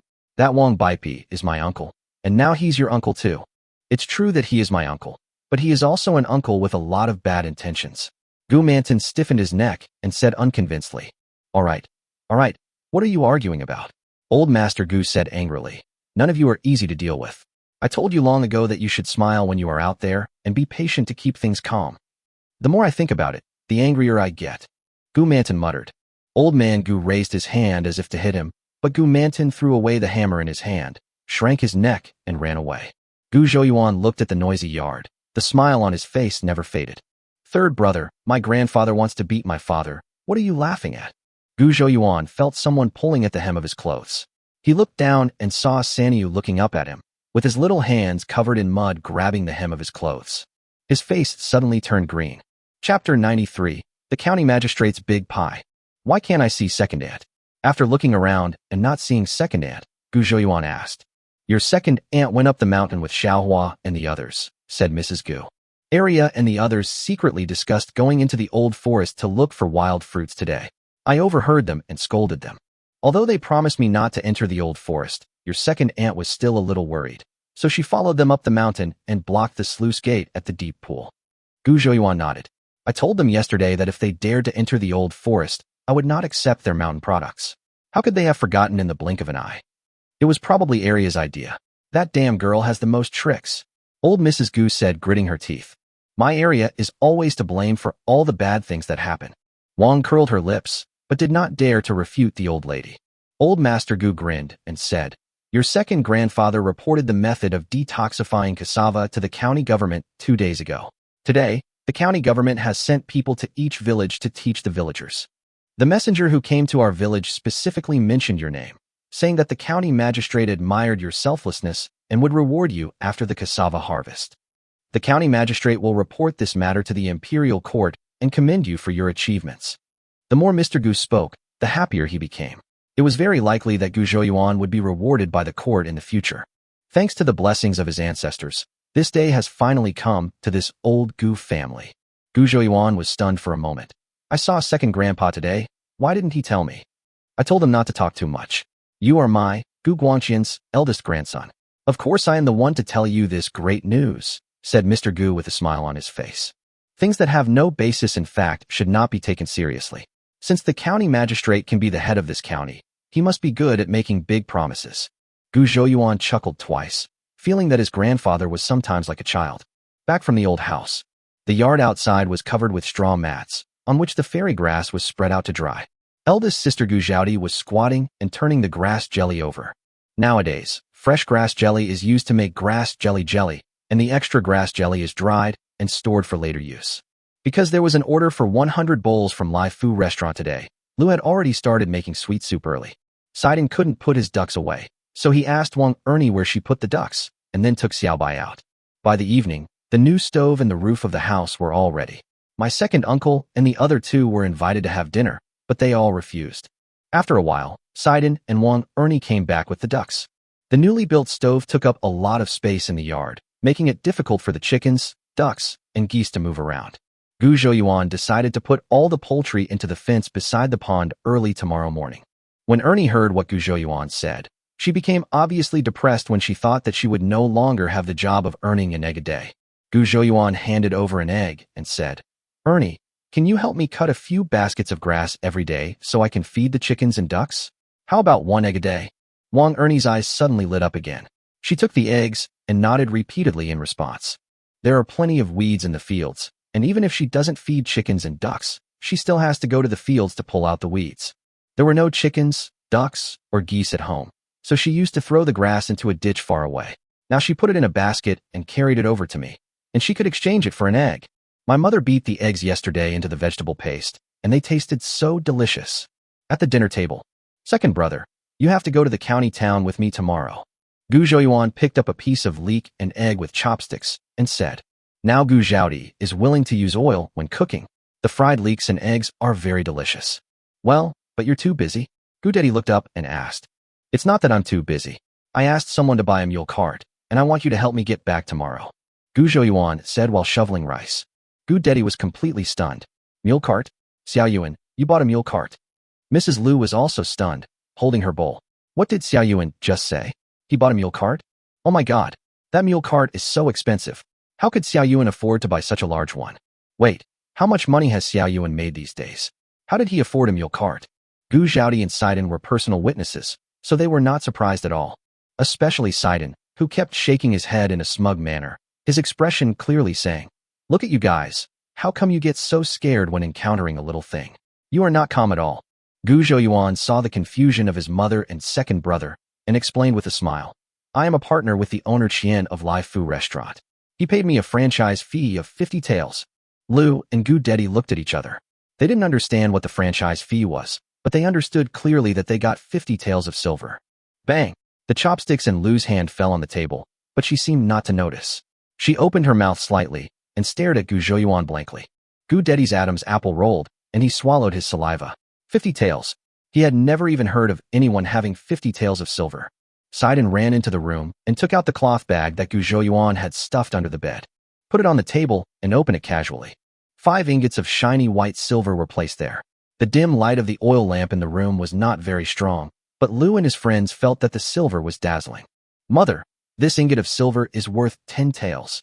Gu Sidon showed off his knowledge. Lu stretched out her hand, wanting to touch the 10 liang silver ingot.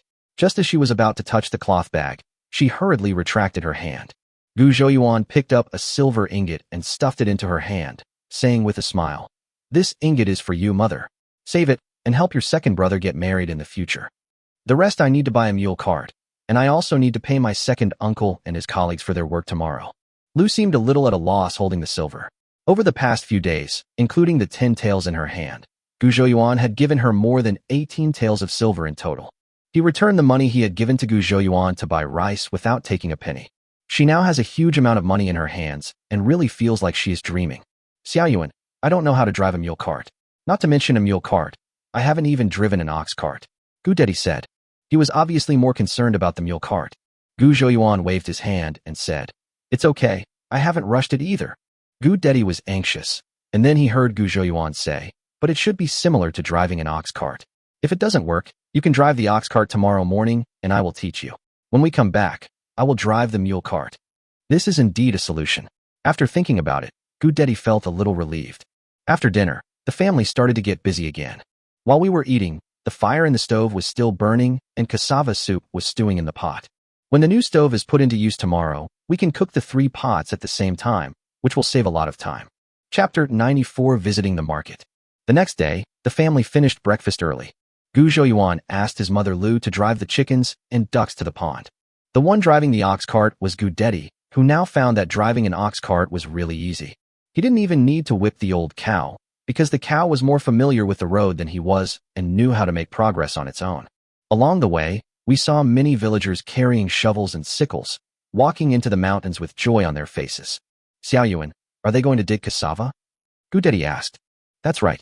Grandpa said that yesterday people from the county government came to each village to teach people how to process cassava, so naturally everyone can't wait to dig it up today. Gu Zhouyuan analyzed. Grasshoppers kept falling onto the ox cart on the road. Sidon picked them up one by one and put them in a small basket, intending to take them back to feed the chickens and ducks. Arrived at the market.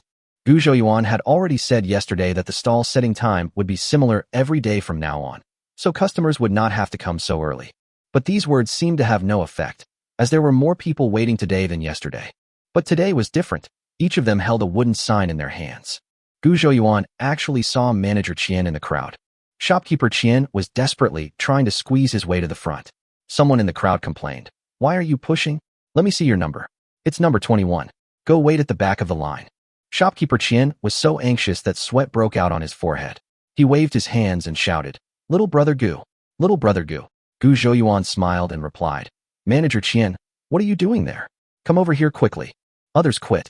Hey, young shopkeeper, this isn't right. It's not my turn yet, number 10. But how come number 21 is ahead in line? That's right. Then what's the point of having this license plate?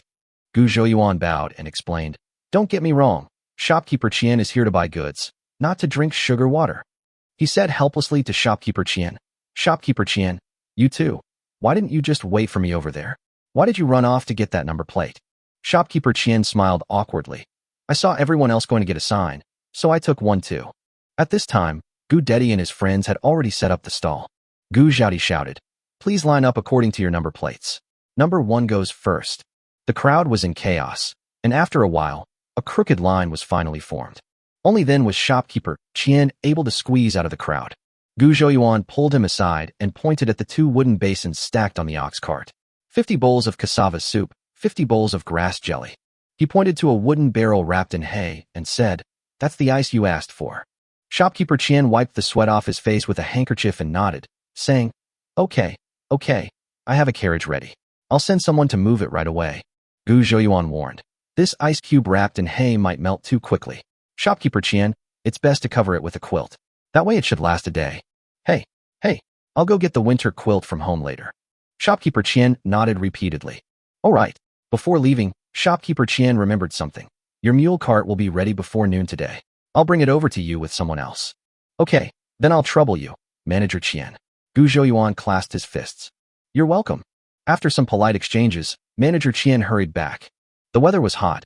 So many of the guests today came with lunch boxes. They bought some sweet soup and quickly went home to enjoy it.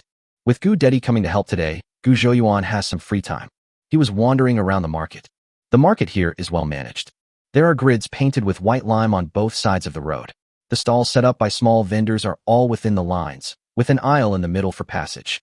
In this way, the livelihood of vendors is taken care of without hindering public transportation. Along the way, there are stalls selling crowns, combs, collar brushes, and head ornaments. There were also people selling ironware, with shovels, hoes, kitchen knives, plowshares. There are also some small vendors who do not have fixed stalls. They walk along the street, using drums and music to attract children and women to watch, and selling some candies. There were vendors selling porcelain, magic pills, fruits, vegetables, pork and mutton, everything you could think of. It was no less impressive than the big markets Gu Zhouyuan had seen in his previous life. Of course, the most popular item is food.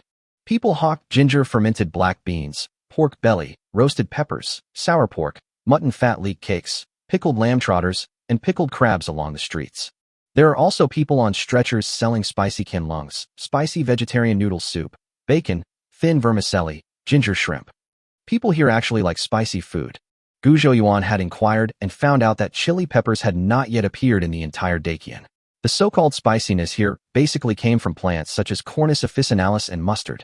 As I was walking around and looking around, I unknowingly walked to the shop where I had ordered the iron buckets last time. There were also some ironware for sale in front of the blacksmith shop. The shirtless blacksmith was negotiating the price of a kitchen knife with an old woman. When he saw Gu Zhouyuan coming, he hurriedly called his young apprentice to take over.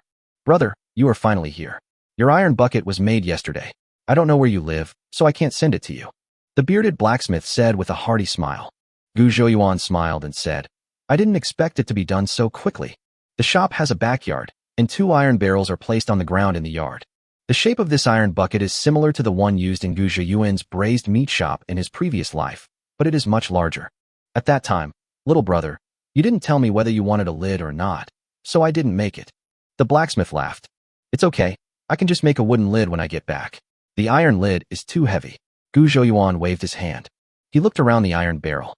Compared with his previous life, the workmanship of this barrel was of course much rougher, but it basically met Gu Zhouyuan's requirements. "How much?" Gu Zhouyuan asked. "1 tael of silver for 1 bucket, so I'll give you 2 taels in total. I'll also give you 2 small buckets, which I made when I was practicing," said the bearded blacksmith. "Then I'll drive the mule cart over at noon to take it away and give you the silver then, okay?" Gu Zhouyuan asked. "Of course. Our business is all about payment and goods."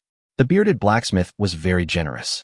He noticed that Gu Zhouyuan was neither as stingy as other rural people nor as calculative as other businessmen. I felt that this young man was very compatible with his personality, and I felt that I would definitely be able to do business with him in the future. He couldn't help but become much more enthusiastic. "How about you give me an address, brother, and I'll have my apprentice send the bucket to your home." Gu Zhouyuan smiled and waved his hand. No need. I have a car." When he came out of the blacksmith shop and walked back, he would stop to look at the stalls that seemed new to him. Finally, he took back a large bag of miscellaneous things including wooden combs, hair ornaments, snacks, and bath beans. I saw my stall from afar, and there were 7 or 8 people gathered there buying sweet soup. The 2 young women standing in the front were dressed in bright clothes. Gu Zhouyuan looked carefully and found that one of the women was someone he knew. "Wu Zhiro," he said softly. Chapter 95 Meeting Wu Zhiro again. "Is your bowl clean? Rinse it with water again." The woman in red next to Wu Zhiro yelled. Gu Zhaodi followed her instructions and scooped out a bucket of water. While rinsing the bowls and spoons, she smiled and said, "Don't worry, Mississippi. Our bowls and spoons are all washed clean and covered with lids." The woman in red curled her lips and said, "How can you villagers be so clean?" Wu Zhiro patted the red-dressed woman's hand and comforted her. "It's okay. We can just wipe it off ourselves." As he spoke, he took out a clean white silk handkerchief from his bosom and said to Gu Zhaodi, "Give me the bowl, and I'll wipe it." She sounded very understanding when she said this, but if you think about it carefully, she was undoubtedly saying that the things on this stall were not very clean. The people around who were buying sweet soup all looked at her. Some people are disdainful. "Why are you pretending?" Some people frowned slightly. "This can't be really dirty." Gu Zhaodi said anxiously, "Our bowls are all washed with mountain spring water, and every one of them is very clean." Sidon also said, "I've washed it several times. How can it not be clean?" Gu Dedi frowned and looked at the 2 young women who were dressed flashily, feeling very disgusted. But in business, harmony brings wealth, and he couldn't put on a smile. He could only purse his lips and remain silent. Gu Zhouyuan walked over quickly and put the bag in his arms on the ground. "It's you." Wu Zhiro's face changed immediately when she saw Gu Zhouyuan. "Ms. Wu, I haven't seen you for such a long time, but you are still so annoying," Gu Zhouyuan said with a forced smile. Before Wu Zhiro could say anything, the woman in red next to her shouted, "Who are you? Can you speak?" Gu Zhouyuan glanced at her sideways and didn't bother to pay attention to her. The woman in red had never been looked down upon like this before. Her eyebrows were raised and she was about to get angry. Wu Zhiro hurriedly tugged at her sleeve, shook her head at her, and said softly, "Jiao Jiao, don't." Gu Zhouyuan's somewhat crazy attitude that day emerged in her mind. This man did things without considering the consequences. If she pissed him off, both of them would probably be in trouble. Jiro, what are you afraid of? How dare he do anything to you when he looks so poor? The woman named Jiao Jiao swung her arms, somewhat surprised that Wu Jiro suddenly became so good-tempered. Yes, I didn't provoke him today. I was just buying my sweet soup. He came over and said rude things to me. I guess he still has evil intentions towards me and wants to get my attention in this unconventional way. Thinking of this, Wu Jiro straightened her back, glanced at Gu Zhouyuan, and said, Go ahead. I need to buy some sweet soup now. I don't have time to chat with you. Gu Zhouyuan was confused. Where should I go? Wu Jiro said arrogantly. I don't care where you go. Just don't follow me all the time. The last time she heard Gu Zhouyuan beat someone up, she was so scared that she has been staying at home for most of the past half-month. Today, her best friend came to see her and said that there was a new stall selling sweet soup in the East Market, and several young ladies praised it for being delicious. The two of them came out together, wanting to try this drink that was popular all over the city. As soon as I came out, the guy named Gu came over. It can be seen that this person must have been watching around her house for a long time, otherwise it would not be such a coincidence. There is such a crazy suitor who keeps harassing her. What should she do? She was so distressed. Jiao Jiao whispered in Wu Jiro's ear. Is this guy trying to pursue you? Wu Jiro feigned anger and said, What nonsense are you talking about? How could I possibly? Seeing Gu Zhouyuan's admiring gaze on her, she swallowed back the second half of her words. How could I possibly fall for this poor and hopeless mountain man?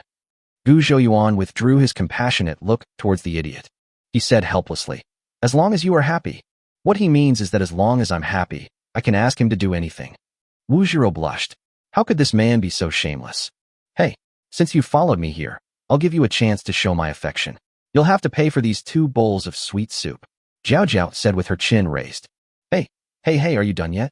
If you want to buy something, hurry up. If you don't want to buy something, just stand aside and take up the slack. A middle-aged woman behind said impatiently.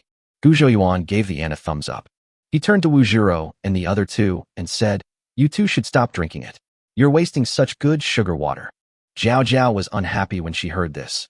No way. You can't even afford 2 bowls of sugar water, right? Wu Jiro was also a little angry. It was just 2 bowls of sugar water. Even the poorest person wouldn't be so stingy as to not have more than 20 cents. She didn't expect this man to be so stingy. He even wanted to pursue her. She took out her purse with an unhappy look on her face, counted out 24 coins from it, and threw them on the table. Jiao Jiao, your bowl is on me. Jiao Jiao looked at Gu Zhouyuan with contempt, turned around, and faced his butt. She felt uncomfortable looking at this man any longer. Gu Zhaodi smiled at Gu Zhouyuan and handed 2 bowls of grass jelly to the 2 women. Wu Jiro didn't have high expectations for the sweet soup from the roadside stall. She always thought that Jiao Jiao had heard others exaggerate. She took a sip and her eyes suddenly widened. This grass jelly was so cool and smooth. Jiao Jiao's reaction was much more exaggerated than hers. After taking a bite, she actually jumped on the spot and spilled half a bowl of the grass jelly in her hand. It's so delicious, Jiro. Yeah, it's really good. Wu Jiro nodded. Hey, what are you still doing here? I advise you not to waste your time on it. Jiro will never fall in love with you. Jiao Jiao snorted. This man looks quite energetic, with sharp eyebrows, bright eyes, and a straight back. It's a pity that he is a bit stingy, or maybe he really has no money. Gu Zhouyuan was dumbfounded, but since the guest came to his house to make money, he naturally had no reason to chase him away. But Gu Zhouyuan really didn't want to bother with these 2 idiots. He walked closer to the table and wanted to move a stool to sit for a while. You don't want to buy sweet soup, do you? This sweet soup is 12 cents a bowl. Do you have money to buy it? Jiao Jiao pointed at the signboard. I'm telling you, can you please shut your damn mouth? Gu Zhouyuan couldn't stand it anymore, and he shouted. Jiao Jiao and Wu Jiro were obviously startled. After a moment of hesitation, Jiao Jiao reacted. She pointed at Gu Zhouyuan's nose and said angrily, You. What do you mean? The ant who had spoken earlier said, Are you 2 girls not very smart? I've been watching here for quite some time, and you 2 are just playing drums and telling stories? Don't stay here. I'm not following you. This stall belongs to that young man. So where else can you stay? If I really follow you, I'll take you home. Chapter 96 Shopkeeper Wu is here. Is this sweet soup stall yours? Wu Jiro looked incredulous. Yes, mine. Gu Zhouyuan replied indifferently. He walked over to Gu Zhaodi and said, Sister, sit down and rest for a while. I'll do it. I'm not tired, you sit down. Gu Zhaodi smiled faintly. Jiao Jiao's eyes widened. This sweet soup stall actually belonged to this poor boy. Wu Jiro mechanically finished the grass jelly in her bowl, then exchanged a glance with Jiao Jiao and said dryly, Actually, I don't think this syrup is that tasty either. Zhao Zhao immediately agreed. That's right. It doesn't taste good at all. After saying that, he ate the grass jelly in a few bites and put the bowl heavily on the table. Gu Zhouyuan curled his lips.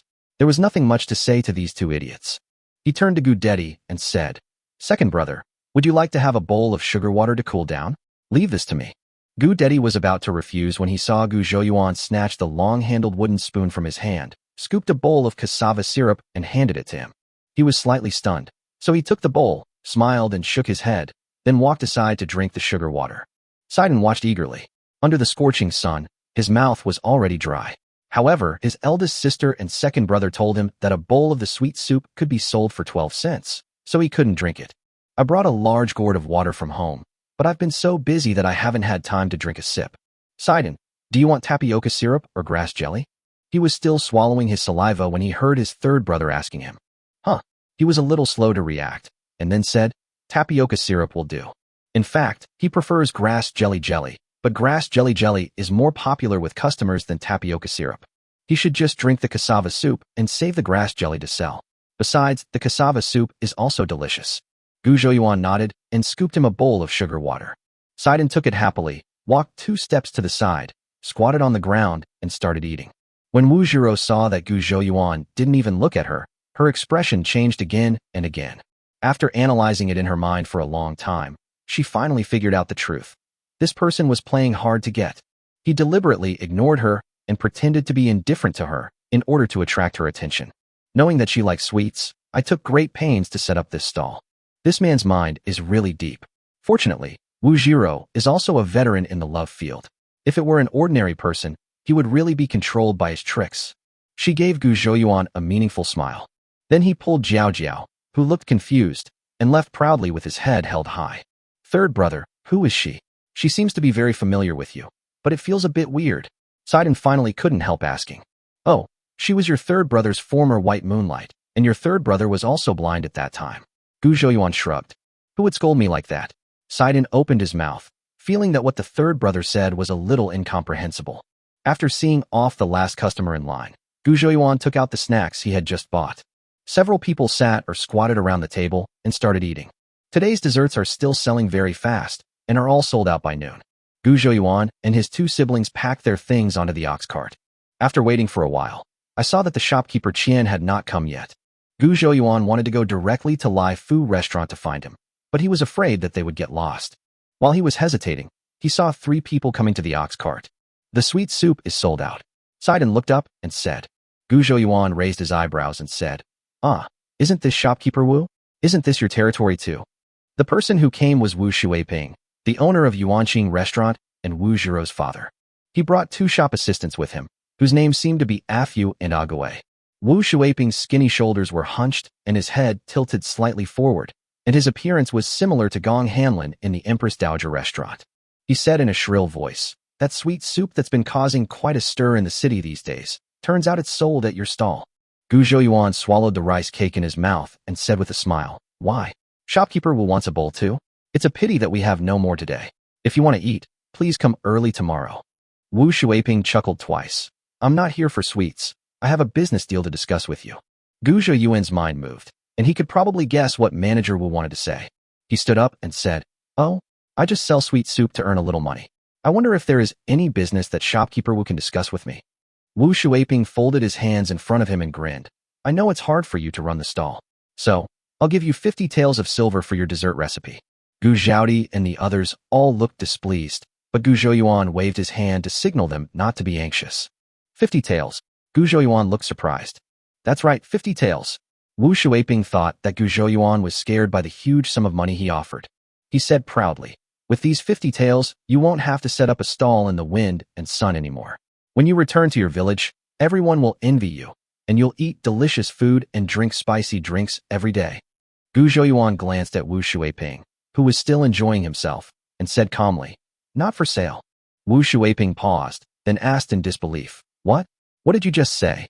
Gu Zhouyuan, I'm not selling the recipe. Wu Shuiping understood. Are you dissatisfied with my offer?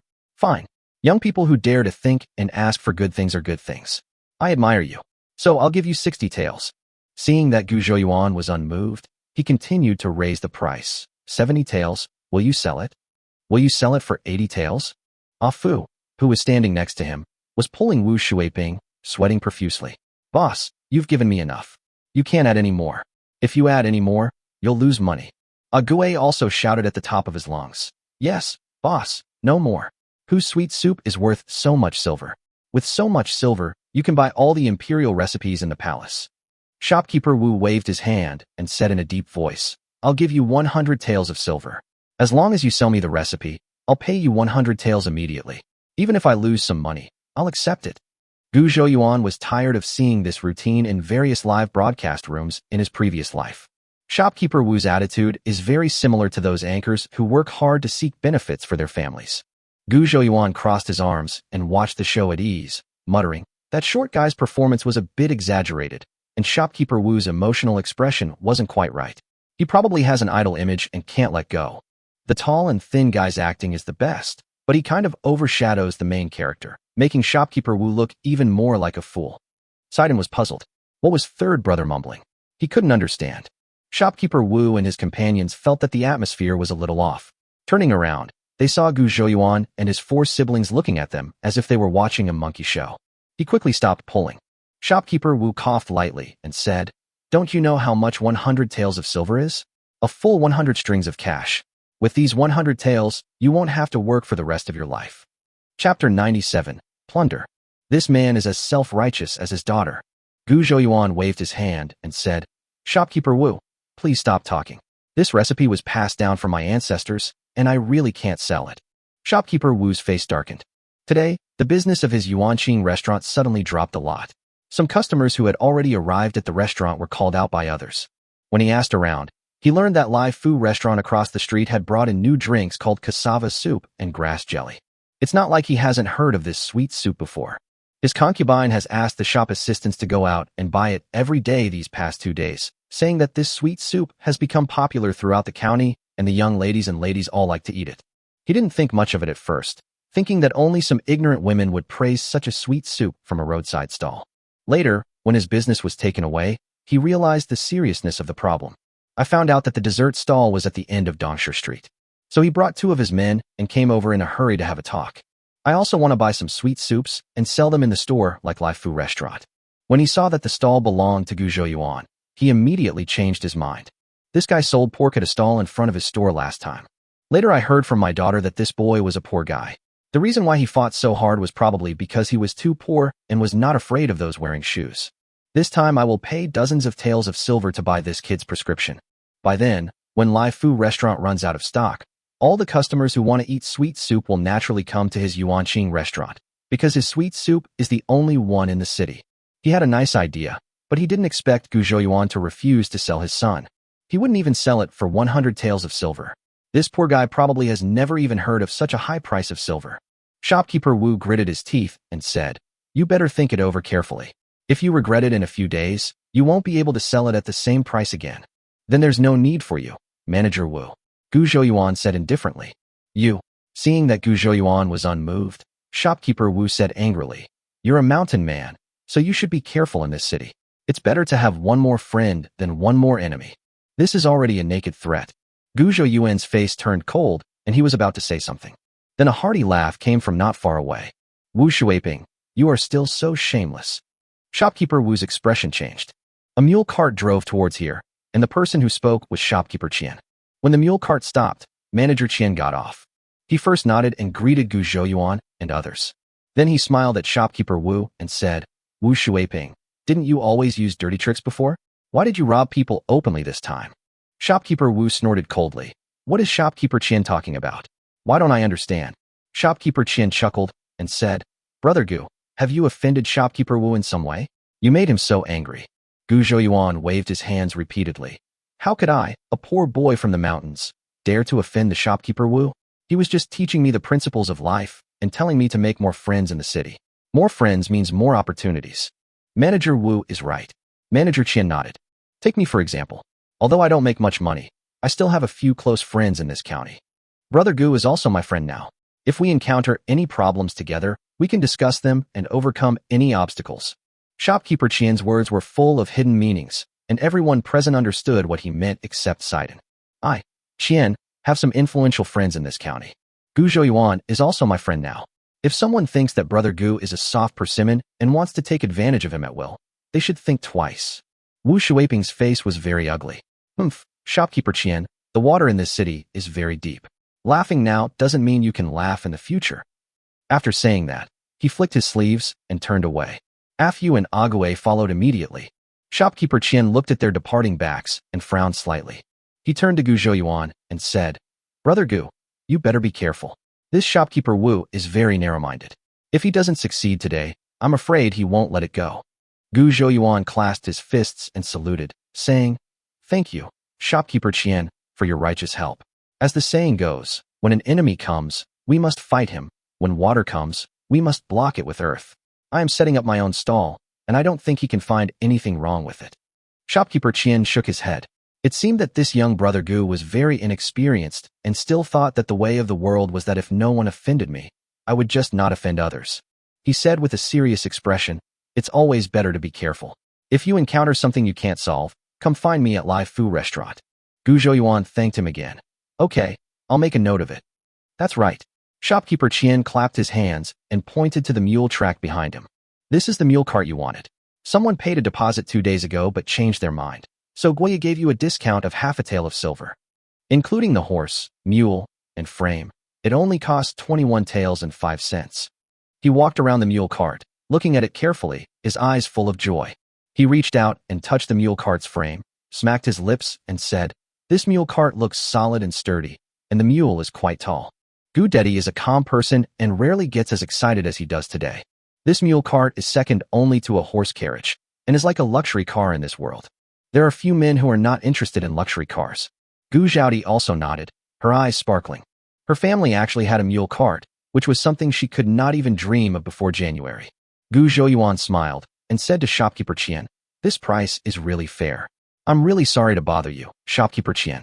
Shopkeeper Qian waved his hand and said, It's a small matter.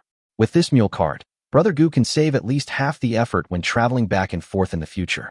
Sidon ran over and touched the mule's butt, feeling the smooth yet slightly prickly fur. The mule suddenly snorted, scaring Sidon so much that he ran away for a long distance. Guoya, who was sitting on the shaft of the cart, laughed heartily at this and said, Don't be afraid. This mule has a very gentle temperament and won't hurt you. Sidon scratched his head and bravely moved closer. This frame is made of fine elm wood. It's strong and durable. Even if you drive on a bumpy mountain road, it won't fall apart. Guiyarin jumped out of the car and introduced himself to everyone. And this wheel, the axle has been greased with special grease, so it rotates very smoothly. Reducing friction can save the mule a lot of effort.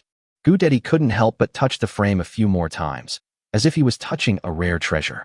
Guiyarin reached out and lifted the mule's lip, pointing at its teeth and saying, This mule was carefully selected.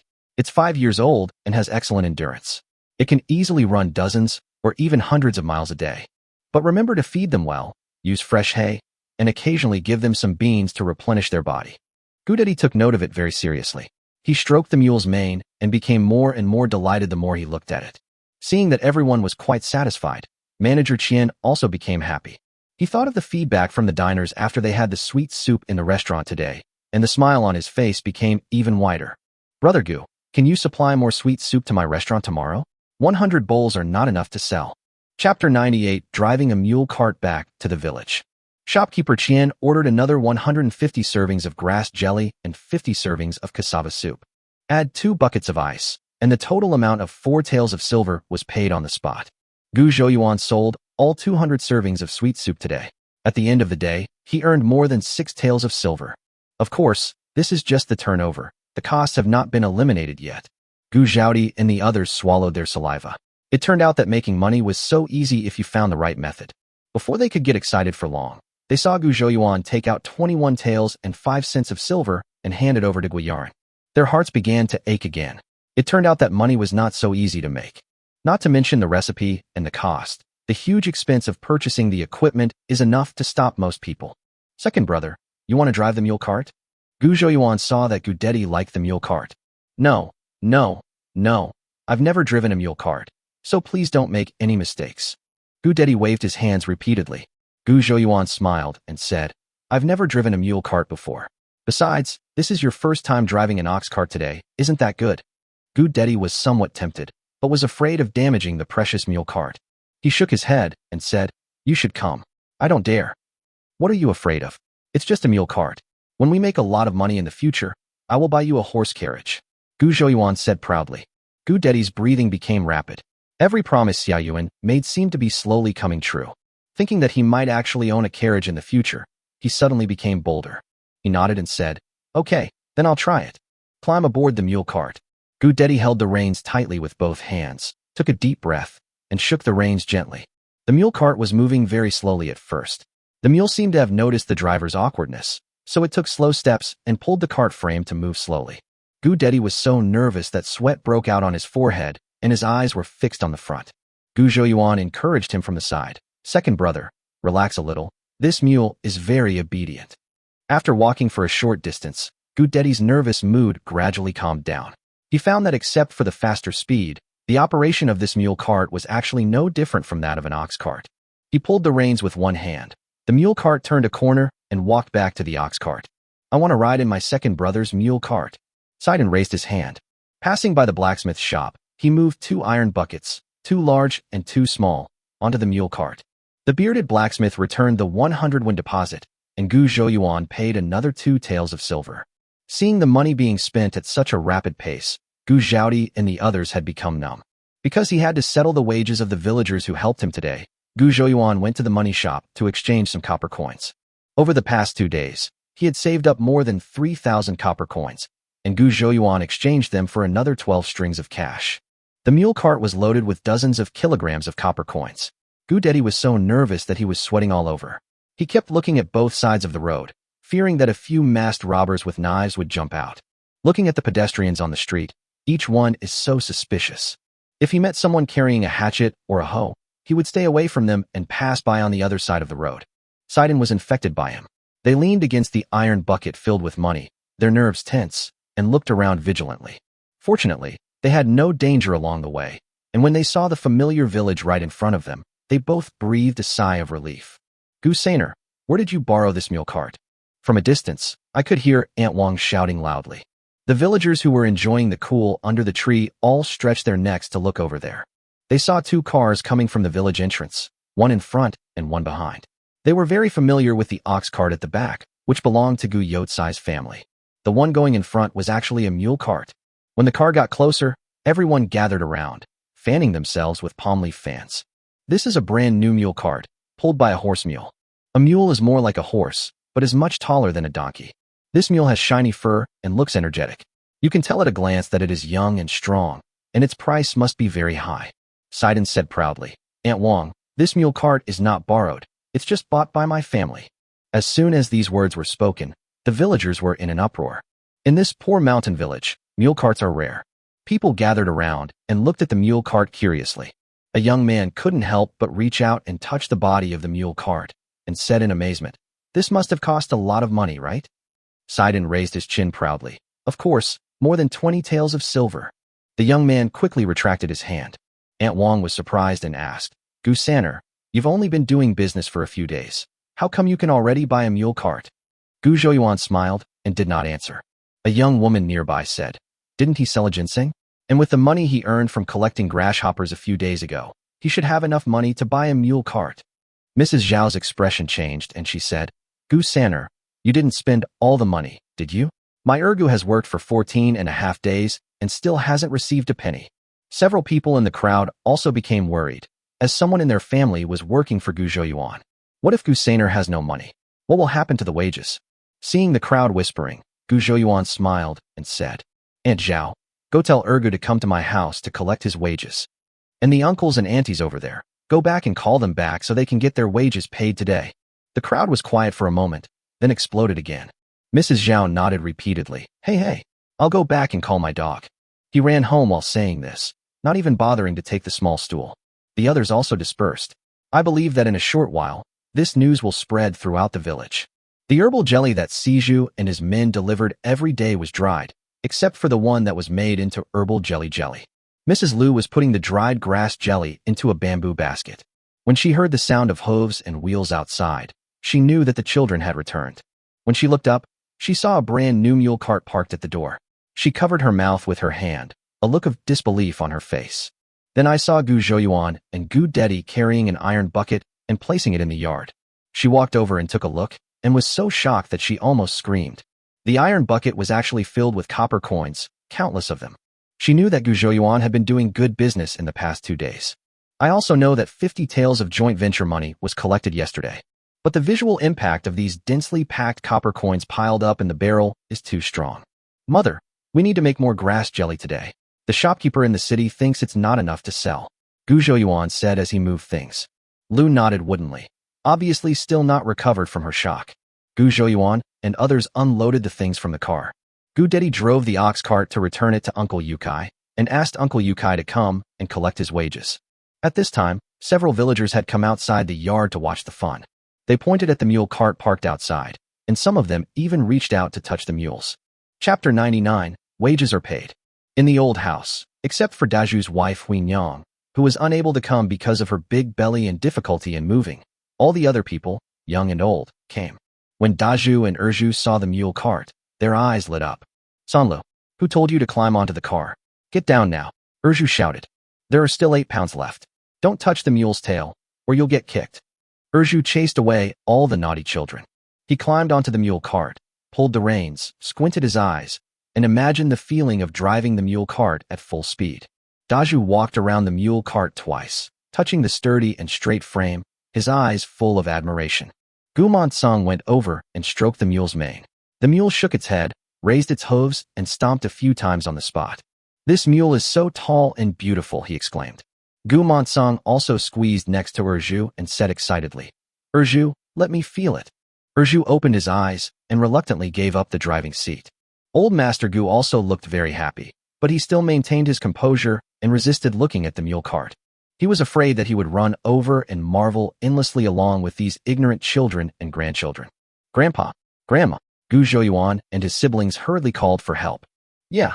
Old Master Gu nodded with his hands behind his back, looking very stylish.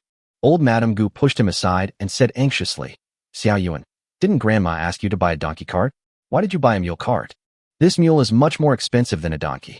Besides, you bought it too hastily. It won't be too late to buy it later when you have been doing business in the county for a long time and have saved up a lot of money. Gu Zhouyuan smiled and said, you have to buy it sooner or later. Buy it sooner and enjoy it sooner, right?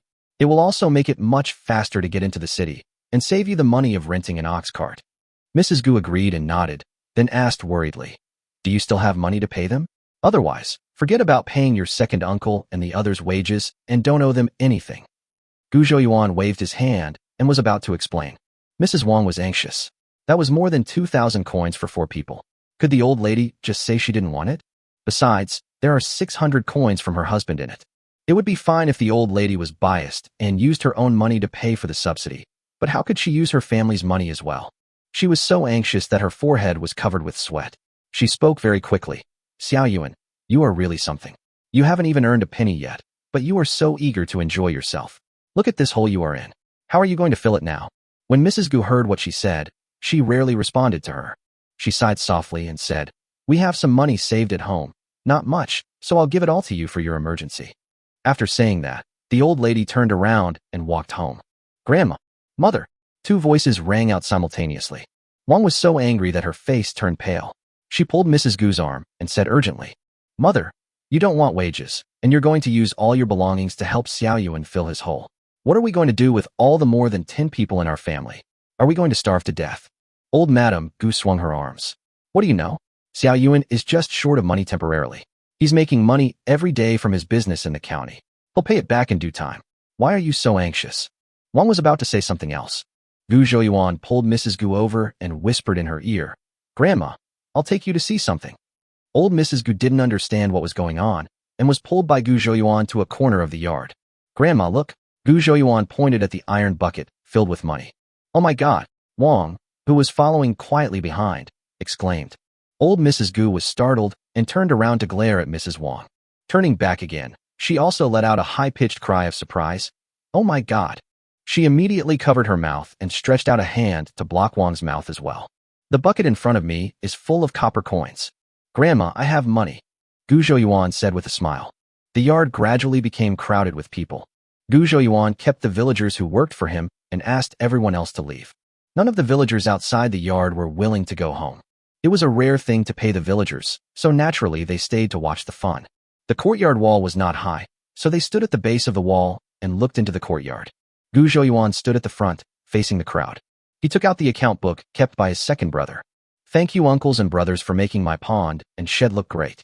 We agreed before that each worker would earn 31. Now that I've called your name, come and get your wages. Gu Dedi and the Dizzy Daju carried the iron bucket containing the money and placed it next to Gu Zhiyuan's legs. When the villagers saw the huge bucket of copper coins, they were all excited. Even the people outside the wall exclaimed in surprise. A few children couldn't see what was happening in the yard and asked hurriedly, "What's going on?" Seeing that no one answered them, a child brought a piece of wood, placed it in the corner of the wall, and then stood on the wood. Finally, he could see into the yard. Bajin, what's wrong inside? Other children asked anxiously. What a lot of money. Bajin swallowed and said hesitantly, Gu Yukai, you work for 14.5 days and get 585 coins. Gu Zhouyuan said loudly. There was another commotion in the crowd. Gu Yotsai's face flushed with excitement, and he strode forward. Gu Dedi and Gu Zhaodi were counting money together. My 300. Guda said. I'm 285, said Gu Zhaodi. Gu Yukai took the 585 coins and pressed his fingerprint on the notebook before walking into the crowd with a beaming face. The people around him looked at him carrying a large bunch of money, feeling both envious and excited, and were all waiting for their names to be called. Zhao Ergu, you worked for 19.5 days and received 585 won. Gu Zhouyuan continued. As soon as Gu Yukai left, Gu Zhaodi and the others started counting the money. At this moment, Zhao Ergu went up to collect the money without wasting any time. Mrs. Zhao outside the yard yelled, my Ergu got 585 coins. Ha ha, 585 coins. Aunt Wang rolled her eyes and said sourly, what's the big deal? If my Deguay hadn't gone to Lantian County, how could your Ergu have had his turn? Chao Yozi worked for 19.5 days and received 585 coins. Gu Yofu worked for 18.5 days, received 555 won. Mrs. Wang watched as others received their wages one by one, but she never heard Gu Zhouyuan call her husband's name. She was so anxious that she was spinning around in circles. Xiao Yuan wouldn't really listen to her mother-in-law and not pay the people in the old house, would she? Gu Monsong worked for 20 days, received 600 coins. Gu Zhouyuan's voice rang out. Mrs. Wang was overjoyed. Now that the child had called his second uncle, it should be her son Gu Manton's turn next. Chapter 100 Brothers should settle accounts clearly. Gu Monsong work for 20 days and get 600 coins. Gu Zhouyuan said loudly. Gu Daju work for 20 days and get 600 coins. Gu Erju work for 20 days and get 600 coins. The names of the people in the old house were called out one after another, with only a brief pause in between. Unlike the previous people, they did not wait until everyone received their money before calling the next person. Gu Monsong and 3 others walked forward together. He first counted out 600 coins for Gu Monsong. Gu Monsong received the wages paid by his eldest nephew. He was in his 30s and his face was full of wrinkles from smiling. He once hesitated whether to take Xiao Yuan's wages, but now that he sees that Xiao Yuan really has no shortage of money, he feels at ease taking the money. Seeing that the money was in her hands, Mrs. Wang finally felt relieved. Arya muttered, it's better to work for third brother. I've been looking for mountain products in the mountains for so many days, and I only got a few dozen coins. It's your fault that you don't know anything. You just follow others and pick whatever they pick. Siju sneered. Who said I don't know anything? My backpack always carries the most variety of things. Arya retorted. You are the one who has the most. You pick up the Chinaberry dates, the mulberry fruits, the fern stems that have grown into wooden stakes, and all the things that no one wants and bring them down the mountain as treasures. It's only because third brother feels sorry for you that he gives you a few cents. If it were me, hey, I would throw it all into the ditch for you. Siju complained sharply. Arya was not someone to be trifled with. She put one hand on her hip and pointed at Siju, saying, that's better than you mistaking wild radish for ginseng. And you're asking for 100 taels of silver. That's hilarious. Siju, you. All right. Are you two done yet? Shut up, said Mrs. Gu with a stern look on her face. Xiao Yuan, all the things in my family are counted together. Anyway, Daju and Erju have to hand them over, Sun said with a smile. Erju had a bitter face. Although his mother was right, he also wanted to feel the heavy copper coins on his hands. Gu Zhouyuan nodded. Okay. Gu Zhouyuan knew the rules of the old house, and half of the money had to be handed over to the old lady. He considerately asked Gu Dedi to divide the 1,800 coins into 2 strings, each string containing 900 coins. Second Aunt Sun and Gu Monsong each carried a string of flowers, both with happy expressions on their faces. Everyone else was envious. 1,801. In just over 10 days, Gu Monsong and his family earned 1,800 coins. Mrs. Wang was no longer happy at this moment. My second sister-in-law's family suddenly got so many copper coins that the 600 coins in my hand suddenly didn't seem so valuable. But there's nothing I can do about it. It's my fault that I can't conceive. My second sister-in-law gave birth to 2 boys in succession and can earn money now. My first 2 babies were indeed girls, and my third child is only 5 years old. It's so infuriating. When Gu Monsong and others came over, old lady Gu glanced at the 2 large strings of copper coins, then looked straight ahead, as if waiting for something. Sun placed the string of money in her hand at the old lady's feet and said with a smile, "Mother, here are 900 coins for you." Old Mrs. Gu nodded in satisfaction and said lightly. Wang quickly squatted down and counted out 300 coins and handed them over to the official. She felt a little more balanced now. Although her second sister-in-law's family earned more, they also gave a lot to the old lady. The 900 coins that were handed over were used by the old lady to buy rice, cloth, and other things for the family's expenses. If you count carefully, you will find that at least 300 of these 900 coins were spent on your own family. Her droopy face immediately turned into a smile again. After receiving the money, everyone chatted here for a while. The crowd gradually dispersed. The 12 strings of coins that had just been exchanged in the iron bucket now only had a few hundred coins left. Lu felt as if a piece of her heart was missing, and it felt empty. Pulling in Yang's hand, Gu Zhouyuan took out a silver ingot weighing 1 tael and placed it in her palm. He smiled and said, "Don't worry, mother. I will fill this bucket again soon." Lu wanted to stuff the money back into his pocket, but she scolded him. "You need money for everything you do in business. You don't have to give me money all the time. I've been keeping all the money you gave me before." Gu Zhouyuan didn't take the silver ingot. He put his hands behind his back and said, "Everyone has received their wages today. Mother works hard for the family every day, so naturally she should be paid." Mrs. Lu patted Gu Zhouyuan's head lightly and said with a bit of a smile, "These are what I should do. How can a mother do some work and ask her son for money? You can ignore the efforts of others, but you can't take their efforts for granted," Gu Zhouyuan said slowly. Lu was stunned and didn't quite hear what Gu Zhouyuan said. Gu Zhouyuan grinned and said, "Anyway, take this money." Grandma took half of the money earned by second uncle and his family at the old house.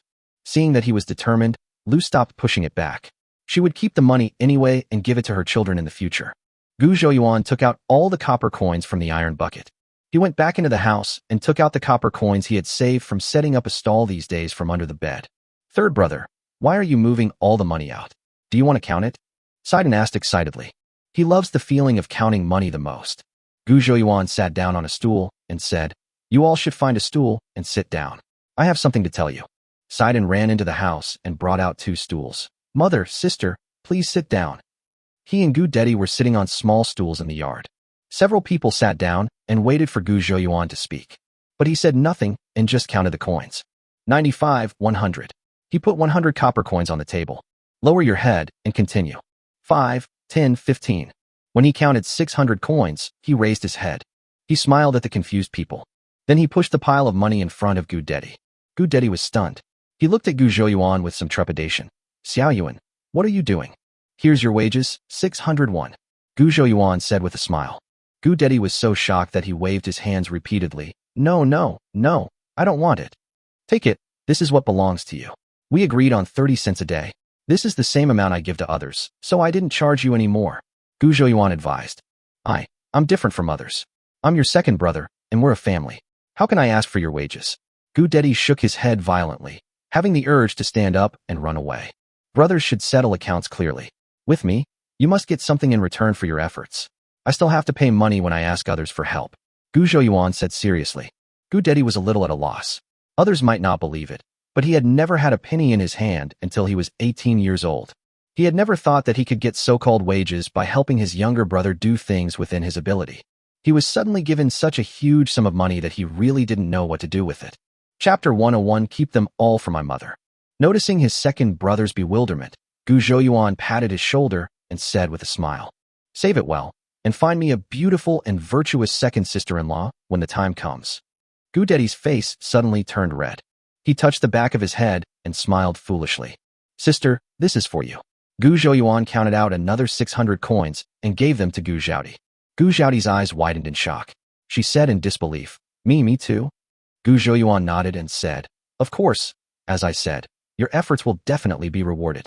This is how you work for this family. All the kindness you showed me in the past will definitely be rewarded by me, even if it's a little late.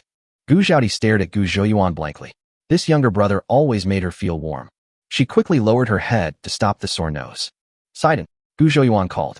Sidon, who had been distracted for a moment, was startled and trembled. He looked up and asked, Huh? Third brother, you called me? You are still young, so your wages are less. Gu Zhouyuan said.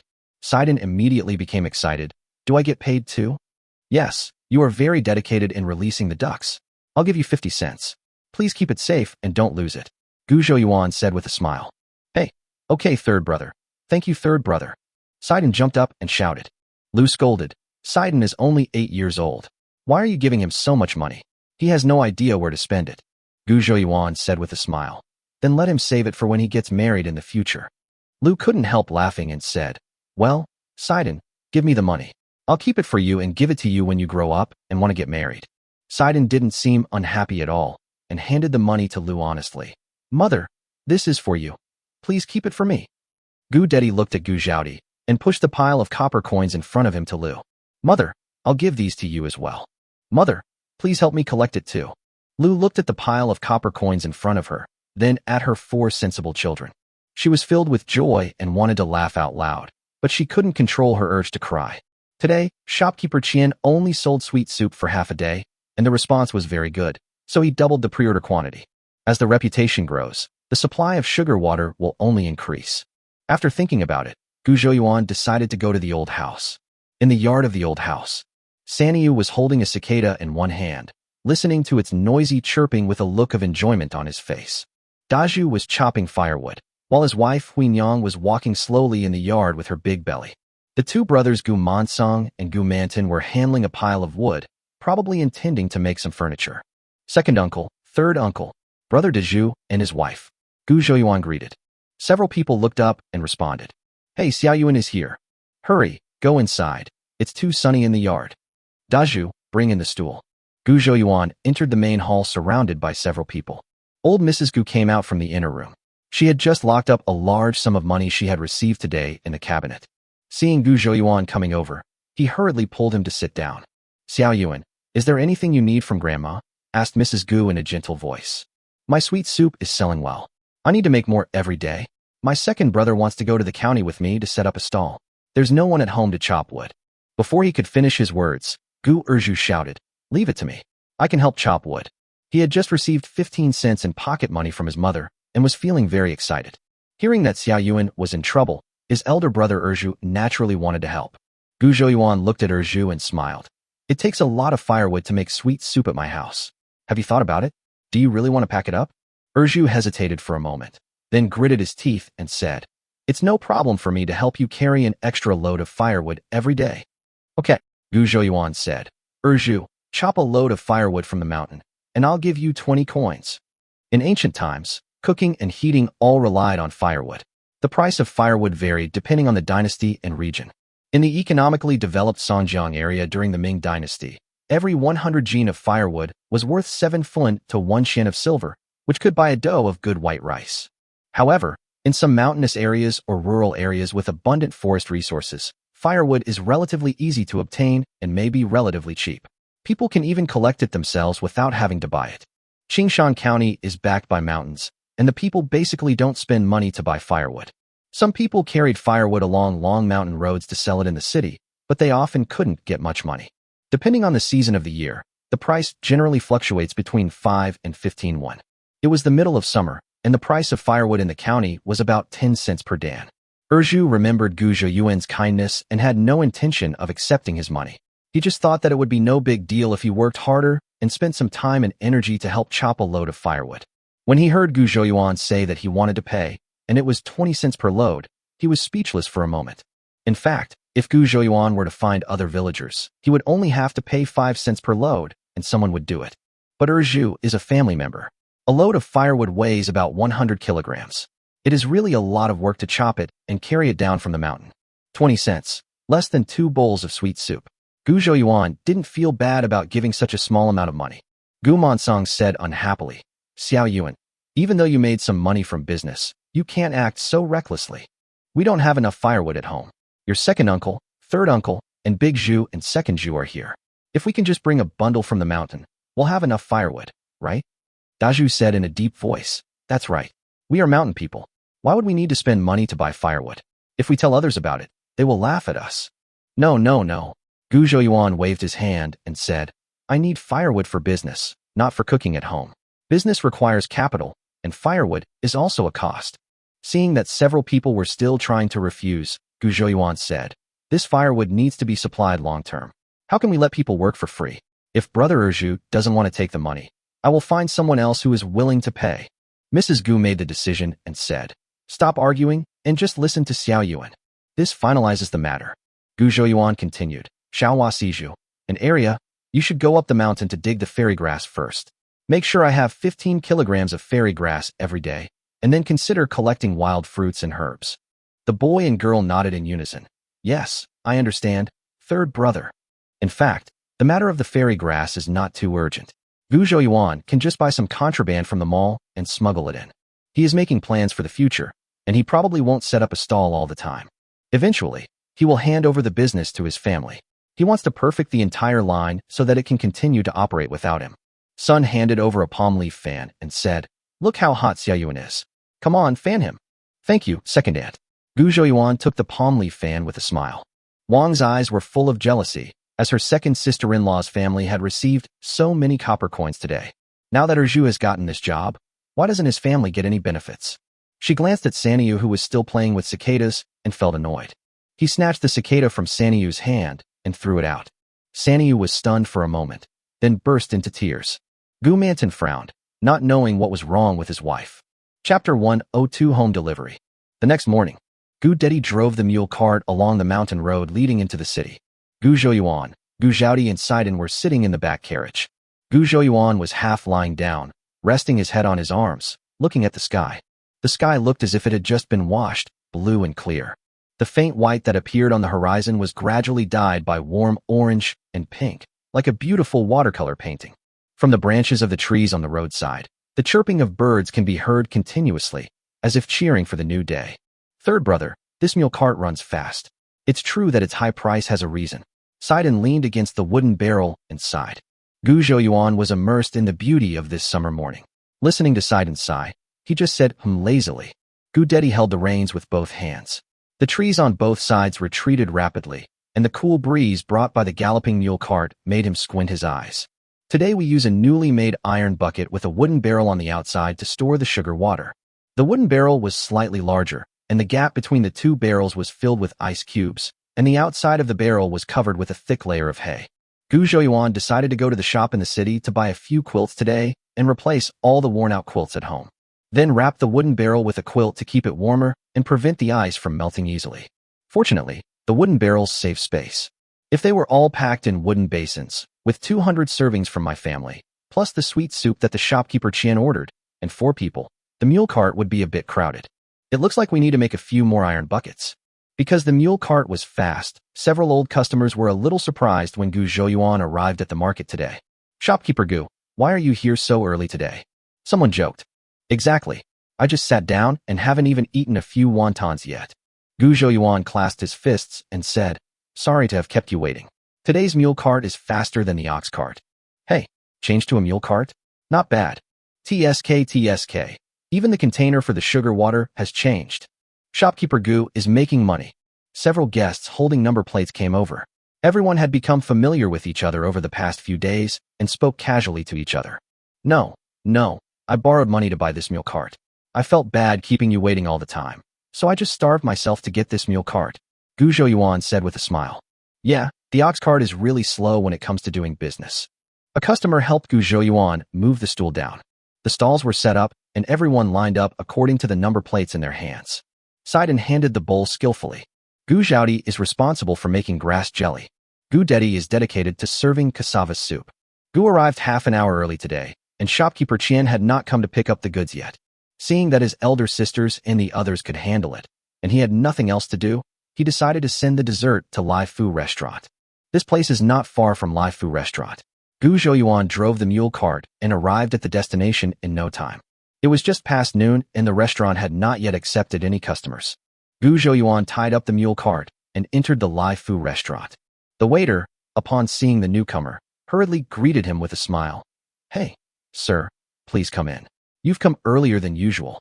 Do you know me?" Gu Zhouyuan was surprised. "I know you. Aren't you the one who came with that old man last time? You were the most eye-catching among the group of people last time. Today I recognized you at a glance," said the waiter as he led the way. This waiter greets and sees off guests every day and speaks and acts in a smooth and sophisticated manner. After hearing this serious nonsense, Gu Zhouyuan began to admire him. "Would you like to have noodles or reserve a table for lunch?" the waiter asked, bending slightly. It's still morning, so there are usually no customers. Occasionally someone comes and they just order a bowl of noodles. It is also possible that they came to reserve a table for lunch. Gu Zhouyuan waved his hand and said, "I'm not here to eat. I'm here to see your shopkeeper." The waiter was stunned for a moment, then nodded and said, "The shopkeeper is in the kitchen, looking after today's dishes. I'll call him for you." After waiting for a while, shopkeeper Qian came over quickly with a big belly. "Brother Gu, why are you here? You came a little early today. I'll bring you the sweet soup." Gu Zhouyuan pointed to the mule cart outside. "Thank you so much, Brother Gu." Shopkeeper Qian clapped his hands and laughed. He asked the waiter and another waiter to help carry the wooden basin down. "Many customers come here for your sweet soup. It's basically a must-order for every table." Shopkeeper Qian's face was beaming. The sweet soup was just introduced in the store yesterday at noon. As expected by the shopkeeper, this iced sweet drink is very popular. By the evening, many new customers came to visit him because of his reputation. His restaurant's business was boosted by the sweet soup. When he thought of yesterday, when Wu Shuiping from Yuanqing restaurant across the street was circling in front of the door like an ant on a hot pan, he couldn't help feeling a little comfortable. Gu Zhouyuan nodded, not surprised. Those who come to this restaurant to spend money are not short of money. Among all the restaurants in the whole city, this is the only restaurant that serves sweet soup, and it is iced. This is a product monopoly, and it is hard for shopkeeper Qian to have a bad business. Shopkeeper Qian was so excited that he looked at Gu Zhouyuan as if he were the god of wealth. He put his arm around Gu Zhouyuan's shoulders and said, "Brother Gu, I feel it's inconvenient to use a wooden basin. I asked someone to buy several wooden barrels today. You can use these barrels to store the sugar water when the time comes." Gu Zhouyuan was stunned, then smiled and said, "You and I are on the same page. The sweet soup on my stall today is served in wooden barrels, but I didn't make enough barrels. I was thinking about making a few more. Ha ha, that's why we brothers get along so well. Our ideas coincide with each other." Shopkeeper Qian laughed. After saying goodbye to Shopkeeper Qian, he took away 3 wooden barrels, 2 large and 1 small. When driving onto the main road, Gu Zhouyuan saw manager Wu standing at the door of the restaurant opposite. Shopkeeper Wu put his hands behind his back and looked at Gu Zhouyuan with a meaningful smile on his lips. Gu Zhouyuan felt a little irritated for no reason. He shook the reins, and the mule trotted briskly towards the candy stand. From a distance, Gu Zhouyuan saw a group of people gathered around the dessert shop. Unlike the excitement of buying sweet soup, the crowd was obviously watching something exciting. Gu Zhouyuan jumped out of the car in a hurry and tied the mule cart to the side of the road. Push through the crowd and walk inside. There were only 2 stools lying on the ground. There were 5 or 6 ruffian-looking men standing by the table. A middle-aged man with a flabby face stood on a stool and shouted, "Kid, you've been setting up a stall here for a few days, and you don't know the rules at all?" Gu Dedi smiled and said, "Brothers, we are from the countryside. We have only been setting up our stall for 2 days and don't know the rules here yet." Before Gu Dedi could finish his words, he saw Gu Zhouyuan squeezing through the crowd. Chapter 103 The Troublemaker is here. Gu Zhouyuan is now increasingly tied to this world and can no longer act as recklessly as before. Today, the siblings are all here, so Gu Zhouyuan can't just let loose and enjoy himself like he did the day he sold the wild boar. Before entering the crowd, he took out a handful of copper coins and asked the children watching, "Does anyone know where Live Fu Restaurant is?" 3 of the kids jumped up and raised their hands, saying, I know. Gu Zhouyuan gave them 5 coins each and said, "Go to Live Fu Restaurant and find the owner Qian.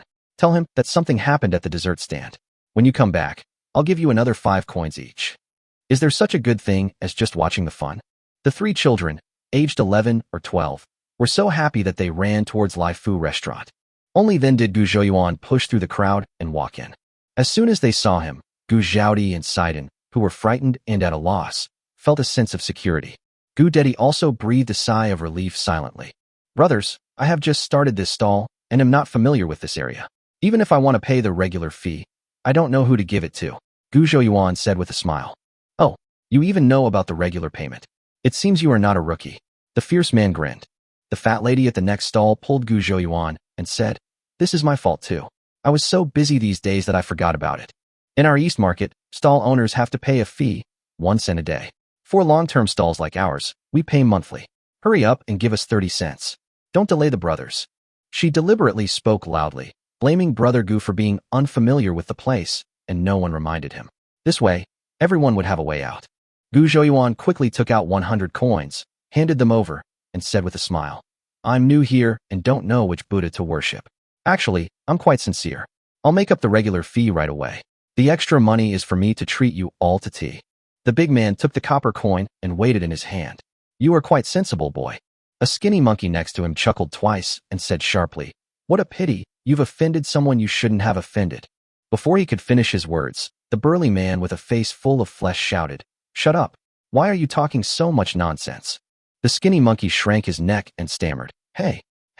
Gu Zhouyuan's face changed. Thinking of the strange smile of Manager Wu before, he already had some idea in his mind. The strong man put the copper coin into his arms.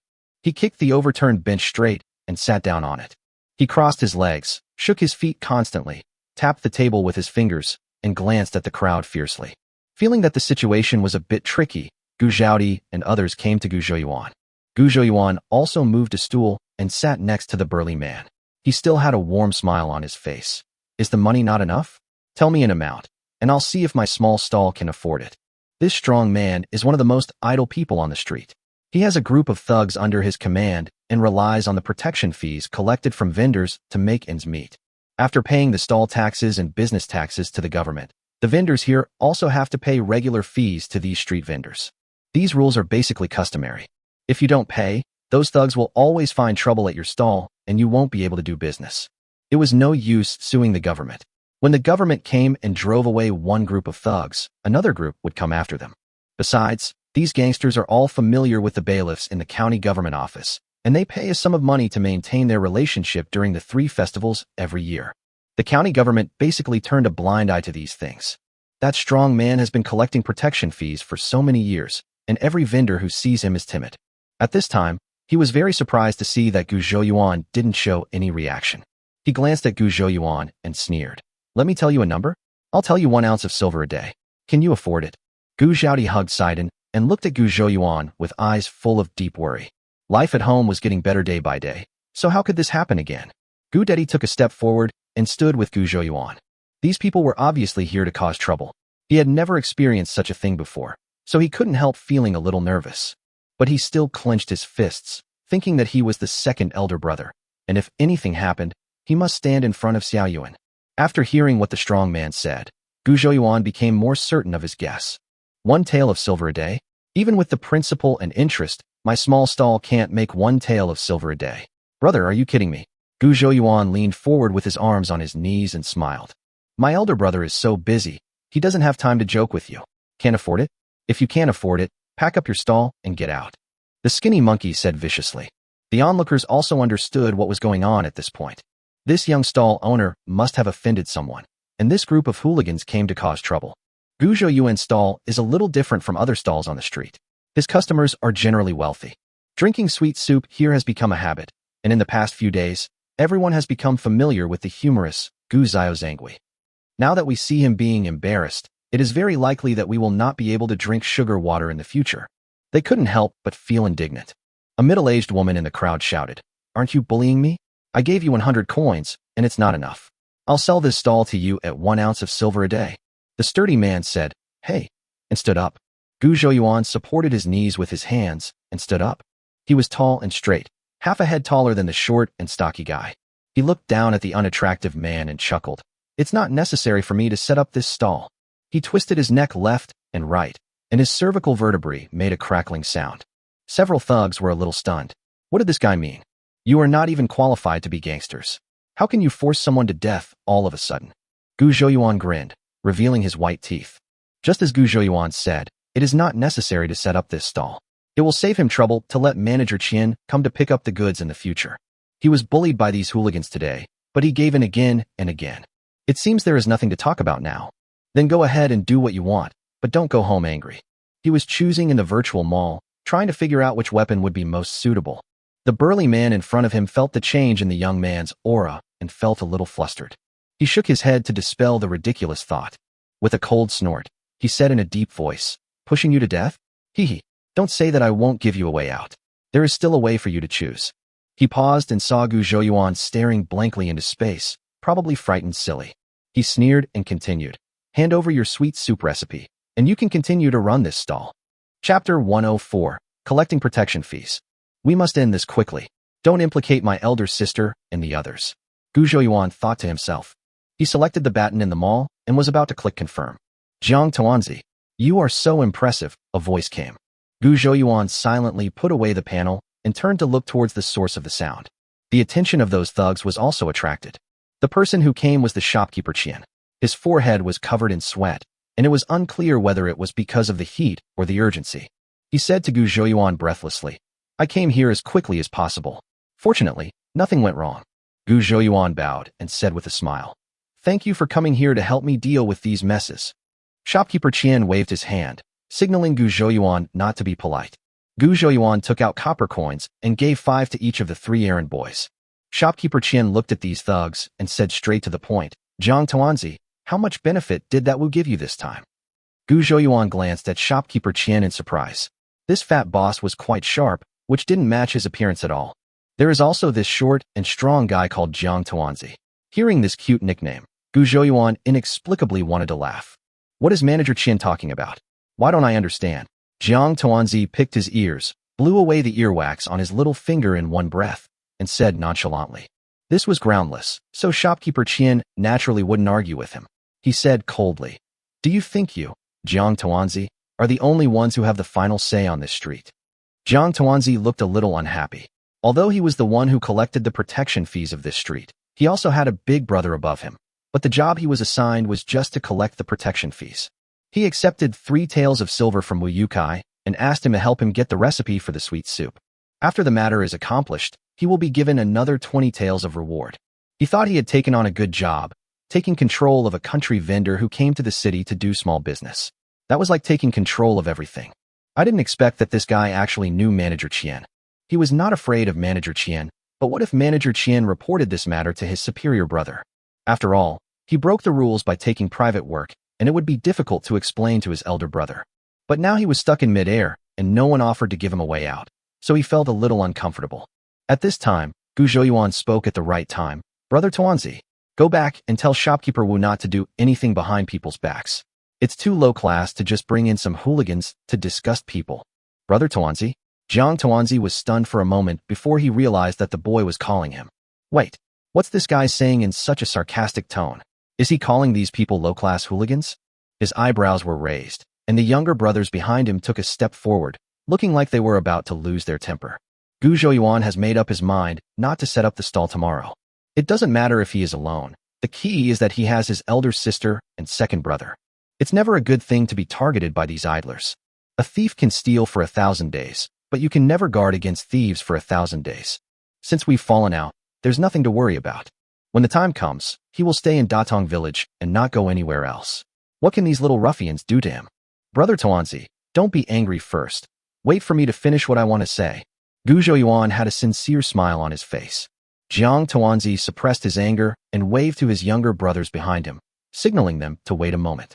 Tell me, he said in a very arrogant manner. He guessed that the boy had figured it out and was going to admit defeat. After all, if you want to do business on this street, no one dares to offend him. Gu Zhouyuan said with a grin. I won't be setting up a stall tomorrow, so naturally, I don't need to pay you the usual fee. Just give me back the 100 coins I just gave you.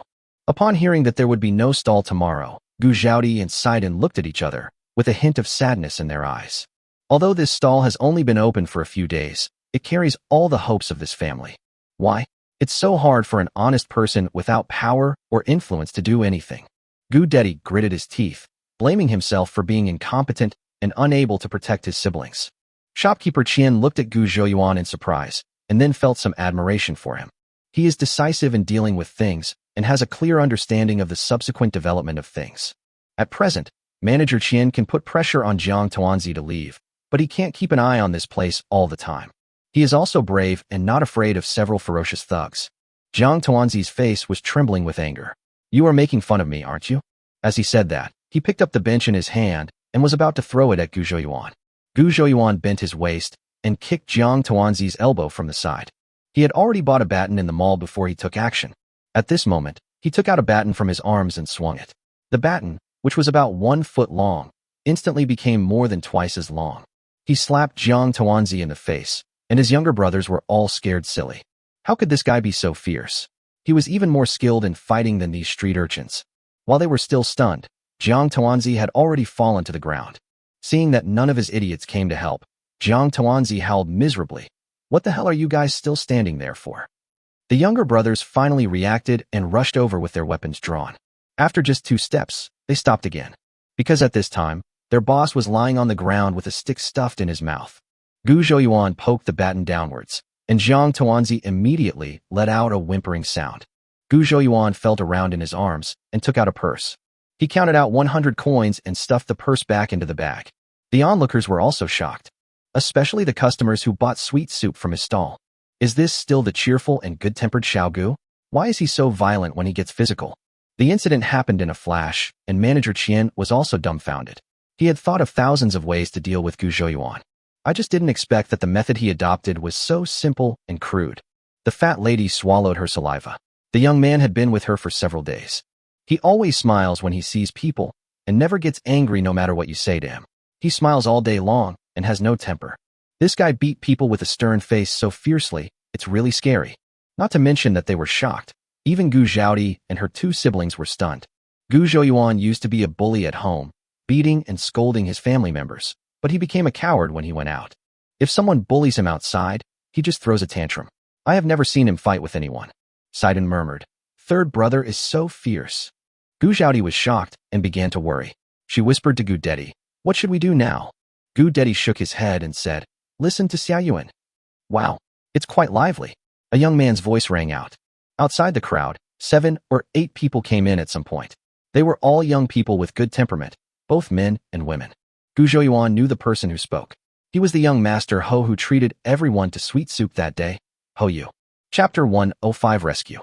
When he saw Ho Yu and his group coming, Manager Qian was obviously a little embarrassed. There was one person in this group who was familiar with Gu Zhouyuan. Su Mufeng looked at the mess and frowned slightly. "Xiao Yuan, what's going on?" Gu Zhouyuan was a little embarrassed. With a puff, he pulled the baton out of Tuanzi's mouth. He smiled foolishly and scratched his head. "Oh, I will kill you." Jiang Tuanzi couldn't help but roar as soon as he broke free from control. As soon as he saw Ho Yu and the others, his shouting stopped abruptly. He covered his mouth tightly and dared not make any more sound. Shopkeeper Qian bowed slightly to Ho Yu, clasped his fists in greeting, and told him everything that had happened here. Ho Yu raised his eyebrows and said in surprise, "Is this pighead Zhang Jinhu's subordinate? He's much more arrogant than his boss. These people are so hateful. People are just selling sweet soup, but they come here and want to destroy their livelihood. This is in broad daylight. Is there no law?" The lady named Qinglian next to her said indignantly. Another young man also said indignantly, "We have said before that Lord Ho's governance is admirable. Our Qingtian County is well ordered, the people are honest and kind, and there is a scene of prosperity everywhere. This is all due to Lord Ho's wisdom and strategy. But there are so many bad apples in this pot of good porridge. It's really hateful." He sighed. Mr. Ho's face suddenly turned ugly. Somehow, Jiang Tuanzi suddenly seemed to be frightened and rolled over and crawled up. He ran up to Ho Yu, hunched over, and said, "Master Ho, this is a misunderstanding. I didn't know this kid." "Oh no, this little brother knew you." "Oh, you mean you can't mess with people who are acquaintances of young Master Ho, and you can bully others who have no backing?" Su Mufeng said lightly. Young Master Ho looked at the pig-headed man with 2 missing teeth beside him with disgust. This man was a brainless person who couldn't even speak. These scholars love to criticize current social ills and denounce all the injustices in the world. The literati spirit that has not been erased by the world makes them have unrealistic innocence. They always uphold what they believe in justice, principles, and ethics. When we encounter such a bully bullying the people today, we naturally have to stand up and speak out. Now, there is a topic to talk about in the academy this month. Young Master Ho said coldly, "Go to the county government office to receive your punishment, and take your little brothers with you." Jiang Tuanzi's face turned bitter, knowing that he would at least lose some skin this time. But he never thought of escaping, because he knew that as long as he didn't do what young Master Ho said, he would have no place to stand in Qingtian County. Not to mention others. Even his elder brother Zhang Jinhu can do him harm. He brought a few of his younger brothers with him, bent over and kneeled, and walked backwards. "Who is this young Master Ho?" Gu Zhouyuan asked in a low voice in Su Mufing's ear. "The county magistrate of our Qingtian County is surnamed Ho," Su Mufing said with a faint smile. Gu Zhouyuan suddenly realized. It turns out that this young Master Ho is the son of the county magistrate. No wonder that little brother Tuanzi was like a mouse seeing a cat when he saw him. The county magistrate in this world combines administrative, judicial, taxation, education, and other powers in one person and can directly judge some civil and criminal cases. Just imagine, if a street thug meets the son of the Public Security Bureau chief, how can he not behave? Moreover, the power of the county magistrate in ancient times was much greater than that of the county governor today. The county magistrate who wipes out an entire family, and the prefect who ruins a family, has always been a popular saying among the people. The county magistrate combines administrative, judicial, and other powers in local affairs. They have great decision-making power in matters such as trying cases and collecting taxes. There are almost no checks and balances on power in the local area, which allows them to inflict devastating blows on ordinary people's families based on their personal will. For example, during a trial, subjective assumptions or abuse of power are likely to occur, and the fate of a family often depends on the official's thoughts. When Sidon and his companions saw that the bullies had finally left, their tense nerves finally relaxed. Gu Zhaodi picked up the overturned stool. Gu Dedi put the fallen banner back on the ground. The crowd of onlookers gradually dispersed. Some customers stayed to buy sweet soup. Gu Zhaodi and her colleagues followed the procedures, collected money, made sweet soup, and continued their business. "Young shopkeeper, I never thought that you, who are so innocent, could defeat that evil guy." Miss Qinglian's eyes sparkled with curiosity. Gu Zhouyuan chuckled twice. "I was just forced into a corner. It was just a fluke, just a lucky escape. I just realized that your cassava soup is actually made from kudzu." Young Master Ho looked at Gu Zhouyuan with interest. His father has been busy these days preaching the knowledge of detoxification of kudzu, saying that in the future this kudzu, which can be used as food, will have a new name, called cassava. But what's with this sweet soup stall? They've already made a sweet drink out of cassava. This group of scholars are very concerned about these major events that benefit the country and the people. Everyone had the same question, so they made an appointment today to come to this stall together to find out the truth. This is when he saw Gu Zhouyuan beating the bully with a stick. When cassava gradually becomes popular, this secret will no longer be a secret, and Gu Zhouyuan will no longer hide it. He admitted frankly, cassava syrup is naturally made from cassava, which is the same tree as kudzu. "Master Ho, you are right." Su Mu understood. It was the first time he drank cassava soup, and he asked what was in it. Gu Zhouyuan replied that it was made of cassava. He went home and asked, but no one said they had ever heard of it. He thought it was false information deliberately released by Gu Zhouyuan. The method to detoxify cassava was only discovered in the past 2 days. "Why did you make it into syrup earlier?" Young Master Ho asked the question in his mind. "Because this method was discovered by my third brother." Sidon couldn't help but say. "Oh." Everyone was surprised. Sidon was very pleased with the crowd's surprised expressions and continued smugly. "It was my third brother who asked the village head to report it to the county magistrate." The young men and women were suddenly in an uproar. Having mastered a unique skill, he was willing to share it with the county magistrate, allowing it to be promoted to benefit all living beings. They all cast admiring glances at Gu Zhouyuan. Feeling these scorching gazes, even Gu Zhouyuan, who was thick-skinned, couldn't help but blush. He is not that noble. He just made a compromise after weighing the pros and cons. Su Mufing patted Gu Zhouyuan's shoulder and said gently, "Brother Zhouyuan, you are able to base your actions on the public interest and treat personal gain as a passing cloud. In making such a decision, you prioritize the collective welfare and the interests of the public. This selfless act is truly like a spring breeze, moistening our hearts." He was so excited that he didn't even call Xiaoyuan. Gu Zhouyuan did not understand his pedantic and pretentious remarks, but he only knew that Mr. Su was probably praising him. He quickly waved his hands. "No, no. How dare I?" Chapter 106. Appealing to both the elite and the masses. Like Su Mufing, These young ladies and gentlemen all praised Gu Zhouyuan's righteous act. Gu Zhouyuan already understood the identity of Mr. Ho. As the saying goes, birds of a feather flock together. Those who can hang out with Mr. Ho are probably not ordinary people in the county. Don't just stand there. Today, we are grateful to everyone for speaking up for justice. Thank you especially to Mr. Ho for helping us solve this big problem. Gu Zhouyuan clasped his fists, turned around, and saluted.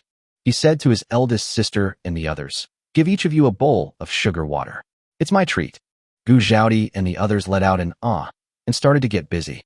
These young men and women are all wealthy people, so they naturally don't care about 12 cents for a bowl of sugar water. But the young shopkeeper was so polite that they all felt happy. Seeing that the matter was settled, Manager Qian said goodbye and left. Enticed by Gu Zhouyuan's enthusiasm, he drank a bowl of grass jelly and hurriedly said goodbye, as he still had a lot of things to do in the restaurant. Gu Zhouyuan scooped another bowl of sugar water and gave it to the fat aunt to thank her for her support. 7 or 8 young boys and girls, sitting or standing, gathered at Gu Zhouyuan's stall with bowls in their hands, attracting the attention of many people passing by on the street. "The couplets Mr. Jingda made yesterday were too difficult," said a young man in a dark blue robe. Miss Qinglian covered her mouth and giggled. Mr. Jingda said that every time he came up with a couplet, few people could match it. It was so boring. This time's couplet is already the simplest one. The young man in green wailed. "How can it be simple? Mulberry trees raise silkworms, silkworms spin cocoons, cocoons are spun into silk, and silk is woven into brocade. This is a link pair, okay? It has nothing to do with the word simple at all. Lianzhu pair, also called Lianlian pair, is a pair of top targets. Use the last word or phrase of the previous sentence as the beginning of the next sentence. A relatively simple couplet is, when a goat goes down the mountain hits the goat's horns. When a buffalo goes into the water submerges the buffalo's waist." Su Mufeng, Mr. Ho and others also frowned and began to think. "Is it difficult?" Gu Zhouyuan muttered. Several people who were nearby heard what he said. Miss Qinglian's eyes lit up. Could it be that the young shopkeeper can come up with this pair? Have you ever been educated? The young man in green was a little skeptical. Among the classes of scholars, farmers, merchants, and artisans, scholars would never bother to set up stalls to sell things, as there is no way they can make a fortune. However, Su Mufeng heard from Gu Zhouyuan that he had studied at Qingshan Academy for a few years. Su Mufeng immediately perked up. "Brother Zhouyuan, do you have a good match? Why don't you tell us so that we can learn and appreciate it?" Hearing Su Mufeng say this, everyone else looked at Gu Zhouyuan with burning eyes. Gu Zhaodi and Gu Dedi looked at each other, full of anticipation. "I have witnessed Xiao Yuan's various magical deeds recently. This time, Xiao Yuan is finally going to show his literary talent." Sidon held his breath. Although he didn't understand what the couplet meant, he liked to see others shocked by the third brother. Gu Zhouyuan coughed lightly and smiled slightly. "People raise cattle, the cattle poop, the poop fertilizes the fields, and the fields grow rice and wheat." As soon as he finished speaking, Gu Sidon clapped his hands wildly. Third brother was awesome. The number of words in the couplet was exactly the same as the first one they said. But why do the expressions on these people's faces seem a little off? Well, I must have been shocked by third brother's literary talent. That's right, that's the case. Miss Qinglian and the other 2 young ladies blushed slightly and spat softly. This couplet cannot be said to be untidy, but it is a bit too crude. Cough, cough, cough. Su Mufeng was probably choked by the sugar water and was coughing so hard that tears were about to come out. Different from other people's reactions, Ho Yu thought that the second couplet was very good, with neat parallelism and perfectly matched with the first couplet. As the saying goes, it is appreciated by both the elite and the masses, and learning does not necessarily require highbrow literature. Once, Mr. Jingda came up with a couplet. The lotus fragrance fills the pond, adding to the quiet feeling. He pondered for a while and came up with the second line. Rice grains stuck to teeth and cursing in the street. The teacher scolded him angrily, saying that he was vulgar and disrespectful. Now when I listen to Gu Zhouyuan's second couplet again, I feel that it suits his taste very well. He suddenly felt a sense of mutual understanding. Not bad, not bad. He clapped his hands and laughed. Brother Gu's couplet is very well matched. The structure and rhythm are perfect. Gu Zhouyuan bowed and said, "Mr. Ho, thank you for your kind words." Seeing that the 2 of them actually began to praise each other proudly, the other young men and women all looked at each other in surprise. The young man in green said cautiously, "Gu, Brother Gu, this couplet is indeed good, but..." Young Master Ho glanced at him sideways and finished his words for him. "It's just too vulgar, isn't it? You are elegant, so why don't you come up with an elegant second line?" he sneered. Seeing that they were arguing over his casual couplet, Gu Zhouyuan quickly said, I'm just a farmer in the countryside, so my couplets will naturally have some rural flavor. However, I not only farm, I also go hunting in the mountains, and I also have pairs in the mountains and forests. He said with a smile. Everyone was stunned again. From what he said, he could come up with other couplets, and they are all closely related to his life. This is truly amazing. Seeing that everyone was looking at him, Gu Zhouyuan put his hands behind his back and looked up at the sky. Then he lowered his head again. The sun at noon was too dazzling. He opened his mouth and slowly recited, the grass hides the rabbit grows the hair is used to make the brush, and the brush writes. There was silence for 3 seconds, and then everyone burst into laughter. Mulberry trees raise silkworms spin cocoons are spun into silk, and silk is woven into brocade. The grass hides the rabbit produces hair, the hair makes the brush, and the brush writes. This couplet is perfect. Gu Zhouyuan's 2 couplets, one vulgar and one elegant, are both well-balanced. What's more commendable is that both couplets are based on his life. Gu Zhouyuan smiled shyly. Couplets of this level had been played out in his previous life. He can memorize 10 pairs of shoes in the time it takes him to pee. You are so awesome. Miss Qinglian's eyes were full of stars. Su Mufeng also sighed. Life is full of knowledge. Brother Zhouyuan is so talented and admirable. I said, there is no difference between elegant and vulgar couplets. If I can match the vulgar ones, then the elegant ones will naturally not be a problem. Young Master Ho said proudly, as if he was talking about Gu Zhouyuan, but also as if he was speaking up for himself. A round-faced lady in a pink dress said excitedly, Quick, take out the couplets that Mr. Jingda wrote the other day and show them to Brother Zhouyuan. Gu Zhouyuan had just shown off his skills, and now they all followed Su Mufeng and called him Brother Zhouyuan. Everyone was cheered up. Yes, let Brother Gu take a look. If he can match that couplet, we can all avoid Mr. Jingda's punishment. Chapter 107 Release the Fish. Yes. Mr. Jingda's rule is to write poems for 5 days and couplets for 3 days. If no one can answer the question by the deadline, everyone must copy 10 pieces of Shanglin food. No, my hands are shaking as soon as I think of this punishment. Someone nearby immediately responded. Hurry up, let Brother Zhouyuan answer it. We're going to take all your sweet soup today. Gu Zhouyuan's mouth twitched. I'm not the god of literature who has descended to earth. The reason I just came up with that couplet is because I heard it in my previous life. But if he told the truth at this time, he was just lucky, and actually he didn't know how to make a pair at all. I guess others would think that he was not loyal enough because he took advantage of Qiao. Now I have no choice but to bite the bullet and listen to what the first couplet means. When the time comes, I will spend half a quarter of an hour thinking about it. If it is too difficult to make a couplet, and I really can't come up with one, I guess no one will be too harsh on me. Seeing that he was listening intently, the young man in blue said softly. Tears flowed down the Xiang River into the sea. As soon as this couplet came out, everyone fell silent. Even though this was not the first time they had heard this couplet, they had been pondering it for nearly 2 days. But after hearing this first couplet, I couldn't help but rack my brains to think about it. The radical of all the characters in the first couplet is san. This requires that when choosing words for the second line, one also needs to find a group of words with the same radicals. And these words should be able to reasonably construct a smooth and meaningful sentence. It must also match the previous couplet in terms of theme and artistic conception. This requirement of having the same radical greatly limits the range of vocabulary choices. Not to mention the artistic conception, just coming up with a second line with the same radicals and smooth sentences is a huge task. Gu Zhouyuan secretly laughed. He was familiar with this couplet as he had seen it when watching short dramas in his previous life. He rested his chin on his hand and pretended to be in deep thought. Gu Zhaodi, Gu Dedi, and Sidon all became nervous. Xiao Yuan/Sanji's performance just now was very outstanding. But judging from the looks of the others, this one must be even more difficult. I wonder if he can amaze people again this time. After waiting for a while, some people gave up thinking and started scratching their heads in frustration. Feeling that the temperature was about right, Gu Zhouyuan coughed. Everyone raised their heads and looked at him, their eyes gleaming with hope. The first line reads, Teardrops flowed down the Xiang River into the sea. My response, sighing, wailing, and choking my throat. Gu Zhouyuan said loudly. The crowd was in an uproar.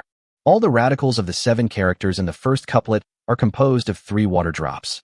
All the characters in Gu Zhouyuan's second line are written with the character ko, mouth, next to them. This first element is absolutely fine. The first couplet depicts a sad mood, with tears flowing like water into the sea, with a strong sense of picture and deep emotions. The second line should not only match the first line in form, but also be of the same artistic conception. It needs to create a similar strong emotion or another profound artistic conception that is in contrast, such as cheerfulness, heroism, etc. Gujo Yuan's second line also fits all the requirements. Quiet. Everyone fell silent. Even the customers who were buying sweet soup were affected by the atmosphere and kept their mouths shut. Okay, Master Ho was the first to shout. Su Mufing's face flushed with excitement. This was such a perfect match. The other young men and women also started whispering to each other. I never thought this small sweet soup stall could hide such a brilliant person. With such talent, why didn't he take the imperial examinations, but started doing business instead? Perhaps his family is poor and he can't afford the tuition, so he has to do small business to make a living. Su Mufing's eyes flashed. He had heard from Gujo Yuan before that he dropped out of school because of his dull aptitude and inability to pay the tuition. Now it seems that dull and talent was just his self-deprecating statement, and the correct explanation was that he could not afford the tuition. He walked forward, cupped his fists towards Gujo Yuan, and said, Brother Zhou Yuan, have you ever thought about going back to the academy to study? Gujo Yuan was stunned, then shook his head. I can explain this to Mr. Jingda and ask him to waive your tuition. If Mr. Jingda doesn't agree, Su, will cover all your tuition expenses. Su Mufing thought that he was shaking his head because his family was poor. He really didn't want to see such a talent chasing profits in this market all day long and being stained with the smell of money. Scholars have always looked down on each other, but Mr. Su is so sincere to others, which is really rare. What is even more commendable is that the friends he made all had innocent hearts. Gujo Yuan was still somewhat touched, but he really had no interest in studying for the imperial examinations, so he expressed his gratitude and declined with a smile. Although Su Mufing and Hou Yu felt a little regretful, they believed that there was a long way to go and they would slowly convince Brother Zhou Yuan when they had the chance. Today is their day off. I used to feel that holidays were too short. Before I had time to have fun, the day would pass by quickly. Now that they have received 2 couplets from Gujo Yuan, they are actually looking forward to school starting tomorrow. I wonder how Mr. Jingdo would react when he saw these 2 excellent couplets. It was still just afternoon and all the sweet soups were sold out. Shopkeeper Qian sent someone to bring a message, saying that tomorrow the cassava soup will still be 50 servings, but the amount of grass jelly will be increased to 250 servings. Third brother, it seems that everyone likes grass jelly more. Sidon said, Yeah, I've noticed it a long time ago. Grass jelly obviously sells better on our stall. Gujo Yuan nodded. Cassava syrup is indeed not as novel in taste as grass jelly. In addition, as cassava becomes more popular in the future, the sales volume of cassava syrup is expected to drop further. After returning to the village, Gujo Yuan walked around the pond alone. He wanted to buy some fish from the mall and put them in the pond. But with so many fish fry, he couldn't take them out from the mall openly. If he was discovered by passers-by, he would have a hard time explaining himself. After thinking for a while, he took out the small items on his body, threw away his shoes, and jumped into the pond to swim around. He was swimming in the pond, and fish kept jumping out from under him.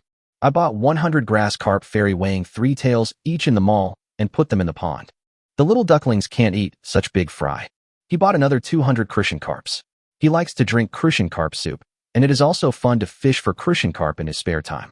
There are also 100 bighead carp, and chopped pepper fish head is also his favorite. The key is that bighead carp is a filter-feeding fish that mainly feeds on plankton. It can prevent excessive plankton growth and deterioration of water quality. In fact, he prefers to eat pickled fish and boiled fish. But when it came to buying the black fish, he hesitated. If you buy snakehead fry that are too small, they will be eaten by ducks. If you buy too big, the duck will be eaten. After much deliberation, he gave up the idea of putting black fish in the pond.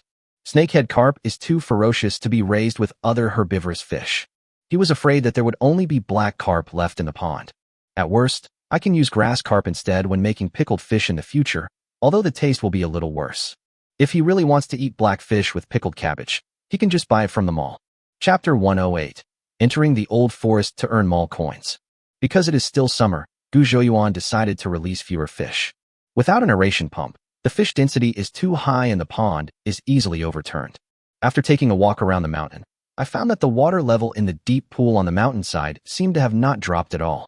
I heard from the villagers that this pond has never dried up. It only takes an hour to climb up, and villagers basically don't come here to fetch water. They only come here to scoop up a few handfuls of water to drink when they are thirsty while going up the mountain to chop firewood. Gu Zhouyuan observed the terrain and found that the hillside of the back mountain formed a V-shaped angle with another mountain. Based on his limited geographical knowledge, this was probably water accumulation in a tectonic basin. During geological movements, the rock layers on the mountain may fracture, fold, etc., forming some low-lying basin-like structures. If these structures are low enough to collect rainwater, snow, or groundwater, they can form deep pools. In some small fault basins between mountains, the movement of rock layers causes the passage of underground rivers to be blocked and water accumulates to form deep pools. After experiencing some things in the county town, Gu Zhouyuan felt an urgent need to improve his own abilities. He has too many concerns now, and even a few small thugs can cause him trouble. What can give him a sense of security is his own mall.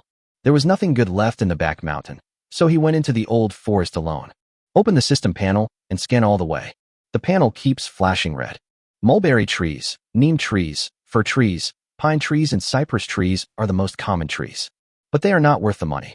This system for collecting things has a big drawback, which is that Gu Zhouyuan needs to have complete control over these things before he can buy or sell them. For example, when the eldest sister was attacked by a wild boar, Gu Zhouyuan had to either tame it or kill it, otherwise it could not be bought or sold in the mall. And that time when I was digging up the Penelia, it was useless to touch it directly, so I could only dig it out. Similarly, the trees on this mountain must be cut down or dug out before the system will purchase them. In fact, this was also within Gu Zhouyuan's expectations. If the system didn't set this threshold, he would just crawl all the way up the mountain and make it bare, and the system balance would explode. As they walked deeper into the mountains, Gu Zhouyuan had already put on a gas mask. In the deep mountains and old forests where few people go, the miasma can knock people down silently. He also carried a pole of truth on his back to prevent sudden appearance of wild beasts. It must be said that the quality of the mountain products in this old forest has been significantly improved. Along the way, Gu Zhouyuan collected a lot of expensive Chinese medicinal herbs such as Polygonum multiflorum, Enoectoculus rotundus, and noxious thread lotus. At this moment, his mall balance has soared to more than 80,000. His luck is really not as good as other time travelers. He didn't come across a single plant of the century-old wild ginseng, which is standard for time travelers. After walking for so long, there wasn't even any Ganoderma lucidum in the old forest. Of course, the most abundant thing in this mountain is wood. If I could get a few golden nanmu or wangwali trees, or a few small leaf red sandalwood trees, I would be rich. Gu Zhouyuan muttered to himself. Of course, this is just a wishful thinking. These are expensive woods worth more than gold, so it is not easy for him to come across them. But his luck wasn't that bad. Ding! High-quality mulberry tree found. On the way, at the system's prompt, he came across a thorny mulberry forest. Looking at the densely packed red marks on the system panel, Gu Zhouyuan grinned. Products specifically marked as high quality by the system are generally of good value. This prickly jujube tree is also called thornhead and is a very common tree species in rural areas. It has strong vitality, is drought-resistant and barren-resistant, and can grow tenaciously even in the cracks of rocks. Precisely because it can be found everywhere, it has always been regarded as a useless tree and left to fend for itself. In recent years, with the rise of the cultural relics market, some businesses have seen business opportunities and started to turn their attention to undervalued woods, with the prickly ash tree being one of them. Nowadays, under the packaging and hype of merchants, the jujube tree is called the golden wood, and its value has risen sharply. It is even called southern sandalwood and northern ja, together with red sandalwood. Gu Zhouyuan decisively bought a chainsaw, turned on the saw, and started harvesting with a buzzing sound. Ding! Found a high-quality jujube wood, 15 centimeters diameter, worth 1,100 mall coins. Sell it. Ding! Found a high-quality jujube wood, 18 centimeters diameter, worth 1,500 mall coins. Sell it. Every time a tree fell, Gu Zhouyuan sold one. As the balance in the mall continued to increase, Gu Zhouyuan's mouth never relaxed under his mask. Gu Zhouyuan was immersed in the joy of harvest and did not notice that the sound of the chainsaw just now had alarmed a small group of wild boars. This is a sow with 6 piglets. Its nest is right next to the thorny mulberry forest, and the whole family was just scared away by the noise of a huge chainsaw. The noise stopped for a while, and it brought its cub back to take a look. The sow with her cubs was very aggressive when she saw Gu Zhouyuan was alone. There are few people in the deep jungle, and the wild boar has never seen such a strange-looking monkey. This big monkey looked like it couldn't withstand a single collision with it. The damn monkey destroyed the woods next to its pig pen and disturbed its and its pup's nap. It snorted in a dangerous light, flashed in its eyes. Hearing the noise, Gu Zhouyuan turned around to look. Looking at the wild boar only about 50 meters away from him, Gu Zhouyuan was only panicked for 2 seconds. He once killed a wild boar with a compound bow. Now this female wild boar weighs only about 150 pounds at most, and he is carrying a hot weapon. He took the stick of truth from behind him and pointed it at the somewhat manic wild boar. The animals in this world are indeed honest. In previous lives, animals' fear of guns was ingrained in their genes. If it were in that world, the wild boar would probably run away with its tail between its legs as soon as I raised my gun. Now, when the wild boar saw Gu Zhou pointing his gun at it, it was not afraid at all, and there seemed to be mockery in its eyes. Perhaps in its eyes, Gu Zhouyuan was just a big monkey who wanted to compete with it by holding up a thin stick. It snorted and rushed towards Gu Zhouyuan. Bang!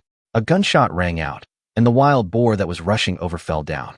The little pigs were frightened by the loud noise and ran away in all directions. Only one little piglet did not run away. When it saw its mother lying on the ground, it angrily rushed towards Gu Zhouyuan's feet. Gu Zhou lowered the gun barrel, hesitated for a moment, but still did not pull the trigger. It's just because this little pig weighs only about 5 or 6 kilograms, and its size is not much different from the white pig at home. Its body is covered with light yellow vertical stripes, and it looks quite cute with its round shape. Its mother had already been killed, and Gu Zhouyuan couldn't bear to kill this little cutie, so he just let it fend for itself. Chapter 109 Going Up the Mountain to Find Someone. Gu Zhouyuan picked up the little wild boar with his toes and kicked it away. The little wild boar fell to the ground, grunted twice, and turned over. She twisted her fat butt and ran back to nudge Gu Zhouyuan's shoes. Gu Zhouyuan knocked it over again, and it quickly got up and continued to arch its back. Gu Zhouyuan ignored it and walked towards the dead wild boar. The wild boar cub followed him and kept bumping into his feet. Gu Zhouyuan reached out and touched the wild boar's rough fur. Ding! Wild boar 145 caddies, found, worth 2,900 mall coins. Sell it. Gu Zhouyuan was just about to click yes, when he saw the little wild boar still struggling with his shoes. Just like the honey badger on the African grasslands, who doesn't care about life and death and will fight if he doesn't obey. He squatted down, stroked the little wild boar's fine fur, and said, "Flathead, say goodbye to your mother." The little piglet grunted and squirmed away from his touch. Seeing that the little wild boar didn't cherish this last chance to say goodbye, Gu Zhouyuan turned his head, and with a thought, he clicked yes on the panel. The little wild boar looked at his mother, who suddenly disappeared and finally stopped digging his shoes. It stared blankly ahead, not knowing whether it was too sad or frightened by the sudden transformation of the living pig. This time in the mountains, Gu Zhouyuan earned more than 350,000 mall coins. Well, there is also a little tail following closely behind it. After all this busy work, it was already dark. This old forest is always eerie even during the day, let alone now that it's dark. Even though Gu Zhouyuan claimed to be fearless, he still felt a little scared. Fortunately, there is a honey badger at my feet. The little wild boar seemed to sense the danger and clung tightly to Gu Zhouyuan's legs. Gu Zhouyuan bought a flashlight, illuminated the way he came, and quickened his pace to walk out of the woods. Halfway through the journey, the little wild boar became tired and could hardly keep up with Gu Zhouyuan's pace. Gu Zhouyuan bought another pet bag and put the little wild boar in it. The little wild boar grunted and struggled for a few times, then stayed quietly in the bag, poking out its head and curiously observing the outside from a new perspective. It took a full hour to get out of the old forest. As soon as he reached the outskirts of the old forest, Gu Zhouyuan heard someone shouting something on the mountain. He quickly turned off the flashlight and put his modern equipment into the system mall. Walk out of the woods. Xiao Yuan. Gu Sainer. Third brother. After walking a few steps, Gu Zhouyuan could clearly hear the shouting. Because he had not come down the mountain for a long time, his family came up the mountain to look for him. Gu Zhouyuan quickly quickened his pace and eventually began to jog. "Hey, I'm here," he shouted as he ran. I heard Xiao Yuan's voice. "Over there."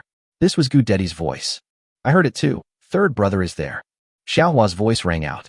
After a while, Gu Zhouyuan saw a large group of people walking towards him quickly.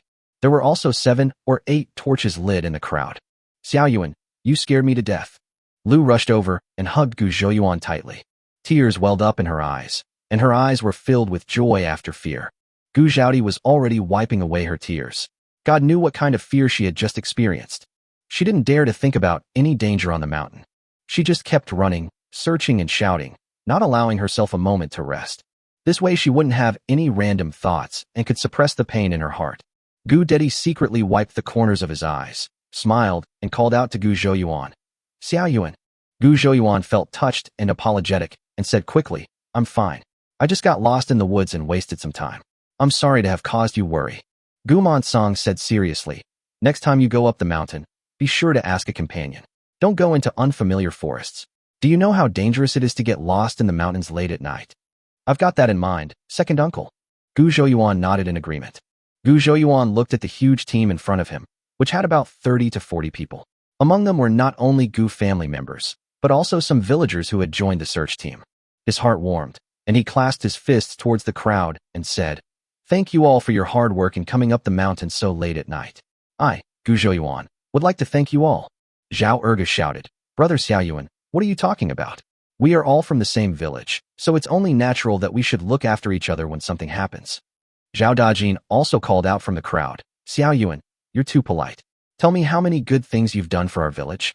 Digging cassava, exchanging food, bringing water down the mountain, everything. We all remember your kindness. It also made us earn several hundred coins, someone in the crowd howled. Ha ha, that's it. Everyone else started laughing too. When some unruly villagers took advantage of the opportunities to push their limits because of the things he did with a clear conscience, he even scolded himself for being too saintly. At this moment, he finally let it go. Human nature is complex and multifaceted, and is by no means entirely bad. It is truly a wonderful thing when someone is grateful for what you have done for them. Everything he did was seen and remembered by everyone. He raised his head, a bright smile on his face, and said loudly to the crowd, I feel bad for asking everyone to come here so late at night. So, when we come to my house later, each of us who went up the mountain will receive 40 coins as hard work fee. The crowd was in an uproar. It took them an hour to climb the mountain, and more than half an hour to look for people on the mountain, and another hour to go down the mountain. After 2.5 hours, they didn't help much. Gu Zhouyuan walked out of the woods by himself. This would cost them 40 cents, which is a lot of money to hold. Besides, we are from the same village, so it is only natural for us to help each other when we encounter problems. Why should we charge for it? Everyone declined. Gu Zhouyuan said, You must take this money. This is a lesson for me and a warning to others. On the way up the mountain, Gu Zhouyuan listened to everyone talking, and he roughly understood the whole story. Anyang and elder sister knew that Gu Zhouyuan went up the mountain, but when it got dark, they still didn't see Gu Zhouyuan coming down the mountain. The whole family suddenly became anxious. Gu Dedi picked up his hatchet and went up the mountain to look for someone. Gu Zhaodi lit a torch, and Sidon and Lu also wanted to go up the mountain together. Aunt Wang from next door stopped them and said it was too dangerous to go up the mountain at night, and it would be safer to find a few more grown men to go up the mountain with them. Lu went to the old house for help. Old Mrs. Gu was also very anxious. After a brief discussion, they finally decided. The elderly and children would stay at home, and everyone else in the family would go up the mountain to look for someone. Siju, Xiaohua and Area are neither young nor old, but they have been looking for mountain products in the mountains these days and are quite familiar with the situation there. Old Mrs. Gu asked them to go up the mountain together, but they had to follow the group and not act alone.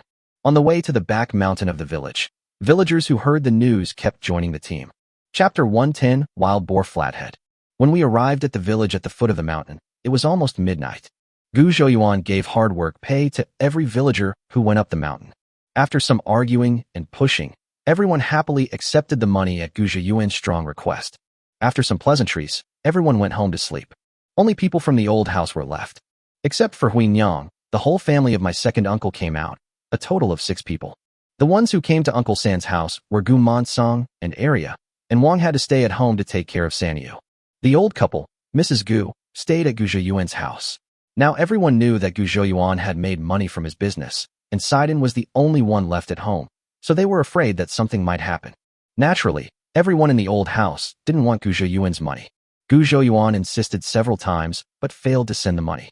There was no other way, so Gu Zhouyuan had to go into the house and get a basket of eggs and 2 pounds of dried bacon and give them to old lady Gu.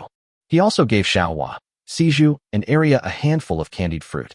Third brother, if you get lost next time when you go up the mountain, I will come to find you. Siju held the candied fruit and smiled from ear to ear. Erju slapped him on the head. Can you say something nice, kid? If you can't speak, just shut up. The little wild boar had been rocking around in the cloth bag all the way and had fallen asleep long ago. When Gu Zhouyuan returned home, he threw his bag on the stool in the corner. The little wild boar opened his eyes drowsily and crawled out of the cloth bag. He fell off the stool with a thud. Everyone looked over. I saw a round, fluffy little ball rolling twice on the ground. With a neat turn, the brown fur ball suddenly stretched out its short and thick limbs.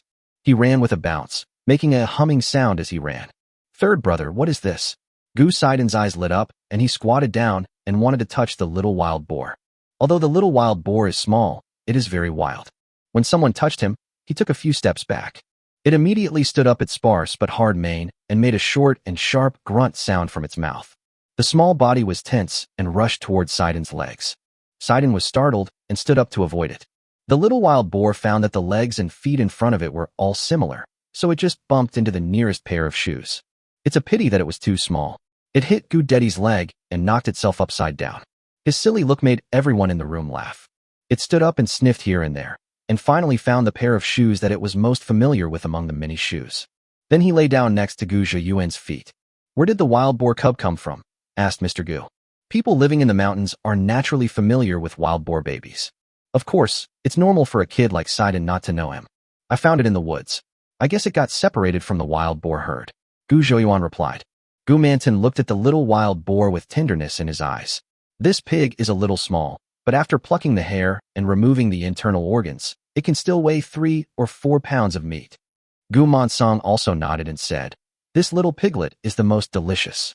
Not only is the meat tender, but it also doesn't have any fishy smell. Feeling everyone's attention, the little wild boar grunted twice, climbed onto the shoes, and pressed Gu Zhiyuan's shoes under its body. Saiden thought the piglet was very cute, with bright eyes and double eyelids. Don't eat it yet. We have meat at home now. This is the truth. Ever since Gu Zhiyuan awakened, the food at home has been really amazing. It seems that my family is also very eager to eat meat. Then let's keep it for now, Gu Zhiyuan said with a smile. This honey badger came out of the old forest with him, and they had built some friendship.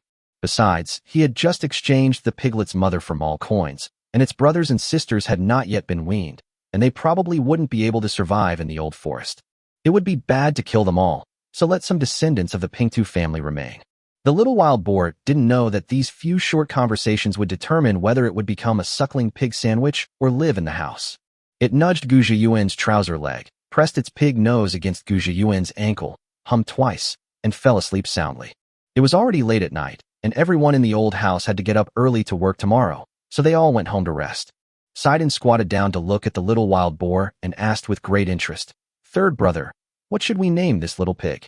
Call me Flathead. Gu Zhiyuan yawned. Flathead. What a strange name. Why is it called Flathead? Saiden expressed his incomprehension. No reason. A flathead sounds better, Gu Zhiyuan said casually. He picked up the little wild boar, spread a ball of hay in the yard, and placed the little wild boar on it. Unexpectedly, the little wild boar grunted and followed Gu Zhiyuan's heels. Wherever he went, it followed. Finally, Gu Zhiyuan got annoyed and took off his shoes and threw them on the hay ball. This trick actually worked. With the smelly shoes as a pillow, Pingtu fell into a peaceful sleep. Gu Zhiyuan really couldn't stand 3 men squeezing on a small bed. The weather was hot, so he spread a straw mat on the ground, which was cool and allowed him to stretch his arms and legs. Now that we have saved a lot of money at home, we should put building a house on the agenda. My second brother is only a few months younger than my eldest sister and is already 18 years old this year.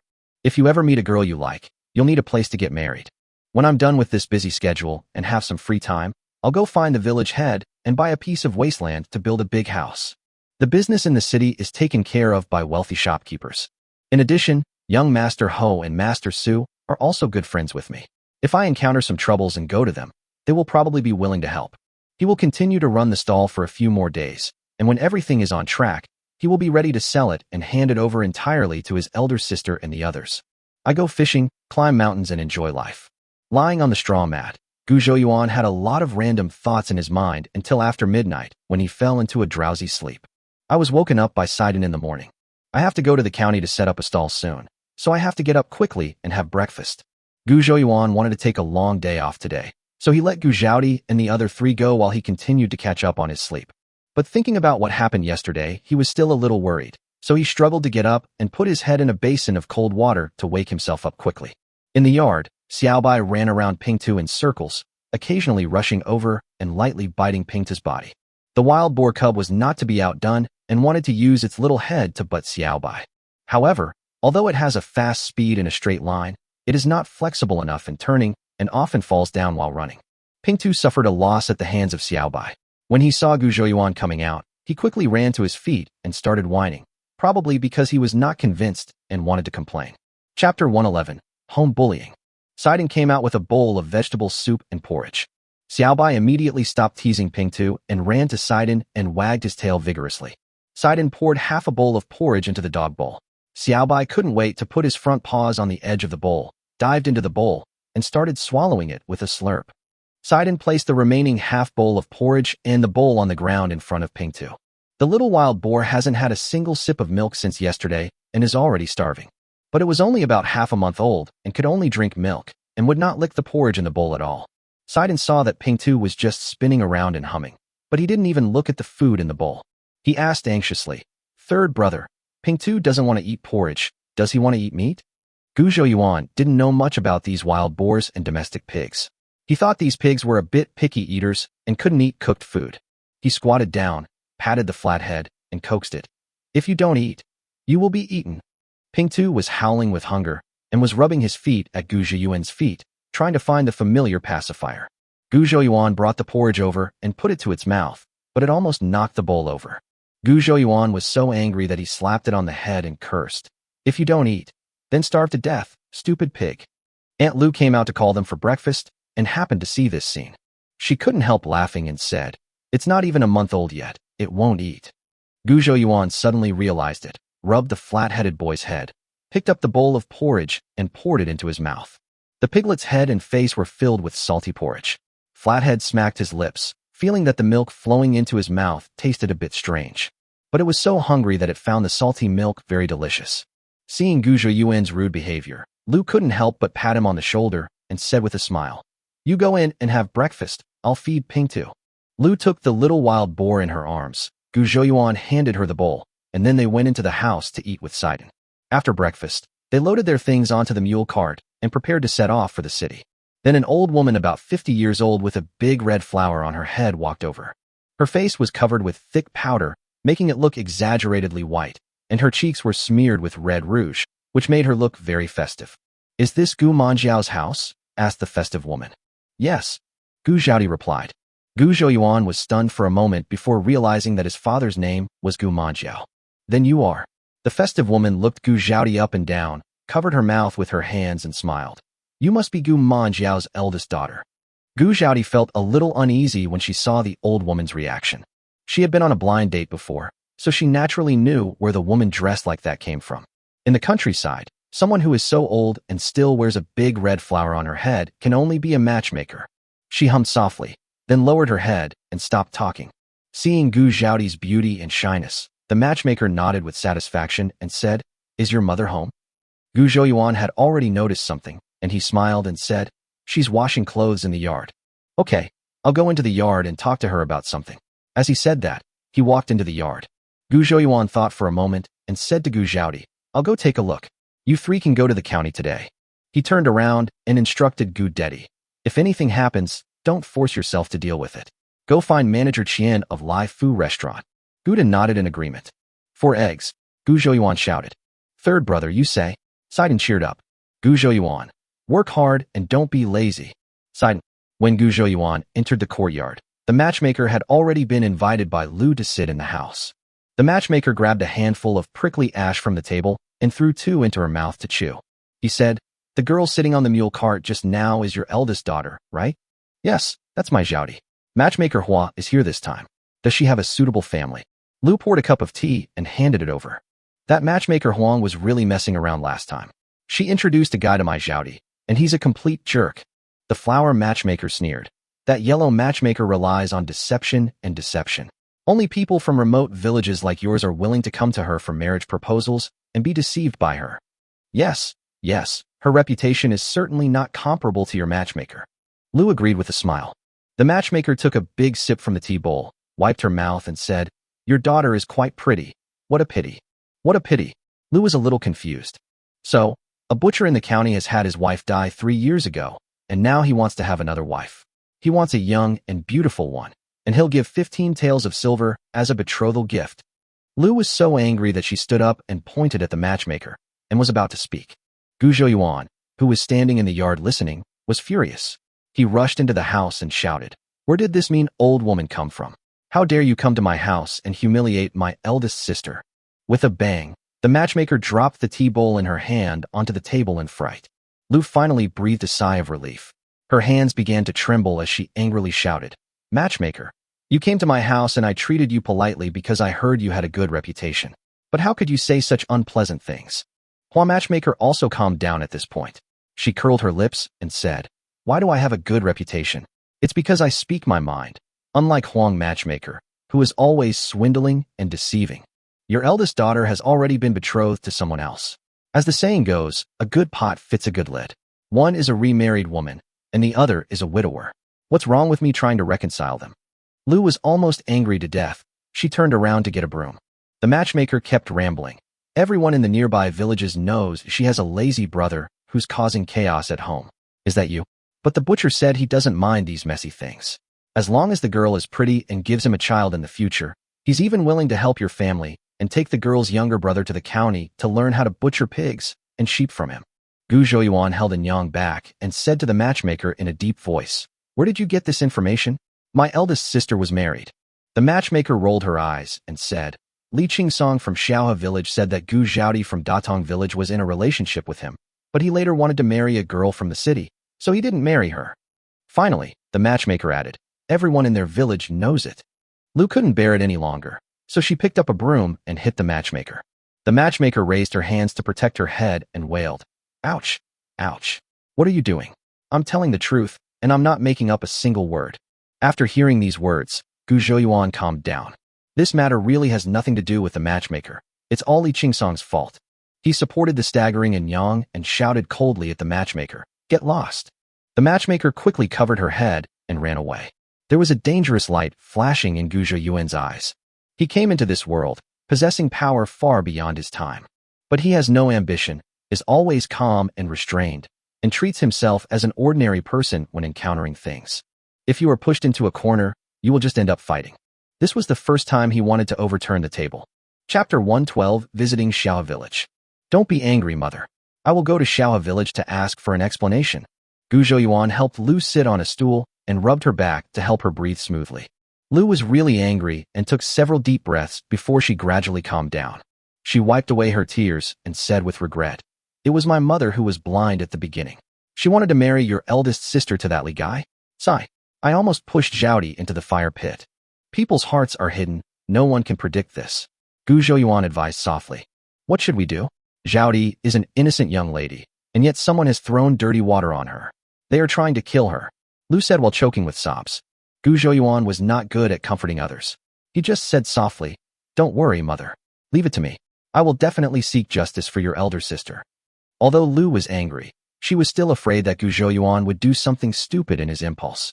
She stopped sobbing, looked up at Gu Zhouyuan, and said, "The Li family is quite powerful in Xiaohe village. You must not rashly confront them."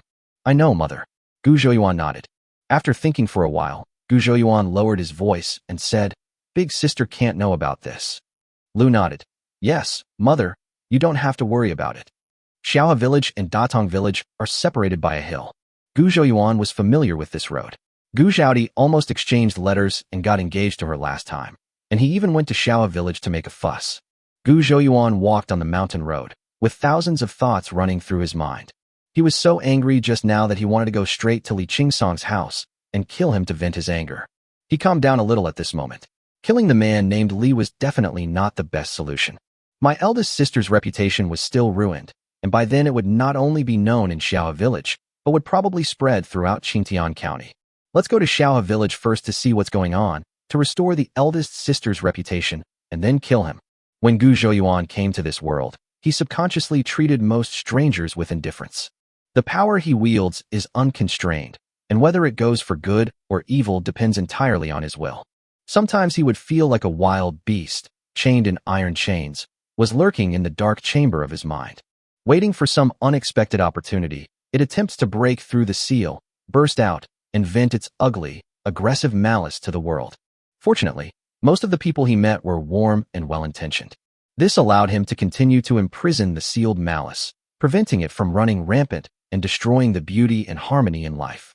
Thinking of his family, Gu Zhouyuan regained his sanity. It was very boring to travel alone, so Gu Zhouyuan called up the control panel and kept scanning both sides of the mountain road. He sold all the things that were easy to take and had some value to them all. It took him 2 hours to walk the 1-hour mountain road.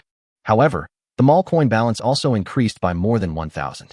In a forest near Xiaohe village, Gu Zhouyuan bought a belt with drooping soft wings and a pair of carrying poles. There were 2 small baskets hanging at both ends of the shoulder pole, filled with miscellaneous items such as needles, thread, wooden combs and spoons, rattles, kites, etc. He learned this style of dress from the peddlers in the market. After thinking about it, he took a rattle in his hand and used it as a peddler's drum. Gu Zhouyuan walked into Xiaohe village shaking a rattle. After a while, the children from the village gathered around. He took out a few candied dates and shared them with the children. He smiled and asked, "Do you know Li Qingsong?" "No. No," a group of children shouted. A child around 10 years old pointed to the east end of the village and said, "His house is over there, in the second row, the one with the osmanthus tree at the door." Gu Zhouyuan picked up 2 more candied dates and gave them to the child. "Thank you. Is Li Qingsong home now?" When the other children saw that there was a reward for answering questions, they immediately rushed to shout, "I know he's not home. He was at home yesterday, but he left this morning on a bullock cart. I know he is studying in the county academy. He came back yesterday and said that the academy had a day off. He went to the academy again this morning," said a 13 or 14-year-old boy. "I had a day off yesterday." Gu Zhouyuan narrowed his eyes and seemed to be thinking about something. The original body had also studied in a college. As far as he knew, the academies here would have 1 day off every 10 days, which was called regular holiday. There is a field holiday when the wheat is ripe, which lasts for about a month. Yesterday, Master Ho and his men had a day off, and Li Qingsong also had a regular day off. The holiday dates for each academy in the county are different. From this point of view, Li Qingsong is very likely to be studying in the same academy as Master Hosu Mufeng and others. Seeing that Gu Zhouyuan was mumbling something but didn't give him the candied dates, the young man who had just spoken coughed twice and reminded him, "I'm telling the truth." 2 other children shouted, "I said that too." Gu Zhouyuan came to his senses and handed a few dates to them. "Who are the people in Li Qingsong's family? Is he married?" Gu Zhouyuan asked softly. "He has parents and 2 older sisters at home." A child rushed to say, "His sister is already married, so she doesn't count," another child shouted. "He has a brother and a sister, and his grandparents are still alive. He has never been married. He said he would wait until he passed the imperial examination this year before getting married. But he had a lover last year, in Datong village over the mountain." Hearing this, Gu Zhouyuan's expression turned cold. He tried to calm himself down, forced a smile, and continued, "Does anyone know that woman's name? Did anyone else see him do this, or did he tell the story himself?" A group of children looked at each other and shook their heads. "All we know is that the woman is from Datong village. She was almost engaged to him last year, but someone messed it up. During the ancestral worship ceremony this year, he got drunk and said that the woman had fallen in love with him, but he had changed his mind and didn't want to marry a peasant girl." The children were chattering and talking at the same time, and Gu Zhouyuan could no longer hear any useful information from their words.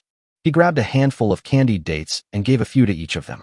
At this time, a young woman came over holding a child about 1 year old. "How much does this little drum cost?" the young woman asked, picking up a rattle from the basket. Chapter 113, The Li family is a big fire pit. 5 cents, Gu Zhouyuan said casually. "Make it cheaper, 3 cents is fine," the young woman bargained. 3 cents is 3 cents. Gu Zhouyuan had no intention of selling anything. He took off the jade stone, wiped the sweat from his forehead, and fanned himself with the stone. The woman picked up a red rattle and handed Gu Zhouyuan 3 copper coins. "Erhun, where did you get the dates?" the young woman said to a child. "He gave it to me." Several children pointed at Gu Zhouyuan. The woman immediately became alert. She had heard from the elders that some puppet peddlers dressed up as peddlers and walked the streets. Children will be obedient if they are tricked by him into eating his food. There are even rumors that if they pat a child on the forehead, the child will follow them in a daze. So people call these traffickers who kidnap women and children patting flower boys. She pulled Erhin over and yelled at the other children, "Go home and throw away the dates." Gu Zhouyuan was completely confused, not knowing why this woman suddenly went crazy. The children were not willing to listen to her at all and continued to laugh and gather around Gu Zhouyuan's basket. "Throw it away? Why throw it away? Throw it away so that Erhin can pick them all up?" A child took a small bite of the candied date and made a face. "Ha!" All the children laughed. The woman said angrily, "What do you know? This man is a beggar. He will sell you all to other places when the time comes. These children had naturally heard of the vicious reputation of Pai Huazi, so they all ran a few steps away and kept a safe distance from Gu Zhouyuan. Only then did Gu Zhouyuan understand why the woman reacted that way just now. He was at a loss for words and said, "Sister-in-law, you misunderstood. If I were to take down a beggar, would I do it in the middle of the day, and on this street, and take away so many children at once?" The young woman was stunned. Gu Zhouyuan's 3 questions did make sense. The beetle hunters usually go out in the evening, on some remote roads, and specifically target those children who are alone and playful. It does seem a bit strange to say this. Could it be that I am just mistaking my thoughts? Gu Zhouyuan saw that she began to think. He laughed loudly and said, "I'm really not a kidnapper, but I did come to your village for something." When the woman heard him say this, she felt relieved. "What's the matter?" she asked curiously. "I came here to find out what kind of person Li Qingsong is. I gave them candied dates for this reason. If you don't believe me, ask them." Gu Zhouyuan replied with a smile. "Hun, is what he said true?" The woman lowered her head and asked the child beside her. The child sniffed the snot that was about to flow to the side of his mouth, looked up, and said, "What? What's wrong?" The 13 or 14-year-old boy said, "That's right. He came and asked about Li Qingsong's family." The woman asked Gu Zhouyuan suspiciously, "Why are you asking about Li Qingsong's family?" Gu Zhouyuan had already prepared his speech. "I have a cousin who is already at the marriageable age. Everyone knows that I am a peddler who travels all over the streets. My aunt wants me to keep an eye out for any young men with outstanding appearance and character, preferably those who can read and write. Li Qingsong is the best and most suitable person for this Xiaohe village." These words made sense, and the woman felt relieved. She shook the rattle to tease the child in her arms, chuckling. "Li Qingsong, that guy is a donkey shitting on the surface. I advise you to ask more questions and don't push your sister into a pit." Gu Zhouyuan's eyes lit up, and he took out a small piece of malt sugar from the basket and gave it to the child in the woman's arms. "Oh, sister-in-law, can you tell me in detail what happened?" Gu Zhouyuan said. The woman looked around to see if there was anyone around, then lowered her voice and said, "That Li Qingsong's father is an old scholar who works as an accountant in the county. In the village, he's arrogant and looks down on everyone. Li Qingsong is even more outrageous. He thinks he's going to pass the imperial examination and acts like he's worth a fortune." Gu Zhouyuan asked doubtfully, "If it said that scholars are arrogant, this isn't really a big problem, right?" "Oh, listen to me." The woman was in the middle of her speech and was interrupted by Gu Zhouyuan. She was a little unhappy. "He's always felt superior to others, just like you said. He's arrogant. Isn't it okay for us not to play with him? But this guy is a pervert. Since he was 12 or 13, he's been thinking about finding a wife all the time. Everyone in the village knows that although his family is rich, with those 2 old men and the young one at home, life would be difficult for a girl if she married him. Those in the village who love their daughters naturally wouldn't push them into trouble, but this boy secretly seduced the eldest daughter of Li Xuanto's family in the village and seduced her.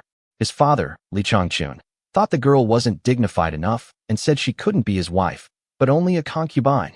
So he hurriedly found a matchmaker and went to the next village to meet a girl. They almost got married, but then the girl's brothers interfered and broke up the relationship." Here, the woman raised her chin in one direction. "Li Xuanto's house is the most dilapidated thatched house at the end of the village. I don't know why, but the matter was left unresolved. Rumor has it that Li Changchun came to the house, gave Li Xuanto and his family a small sum of money, and through a combination of coaxing and intimidation, he finally settled the matter." After hearing the news, Gu Zhouyuan gave the woman a handful of candied dates, thanked her, and left Xiaohe village. Here are some key pieces of information I gained. First, it is very likely that Li Qingsong is studying in the same academy as Mr. Ho and others. Second, this guy behaved badly, and the people in Xiaohe village didn't seem to like him very much. Third, what Huang the matchmaker said was probably an exaggeration. The rumor about Gu Zhaodi was made up by Li Qingsong when he was drunk, and the people in Xiaohe village just took it as a topic of conversation. However, no matter whether this guy was bragging after drinking or deliberately slandering, it did have a bad influence on Gu Zhaodi. The matchmaker's visit today is the aftermath. This matter is not over yet. He has already made up his mind. "Xiao Yuan, why did you take so long?" Lu was standing at the gate of the courtyard. When she saw Gu Zhouyuan from afar, she hurried to greet him. In the morning, Gu Zhouyuan proposed to go to Xiaohe village. She was angry at that time, and Gu Zhouyuan repeatedly assured her that he was just going to inquire about the situation, so she agreed. She had been feeling restless for most of the day, constantly worried that Xiao Yuan would get into conflict with someone. "I don't know how many times I walked back and forth to the door. Seeing Xiao Yuan come back safely, she finally felt relieved. The mountain road is difficult to walk on. It took us some time and made my mother worried, Gu Zhouyuan said. The two entered the yard. Gu Zhouyuan told him the important information he had heard. Lu was angry but also somewhat relieved. Fortunately, Zhaodi did not marry into this family. This family was truly a big hell. Chapter 114, Asking for Poetry. The mother and son chatted for a while, and then they heard the sound of a mule cart outside. Gu Zhouyuan and Anyang stood up and walked towards the gate of the courtyard. Why are you so late today? Gu Zhouyuan asked before he even reached the door. Ha ha ha. A laugh rang out. Brother Gu, we came here uninvited. I hope you don't mind. Mr. Ho jumped off the mule cart and smiled at Gu Zhouyuan. Gu Zhouyuan was a little surprised when he saw another person getting off the mule cart. Su Mufeng clasped his fists and bowed, saying, Ho Yu and I went to the sweet soup stall today to look for you, but I didn't expect you to not come into the city today. Gu Zhouyuan thought to himself, I'm not your lover. You can't be so unbearable to not see me for a day. But they came at the right time, as I just wanted to ask about Li Qingsong. He smiled and said, I have something urgent to do at home today and can't leave. I wonder if Master Su and Master Ho are looking for me because of something urgent. Su Mufeng looked apologetic. I've come across a difficult question today, and I'm eager to discuss it with Brother Gu. I'm sorry for not informing you in advance. This man spoke normally when he bought the sweet soup before, but why did he speak so awkwardly these past 2 days? Gu Zhouyuan had a hard time listening to him, but he still had to ask people about something later, so he had to be patient. He said sincerely, In my haste, I didn't have time to clean the yard or prepare refreshments. I hope you two gentlemen will forgive me and not blame me. Lu and Gu Zhaodi listened to Gu Zhouyuan talking to others, and his expression and tone were very awkward. These two men were dressed in luxurious clothes and had extraordinary temperaments.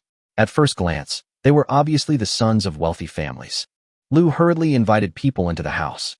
Gu Dedi and his men moved the things from the mule cart down. After entering the house, Ho Yu and Su Mufeng looked around the house. The mud house has a thatched roof and some places have holes in it, letting in the sunlight from outside. They had only read about the hardships of poor people's lives in books, but had never actually visited poor people's homes. The shabby house and shabby furniture really made them drop their jaws. It seems that Brother Gu's sweet soup business is doing well, so why is his life so difficult? Gu Zhouyuan brought a bowl and poured 2 bowls of ice water for them. The pity in Ho Yu's eyes immediately disappeared. In this hot summer, his family couldn't even afford ice water, but look at other people, they always have ice cubes on hand. Gu Zhouyuan fanned himself with a palm leaf fan and said with a smile, My home is a little shabby. I'm sorry to both of you for making fun of me. Ho Yu waved his hand and said, Lotus flowers bloom in mud, so what's the harm if the house is a little dilapidated? You probably want to say that you are untainted by mud. Gu Zhouyuan's mouth twitched, thinking that it is terrible to be uneducated. Stay clean and untainted by the mud? That's great. Su Mufeng clapped his hands and nodded.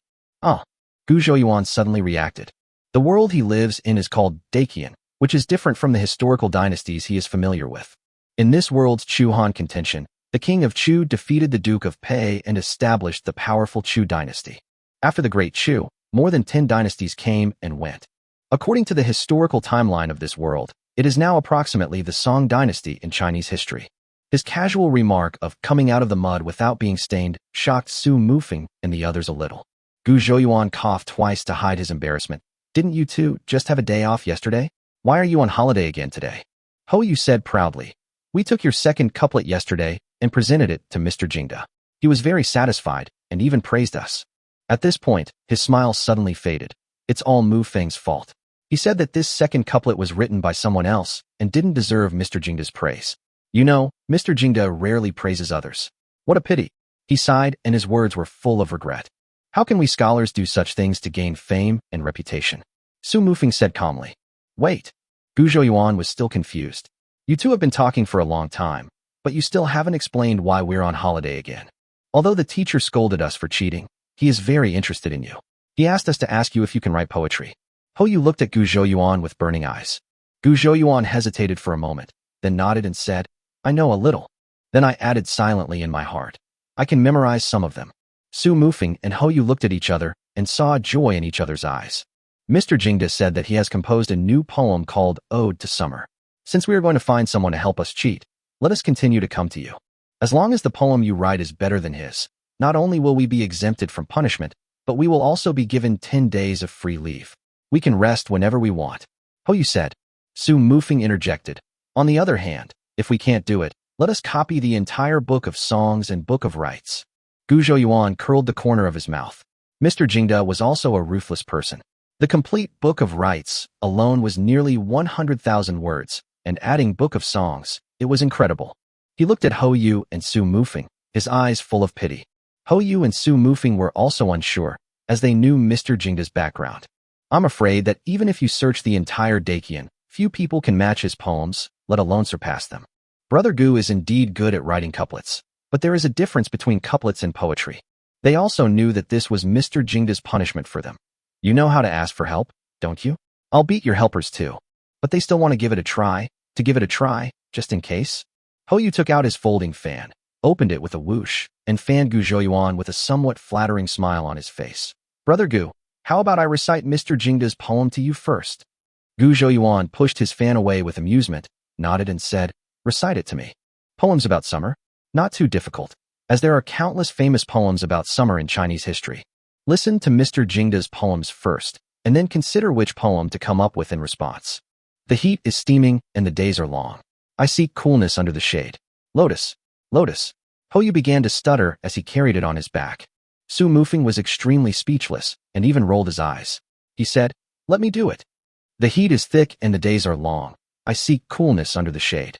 The lotus flowers sway their red shadows in the water, and the green willows brush against the bank as you fish in the green pond. The cicadas sing high up on the branches, their voices ringing far away. Children chase the wings of butterflies with great fun. The evening breeze blows gently on the starry night, and I lie down to watch the fireflies and fall asleep. Gu Zhouyuan was a little surprised. This Mr. Jingda is really something.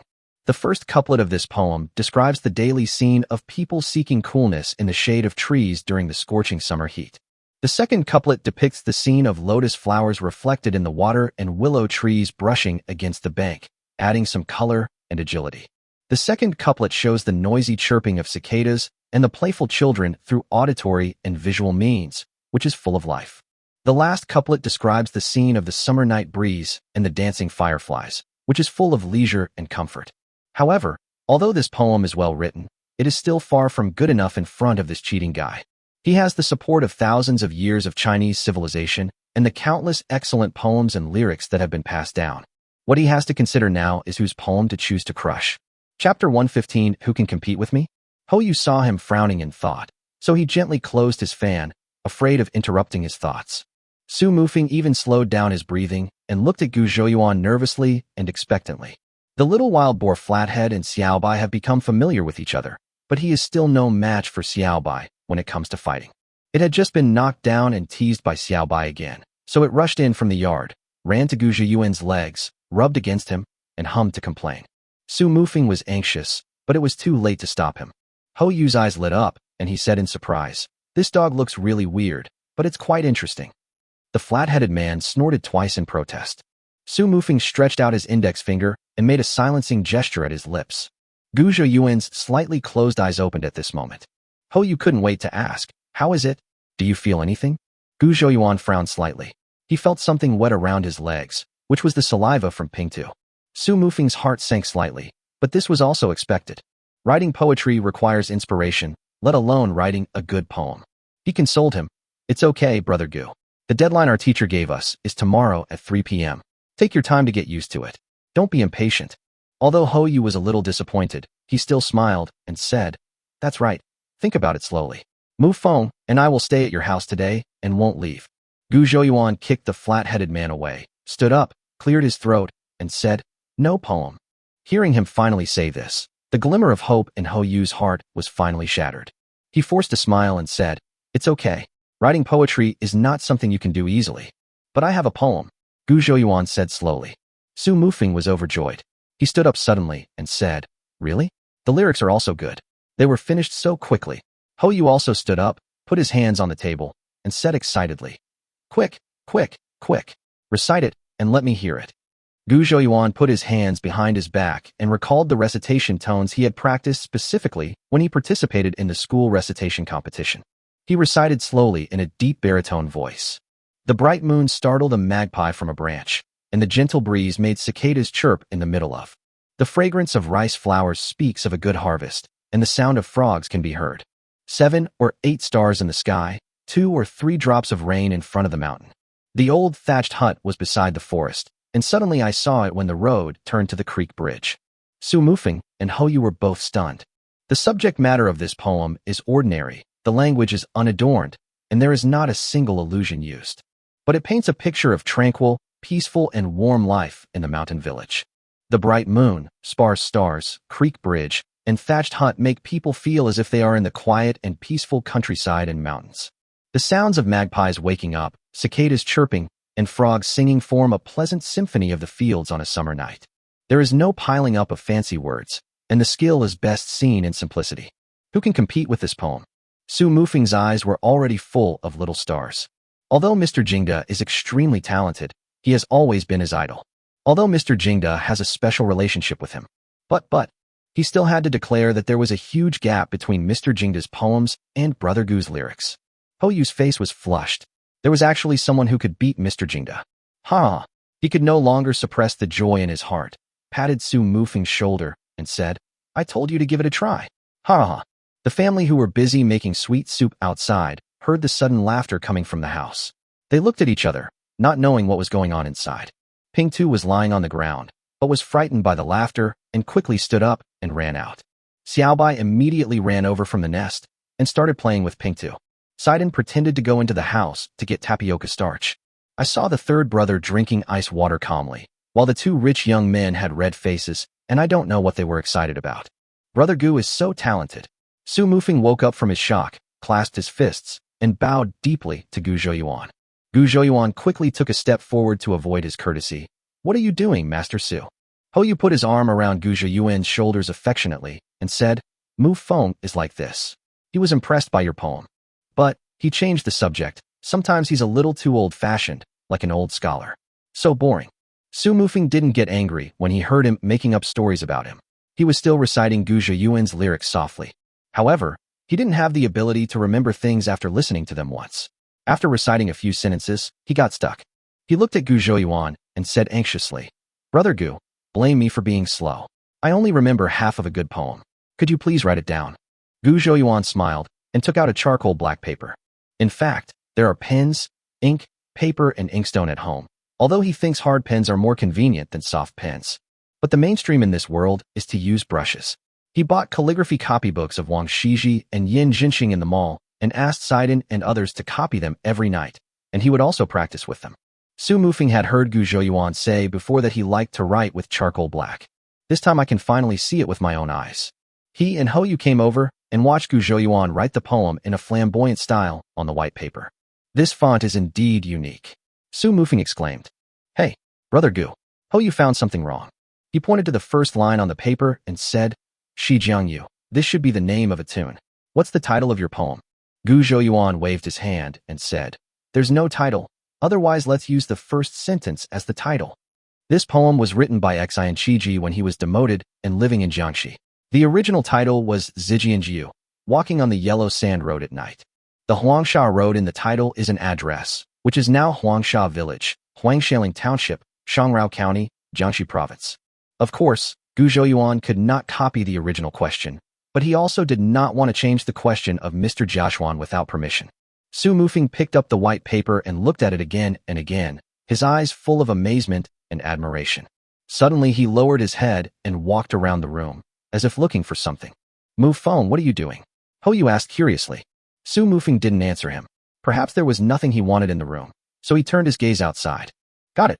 His eyes lit up with joy and he ran into the yard.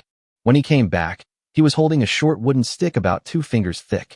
Gu Zhouyuan and Hoyu looked at each other, not knowing what he was doing. Su Mufeng thought about it, lifted up his robe, and in the stunned gaze of Gu Zhouyuan and the others, he actually tore off the hem of his inner garment. It's over, Gu Zhouyuan said to Hoyu. Young Master Su is probably going to sever ties with you. Hoyu scratched the back of his head, looking confused. Su Mufeng wrapped the torn piece of white satin cloth around the wooden stick. Then he used a wooden stick as an axis and carefully rolled up the paper on which Gu Zhouyuan had written the lyrics. With a swish, he tore off another piece of cloth and wrapped the white paper tightly. Then he nodded with satisfaction and put the scroll he had just made into his sleeve. Chapter 116, Benefiting the People and the Country. Hou Yu and Gu Zhouyuan looked at each other. Both of them were confused by Su Mufeng's operation. Hou Yu curled the corners of his mouth. He was familiar with Su Mufeng and knew that this guy was a literary idiot. He was not very surprised by his behavior. Aunt, Sister Zhaodi, second brother Gu, Sidon. Someone was talking outside the yard. Hey, it's Wood. Put down the backpack quickly. You are sweating, said Lu. Is third brother home too? Sun Muta took off the backpack containing the grasshoppers. Gu Zhouyuan stood up and walked out. Mutu, are you here to deliver the grasshoppers? Gu Zhouyuan asked with a smile. Third brother. Sun Muta became obviously happy when he saw Gu Zhouyuan. He opened a hole in the backpack and showed it to Gu Zhouyuan. There are quite a lot of grasshoppers today, probably about 4 or 5 pounds. Gu Zhouyuan no longer collects grasshoppers, and the villagers are not scrambling to catch them like before, so Sun Muta's harvest in the past 2 days is much greater than before. As for collecting Sun Muta grasshoppers, Gu Zhouyuan spread the news that they were used to feed ducks at 3 cents a day. Don't go out to buy and catch grasshoppers in the middle of the day. It will be troublesome if you get heat stroke. Gu Zhouyuan said seriously. Yeah, I understand, third brother. Sun Muta nodded in response. Gu Zhouyuan weighed the basket and said, there are 5 pounds of grasshoppers here. Come back and get the corn when it gets dark. Okay, third brother. Sun Muta said happily. What do you want the grasshoppers for? Hou Yu, who followed him out, watched for a long time but didn't understand what Gu Zhouyuan was going to do with the grasshoppers. Feed the ducks. Gu Zhouyuan evaded the question. Speaking of grasshoppers, Su Mufeng was somewhat worried. Everyone says this locust plague is no less severe than the one 17 years ago. I wonder how many people will starve to death. Gu Zhouyuan's eyes also darkened. If the drought or locust plague occurred alone, the common people could still try to fight against God. But the two disasters coming together are really despairing. In some places, people are desperately trying to find water to irrigate the fields, but locusts are still eating the crops. In some places, people were organized to catch locusts, but the fields were dry and the wheat grains were shriveled. With the intervention of Gu Zhouyuan, Datong village was able to advance 2 methods at the same time, obtaining water sources and catching grasshoppers. But it is only slightly better than other villages. The wheat has been eaten half to death by grasshoppers, and the drought has lasted for too long, so the wheat grains have already taken shape. Most of them are shriveled grains, and the wheat flour that is ground out is probably just bran. Hou Yu thought of his father who had been so busy dealing with the drought and locust plague these days that he was so exhausted that he even had a few more hairs on his head. He couldn't help but sigh. Right now, grain prices are skyrocketing. Several major grain stores in the county are hoarding grain, selling only a little bit every day, just waiting for the locust plague to break out so they can make a fortune. It is the farmers who grow the crops, and it is also the farmers who are short of food. Alas, Su Mufeng sighed. My father, ahem, the county magistrate has already reported this matter to the prefect of Tally County. I believe the court will respond soon. Hou Yu opened his folding fan and fanned himself. His father is the county magistrate, and this young master is still hiding something. Gu Zhouyuan couldn't help but laugh. It's a pity that Lord Ho has devoted all his energy and efforts to benefiting the people of his hometown since he took office. With his outstanding achievements during his term, he was expected to be promoted next year, but now he has encountered such an incident. Su Mufeng clapped the folding fan in his hands twice, his words full of regret. Although this is a natural disaster, someone has to take responsibility. My father had previously thought that he would be fired this time. As soon as Hou Yu saw Gu Zhouyuan's expression, he knew that Gu Zhouyuan already knew that County Magistrate Ho was his father, so he didn't hide it anymore. It was not a secret in the first place. Luckily, someone shared a method for detoxifying cassava last time. My dad said it's no exaggeration to say this will benefit the people and the country. He became excited again, looking at Gu Zhouyuan with eyes full of gratitude. With this one achievement alone, no one can take away my father's official hat.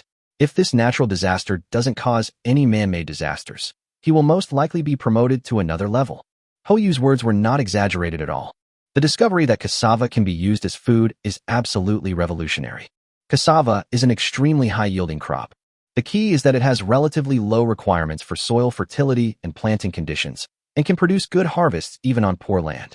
Moreover, cassava has very few diseases and pests, and does not require a large amount of manpower to care for. It is drought-resistant and barren-resistant, is not picky about the land, and does not take up manpower. Once this thing comes out, the national strength of Dakian will be taken to a higher level. If the current emperor is a magnanimous person, it would be normal to reward him with any official position just for his contribution. But these are not things Gu Zhouyuan can control. The country and people's livelihood are very far away from him. He just wants to live his own life now. Brother Gu, you are truly a noble person in my Ho family. Ho Yu came over again and put his arm around Gu Zhiyuan's shoulders. Not only does my father have to thank you, but I and Mu Feng are also grateful to you. You don't know, my head starts to hurt just thinking about copying those two thick books. He looked at Su Mufeng, who nodded in agreement. Gu Zhiyuan waved his hand and said, "Don't thank me all the time. I just want to ask you about something." Ho Yu put away his fan and said casually, "Just tell me what you need. I will definitely help you with it." Gu Zhiyuan glanced at Gu Zhaodi, who was still making pearl balls, and said calmly, "I've also built a pond here. Do you want to come and see it?" Ho Yu was naturally very interested. "Let's go and take a look." Su Mufeng was also very excited. Sidon said, "Third brother, I want to go see the ducks too." Gu Zhiyuan, "What are you looking at? Go wash the dishes." Sidon, "Oh." The three of them came to the pond. Because the temperature was high, the crucian carps in the pond were breathing close to the water surface. "Fish! Fish! So many fish!" Ho Yu shouted as if he had discovered a new continent. "How come you've never seen a fish?" Gu Zhiyuan said unhappily. "If someone has only eaten pork but has never seen a pig run, there must be someone who doesn't know what fish looks like, right?" Ho Yu rolled his eyes. "I have a small pond in my backyard with only a dozen or so koi fish in it. This is the first time I've seen such a large pond with so many fish in it. He's really a pampered young man," Gu Zhiyuan murmured. "Ah," Ho Yu exclaimed again. "Are those ducks? I've seen their pictures in books. You actually have so many ducks at home." A group of ducks came out of the duck shed and saw that the place where they usually went into the water was occupied by 3 people. They twisted their buttocks, went around to another gentle slope, and started swimming in the water. Chapter 117 New Varieties of Vegetables. Su Mufeng came from an extraordinary family, but he was not as detached from the world as Ho Yu. He had traveled to many places with his father and was not unfamiliar with these things in the countryside. But few farmers in the village raised so many ducks.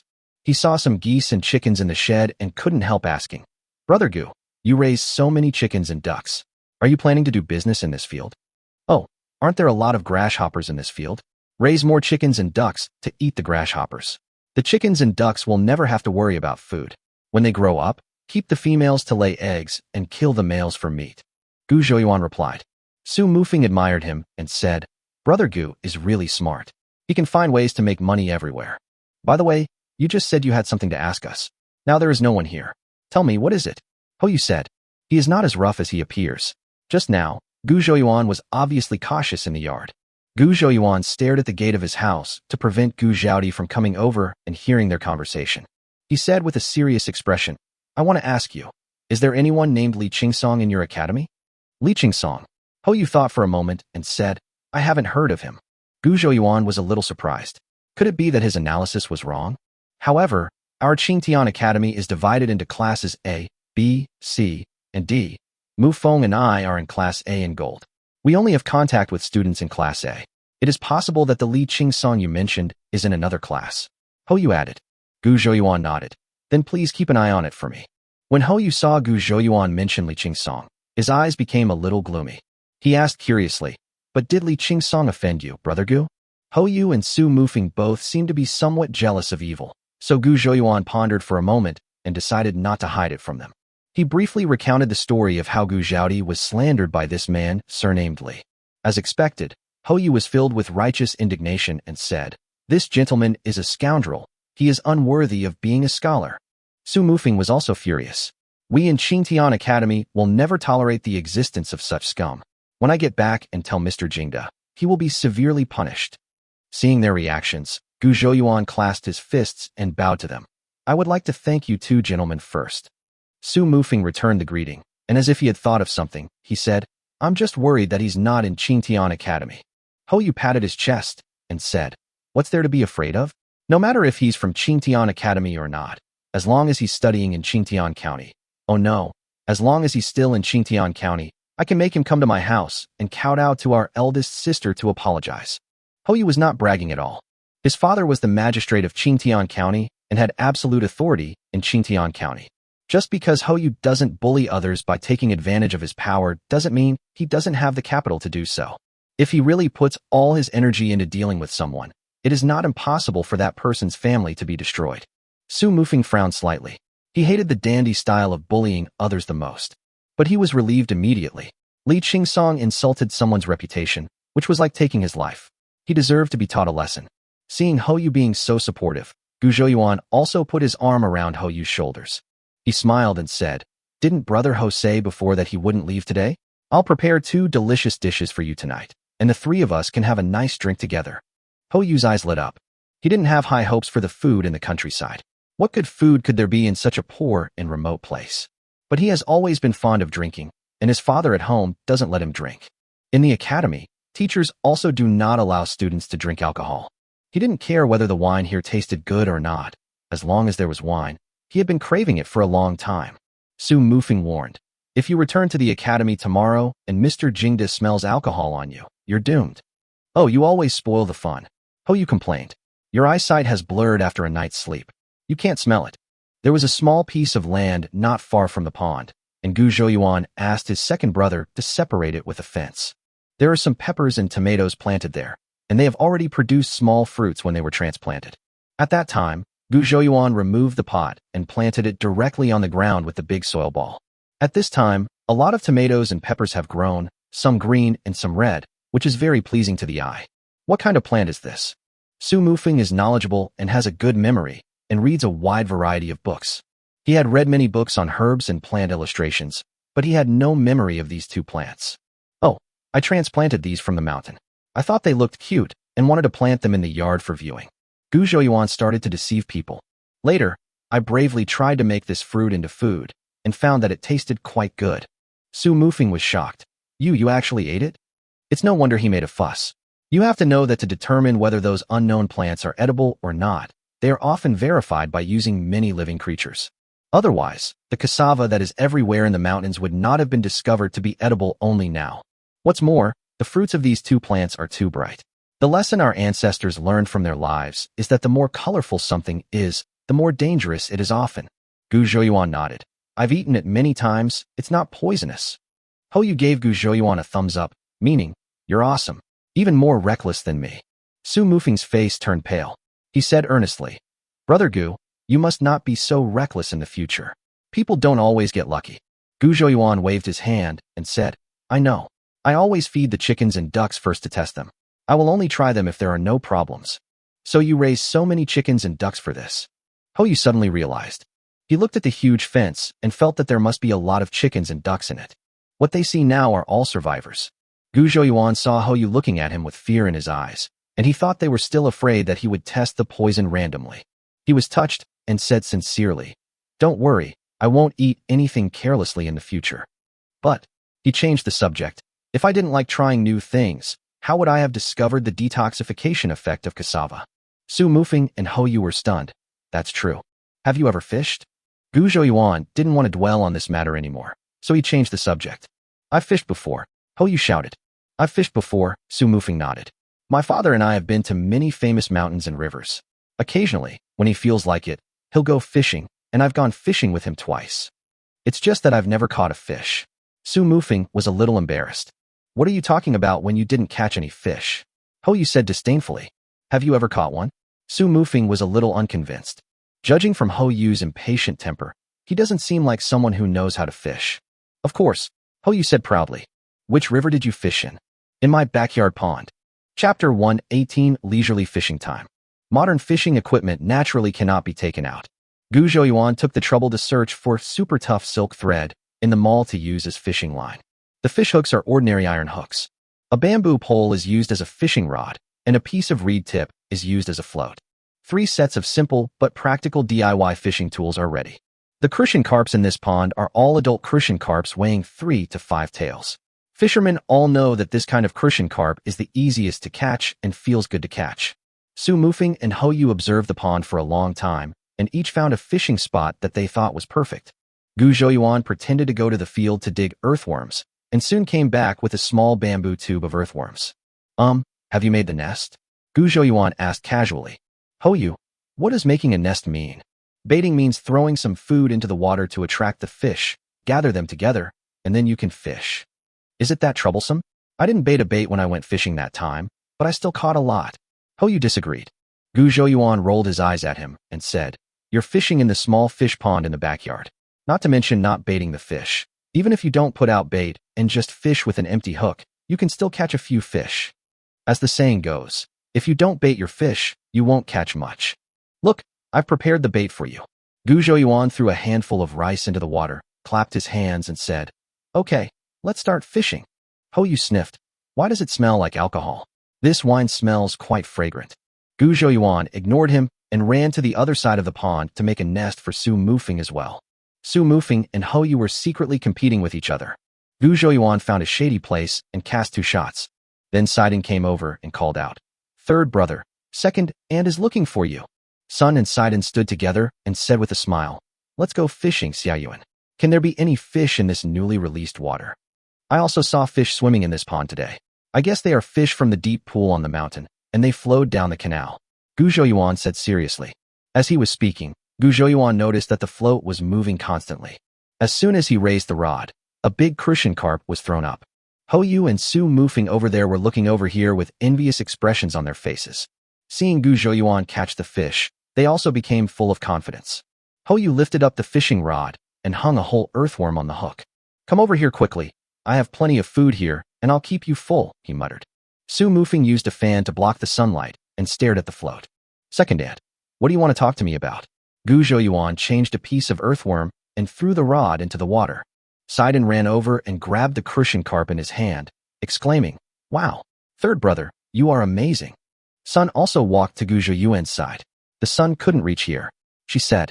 "Oh, actually, it's nothing urgent. It's just that your sister-in-law is about to give birth. Dr. Wei said that a pregnant woman should eat something good so that she will have the strength to give birth. Your brother Dezhu just wants to buy a few pigeons and raise them at home, and then kill one when he wants to eat. Since you have to go to the city to do business every day, I wanted you to bring back a few when you have time." Gu Zhouyuan nodded and said, "Of course, but I don't seem to see anyone selling pigeons in the city. There are quite a few selling chickens, ducks, and geese." He suddenly thought of the eldest son of Hou Yu and wondered how he could be so stupid. It would have been easy to ask the county magistrate's son to help buy a few pigeons. Hou Yu said he wanted to thank him not long ago, and he is not one to be polite with others. After all, that's what friendship is all about. You help me, I help you, and after helping each other, our relationship becomes strong. He looked up at Sun and said, "But I'll ask around for you. I think you can buy it." Sun nodded happily. "Then you are busy. I will go back first." "Ah, second Aunt. Wait a minute." Gu Zhouyuan shouted. "Take this crucian carp back and make soup for my sister-in-law." Sun was stunned. In fact, Dr. Wei also said that eating fish is good for pregnant women. She asked her family to buy some fish to make soup for Huinyang, but fish was hard to buy in this dry weather. In addition, Xiaoyuan had just caught a fish and she asked to buy the fish. I always felt that she was trying to take advantage of him. She didn't mention it, but Xiaoyuan actually took the initiative to ask for fish. She felt a little embarrassed. "No need, Xiaoyuan. You can keep the fish for yourself." Gu Zhouyuan waved his hand and said, "I still have a lot of fish in this pond. If you want to eat them, I'll catch more. I'll catch more later and ask Sidon to send 2 more over. I'll keep them for my sister-in-law to make soup tomorrow." "Oh, okay. Then second Aunt will accept it." "Thank you, Xiaoyuan." Only then did Sun take the fish and went back with a happy smile. Sidon was very interested in fishing. He squatted next to Gu Zhouyuan and stared at the float without blinking. After waiting for a while, Gu Zhouyuan caught 2 more crucian carp. These fish had not been fed for the past 2 days and were all hungry, so it was easy to catch them. Hey, it's hooked, I caught a fish too." Hou Yu shouted excitedly across the way. He was holding a palm-sized crucian carp, raising it high and raising his chin provocatively towards Su Mufeng. Su Mufeng appeared unmoved on the surface, but he was getting anxious inside. Brother Gu has already caught several fish, even Hou Yu can catch them, but he himself has not seen a single scale. He looked at the float and prayed silently. "Move faster. Move." He has always been indifferent and dislikes fighting, but for some reason today, he just doesn't want to lose to Hou Yu. In fact, Gu Zhouyuan understood this mentality. All fishermen are like this. It's nice to have the Air Force together. I'm alone with nothing. I can't afford to lose this person. The dignity of fishermen must not be trampled upon. Fortunately, there were plenty of fish in the pond, and I had been hungry and had nothing to eat. Even with Su Mufeng's Air Force physique, he caught 2 crucian carp by the evening. Hou Yu caught 5 fish. He has a good relationship with Su Mufeng. Su Mufeng is good at studying and is also handsome. Although Hou Yu was not jealous, he also hoped that one day he would be able to surpass Su Mufeng in some aspect. Fishing today really made him feel proud. As he walked down the street, Yu saw a villager and asked, "Hey, how did you know I caught 5 fish?" Amidst the villagers' bewildered gazes, he added, "Yes, Mufeng also caught 2. Su Mufeng had a dark face the whole time. "This guy is so annoying." Gu Zhouyuan asked them and decided to go back to the yard first, and he wanted to go back to the pond to get some vegetables. Gu Zhouyuan searched in the vegetable garden for a while, picked 3 tomatoes and some peppers. He also bought some seasonal vegetables such as cabbage and loofah in the mall. There was a backpack hanging next to the duck shed, and he stuffed all the vegetables into the backpack. After thinking about it, he bought another black fish from the mall. "When I get home and cook some pickled fish, if someone asks about it, I'll say it was caught in the pond." Chapter 119 Chef Gu is online. Gu Zhouyuan was carrying a bamboo basket on his back, and the 4-pound black fish was in his hand. Aunt Wang was standing at the door, talking to Ernie. Seeing Gu Zhouyuan coming over with a fish, he couldn't help but exclaimed, "Gu Sainer, where did you catch such a big fish?" "It's in my pond. I guess it swam down the mountain along the water channel," Gu Zhouyuan said with a smile. Aunt Wang's eyes were red, and she swallowed hard. There are a lot of fish in the pool on the mountainside, but the water is so deep that you can't see the bottom, and it's impossible to catch them. This fish didn't stay on the mountain, but chose to run down the mountain. It really deserves it. Gu Zhouyuan laughed secretly when he heard the sourness in her words. Aunt Wang is not a bad person, but her mouth is so unpleasant. He smiled and said, "Didn't the village also dig a reservoir? There might be fish in it." He just didn't know how to respond to Aunt Wang's words, so he just made up a random topic. But Aunt Wang slapped her thigh and turned to Ernie and said, "Go back and light the pot and cook some corn porridge. I'll go to the pool and see if I can catch some fire." After saying that, he ran towards the reservoir. Gu Zhouyuan was stunned for a moment. He glanced at Wang Ernie, who was also standing there in a daze, and found that her eyes were full of speechlessness. "Ahem, Aunt Wang is really decisive in her work," Gu Zhouyuan said with a wry smile. Wang Ernie blushed a little. Her mother was so embarrassing. When Gu Zhouyuan returned to the yard, Yu, who was still showing off to everyone, immediately saw the big black fish in his hand. He scurried over to Gu Zhouyuan, exclaiming repeatedly, "What a huge fish! Where did this big fish come from? Didn't we put away our fishing rods?" Gu Zhouyuan smiled faintly and said, "It swam over to me when I was washing my hands, and I knocked it unconscious with a stick." "What kind of fish is this? It's so ugly." Yu squatted down and looked at the black fish. "This is a snakehead fish. I've seen it in a book," Su Mufeng said after studying it for a while. "We call this a firehead. If you get hurt, you can use it to make soup and you will heal faster," said Mrs. Liu, who was still making a fire. Sidon cheered excitedly. "Third brother, shall we make fish soup today? I've never had fish soup before." It's not just him. Among his siblings, except Gu Zhouyuan, who had eaten fish soup in a restaurant, no one else knew what fish soup tasted like. "I'll make you some fish soup with the crucian carp later. I'm going to use this fire to cook other dishes." Gu Zhouyuan smiled and touched Sidon's head. "Okay, third brother, will you cook for us yourself today?" Sidon's eyes lit up. The dishes that third brother cooks are always delicious. Probably, the chefs in the restaurants in the city cannot match third brother's cooking skills. Gu Zhouyuan nodded and smiled. "We have distinguished guests coming to our house today. I'm going to cook 2 delicious dishes they've never had before." "What's the dish? Keep it a secret." Yu was a little disapproving. He came from a wealthy family, and what kind of delicious food had he not eaten? Is there anything else that could surprise him in this small mountain village? People in the mountains don't necessarily eat more wild game than those in city restaurants. He didn't recognize the living firehead, but he ate a lot of food cooked with the firehead. What hasn't he eaten? Unless it's something really weird, like bugs or something. Wait, he seemed to have seen a child giving grasshoppers to Gu Zhouyuan today. He also asked what the grasshoppers were for, and Gu Zhouyuan said they were for feeding the ducks. Thinking about it now, this reason obviously does not stand up to scrutiny. Who feeds ducks with grasshoppers? Gu Zhouyuan was probably being mysterious because he wanted to make a plate of grasshoppers for them to eat. It must be like this. His face turned green when he saw Su Mufeng still standing there with an expectant look on his face. He hurriedly pulled Su Mufeng over, dragged him to the corner of the yard, and muttered a lot. When he came back, Su Mufeng's face had also turned green. Gu Zhouyuan didn't know what they were doing, so he picked up a kitchen knife and went outside the yard to kill the fish. Now that we have 3 pots at home, the time it takes to make sugar water has been greatly shortened. By now the sweet soup was ready, with only 1 pot still simmering cassava, while the other 2 pots were empty. Gu Zhaodi and Gu Dedi took all the vegetables in their backpacks to the pond to wash them. They were not too surprised by some of the dishes they had never seen before. After all, Xiao Yuan brought it down from the mountain, so they are no longer surprised. Gu Zhouyuan bent over and sliced fish on the chopping board. There are 5 people around. Brother Gu, you cut the fish into slices, so how do we remove the fish bones?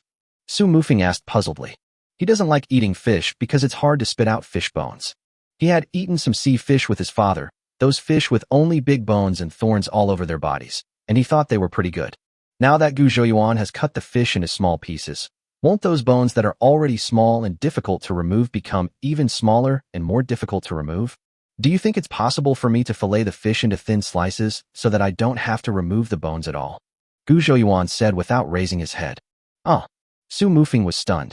This conflicted with his common sense. After slicing the fish, Gu Zhouyuan chopped the fish bones into large pieces, put them in a bowl, and later made soup with the fish head. He put the fish fillets into a small bowl, added some pepper to remove the fishy smell, and added some salt and a little bit of MSG. Then stir the fish fillets vigorously in one direction. When the fish meat became sticky and starchy, he added some starch and stirred it evenly, and finally drizzled some rapeseed oil. Gu Zhaodi didn't blink and tried hard to remember Gu Zhouyuan's operation steps. Because Gu Zhouyuan only cooked many dishes 2 or 3 times, once Gu Zhaodi learned how to cook them, she would be the one to cook them from then on. When Gu Zhouyuan added the seasonings, he didn't hide them like he did at the beginning. The Gu family was not surprised. They all knew that some of these seasonings were bought in the city, and some were spices that Gu Zhouyuan picked from the mountains and made himself. Hou and Su Mufeng had never been in the kitchen and knew nothing about these seasonings. Can you eat spicy food? Gu Zhouyuan asked. Sure. Su Mufeng had been to many places with his father and was quite accepting of all kinds of food. Hou said nonchalantly, it tastes better when it's spicy. When I eat sashimi, I always dip it in lots of mustard. Gu Zhouyuan nodded and took out a handful of dried chilies from the jar. Oh, this is called dried chili pepper. The thing we saw earlier was called chili pepper. It looks like this when it's dried. As Gu Zhouyuan spoke, he took out a small pepper he had just picked from the basin and showed it to Su Mufeng and the others. Su Mufeng asked curiously, Brother Gu calls this fruit a chili pepper. Does that mean it tastes spicy and pungent, just like mustard? Gu Zhouyuan cut the dried chili peppers into sections and nodded. That's right, compared to mustard, this stuff is even spicier. The oil in the pan was already heated, so he put the fish head and bones in and fried them, then added some green onions and ginger to stir fry until fragrant. Finally sprinkle some chili peppers in. With a crackling sound, a cloud of smoke rose from the pot. A strong spicy smell choked several people and made them cough repeatedly. Chapter 120 Dishes You Have Never Eaten. The sauerkraut has been chopped and put into fry until slightly dry. Gu Zhouyuan scooped 2 scoops of water into the pot and covered it with a lid. Cough, cough, cough. Su Mufeng and Hou choked so hard that tears came out. Gu Zhaodi and the others were fine. After all, they had eaten chili peppers several times before. The 2 times I made stir-fried pork slices with chili peppers, but I used fresh chili peppers, so the flavor wasn't as strong as with dried chili peppers. This thing is too spicy, Hou said, covering his nose. Is this pepper really edible? Su Mufeng expressed his doubt. Just smelling it made his blood boil. What would happen if he ate it? Don't worry, we've eaten it many times. When Sidon saw that someone dared to question his third brother, he immediately refused to listen. After waiting for a while, Gu Zhouyuan saw that the sauerkraut fish soup in the pot had turned yellow and white and thick. He picked up the colander, scooped out the sauerkraut and fish bones, and put them into a small basin. Even Lu, who was in charge of the fire, couldn't understand this move. Take out the vegetables and leave only the soup. Do we have to take out the fish bones and throw them away? Xiao Yuan just wants the soup in the pot? Gu Zhaodi watched intently. She knew that every step Xiao Yuan took made sense, and she didn't dare to miss a single step. Sidon and Gu Dedi were also watching very attentively, especially Sidon. His dream was to open a restaurant, so naturally he had to fully understand the process of making delicious food. As for Su Mufeng and Hou, they were just there to watch the fun. Gu Zhouyuan put the marinated fish fillets into the soup one by one. When the water started to boil again, he put the fish fillets and soup into the bowl that had just been used to hold the sauerkraut. The snow-white fish meat is covered with sauerkraut and soaked in thick fish soup, which looks appetizing. Everyone was amazed. This dish was indeed something they had never seen or heard of before. As usual, Gu Zhaodi picked up the basin and prepared to put it on the table. Gu Zhouyuan said, Sister, wait a moment, there is still one step left. He cleaned the pot quickly and scooped a large spoonful of oil into it. Under the puzzled gazes of the crowd, he sprinkled chopped green onions and garlic and a handful of dried peppercorns on the fish fillets. Wait until the boiling oil in the pot slowly calms down and starts to smoke. He scooped up the hot oil and poured it into the basin. With a crackling sound, green smoke, mixed with fragrance, gushed out of the basin and soon filled the entire courtyard. This spicy and fragrant taste goes straight to the top of one's head. Color, aroma, and taste, two of these are already perfect. No need to taste it. Everyone knows that it must taste good. Hoyu swallowed his saliva. This dish was indeed, as Gu Zhouyuan said, something they had never seen before.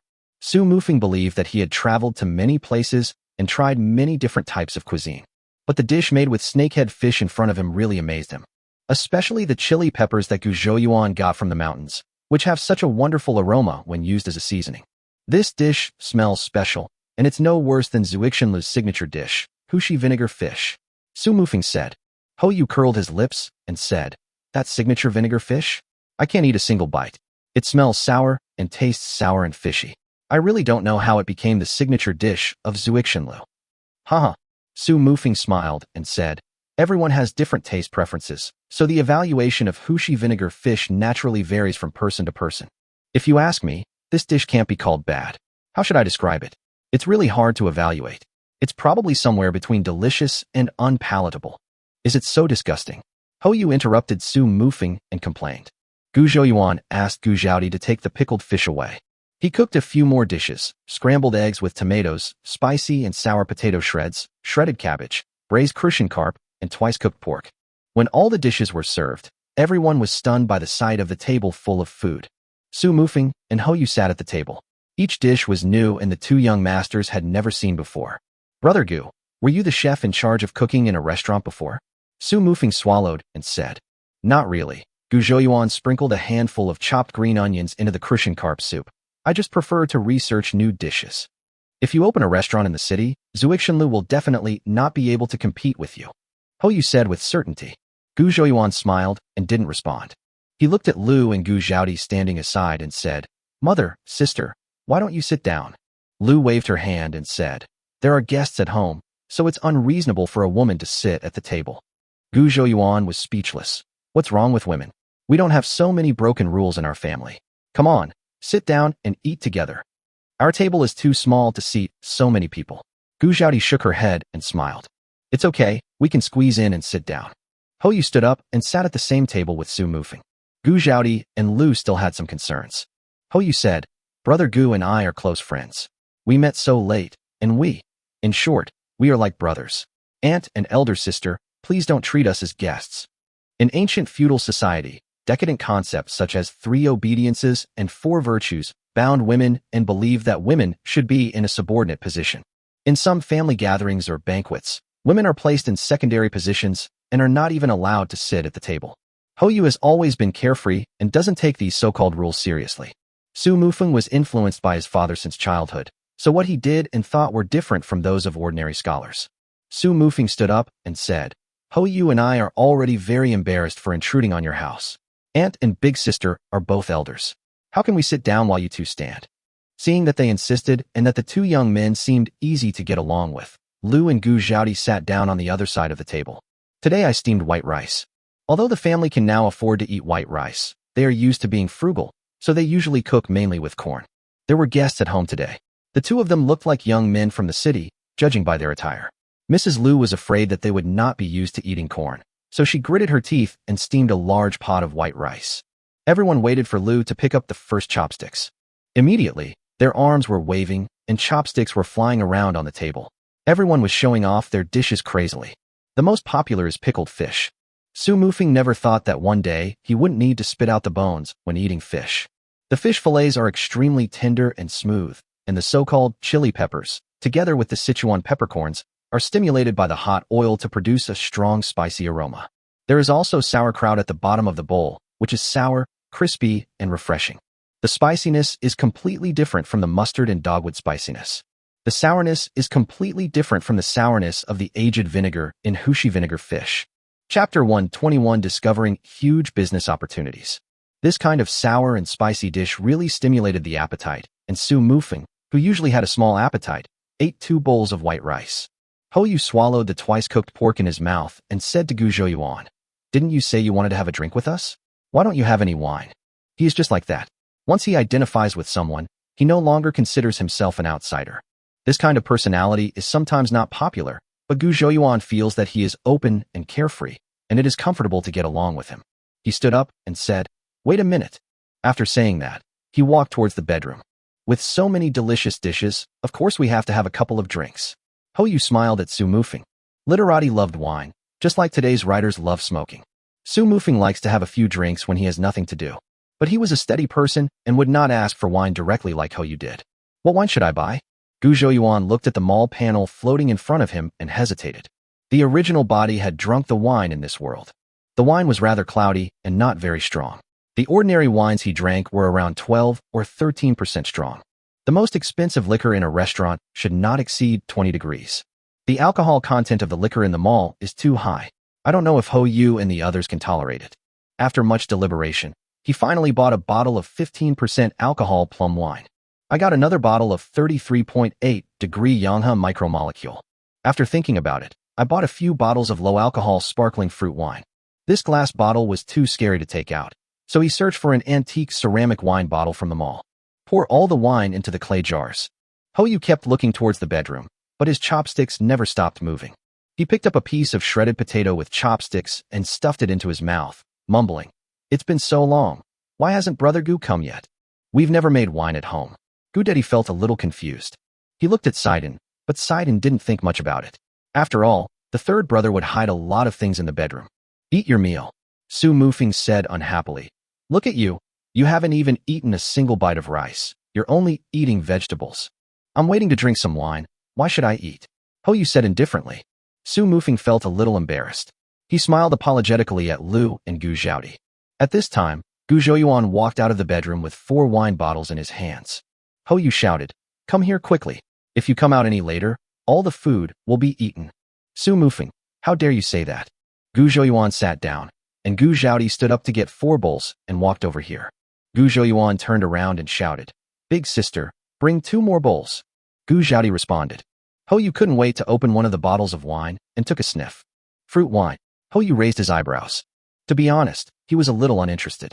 The fruit wine tastes good, but it's just not very strong. In his opinion, men should drink strong liquor, and fruit wine that is sweeter than water is for women to drink. Gu Zhouyuan glanced at him. The bottle he got was 18% alcohol green plum wine. Judging from this guy's expression, he probably doesn't like drinking fruit wine. He was about to hand over the bottle of 30-degree liquor when he saw Hou Yu had already poured himself a bowl of green plum wine. "Just drink it as sugar water. It's not good to be too picky when eating at someone else's house," Hou Yu thought to himself. He picked up the wine bowl and drank it down. Cough, cough, cough. He suddenly started coughing violently. This wine, he had just drunk it too quickly, and perhaps because of the choking or the alcohol taking over quickly, a blush had already appeared on his face. Why is this wine so strong? His eyes lit up. Gu Zhouyuan was speechless. Plum wine with an alcohol content of 18% had nothing to do with the word strong. Su Mufeng also held his forehead with his hand. It was just green plum wine. He could drink 3 big bowls without any problem. Hou Yu always had a better alcohol tolerance than him. Why did he react like this today?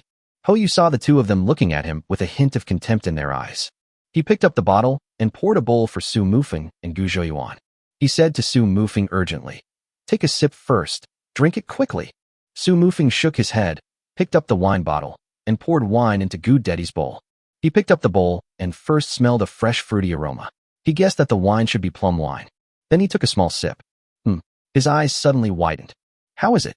Hou Yu asked. "Good wine." Su Mufeng nodded. Gu Zhouyuan smiled and said, "As long as you like it. I was afraid you might think this drink is too bland." "How is it bland? I've never tasted fruit wine this strong. It's on par with the best and strongest Shangxianzui at Zuixinlu. But Shangxianzui is a strong liquor. How can your fruit wine be so strong?" After saying that, Hou Yu took another sip and savored it with his eyes closed.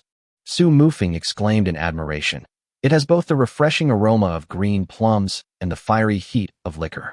Amazing. Gu Zhouyuan was a little surprised. The alcohol content was only 18%. Was there any need to make such a fuss? The restaurant doesn't have any liquor with an alcohol content of 18 or 19%. Then he realized that the fruit wine in this world is made by fermenting fruits in a natural environment, and the alcohol content is about 3 to 5 degrees. No one would be willing to soak fruit in liquor to make fruit wine. Besides, the alcohol content in this world is only about 10 degrees. If the alcohol content is too low, The fruit will go bad if soaked in it. You didn't brew this wine yourself, did you? Hou Yu looked at Gu Zhouyuan with burning eyes. Gu Zhouyuan rolled his eyes and nodded. I brewed it on the mountain. There is a pond and plum trees there. When the Gu family heard him say this, no one showed any doubt. They all know that Xiao Yuan/third brother has many amazing skills, which were all taught by the gods. Hou Yu slammed the table and said, Why are you still selling sugar water? You can make a fortune by selling wine. Su Mufeng was also a little excited by him. Hou Yu is right. If you can brew and sell this wine in large quantities, it will definitely be very popular, not only in Qingtian County and Taoli County, but even in the whole of Daqian. The audience size of sugar water is naturally incomparable to that of alcoholic beverages. When the Gu family heard the two say this, their breathing became heavy. Oh my goodness, if I sold one thing all over Daqian, how much money would I earn? Gu Zhouyuan shook his head, and his words poured cold water on everyone. He said in a steady tone, Brewing wine requires a lot of grain. Now is a famine year, and many people don't even have enough food to survive. If we use a large amount of grain to make wine, it will definitely bring disaster. Su Mufeng's face was full of shame. Yes, food was in short supply now, and he actually wanted to use the people's life-saving food to make wine for money. Hou Yu also smiled awkwardly. That's just what I said. Then we can wait until the harvest is good and make wine to sell. However, Gu Zhouyuan added, small-scale winemaking is feasible. We can quietly make a fortune and capture the Qingtian County market first. Chapter 122 Sparkling Fruit Wine. Hou Yu became excited again, and he looked at Su Mufeng. He stood up and said, I'll take care of the wine production. Oh no, if you want to make your own wine, I'll ask my dad to help you open a special winery. Gu Zhouyuan touched his chin. He didn't expect that selling alcohol here would be so troublesome. The original body was a drunkard who only knew how to drink and never paid attention to how to brew and sell wine. Do we have to open a wine shop? Gu Zhouyuan was a little resistant. This wine shop didn't sound very high-end. Su Mufeng joked, there are other ways. If you open a restaurant and make it as big as a main store, you will be allowed to brew and sell your own wine. The Dongjing Minggualu records. There are 72 regular inns in Beijing, and the rest are too numerous to count. The rest are all called foot inns. Zhengdian and Zhaodian are both places that sell alcohol, and the difference between the two lies in the size of the store. The scale of the main store is equivalent to that of a current 4-star hotel. For large hotels like Zhengdian, the government allows them to brew their own wine. Of course, taxes and other levies are still collected normally. However, small-scale businesses like Zhaodian and Funrong cannot brew their own wine, so they need to wholesale from Wine Warehouse and then sell at retail. Zuixinlu is the only authentic store in Qingtian County. The Lai Fu restaurant owned by manager Qian and the Yuanqing restaurant owned by Wu Shuiping are mid-range restaurants that sell fine wines and cater to the needs of the middle-class class. Funrong is equivalent to today's food stalls. Gu Zhouyuan smiled and waved his hand, saying, Mr. Su, you're joking. Hou Yu took it seriously. He drank the wine in the bowl in one gulp and wiped his mouth. He said excitedly, It's not impossible. Your cooking is so delicious, restaurants outside can't make it at all, and you have this unique wine. Su Mufeng's eyes also lit up. Hou Yu came over and put his arm around Gu Zhouyuan's shoulders, with a somewhat flattering smile on his face. Brother Yuan. Gu Zhouyuan got goosebumps all over his body. He twisted his shoulders, but couldn't break free. Hou Yu approached him and said, Do you want to open a restaurant? I'll ask my father for money to form a partnership with you. Although his father was a county magistrate, he did not give him much pocket money every month. Some of his classmates and friends came from families in business and spent money lavishly. He also wanted to go to Hangzhou to see the courtesan, but unfortunately his wallet was not enough, so he could only hang out with boring people like Su Mufeng. Hou Yu was absolutely certain that Gu Zhouyuan would make a fortune if he opened a restaurant. Gu Zhouyuan was not interested in opening a restaurant. He didn't want to cook in the kitchen every day and serve those masters. However, he noticed that his elder sister seemed to like cooking very much. Every time he cooked, his elder sister would learn very seriously. But he had heard from his eldest sister before that she loved making clothes the most. But people don't necessarily have to have only one hobby. He did not directly answer Hou Yu's question, but only said, Let me think about it. Hou Yu wanted to persuade him again, but Su Mufeng pulled him back. Have you forgotten Brother Gu's ability to write poetry and couplets? He has such talent. He should take the imperial examinations. What's the point of opening a restaurant?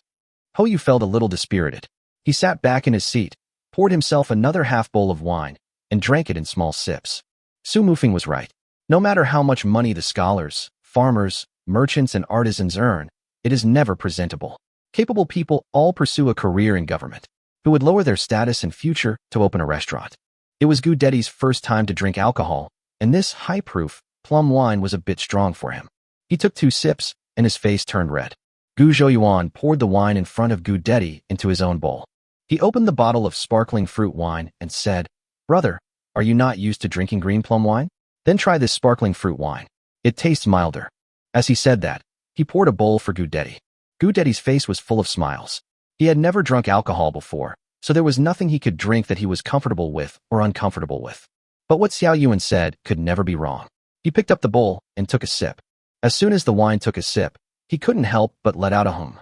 This wine is not as strong as green plum wine. The sweet and sour taste is like sugar water. The rich fruity aroma has a hint of wine, and there are small bubbles bursting between the lips and teeth. It tastes good. He exhaled and said in surprise. Gu Zhouyuan poured sparkling fruit wine into the bowls of his elder sister and mother. He smiled and said, "Try it, it's not intoxicating."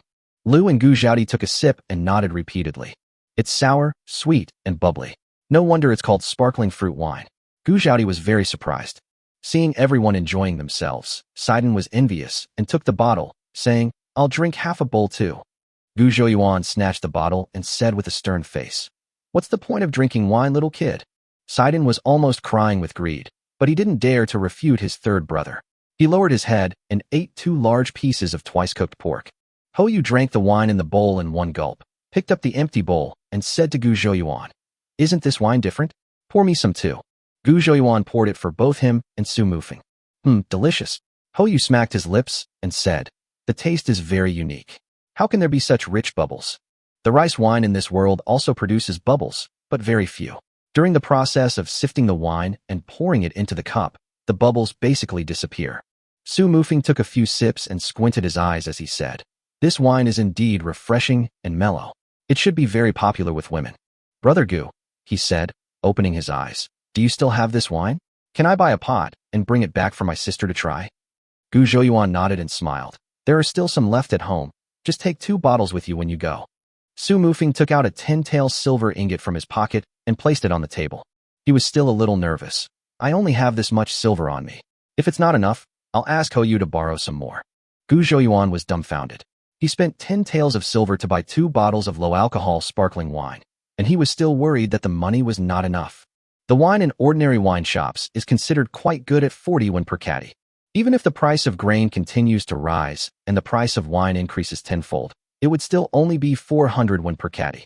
Of course, he had never been to a big restaurant and didn't know how much the wine cost there. He wanted to refuse, but after thinking about it, he gave up the idea.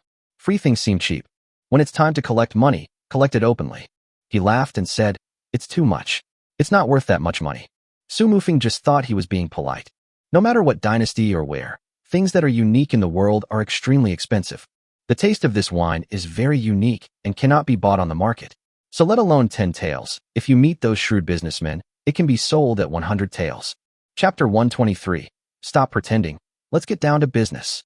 "By the way," Gu Zhouyuan said, "I have a secret liquor here. I wonder if you can accept it."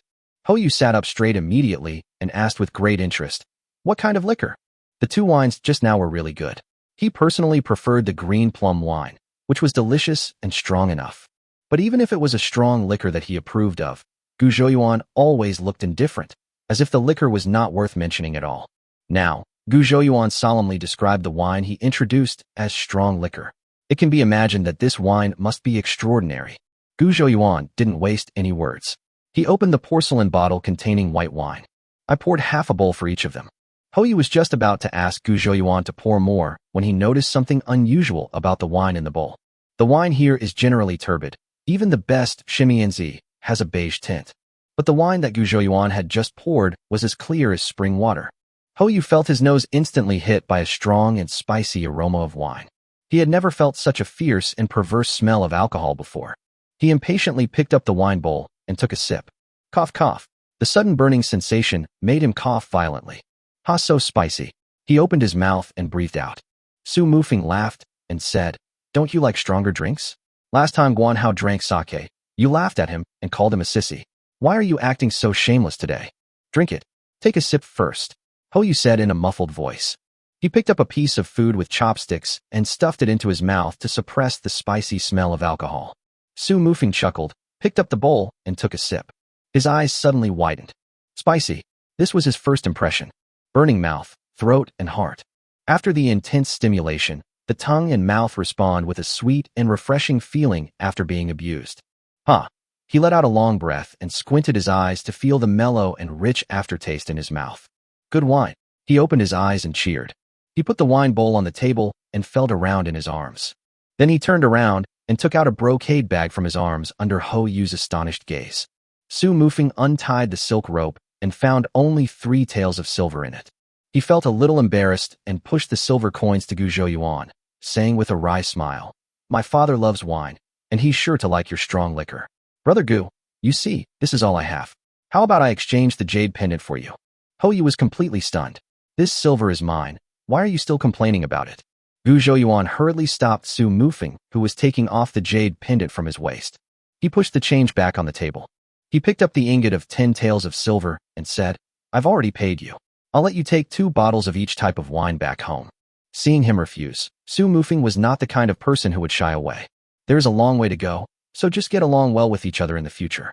There will be plenty of opportunities to make up for it. He put the change into the brocade bag and stuffed it back into Ho Yu's arms. "Ho Yu, this wine is amazing." Ho Yu took small sips and smacked his lips. "You really don't want to open a restaurant?" He couldn't help but bring up the topic again. Su Mufing did not stop Ho Yu this time. He was also conquered by the wine in the bowl. As soon as this wine is released to the market, all other so-called good wines will become mere accompaniments. Gu Zhouyuan thought for a moment and said to Gu Zhaodi, "Sister, do you want to open a restaurant?" Gu Zhaodi was stunned. Ho Yu clapped his hands and shouted, "That's right, let big sister open a restaurant. She can make money and it won't interfere with your imperial examinations." I can't do it. How can I open a restaurant?" Gu Zhaodi said in fear. Gu Zhouyuan smiled and said, "I'll help you. What are you afraid of?" Sidon stood up and said anxiously, third brother, did you remember it wrongly? Opening a restaurant is my wish. The other day, my eldest sister said she likes making clothes, and you promised to open a ready-made clothing store for her." Gu Zhouyuan glared at him and said unhappily, "How old are you? Why are you opening a restaurant? Go away." Sidon sat down feeling aggrieved. Xiaobai was happily eating fish bones under the table. Flathead Hum Gigi refused to eat. He was probably in the same depressed mood as Sidon. He rushed forward and knocked Xiaobai to the ground. When Lu heard the young master talking about Xiao Yuan's imperial examination, she was very happy and hurriedly persuaded Gu Zhaodi. "That's right, what are you afraid of? When we went to the city to sell sugar water, didn't you say you couldn't do it? Now you're doing pretty well." Speaking of the dessert stall, Gu Zhaodi became even more uneasy. She remembered the day when a group of thugs came to the stall to make trouble. Just setting up a small stall and people causing trouble.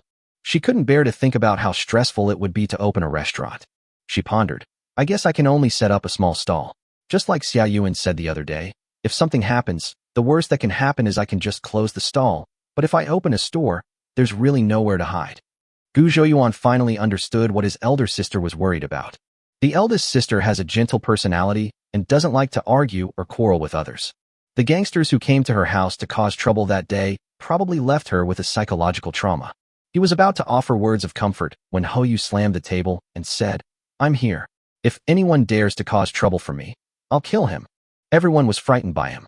Su Mufing pulled his arm. "You've drunk too much." Ho Yu shook him off and said, still a little drunken, "I'm not pretending anymore. Brother Yuan probably hasn't told you yet, but my father is the magistrate of Qingtian County. If anyone dares to bully our eldest sister, I'll make him pay for it." Except for Gu Zhouyuan, who had known about it for a long time and was not surprised, the others in the Gu family were all stunned. Lu tried hard to recall every word she had said to the county magistrate's son, fearing that she had offended him in some way. Gu Zhaodi and others knew Mr. Ho when they were setting up a stall in the city. They only knew that this young man had a generous personality, hated evil, and his family must have some power. But he never imagined that his father was actually the county magistrate. With a bang, the chopsticks in Sidon's hand fell on the table. The county magistrate is like a god in the eyes of the villagers. To be disrespectful, the county magistrate's influence is greater than that of the emperor. Fortunately, everyone had almost finished their meal, otherwise they probably would never have come to the table to eat. Su Mufing held his forehead helplessly. "This guy is like this when he drinks too much. Please don't be offended, aunts." Lu waved her hands repeatedly. No, Master Ho's rice is cold. I'll go get him a new bowl. After saying that, he stood up and ran away. Sidon also stood up. I'll go help Auntie serve the rice. If you ask who is the most scared right now, it must be this kid. He was never polite when speaking to Ho Yu and even confronted Ho Yu several times. I hope that Master Ho will get drunk and forget everything when he wakes up tomorrow. Sidon prayed. Chapter 124, Deciding to Open a Restaurant. If you open a restaurant in Qingtian County with the son of the county magistrate as your backer, I'm afraid no one would dare to cause trouble. Gu Zhaodi began to think seriously. Gu Zhouyuan encouraged her. We are under the banner of young Master Ho, and I will also be in the store to take care of things, so there shouldn't be any problems. Gu Zhaodi said, my cooking isn't that great either. Would anyone be willing to spend money to eat at my table? Gu Zhouyuan laughed and said, we'll find another chef when the time comes. You just need to cook the special dishes I taught you. Ho Yu had a smile on his face and clinked his wine bowl with Gu Zhouyuan. He spoke slowly. Brother Yuan, can I contribute money to buy shares? There would certainly be many benefits if the county magistrate's son could be tied to himself. There was no reason for Gu Zhouyuan to disagree. He picked up the wine bowl and said with a smile, I wonder how many shares young Master Ho would like to take. Ho Yu calculated in his mind that the annual rent for a mid-range restaurant in the city, plus the money for buying furniture and decorating it, plus the money for hiring a chef and waiters, would probably cost at least 500 taels. Although his father was a county magistrate, he was relatively honest and could probably give him 100 taels at most. 20% will be enough for me, he thought. Is it okay if I also contribute 2 times the cost to buy shares? Su Mufing asked. Gu Zhouyuan still doesn't know where Su Mufing comes from. But judging from his temperament and character, it is certain that he comes from an extraordinary background. The more big guys there are on this ship, the less worries he has. Mr. Su is also interested in business? Gu Zhouyuan was a little surprised. This Mr. Su doesn't look like someone who is short of money, and he has a bookish air. I didn't expect him to invest money. Su Mufing also picked up the wine bowl, clinked it towards Gu Zhouyuan, and said leisurely, money is essential for everything. Those seemingly noble and lofty ideals and ambitions, without the support of money, are often just castles in the air. He could have paid more money, but Ho Yu took 20% of it, so he couldn't pay more. Gu Zhouyuan looked at Su Mufing deeply. This man's awareness was definitely not something that an ordinary scholar could match. Gu Dedi sat aside and listened quietly, thinking to himself that if his elder sister went to look after the restaurant, then only he and Sidon would be left running the dessert stall. But it doesn't matter. If you put in more effort and move faster, you should be able to handle it. Then he heard Gu Zhouyuan call him. Second brother, you might have to work harder then. Gu Dedi smiled and said, why is it hard? Sidon and I are already very skilled at making sweet soup. It's just 200 bowls a day. It's not tiring at all. Gu Zhouyuan laughed dumbly. You are still thinking about the sugar water? What I mean is that from now on, you have to participate in all the big and small things in the restaurant. Gu Dedi was very surprised. This was completely different from what he expected. Gu Zhouyuan continued, including the new varieties of vegetables I cultivate, the production of sweet soup, and the supply to Laifu restaurant. All of them will be under your control. Suddenly, such a heavy burden fell on his shoulders, and Gu Dedi was obviously panicked. Before selling sugar water, the biggest business he handled was selling firewood. He swallowed hard and said hesitantly, I can't do it. I'm afraid I'll mess it up. You should let someone else do it. Gu Zhouyuan raised his eyebrows and said, looking for someone else? It's either you or my elder sister. How can you hide behind me and let my elder sister shoulder the burden? This wave of family kidnapping was done beautifully. Gu Dedi immediately wilted. He suddenly felt something was wrong and looked up and said, don't you still have it? Leave everything to me and big sister. Then what are you doing? Gu Zhouyuan drank the wine in the bowl in one gulp and grinned. Drinking tea, watching a play, fishing, playing chess, which one doesn't require time? I'm busy too. Gu Dedi. But everyone also knew that this was just a joke from Gu Zhouyuan, and he would not just leave it alone. Brother Yuan, I will come to our restaurant to help when I am free. And my friends, you are not allowed to eat in other restaurants from now on. Ho Yu's face was flushed. It has unique wines and unique dishes. He could imagine that their restaurant would definitely make a fortune every day. By then, would Guanhao still dare to act rich in front of him? It is easy to start a restaurant business. But when it comes to actual operation, there are still a lot of trivial things to do. The restaurant should have a good location, reasonable rent, and what kind of decoration style is required. Several people discussed these things while drinking. No one expected that the restaurant that would later become popular throughout Dakian was decided during this short meal. After eating and drinking enough, how to arrange sleep is a difficult problem. There are 2 beds in the house. Lu and Gu Zhaodi are women, so they naturally cannot give up their beds to guests.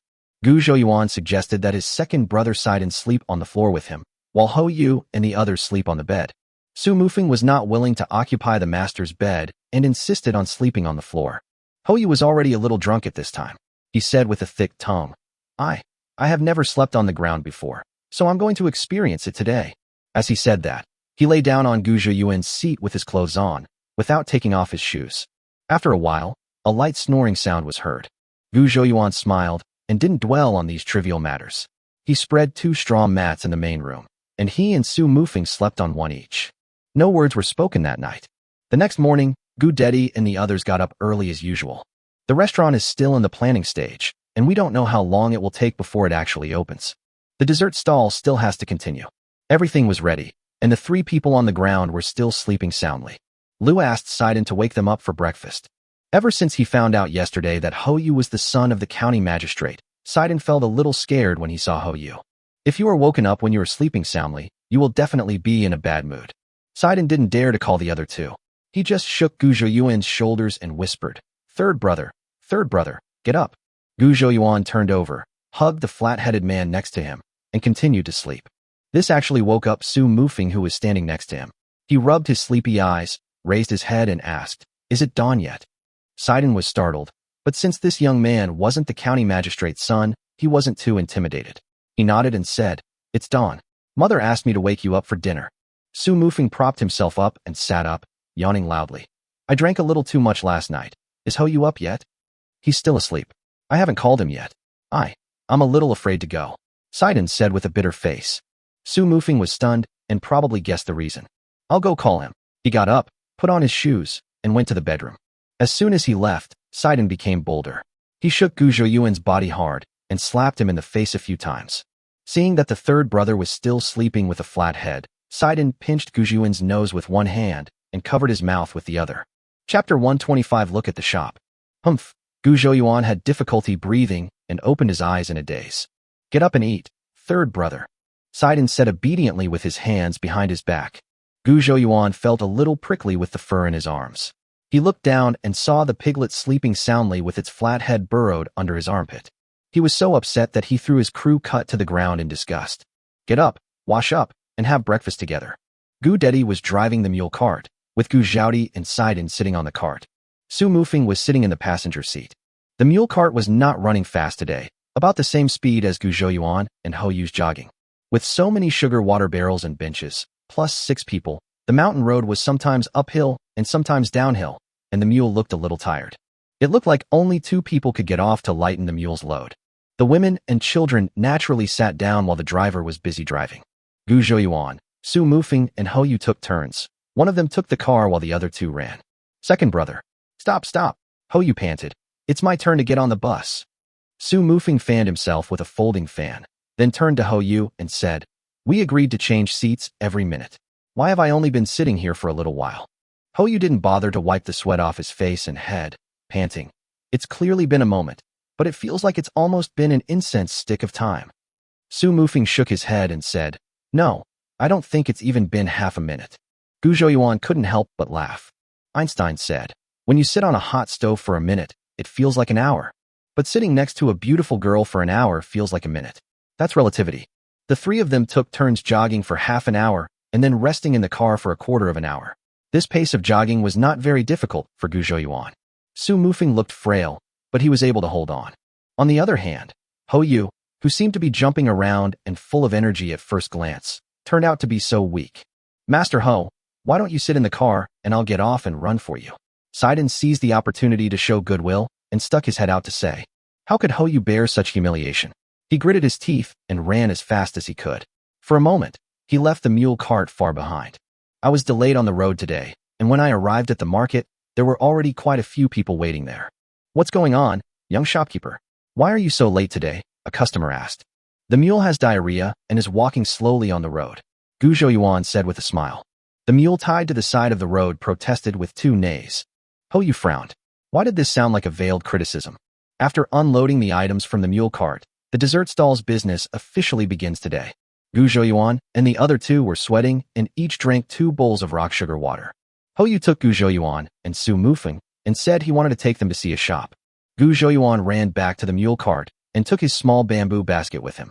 Sometimes when he went to the mall to buy things, he would bring a bamboo basket with him to hide his whereabouts. Is it okay to find a shop without going to the dentist? Gu Zhouyuan asked curiously. What are you looking for? Is there any restaurant in the entire Qingtian County that you know better than me? Hou said shamelessly. Su Mufeng opened his folding fan to block the sun and walked at the back. He suddenly remembered something, felt around, and found that the homemade scroll was still in his sleeve. He breathed a sigh of relief. This shop is on the shore of Huiqing Lake. It used to be a restaurant. I heard that it is old and they want to sell the shop, said Hou. Oh, Gu Zhouyuan was very interested. The Huiqing Lake was a good place. There were several brothels there with a large flow of people and many rich people. The Junzai Lai restaurant has 3 floors, and it's very spacious. It's located in the middle of the Huiqing Lake. If we open our restaurant there, we will definitely make a lot of money, Hou said as he walked. How could the boss be willing to rent out such a nice place? He is old. The worst that can happen is that he hires a shopkeeper to help him run the store. Gu Zhouyuan asked in confusion. Hou nodded and said, the shopkeeper Junzai Lai is a cunning and mean person who fights for every penny. He has a very bad reputation in Qingtian County. It's normal that he can't continue his business. His ancestral home is in Huizhou. It is said that his hometown has a lot of shops and land. He wants to sell the shops and return to his hometown to enjoy a good life. Gu Zhouyuan interrupted him and said, from what you said, he wants to sell the shop. I can't afford such a prime shop. Hou waved his hand and said, he said it would be best if someone bought the shop, but as you said, his shop is extremely expensive, and he won't give up his share of the profits. So even after 2 months of rumors, the shop still hasn't been sold. Now he wants to rent it out first. If the shop is empty for 1 day, he will lose 1 day's money, Hou said excitedly. He was not bragging before. There was so much information in this restaurant that even the professional brokers in the brokerage business might not know as much as he did. Su Mufeng, who had been listening quietly, interrupted and said, you said he wanted to rent it out first. He emphasized the word first. Gu Zhouyuan immediately understood what he meant. Hou didn't notice. He nodded and said, yes, let's rent the shop first. When we make money, we can buy it from him. Gu Zhouyuan said, Mr. Su's point is, if we have renovated the shop and are about to start business, and someone wants his shop, what should we do? Su Mufeng nodded. Yes, that's what I'm worried about. Huh. Hou had obviously never thought of this.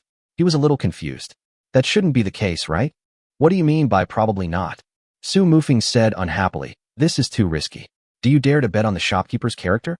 Well, why don't we sign a 3-year contract with him? Hou's eyes lit up, and he thought he had come up with a good idea. You have to know that a 3-year contract requires 3 years of rent at once. Su Mufeng said slowly. He had some understanding of Hou's financial strength, and he knew that Hou could not come up with so much silver at once. Besides, Su Mufeng continued, the shopkeeper mainly wants to sell the shop. He can't sign a 3-year contract with you.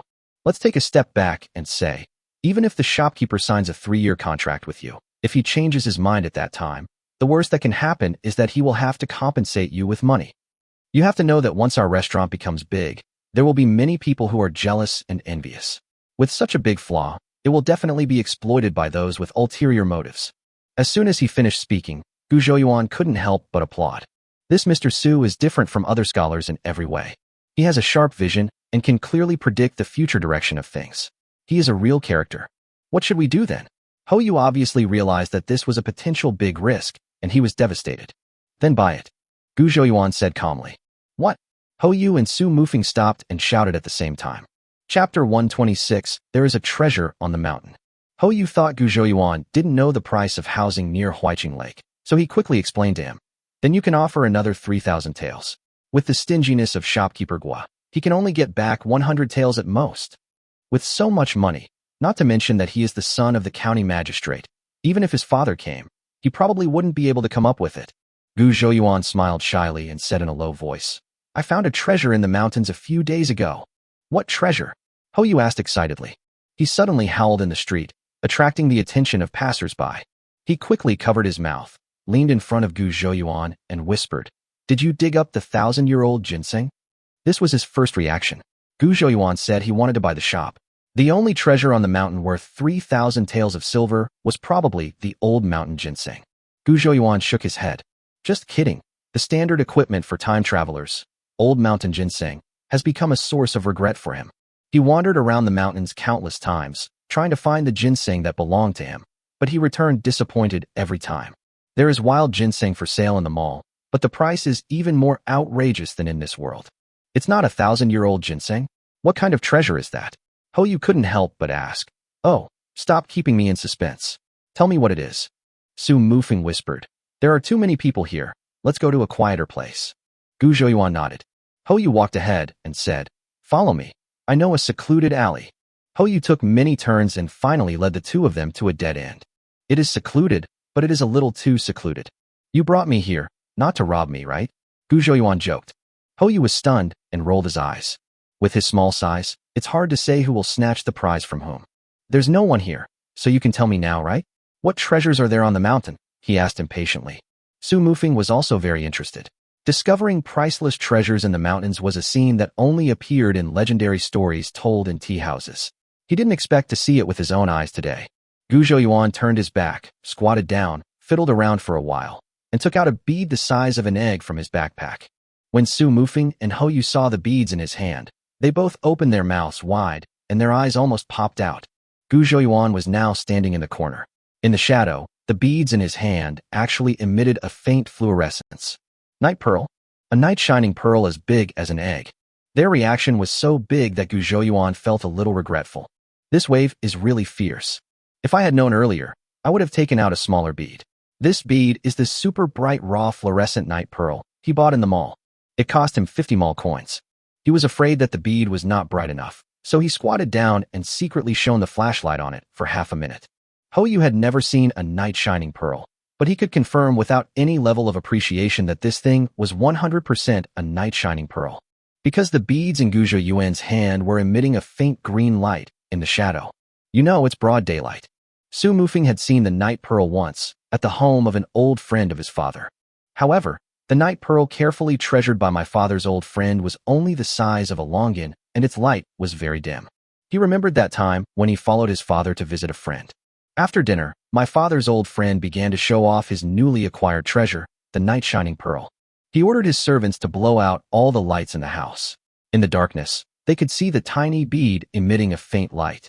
Now the night pearl in Gu Zhouyuan's hand can actually shine in the daytime. It can be imagined how dazzling the light of this pearl will be in a dark environment. Gu Zhouyuan saw that the two of them were staring at the night pearl without saying a word. He coughed twice and said, I wonder if the pearl I dug up can buy the shop. Hoyu swallowed his saliva. Buy a shop? Haha. The price of this bead was beyond his estimation. He looked at Su Mufeng. This guy was very knowledgeable and should be able to explain everything. Su Mufeng fanned himself out of habit, but didn't realize that the fan hadn't been turned on yet. He shook his head and said, I don't know how much this bead can be sold for, but in my opinion, it's worth at least 1,000 gold coins. Only 1,000 gold. Gu Zhouyuan was a little disappointed. Seeing their reactions just now, he thought this thing was very expensive. He also thought the beads were too big. What should I do now? It's only 1,000 taels. I can't take out a few more. That would be too abnormal. If I had known earlier, I would have bought a bead as big as a watermelon. Oh, that's not a bead. It should be called a ball. He still regretted it. Su Mufeng realized that Gu Zhouyuan might have misunderstood, so he quickly said, When I say worth 1,000 gold, I mean gold. Gu Zhouyuan's eyes suddenly lit up. The exchange rate of gold to silver in this world is about 1 to 10. This means that the bead he bought for 50 mall coins can be sold for at least 10,000 taels of silver. Then where should I sell it? A pawnshop, Gu Zhouyuan said with a happy smile. The pawnshop will lower the price. I don't think we can get the highest price in Qingtian County. It's best to sell it in Beijing. The rich people there like these rare treasures and are willing to spend money on them. Hoyu analyzed. Su Mufeng hesitated for a moment and said, Brother Gu, if you trust me, give me this bead. I can help you find a way to sell it. The price should not be low. Gu Zhouyuan didn't care. He didn't want to make trouble and originally planned to find a pawnshop in the county to sell it. He could accept a few thousand less. But now that Su Mufeng has said this, if I don't give it to him to sell, it would seem like I don't trust him. And of course it would be better if you could sell it for more silver. How long do you estimate it will take to sell it? Gu Zhouyuan asked. He was waiting for money to buy a shop, but if it took a year or two, he would have to think of other ways to make money. But you can't get treasures one after another. It would be too weird to tell others about it. Well, if I work hard here, I can probably finish it in about 20 days. Su Mufeng thought. More than 20 days, Gu Zhouyuan thought, holding his chin. If I pay a deposit to the shopkeeper Na Junzai Life first, and let him give me a month or so. It shouldn't be a problem. Ho Yu clapped his hands and said, "That's definitely no problem. If we don't pay the balance in a month, the deposit will be given to him for free." With such a good offer, why would he refuse? We arrived at the shore of Huiqing Lake, which is the most prosperous area in Qingtian County. Chapter 127, Taking Over a Shop. Due to months of drought, the water level in Huiqing Lake has dropped by more than half. Gu Zhouyuan laughed and said that the famous Huiqing Lake was only slightly bigger than his own fish pond. There were brothels and taverns on both sides of the lake, and a few people walked along the lakeside among the bustling crowd. It was almost noon and customers had already started to arrive in the tavern. The aroma of wine mixed with the aroma of food wafted in the air. The waiter greeted the customers warmly, and the sounds of rock, paper, scissors and order giving could be heard from time to time in the store. The theater next to it was even more crowded and lively.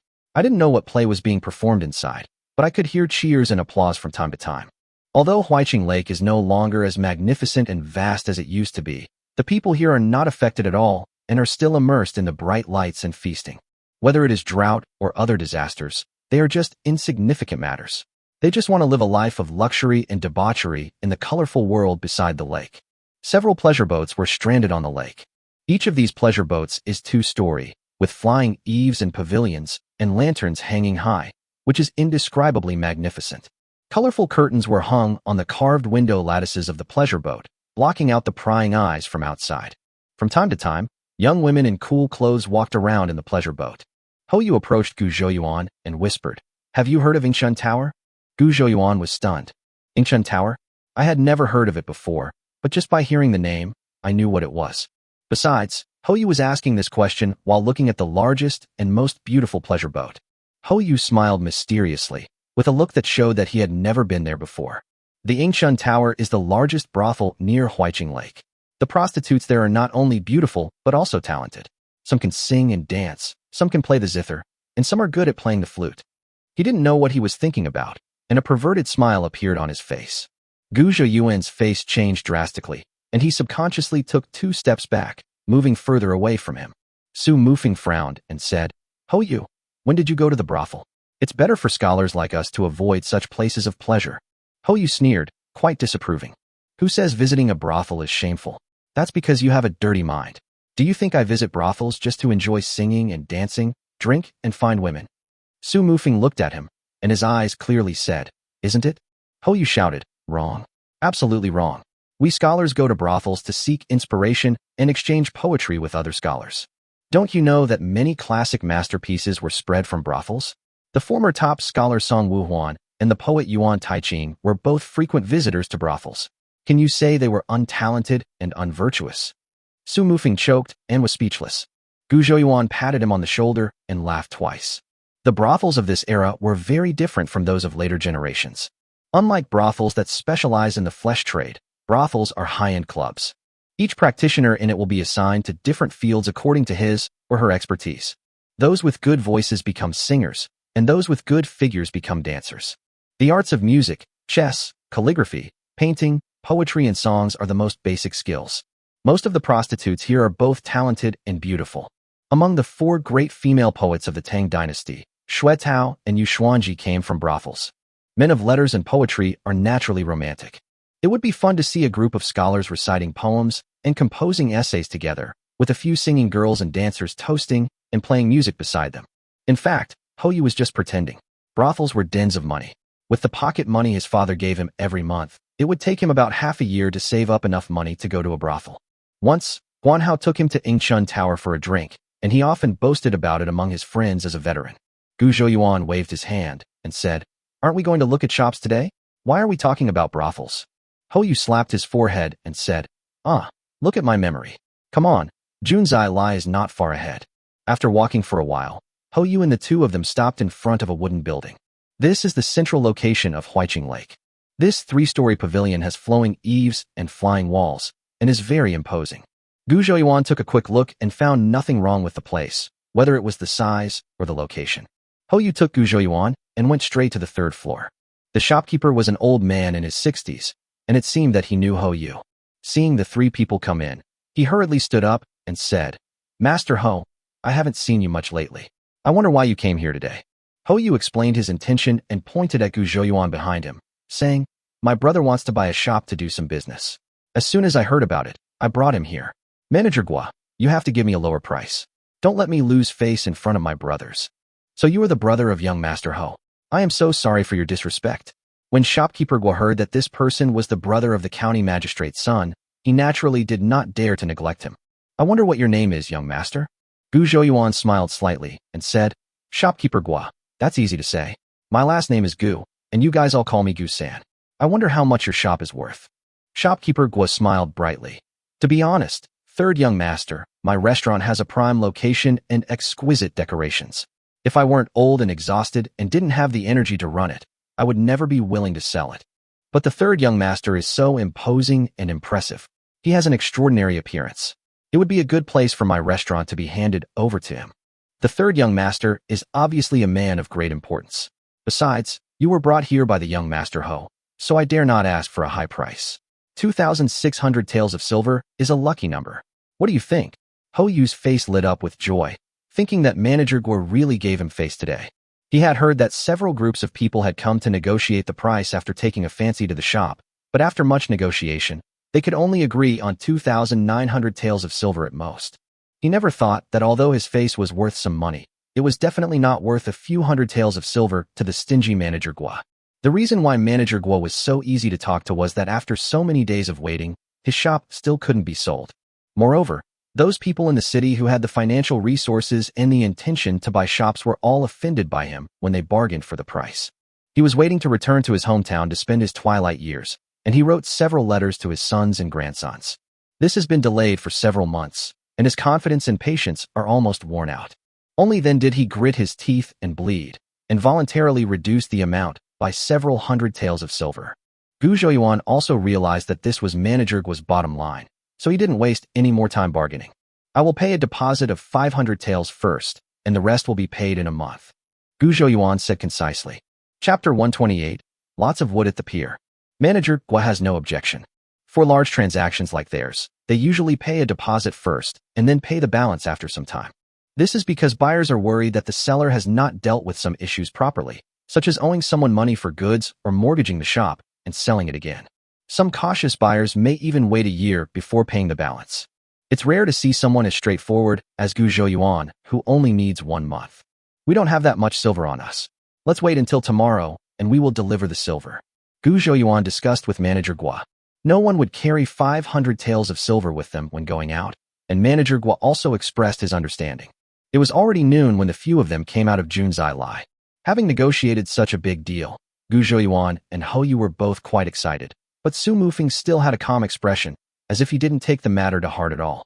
Ho Yu laughed and shouted, Brother Yuan, today is an important day. You must treat us to a good meal. They found a nearby restaurant and sat down. The three of them ordered 6 dishes, 4 meat dishes and 2 vegetable dishes. Ho Yu ordered another pound of the best wine in the store. He originally wanted to ask the waiter to filter a jar of wine, but was stopped by Su Mufeng. Su Mufeng said, I have to report to the academy this afternoon. If I'm drunk and Mr. Jingda finds me, I'll be in trouble. Ho Yu was obviously in awe of Mr. Jingda, but he felt it would be a little inadequate if he didn't drink some wine on such a happy occasion. In the end, I reduced the quantity and only ordered 1 kilogram. The three of them shared a pound of wine with a 10% alcohol content. In Gu Zhouyuan's opinion, it was not much different from drinking sugar water. During the meal, Ho Yu looked at Gu Zhouyuan. He said a little embarrassedly, To be honest, I can only come up with about 100 taels of silver. I originally planned to rent the shop for 6 months so that the cost would be lower. I didn't expect you to buy out the shop all at once. I definitely can't come up with this 20% of the capital. Anyway, I only have 100 taels. After calculating, I can probably get 1/70th of the shares. Hearing him speak so pitifully, Su Mufeng almost spit out the food in his mouth. Gu Zhouyuan poured wine for the two of them and said with a smile, We agreed before that you two would each take 20%. How come it changed after one night? Ho Yu laughed dryly and said, I don't have that much money. Gu Zhouyuan took a sip of the wine. This so-called best wine in the store tasted sour and bland. He smacked his lips and said, I'll advance the money first. When the restaurant makes money later, you can pay me back after you've divided the money. Ho Yu was stunned. Is there such a good thing? He was so happy that he wanted to hug Gu Zhouyuan and kiss him madly. He stood up, raised his wine bowl, and said, My brother Yuan is mighty. I offer you a toast. I'll drink it. You can do whatever you want. Gu Zhouyuan pulled him to sit down and said, "It's awkward to say that between us brothers." Yes, yes, yes. Hou was quite moved. Gu Zhouyuan has helped him so much these days, but he has nothing to repay him. He thought about it and remembered something Brother Yuan had told him. I secretly made a decision to find that Li Qingsong and give him a good beating to vent my anger on Brother Yuan. The three of them ate and talked about what happened in the restaurant. Hou said, "The tables and chairs you came here with are too old and need to be replaced with sandalwood tables and chairs." Su Mufeng said, "We have to pay a high price to find a chef from Qilu, as the chefs there have better skills." Gu Zhouyuan thought that it would be best to find the waiters and side dish makers in the store from Datong village because they are from the same village and he can trust them. After dinner, the three said goodbye and left. Hou was going back to ask his father for money, while Su Mufeng was going to copy Gu Zhouyuan's lyrics and give them to Mr. Jingda. After eating and drinking, Gu Zhouyuan walked slowly along Huiqing Lake to digest the food. Near the end is a dock where wood is piled. When Gu Zhouyuan came to this world, the first thing the system collected was wood. Since he had nothing to do, he thought of going to the dock to have a look, hoping he could find some good wood. He opened the virtual panel and scanned the piles of wood. The panel was densely covered with red marks, and various names filled the entire virtual panel. Gu Zhouyuan was dazzled by the various kinds of firewood, including poplar, fir, pine, namu, and elm. The noisy reminder sound rang continuously in his mind. He had an urge to sneak over when the moon was dark and the wind was strong, and steal all these woods into the mall. Of course, this was just his fantasy. There must be someone on duty here at night. It was impossible for so many pieces of wood to disappear without being discovered. He searched among the flashing red names to see if there was any wood like mulberry, which was worthless in this world but the mall was willing to pay a high price for. When the time comes, he will buy the wood and then sell it to the mall. Jamu Jamu, he muttered to himself. There are simply too many words on the panel, just like the barrage on the hit anime in the previous life, so densely packed that it's a headache to find your way around. Just when he gave up and wanted to close the virtual panel, his eyes swept to the lower right corner of the panel, and he suddenly opened his mouth and was stunned. It was clearly written there. Ding. Found high-quality Dalbergia odorifera, Hainan Wangwali wood. He found the location marked on the panel and looked over. There were 6 pieces of wood as thick as a man could hug. He silently retracted the panel, grabbed the laborer who was moving wood on the dock, and asked who was in charge here. When he found the dock manager, he calmly said, "Hello, Nabiu. I was introduced by a friend. I want to buy some wood to make some furniture." "Oh, what kind of wood do you want to buy?" Neo Butu asked indifferently. His place is like a wood wholesale market. Wood shops, furniture shops, coffin shops, and so on will come here to buy wood. Although he also does retail, the volume is small, and he is not very interested in it. Gu Zhouyuan smiled and said, "To be honest, I just bought a shop over there. It used to be called Junzai Lai Restaurant. Now I want to redecorate it. I thought I'd come and look at the wood myself. Does Neo Buta have any recommendations?" After hearing this, Neo Butu immediately became alert. He knew that Junzai Lai Restaurant, and that the shopkeeper Gua offered 3,000 taels. The young man was dressed very casually, and he didn't expect that he had such financial resources. Such a rich man should not be offended easily. Then again, not to mention anything else, just the decoration of the 2-story restaurant requires a lot of wood, which is not a small deal. For general furniture, beech is a good choice. It is sturdy and durable, not easy to deform, and the price is reasonable. Neo Buta said as he led Gu Zhouyuan to a pile of logs. However, if you want your restaurant to appear more upscale, I recommend using sandalwood. He stretched out his hand, motioning Gu Zhouyuan to follow him. Sandalwood is hard and has beautiful grain. The furniture made from it is elegant and beautiful, making it perfect for a classy restaurant. Chapter 129 Super Big Leak. Neo Butu and Gu Zhouyuan stood in front of a pile of wood as thick as thighs. The pile of wood was neatly arranged and placed next to the wooden house built on the dock, surrounded by a fence. It can be seen that these sandalwoods are very expensive and are highly valued at the dock. "How much are these sandalwoods worth?" Gu Zhouyuan asked. The system mall shows that this is rosewood, and it doesn't even have the word high quality added. The price is probably a bit high, but not very expensive. At least it is far less than that of red sandalwood. Neo Butu patted one of the pieces of wood and introduced it. This sandalwood was shipped all the way from Nanzhou. It's most favored by wealthy gentlemen, so the price is a bit high. At this point, Neo Butu paused for a moment. Seeing that Gu Zhouyuan looked normal, he began to introduce more enthusiastically. Wangshitten of this size is truly rare and perfect for furniture. It doesn't even need tung oil. The color and sheen are just amazing. This is your first time buying wood from me, and we offer discounts to new customers. I'll only sell this log for 5 taels of silver. Seeing that Gu Zhouyuan didn't comment, he quickly said, there are 27 logs here in total. If you want them all, I'll give you 5 more and charge you 130 taels. Gu Zhouyuan reached out and touched the rosewood. Ding! Found rosewood. Worth 12,000 mall coins. Sell it. The system prompt sounded. Some make money, and a lot of it. Gu Zhouyuan suppressed his emotions, frowned and thought for a while before saying, it's a bit expensive, and it's a bit less. Niu Budu was a little slow to react. Gu Zhouyuan said, I plan to replace all the doors, windows, tables, chairs, and screens with sandalwood, including those in my house. You only have about 20, which is a little less. And your price, 5 taels per piece of wood, is a bit. Niu Budu had only said it casually and had never thought that Gu Zhouyuan would buy all the wood and still think it was not enough. This was a big job, so he perked up and said, it's so hot out here, it's unbearable. Come inside and sit down and talk with me. Gu Zhouyuan waved his hand and said, let's talk about it here. It's better to talk while looking at the goods. As he spoke, he took a few steps and stood in a shady place. Niu Budu also stood up and said with a bright smile, this price is easy to negotiate. Give me 2 months. When the next batch of wood arrives from the south, I will ask them to get more Wangshui sandalwood. Most of the wood at this dock comes from local mountains. Wood such as rosewood is shipped from outside and may not be seen for 2 or 3 years. This batch of rosewood was the leftover wood from the reconstruction of the pleasure boat at Ingchun Tower 2 years ago, and it has been piled here for nearly 2 years. Gu Zhouyuan frowned and said, I have already hired a carpenter and I am anxiously waiting to use him, but I can't wait for 2 months. Niu Butu was anxious when he heard Gu Zhouyuan continue. Well, let me see if you have any other sturdy wood. We can use other wood to replace the less important places. Niu Butu introduced several good types of wood to Gu Zhouyuan, but Gu Zhouyuan shook his head to indicate that he didn't like them. After walking around for a while, I came to the rosewood. Gu Zhouyuan pretended to be casual and said, what kind of tree is this? It looks quite strong. Niu Butu's eyes rolled, and he slapped his forehead and shouted, look at my memory. I just forgot to tell you that this is also sandalwood. The wood is no worse than Wangshui sandalwood. After Niu Butu finished speaking, he looked at Gu Zhouyuan nervously. This wood has been piled here for several years and is not favored by the market at all. Rich people like red sandalwood, and those with inferior quality will use water chestnut. This wood is strong, but the pattern is too fancy and not stylish enough. This young shopkeeper is only about 17 or 18 years old, and you can tell at a glance that he is very inexperienced. I will try harder today and see if I can trick him into buying this wood. Gu Zhouyuan was secretly happy.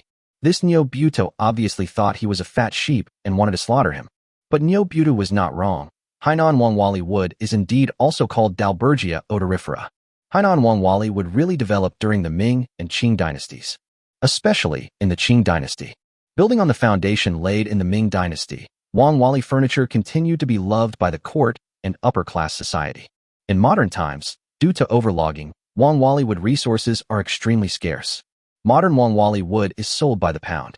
The price of round timber and long plates with a diameter of more than 20 centimeters to 30 centimeters is between 6,000 and 8,000 yuan per catty. During the Tang and Song dynasties, because the cut surface of the sea yellow had ghost face patterns, the dignitaries considered it unlucky and few people made furniture from it. Its value is not much appreciated. Most of them are made into small items such as pen holders, paperweights, and handles. When Gu Zhouyuan encountered this shocking revelation, his heart began to beat wildly. He pretended to be ignorant and said, really? I see you just piled this wood here haphazardly. If I hadn't asked, you wouldn't even bother to mention it. Niu Butu smiled his most sincere smile. I just forgot because I was busy. Besides, of course this good wood should be introduced last. Gu Zhouyuan, with a stern face, portrayed the role of a novice with no social experience. I'm a newbie, but I want to pretend to know the ropes, vividly. The texture of your material is not pretty, and it doesn't feel smooth enough. It's far inferior to the Wangshui sandalwood just now. He touched the wood and said seriously. At the same time, the virtual panel is opened. Ding. Found high-quality Dalbergia odorifera, Hainan Wangwali wood. Worth 1,600,000 mall coins. Sell it. Gu Zhouyuan's heart was pounding, and he almost couldn't help but click OK. The diameter of this piece of wood is about 50 centimeters, and it weighs at least 200 kilograms. According to his estimation, its value is far more than 1.6 million. But RMB is not necessarily equivalent to mall currency, and this system is a profiteer, so it must make a profit from it. One piece of wood costs 1.6 million, and there are 6 pieces in total here. Oh shit. Sent. Neo-Butu was amused when he saw Gu Zhouyuan saying this. What are you trying to do with all that pretentiousness? You're a kid who hasn't even grown all his hair yet. What the hell do you know about the texture of wood? I'm going to trick you today. He laughed heartily and pointed at the ghost-faced sandalwood, saying, Young shopkeeper, you're joking. This wood is much stronger than the water-viewing sandalwood. If you don't believe me, let's cut a piece of the same size from each other and weigh them. You'll see that this wood is heavier. Gu Zhouyuan asked doubtfully, Is something heavy strong? Of course it's heavy and strong. Just think about it. Iron is heavier than wood, right? Doesn't that mean it's stronger? Neo-Butu patiently and kindly persuaded him. Chapter 130. All transported to the mountain. Gu Zhouyuan nodded. That's true. How about this? I want this log too, along with the rosewood over there. How much is it all together? Neo-Butu's eyes lit up, knowing that the harvest season had arrived. He thought for a moment and said, This sandalwood is twice as big as the Wangshui sandalwood over there. I usually sell it for 12 taels each. But since you bought a lot, I'll give you 10 taels for each of these 6 logs. Is that okay with you? 60 plus 130. Gu Zhouyuan calculated quietly, then looked at Neo-Butu and said, 150 taels in total. If you can, I'll pay you now. Neo-Butu looked embarrassed and said, At least 180 taels, no less. Gu Zhouyuan, 160 taels. 170 taels, any less, and I'll lose money. Neo-Butu said, gritting his teeth. Okay, 170 is 170. I don't need that little money. Gu Zhouyuan waved his hand. Neo-Butu was ecstatic, but in fact his psychological price was 140 taels, and he could still make half of it. Young people are really easy to fool. I didn't even have to put in any effort, and he was already dealt with.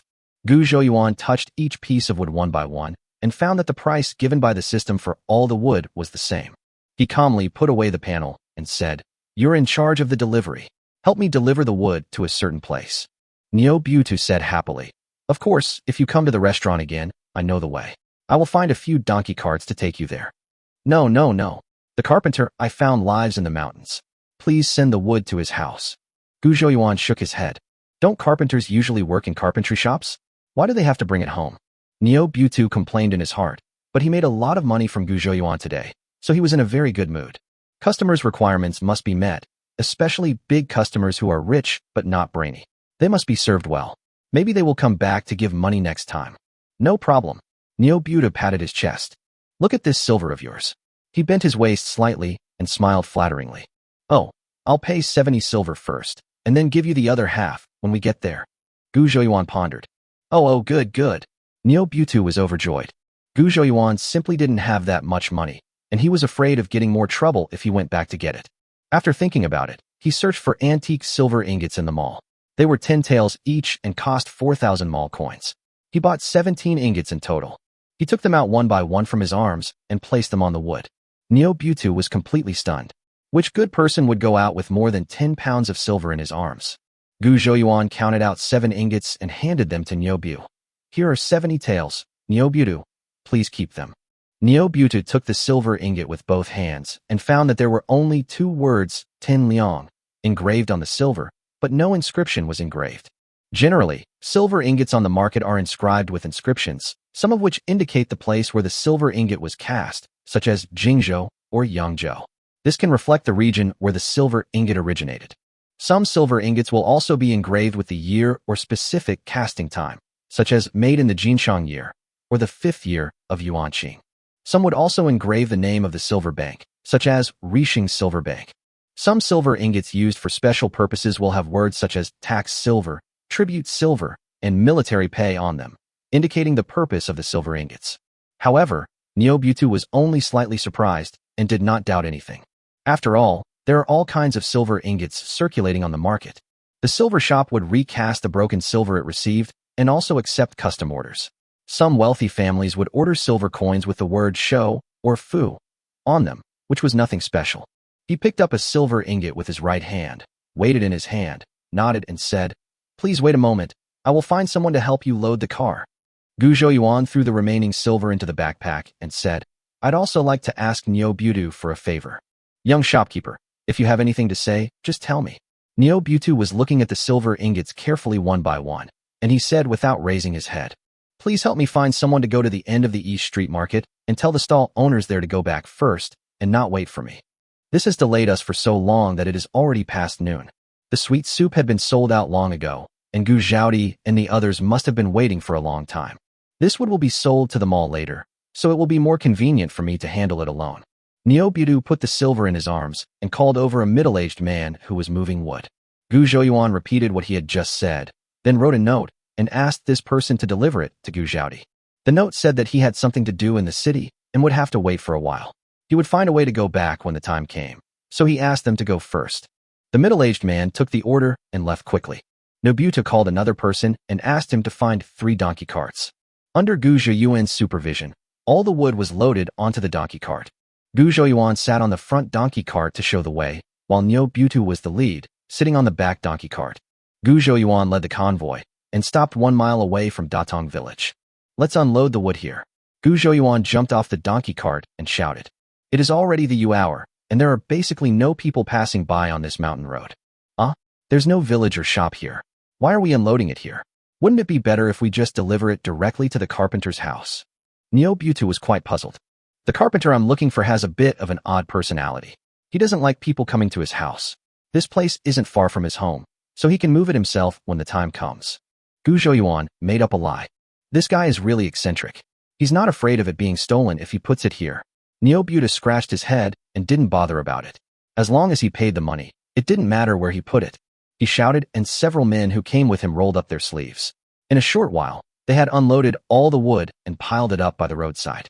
Gu Zhouyuan took out the remaining silver ingots from his backpack and handed them to Niobutu. Niobutu took the ingot, put his arm around Gu Zhouyuan's shoulders and laughed.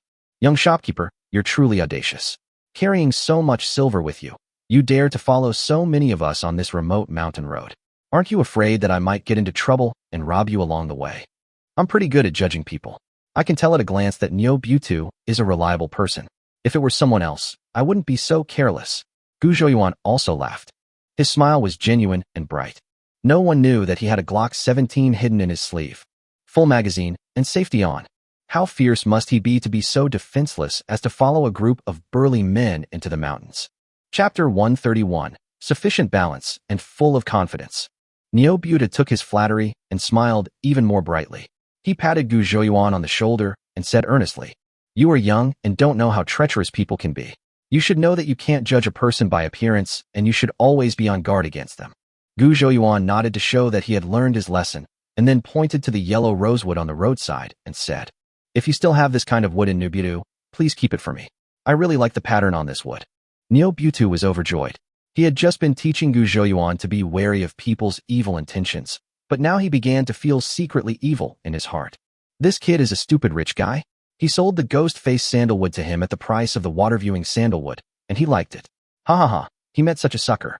This time he's rich, he said happily in his heart. His expression remained calm as he nodded and said, "Young shopkeeper, you are a man with good taste. That sandalwood is truly a fine wood. However, such good things are hard to come by. I can only keep an eye out for it for you. Then please help me, Niobutu." Gu Zhouyuan looked grateful. Well, Niobutu looked a little embarrassed. "I have to spend a lot of money to get this wood. If you change your mind later, then..." Oh, Gu Zhouyuan understood immediately. He bought 2 ingots of 10 liang gold ingots from the mall and handed them to Niobutu. "These 20 liang are my guarantee." Niobutu's eyes lit up, but in fact he was just adding an extra layer of protection to himself. Whether Gu Zhouyuan gives the deposit today or not, he will find a way to import another batch of ghost-faced sandalwood. After all, the profit from this thing is too huge, so he is willing to take this risk. Who knew that the young shopkeeper would be so generous and give 20 taels of silver as a deposit right away? This way, the deal is basically foolproof. Then I'll come to see you again when I get the wood. Do you still want Wangshuten? Niobutu was eating meat, still thinking about the soup in the pot. Forget about Wangshuten. We bought enough this time, Gu Zhouyuan said with a faint smile. Although rosewood can be profitable, it is not as good as Hainan Wangwali wood. After all, he is not a professional wood dealer. If he handles so much wood for a long time and just swallows it without spitting it out, it will arouse the suspicion of those who are interested over time. Niobutu said goodbye to Gu Zhouyuan, turned the donkey cart around with his men, and went down the mountain with a happy face. Niobutu thought he had gotten a great bargain. He was so happy that he showed his teeth and kept his mouth open all the way. The smile on Gu Zheyuan's face was brighter than Nyobudu's. Both parties benefit, and this deal is a true win-win situation. It was getting dark at this moment, and Gu Zheyuan looked around carefully. After making sure there was no one nearby, he opened the virtual panel. Ding. Found high-quality Dalbergia odorifera, Hainan Wangwali wood. Valued at 1,600,000. Selling. Yes. Ding. Found rosewood. Worth 12,000 mall coins. Sell it. Yes. This wave is really a hit. 27 pieces of rosewood were sold for 324,000 mall coins. The value of 6 pieces of Hainan Wangwali wood is even more terrifying, a full 9.6 million mall coins. Adding the previous balance of more than 200,000 in Gu Zheyuan Mall, the total balance in Gu Zheyuan's system mall finally exceeded 10 million. This is his means of survival in this world.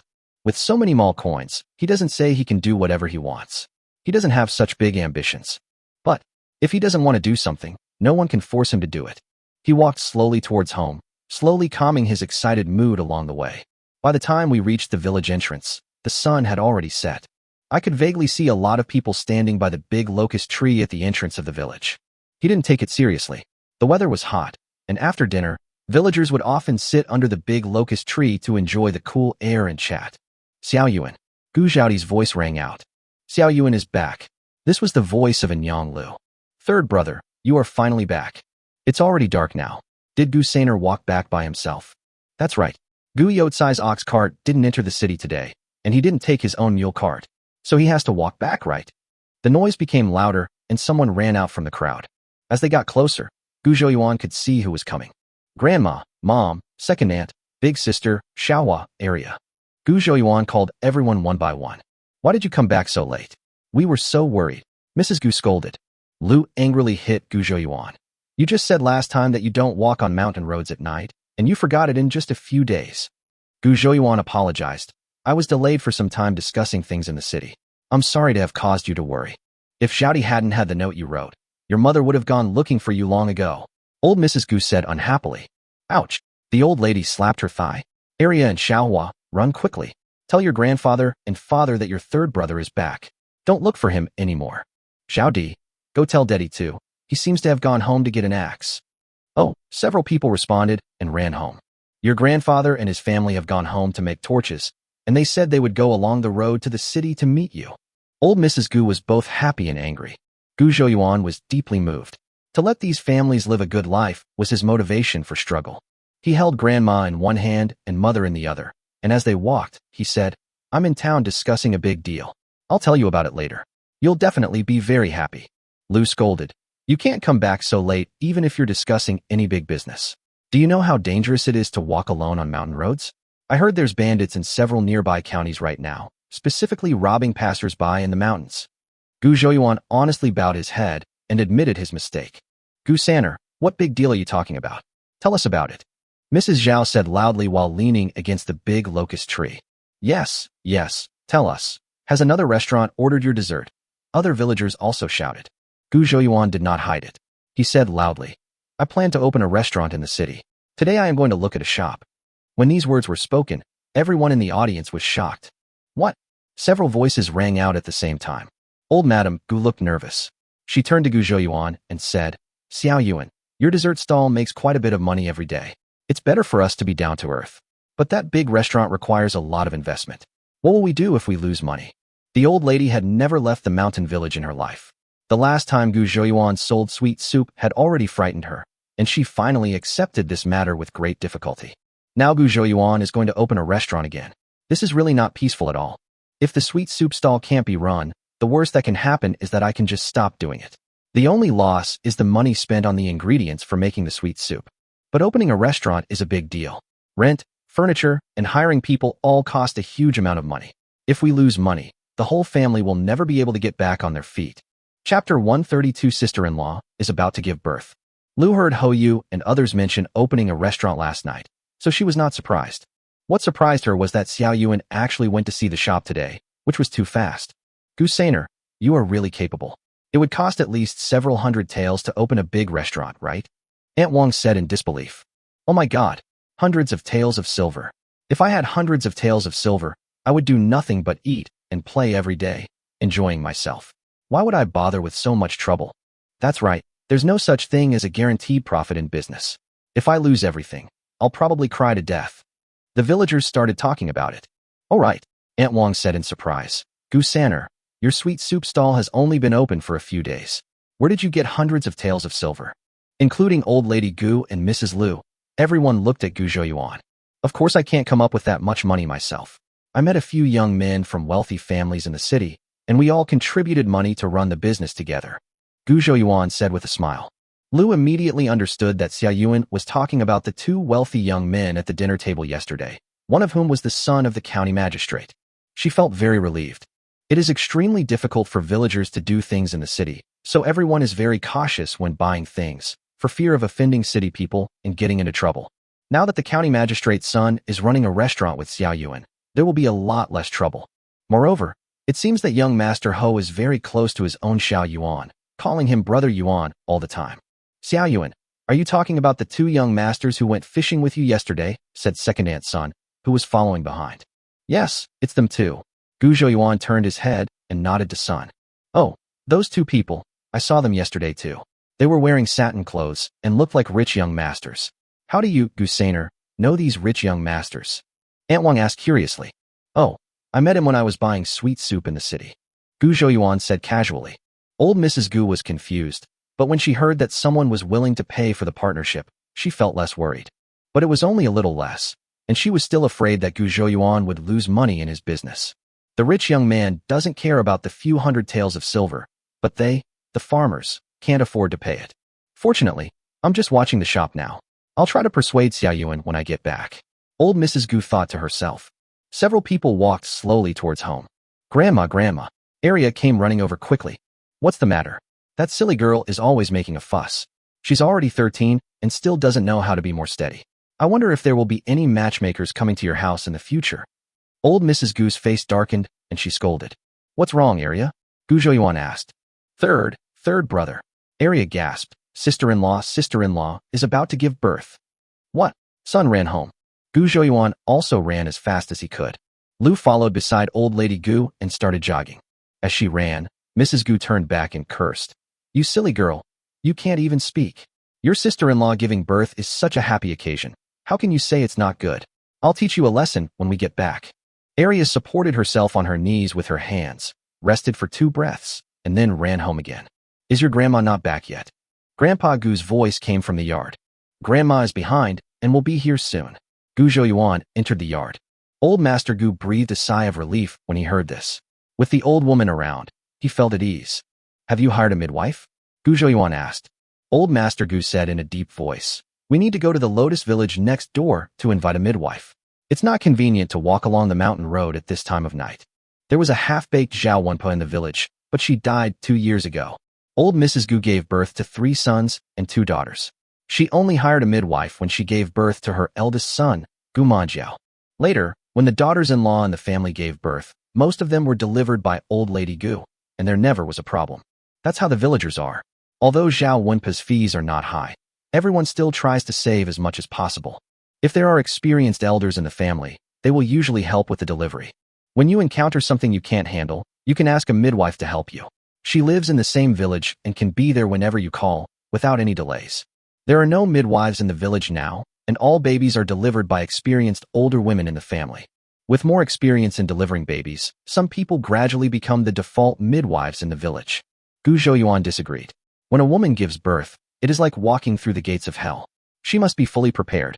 Even though medical care is so advanced in modern society, many women still die in the delivery room every year, let alone in ancient times. Gu Zhouyuan had watched a documentary in the Qing dynasty. During the Qing dynasty, the neonatal mortality rate was between 10% and 15%, and the maternal mortality rate was as high as 1.5%. In the original body's memory of just over a decade, several women in the village died due to difficult childbirth. He looked at the 2 brothers, Gu Mansong and Gu Manton, who were waiting in the yard, and said in a deep voice, Second uncle, third uncle, go to my house and call my second brother. Have him take the mule cart with you 2 to Lianhua village to find a midwife. It's late at night, so please be polite and give her more money. Gu Mansong now has complete faith in Gu Zhouyuan from the bottom of his heart. He glanced at Mr. Gu, nodded, and started to walk out. Gu Manton hurriedly followed. At this time, Mrs. Gu and Mrs. Liu also entered the yard. She did not object to Gu Zhiyuan's proposal. After all, having children was unpredictable. She had seen and heard many stories of two people dying at the same time.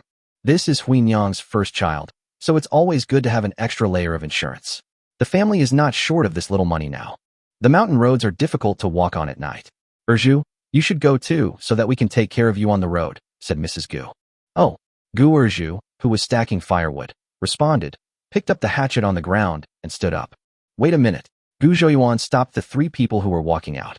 He thought of what his mother had said before, that things had been uneasy in the mountains recently, so he bought 2 kolka knives from the mall. As soon as it was taken out of the backpack, the eyes of all the men in the yard lit up. The knife had a strange shape and shone with a cold light under the light. The kolka is also called the dog-leg knife because of its shape, which resembles a dog's leg. It is famous all over the world for its unique shape and fierce style. These 2 knives were obtained by my friend from the horse racing gang from Nepal. Take them with you for self-defense. Gu Zhoyuan handed over the knives. It looked like this knife was not simple at first glance. It was definitely better than the hatchet at home, and everyone was stunned. Erju reacted the fastest. With a clang, he threw the hatchet on the ground and reached out to catch it. The brothers Gu Mansong and Gu Manton were awakened by the noise. Gu Manton grabbed a scimitar and held it in his hand. It felt heavy and weighed down his hand. Chapter 133. The situation is not good. This knife is codenamed Service Number 1. It is 38 centimeters long, about the same length as a hatchet, and weighs about 700 grams. Erju waved it twice and liked it very much. Gu Mansong stretched out a hand, meaning, give it to me. Erju reluctantly handed the knife to Laozi. As soon as he picked up the knife, Gu Mansong felt a sharp sensation. He really wanted to study the knife carefully, but he knew that now was not the time. The most urgent thing was to go to Lotus Village as soon as possible to ask for a midwife. He waved his hand, and Gu Manton ran out of the yard with him, knife in hand. Erju was almost crying. He bent down to pick up the hatchet he had just thrown away and ran after his father and uncle with a bitter face. Mr. Gu shouted from behind. Be careful on the road. Be smart when encountering things. Don't force it. Got it. Erju's response came from afar. When Gu Zhoyuan took the knife, Old Lady Gu and Lu had already entered Huinyang's bedroom. Push harder. Push down. The voices of Mrs. Gu and others came from the room. Mrs. Wang poked her head out of the room and called out, Xiao Yuan, your mother asked you to go home and get some brown sugar. Huinyang probably won't be able to give birth for a while, so make her some sugar water first to give her some strength. Gu Zhoyuan nodded and ran home. Daju stood guard at the door of the room and peeked in to see what was going on inside. Wang hurriedly and frantically pushed him out. Alas, women giving birth are all dirty things. Daju, stay away, or you will ruin your luck. In ancient times, it was believed that the delivery room was an unclean place, and amniotic fluid and bloody sight were all unclean things. The bloody smell of childbirth was regarded by the ancients as a blood disaster. If a man, as the head of the family, was contaminated by it, he would be infected with bad luck. Not to mention ancient times, even in modern society, some places still have many taboos about childbirth. A girl cannot return to her parents' home within a month after giving birth, as it is believed that such blood will bring bad luck to her parents' home. In some cities, landlords will often terminate the rental contract if their tenants become pregnant to prevent them from staying in their own house to recuperate after giving birth. Then, how is Huinyang? Daju asked anxiously when he heard Huinyang's cries of pain in the room. Mrs. Wang glanced at him and said, It's just labor pains before giving birth. Go to the courtyard and wait. After saying that, he closed the door with a bang. Daju was almost hit on the nose by the door. He clenched his fists and nervously circled at the door. After a while, Gu Zhoyuan came over. Gu Zhaodi and Sidin also wanted to come over, but were persuaded to go back by Gu Zhoyuan. Even if there are too many people here, they won't be able to help. Someone has to look after the house. Besides, there is grass jelly in the pot at home. Xiaohua took the brown sugar and ran to the kitchen to make brown sugar tea. Gu Zhoyuan said to Arya in the yard, Arya, go and ask someone to come out and stew this pigeon. Arya nodded, walked to the door, and called out, Mother, come out. Third brother wants you to make pigeon soup. The door opened, and Mrs. Wang came out. Hey, where did you get this pigeon? Are young wives more precious now than they were back then? Mrs. Wang said as they walked. Thinking back to when I gave birth to you, I was in pain from morning till noon. At that time, I could only drink a bowl of rice soup. There was no brown sugar water, let alone pigeon soup. She spoke to Arya in a loud voice, and everyone inside and outside the room could hear it clearly. Xiaohua came over with brown sugar water and couldn't help but say, These pigeons and brown sugar were brought by my third brother. If my third aunt gives birth to a child in the future, my third brother will also bring some for you." Wang choked and was about to retort when Arya pulled her back and said, "Mother, go kill the pigeons quickly." Mrs. Wang rolled her eyes and took the pigeon from Guizhou Yuan. "Xiao Yuan, if third aunt also needs pigeon soup in the future, will you really give it to her?" After taking a few steps, Mrs. Wang turned back and asked. Guizhou Yuan was stunned. Yes, yes. This third aunt is too narrow-minded and too calculative. She fights over everything. Only then was Wang satisfied and went to deal with the pigeons. After a while, the aroma of pigeon soup came from the kitchen. Suddenly a scream of pain came from inside the house, scaring everyone to death. Daju knocked on the door. "Huinyang, what's wrong with you?" "Huinyang." Huinyang's screams became more and more miserable, and everyone was terrified. Lu opened the door and rushed out. "Quick, hot water, hot water." Mrs. Wang hurried out of the kitchen carrying a wooden basin. "The hot water is kept warm in another pot." Lu touched it and said, "It's too hot. Add half a bucket of cold water." Arya hurried back and scooped half a bucket of cold water. "Sister-in-law, what's going on in there?" Wang took the ladle from Arya's hand and asked while adding water to the basin. Mrs. Lu said sullenly, "The fetus is in an abnormal position. I'm afraid it will be a difficult birth." "Difficult labor?" Wang was so frightened that she lost her grip on the ladle and it fell to the ground with a thud. Daju's face was pale and his legs were weak. He had to hold on to the wall to steady himself and avoid collapsing to the ground. Lu picked up the basin of water and walked quickly into the house. Guizhou Yuan was a little confused. These days, a difficult birth is almost a precursor to 2 deaths. Old Master Gu squatted on the ground, rubbing his face with his hands to relieve his inner restlessness and fear. In recent years, every few years a woman in the village would die from childbirth complications. "I never thought that this kind of thing would happen to my family one day." Daju knocked on the door and shouted, "Huinyang, Huinyang. Mother, if anything happens, please protect me. You must save Huinyang." Daju shouted at the top of his lungs. There are often some melodramatic plots in TV dramas. When encountering a difficult delivery, the doctor will ask the family, "Should you save the pregnant woman or the baby?" People with a little common sense will often scoff at this. The first principle of the hospital is naturally to ensure both the big and small patients. When it comes to making a real decision, it is always, save the big one. But in ancient times, there was really a problem of protecting the big and the small. In the event of a difficult delivery, if the family chooses to save the adult, there is a rather cruel method, which is fetal rupture, where the fetus is hooked and pulled out. Therefore, there is a proverb that has been passed down since ancient times. A midwife carrying a scale hook will take the child's life. However, such operation is still extremely risky, and often after all the hard work, both adults and children will die in the end. If you want to save the baby, then it's simple. Just cut open the belly and take the baby out. The consequences for the adult are obvious. This is why any normal person would have doubts. Of course the adult should be saved. As long as the adult is alive, the child can be reborn if lost. How could there be such a heartless person who would choose to save the child? In fact, the reality in ancient times was, the success rate of saving a child was extremely high, but saving an adult would very likely result in 2 deaths. This is truly a painful and desperate choice. "No, Daju, I want our child." Huinyang's shrill scream came from the room. "Tell sister-in-law to hold on. The midwife will be here soon." Guizhou Yuan suppressed his anxiety and walked over and shouted into the house. Chapter 134. Mother and daughter are safe. His words immediately rekindled hope in the despairing crowd. Fortunately, Guizhou Yuan made a prompt decision and sent someone to Lianhua village to invite a midwife.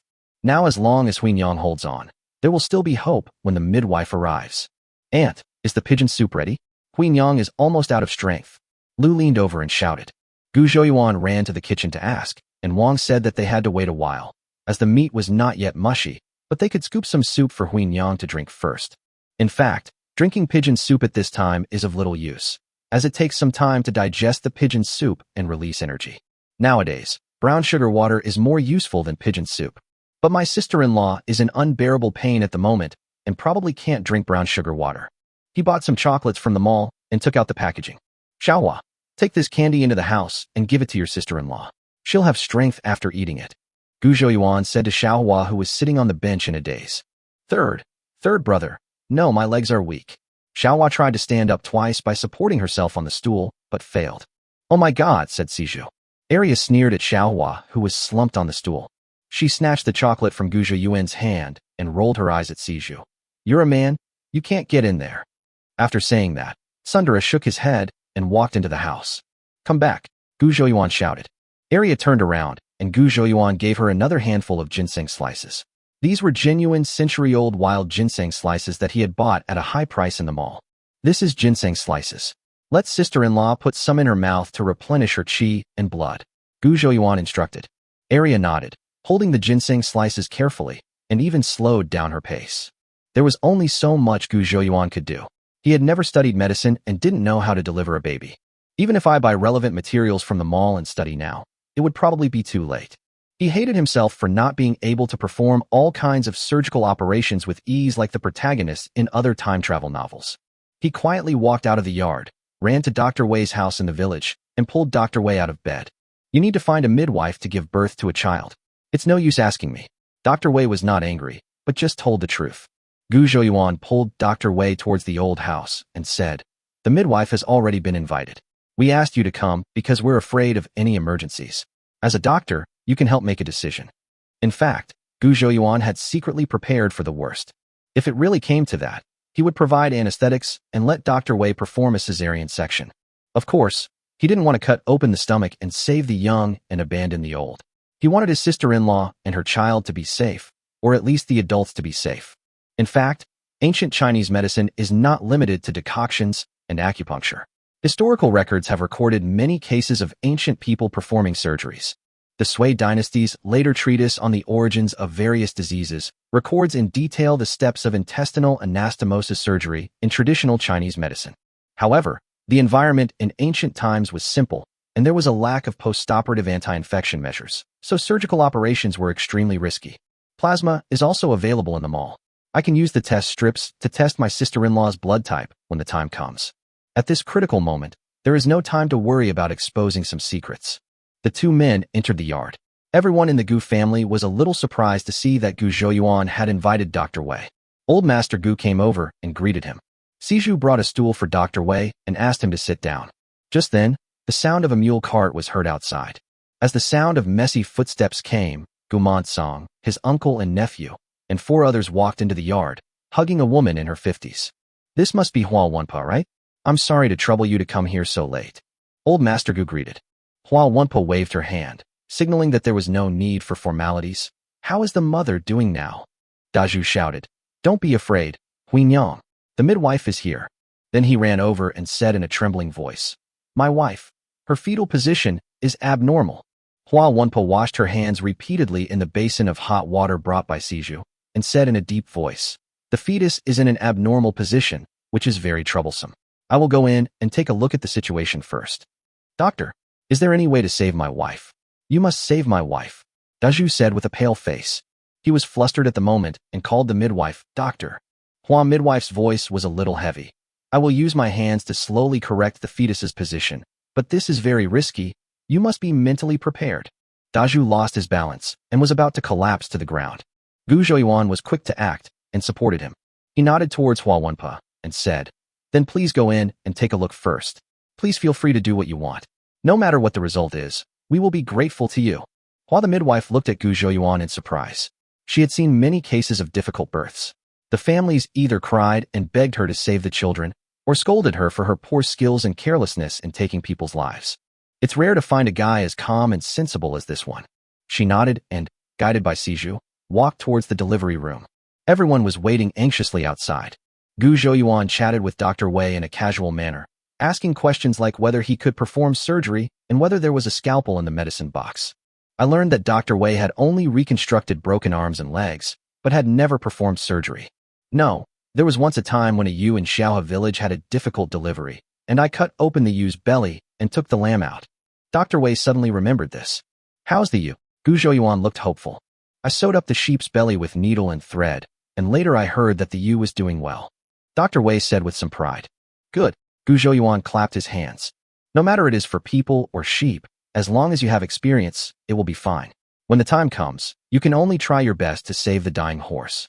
Wei Lang had a bad feeling in his heart. He seemed to know what Gu Zhouyuan wanted to do by calling him here. Just when his face turned pale and he wanted to find an excuse to escape. Wow, a clear and loud baby cry sounded like a blessing coming to the Gu family yard. Everyone was stunned, and their hearts, which had been hanging in the air all night, finally relaxed. Daju was startled and ran into the house. Dr. Wei was so moved that tears came to his eyes. That's great. That's great. Everyone in the Gu family looked at him. What was wrong with Dr. Wei? He looked even happier than Daju. After a while, congratulations. You're going to have a baby girl. Huang midwife opened the door, holding the newborn baby in her arms. Daju looked at the baby wrapped in the swaddle. It was wrinkled all over, with a layer of vernix caseosa covering its red skin. Its eyes were tightly closed and its ears were droopy. It didn't look cute at all. He took the hard-earned child with trembling hands. Where is Huinyang? How is Huinyang? Daju stood on tiptoe and looked into the room. Don't worry, mother and daughter are safe, Hua Wenpa said with a smile. Chapter 135. Fortunately, I have you. The baby was held symbolically by Daju for a while, and then was carried back into the house by Hua Wenpa. The door was closed. At this moment, some villagers had gathered in the yard. They all spoke to congratulate him. Congratulations, Uncle Guanxian, you have a great-granddaughter. 4 generations living under one roof. What a joy. Look, Daju is so happy to have a daughter. He's stunned. Daju was waiting outside. His state was completely different from before. He was now waiting with hope. Huinyang was fine, and he felt extremely happy and satisfied. After waiting for a while, the door opened again. Daju said anxiously to the old lady Gu who had just come out, Grandma, can I go in now? Old Mrs. Gu nodded. The place had already been cleaned up, so naturally no one would stop him. The old lady had a smile on her face, but not much. It's not her fault. This is how the world is. Preferring boys to girls is the mainstream idea, and no one thinks there is anything wrong with it. Huinyang has a miserable life. She has gone through so much trouble and ended up giving birth to a girl. Mrs. Zhao sighed. Although Mrs. Gu did not have a great-grandson, she still felt a little uncomfortable when she heard what Mrs. Zhao said. She gave Mrs. Zhao a cold look and said, What's wrong with the girl? She's considerate. Having a boy isn't necessarily a blessing. Look at your dog. He's always messing around. How much trouble has he caused you? Mrs. Zhao choked and wanted to argue again, but Zhao Erga's wife Fong pulled her and said, Mother, they have a happy event today. Why are you saying this? You really can't go too far on someone else's territory.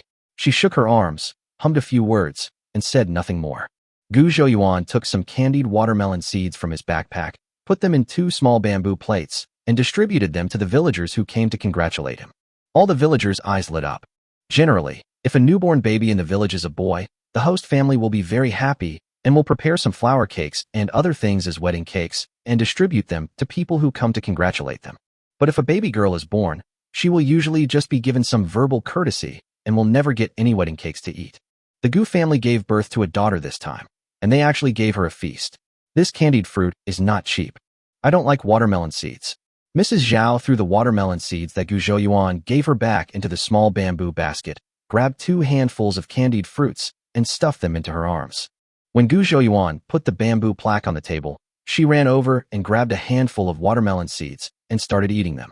The others took the candied melon seeds given by Gu Zhouyuan.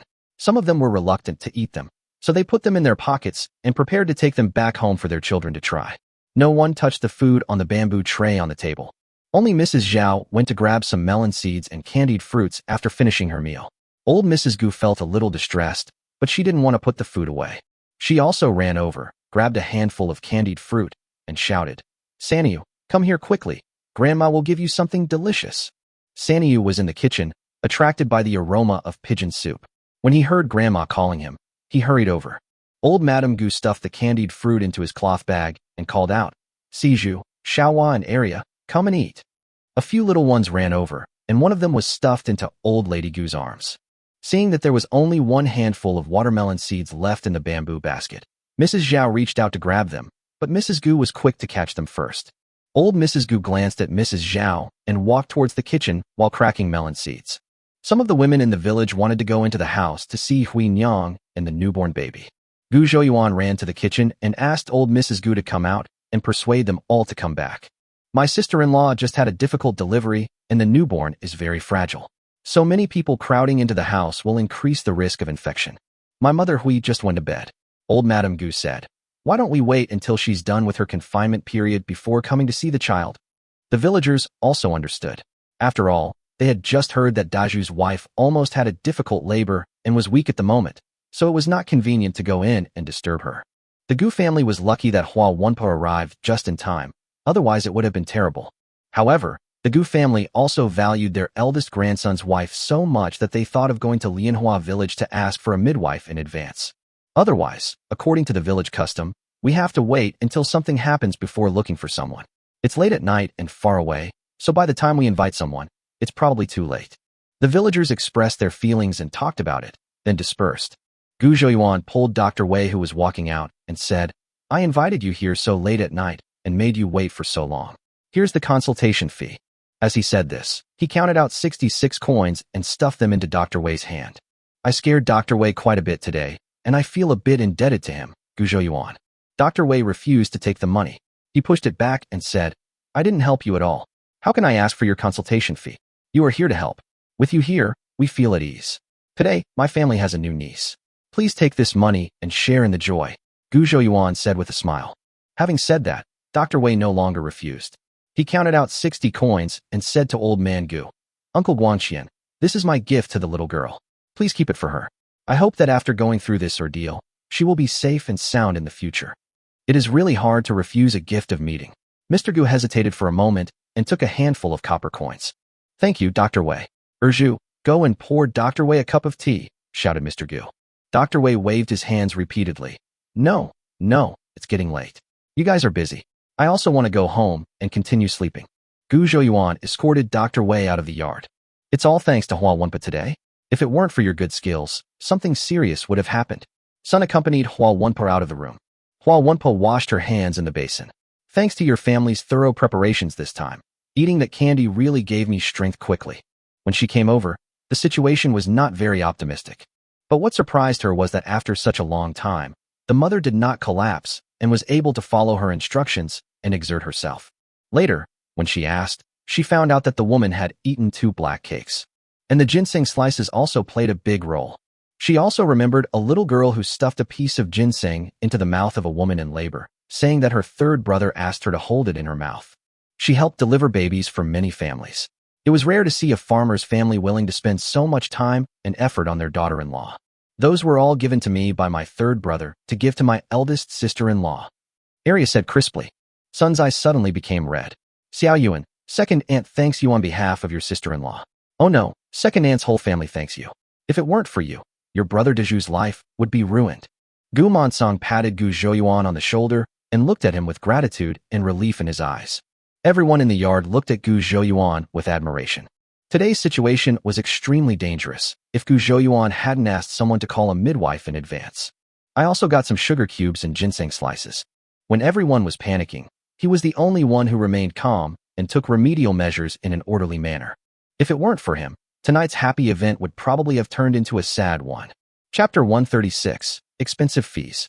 Gu Zhouyuan smiled and waved his hand.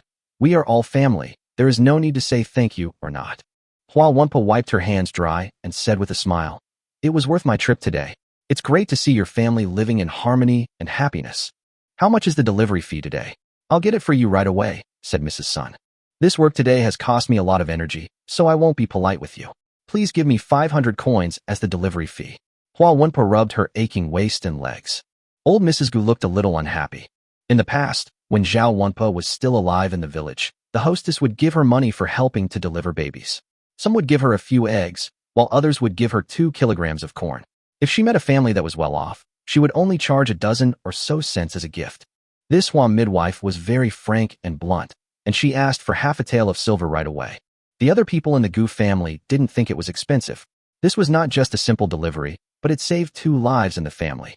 The money was worth it. You should know that midwives who are well known in the city usually start charging a fee of 2 taels of silver. "Please wait a moment. I'll go in and get the money." Sun turned and walked towards the bedroom. After waiting for a while, Sun took out a handful of copper coins, wrapped them in a small piece of red cloth, and handed them to Hua Wunpa. Hua Wunpa took it, counted out 6 copper coins from it, and handed it back to Sun. "This is my gift to the child. This child will be blessed with good fortune and will have a smooth life." Sun smiled and continued, "Thank you, Hua Wunpa." Gu Dedi drove the mule cart over, and Sun helped Hua Wunpa sit on the mule cart. Gu Mansong and others also went up to escort the car. It was already midnight, and Gu Zhouyuan was a little worried. If he really ran into bandits, he would probably not be able to handle them with just a few men and a few knives. He then got on the mule cart and helped to send Hua Wenpa home. Dad, let me use that knife. Erju stared at the knife in Gu Monsong's hand with envy. Gu Monsong pretended not to hear, as he had already played with it all the way. At this moment, I still can't let go of this dog-leg knife. Xiao Yuan said this knife is called a dog-leg knife, and it really does look like a dog's leg. He scraped the blade twice with his hand and couldn't help but exclaimed, "This knife is really sharp. I have never seen such a good knife." Erju looked at Gu Manton again and said, "Uncle San, you've been carrying this knife all the way here. Let me play with it." Gu Manton said angrily, "Play around? This knife is used to kill enemies. How can I let you play around with it?" Erju rolled his eyes, feeling fooled by his uncle. They didn't encounter any bandits along the way, and they successfully sent Hua Wenpa back home. It was already midnight when they returned home. Gu Monsong and Gu Manton reluctantly returned the scimitar to Gu Zhouyuan. Seeing the two people's sad faces, Erju couldn't help but feel a little gloating in his heart. No matter how good the knife is, it still has to be returned to the owner. He looked at the hatchet in his hand and said, "Although it looks a bit rough, it belongs to me after all." Gu Zhouyuan was so busy that day that he went home, ate a bowl of salty rice that was hot in the pot, and fell asleep immediately. The next morning, Gu Zhouyuan was woken up by Pingtu. Flathead has been growing very fast these days, and his fur has become coarse and hard. As soon as Gu Zhouyuan came back, it didn't like to stay in its own pigsty, but liked to rub against Gu Zhouyuan. The sound of Sidon reciting the three-character classic came from the yard. There was also Gu Dedi saying, "Sidon, you got it wrong. It's about knowing a certain number and knowing a certain person, not knowing a certain number and knowing a certain person." Sidon defended himself. "I've been busy practicing math these past 2 days, so it's normal that I got it a little off." After Gu Zhouyuan got up and washed up, the family sat at the dining table to eat breakfast. "I heard that Gu Zhouyuan has already bought the big restaurant and is going to pay the deposit today." Lu and the others were all stunned. They didn't know how much silver it would cost to buy the restaurant in the city, but they vaguely understood that it must be a huge sum of money that they could not imagine. Although they were worried, everyone in this family now had unconditional trust and support for Gu Zhouyuan. More than a month ago, who would have thought that the family would have a fortune of dozens of taels of silver? Lu came into the room and brought out a wooden box containing all the silver and money that Gu Zhouyuan had given her. "Xiao Yuan, you probably don't have enough capital to open a restaurant. Take this money." Lu placed the wooden box on the table in front of Gu Zhouyuan. Gu Zhouyuan pushed the wooden box back and said with a smile, "Mother, please keep this money. I have money." Lu was surprised and said, "The money you earn from selling sweet soup every day is all here. Where do you have any money left?" Now, after selling the sweet soup every day, the small copper coins would be exchanged for silver ingots at the silver shop. After deducting the necessary expenses, all of them would be given to Lu for safekeeping. "I dug up a treasure in the mountains 2 days ago," Gu Zhouyuan said in a low voice. "What treasure?" Sidon stretched his neck and asked in a low voice. "Third brother has dug up treasure again in the mountains. Could it be old mountain ginseng again this time?" Everyone else also held their breath and looked at Gu Zhouyuan. "Night bright pearl," Gu Zhouyuan said in a low voice with a long tone. Everyone was shocked. Of course, they had heard of the name of the night pearl. That is the priceless treasure in those bizarre legends told by the old people in the village. Sidon grabbed Gu Zhouyuan and said impatiently, "Third brother, let me see it. I have never seen a night shining pearl before." Gu Zhaodi stood up, closed the courtyard gate, and when she entered the house, she closed the door as well. "Let Mr. Su take the bead and sell it. He has connections and can fetch a high price," Gu Zhouyuan said with a faint smile. Sidon was a little discouraged. "Third brother, why are you in such a hurry to sell it? At least keep it at home for a few days so that we can appreciate it before selling it."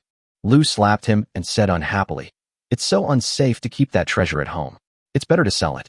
Only then will you feel at ease." She suddenly thought of something and her expression changed. "Is Mr. Su reliable? Will he swallow our night pearl?" Gu Zhouyuan chuckled. "Don't worry, mother, Mr. Su is not that kind of person." In fact, it is not surprising that Lu had such wild thoughts.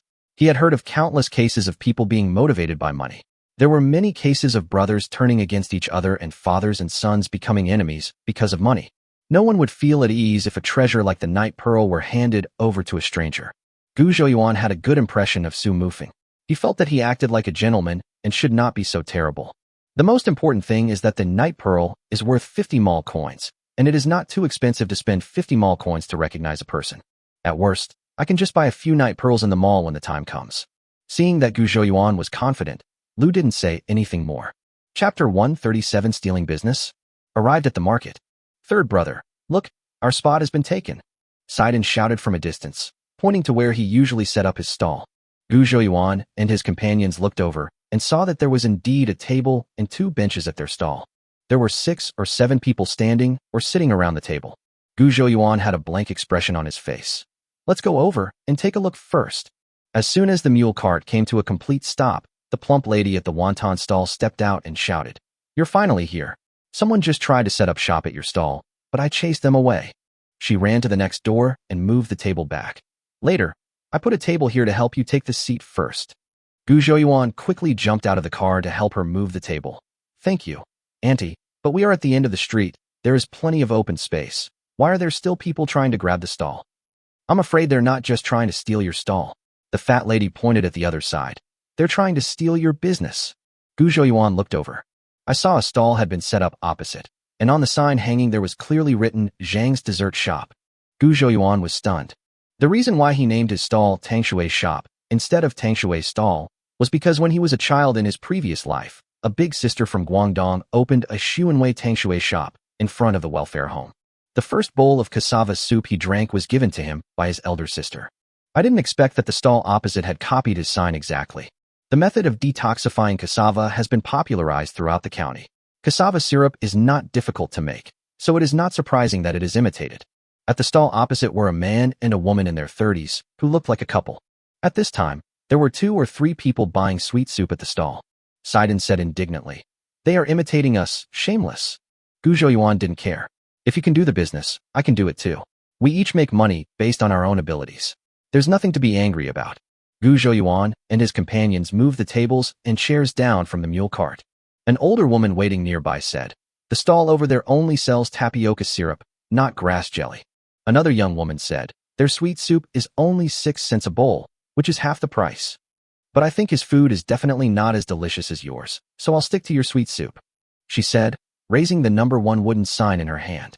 Gu Zhouyuan smiled and said, "It's okay. It's cheaper there. If the food is good, it's normal to try it. If it were me, I would go there to eat too." All the old customers gathered around smiled. The young shopkeeper is really open-minded. The newly opened dessert stall gradually attracted a lot of people. Most of them were previously intimidated by Gu Zhouyuan's high-priced sweet soup. They wanted to eat it, but were reluctant to spend the money. Now there is an affordable version that is half the price, so naturally people will try it out. There were also a few of Gu Zhouyuan's old customers there. They were not trying to save money. They just wanted to see what the differences were between the 2 desserts and which one tasted better. It's different from the messy and crowded scene over there. The customers on Gu Zhouyuan's side lined up into 2 teams according to the wooden signs they received. Those who wanted to buy grass jelly lined up on Gu Zhaodi's side, and those who wanted to buy cassava soup lined up on Gu Dedi's side. The fat aunt had some free time at the moment, so she came over and whispered, "Xiao-san, there are quite a few of them. If one comes, there will be a second and a third. All the business will be taken away. You have to think of a way." The fat aunt has become familiar with Gu Zhouyuan and others these days. She is a straightforward person, so she calls Gu Zhouyuan and others Zhaodi, the second brother, the third brother, and the fourth brother. When doing business, it's normal to have competition. Customers have different tastes, and everyone makes money based on their own abilities. Gu Zhouyuan laughed. He asked Gu Dedi to scoop out a bowl of sugar water and handed it to the fat aunt. "Auntie, please help us reserve a stall. It's so hot. A bowl of sugar water will quench your thirst." "That's embarrassing," the fat aunt said politely, picking up the bowl and taking a sip. She smacked her lips and said, "Your sugar water is really delicious, icy and thick." The fat aunt suddenly understood why Gu Zhouyuan was so open-minded. His dessert was indeed made with plenty of ingredients, and the cooking time was top-notch. The most secret skill is that their sweet soup is iced. Let me ask you, apart from Zuixinlu, which other food stall in this county town has the ability to sell iced drinks in the middle of summer? At this time, a middle-aged woman came over from the opposite stall and said mysteriously, "Oh my, little shopkeeper, you don't know? Their syrup is so watery you can see your reflection in it. They don't even bother adding sugar, and it's even warmed up by the sun. It's unpleasant to drink." Maybe she was born with a loud voice, and although she tried to lower her voice, everyone at the stall could still hear her. "Huh." A customer sitting on a small stool eating sweet soup laughed. "You get what you pay for. You thought you could save 6 cents, but you ended up wasting 6 cents. "Huh." The other customers also laughed. The middle-aged woman was displeased when she heard this. Am I the one who sent those two guys? I was helping the young shopkeeper to gather information about the enemy's situation. As the saying goes, knowing yourself and your enemy ensures victory in every battle. As he said that, he took out 24 coins and slapped them on the table. Little shopkeeper, give me 2 bowls, 1 bowl of the same. At this time, there was a noisy sound coming from the stall opposite. I saw an old lady slamming her bowl on the table and complaining, "What kind of cassava soup are you making? It's watery and not very sweet. You didn't even learn the whole process. You dare to sell it for money when you're only half-baked." The stall owner smiled and said, "Some people don't like things that are too sweet. I'll add half a spoonful of sugar for you." The stall owner's wife refused to accept this.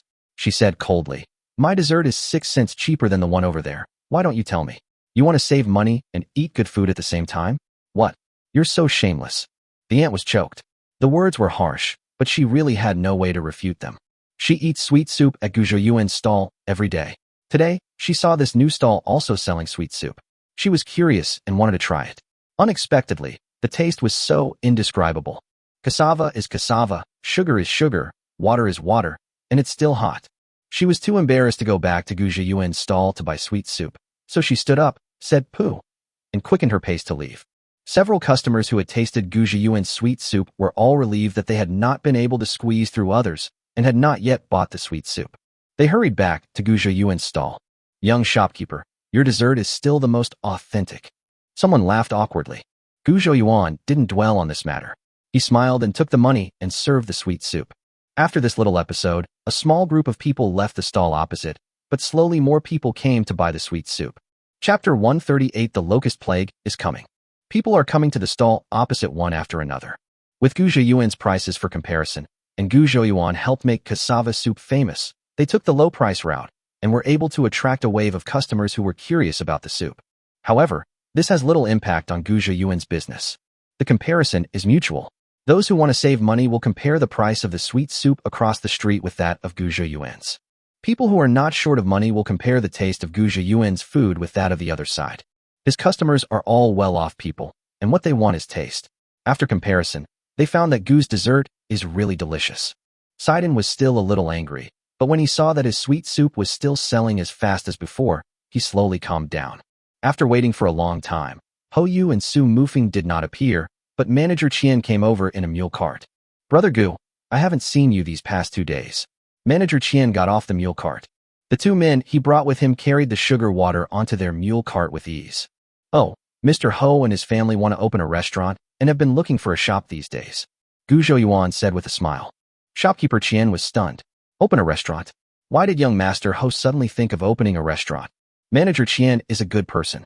When Wu Shuiping wanted the recipe for the sweet soup, he used all kinds of means to take it away from him. However, Manager Qian was willing to discuss cooperation with this country bumpkin, and he would also come forward to help when Jiang Tuanzi and his gang came to cause trouble. Gujo Yuan didn't hide it from him. "I'm a good cook, so Master Ho suggested that the 3 of us join forces to open a restaurant. Oh, and there's another partner, Master Su. Do you know Master Su?" Shopkeeper Qian shook his head. "I'm not very familiar with them. Have you found a shop? I know there are 2 shops that are about to be sold. Do you want me to take you to have a look?" Gujo Yuan originally wanted to ask Shopkeeper Qian about Su Mufeng's background, but when he heard that Shopkeeper Qian didn't know him well, he gave up the idea. "I found a shop yesterday. You know the Junzalai restaurant by the Huiqing Lake, right?" Gujo Yuan said. "Are you coming to the restaurant again? That shop is not cheap. Manager Gua is very bold in asking price." Manager Qian was shocked. "I thought they were just setting up a bar for fun, but I didn't expect it to be such a big deal." The location and area of Junzalai restaurant are not comparable to those of his live Fu restaurant. "I'm going to pay the deposit today." Gujo Yuan fanned himself with a palm leaf fan. At this moment, he finally saw Ho Yu and Su Mufeng coming over. "Young Master Ho." Shopkeeper Qian saluted with his fists clasped. Ho Yu nodded and said, "Manager Qian, would you like some sweet soup?" No, I'm here to pick up the goods. I order 200 servings of sweet soup from Brother Gu every day and sell them in my live Fu restaurant." Shopkeeper Qian bent down and said, "Oh, you're really quick. Brother Yuan and I are going to open a restaurant. From now on, we won't sell our sweet soup in other restaurants. If you want to eat it, you can only come to ours." He was stunned for a moment. "Brother Yuan, our restaurant hasn't been named yet. What should we call it?" Manager Qian was anxious because his live food restaurant attracted many customers with its sweet soup and ice cubes. Nowadays, iced sugar water is a must-order for almost every table. If it is suddenly stopped, not only will new customers run away, but I'm afraid a lot of old customers will also leave. Gu Zhouyuan waved his hand and said, "Don't worry, shopkeeper Qian. You are my franchisee and have paid the franchise fee. We have also signed a contract. The daily supply of sugar water and ice cubes is still normal." Shopkeeper Qian was very grateful. Don't even mention signing any contract. Contracts are used to constrain ordinary people. If the county magistrate's son Hou Yu said so, he would have no choice but to take out the contract and tear it up. He glanced at Hou Yu nervously, fearing that Gu Zhouyuan would offend young Master Hou and make him unhappy. Unexpectedly, Hou Yu forced a smile and said, "Oh, it turns out that Manager Qian and my brother Yuan have signed a cooperation contract. What a coincidence. We are both partners of brother Yuan. Nice to meet you." Shopkeeper Qian was completely dumbfounded. Only then did he realize how young Master Hou addressed Gu Zhouyuan. He actually called Gu Zhouyuan brother Yuan, and he called him so smoothly. Shopkeeper Qian got on the mule cart and left in a daze. "Sister and brother, you guys stay here. I'm going to the restaurant to do some things." Gu Zhouyuan picked up the small bamboo basket. Gu Zhaodi and the others knew that he was going to discuss the sale of the shop, and they all nodded in response. Sidon was now even more open-minded. Third brother is going to open a restaurant soon, which is 100 times more awesome than setting up a stall. Hou Yu's guess was correct. After much coaxing and begging, his father was only willing to give him 100 taels of silver. It was only when he brought Su Mufing out and said he wanted to do business with Su Mufing that the county magistrate took out 100 taels of silver from his small treasury with a painful look on his face. Su Mufing took out 400 taels. He knew that Gu Zhouyuan's dessert business had not been running for long, and he probably didn't have much money on hand. He had someone look for a buyer for the night pearl, but it couldn't be converted into cash for the time being. The deposit was 500 taels in total. After deducting Hou Yu's 100 taels, he added the rest. Gu Zhouyuan did not refuse, as he would have to recalculate the cost investment later anyway. He quietly put the silver ingots he had bought into the sales area, and several people went to Lai Fu restaurant to pay the deposit. Gu Zhouyuan signed the contract with manager Gua, and Hou Yu, as the middleman, also signed and sealed the deed. "Ha ha, congratulations, brother Yuan is now the head manager of the restaurant." Hou Yu joked. "You and I are both shopkeepers," Su Mufing said, waving his folding fan. A few of them laughed for a while. Gu Zhouyuan said, "Aren't you studying in the academy? How can you be out wandering around every few days?" "I copied your poem to Mr. Jingda. He liked it very much. He promised us 10 days of free vacation. We used 1 day today." Su Mufing laughed. "My father went to the academy to see Mr. Jingda today." Hou Yu remembered something. He said he wanted to ask him about how to stabilize grain prices after the locust plague and prevent riots among refugees. Su Mufing looked worried. "It seems that this locust plague is unavoidable. We need to consider various post-disaster matters in advance. My father said that the locusts are now in swarms and most of the crops in Shima County have been eaten by them. I'm afraid that the swarms will fly to the neighboring Lantian County tomorrow," Hou Yu said with a bitter face. He had a lot of passion for serving his country and his people, but he really couldn't think of any solution. In the face of natural disasters, human power has always been so insignificant. Su Mufing frowned and continued, "The locusts will destroy everything we harvest. There will definitely be a large number of refugees. If they are not properly resettled, it will definitely cause a lot of trouble." Gu Zhouyuan grabbed Hou Yu's shoulders and said urgently, "You said the locusts will reach Lantian County tomorrow?" Chapter 139. Rely on God or on yourself. Gu Zhouyuan grabbed Hou Yu's shoulders and asked urgently, "You said the locusts will reach Lantian County tomorrow?" Hou Yu was a little stunned and nodded woodenly. "This is the news my father received. What's wrong? I have to go back quickly." Gu Zhouyuan put the backpack in his hand behind him and ran back. "Hey, hey!" Hou Yu stretched out his hand and shouted from behind, but Gu Zhouyuan didn't even turn his head and ran faster. "What is he doing in such a hurry?" Hou Yu touched the back of his head. "Maybe he heard you say that a swarm of locusts is coming, so he went back to make some preparations." Su Mufing guessed. Gu Zhouyuan ran to the sweet soup stall in one breath. At this moment, there was still a little half of the sweet soup left. "Clear the stall quickly, we're going home now," Gu Zhouyuan said hurriedly. "What's wrong, Xiao Yuan?" Gu Zhaodi looked worried. She was afraid that there would be trouble again. Gu Dedi also became nervous. He put down the spoon in his hand and looked at Gu Zhouyuan. Sidon said, "Third brother, what happened? We still have people buying sugar water here." The customers who were buying sweet soup at the stall were also very curious. They didn't know why the usually leisurely shopkeeper was so anxious today. Young shopkeeper, have you been chased by a dog? You're sweating all over and you don't even want to do business, a customer asked in confusion. I heard that locusts are coming. Gu Zhouyuan did not hide it and spoke very quickly. Oh. Everyone was a little surprised. This year's locust plague is basically a foregone conclusion. There have been rumors that the locusts are coming. Seeing Gu Zhouyuan so anxious today, they also became panicked.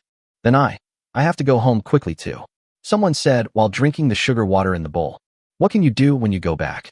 Can you drive away the locusts? Some people who had already given up said nonchalantly. We have to go back and do something. If we can't, we can just harvest the wheat. The wheat grains are all shriveled. What can we do with them?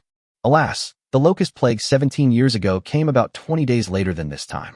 There was some rain that year, so some families harvested their wheat early. Although the harvest was reduced by more than half, at least they still managed to get some food back. This year, alas, it's hard to rely on the weather for a living. Luckily, my family lives in the city and I don't have to farm.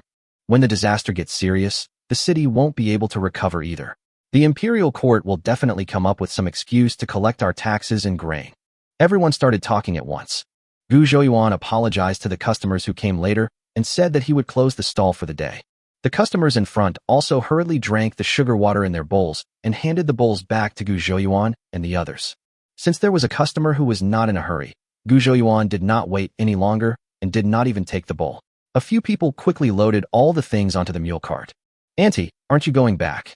Siding got on the mule cart and shouted to the fat ant. The fat lady smiled and waved her hands. What can we do if we go back? There's no wheat left, and we don't have any pigs or sheep at home. It's pointless to go back. It's a waste of energy. I'd rather sell a few more bowls of wontons with that time. That's true. Sidon pondered. Gu Dedi pulled the reins, and the mule cart turned and headed towards Datong village. There were sporadic locusts flying around on the road, hitting people, and some locusts also landed on the mule carts. Xiao Yuan, the locust plague has really come. Gu Zhaodi shuddered. Life was just getting better, so why did so many disasters come again? Gu Zhouyuan nodded. We have to go back and inform second grandpa quickly. We only have about 2 or 3 days left, so we need to let everyone prepare early. Gu Dedi's expression was solemn. He shook the reins hard, and the mule's pace quickened a lot. After returning to Datong village, Gu Zhouyuan didn't bother to go home. He got off the mule cart halfway and walked quickly towards the village headman's house. Xiao Yuan? Didn't your mother say you were selling sweet soup in the city? Why are you back so soon? The village head's wife was washing clothes in the yard and was surprised to see Gu Zhouyuan coming in. I heard something in the city, so I came back early. I wanted to discuss something with my second grandfather. Where is he? Isn't he at home? Gu Zhouyuan went straight to the point. The village head's wife saw that Gu Zhouyuan had a serious expression and knew that his business had stopped. He must have something urgent to discuss with his wife when he came to see her. She put down the dirty clothes in her hands, stood up, and walked into the house. Then the voice of the village head's wife rang out from inside the room. Hurry up, old man. Xiao Yuan is here to see you. It seems he has something important to tell you. After a while, the village head came out in slippers. I'm getting old now, and it's easy to feel sleepy in the summer. Xiao Yuan, what do you want to talk to me about? Gu Zhouyuan repeated the news he heard from Ho Yu. The old couple, the head of the village, both looked sad, but it was not too surprising, as it was inevitable. The locust swarm is now in Shima County. The locusts will gather more and spread outward. They will reach our village in 2 or 3 days at most. Gu Zhouyuan analyzed. The village head sighed. I don't know what countermeasures the county magistrate will come up with. Gu Zhouyuan raised his eyebrows. It's too late to wait for the county magistrate's countermeasures now. We have to save ourselves now. How can we save ourselves? Locust plagues can only be prevented. Once a locust swarm is formed, there is nothing we can do. The village head said with a frown. Let the villagers quickly harvest the wheat in the fields. Gu Zhouyuan's expression was stern. Well, the wheat hasn't been starched yet, and the grains are shriveled. If we harvest it, we'll probably be punished by heaven. The headman's wife shook her head repeatedly. Grinding shriveled wheat into bran is better than gnawing on tree bark. Gu Zhouyuan was speechless. At this time, I am still worried about whether the wheat grains are full. His eyes were dark. God's punishment? Compared to starving to death, I'd rather be struck by lightning. Li Zheng's face turned pale. This decision was not so easy to make. 17 years ago, the village head led the entire village to harvest wheat early, but the wheat was already starched, just not yet ripe. That time, the The villagers barely survived the famine by relying on the green wheat they harvested. But the village head at that time, that is, his father, fell in the rice field the following year and drowned in the shallow water. Some villagers said that the crops were harvested before they were ripe, which made the community god angry. Others say this is a punishment from the locust god. In ancient times, people believed in gods, and they thought that locust plagues occurred because they angered the locust god. The locust god then sent swarms of insects to punish the world. When a locust plague occurred, even the emperor had to issue an edict of repentance in the hope of calming the wrath of the locust god. The village head looked at the fields outside the courtyard and murmured, "Community god, locust god, we pray to gods and Buddhas for a better life. If the gods want to kill us, then we don't need to believe in them." Gu Zhouyuan gritted his teeth. Chapter 140, Cutting Losses. The village head was startled, then gritted his teeth and said, "If it means saving countless lives, even if it means punishment from heaven, I will accept it." The village head's wife was in tears, but she knew her husband's character and that no one could change the decision he made. Just like his deceased father-in-law, he has a ruthlessness and a sense of responsibility. The head of the village struck the village gong. This gong is only struck when there is something important to announce in the village. Soon, a large crowd of villagers gathered under the big locust tree. "What's the matter, Uncle Village Chief? What's the matter?" The gong's been rung. The villagers were clamoring and asking questions nonstop. The village head raised his hands and pressed them lightly. "Everyone, be quiet." The noise continued for a while, and the crowd finally quieted down. According to the news Xiao Yuan brought back from the city, locusts have now gathered in Shima County and become a disaster. "In 2 or 3 days, they will affect our Qingshan County," said the village head in a deep voice. The villagers, who had just calmed down, exploded again. "Is this true? My brother-in-law's brother-in-law is from Shima County. Why haven't I heard of this?" Mrs. Hu shouted. "Are you very close to your brother-in-law's brother-in-law?" Locusts flew into his field to eat the crops, but he didn't care and ran hundreds of miles to inform you. Aunt Wong sneered. "That's right.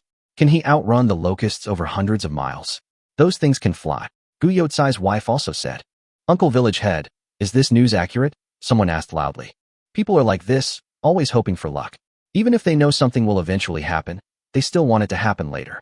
Gu Zhouyuan stood in front and said loudly, "I heard it from my friend in the county government office. It should be correct." Gu Zhouyuan is no longer the same person he used to be. When he was penniless, his friends from the caravan helped him get food and collect grasshoppers. "Now I sell sweet soup in the county town and make a lot of money every day. It is not uncommon for me to come into contact with people from the county government."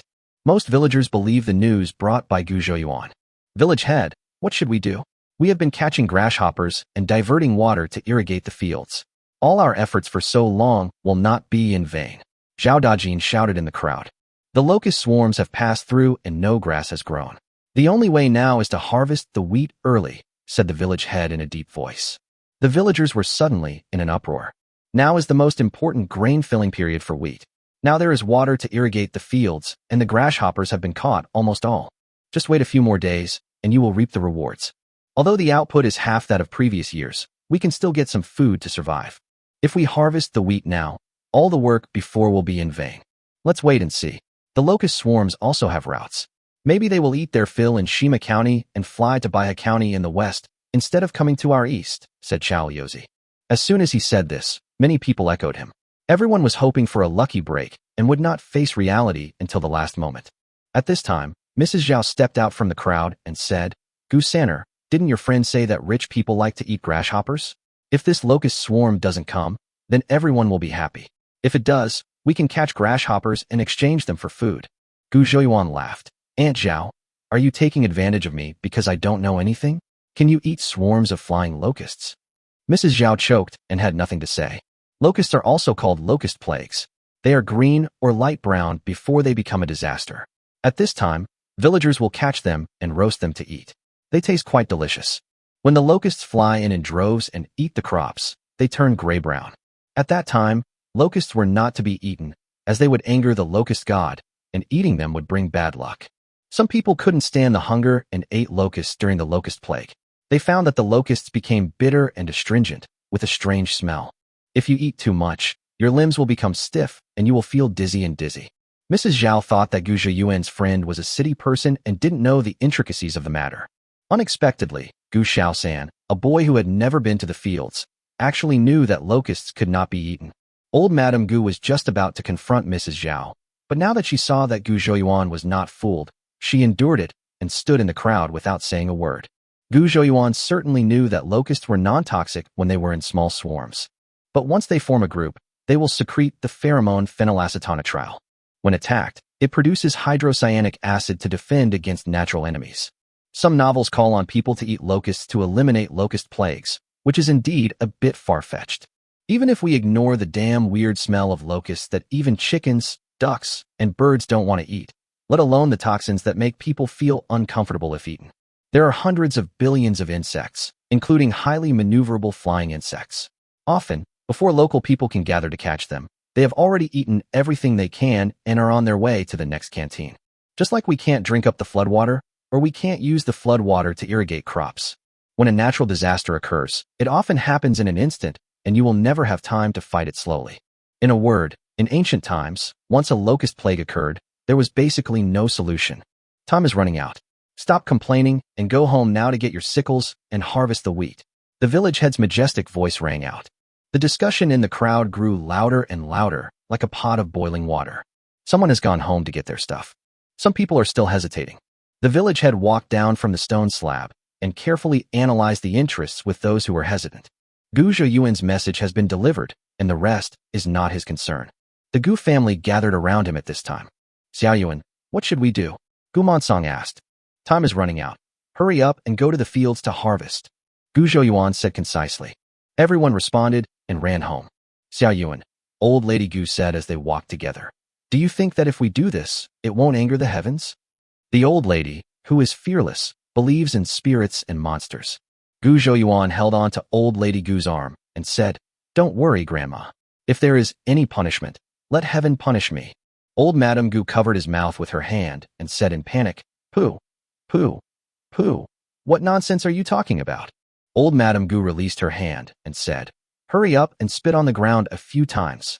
Then slap your butt 3 more times, and you can take back what you just said. Gu Zhouyuan found it a little funny, but when he saw that his grandmother was staring at him seriously, he had no choice but to do as she said. When Mrs. Gu saw that Gu Zhouyuan followed the rules and took back the wrong words he had just said, she breathed a sigh of relief.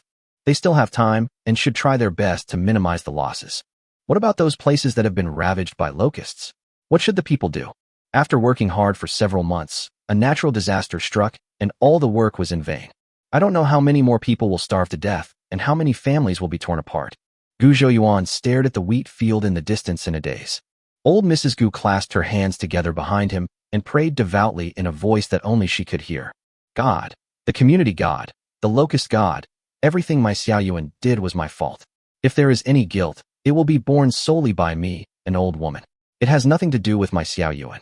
Chapter 141 New Agricultural Tools. There are only 2 sickles in Gu Zhouyuan's family. In the past, when harvesting wheat, Lu and Gu Zhaodi would use sickles to harvest, while Gu Dedi would be responsible for bundling it and carrying it back home. Sidon is too young to help much in the fields. Gu Zhouyuan is lazy, and all the work in the fields has nothing to do with him. Although Datong village is not rich, no household in the village is a customer, and all of them are main households. The customers here refer to tenant farmers in rural areas who have no land and need to rent land from gentry to engage in farming. Gu Zhouyuan's family has 12 acres of land. According to the previous speed, it would take at least 10 days to harvest these 12 acres of land and transport them to the drying yard.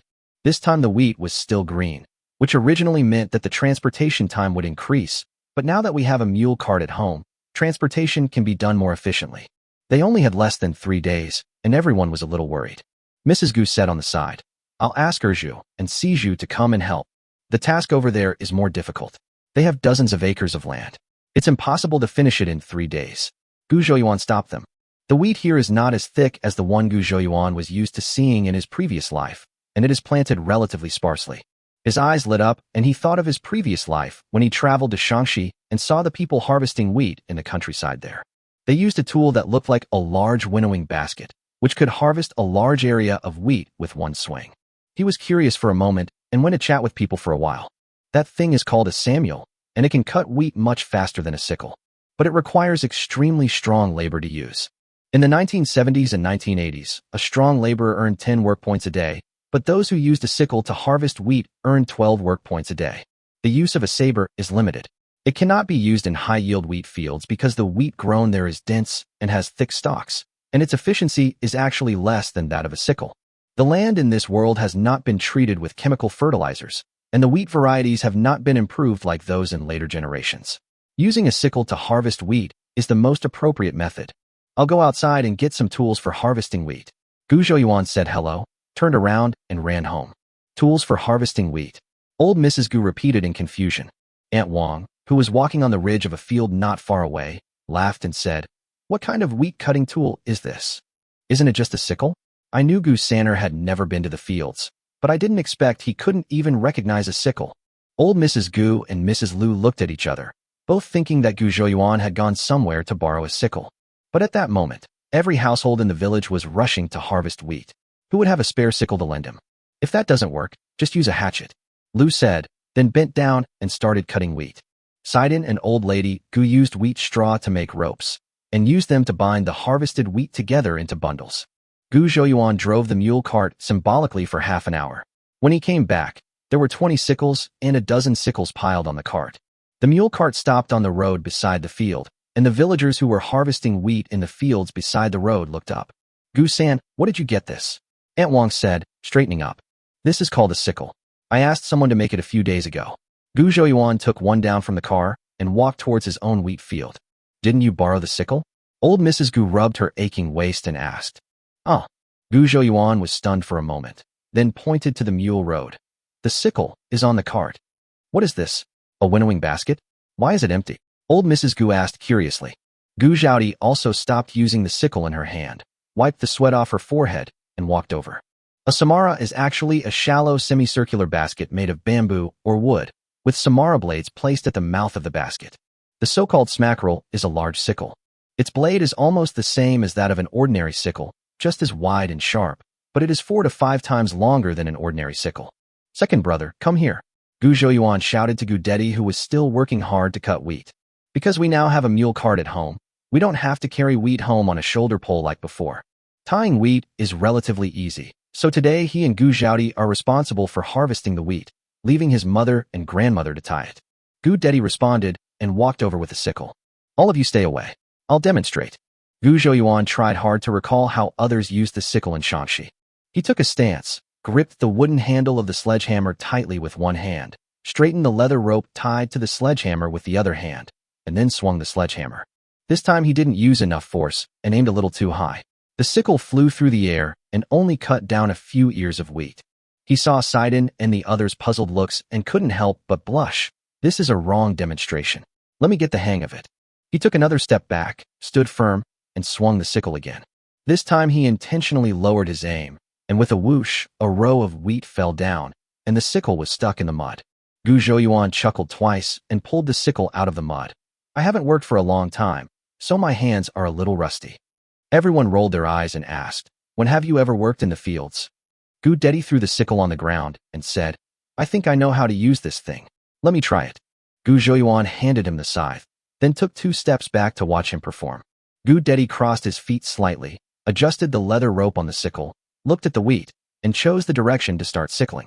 With a whoosh sound, an arc was drawn, and the wheat that was swept by the saber fell into the net basket made of bamboo skin. Gu Dedi learned it by himself. He gently lifted the wooden handle in his hand, placed the sheep horn on the opposite side on the ground, and gave it a light shake. The full basket of wheat smoothly poured onto the stubble ground behind him. The wheat ears spread on the stubble ground, all faced in the same direction and were almost the same thickness. With just one swing of the knife, he harvested a whole field of wheat. Everyone was amazed by his efficiency. Gu Zhouyuan was also surprised. His second brother's movements were smooth and graceful, and it didn't look like it was his first time using a sickle. "Xiaoyuan, what is this thing you brought? It can cut the wheat so fast," Gu Zhaodi said with a look of surprise, and then looked at the sickle in her hand. Gu Zhouyuan breathed a sigh of relief. It seemed that using a sickle to harvest the wheat was feasible. He said to Sidon, "Sidon, go and call second uncle and the others over." Sidon let out an "ah" and ran along the ridge of the field. After a while, Gu Mansong and his group came over in a mighty and quick manner. After watching Gu Dedi's demonstration, they were all excited. Time was urgent, and they had planned to stay up all night to harvest as much as they could.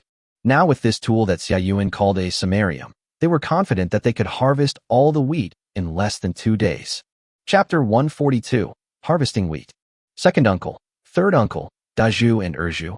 Each of you take a sickle. Xiaohua, Siju and Area. You follow behind and be responsible for bundling the wheat. Gu Zhuoyuan arranged. Erju and Daju hurried towards the mule cart. Seeing that Sun and the others were also eager to try, Gu Zhuoyuan hurriedly said, "This thing takes too much effort, second aunt and third aunt. It would be better for you to use sickles to cut it." Sun and Wang agreed. To swing this thing constantly requires exerting strength from the waist and arms, and most women really can't handle it. The old house has a total of about 30 acres of land. The wheat in this world is sparse and thin. A strong laborer using a sickle can probably cut 5 or 6 acres of wheat a day. There are 4 strong laborers in the old house, and with a few sickles, they can definitely harvest all the wheat in more than a day. Just tie the wheat into bundles and leave them in the field. Don't carry it home. I'll use a mule cart to pull it away later. Gu Zhuoyuan shouted to the departing crowd. The noise from their side had already attracted the attention of the villagers who were harvesting wheat nearby. Aunt Wang stood in her own field with her eyes wide open. She saw that there were more than a dozen saddles on Gu Zhuoyuan's mule cart. She nudged the stunned Wang Deguay with her elbow and said, "Gu Sainer's saddle is really useful. Go and borrow one." Can someone lend me that good thing?" Wang Deguay believed that if there were good things, they would definitely be used by his family members first. His surname was Wang, not Gu, and there were so many people with the surname Gu in the village that it would never be his turn. Aunt Wang rolled her eyes at him and said, "You're only capable at home, but you're a coward outside. You're a bully at home." She dusted herself off, poured a bowl of water, and ran to Gu Zhuoyuan. Gu Zhuoyuan was practicing using a sledgehammer to cut wheat. By now he had found the trick and was swinging the sledgehammer very well. "Gu Sainer, are you tired? Take a rest and drink some water," Aunt Wang said with a bright smile on her face. Gu Zhuoyuan stopped what he was doing and turned around. "Aunt Wang, I brought some water with me. I'm not thirsty now." Gu Zhuoyuan took half a bucket of unsold sweet soup and put it on the mule cart. Aunt Wang grabbed his arm and stuffed the bowl into his hand without saying anything. "It's so hot. You should drink more water even if you are not thirsty." Gu Zhuoyuan raised his hand helplessly and drank the water in the bowl. He handed the empty bowl over and said, "Just tell me what you want to say. Can you lend me 2 of your hammers?" Aunt Wang laughed. "There is only one man in your family, my Uncle Wang. Why do you need 2? Gu Zhuoyuan said, wiping his mouth. "Your Uncle Wang has been building houses for people in Lantian County. I've been doing all the work in the fields. I've always been treated like a man," Aunt Wang said, patting her chest. "Let Uncle Wang get one. It's better to let the men do this. It's too tiring," Gu Zhuoyuan said, wiping his sweat. Aunt Wang just said it casually. Her original intention was to borrow one. She was good with the sickle. "Wang Deguay, Xiao Yuan asked you to get one." Aunt Wang yelled at the top of her voice. Wang Deguay happily ran over to pick up a sledgehammer and also came to ask Gu Zhuoyuan for advice on the key points of the movements. The news that Gu Zhuoyuan had made a batch of new agricultural tools quickly spread throughout Datong village.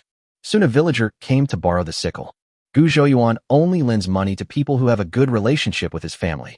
Gu Yukai borrowed 2, Gu Youfu borrowed 2, Chunmei Nyang came to borrow 1, and Zhao Ergu also came to borrow 1. Mrs. Chung was familiar with Gu Zhaodi, so she followed the elder sister's lead and borrowed some as well. Many of Chao Liuzi's people who had worked for Gu Zhuoyuan also came to borrow sickles. The remaining dozen or so sickles were quickly borrowed, and those who arrived late all secretly regretted not coming earlier. A piece of land was harvested quickly. Gu Zhuoyuan drove the mule cart and worked with Lu and others to load the bundles of wheat onto the mule cart. Then they transported the wheat back and placed it upright outside the courtyard wall. When the time comes, cover it with something, and after the locusts fly away, spread it out on the drying yard to dry.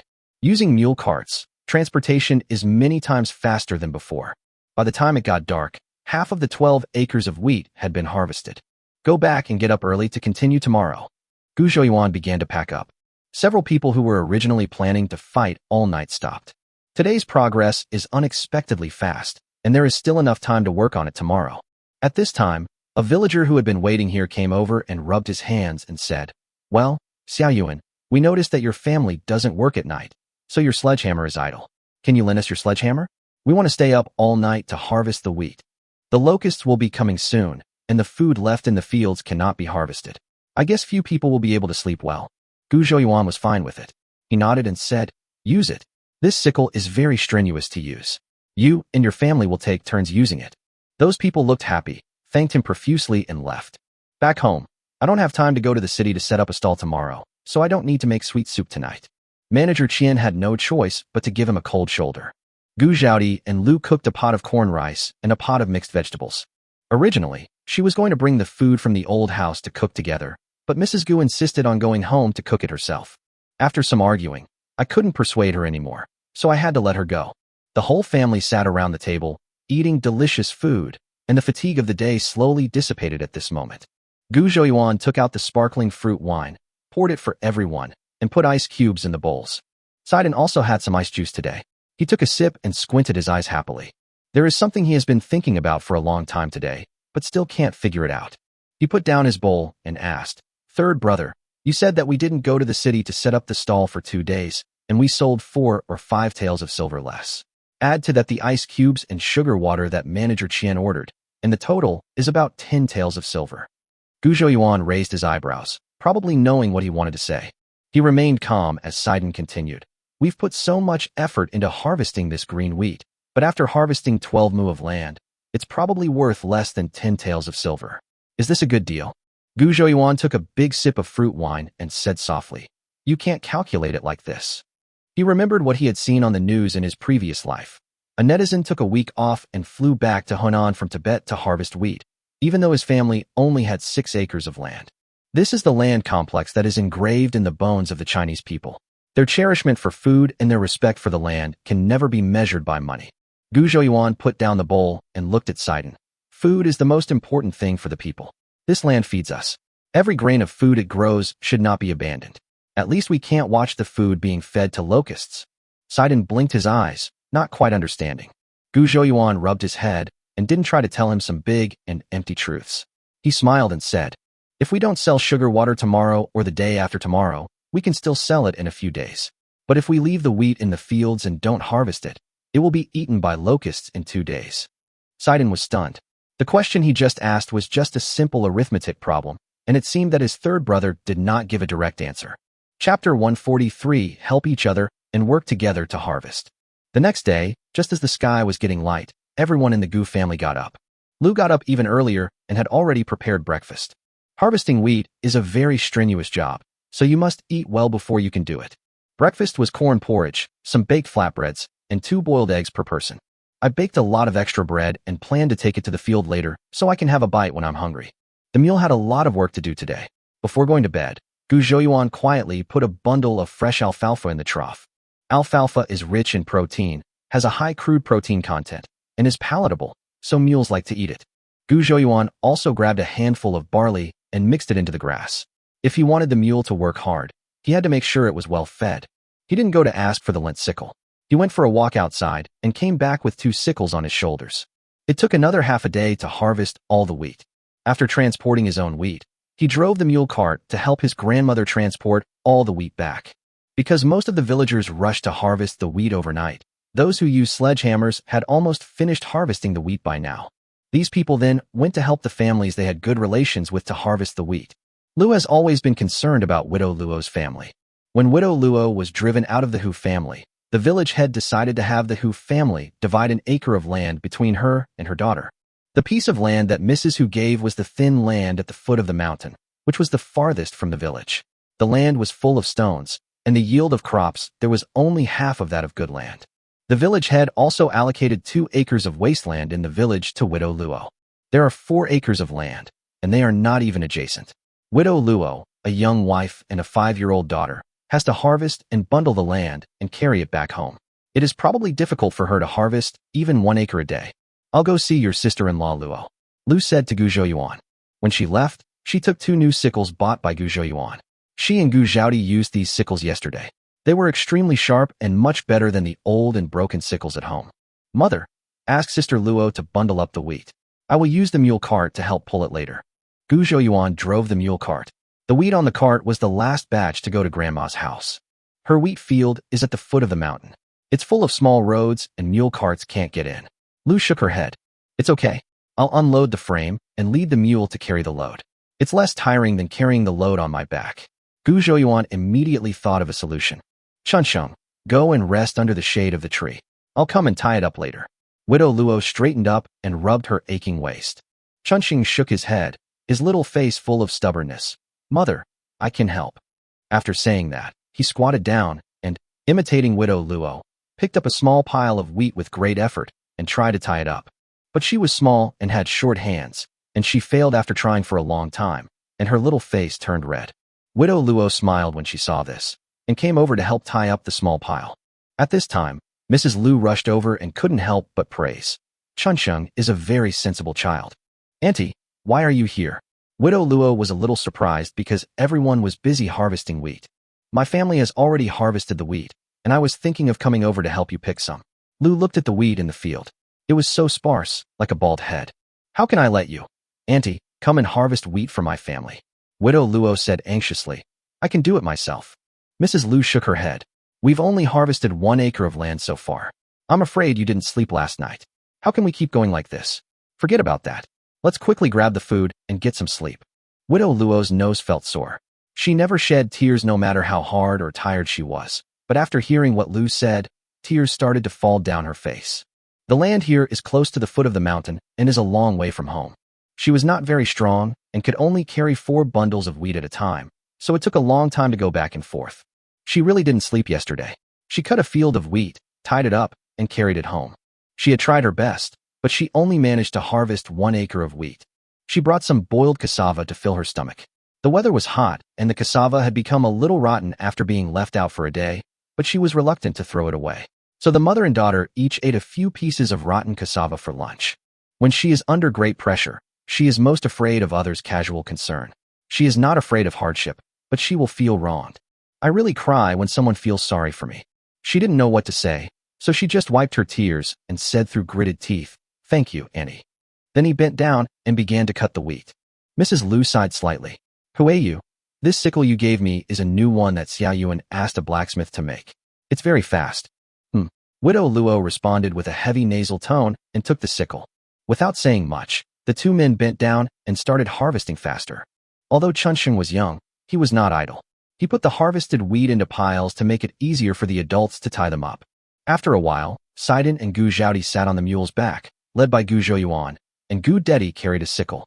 Seeing the 4 siblings coming to help, Widow Luo thanked them with tears in her eyes. Oh, Chunsheng, you are so awesome that you can even help harvest the wheat.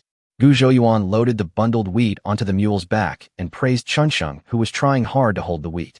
Chunsheng smiled shyly. Mother is too tired to do it alone. If I can do some things, you can do less. Gu Zhouyuan sighed softly in his heart. It is said that children from poor families grow up early, but this is actually a complete tragedy. Suffering will consume a child's nutrition in advance, making him sensible and able to do housework. In fact, most of the time it is a survival skill that we have to learn when we are forced into a corner.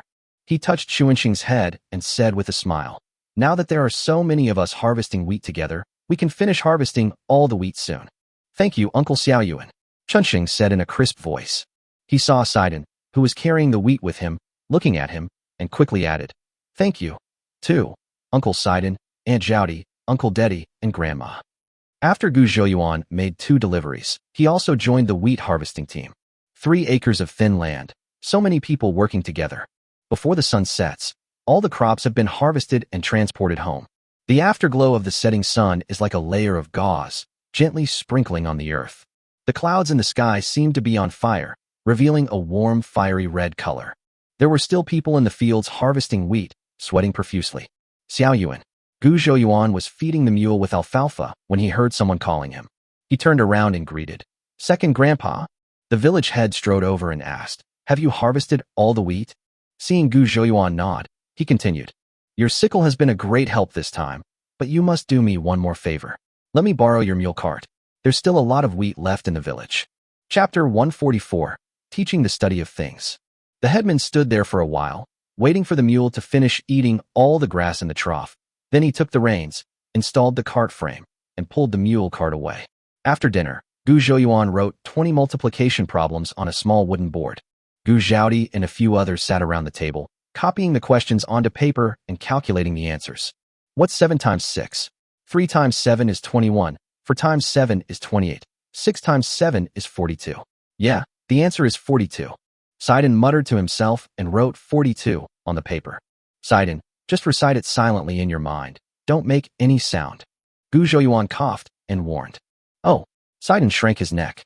The multiplication table actually existed as early as the spring and autumn period and the warring states period, and Qin Shi Huang must have memorized it when he was a child.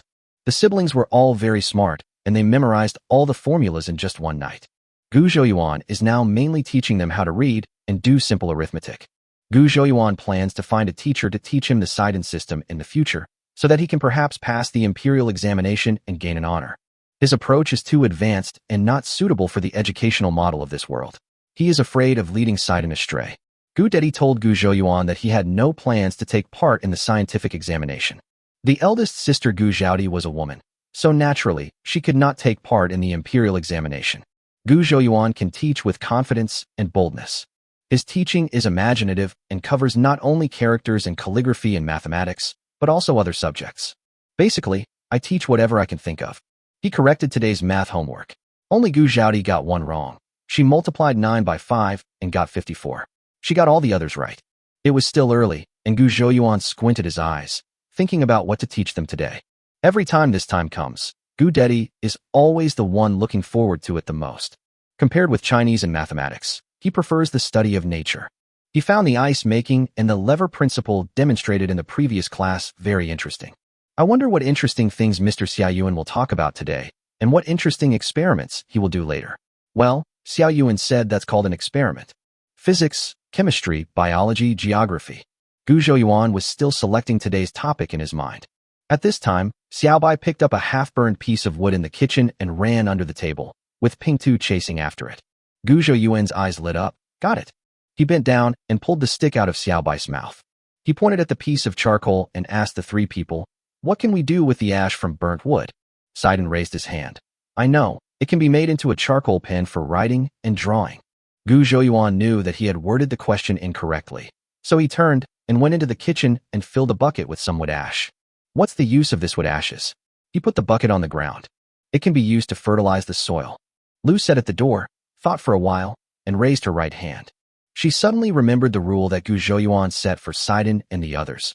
They had to raise their hands before answering questions. Sometimes after finishing her housework, she would come to listen to Gu Zhouyuan's lectures. Gu Zhouyuan smiled and nodded. Niang is right. Besides fertile land, what else can it be used for? Wood ash can kill insects when mixed with water.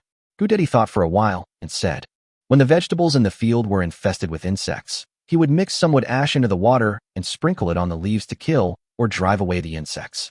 Yes, Gu Zhouyuan gave Gu Dedi an affirmative smile. What else? Big sister, can you tell me a use for wood ash?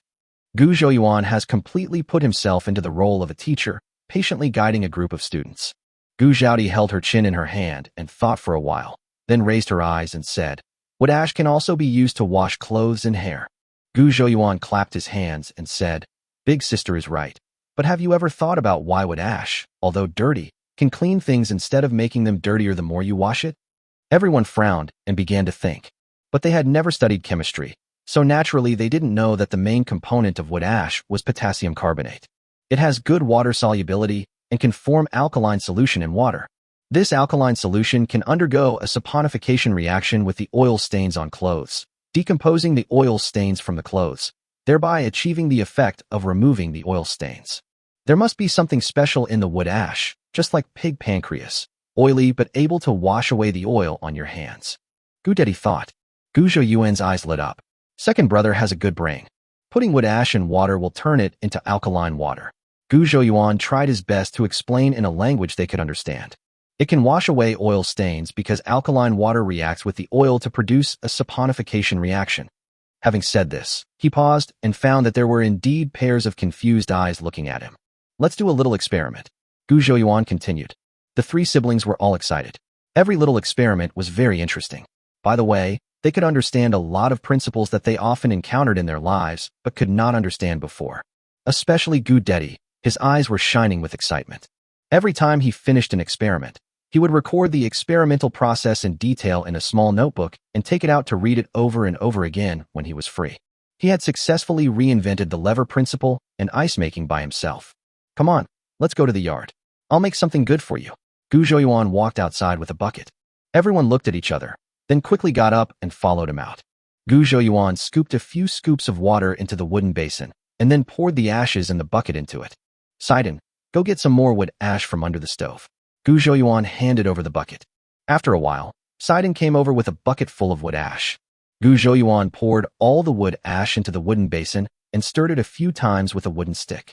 After waiting for a while, the gray water in the basin settled, and Gu Zhouyuan used a ladle to scoop up the slightly yellowish clear liquid on top. This is the alkaline water I just mentioned. Gu Zhouyuan pointed to the water channel in the scoop. Just do this experiment. Sidon looked disappointed. Compared with the previous experiments, today's experiment was too boring. Gu Zhouyuan glared at him. Why are you so anxious? The experiment is not finished yet. This water contains alkali, which can easily remove some stains. The alkali content here is too low.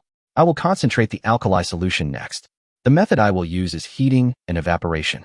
He asked Gu Zhaodi to go into the house and get a piece of linen. Gu Dedi followed him and filtered the wood ash water in the basin into another wooden basin. He originally wanted to use an empty jar in the yard and heat it in the fire pit to purify the lye. Suddenly, I remembered what my high school chemistry teacher said. The strong alkaline solution made from wood ash will react with silica, and the jar is obviously not suitable as a heating container. Chapter 145, Making Money in Class. There is no other way. Just do it in the iron pan and brush it a few more times afterwards. Mother, please help me heat the pot. He poured the wood ash water into the pot. Lu set up the firewood and started to boil the pot. As the heating continues, the water in the pot gradually decreases. Gu Zhouyuan said to Sidon, go to the chicken and duck shed and pull out 2 feathers. Sidon, the hair of Da Huang and Huang?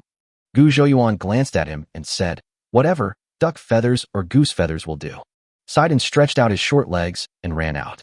A while ago, the family hired help to make a lot of lard. Gu Zhouyuan went into the kitchen and took out the earthenware jar containing lard. Gu Zhaodi was a little stunned. Why was lard brought in for an experiment? Was this a cooking class? Mist lingered above the pot, and as the water vapor evaporated, the lye in the pot became thicker and thicker. Gu Zhouyuan would occasionally poke the water with a feather. After seeing the feathers dissolved by the lye, Gu Zhouyuan said, it's done.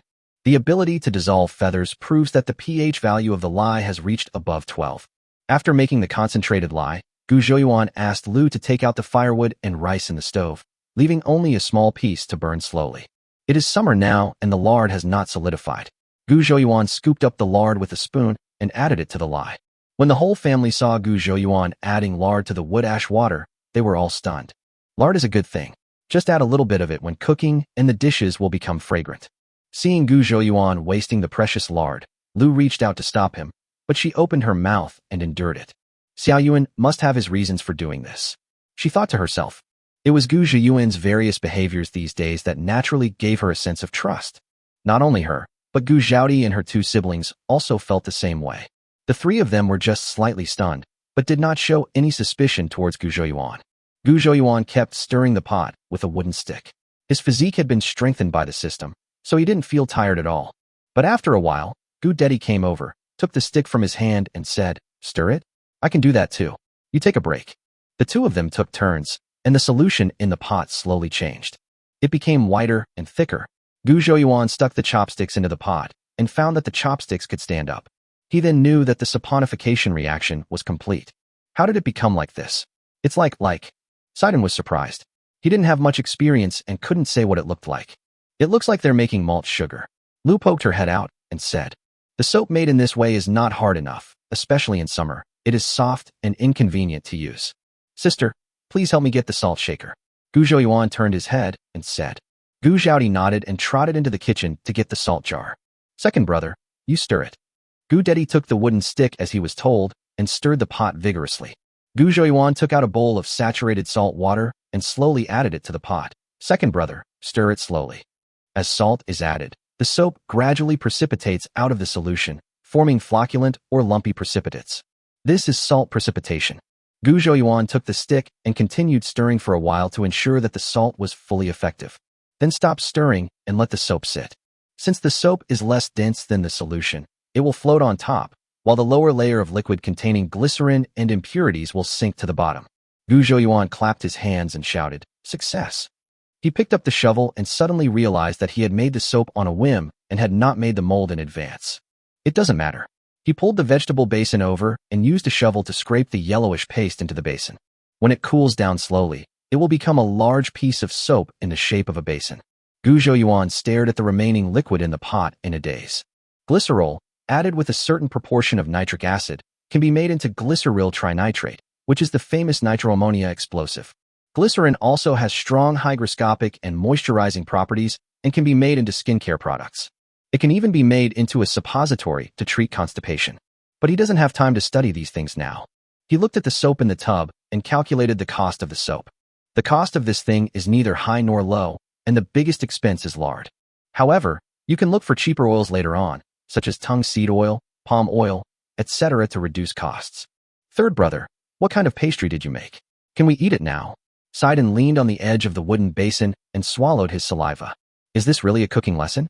Gu Zhaodi secretly regretted that she seemed to have not understood several steps just now. She would ask Xiao Yuan for clarification later. It contains both lard and salt water, so it's no wonder they had the wrong idea. Gu Dedi found it quite magical that the mixture of salt water, lard, and wood ash could actually produce a yellow-white paste. Gu Zhouyuan patted Sidon on the head and warned, "Don't eat it. You'll foam at the mouth if you eat it." Sidon's face paled, and he quickly ran a few steps away from the wooden basin. Third brother, you spent all this time making a basin of poison? Are you going to poison rats? Gu Zhouyuan ignored him. He put the remaining glycerin in the bucket into a small clay pot and sealed it carefully. Who knows, it might be useful in the future. Xiao Yuan, is this thing poisonous? After hearing what Xiao Yuan and Sidon said, Gu Zhaodi was confused again. It turned out that it was not for making food, so what was this pot of ointment used for? What I make is called soap. It's a good thing. If you handle it well, you can use it to make a lot of money. Gu Zhouyuan said mysteriously. Sidon's eyes lit up. Make a lot of money? Make as much money as sugar water. Sweet soup. Gu Zhouyuan raised his eyebrows. It's worth 10 sweet soup shops. The whole family gasped. 10 sweet soup shops. Oh my god, they're going to be super rich. Gu Dedi lowered his voice unconsciously. Xiao Yuan, is this thing used for washing things? Gu Zhouyuan looked at him in surprise. Second brother, how did you figure that out? I'm just guessing. Gu Dedi scratched the back of his head, a little embarrassed. Before, my eldest sister said that wood ash can be used to wash clothes, and you asked us why wood ash can be used to wash clothes, and then you said you would do an experiment for us to see. Gu Zhouyuan gave a thumbs up and praised. When we study the science of things, we must have a pair of eyes that are good at discovering. When Sidon heard that this thing was used for washing clothes and was non-toxic, he was no longer afraid. He ran back and laid down beside the wooden basin, poking the paste with his fingers. Huh, he exclaimed. This thing is harder than before. Gu Zhouyuan pulled him away. Don't touch it. Your hands are still a little hot. You have to wait for an hour. After waiting for an hour, the soap finally cooled down. Gu Zhouyuan scooped up a basin of clean water and threw the apron that was soiled from cooking into the basin to soak it for a while. Chapter 146 Opportunities and Risks Coexist. I cut another small piece of soap, rubbed it gently on the clothes a few times, rubbed it back and forth with my hands, and then soaked it in clean water. The stain was gone without a trace. Gu Zhaodi and Lu, who often do laundry, were stunned. This soap is amazing. How can it clean everything just by rubbing it a few times? Who could have thought of using lard to wash grease stains? Gu Dedi picked up the small notebook and quickly wrote down the steps. Whenever he encountered something he couldn't remember, he would ask Gu Zhouyuan. This soap has a stronger cleaning ability than bath beans. How much is one of our bath beans? Gu Zhouyuan wiped the sweat off his forehead and pulled a stool to sit down. He didn't know how much bath beans cost in this world, but it was definitely not cheap. A joke about bath beans is included in Shishua Senyu. When Wang Dun first married his mistress, he went to the toilet. When he returned, a maid held up a golden bath tray filled with water and a glass bowl filled with bath beans. She poured the water over the water and drank from it, thinking it was dry rice. The maids all covered their mouths and laughed. Wang Dun was born into a noble family and was also a son-in-law of the emperor. However, he mistook bath beans for dry rice and was laughed at by his maid. This shows that bath beans were still a rare thing during the Wei, Jin, Southern, and Northern dynasties. During the Tang dynasty, bath beans had become a must-have beauty and bathing product in aristocratic homes, used by both men and women. Sun Simiao once said in his Qian Jin Yi Fong, face grease and hand cream, fragrant clothes and bath beans, officials and nobles are all what they want. Sun Simiao recorded the production method of bath beans in detail in Qianjin Yaofeng. First, clean the blood stains from the pig pancreas, then remove all the fat and meridians on it, and grind it into a paste. The finer the grinding process, the better the finished product will be. Then add bean powder, spices, etc., and mix them evenly. Finally, they are kneaded into a certain shape by hand, and then dried in the sun to make bath beans. A pig has only one pancreas, which means that the supply of raw materials for bath beans is severely limited, and various spices must be added to it. The formula of the spices is different, and the price of the bath beans is also different, but they are never cheap. Gu Zhaodi and her two siblings looked bewildered.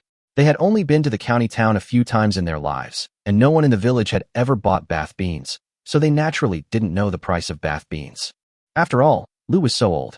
As the saying goes, even if she had never eaten pork, she had seen pigs run. She had heard of bath beans. I've heard that the cheapest bath beans cost 5 cents of silver each, and rich people often buy hundreds of them and keep them at home. Lu told her what she had heard. 5 cents per piece. And it's the cheapest. Buy 100 pieces at a time. Sidon exclaimed repeatedly. I only heard Aunt Lu continue. Those bath beans wear out very quickly. I need to use several for each bath. Gu Zhaodi was secretly shocked. Spending 2 or 3 taels of silver on a bath is too extravagant. This is the cheapest bath bean. There are more expensive ones, said to contain musk or other fragrant scents. Those bath beans are sold for 5 taels of silver each, and they are only this small. As Lu spoke, she made a circle with her index finger and thumb for everyone to see. Will anyone pay for such an expensive thing? One is enough to feed a family in our village for a long time. Gu Dedi said hesitantly. They are only used by the wives and daughters of officials. How can ordinary people afford them? Lu sighed. However, Gu Zhouyuan felt that all this was extremely normal. The luxurious life of the upper class was something that the people at the bottom could not even imagine. Gu Zhouyuan picked up a knife and cut off a piece of soap, which was about the same size as the common soap in his previous life. I'm going to sell this piece of soap for 5 cents of silver, Gu Zhouyuan said. Everyone in the room was stunned. There were about 6 or 7 pounds of lard in the jar, and the cost was just over 100 coins. Salt water is also added to it. The official salt in this world costs 50 coins per caddy. During the Xining period of the Northern Song dynasty, the price of 1 caddy of official salt was about 47 coins. So the cost is at most 200 coins. This wooden basin can be used to cut at least 30 or 40 pieces of soap the size of Gu Zhouyuan's hand. Even if we calculate it based on the most conservative estimate of 30 yuan, it can be sold for 15 taels of silver. The soap costs 15 taels of silver, and the material cost is only 201. The breathing of everyone in the room became noticeably faster. They had no doubt that the soap would sell. Compared with the bath beans on the market, this unique soap in the world will never have to worry about sales. Even Sidon, a little kid who doesn't understand prices, knows how scary the profits here are. Xiaoyuan, we can't protect this thing by ourselves. Do you want to discuss it with young Master Ho? Gu Dedi said in a deep voice. Having this secret method of making soap is like guarding a gold mountain. But it doesn't matter as long as the secret method is in the hands of aristocratic families. But in the hands of ordinary farmers like them, this secret method is no different from a child carrying gold through a busy market. Not only will it not bring wealth, but it will bring disaster. Gu Zhouyuan had to get to know his taciturn second brother again. He is smart and can maintain rational judgment even in the face of huge interests. If nothing unexpected happens, such a person will become a great man in the future. He smiled and nodded. No rush. This soap is not very effective now. It's best to leave it for a while. Soap is great for washing clothes and hands, but it's not very suitable for bathing. In the meantime, I'm also going to develop a scented soap to completely replace bath beans. Scented soap. Gu Zhaodi was very interested. Do you want to add flower petals? Well, scented soap is called scented soap, and it is specially used for bathing and washing face. Gu Zhouyuan nodded and smiled. The method of making soap is similar to that of making soap, except that there is an extra step of adding some fragrances. The flowers are collected and the essence is extracted by distillation. The cost of using flower petals to enhance fragrance will be slightly higher, but when the price goes up, the ladies will pay for it. You can also squeeze out the juice from citrus peels, then ferment and purify it to make fruit-scented soap. These will be left for future study. He doesn't have the energy to do that right now. A bottle of toilet water can do it all. The other people in the family also realized that while this recipe would bring huge profits, it would also cause huge troubles. But when they thought of Ho Yu, they felt relieved again. The county magistrate is the king of Qingtian County. As long as he is firmly tied to Master Ho, he will not be afraid of anything. Everyone's mood changed again and again, from ecstasy to heaviness, and then to the current excitement after calmness. I'll go to the city tomorrow to see if I can find cheaper oil, Gu Zhouyuan said after thinking for a while. Lard is too expensive and has a fishy smell. He wanted to ask Su Mufeng if there was any way to get palm oil. Chapter 147 Crisis. No words were spoken that night. The next morning, Gu Zhouyuan drove a mule cart to the city. He was the only one in the car. The rest of the Gu family stayed in the village to help their fellow clansmen harvest the wheat. Mule carts entered the city and the village was bustling with activity, but the people living in the city seemed unaffected. But if you look closely, you can still find some differences. There were obviously fewer villagers coming to the market, and Gu Zhouyuan's mule cart had no problem moving around the market. Gu Zhouyuan didn't know where Su Mufeng lived, but he thought he was studying at Qingtian Academy, so he would definitely be able to find him if he went to the academy. After a little inquiry, he found out the address of the academy. This academy is located in a corner of the city, quiet and peaceful, in stark contrast to the surrounding noise. The walls are white and the tiles are green, with a plaque inscribed with the 4 large characters Qingtian Academy in a flamboyant style. This academy is not a government-run county school, but it is named after the county, Qingtian. I wonder what the background of its founder is. He did not hear the expected sound of reading aloud. He knocked on the closed brown door, and soon a man in his 20s came out. "Young man, are you here to visit your elder brother? It's a pity that the academy is closed today," the man said humbly and politely. "On vacation? Doesn't the academy have a regular holiday every 10 days? It's only been a few days since the last holiday." Gu Zhouyuan asked curiously. "The discipline in this academy seems to be very lax. Is it okay to have holidays every few days?" The man said, "This holiday isn't a regular vacation. Mr. Jingda said there's a locust plague in the county, so he's giving us 3 days off so we can go out into the fields and experience the natural disaster and the suffering of the people. Everyone has to write an essay and hand it in to him when classes start." Gu Zhouyuan felt a certain amount of admiration for Mr. Jingda. He thought that reading thousands of books is not as good as traveling thousands of miles. It is better to go out and feel the suffering of the people than to study blindly. After passing the imperial examination and becoming an official, you can also think about doing something practical for the people. "Brother, do you know where Su Mufeng went?" Gu Zhouyuan said with a fist salute. "I don't know. Senior brother Su went out with Ho Yu this morning and didn't tell anyone where he was going." The man returned the greeting. Gu Zhouyuan bid farewell to the man. "Su Mufeng and Ho Yu together? Did they go to the restaurant?" "Probably not. One of them is the son of an official, and the other is a scholar in white clothes. They know nothing about the business of restaurants." He believed that if he didn't take the initiative to contact them, they would never care about the trivial matters in the restaurant. He was too lazy to guess where the two were going. He remembered that Lai Fu restaurant had not had any sweet soup for 2 days. Since he was here, he might as well go and say hello. In Lai Fu restaurant, Manager Qian was sitting at the counter drinking tea. When he saw Gu Zhouyuan coming, his eyes lit up, and he quickly stood up and walked out of the counter. "Brother Gu, how come you have time to come to my place?" He walked over and greeted him warmly. "I haven't had time to make sweet soup these 2 days, and I didn't tell you in advance. I happened to go to the city to do some things today, so I thought of coming to say hello." Gu Zhouyuan said apologetically. Shopkeeper Qian waved his hand and said, "I went to your stall yesterday looking for you, but you weren't there. The girl selling wontons next door told me that you had gone back to the village to work in the fields. Didn't I hear that the locusts were coming? So I went back and made some preparations." Gu Zhouyuan nodded. It was still early, and no customers had arrived in the restaurant yet. Manager Qian led Gu Zhouyuan into the small private room upstairs. "Young man, when are you going to open your restaurant?" Manager Qian asked the waiter to make a pot of tea. "Let's talk about it after I'm done with this busy period. There have been too many things going on lately, and the locusts are coming soon.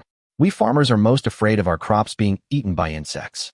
Gu Zhouyuan picked up the teacup and took a sip. Shopkeeper Qian sighed. "With this locust plague, the people are suffering terribly. If the grain harvest fails, it will inevitably affect everyone in the city." Shopkeeper Qian had also experienced the locust plague 17 years ago. He still felt uncomfortable when he recalled the scene at that time. Gu Zhouyuan didn't want to discuss this. It would only add to his troubles and would not help with the impending locust plague. He changed the subject and asked, "Manager Qian, do you know where I can buy palm oil in the city?" "Palm oil?" Shopkeeper Qian frowned and thought. "Brother, are you talking about palm oil? Is it the oil extracted from the fruits of palm trees?" After a while, Shopkeeper Qian spoke. Gu Zhouyuan clapped his hands and said, "Yes, it's palm oil. Is it expensive?" "This palm oil has a fresh fragrance and is mostly used to make desserts. The oil is not expensive, about 80 cents per pound," said Manager Qian. 80 cents. Gu Zhouyuan was very surprised. It would be better to use lard, but if you make soap in large quantities, the supply of lard is too limited, so vegetable oil is the most reliable. Shopkeeper Qian noticed Gu Zhouyuan's surprise and said with a smile, "We don't have palm oil here. It has to be shipped from Johor or Java. The price of palm oil is low here, 80 yuan per pound, and 90% of that is spent on transportation costs. Johor is now Malaysia and Java is Indonesia." Gu Zhouyuan decided to ask Su Mufeng if he had any ideas, and then set up a dedicated line to transport palm oil from Southeast Asia. Then dump the soap and soap boxes abroad. Oh, and you can also get some valuable wood back. Now he can buy some palm oil in the mall and make soap. As for why he has always insisted on using palm oil instead of local rapeseed and soybean oil, that's because it's relatively difficult to obtain oil here. He needs a lot of oil to make soap. If he uses local oil, it would be like taking oil away from the people. Palm oil is basically imported from abroad, so as long as you pay for it, it will not disrupt the balance of oil consumption. He planned to use the palm oil in the space to make up the number first. After saying goodbye to shopkeeper Qian, Gu Zhouyuan drove the mule cart home. When they reached a deserted mountain road, Gu Zhouyuan loaded 6 wooden barrels of palm oil and a barrel of coarse salt onto the mule cart and headed home. Let me explain this in 2 ways. As soon as Gu Zhouyuan went out in the morning, Gu Zhaodi and others went to help Grandma Sun's family harvest wheat. Sun Mutu is a grown-up boy, and Mrs. Sun is also in good health. When the Gu family arrived, 3 acres of their 6 acres of wheat had already been harvested. With so many people joining in, the remaining wheat was quickly harvested. Gu Dedi stopped Sun Mutu, who wanted to carry the wheat back home, and asked him to wait for Gu Zhouyuan's mule cart to come back, and then use the cart to pull it. "Now let's go together to help other villagers harvest." "Oh no, oh no." Aunt Wang ran over and shouted, "Sister Gu, your house is surrounded." Lu was stunned. Surrounded? What does that mean? Aunt Wang supported herself on her knees and panted for a while. When her breathing became more even, she raised her head and said, "That young master from the city brought a group of people and told your Gu Saner to come out quickly, otherwise he would have his people smash your house." Chapter 148. The enemy comes. Everyone's expression changed. I don't know how Gu Zhouyuan offended the young master in the city. "Mom, what should we do?" Saiden's face turned pale. These people came to cause trouble for the 3rd brother. Fortunately, the 3rd brother went to the city today, but we can't let them destroy our house. I'll go and take a look. Lu tried to calm herself down and decided to find out what was going on. "Mother, you, elder sister, and Saiden stay here. I'll go see what's going on," Gu Dedi said in a deep voice. He is the eldest son in the family. Xiao Yuan said that he is the pillar of the family. With him around, the family will never be allowed to take risks. "Let's go together." Gu Zhaodi's face was cold. The one who had a conflict with Xiao Yuan was probably that Mr. Zhao who had beaten Xiao Yuan unconscious before. She wanted to go and see what kind of deep hatred could cause someone to beat someone to death, and now come to her house, and refuse to give in. Before Gu Dedi could say anything else, his mother Lu said, "That's right. I can't rest assured if you go alone. We can be together as a family, and have someone to look after us." The person who came was naturally Zhao Fugui. He was beaten up by Gu Zhouyuan that day, and was given electrotherapy on the head. After lying in bed in a daze for several days, he wanted to take revenge, but when he thought of Gu Zhouyuan's crazy look who didn't care about anything, he felt a chill in his heart. He had a hunch that if he angered Gu Zhouyuan, he might really be killed by him. His father happened to go to Tally County for something, so he wrote a letter and asked someone to send it to his father, Mr. Zhao. When Mr. Zhao received the letter and saw that it was full of his son's tearful complaints, he immediately flew into a rage and rushed back to deal with this daring peasant. But the matter at hand was very important, and he couldn't come back for a while, so he wrote a reply letter to Zhao Fugui. Tell Zhao Fugui not to act rashly and to wait for him to come back before taking revenge. He knew that his son was reckless and didn't want to push him too far, lest he cause more trouble. "It's better to wait until I come back, take care of all aspects, and kill this ignorant kid in one go." Zhao Fugui waited for a whole month, and his father only returned from Tally County last night after finishing his business. He had met Wu Zhiro 2 days ago and heard from her that the sweet soup that has been popular in the city recently was actually made by this kid Gu Zhouyuan, who now has a small stall in the East Market. He also told this to Mr. Zhao. Mr. Zhao was a cunning man. He knew there was profit to be made from this as soon as he rolled his eyes. He went to the county government office early to find Captain Zhao who was working there. Captain Zhao is the cousin of Mr. Zhao. The two of them have often colluded with each other and done some shameful things. As soon as his father came back, Zhao Fugui became more courageous. He couldn't wait for his father to arrange everything, so he led 7 or 8 servants and followers to Dongji to cause trouble for Gu Zhouyuan. I looked around but didn't see him. After asking around, I heard that the guy hadn't come to set up his stall in the past 2 days. He couldn't help but sneer. This kid was indeed cunning. Knowing that his death was imminent, he hid at home and refused to come out. But it was not that simple. He had already found out that the boy surnamed Gu lived in Datong village. Hiding? Will everything be fine if I hide? As the saying goes, the monk can run away but the temple cannot. I will kill you at your house today. He brought a group of his men and drove 2 horse-drawn carriages, heading towards Datong village in a mighty manner. He saw several very old people sitting under the old locust tree, so he got off the carriage and asked which one was Gu Zhiyuan's family. The villagers knew that Gu Zhiyuan had been doing business in the city these days, and it was said that he wanted to form a partnership with others to open a big restaurant. Zhao Fugui was dressed in luxurious clothes and was riding in a carriage. He was obviously the young master of a wealthy family in the city. The villagers thought that Zhao Fugui was Gu Zhiyuan's joint venture partner in the city, so they pointed the direction of Gu Zhiyuan's house to Zhao Fugui. San Lu, who came back to drink water, enthusiastically led the way and brought Zhao Fugui and others to Gu Zhiyuan's house. The door of Gu Zhiyuan's house was closed and locked from the outside. After running such a long distance, this guy still got wind of it and ran away early. Zhao Fugui suddenly became furious. He pointed at the locked gate of Gu Zhiyuan's house and cursed like a shrew. Hearing the noise, more and more older villagers stayed in the village. They were secretly surprised when they heard this man call himself Master Zhao and brought so many followers with him. However, some people guessed that this person was the young Master Zhao who had made an enemy with Gu Xin over a woman. Zhao Fugui looked around and found that this broken village was really strange. There was not a single young person in sight. There were only old men and women who were frail and staggering, or babies. As people gathered around, he became even more arrogant.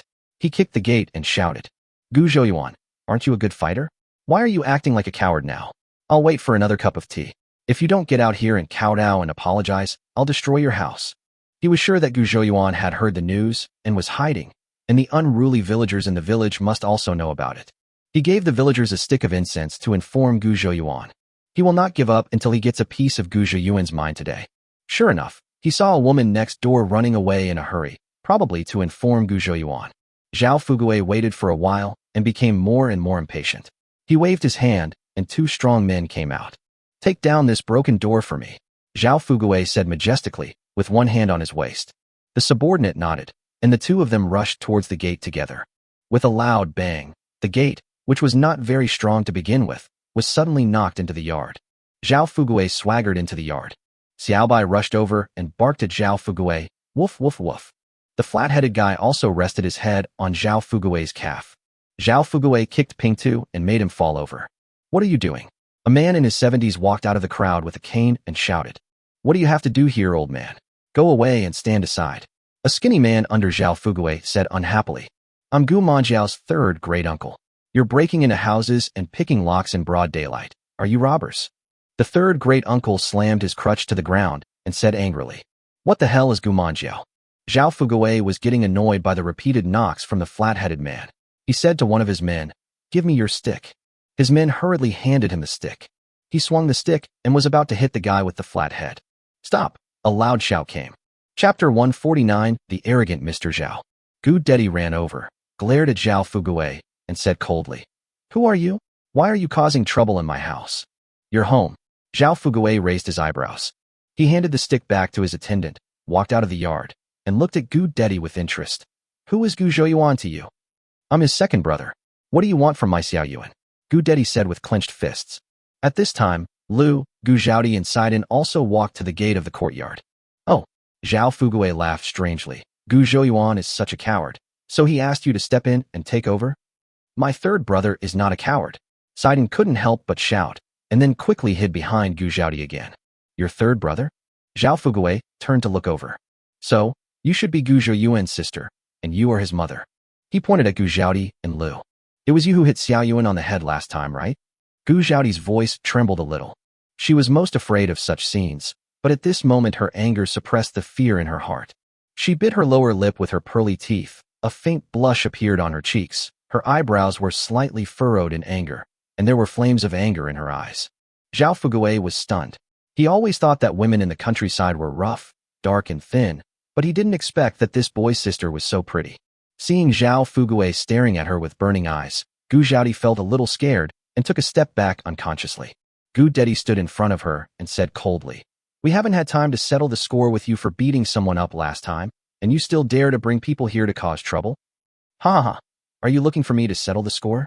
Zhao Fugui looked like he had heard some huge joke. Do you know who my father is? He looked down on me. My father is Mr. Zhao. Let alone me beating this brat up. Even if I kill him, it would be his bad luck. All the villagers started whispering to each other. Mr. Zhao? Why does it sound so familiar to me? More than a month ago, Gu Shaoxin was hit on the back of the head. Wasn't it said that it was because he was trying to snatch a woman from the young master of Zhao Yuanwai's family? Mr. Zhao? The Mr. Zhao from Baiyun Town? It's said that half of the land in Baiyun Town belongs to Mr. Zhao. Every year, the rent he collects from his clients alone would pile up like a mountain of silver. The sound of the villagers' conversation reached Zhao Fugui's ears, and he couldn't help but feel even more proud. Go in and smash it. He waved his hand, and all the servants rushed into the yard. Gu Dedi rushed over, opened his arms to block the gate, and gritted his teeth. No one is allowed to go in. The meaning of his existence in this world is to protect this family. His eyes were fierce, like a lone wolf choosing its prey. The servant who was in the front was forced to take half a step back by his momentum. They had fought a lot, but the posture of the young man in front of them clearly showed that he wanted to fight them to the death. Lu and Gu Zhaodi also hurried over and stood with Gu Dedi. My Xiao Yuan is familiar with the son of the county magistrate. They are going to open a restaurant together. You'd better not mess around. Lu said anxiously. Zhao Fugui looked like he had just heard some ridiculous joke. Ha ha, the county magistrate knows a bunch of peasants like you? Well, I know the young prince. Ha ha ha. All the servants burst into laughter. Sidon, go and call your second uncle and the others. Gu Zhaodi shouted. Sidon ran outside. The skinny servant was very light-footed and rushed over, caught up with Sidon, and brought him back. Sidan, Gu Zhaodi and the others all looked anxious. There were jackals in front of them and poisonous snakes behind them. What should they do? Gu Dedi's eyes were bloodshot, and he rushed towards Zhao Fugui. As long as we can subdue this leader, Master Zhao, our family will be safe for the time being. As long as Xiao Yuan comes back, all problems will be solved. Wang Debao, who had been protecting Zhao Fugui closely, looked stern and hit Gu Dedi with a stick. He was very ruthless and hit Gu Dedi on the head with the stick. Gu Dedi reflexively raised his arm to block, and with a bang sound, Gu Dedi felt a sharp pain in his arm. He staggered and almost fell to the ground. Dedi, Lu and Gu Zhaodi were so anxious that tears came out of their eyes. They hurried over to support Gu Dedi. Second brother, Sidon was carried by the skinny monkey, and his legs kept kicking. How dare you come to our village and make trouble in broad daylight? Put Sidon down to me quickly. Third uncle was angry. He walked over tremblingly and was about to snatch the person from the skinny monkey. The skinny monkey took a few steps away. You old fool, my young master has done a lot of evil things. Do you have to wait until night? If you can't speak, just shut up. Zhao Fugui's forehead was full of black lines. He squatted down, looked at Sidon and sneered. Call someone? Call someone to get beaten up together. Ha ha ha. All the lackeys burst into laughter. Are you bandits? You come to someone's house in broad daylight to do evil. Is there any law? Mrs. Sun was so anxious that she jumped up and down. The law? You poor fellows are talking to me about the law. Zhao Fugui laughed. Haven't you heard of the golden belt for murder and arson? My family is rich and powerful. Even if I go to the government office, the county magistrate will stand on my side. He is really arrogant. Golden belt for murder and arson is an angry cry of the lower class people against the distortion of the traditional concept of retribution for good and evil. But now he said it openly to show off his ability to do whatever the law allows. Sun Muta took advantage of the skinny monkey laughing with his head tilted back and suddenly rushed towards him. The skinny monkey was caught off guard and was hit on the stomach with his head, causing him to grimace in pain. The skinny monkey hugged Sun Mutu and was about to teach the little kid a lesson. Sun Mutu opened his mouth and bit the back of the skinny monkey's hand. The skinny monkey felt pain, let out a cry, let go of his hands, and shook them hard. Sun Mutu pulled Sidon over and ran away. You're a piece of crap. You can't even handle a kid. Zhao Fugui wanted to kick this useless thing to death. What the hell are you still standing there for? Tear down this house. Zhao Fugui shouted at his men. At this moment, Gu Dedi and his men had already left the door, and these lackeys entered the yard unhindered. There was a bang-bang sound coming from the yard. Gu Dedi endured the severe pain in his arm and rushed into the yard. Lu and Gu Zhaodi held him tightly. They are rich and powerful, and they are numerous. We can't force them, Gu Zhaodi said with lowered eyebrows. Wait for Xiao Yuan to come back, she said, gritting her teeth. Yes, wait for Xiao Yuan to come back, Lu repeated in a low voice. Most people would hope that Xiao Yuan would not come back and that he would stay as far away as possible. But their idea is very unusual because their Xiao Yuan is not an ordinary person either. Xiao Yuan has received guidance from the gods. No matter what monsters there are, Xiao Yuan can solve them. Who gave you the courage to come to my Gu family and act wildly? A loud shout was heard. Gu Monsong ran in front holding a sickle, followed closely by Dazhu, Erzhu, and Gu Manton. Later on, a large group of Gu family members followed. Chapter 150. Someone comes to the old house. Zhao Fuguei saw a group of people coming aggressively, and the people in front were holding sickles in their hands. He was a little scared for a moment. What do you want to do? Gu Monsong heard the noisy sounds of smashing things in the yard, turned around, and saw Gu Dedi covering his arm with a pale face. Gu Zhaodi and her elder sister-in-law Lu were supporting Gu Dedi and wiping his tears. His back teeth were about to break. He turned around and walked into the yard with a sickle in his hand. Damn it! I'll chop you bastards to death. A servant was hitting the bottom of a pot with a stick. Gu Monsong aimed at the man's raised butt and hit him with a sickle. Fortunately, Gu Monsong still retained a trace of rationality and used padding instead of chopping. Even so, after the servant was hit with the knife with all his strength, he still jumped high, then fell to the ground, holding his butt and howling in pain. The others also stopped smashing and looked over here. Dazhu and Erzhu said nothing, and the two of them blocked the door with sickles. Master? They are indeed a little scared. But the current situation does not seem to be able to be resolved just because they are afraid or give in. This Mr. Zhao from the wealthy family came with great momentum, and it seemed that he was here to destroy Xiao Yuan's family. Let them watch Xiao Yuan's family being bullied to death. They couldn't do it. Then there's nothing to say, just go for it. It seems like this is the only way to go. The two men were blocking the door like door gods, with no intention of letting either of them leave. Gu Monsong squeezed in twice, but failed. He said angrily, "Open the door and let me in." Erzhu took a step to the side, let his uncle go and left. Gu Monsong looked at the mess in the yard. Even the wooden barrel he had worked so hard to make for Xiao Yuan was broken. He laughed in anger. What a bunch of bandits. Tie them all up and send them to the county jail. Old Lady Gu and the others came over. After hearing what happened, the old lady turned around and started looking for a stick. "Grandma, here's my sea buckthorn stick for you." Siju handed the straight wooden stick to Grandma Gu. Old Madame Gu looked at Zhao Fuguei and said angrily, "It was you who beat my Xiao Yuan unconscious last time, and now you're bullying me. What's going on?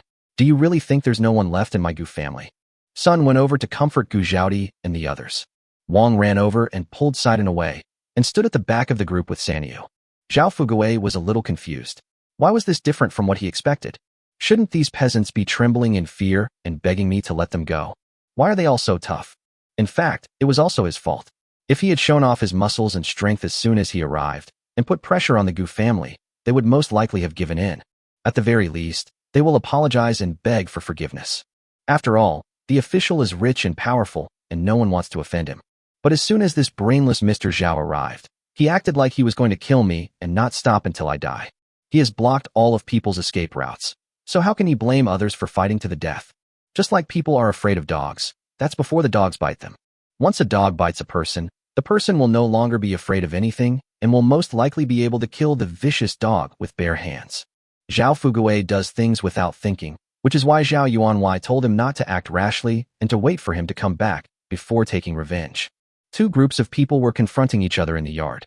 More and more villagers gathered outside after hearing the news. These people were harvesting wheat in the fields. When they heard that something big had happened in Gu Zhiyuan's family, they all rushed over. "Annie, be careful. That guy is very good at fighting." Gu Yukai shouted. Zhao Yukai, who had just arrived, saw old lady Gu holding a stick and walking towards Zhao Fuguei. The tall and thin man, next to Zhao Fuguei, had fought with Xiao Yuan last time. He could see that the man was a martial artist, and he couldn't let his aunt suffer any loss. So he reminded her. Zhao Fuguei felt very ashamed that he was surrounded by a bunch of poor people. His blood boiled, and he looked around and shouted, "My father is Mr. Zhao. Do you know what will happen if you go against my family?" Mr. Gu has always adhered to the philosophy that suffering a loss is a blessing, and taking a step back will open up a broader horizon. He stepped forward and said, "We won't make things difficult for you. Take your people and leave now. We will pretend that what happened today never happened." Gu Monsong and his companions all looked anxious. Old Master Gu waved his hand, signaling them not to speak. Zhao Fuguei was a little nervous just now. He thought these country rough guys were stupid and might actually chop himself to death if they got too aggressive. Hearing Mr. Gu admit his weakness, his pretentious nature was aroused again. Don't talk about useless things. Let Gu Zhouyuan come out quickly. I brought 2 sourwood sticks with me today. Break them. If he's still like last time and can recover after lying down for a few days, then he's lucky. He took 2 sticks, each as thick as 2 fingers, from Wang Debao's hands and said, "If he can't bear it, it's not my fault. I can only say that this kid deserves to die." Old Master Gu's expression changed again and again. Zhao Fugui continued, "If that young lady is willing to come home with me and be a concubine, then Gu Zhouyuan will be my brother-in-law. Once we're all family and we're together, it's easy to talk. I'll just spare half his life so he can learn his lesson." He pointed at Gu Zhaodi with a smirk on his face. As soon as these words were spoken, everyone in the Gu family, including the onlookers, became angry. Gu Zhaodi was so angry that her face turned pale and red, and she felt dizzy. Lu gritted her teeth and said, "This damn bastard deserves to die." Gu Dedi was about to rush forward to fight with Zhao Fugui, but was stopped by Sun. Aunt Wang was originally afraid of Mr. Zhao's power and only dared to report the news secretly. After she informed Gu Dedi and the others, she ran to inform everyone in the Gu family's old house. At that time, everyone in the Gu family was helping others harvest wheat in the fields. When they heard the news, they hurried over. Aunt Wang couldn't hold it in any longer. Before Mrs. Gu could even open her mouth, she stood in the crowd and started cursing. "You went to someone's house in broad daylight to cause trouble, demolish their house, beat up their second brother, and even tried to abduct their eldest sister. Do you think that Qingtian County is lawless just because you have absolute power over everything?"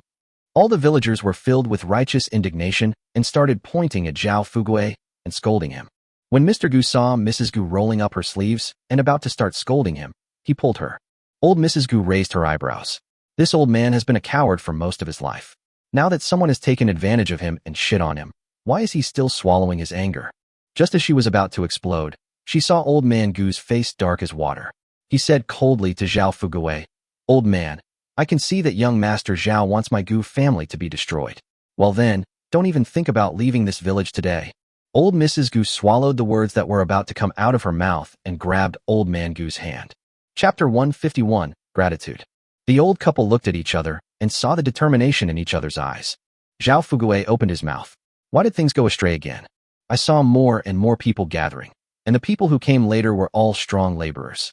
Isn't his impression that poor people are always timid and dare not speak when they see rich people? Why is Datong village so weird? The onlookers all have fierce eyes, which reminds him of Gu Zhouyuan who went crazy that day. He is the son of a wealthy family, and his father will be here soon." Thinking of this, his courage grew again.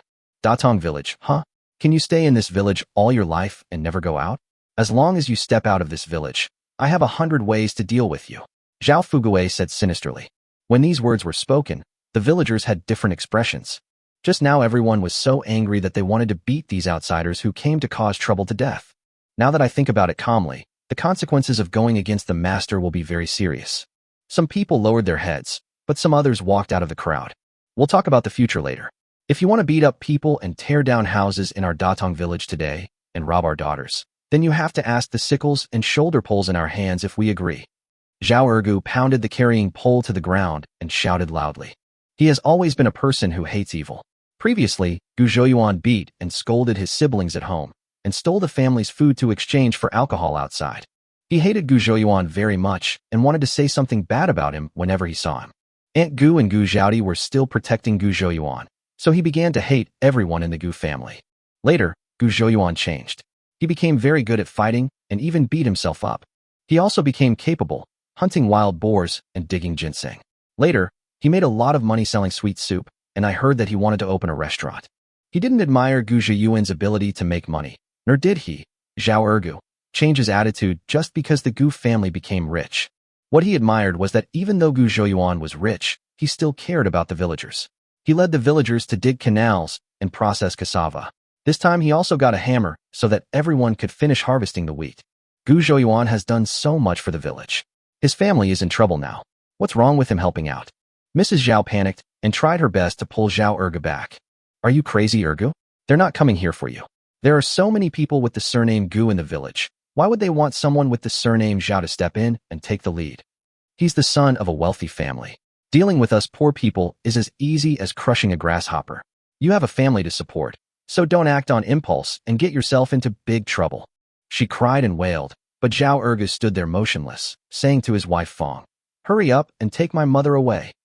Zhao Dajin shook off the woman who was holding his arm tightly and stood up. "I've lived for 30 years, and I've never heard of anyone daring to bully men and women in our Datong village. Why didn't you choose a dark, moonless day to do these wicked things? Do you really think there are no men in our village?" He made eye contact with Gu De and nodded slightly. He had worked with Gu Dedi for more than 10 days and got along very well with him. Now that his brother was in trouble, there was no reason for him to hide away. More and more people are standing up.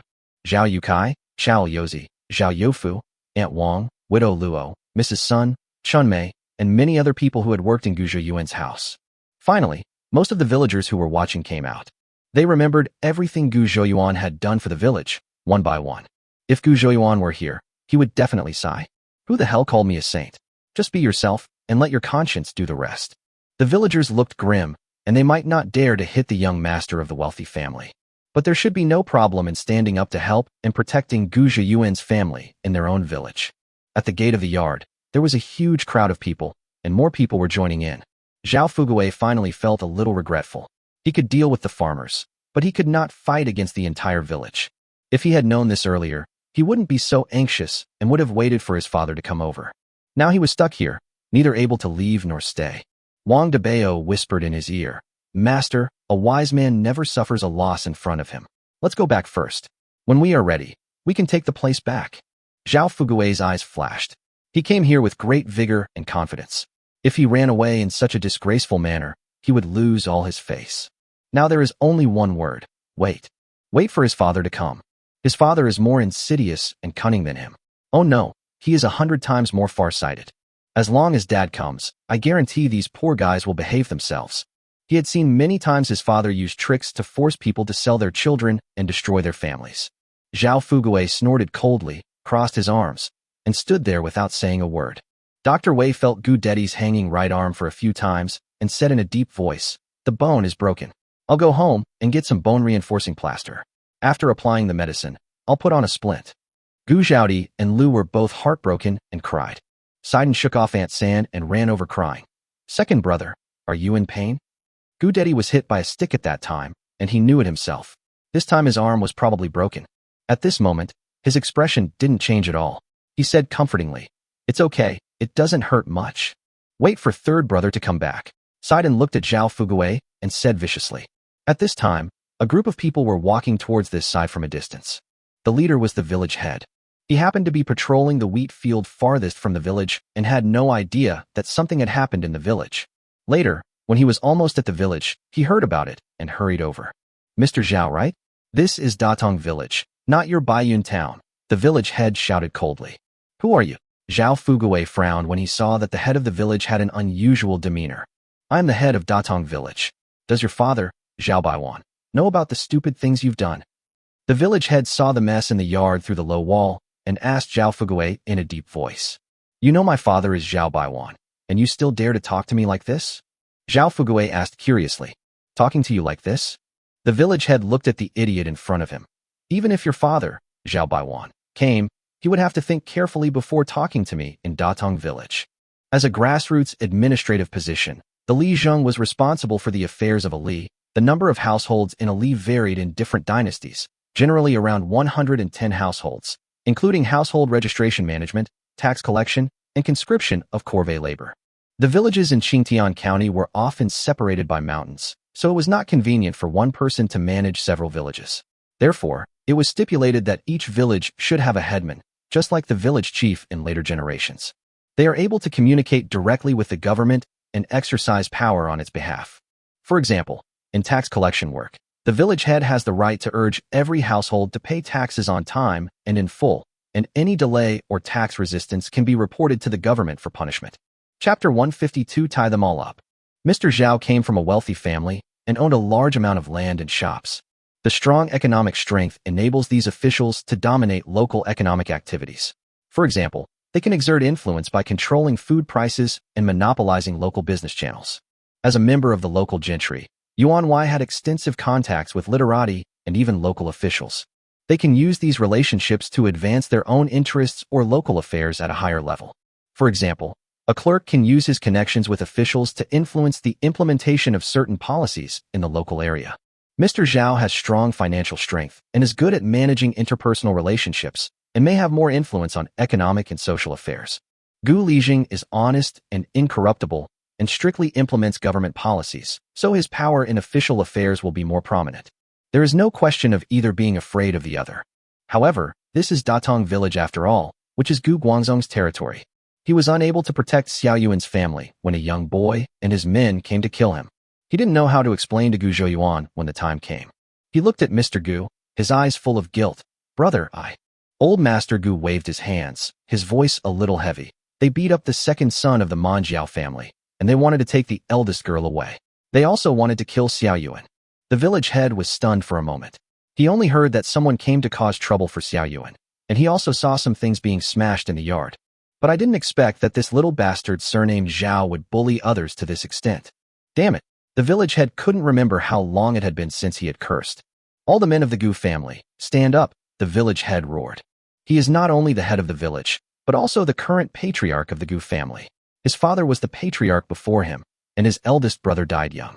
He is actually the eldest son of the patriarch's lineage. Not to mention that Mr. Gu is his cousin. Even if he is an ordinary Datong villager and is bullied by a group of outsiders, he will seek justice. Hundreds of young and strong men suddenly emerged from the crowd. There were people trying to squeeze forward from behind, but unfortunately the space was limited. After squeezing for a while, they couldn't get in, so they had to stand aside, staring at Zhao Fuguei and his gang with eager eyes. Seeing that the situation was not right, Zhao Fuguei finally wanted to run away, but his calves were trembling and he estimated that he could not outrun these farmers who were used to doing farm work. The village head waved his hand and said, "Tie up all these sons of bitches. Tomorrow I'll take them to the county government office and ask the county magistrate to administer justice." Okay, everyone in the Gu family responded loudly. Dazhu and Erju rushed into the yard, and a group of strong young men also rushed into the yard carrying poles. A group of Zhao family servants in the yard hurriedly threw away the sticks in their hands and squatted on the ground with their heads in their hands.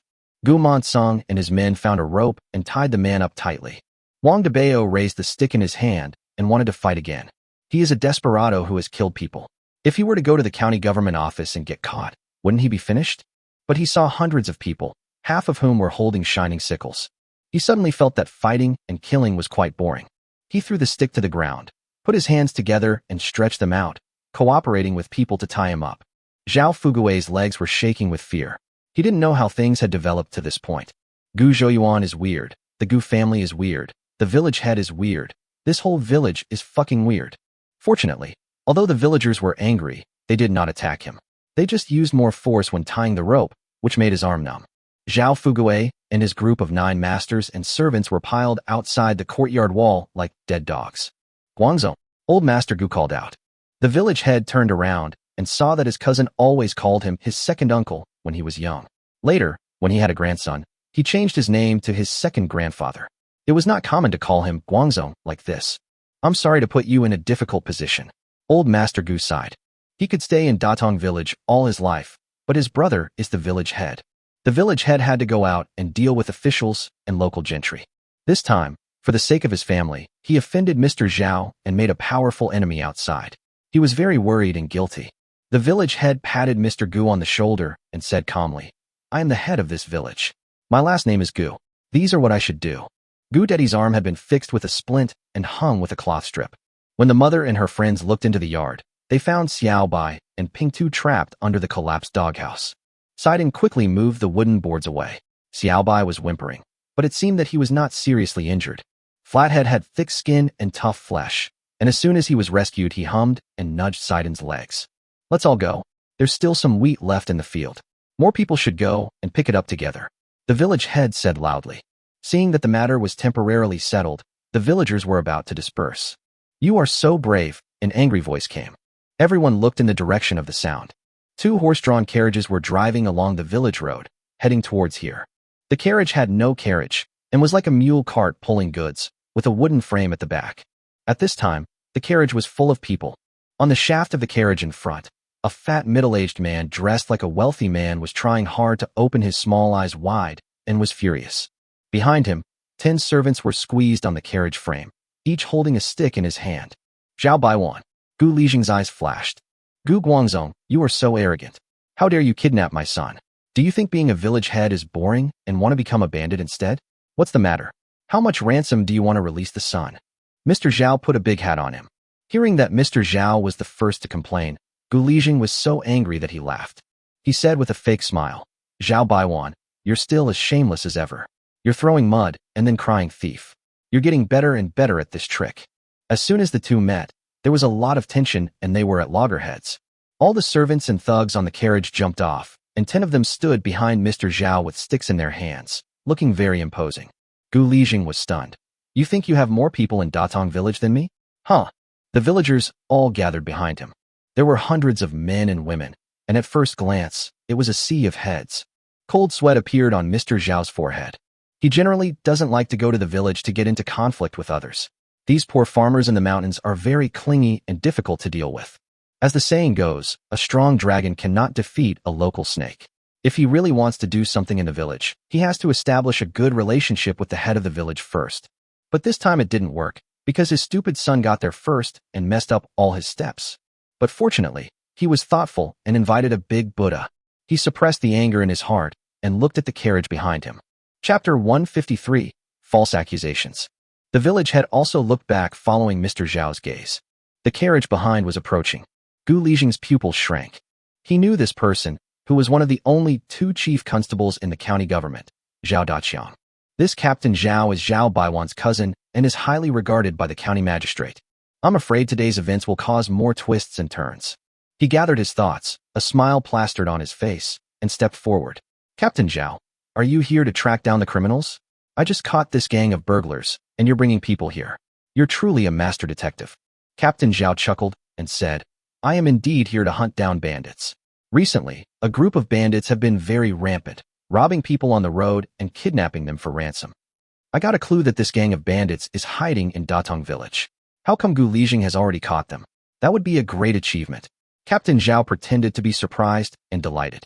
The bandits are hiding in our Datong village? Gu Lijing was secretly humiliated, but his smile remained undimmed.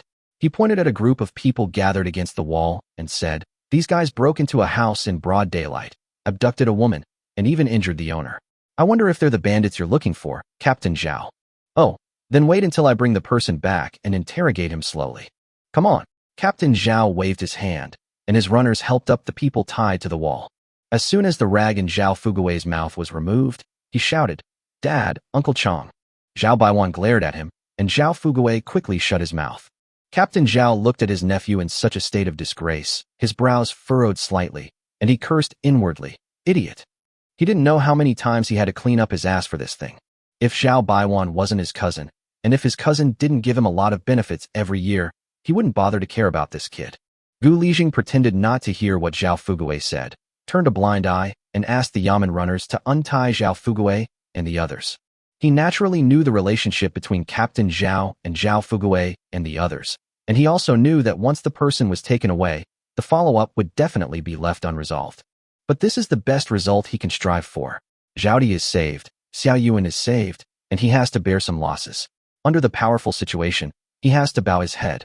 The head of police was an important figure in the Yamen, and his status was only second to the county magistrate, the chief clerk, and other officials. Although the head constable was a member of a low-class family, he and his descendants were deprived of the right to take the imperial examinations and could not enter the bureaucratic system through the examinations, and had almost no room for political advancement. But this also makes them more brutal and ferocious. They only care about the present and will do anything to make gray income. The people hate and fear these people who hold real power. Let Captain Zhao take the man away, and today's trouble will be taken away with him. But he was willing to take a step back, while others were unwilling to take a step forward. Captain Zhao exchanged glances with Mr. Zhao and said with a forced smile, I've received intelligence that Gu Zhouyuan from Datong village is having an affair with Wang Eru, the bandit leader of the Black Wind village in Yodo Mountain. I wonder where Gu Zhouyuan is now. As soon as he said this, the crowd exploded. The head of the village was startled. Here it comes. This is a common trick used by these constables and Yamen runners. Once a shit pot is put down on you, he can rub you at will.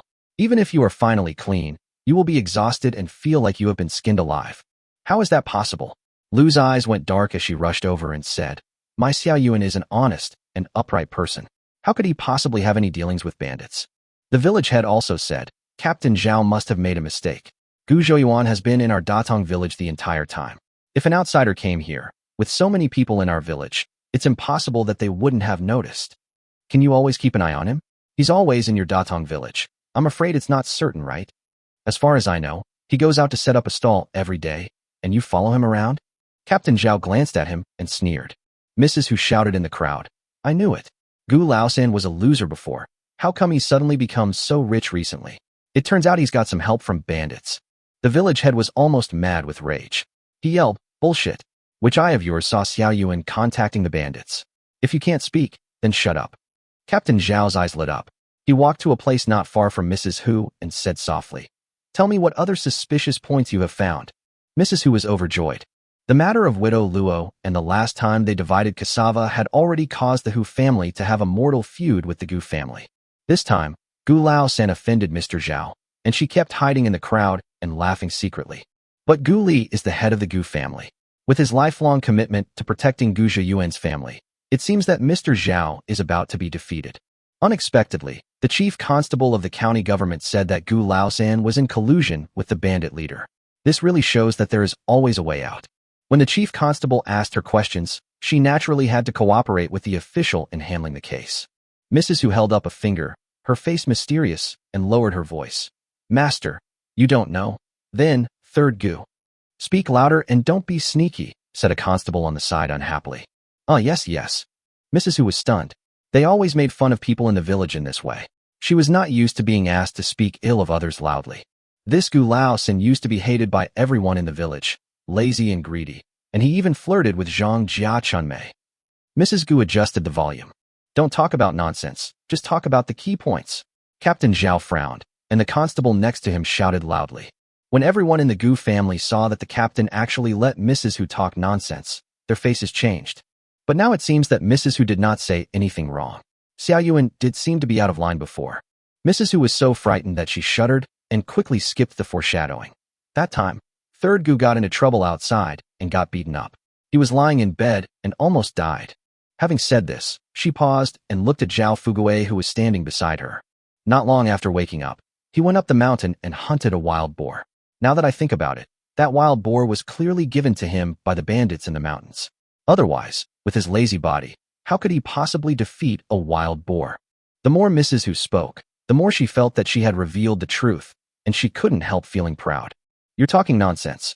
Zhang Chunmei shouted in the crowd. Shaoxin shot that wild boar to death with an arrow. Sister Zhaodi, and I saw it with our own eyes. Mrs. Hu curled her lips and said, Everyone knows that third Gu loves to play with you the most, so it's no surprise that you're speaking up for him. Chunmei's face flushed red. Gu Zhouyuan used to be rude and annoying to her, and she had never treated him well. Later, Gu Zhouyuan woke up from her coma. Since then, Shaoxin has become much calmer in her words and deeds, and generally does not tease her. Chapter 154, Collaboration with Bandits. Chunmei's mother, Aunt Zhang, quickly pulled Chunmei aside and said, Don't interrupt the official when he's questioning you, or they'll arrest you and put you in jail. Although she also hated Mrs. Hu for her nonsense and ruining her daughter's reputation, she was frightened when she saw the constables wearing yamen uniforms. Don't interrupt, the constable shouted. Mrs. Hu would not be disturbed by a little girl. She sorted out her thoughts and continued. Later, the kid dug up a ginseng in the mountains as if he had stepped on dog shit and sold it for 15 taels. Needless to say, it must have been given to him by the bandits. Mrs. Hu said seriously. Lu couldn't bear it any longer and pointed at Mrs. Hu and cursed. You heartless old woman. Even if you've had an argument with my family, you can't slander Xiao Yuan like that.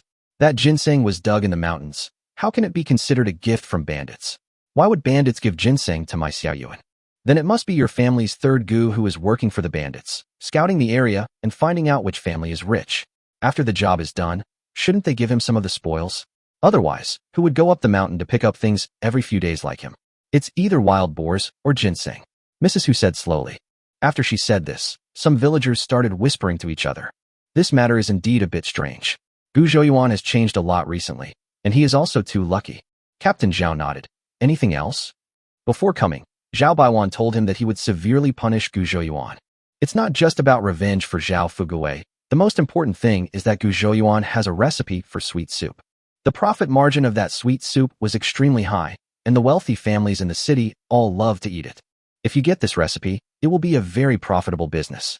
If you handle it well, it is not an exaggeration to make 1,000 taels of silver a month. At that time, I will give him half of the monthly dividend. Why hesitate when there's such a good thing? It's easy to punish a poor country boy. He followed his usual routine and fabricated a crime to pin it on Gu Zhouyuan. Then, he would use a combination of fear, beating, and torture to force him to reveal the secret recipe. However, this story was not entirely made up by him. There was indeed a group of bandits in Nyoto Mountain, and the leader was called Wang Eru. Unexpectedly, the blind cat caught a dead mouse. It seems that this kid Gu Zhouyuan is really up to something.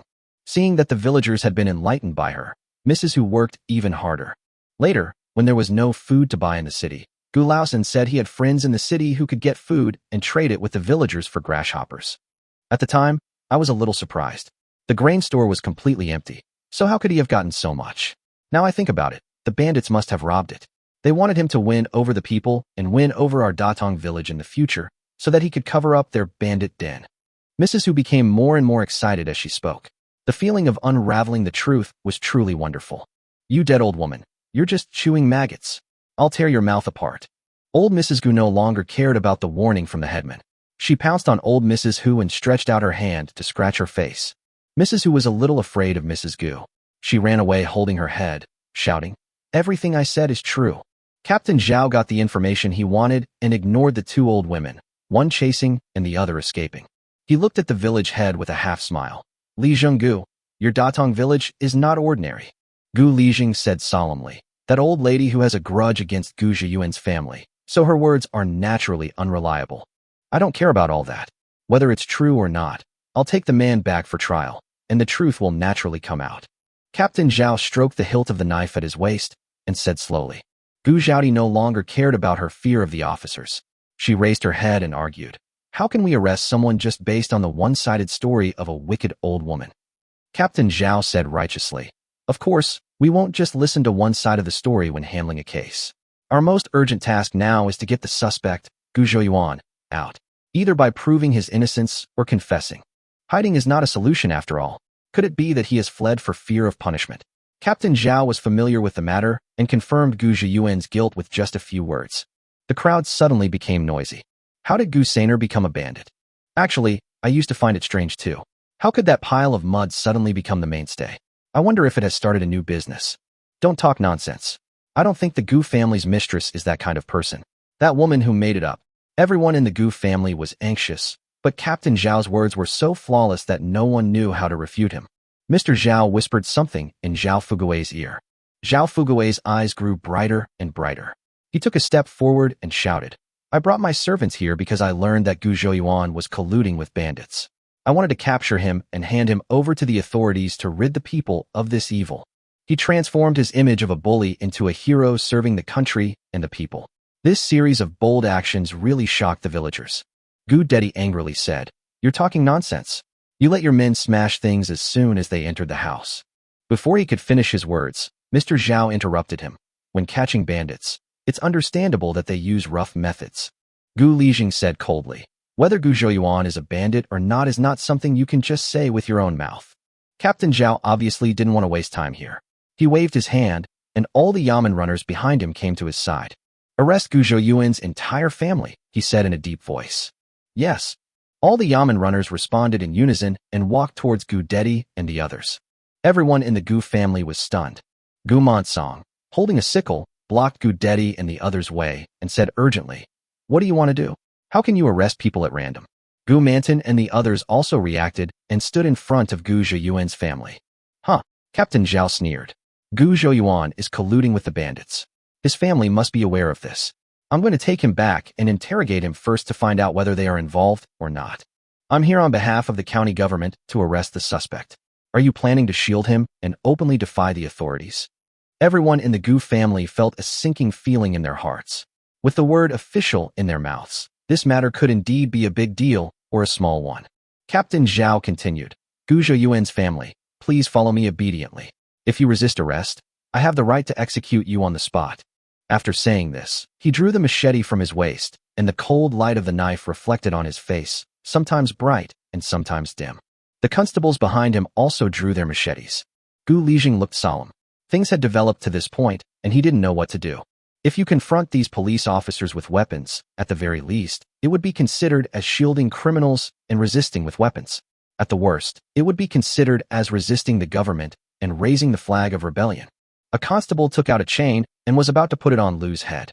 Sun Mutu rushed out from the side, hugged the constable's waist, and shouted, "Run!" Chapter 155 Gu Zhouyuan is back. Widow Luo and Mrs. Sun also stepped forward and grabbed the constable's knife and chain. They are all good people. You can't arrest them indiscriminately. Grandma Sun shouted, her voice breaking. Where did this evil woman come from? Do you know that harboring criminals and obstructing officials from doing their job will result in imprisonment? Captain Zhao said angrily. Widow Luo's pretty face was pale, but she still held the chains tightly. Chunqing hugged Nyang's legs and sobbed. What are you all standing there for? Lock up these two too. Captain Zhao shook his chin, and two fast-moving Yamen runners came forward and grabbed Widow Luo and Old Lady Sun. The Gu family members were very anxious. Sister Luo, Grandma Sun, please leave quickly and don't worry about us. Gu Zhaoti shouted hoarsely. Uncle Chong. Captain Zhao, I've already inquired before I came here. That woman probably has nothing to do with the bandits. Zhao Fuguei pointed at Gu Zhaoti. Captain Zhao naturally knew what his nephew was planning. He could never control the fat in his crotch. He glanced at Zhao Fuguei with some disgust. However, considering the silver, he nodded and said, Our express team never lets a bad guy go, nor will we wrongly accuse a good guy. Since this woman is innocent, we will naturally let her go free. Zhao Fuguei was overjoyed. He turned to Gu Zhaoti and said with a sly smile, You should quickly draw a clear line between yourself and these people. There are bandits in this village. It's very dangerous to stay here. Why don't you move to Baiyin Town? I can protect you. Gu Zhaoti gritted her teeth and cursed. Shameless. Gu Dedi pushed two constables away with his head, snatched the sickle from the ground like an angry lion, and chopped towards Zhao Fuguei. Wang Debao pulled Zhao Fuguei over and with a sweep of his leg, tripped Gu Dedi to the ground. Two constables rushed over, pinned him down, and locked Gu Dedi tightly with an iron chain. Gu Zhaoti's eyes were filled with despair as she shouted in one direction, Sidon, run. Sidon was being led aside by Wang, some distance away from here. He turned and ran without hesitation for a second. He had only one thought in his mind. Run to find third brother. Third brother must be able to save big sister and the others. That's Gu Zhouyuan's brother. Catch him quickly. Zhao Fuguei shouted, pointing in the direction where Sidon escaped. The crowd parted to allow Sidon to run out, and then quickly closed up again. The three Zhao family servants who were chasing after them were blocked by the crowd and couldn't get through at all. Sidon lowered his head and ran wildly.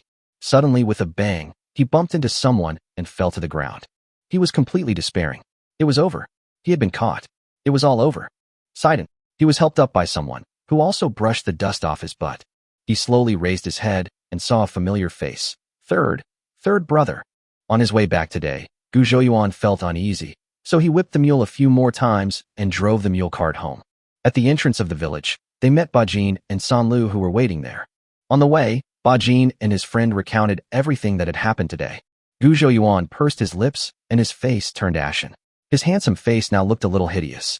He could see the huge crowds of people surrounding his house from a distance.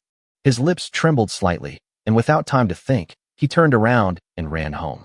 At this moment, a child suddenly ran out from the crowd. He looked over and saw that it was Sidon. Third brother. Wu, please go and save Nyang and the others. Sidon suddenly found his backbone, as if the sky would not fall as long as his third brother stood in front of him. They captured my mother and broke my second brother's arm. That guy surnamed Zhao is even trying to take my eldest sister away. Woo! Gu Zhouyuan gritted his teeth. His breathing became rapid and heavy, his chest heaving violently, as if every breath was filled with anger. He tried to force a smile. Don't cry, Sidon. We have our third brother here. Gu Zhouyuan quickly bought various weapons in the mall. He placed all kinds of hot weapons in the mall sales area so that they could be taken and used whenever necessary. What he was holding in his hand now was a hush-a-long sword. He walked closer with Sidon, and someone in the crowd saw him. Gu Sainer is back. Xiao Yuan is here. What is this kid doing back at this time? Isn't this like a sheep walking into a tiger's mouth? He has a knife in his hand. I'm afraid he wants to fight to the death. Damn it. If you draw your sword against the official, you'll be beheaded. The Gu family also saw Gu Zhouyuan walking over. Everyone in the old house was anxious. It was obvious that Captain Zhao and his gang were targeting Gu Zhouyuan. If he came back at this time, wouldn't that be playing into their hands? Gu Zhaodi and the others felt a sense of peace, a sense of security that was hard to describe. Zhao Fugui pointed outside the crowd and shouted excitedly, "Uncle Chong, that's Gu Zhouyuan. Quickly get someone to catch him. Don't let him get away." As soon as Captain Zhao raised his chin, the detectives rushed over to arrest him. The crowd was packed together, leaving no room for them. These unruly people. Captain Zhao was furious. "Get out of the way. You're delaying the arrest of criminals. I'll arrest you all." The villagers acted as if they didn't hear anything and instead crowded even tighter. The group of detectives were about to take a detour and arrest someone from another place. Then Gu Zhouyuan said in a low voice, "Uncles, aunts, brothers and sisters, please make way and let me pass. Xiaoyuan, we will help you stop them. You should run quickly."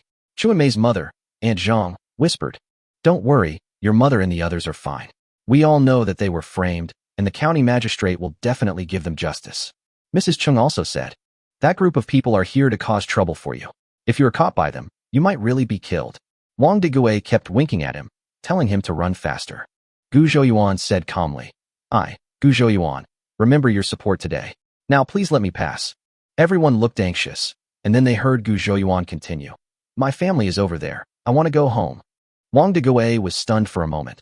Then he sighed lightly and took 2 steps outside. Aunt Zhang, sister-in-law Chung, and the others also walked out, and soon a path was cleared through the crowd. "You wait here. Wait for your third brother to rescue our mother, elder sister, and second brother." Gu Zhouyuan squatted down and looked into Saiden's eyes. Saiden nodded obediently. "Well, third brother, be careful." Gu Zhouyuan rubbed Saiden's head, stood up, holding the knife, and walked towards the door step by step. When Zhao Fugui saw Gu Zhouyuan, he recalled his experience in the county town that day and felt a little nervous.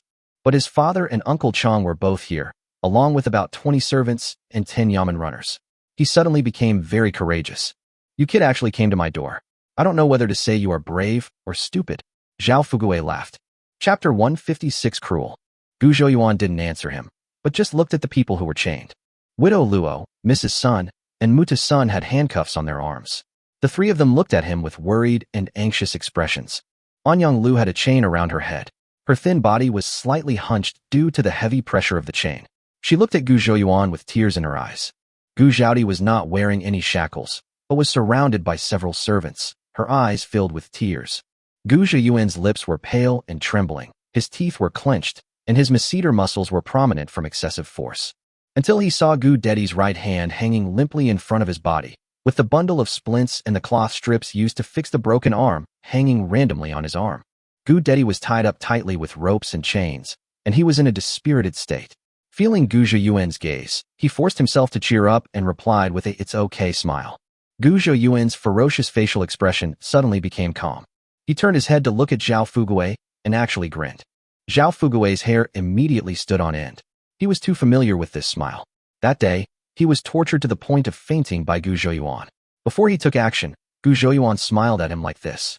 "Isn't it good to live a good life?" Gu Zhouyuan murmured. He held the Husha long knife tightly, pushed the ground hard with his toes, and rushed towards Zhao Fugui. The 2 constables closest to him raised their machetes and rushed forward. Gu Zhouyuan raised his sword and swung it down. When the swords collided with each other, there were 2 crisp clang and clang sounds, and the swords in the hands of the 2 constables broke into 2 pieces. Gu Zhouyuan continued to move forward without slowing down, and raised his knife to continue chopping at Zhao Fugui's head. "Xiaoyuan, don't." The village head was horrified. Although he was very angry and wanted to cut Zhao Fugui into pieces, if he really killed him, everything would be over. Wang Debao used the same trick again and swept his leg towards Gu Zhouyuan. Gu Zhouyuan didn't pause at all. His body, strengthened by the system, pushed forward like a human tank. Wang Debao's leg seemed to have kicked a steel plate. With a click, he was knocked to the side and screamed in pain while holding his broken leg. Zhao Fugui was so frightened that he looked at the falling knife and felt a heat flowing through his crotch. Gu Dedi's cry of pain made Gu Zhouyuan stop what he was doing. He turned his head to look at his second brother and saw Mr. Zhao grabbing Gu Dedi's broken right arm and pulling it continuously. Gu Dedi was sweating coldly from the pain, but except for the sudden cry of pain at the beginning, he gritted his teeth and didn't let himself make any sound. "I failed to protect my family, and now I have become a burden to Xiaoyuan." Gu Dedi's eyes were bloodshot, The pain in his body was far less than the pain in his heart. Gu Zhouyuan put the knife on Zhao Fugui's neck and looked at Zhao Yuanwei coldly. Let my second brother go. Mr. Zhao chuckled and said, let him go? What gives you the right to negotiate with me? As he said this, he pressed hard on Gu Dedi's broken arm. Gu Dedi groaned, and cold sweat dripped down his forehead.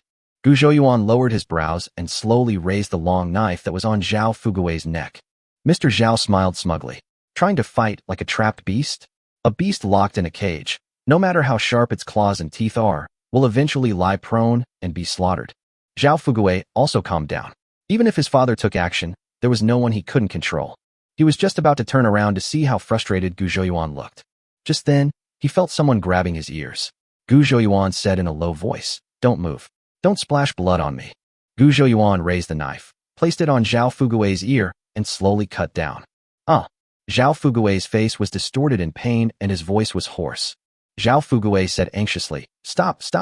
If you don't stop, I'll chop off your second brother.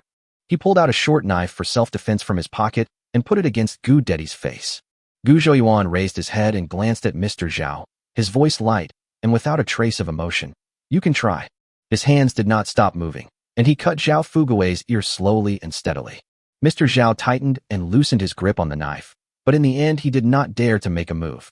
Gu Zhouyuan's madness frightened everyone present.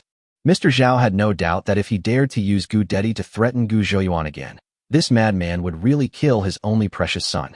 Captain Zhao was shocked to see that someone treated him like nothing and hurt someone like Zhao Daqiang in front of him. He was so angry that he pointed at Gu Zhouyuan and shouted, You bold bandit! How dare you attack and injure someone in front of me? Let him go quickly, and I will save you some pain later. Gu Zhouyuan ignored him and was completely focused, as if cutting off ears was a pious ritual that required his full commitment. Zhao Fugui was shaking with pain and couldn't help struggling. Gu Zhouyuan exerted force with the knife in his hand, cut off the entire ear, and held it in his hand. He frowned at the blood dripping onto his shoes and said dissatisfiedly, I told you not to move, but you refused to listen. Look, the blood is all over my shoes, right? There was no emotion in his voice, but everyone could hear the morbidity and madness contained in it. Zhao Fugui continued to scream, and Gu Zhouyuan stuffed the severed ear into his open mouth. She slapped his mouth with the back of the knife and said coldly, Hold it in your mouth and don't scream. If you scream again, I'll cut off your tongue. Zhao Fugui immediately shut his mouth. This was a madman. He had no doubt that this madman really dared to do this. Gu Zhouyuan nodded in satisfaction. He then looked at Mr. Zhao with a smile on his face. Mr. Zhao, huh? Nice to meet you. Mr. Zhao. Captain Zhao was furious and shouted, How dare you wield a weapon and injure someone right in front of us Yamen runners? Do you think the laws of the great Qin dynasty can't hold you accountable? Gu Zhouyuan glanced at him calmly. Do you know what the meaning of the law is? Captain Zhao was a little surprised. He didn't know what Gu Zhouyuan meant by this. He asked blankly, What is it? It's just so people like you can break the law. Ha ha ha. Gu Zhouyuan seemed to have told a very funny joke, but he himself was amused, and he covered his eyes and laughed. Captain Zhao's face turned pale. He said in a deep voice, Let him go now. I'll call a doctor to bandage his wound. He is also injured. Why don't you let him go and find someone to treat him? Gu Zhouyuan pointed at the haggard Gu Dedi. Why the hell do you always come to provoke me? Gu Zhouyuan frowned slightly and looked at Zhao Fugui with some confusion. Which hand? He asked. Chapter 157, Do you want a rebel? Zhao Fugui pursed his lips tightly to prevent the ears from falling out. He didn't understand what Gu Zhouyuan was asking. Which hand hit my second brother? Gu Zhouyuan said impatiently. Zhao Fugui was so frightened that he could not stand steadily and shook his head violently. He pointed at Wang Debao who was lying on the ground and mumbled, It's a toy. It's a toy. Gu Zhouyuan frowned. Spit it out and explain it clearly. Zhao Fugui opened his mouth, covered his ear with his hand, and said anxiously, Wang Debao hit me with a stick. Gu Zhouyuan picked up the knife and patted Zhao Fugui's face. Send someone to find the stick. Zhao Fugui's eyes followed the swing of the knife. His legs trembled, and he cried out in tears, Dad, hurry and give him the stick. There was a vicious look in Mr. Zhao's eyes, and he had already thought of 100 ways to take revenge. He, Zhao Baiwan, would not be a human being if he didn't skin this kid alive and pull out his tendons. And this kid's family, one by one, none of them can escape. But this kid is obviously crazy now and can do anything. My precious son is still in his hands, so I have to go along with him first. Mr. Zhao signaled a servant beside him to pick up the 2 rosewood sticks that had fallen on the ground. The servant seemed a little afraid of Gu Zhouyuan. When he was a few steps away from Gu Zhouyuan, he stopped and threw the wooden stick over. Gu Zhouyuan picked up the wooden stick, squatted down with Zhao Fugui, and looked at Zhao Debao lying on the ground. You again? Gu Zhouyuan raised his eyebrows. This guy appears too often. The original body was beaten to death by him with 2 sticks. The last time he was selling pork in the city, he also waved a stick and tried to hit him on the head. This time it was him again who broke the second brother's arm. A gold medal fighter? He raised a rosewood stick, leaned over and smiled. Even though Zhao Debao was a desperado, he was still scared when he met the madman Gu Zhouyuan. His right leg was broken and he couldn't stand up, so he supported his body with his hands and kept moving backwards. Gu Zhouyuan suddenly put away the smile on his face, swung the wooden stick, and hit Wang Debao's good leg. With a bang sound, Gu Zhouyuan hit Wang Debao's left leg with all his strength, twisting it upwards at a strange angle. Wang Debao suddenly howled miserably. This stick is very easy to use, and there is no blood splattering everywhere. No wonder you always like using the stick. Gu Zhouyuan nodded with satisfaction. He looked at the stick in his hand and said, This wood is quite strong. It didn't break at all. Zhao Fugui quickly said, It's made of red rosewood, and it's quite expensive. Captain Zhao was furious when he saw that Gu Zhouyuan didn't take him seriously. He snorted coldly. Come on, capture this rampant bandit. If he resists, kill him on the spot. Gu Zhouyuan looked up and glanced at him, and the safety of the pistol in his sleeve had been released. It turns out that the world has not changed at all, and the strong fist is the real truth. Otherwise, let's do the opposite. This thought kept popping up in his mind. He kept looking at Captain Zhao's forehead and chest. His eyes made Captain Zhao feel an inexplicable chill down his spine, as if he was being stared at by some ferocious beast. Seeing Gu Zhouyuan's bad face, Zhao Yuanwei hurriedly stopped him and said, Da Qiang, the wealth is still in his hands. Captain Zhao thrust his broadsword back into its sheath and gritted his teeth. Wait a moment. The Yamen runners who were moving forward cautiously all breathed a sigh of relief. The sense of oppression that Gu Zhouyuan gave them was too strong. Although he was alone, his ruthless and confident demeanor made them feel fearful. Seeing that Captain Zhao actually gave in, Gu Zhouyuan felt relieved but also a little disappointed. If they don't come, then let's continue. Gu Zhouyuan lowered his head and said to Wang Debao, who was rolling around. The voice was like the whisper of a devil, and Wang Debao's instinct for survival made him instantly forget the severe pain in his leg. He lay on the ground, supported his body with his elbows, and kept crawling forward, trying to get away from the evil ghost. Gu Zhouyuan stepped on Wang Debao's back, raised the stick, and hit him again and again. Fingers, arms, ankles, thighs. Wang Debao was screaming at first, but later his voice became hoarse, and he could only roar with his mouth open, but no sound came out. The extremely strong rosewood could not withstand such intensive blows and broke into 2 pieces with a snap. Gu Zhouyuan walked back 2 steps and picked up another rosewood stick on the ground. Come back and continue. Zhao Fugui had already collapsed on the ground like a puddle of mud. A foul smell came over him, and he was so scared that he became incontinent. The scene was so bloody that everyone was shocked. Gu Zhaodi closed her eyes and dared not look again. Mrs. Liu was a little dazed. She had never seen Xiao Yuan so violent before, but she knew that he became like this because of his family. Gu Dedi knew that Gu Zhouyuan was seeking revenge for his broken arm. He was moved, but also began to worry about Gu Zhouyuan. He didn't want Gu Zhouyuan to go to jail or even beheaded for him. But now that things have come to this, no matter what Xiao Yuan does, the 2 brothers will face it together. Sidon was outside the crowd and couldn't see what was happening inside. He heard the crowd gasping for air and asked anxiously, What's going on? What happened to my 3rd brother? Aunt Zhang paused before saying, Don't ask and don't look. The village head was extremely anxious and kept muttering, It's over. It's all over now. Old Mrs. Gu was very anxious. His second grandfather, what should we do? Everyone in the Gu family's old house also gathered around the village head. Gu Lijing forced himself to remain calm, thinking, This gang broke into the house and robbed people. Xiao Yuan had no choice but to take action to protect his family. I will go and explain the whole thing to the county magistrate when the time comes. Everyone in the Gu family's eyes lit up. They knew that according to the Dakian law, if someone broke into a house and committed a crime, the owner had the right to kill the thief. In fact, contrary to what most people think, there was a law of self-defense in ancient China. The Book of Zhou, Autumn Officials, Court Officials stipulates that any thieves, soldiers, townspeople, and their families can be killed without guilt. Since then, Chinese law has begun to focus on protecting residential security. The Han Code stipulates that anyone who enters someone's house, gets on someone's vehicle or boat without reason, or pulls someone with the intention of breaking the law shall be killed immediately and shall not be guilty. The protection of private homes, vehicles, and boats is clearly defined. The owner will be exempted from punishment only if he kills the intruder who intends to commit illegal acts. Later, during the Tang, Song, Yuan, Ming, and early Qing dynasties, there were explicit provisions in the law to encourage the people to rise up in resistance when they were harmed. Gu Zhiyuan's mysterious and excessive self-defense in his previous life made many Chinese people lose their courage, who says that ancient laws were necessarily ignorant and backward. But to be honest, having laws does not necessarily mean having the rule of law. Whether ordinary people can rely on these laws to protect themselves depends on whether local officials are honest and upright. There must have been many fools like Judge Wang Hao in ancient times. Chapter 158, Extremely Evil. The sound of a stick hitting flesh. Bang, bang, bang, bang. It was like a heavy drum, beating on everyone's heart again and again. Wang Debao on the ground had his limbs broken into pieces and had fainted. He was breathing in more than out, and it was obvious that he was dying. Gu Zhouyuan threw the stick in his hand, which had broken into 2 pieces again, aside. He straightened up, feeling that the depression in his heart had finally subsided a little.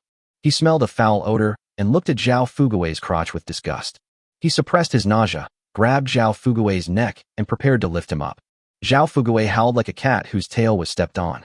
I don't dare anymore. Let me go? Please let me go.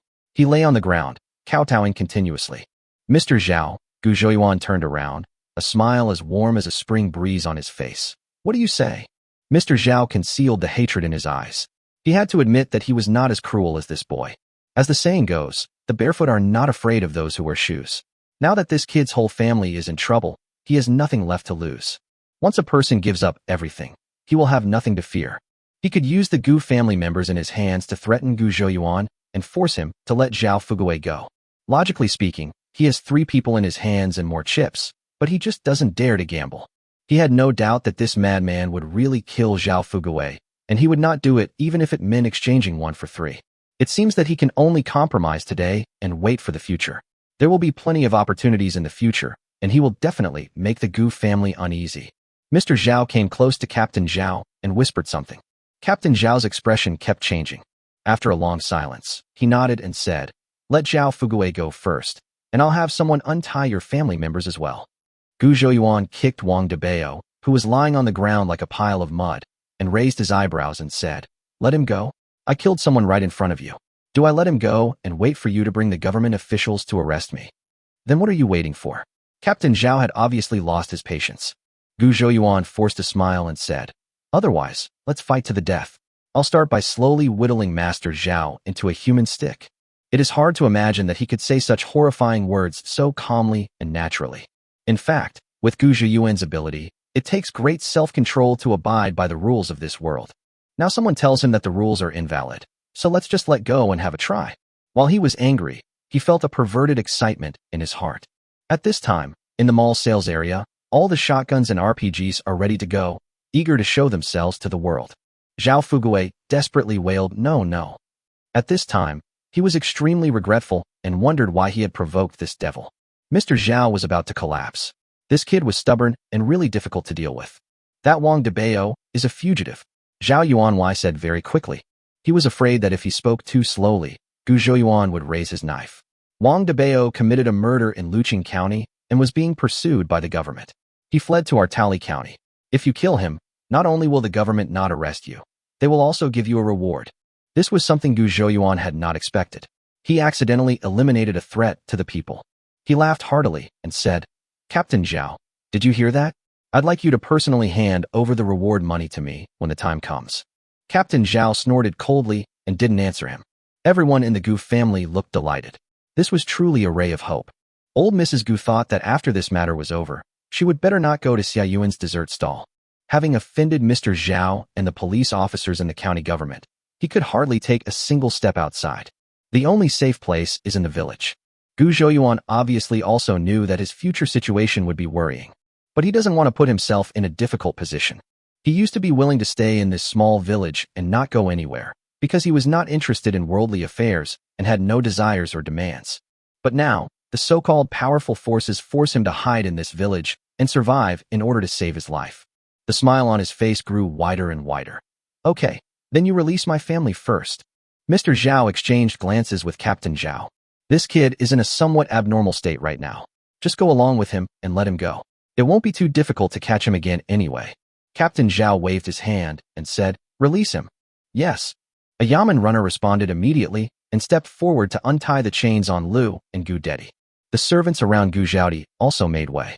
The mother, daughter, and their two companions gathered towards Gu Zhouyuan. Xiao Yuan, the three of them shouted in unison. Gu Zhouyuan raised the corners of his mouth, and the frightening smile on his face immediately became gentle and warm. Mom, elder sister, and second brother, you go into the yard first. I'll be there soon. Gu Zhouyuan said softly. Xiao Yuan, I'll go with you. Gu Dedi looked solemn. Let's listen to Xiao Yuan. Gu Zhaodi looked at Gu Zhouyuan deeply and pulled Gu Dedi into the yard. Lu was a little worried, but she said nothing and followed Gu Zhaodi. Sidan, Gu Zhouyuan shouted. You also come into the house and stay with Nyang and the others. The villagers let Sidan in, and Sidan obediently ran into the house. Captain Zhao sneered secretly. If they ran into the mountains, it would be difficult for him to catch them. But the whole nest actually ran into the house and hid. Wouldn't this make it easier for me to catch them all in one fell swoop? Gu Zhouyuan carried the limp Zhao Fugui towards the door of his home, and everyone he met on the way kept their distance. We have already released your family. Why don't you release them? Mr. Zhao was anxious. When they reached the gate of the yard, Gu Zhouyuan kicked Zhao Fugui to the ground. You stinky thing, you're not allowed to enter my house. I'll give it back to you, Gu Zhouyuan said with disgust.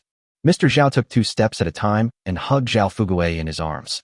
Looking at his beloved son who had been tortured beyond recognition, he was filled with rage and shouted at the servants. Come on, tear this kid into pieces. Gu Zhouyuan said coldly. Don't blame me for not warning you. Whoever dares to step into this courtyard today will be killed by me. After saying that, he turned and walked into the yard and headed towards the main room. 20 servants armed with sticks and short knives rushed to the gate of the yard, but they all stopped in their tracks. No one dared to take the first step. Mr. Zhao was so angry that he was almost exasperated. He shouted, You good-for-nothings.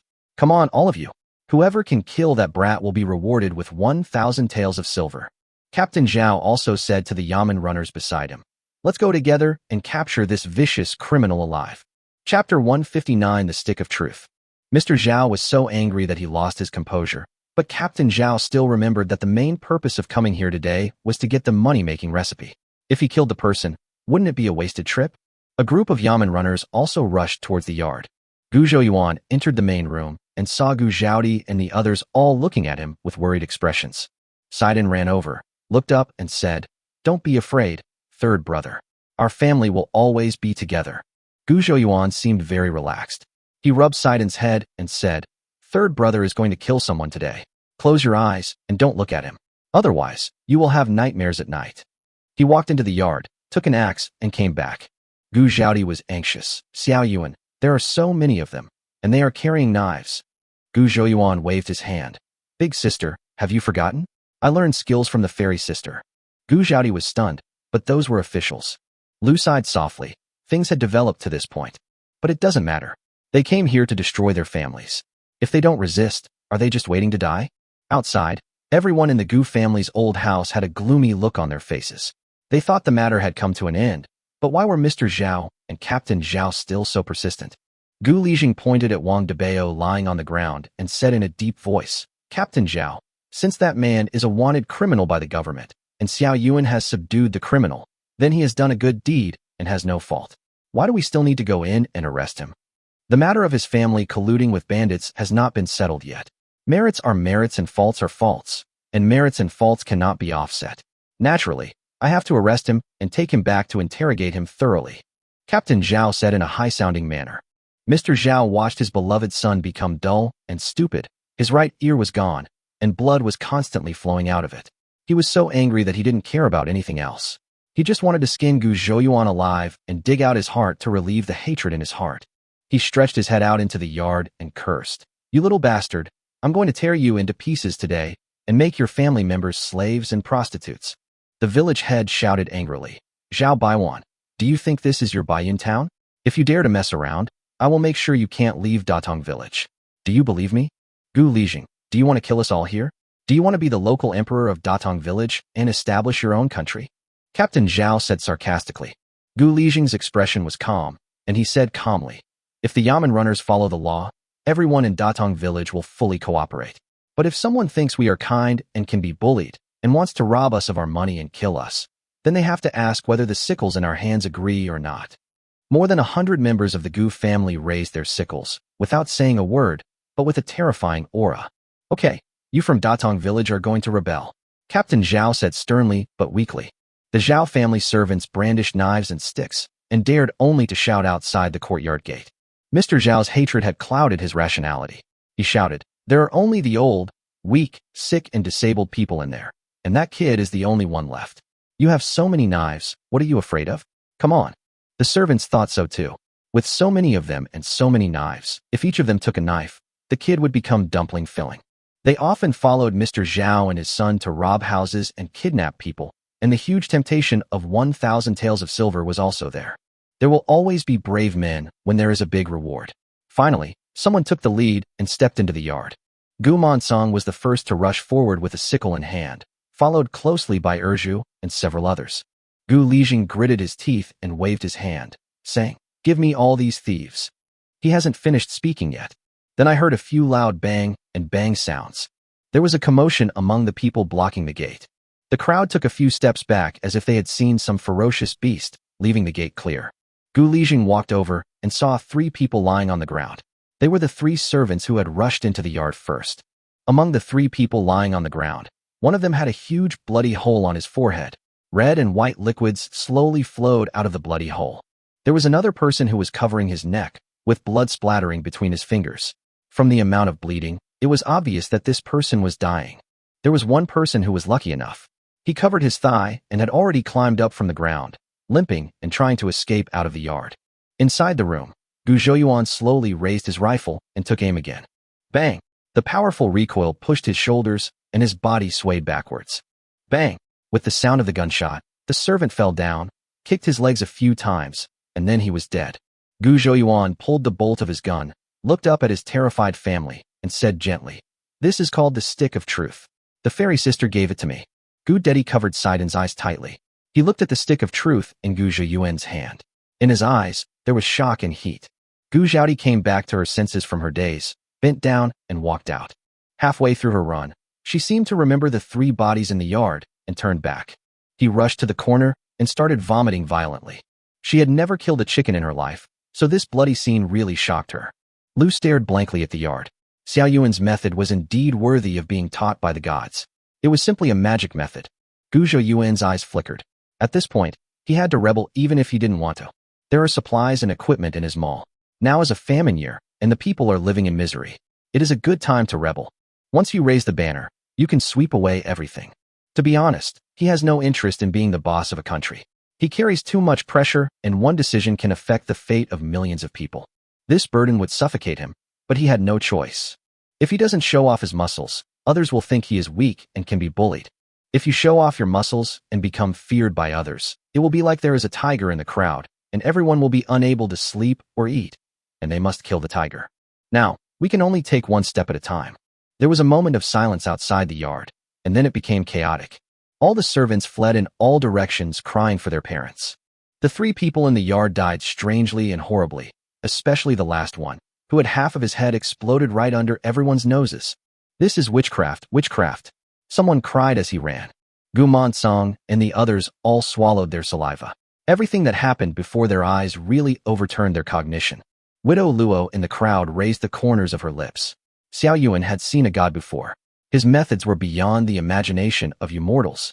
Captain Zhao opened his mouth wide. The deaths of those people were too horrific. With his nearly 20 years of experience in handling cases, he had no idea what kind of weapon they were killed by. Mr. Zhao wanted to run, but his legs went weak and he collapsed on the ground in fear. All the servants fled in all directions, and no one came to help him. Chapter 160. Things are turning around. The courtyard wall was not high, and Gu Zhouyuan had already aimed the gun at Mr. Zhao, who knew that Mr. Zhao collapsed to the ground, his vision blocked by the courtyard wall. He raised the barrel of his gun and looked at Captain Zhao. This guy was extremely good at framing others today. I don't know how many people he has fooled. If I were just an ordinary person, I would be at his mercy. Now that we are ready to rebel, this evil must be eliminated. Bang! With a loud noise, the hard-winged Fu hat on Captain Zhao's head was blown off. Zhao Daqiang had disheveled hair and looked confused, not knowing what had happened. But he has been the criminal police captain for 20 years after all, and is obviously much better at handling emergencies than Mr. Zhao. He rushed into the crowd in one step, and with the help of the crowd's cover, he regained some sense of security. Gu Zhouyuan was secretly annoyed, because he was not a professional gun user after all. The men in the yard were so close that one of them would have to fire 2 shots to kill him. Captain Zhao was a little further away, and the shot was originally aimed at his forehead. He was afraid of hurting the villagers by mistake, so he raised the gun a little higher, losing his accuracy and hitting Zhao Daqiang's hat. He raised the barrel of his gun, turned around, and said to the men with their mouths wide open and blank faces, "I'll go take out those guys." Several people closed their mouths and swallowed. Gu Zhouyuan wanted to hand the rifle in his hand to Gu Dedi for self-defense, but when he glanced over, he saw Captain Zhao retreating in the crowd, probably trying to escape. He didn't have time to teach Gu Dedi how to use a gun, so he could only throw down 2 machetes and say, "Use these for self-defense. I'll be right back." Gu Dedi bent down to pick up the knife and nodded seriously. In fact, there is nothing to be wary of. There are 3 corpses lying in the yard. Probably no one would come in even if you invite them. Gu Zhouyuan put away his rifle and held a Glock pistol in his hand. The pistol was light and could be used faster when chasing people. When the Yamen runners outside saw Gu Zhouyuan coming out, they all ran away. Mr. Zhao was struggling to get up and trying to pull up Zhao Fugue, who was lying limp on the ground. Gu Zhouyuan looked at Captain Zhao, who was hiding in the crowd. The villagers worked together to push Captain Zhao back to the front. Gu Zhouyuan chuckled and asked with interest, "Captain Zhao, do I look like a bandit to you now?" Captain Zhao had his hair disheveled and looked disheveled, no longer the high and mighty figure who controlled people's fate. He still doesn't know what method Gu Zhouyuan used to be able to kill people from a distance. Thinking about how he had previously accused him of collaborating with bandits, it now seemed that the bandits were no match for him. With such means, there is no need to collude with bandits. It is more than enough for him to occupy the mountain and become the boss himself. He knew that he had offended someone so much that begging for mercy would probably be of no use. He calmed himself down and spoke with a confident air, but his trembling voice still revealed his inner fear. "I'm the county police chief. If you kill me, your whole family will be implicated. When I didn't do anything, didn't you implicate my whole family?" Gu Zhouyuan raised his eyebrows and laughed as if he had heard a funny joke. Picking up a machete on the ground, Gu Zhouyuan looked at Zhao Fugue, who was slumped on the ground, aimed at his neck, and raised the knife in his hand. No, Mr. Zhao was so scared that his soul flew away, but he didn't dare to go up to stop him. He just opened his mouth and shouted, "No!" Another voice came from not far away. Gu Zhouyuan turned his head and saw Hou jumping off a horse and running towards him quickly. On the other horse, Su Mufeng was gently pulling the reins. There were people everywhere, and the horses couldn't get in. Hou took 2 steps at a time and ran to Gu Zhouyuan, gasping for breath. Don't kill anyone. Leave it to me. Leave it to me." Su Mufeng also rushed over and said urgently, "Brother Gu, don't be impulsive. The county magistrate will be here soon, and he will seek justice for you." Mr. Jingda gave them a day off today and asked them to go to the village to experience firsthand the impact of the locust plague on the people. Their first reaction was to come to Datong village to find Gu Zhouyuan. The last time Hou ran back to the city on a mule cart, his calves still trembled when he thought about it. He insisted on going home and taking a horse carriage. When he arrived at the backyard of the county government office, he happened to meet Mr. Jingda, who was looking for County Magistrate Hou. County Magistrate Hou said that the cassava matter had been reported and the court's commendation had already come down, and he was going to Datong village to present the reward. Mr. Jingda already knew that the person who contributed the method of detoxifying cassava was the one who wrote the poem, "The Bright Moon Shines on a Branch," startling a magpie. So he also wanted to go to Datong village to meet this interesting young man. County Magistrate Hou sent someone to ask Captain Zhao to go with him to Datong village, but he was told that Captain Zhao had already taken 10 Yamen runners to Datong village early in the morning to arrest someone. When they heard about Datong village, they became concerned. After asking carefully, they found out that it was Mr. Zhao who came and asked someone to cause trouble for Gu Zhouyuan. Hou and Su Mufeng became anxious and rode their horses to Datong village first. Magistrate Hou also brought his Yamen runners and set off with Mr. Jingda in a carriage.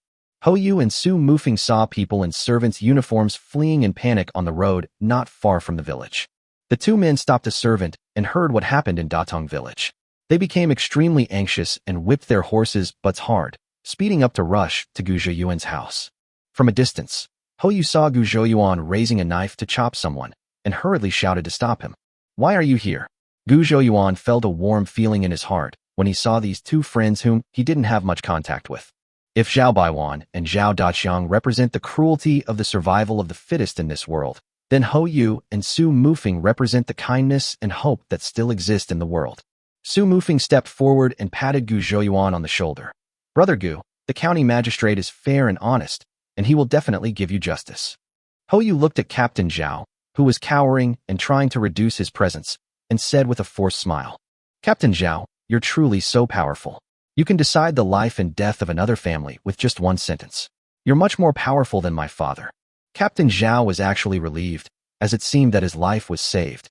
However, young Master Ho seemed to be on good terms with the boy named Gu, so he had to find a way to pass this hurdle. His eyes rolled around, and he kept calculating in his mind. The few people in the room knew Ho Yu's identity, but they did not feel relieved when they saw him coming. 3 people died. Oh no, one was knocked down by Gu Zhouyuan with a stick outside. I don't know if he is dead or not. For lives are at stake. Not to mention the son of the county magistrate. Even if the county magistrate himself comes, it would be difficult to save them. Chapter 161 Repairing Bridges and Roads. After waiting for a while, County Magistrate Ho and his men finally arrived. County Magistrate Ho is 50% similar to Ho Yu, with a slightly fat body and wearing a blue official uniform with white sleeves. He looked at the huge crowd gathered here and frowned slightly. When he saw a man lying on the ground, not knowing whether he was dead or alive, his brows furrowed even more. Captain Zhao kowtowed to the ground, pointed at Gu Zhouyuan, and said in a mournful voice, Sir, that boy is so audacious. He killed 4 people in broad daylight, and even wanted to kill us Yamen runners. He's planning a rebellion. No, sir. Gu Lijing ran over. It was Zhao Fugui who brought people here to cause trouble. Captain Zhao is Zhao Fugui's uncle. He's conflating right and wrong and making random accusations. Gu Lijing told the whole story in detail, and the villagers nearby also testified. After listening to everyone's words, County Magistrate Ho's face turned as black as the bottom of a pot. A middle-aged scholar in his 40s, dressed in black, gentle and elegant, and wearing a headscarf, spoke up. Jingchuan, last time you mentioned that if you want a county to be prosperous, you must have a clean political system, punish cruel officials, and curb the abuse of power. Only in this way can the people live a stable life. It seems that you still need to govern Qingtian County. This person was naturally Mr. Jingda. His tone was calm, and there was no anger on his face. But County Magistrate Ho wished he could find a crack in the ground to crawl into. He bowed slightly and said, Mr. Jingda is right. Gu Zhouyuan watched coldly, threw the knife to the ground, and said to County Magistrate Ho calmly, Your Excellency, the County Magistrate, have arrived at just the right time. Punishing evildoers is the job of a county official like you, but they came to my house to destroy my family. I've been waiting for you, sir, to come. To protect my family, I had to take action myself. I killed 4 of the bandits who came back this time. The rest are left to you. He spoke neither humbly nor arrogantly, but County Magistrate Ho could hear some sarcasm in his words. He was a little annoyed and said coldly, You could have just delayed for a while and waited for the officials to come and deal with it. Why did you kill someone now? Waiting for the government officials? Gu Zhouyuan raised an eyebrow. He pointed at Captain Zhao and the frightened Yamen runners. Aren't they government officials? Are the people coming from the government office human or animals? Can the county magistrate tell me clearly? You. County Magistrate Ho choked. He glared at Captain Zhao and his men hatefully. It was these few bad apples that ruined his delicious pot of porridge. Mr. Jingda looked at Gu Zhouyuan with great interest. He was very knowledgeable and could see that the young man seemed to be fearless, but he didn't know what Gu Zhouyuan was relying on. Logically speaking, since Gu Zhouyuan was good friends with Ho Yu, he should have asked the county magistrate to help him get justice. But he didn't have a good tone towards the county magistrate. Mr. Jingda had no idea that the truth of the world was in his hands. He began to say, I really like that poem you wrote. As the saying goes, poetry expresses one's aspirations. From this poem, I can see that you are also an open-minded and insightful person. Mr. Jingda has an elegant demeanor and bearing. Gu Zhouyuan had also heard Ho Yu and others talk about this gentleman, and he still had some admiration for him in his heart. Gu Zhouyuan clasped his fists towards him and said aloud, Poetry is about expressing one's aspirations, but it can only express the poet's aspirations at the time. Some people want to be open-minded and insightful, but reality forces them to be cruel and brutal. County Magistrate Ho wanted to say something, but when he saw Mr. Jingda glance at him, His face turned red, and he kept silent. Then Gu Zhouyuan continued, I have another poem today that can be used to express my current state of mind. I wonder if you would like to listen to it. Mr. Jingda raised his eyebrows and said, Please recite it quickly, little brother. Gu Zhouyuan slowed down his speech. Law-abiding people suffer from depression every morning, while the strong and powerful enjoy singing every night. Those who harm others for their own benefit ride on horses or mules, while those who are upright and fair suffer from hunger. Repairing bridges and roads is blinding, and there are many murders and arson attacks. I went to the Western paradise to ask the Buddha, and the Buddha said, I have no way to help. The rhythm of this poem is just average, but when Gu Zhouyuan recited it, everyone who understood it found it enlightening. Su Mufeng cupped his fists and bowed to County Magistrate Ho. With so many witnesses present today, I'm sure you've already made your own judgment on what's right and wrong.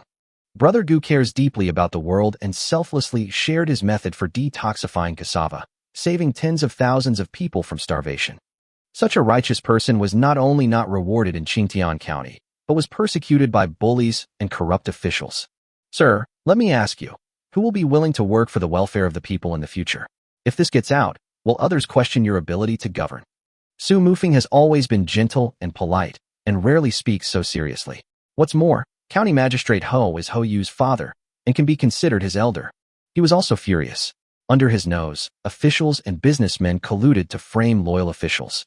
As the saying goes, the deeper the love, the more severe the criticism.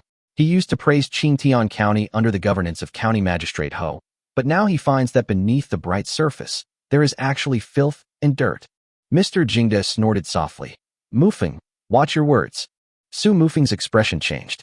He suppressed his anger and said in a deep voice, I understand, father. Sir. When County Magistrate Ho heard what Su Mufeng said, he looked ashamed.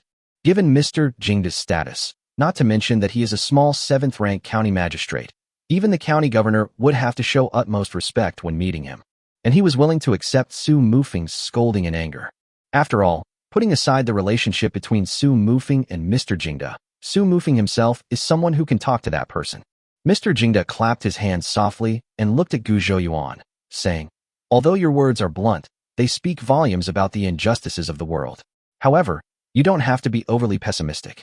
Although there are many injustices in this world, if people like you and me work together, we can eliminate them one by one. For every one we eliminate, there will be one less. Gu Zhouyuan looked at Mr. Yinda deeply. This man was not an ordinary person. County Magistrate Ho respected him very much.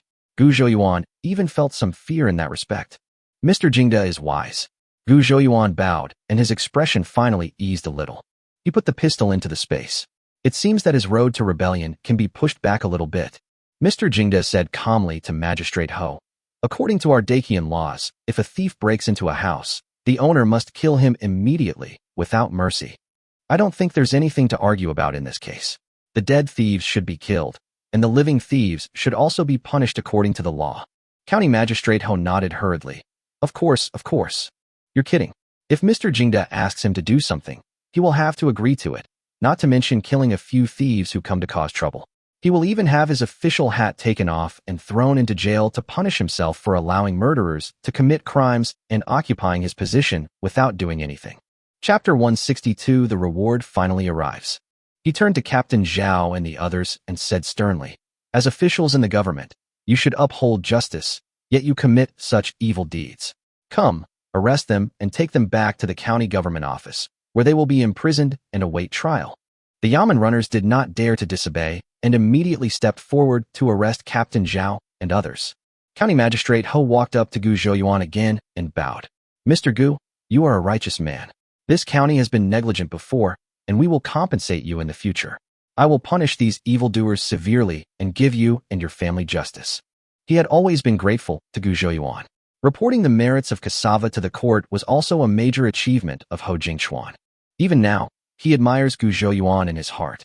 He can sacrifice his own interests for the people and will also fight for his family. But after all, for lives were lost, and the impact was too great, so he naturally had to give them a warning. But now that Mr. Jingda has stepped forward, all his pressure has disappeared. If asked by higher-ups, just say that it was Mr. Jingda who made the judgment, and everything will be fine. Gu Zhouyuan was surprised. These for lives were just covered up so lightly? He thought that at the very least he would have to go to court with the Zhao family members, and then be punished according to the law. The Yamen runners collected the bodies for burial. Wang Debao's limbs were all broken, and he was probably killed by the pain. Even though County Magistrate Ho had seen many murder scenes, he couldn't help but frown slightly. Killing people is not enough, and this method is too cruel. But when they saw the 3 bodies dragged out of the yard, they were shocked again. One of them had a big hole on his head, and another one's neck looked like a big piece had been bitten off by a wild beast. It was as if they had just been fished out of a pool of blood, and their bodies were covered in blood. The scariest one was the other guy. His head looked like a crushed melon, with the entire left half exploded. County Magistrate Ho swallowed hard, suppressing the churning in his stomach. Hoyu had already run to the side of the road, bent over, and vomited violently. The sound of vomiting could be heard from the crowd. Some of the timid ones had already picked up their children and fled home in panic. Su Mufing's face turned pale, and he was obviously shocked by this scene. Mr. Jingda looked at Gu Zhouyuan in surprise. With his knowledge, he had no idea what weapon was used to inflict these fatal wounds. Hoyu vomited out everything in his stomach, and only then did he feel better. He wiped his mouth and walked over, saying to Magistrate Ho, "Dad, didn't you say you were going to give Brother Yuan a reward today? What kind of reward is that?" County Magistrate Ho called over his legal advisor and said, "Go and get the things down." The carriage was blocked outside by the crowd, and the lawyer took a few Yamen runners and left quickly. "Dad, what are the rewards?" Hoyu couldn't help but ask. "What's the hurry?" County Magistrate Ho glanced at him. He took out the commendation document from his pocket, cleared his throat, and read aloud. "Everyone knows that food is the most important thing for the people, and agriculture is the foundation of a country. Now there is a wise man named Gu Zhouyuan from Datong Village, Qingtian County, under the jurisdiction of this prefecture. He has a compassionate heart and a deep concern for the people. He has devoted all his energy to the study of agriculture. His wisdom and perseverance in the fields ultimately led him to discover a method for removing the poison from cassava. This saved the people from starvation, provided for the needs of those in need during years of famine, and brought great benefits to the community. In recognition of his achievements, this county hereby bestows upon Gu Zhouyuan the honorary title of Righteous Citizen, presents him with a plaque inscribed with the words "Righteous deeds are commendable," and awards him 500 taels of silver to support his continued agricultural work. Furthermore, he is granted 100 mu of fertile farmland as a reward for his labor and to honor his accomplishments. I hope you will continue your efforts and make further contributions to the prosperity of agriculture in this county and indeed throughout the nation. The Magistrate of Taoli County, Zheng, June of the 3rd year of Xuanha. The crowd was in an uproar. Lord Ho read so much with great eloquence, but they didn't understand most of it. However, they did listen to the promise of 500 taels of silver as a reward and 100 mu of fertile farmland.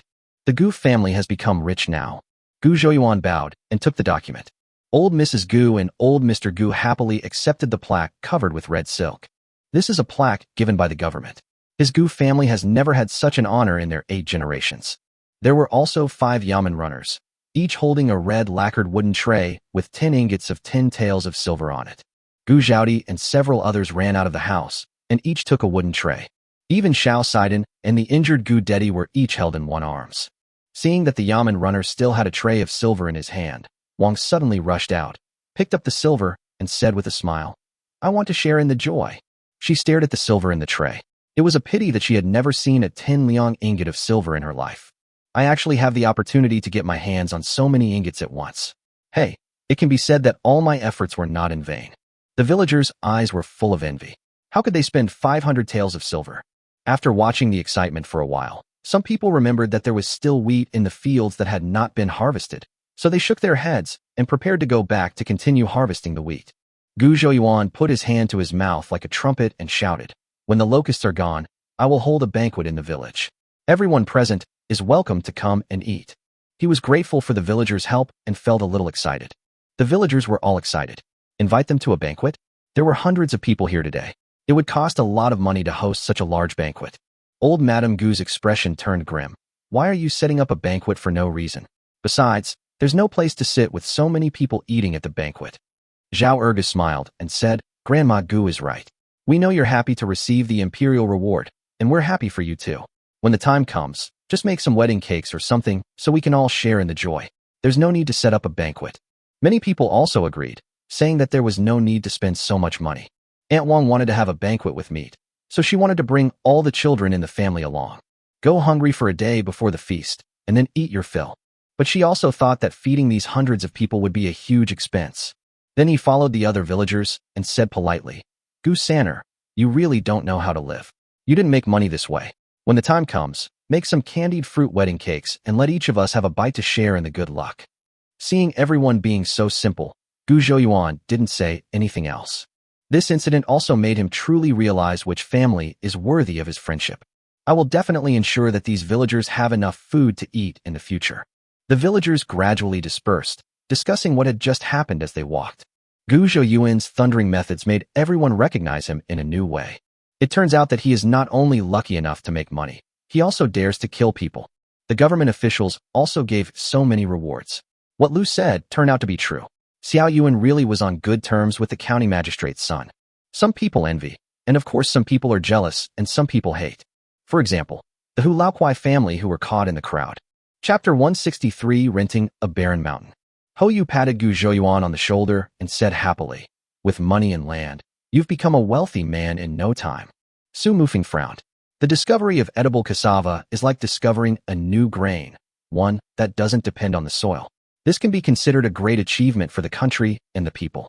Isn't this reward a little too little? He seemed to be speaking to County Magistrate Ho, but his eyes were actually looking at Mr. Jingda. Mr. Jingda raised his eyelids and said calmly, "Didn't you hear that this is just a reward from the county? The court shouldn't be so quick." County Magistrate Ho nodded and said, "Mr. Jingda is right.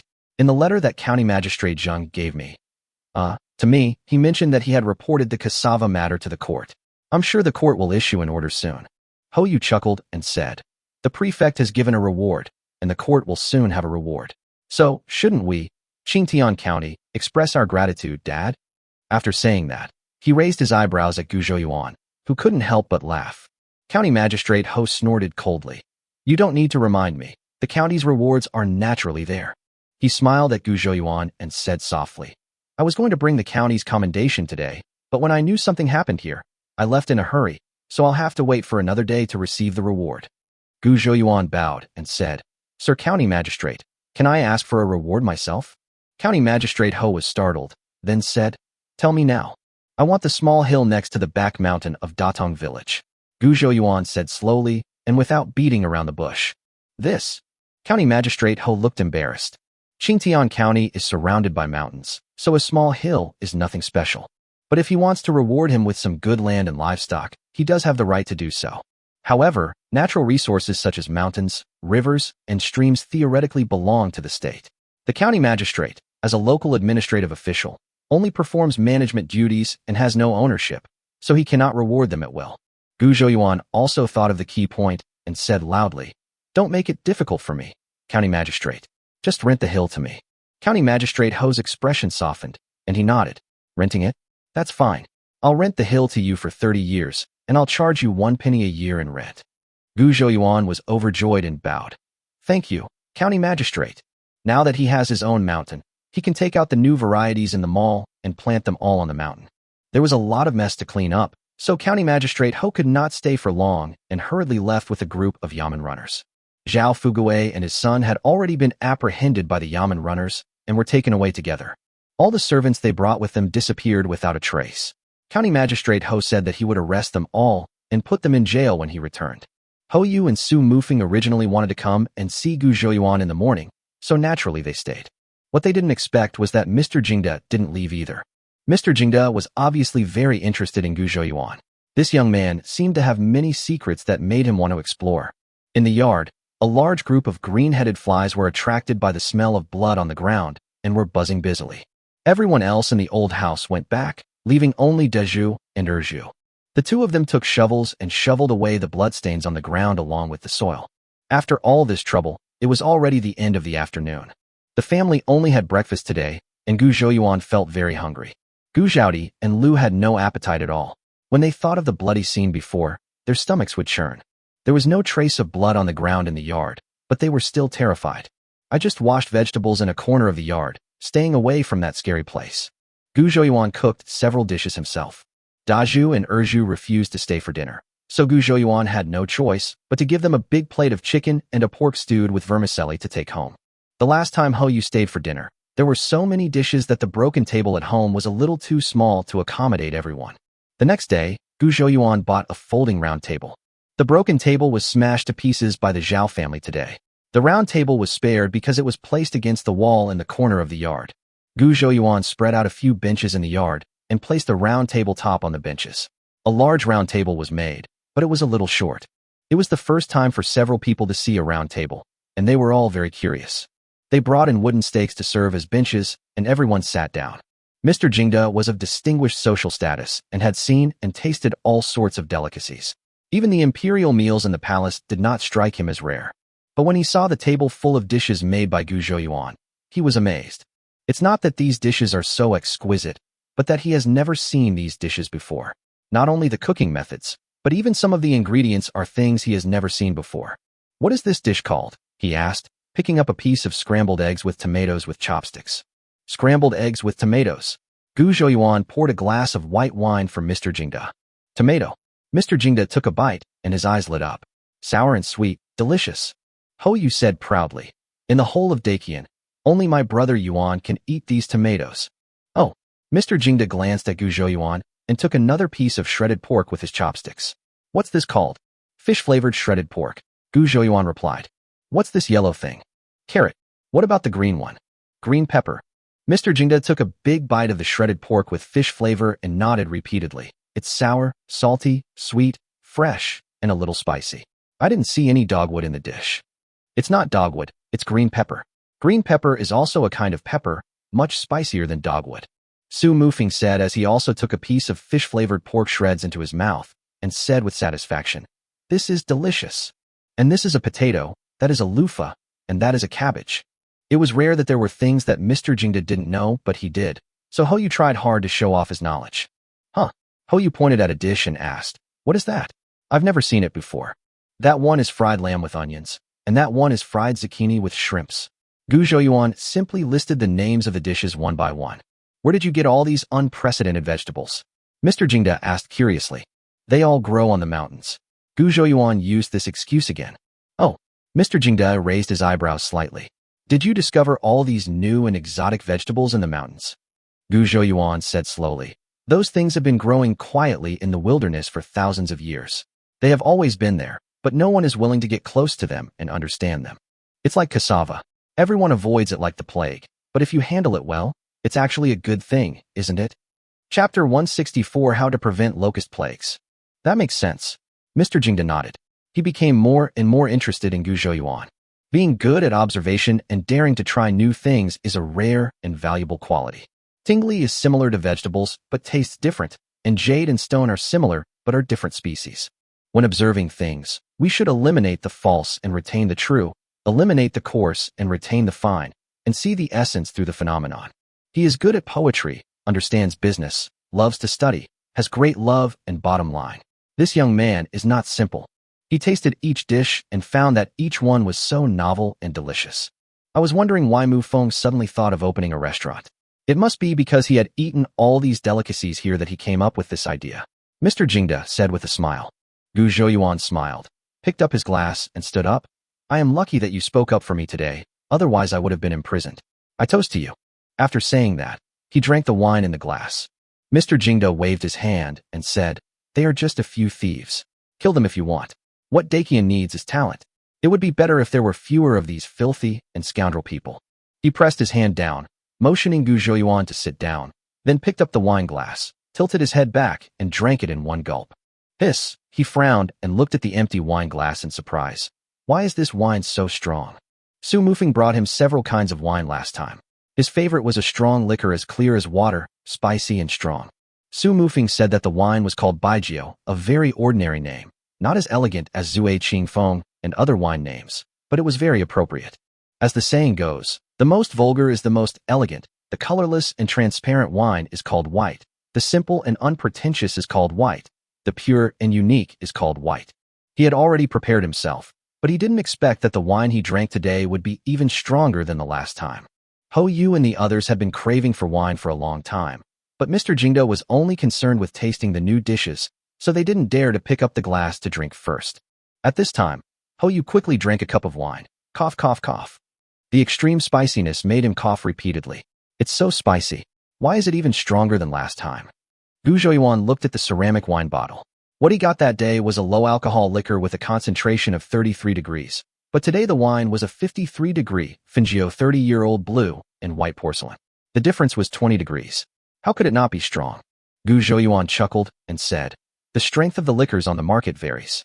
I use degree to distinguish them." He pointed to the sparkling fruit wine on the table. That sweet fruit wine is about 3% alcohol. That green plum wine is 18% alcohol.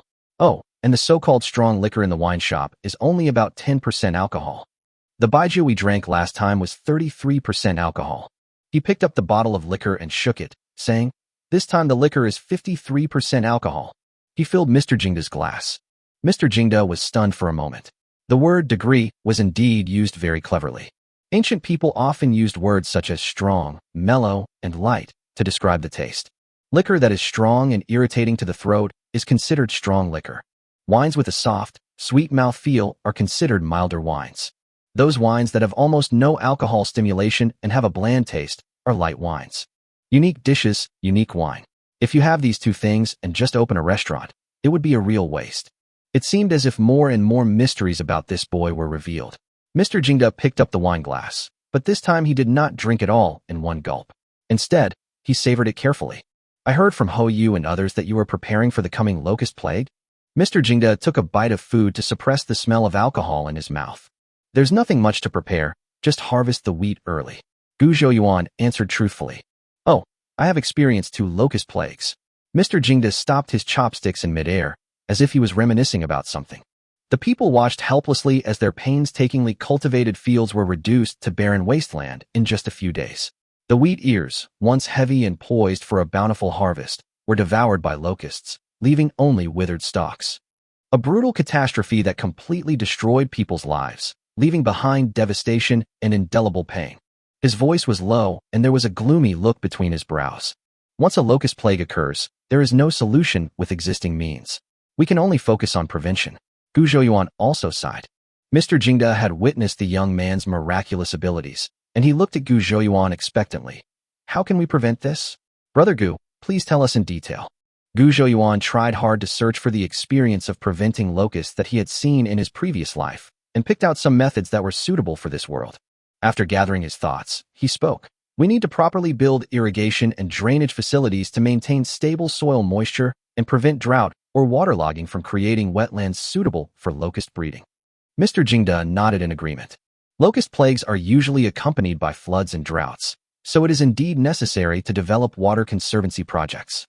It can not only be used to prevent locust plagues, but also plays an important role in safeguarding the development of local agriculture.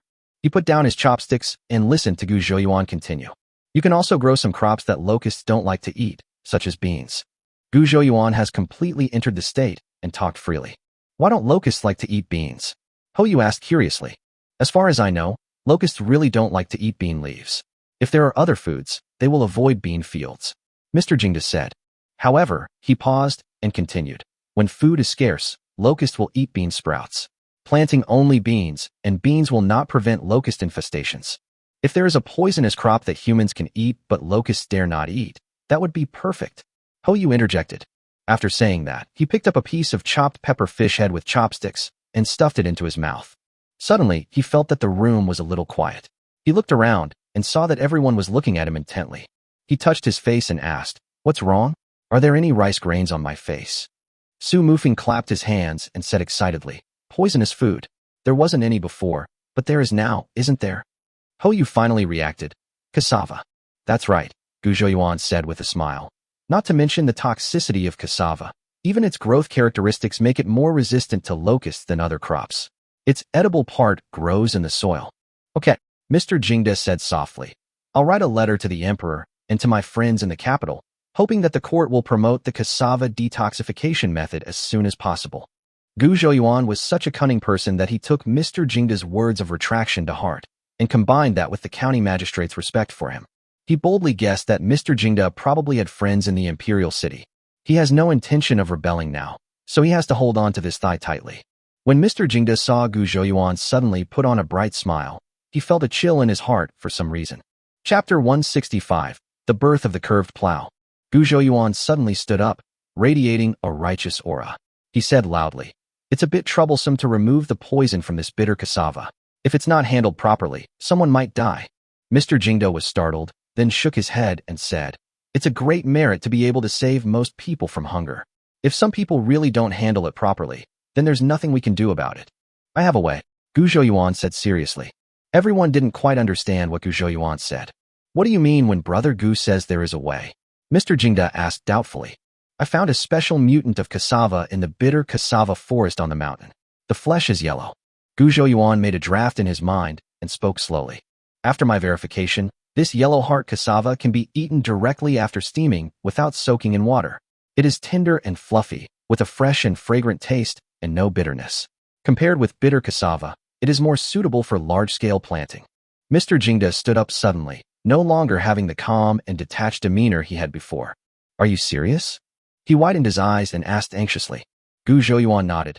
"Wait for me." He hurried outside. The Gu family members looked at each other in bewilderment. When did yellow heart cassava become available? How come they didn't know about it? However, Xiao Yuan has too many tricks up his sleeve, so it's no surprise that they don't know about it. Gu Zhouyuan went for a walk outside and came back with 2 South China No. 9 yellow heart cassavas.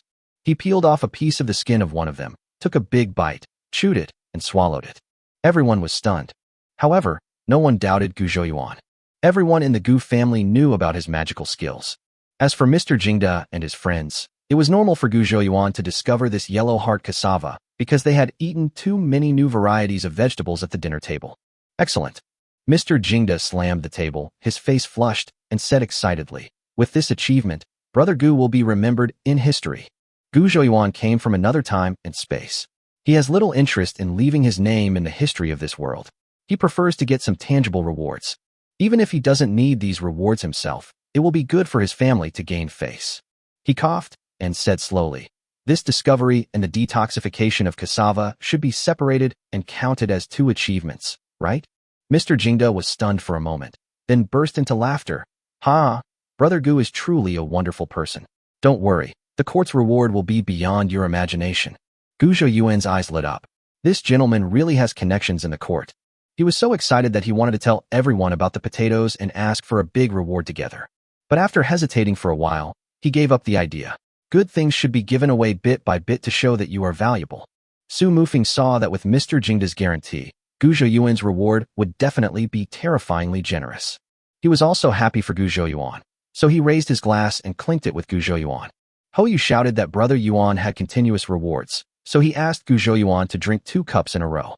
After a while of laughter, everyone returned to the topic of preventing locust plagues. "We can also plow the land deeply to bury the locust eggs deep underground, preventing them from hatching normally, thereby reducing the locust hatching rate and population size." Gu Zhouyuan said thoughtfully, "We have a small population and a lot of land in Dakian, and there is a serious shortage of oxen. I'm afraid we are unable to do such intensive plowing." Mr. Jingda frowned. Gu Zhouyuan's mind flashed with his original body's memory of the villagers cultivating the fields.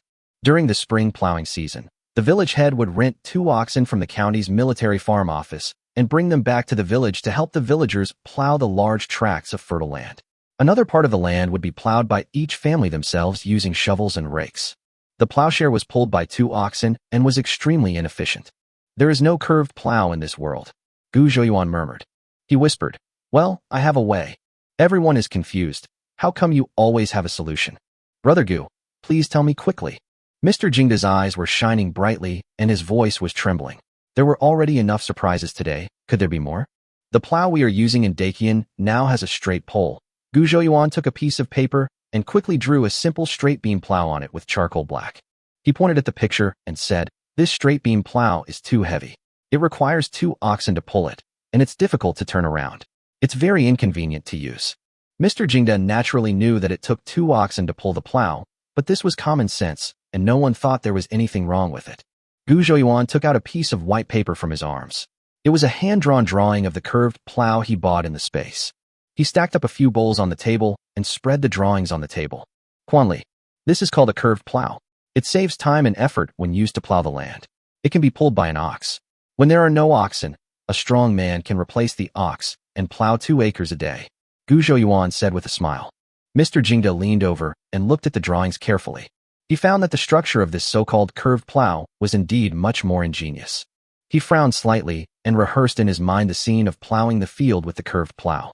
If we change this pole into a curved one, we can save the energy of an ox. Hoyu was obviously a little unconvinced. Probably, it should really be possible, Mr. Jingda said slowly.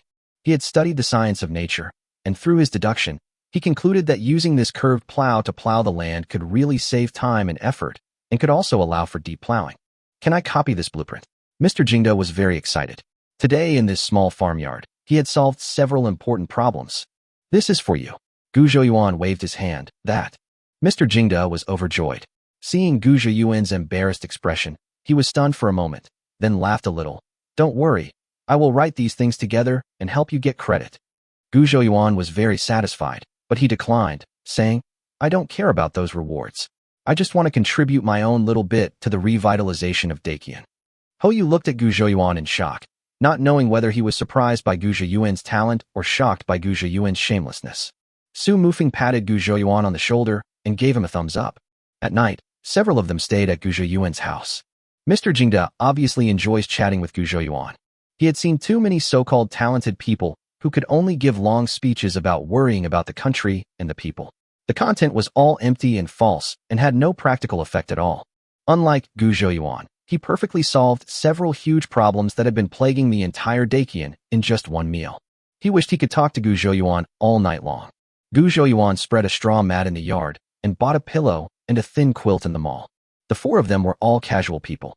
They lay on the mats, looking at the bright stars in the summer night sky, and chatted until late at night before gradually falling asleep. Chapter 166, Three-Character Classic Enlightenment. The next morning, after breakfast, Gu Zhouyuan and Mr. Jingda and others looked at the harvested wheat stubble on the edge of the field. The wheat stubble was green, with some khaki grasshoppers jumping around from time to time. Have you ever thought about entering the government? Mr. Jingda looked at Gu Zhouyuan. I don't want to, Gu Zhouyuan answered without any hesitation. Mr. Jingda raised his eyebrows. Logically speaking, becoming an official should be the dream of most people. But for some reason, he was not surprised at all by Gu Zhouyuan's answer. Oh, with your talent, you can be an official in the court and give full play to your abilities, working for the welfare of the world. You are busy in the fields and mountains all day long, which is a waste of your talent. He still wanted to fight for it again. Gu Zhouyuan laughed heartily. Mr. Jingda is too flattering. I have no ambition and am used to being lazy. The intrigues in the officialdom are not suitable for me. I am afraid that if I enter the arena, I will be eaten to the bone. Mr. Jingda shifted his gaze into the distance. Indeed, he had been in government for many years and had seen a lot of intrigues and deceptions. He was well aware of the darkness and complexity of officialdom. He sighed and said, You are right, but it's a pity that your knowledge is wasted.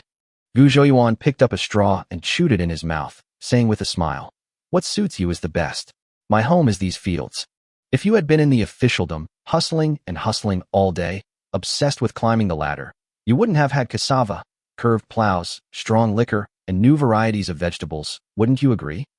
Mr. Jingda felt as if he had been enlightened. Yes, there was no shortage of cunning people in the court who were eager to please everyone. However, the several discoveries that have benefited the world were all made in these mountains and countryside. Third brother. Siju shouted on the road. Gu Zhouyuan turned around and saw the bamboo basket on his back. He asked curiously, Where are you going so early in the morning? A swarm of locusts is coming. My sister, Arya, and I have made an appointment to go up the mountain together. We want to collect all the snot weeds on the mountain so that they won't be fed to the locusts. Siju replied. He took a bite of the pancake in his hand. This pancake was made by his mother for them to eat at noon on the mountain, but he couldn't help it and took it out and took a few bites from time to time. Third brother. Third brother. Xiaohua and Arya came over one after another, both rushing to greet Gu Zhouyuan.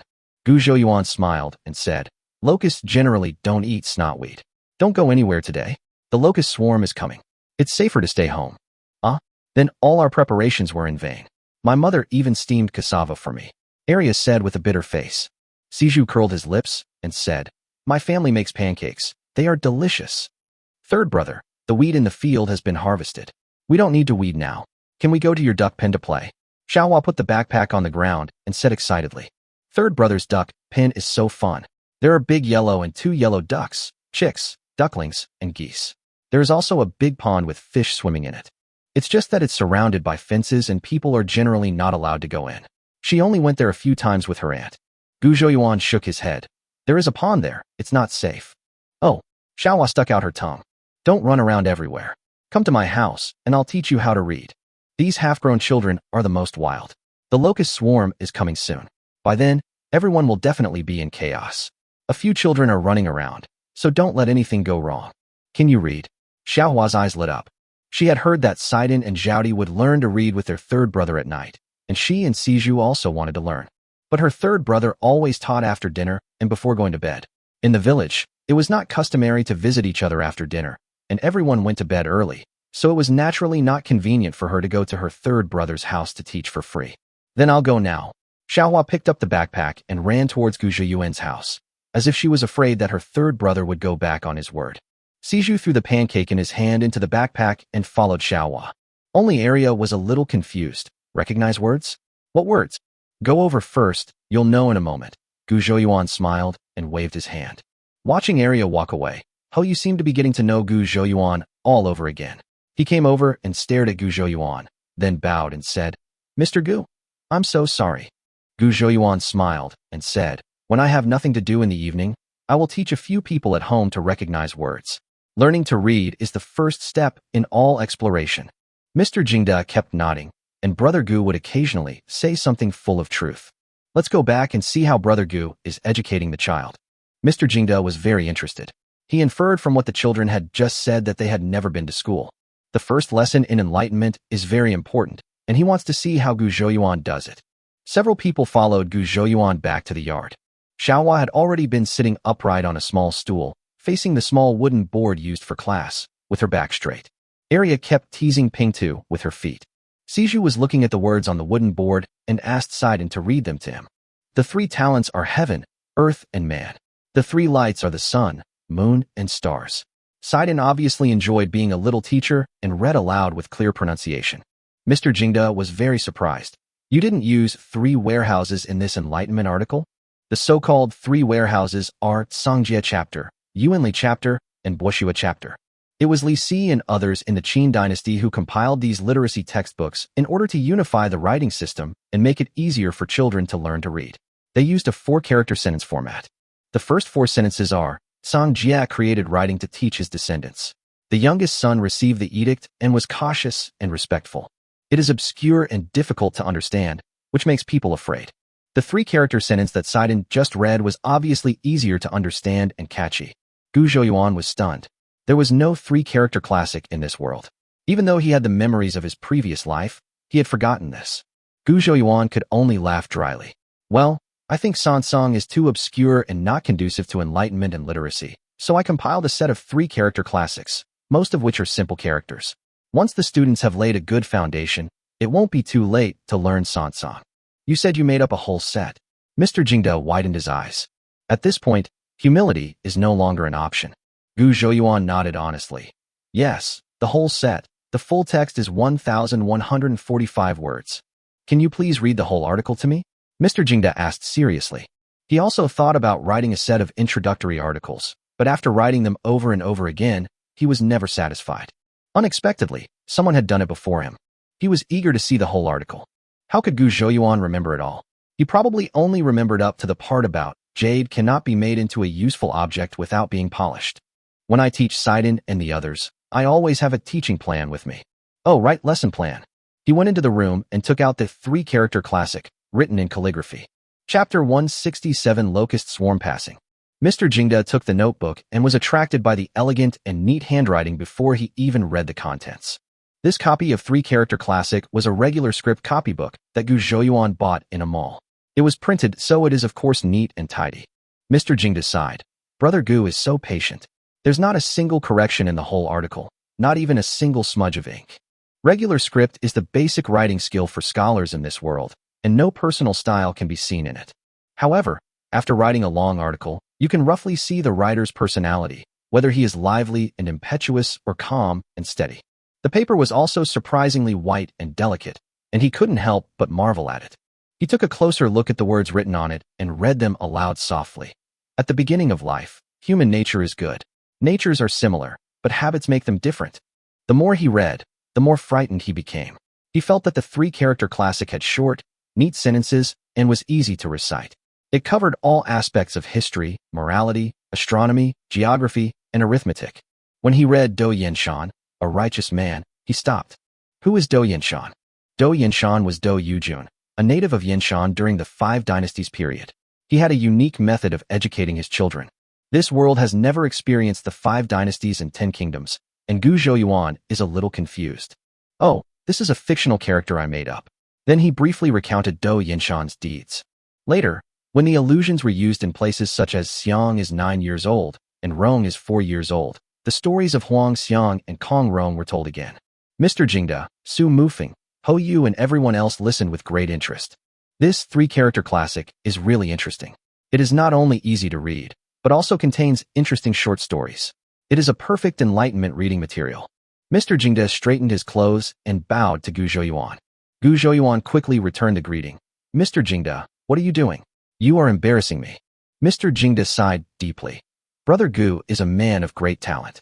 He has enlightened people with the 3-character classic, which has greatly lowered the threshold for education and given more people the opportunity to dispel their ignorance. Brother Gu is worthy of this gift from me. I want to apply this 3-character classic to the entire Dakian. What do you think, brother? Well, this accidentally set a precedent in education. Gu Zhouyuan felt a little embarrassed for a moment. Sir, you are too kind. If you don't mind that my article is crude and vulgar, you can accept it. However, I have pen and ink here. Please make a handwritten copy, sir. Gu Zhouyuan said. Just kidding. He bought the printed version, and the paper and ink cannot be carefully examined. Of course. Mr. Jingda was very happy and would ask Mu Feng to copy one later. No, it's better to do such a meaningful thing myself. Mr. Jingda went to the yard to copy the 3-character classic. Ho Yu and Su Mufeng were busy fanning and grinding ink. Xiaohua and the others had never been to school, so Gu Zhouyuan first taught them the Chinese characters 1 to 10, then teach everyone their name. The character Gu was too complicated.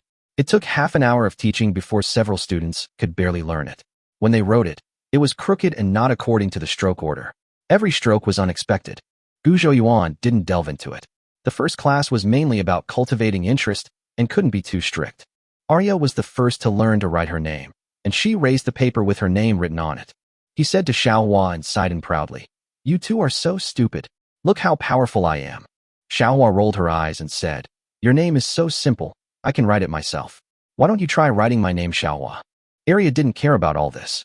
She blew the ink on the paper, admiring her own calligraphy and immersed herself in admiration for her own talent. Siju had a bitter face and was about to cry. Why did Dad choose this name for me? It's too difficult to write. It would have been better if I was called Sidon. Sidon, who was doing word problems on the side, got upset when he heard this. He looked up and shouted, Sidon is much harder than Siju. Siju sneered. What's so difficult about Sidon writing? I can write it easily. Sidon was anxious. He put down his exercise book and ran to Siju. Boast, you write it. You still don't believe it. Siju held the pen like a fist, dipped it in ink, and wrote, for O crookedly on the paper. Sidon's face turned green. He said angrily, What do you mean by drawing a circle? Eggs, duck eggs. Siju argued confidently. This is not my egg. Sidon was very angry. If it's not a duck egg, what kind of egg is that? Siju asked in confusion. Could it be a dog egg? Sidon roared. It's a duck egg, but not the duck egg you wrote about. The two kept pulling each other. In the yard, Gu Zhouyuan and the others who were chatting all looked at them with amusement. Xiao Yuan. Erju came running over, sweating profusely. He said in a hurried tone, Uncle Yotsai's ox cart just came back from outside. He said the locust swarm is about to reach our village. Gu Zhouyuan stood up and ran out of the house quickly. Everyone in the room followed suit. Gu Zhaodi and others who came out later all had cloth bags in their hands. Before this, Gu Zhouyuan asked the village head to inform the villagers that every family must prepare a cloth bag. Although we cannot eliminate locust plagues, every locust killed can reduce the future population of locusts. There were already many villagers standing on the road, all with anxious and panicked expressions on their faces. People's awareness is not high. Since the locust swarm is inevitable, who would still bother to catch locusts? They can't be eaten, so it's a waste of effort. Gu Zhouyuan was grateful for the villagers' help today. He made a trumpet shape with his hand, put it to his mouth and shouted, Everyone, grab your bags and catch locusts. I'll take 2 kilograms of locusts for 1 penny. He had caught mutated locusts in the fields, and the system would accept them, but the price was a little cheaper, 10 mall coins per pound. These bad-tasting locusts are probably dried and ground into powder for use as animal feed. All the villagers who heard this turned around and ran home. We must quickly grab our bags. Once the locust swarm arrives, it should be no problem for our family to catch dozens of kilograms of locusts. This way, we can exchange them for 20 or 30 coins. Mr. Jingda was full of admiration. Brother Gu really has the world in his heart. In order to encourage everyone to kill locusts and prepare for future locust plagues, he was willing to pay for it himself to mobilize everyone's enthusiasm. No, I will help him get back double the money in the letter I write to Jingzhong later. I can't let him spend his heart and money at the same time. The news spread quickly. Many villagers on the road were already holding cloth bags and looking into the distance with some anticipation on their faces. Some families simply made a cloth bag to deal with the inspection of the village head. Now it's too late to regret, and everyone is rushing to make new bags. The distant sky suddenly darkened. At first, it was just a small shadow like a dark cloud, but it spread at an alarming speed. There was a faint buzzing sound in my ears, and the sound was getting closer and closer. Gradually, the buzzing sound became clearly audible, like rumbling thunder coming from far away. I saw a swarm of locusts coming in, covering the sky and falling from the sky like dense raindrops. Chapter 168, Collecting Locusts Again. Gu Sainer, Aunt Wang and her family next door were also standing at the door. Aunt Wang said thankfully, "Thank goodness you got the news and managed to get that hammer." Yes, with this overwhelming swarm of locusts, no matter how much crops we have, there won't be enough to eat. The fields were instantly submerged in a surging brown wave. Fortunately, all the wheat in the field has been harvested, but there are still a lot of weeds growing among the stubble. The locusts pounced on the leaves and bit them madly. The rustling sound of chewing gives people goosebumps. Gu Zhouyuan and others looked at this scene with solemn expressions. However, some villagers had already rushed into the fields, howling. For a moment, the fields were crowded with people and cloth bags were flying everywhere. Often a bag would contain more than a pound of locusts, which is almost a penny. The expressions on these people's faces were very complicated, and they actually felt a mixture of hatred and love towards the locusts. Mr. Jingda was stunned when he saw this scene. He had experienced a locust plague. The local people all looked desperate. It was unique to see people in Datong village scrambling to catch locusts with such high morale. Everyone was having fun catching locusts, but there were so many of them that after catching one wave, another would swarm down. The villagers don't need to run far. Everyone just stands in one place and catches locusts continuously within a few steps around themselves. Even so, the farmland was riddled with holes due to the gnawing of huge swarms of locusts, leaving only bare stems trembling in the wind. Ho Yu murmured, "This scene is too terrifying." Mr. Jingda frowned and said in a deep voice, "This isn't the most terrifying thing.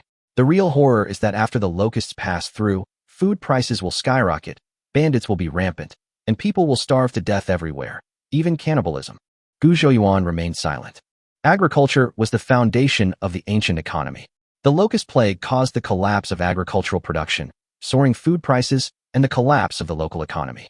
The imperial court's tax revenue decreased, its finances were tight, and it was unable to maintain normal operations, which led to increased social unrest and even peasant uprisings, accelerating the demise of the dynasty. For example, the locust plague after the Ungshi rebellion in the Tang dynasty prompted peasant uprisings, and the locust plague in the late Ming dynasty also prompted Li Zicheng's uprising. This is truly a great time to rebel. What a pity. If he had been a little more ambitious, or if Ho Yu and the others had arrived a little later today, he would have almost put on a yellow jacket. He has money and food, and the mall also has all kinds of supplies and equipment. It is not a pipe dream to ask Dakian to change his surname to Gu.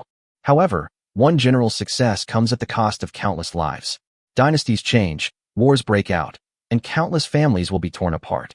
Ho Yu and his companions all stared blankly at the scene in the fields. Wherever the locusts passed, all the green was devoured, and the earth seemed to be covered by a strange, constantly changing blanket. This blanket is made up of countless locusts, ruthlessly sweeping away all life. Everyone was waving big cloth bags, and some children were patching with bamboo baskets. But the locusts were like a pond full of duckweed. Once you scooped out a bag of them, other duckweed would immediately fill the gap. Locusts were piled up on the trees, and the branches were bent and broken. There was no trace of green in the grass, only a mess. This extremely uncomfortable feeling of suffocation did not last long. A quarter of an hour later, the locust swarm, having wiped out all the green, took off again. The sky was completely obscured, and the sunlight struggled to shine through the gaps between the insects, but it had lost its former warmth. The whole world seemed to have fallen into a desperate nightmare, leaving behind them a desolate and dead silence. The locust swarm continued to advance with unstoppable momentum, heading towards the next canteen. My father will be busy now. Yu swallowed and said. Mr. Jingda looked serious. He was going to provide relief to the victims, stabilize prices, and later on, resettle the refugees and provide them with porridge. We cannot be negligent in any of these things. If we are not careful, big trouble will arise. This is a great test of the ability of local officials. Gu Sainer, Aunt Wang, and Wang Deguay came over, each carrying a bamboo basket. I weighed them at home, and there are 69 kilograms of locusts. Do you want to weigh them again? Aunt Wang put the bamboo basket on the ground and wiped the sweat from her forehead. Gu Zhouyuan waved his hand. It's fine as long as you weigh it. Do you think I can't trust you? Aunt Wang is a gossipy person, but there's nothing wrong with her. Aunt Wang helped a lot in taking care of Zhao Fugui's family this time. After saying that, Gu Zhouyuan took out 35 coins and smiled at Wang Deguay. Uncle Deguay, should I give your share to you alone, or to Aunt Wang as well? Give it all to her. Wang Deguay pointed at Aunt Wang. He wanted to keep some private money, but no matter where he hid the money, his wife would eventually find it. It's better not to take it and give it all to her to save herself the trouble. Aunt Wang gave Wang Deguay a look that said, you better know what's best for you. Gu Zhouyuan gave the copper coins to Aunt Wang, went into the house, took a sack, and poured all the locusts into the sack. Saner, these locusts can't be eaten. Why are you collecting them? Aunt Wang asked curiously. She had wanted to ask this question for a long time. At this time, other villagers who came to sell locusts came over. I have my own uses and cannot tell you. Gu Zhouyuan replied with a smile. Aunt Wang rolled her eyes. You're so secretive and hiding it, kid. Forget it. If you don't want to tell me, I won't ask. But you can't eat this. You have to know it. Gu Zhouyuan nodded. I understand, Aunt Wang. More and more villagers came to sell grasshoppers, but Gu Zhouyuan didn't weigh them. He said to Sanlu, who was standing beside him, Sanlu, go get my grandma. Sanlu nodded and was about to run to call for help. Then she heard Mrs. Gu shout from the back of the crowd. I'm here, Xiaoyuan. Then I saw old Mrs. Gu leading a group of people from the old house over.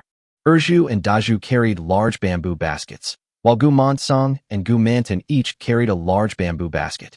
Others carried baskets and backpacks. Old Madame Gu came over and stood in front of Gu Zhouyuan. What's wrong, Xiaoyuan? What's the matter with you calling Grandma? Gu Zhouyuan, I'm collecting locusts. I want you to help me check the scale. The old lady is familiar with this job. She was the one who collected the grasshoppers last time. In the crowd, the village head's son, Gu Youfu, had already brought the scale over. Old Mrs. Gu directed Daju and Erju to help the villagers weigh their goods.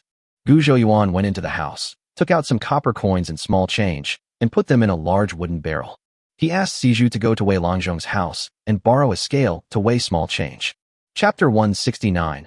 Brother Gu, anxious for public good and righteous. Mr. Jingda was amazed that after such a disaster, he could still see the joy of a good harvest on the faces of the people. All this is thanks to Gu Zhouyuan's selflessness. His admiration for Gu Zhouyuan was almost overflowing in his eyes. Little did he know that the selfless brother Gu would make a small profit by selling it at 20 times the price. Aunt Zhao, how come you caught so many locusts? Someone in the crowd exclaimed. There aren't many people in your family. Even if one person had 4 arms, he wouldn't be able to grab so much, right? Ergu and his wife just sold locusts. Were these large baskets of locusts caught by Mrs. Zhao and Zhao Goxing? How is that possible? I saw what Zhao Go had left before. He caught fish for a while and then took a break. He couldn't have caught more than 10 kilograms. Otherwise, why wouldn't Ergo and his wife want to sell them separately without him? Mrs. Zhao's expression changed slightly, but she remained undeterred. You don't have the ability to catch anything yourself, so why are you jealous of my family? It's because you've been staring at others that you only caught so little. Old Mrs. Gu also felt strange, but since the locusts were lively and not adulterated, she did not ask any further questions and helped Mrs. Zhao weigh them. There were several large bamboo baskets, weighing a total of 280 kilograms. There was another cry of surprise from the crowd. Gu Zhouyuan was watching the bustling crowd from a distance. These were all trivial matters, and he had no intention of going over to see what was going on. Suddenly, he caught a glimpse of Mrs. Hu was standing under a tree by the roadside and looking over here, 20 meters away from the crowd. When she saw Gu Zhouyuan's gaze coming towards her, she quickly hid behind a tree and concealed herself. Gu Zhouyuan had already heard from his family about what happened today. The old bitch Hu Posey dared to stab him in the face and said that he was colluding with bandits.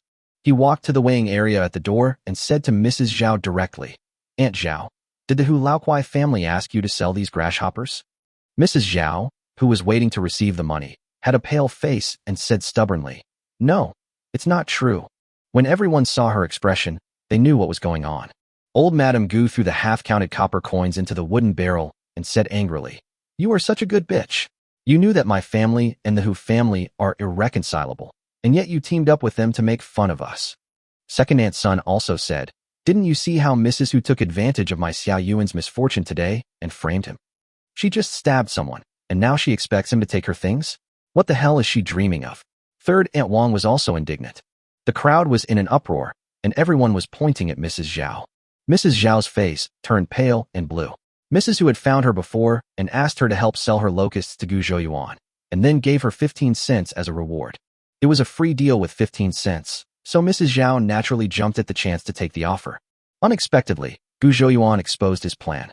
"Mom, how could you do such a thing? We all know that our village is united. That's why no outsiders dare to bully us over the years. I didn't expect that today someone like Mrs. Hu, who is a traitor and a troublemaker, would appear. How could you get involved with her?" Zhao Ergu was both ashamed and angry. I didn't." Mrs. Zhao refused to admit it, but her tone became noticeably weaker. "Manton, Erju." Old Madame Gu pointed at the bamboo basket brought by Mrs. Zhao. "Throw them all aside. Even the dogs from the Hu family are not allowed to enter our Gu family's territory." "Hey," Erju and Gu Manton responded, picked up the bamboo baskets, and walked out of the crowd. Mrs. Zhao threw herself on a bamboo basket on the ground and shook her head, saying, "The things in this basket don't belong to Mrs. Hu. They were all caught by Goshing and me." Mrs. Hu under the tree seemed to have noticed the situation here, so she quickly shrank her neck and ran home. Mr. Jingdo watched this scene with great interest.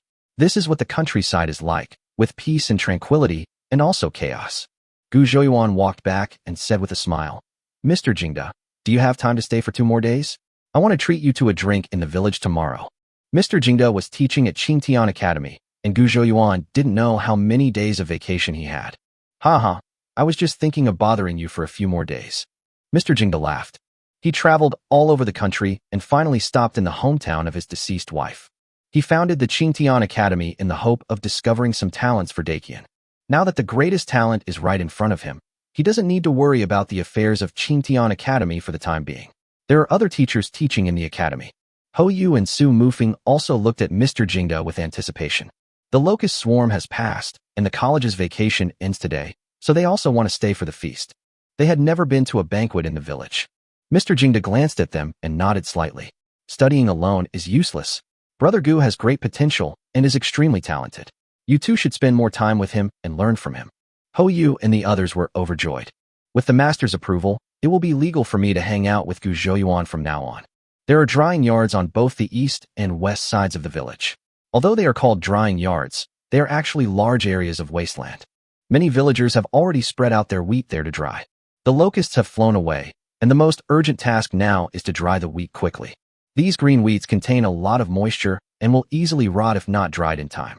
They worked until it was completely dark, and finally all the locusts were collected. Datong village has a population of about 100 households, and they harvested nearly 10,000 kilograms of locusts. A locust weighs about 2.5 grams, and 10,000 kilograms of locusts is about 2 million. Don't think that 2 million is a lot. Compared with locust swarms that can easily number in the hundreds of billions, it is really just a small amount. After the last villager happily returned home with the silver, Mrs. Liu and Old Lady Gu were all rubbing their aching waists. All the men went to dry the wheat, and the task of counting the locusts fell to old Mrs. Gu and the women in the family. Today I thoroughly experienced what it means to count money until my hands cramp. Today, while they were harvesting, Gu Zhouyuan was transporting the locusts out using a mule cart. They said they were going to take it away and sell it to merchants outside. They would pull about 500 kilograms at a time, go for a spin outside, and when they came back the mule cart would be empty, and then they would pull another cart out. Everyone in the Gu family is no longer surprised by his mysterious nature. Mr. Jingda was certain that Gu Zhouyuan was just pretending. Who would buy locusts? Brother Gu must have transported the locusts outside the village and tried to kill them. Otherwise, why wouldn't he let others follow him? He must be afraid that others would know his secret, so he left without a trace, hiding his identity and name. Such a good young man who is eager to serve the country and the people was almost harmed by the damned Zhao Baiwan and his gang. He felt a little scared, then angry. I'll go to the county government office and make sure Jingchuan severely punishes these people. It would be best if they spend the rest of their lives in jail. Mr. Jingda made a decision secretly. Chapter 170 Summer Night Barbecue. He made a total of 20 trips back and forth, and was busy until midnight before Gu Zhouyuan finally transported all the locusts. 100,000 mall coins were received, and the cost was only 5 strings of cash. This huge profit is really scary. After returning from selling the last batch of locusts, Gu Zhouyuan thought everyone must have fallen asleep. But when he stepped into the yard, he saw an oil lamp on in the house. A fire was built in the yard for lighting.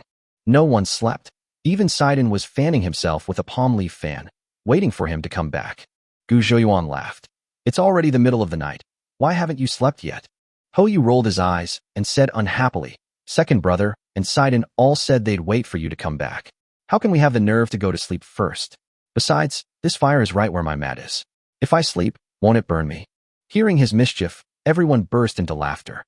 Third brother, I'm asking Mr. Jingda for advice. Sidon said as the laughter died down. Oh, what did Mr. Jingda teach you? Gu Zhouyuan asked casually.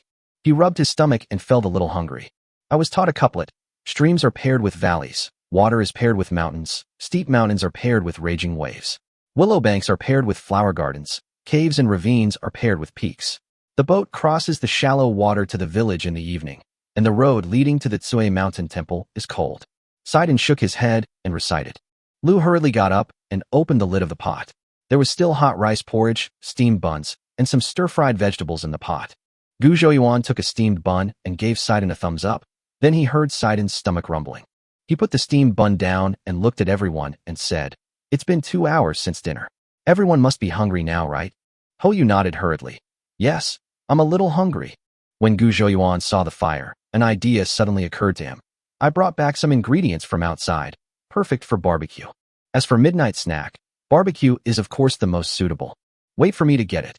He turned and walked out of the yard, heading towards where the mule cart was. What is barbecue? Hou asked in confusion. There is barbecue in this world, but it is not called barbecue, but roasted meat, or burned fawn. I don't know. Su Mufeng shook his head. Hou wanted to ask Sidon, but saw that the boy also looked confused. After a while, Gu Zhouyuan came back with a big backpack. He put the backpack on the ground, and everyone gathered around. Gu Zhouyuan took out various kinds of grilled skewers. Lamb skewers, pork belly, chicken wings and legs, mushroom and leek potato slices, grilled fish fillets with kidney and prawns. There are many varieties. Pushing the charcoal without open flames aside, Gu Zhouyuan grabbed a handful of lamb skewers and started roasting them on the charcoal fire. Hou and the others followed suit and started grilling, each grabbing a handful of skewers. We need to make a rack and put these skewers on it to roast. We can roast a lot at once without getting tired. Gu Dedi thought. Gu Zhouyuan slapped his thigh and said, Yes, I asked the blacksmith to make it. It's on the mule cart. After saying that, he ran outside and bought a rough cast iron grill from the mall. The grill is very low and fits perfectly over the charcoal fire. Place the skewers on the rack so your hands are free to add seasoning. When the surface of the lamb skewers turned slightly brown, Gu Zhouyuan sprinkled the barbecue ingredients on them. The barbecue ingredients are pre-mixed, containing chili, cumin, and pepper. Once sprinkled on top, the strong smell of mutton is immediately covered up, and a rich and unique aroma wafts out. Sidon swallowed his saliva. Hou casually put the pork belly skewers in his hand on the grill. He walked next to Gu Zhouyuan and stared at the lamb skewers in Gu Zhouyuan's hand. Su Mufeng waited until Gu Zhouyuan finished sprinkling the seasoning. Then he pinched a handful of barbecue seasoning from a seasoning bowl and sprinkled it on his prawns. Gu Zhouyuan quickly stopped him. He pointed to the barbecue sauce in another bowl and said, This sauce is delicious when you put it on grilled fish or shrimp. Gu Zhaodi roasted potato slices and green peppers, and Gu Zhouyuan helped her brush them with a layer of sauce. She flipped the skewers back and forth with quick and smooth movements, looking like the owner of a barbecue stall. As the grilling progresses, the fat on the skewers gradually melts and drips onto the charcoal fire, raising wisps of smoke with a burnt aroma. After what felt like 10,000 years, Sidon finally heard his third brother say, All right, you can eat now. He rushed forward and got ahead of Hou. Gu Zhouyuan handed him 2 skewers of lamb. Hou stretched out his hand from Sidon's head. Give me 2 skewers too. Gu Zhouyuan had a total of 20 lamb skewers, and each person got 2 skewers with some leftover. Sidon took a bite, and his eyes narrowed with happiness. I've eaten a lot of roasted lamb, but I've never eaten one as delicious as this one. Ho Yu exclaimed in amazement. Mr. Jingda chewed the mutton and felt no fishy smell at all, and his mouth was filled with fragrance. He looked at the seasoning in the bowl and said curiously, "Brother, this seasoning is amazing. I consider myself quite knowledgeable, but this is the first time I've tasted such delicious roasted meat." He said that he was knowledgeable and experienced, but that was just modesty. He had eaten everything from coarse mountain food to royal meals. There are very few things that can make him feel so enlightened, if not unique. Gu Zhouyuan smiled slightly. Many of the ingredients here are found by me in the mountains, and the proportions are also carefully adjusted by me. You probably can't get them anywhere else. There is no chili pepper in dakian, and there is also no cumin, the most important ingredient in lamb skewers. In Gu Zhouyuan's original world, cumin was introduced to China from the Middle East and the Mediterranean via the Silk Road during the Tang dynasty. People at that time called cumin resting fennel. There is no prosperous Tang dynasty in this world, and cumin has not yet been introduced. Su Mufeng, it's really delicious. We can promote this barbecue in our restaurant later. Gu Dedi, the aroma of this barbecue is everywhere. If we set up a stall outdoors, it should attract a lot of people. Gu Zhaodi was eating lamb skewers while flipping the ingredients on the grill. Apart from the unique seasoning, this barbecue is extremely simple to operate, and she has already learned it.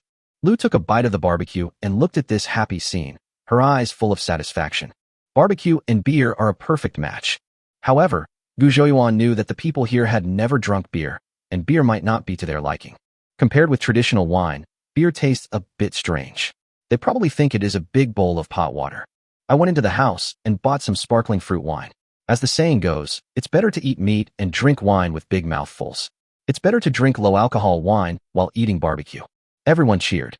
The bowls were filled with wine, and everyone stood up, clinked their bowls together, and said in unison, "Cheers." Laughter and joy filled the air on this ordinary summer night in this ordinary farmyard. Chapter 171, Feast for the Villagers. Everyone drank until very late that night. As expected, everyone except Lu got up late the next day. There were 4 people sleeping in the yard. Lu was afraid of disturbing their sleep, so she moved the firewood very quietly. Breakfast was cooked in the kitchen inside the house. It consisted of white rice porridge and white flour buns. If you eat too much meat at night, you should eat something light in the morning.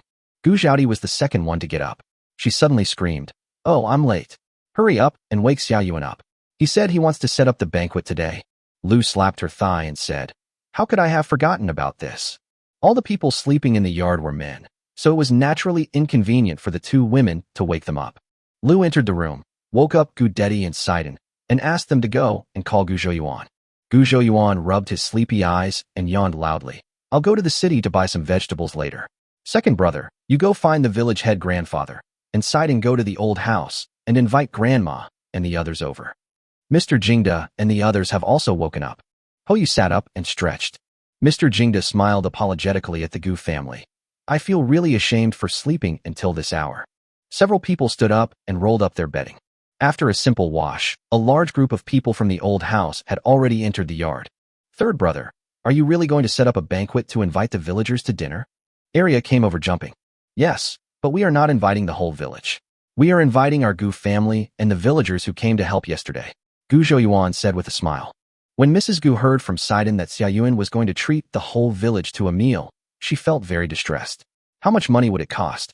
Datong village was originally a large village. During the locust plague 17 years ago, many refugees settled here because Datong village was not seriously affected. The imperial court not only dealt with refugees by sending them back to their hometowns, but also listened to their wishes. Those who did not want to return to their hometowns could be resettled locally. Idle land will also be distributed to refugees, who will be registered as local residents. There are about 100 households and more than 1,000 people in the village. The food cost of 20 cents per person is nearly 30 taels of silver. Seeing that Gu Zhouyuan only invited the people who worked yesterday, her expression relaxed a lot. At least half of the money was saved. "I need everyone's help today. I have no experience in preparing meals for so many people at once," Gu Zhouyuan said. Old Madame Gu waved her hand and said, "That's no big deal. It's just cooking a big pot of rice. Before you separated the families, there were almost 20 people in the family, and I cooked for them all, didn't I?" Wang muttered, "How could you cook this by yourself? You're the one giving the orders, but I'm the one who cooks, my second sister-in-law cooks, and my eldest sister-in-law washes and cuts the vegetables." Gu Manton, who was nearby, pulled her back. This was not something she could say. If the old lady heard it, she would be scolded. Wang swung her arm. She was so far away and her voice was so soft that the old lady couldn't hear her. Old Mrs. Gu probably sensed something and glared at Wang. Wang shrank her neck and hid behind Gu Manton. Sun smiled and said, "With 3 pots in your house and 2 in my house, 5 large pots are enough for stewing. By then, I won't have enough pots to steam rice or anything like that, so I'll have to go to my neighbor's house to steam it." Mrs. Gu complained, "Why steam rice? Just make some porridge." Even 100 kilograms of rice wouldn't be enough for so many people. At this time, the village head and Gu Dedi also came in from outside the yard. Grandpa Lijing, Uncle Village Chief. Everyone greeted him. The village head responded with a smile. He heard that Gu Zhouyuan wanted to treat the villagers to a banquet and was still discussing the dishes and main courses. He laughed and said, "Our village has a population of over 1,000. Even if you invite half of them to dinner, it will be around 600 or 700 people. It's too troublesome to steam rice and cook. If you ask me, it would be better to make some vegetarian dumplings. It's convenient and affordable, and everyone can help." Everyone's eyes lit up. In fact, the harvest is not good now, so people in the countryside try not to have a banquet. Just like when Daju's family had a baby, they didn't plan to hold a banquet. When people had to hold a banquet, they would just steam some corn and cook a pot of mixed vegetables, and often there would not even be 2 pieces of meat in the whole pot. Old Mrs. Gu clapped her hands and said, "That's a good idea. Everyone can help make dumplings, and they taste better than corn stew. The key is that it is more affordable than the steamed rice and stir-fried dishes prepared before." Everyone chimed in. Gu Zhouyuan didn't want to agree at first. What was the point of treating everyone to dumplings? It was obvious that everyone agreed, so he had no choice but to follow public opinion. "Then I'll go to the city to buy some pork and flour, and also bring some oil and salt," Gu Zhouyuan said. Old Mrs. Gu was anxious again. "Why buy meat? Didn't your second grandfather say that vegetarian dumplings will be fine? And we don't need white flour. Just buy black flour and mix some white flour in it." Black flour is flour made from wheat without hulling, or only with the outermost rough hull removed. This flour is darker in color, contains more bran and germ, and has a relatively rough texture. Gu Zhouyuan smiled and said, "Since this meal is specially for thanking everyone, we have to eat meat." Seeing that Mrs. Gu was still trying to persuade him, Gu Zhouyuan hurriedly said, "Grandma, I received a reward of 500 taels of silver. What's the big deal about spending a few dozen taels? The county magistrate said there will be a reward from the court later, which should be more than 500 taels." This trick was indeed effective. When Mrs. Gu heard that the court would provide a reward, she immediately felt relieved. She smiled happily and said, Okay, you make the decision. I'll leave it to you. Second grandfather, please inform the villagers. I'll go to the city to buy some food right away, but I guess this meal will only be dinner. It takes 2 hours to go back and forth to the city, and it is already past noon when we get back. Then I need the dough, make the filling, and make the dumplings. After all the busy work, it will probably be 3 or 4 o'clock in the afternoon. The village head waved his hand and laughed. "We have white flour and meat dumplings to eat, so why bother about lunch or dinner? Knowing you're treating everyone, I guess many people will skip lunch and save their stomachs for the meat dumplings in the evening." This is indeed possible, and the possibility is not small. Everyone was stunned, and then they all burst into laughter. Mr. Jingda looked at this warm and harmonious scene, and his eyes, which were used to seeing the warmth and coldness of human nature, were actually moved. No wonder Brother Gu, despite his talent, is unwilling to serve as an official in the court. The fertile soil that nourishes this rare flower of his is in this countryside, in this earthen wall and courtyard. Note, Chi-Pob was not an insult in ancient times. Gu Zhouyuan kicked the flat-headed man who was rubbing against him away and said, "There's no time to lose. I'm sorry to bother you with things here. I have to go to the city to buy things." Ho Yu and Su Mufeng hurriedly said, "We'll go with you and help you move your things." Chapter 172, Going to the City to Shop. Gu Zhouyuan hurriedly stopped him. "I have to carry a lot of things this time. The 2 of you together weigh more than 200 kilograms. You 2 should follow. The mule is only carrying people. How can it carry much cargo? How about you run behind the mule cart when we return to the village? He needs to buy a lot of things in the mall, and it would be difficult to do it without someone else." Ho Yu almost lost his life last time, and his calves tremble when he thinks about it now. He laughed dryly twice. "Well, then you go, I won't go." Su Mufeng pushed him and said, "How could you forget? Didn't we come here on 2 horses?" Ho Yu slapped his forehead, wondering how he could have forgotten about this. Gu Zhouyuan also wanted to go to the dock today to ask about the new Buddha wood, so naturally, he couldn't let them follow him. You two go catch some fish in my pond, and I'll make some fish dumplings for you to try today. Gu Zhouyuan rolled his eyes and assigned them a task. Fish dumplings? Ho Yu and the others had never heard of it, but since Gu Zhouyuan had so many new dishes, they didn't doubt it at all. The two of them quickly agreed, excitedly pulled Sidon, and took the shovel to dig earthworms. Mr. Jingda also likes fishing. After hearing Gu Zhouyuan say that the fishing gear was ready at the duck pen, he also left the yard and followed Ho Yu and others. Gu Zhouyuan got on the mule cart and whipped it towards the city. The scene of locusts wreaking havoc on both sides of the road was shocking. The leaves of the crops were eaten away, leaving only bare branches. Some people stood by the fields, watching the fruits of their hard work being destroyed, with expressions of despair and numbness on their faces. Their year's hard work was wasted, and their hope for life was shattered. The road ahead was filled with devastation, and Gu Zhouyuan sighed in his heart. Without money, power, or the ability to hedge risks, the common people would always be the ones who suffered. At the market, the fat ant's wonton stall was still there, but no one came to eat. The fat ant looked at the people passing by on the street boredly. There were obviously fewer people going to the market than usual. Gu Zhouyuan greeted the fat ant as he passed by. "Auntie, long time no see." The fat lady perked up and said with a happy smile, "Xiao-san, you're finally here? A lot of customers have been coming to you to buy sweet soup these days. I told them I'd come in 2 days, and some left disappointed. Others went to the sweet soup stall across the street to buy a bowl to satisfy their cravings. The couple across the street have been smiling these past few days, but as soon as they saw you, their expressions immediately fell. They were clearly imitating you, but it seems like you've cut off their source of income." The fat ant kept on muttering and finally spat to show her contempt. "This fat ant is really kind-hearted." Gu Zhouyuan laughed. "Ant, please don't be angry. In business, everyone makes money based on their own abilities. That's nothing. I'm here to buy things today. I haven't finished my work at home yet, so I guess I'll have to wait another 2 days to set up my stall." The fat lady nodded and said, "This locust plague is no less severe than 17 years ago. All the crops in the fields have been eaten up. Many people came here today to buy food. Oh, I heard that the price of corn has risen to 21 per pound. How can we survive like this?" Gu Zhouyuan listened expressionlessly. This was not surprising. This was the trend of food prices after a major disaster. In the early stages of a locust plague, the supply of food dropped sharply. Based on the relationship between supply and demand, food became extremely scarce and precious in the market, and its price rose rapidly. In the medium term, grain traders in the affected areas may stockpile goods. They foresee that the food shortage will continue for some time, so in order to make more profits, they will store the food they have and wait for prices to rise further before selling them. This makes the food supply in the market even tighter, and the prices continue to fluctuate at a high level. However, if the government takes measures, such as opening granaries to release grain or transferring grain from other places for relief, the upward momentum of grain prices may be curbed to a certain extent, and the high level may drop slightly or stabilize for a period of time. As time went on, the government organized disaster relief and transported food from surrounding unaffected areas. Or we can encourage people to reclaim land and plant crops again. When the new grain is harvested and the supply of grain in the market begins to increase, the price will gradually fall. But this process is often lengthy. After chatting with the fat ant for a while, Gu Zhouyuan also went to Live Fu restaurant. Shopkeeper Qian came out and said, "The locust swarm just passed by.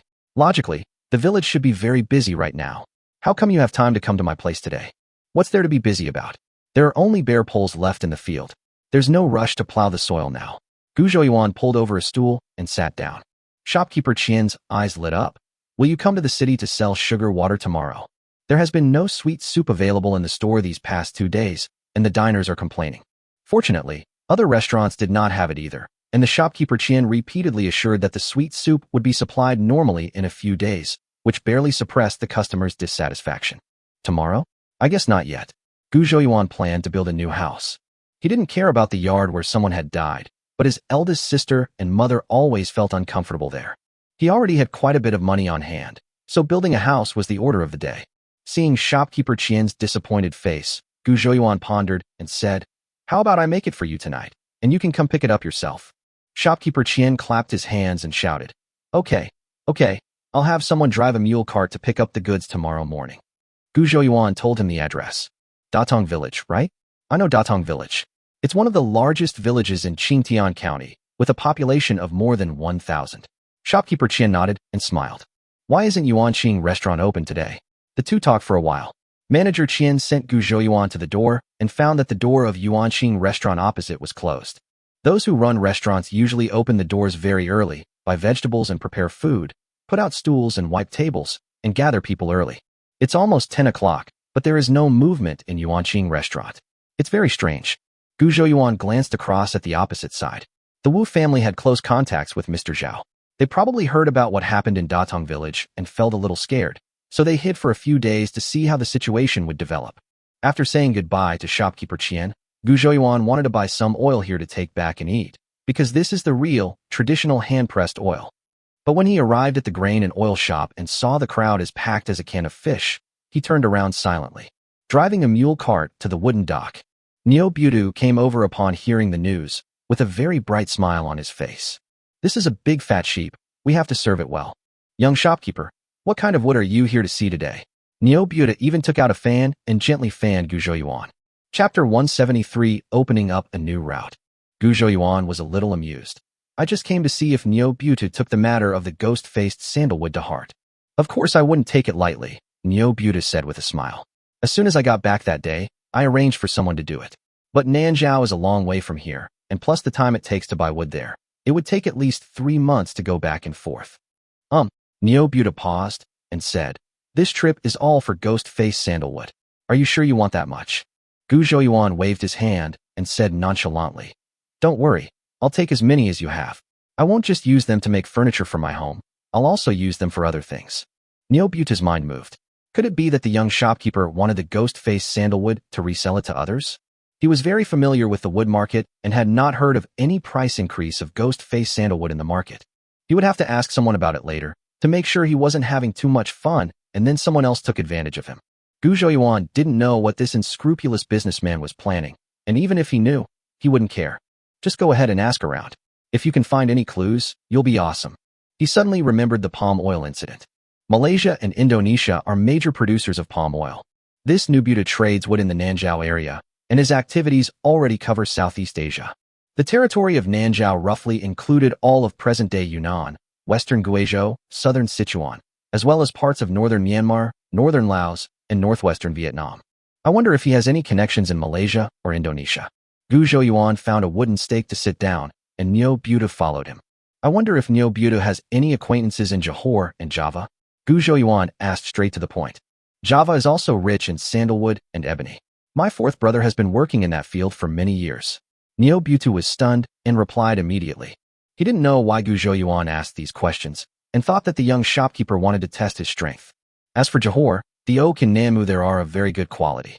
I also have cousins working in that area. Gu Zhouyuan was overjoyed and said hurriedly, I have another profitable business. I wonder if Neo Butu is interested?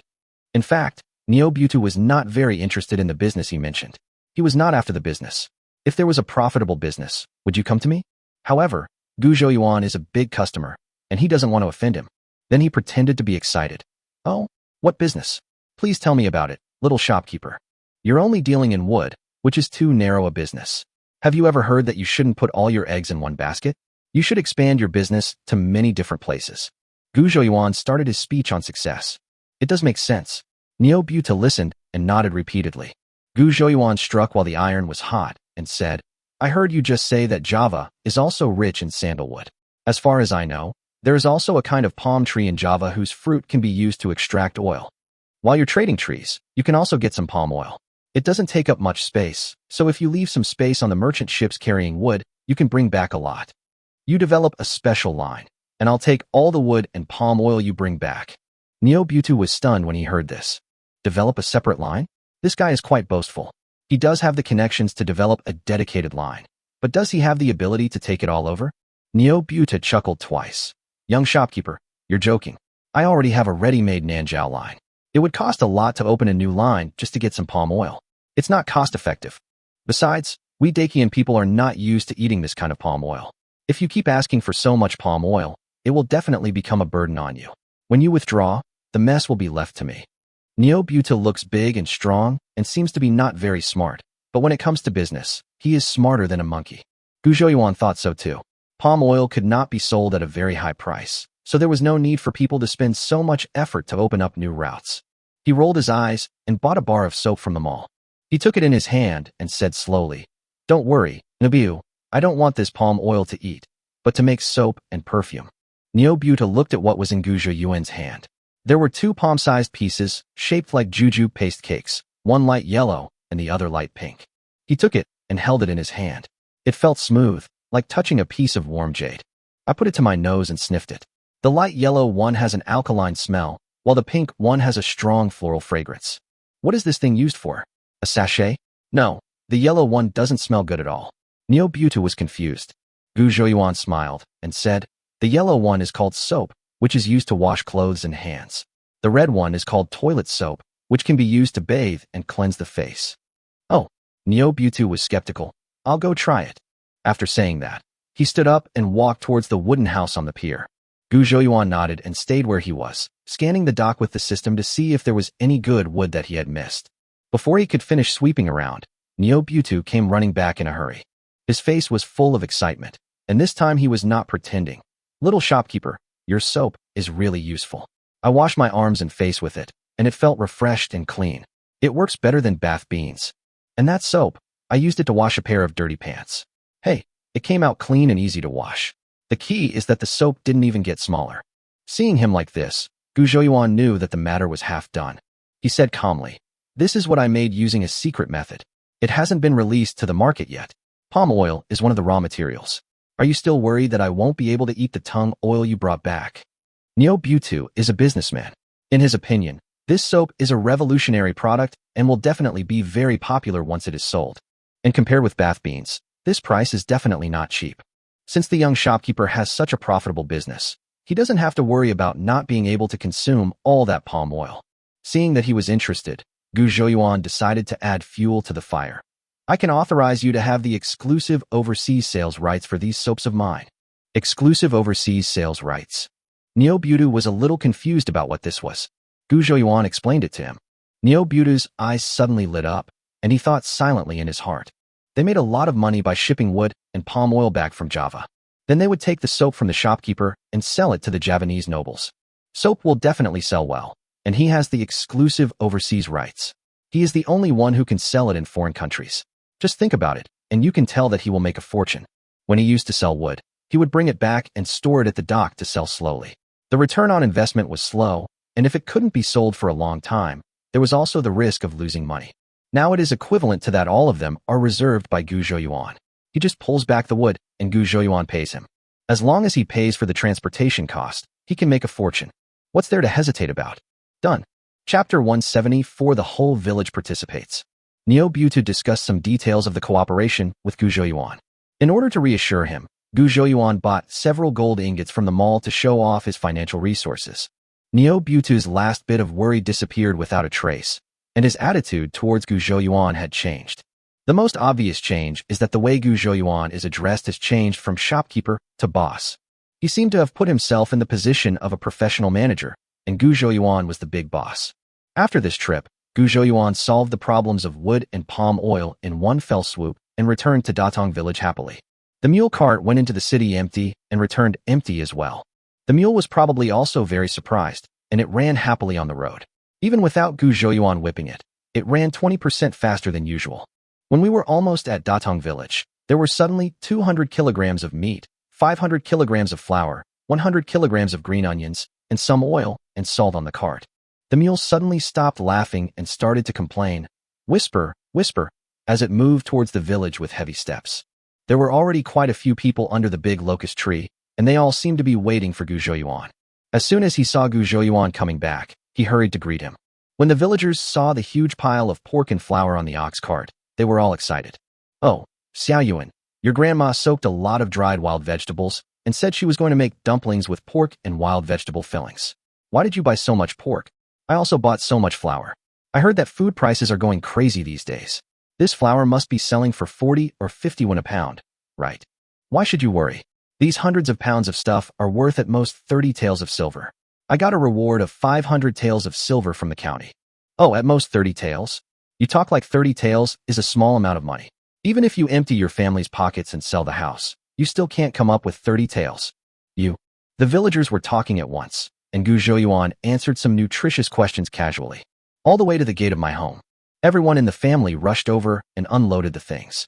Seeing that Gu Zhouyuan bought so many things, as expected, Mrs. Gu came up and started complaining.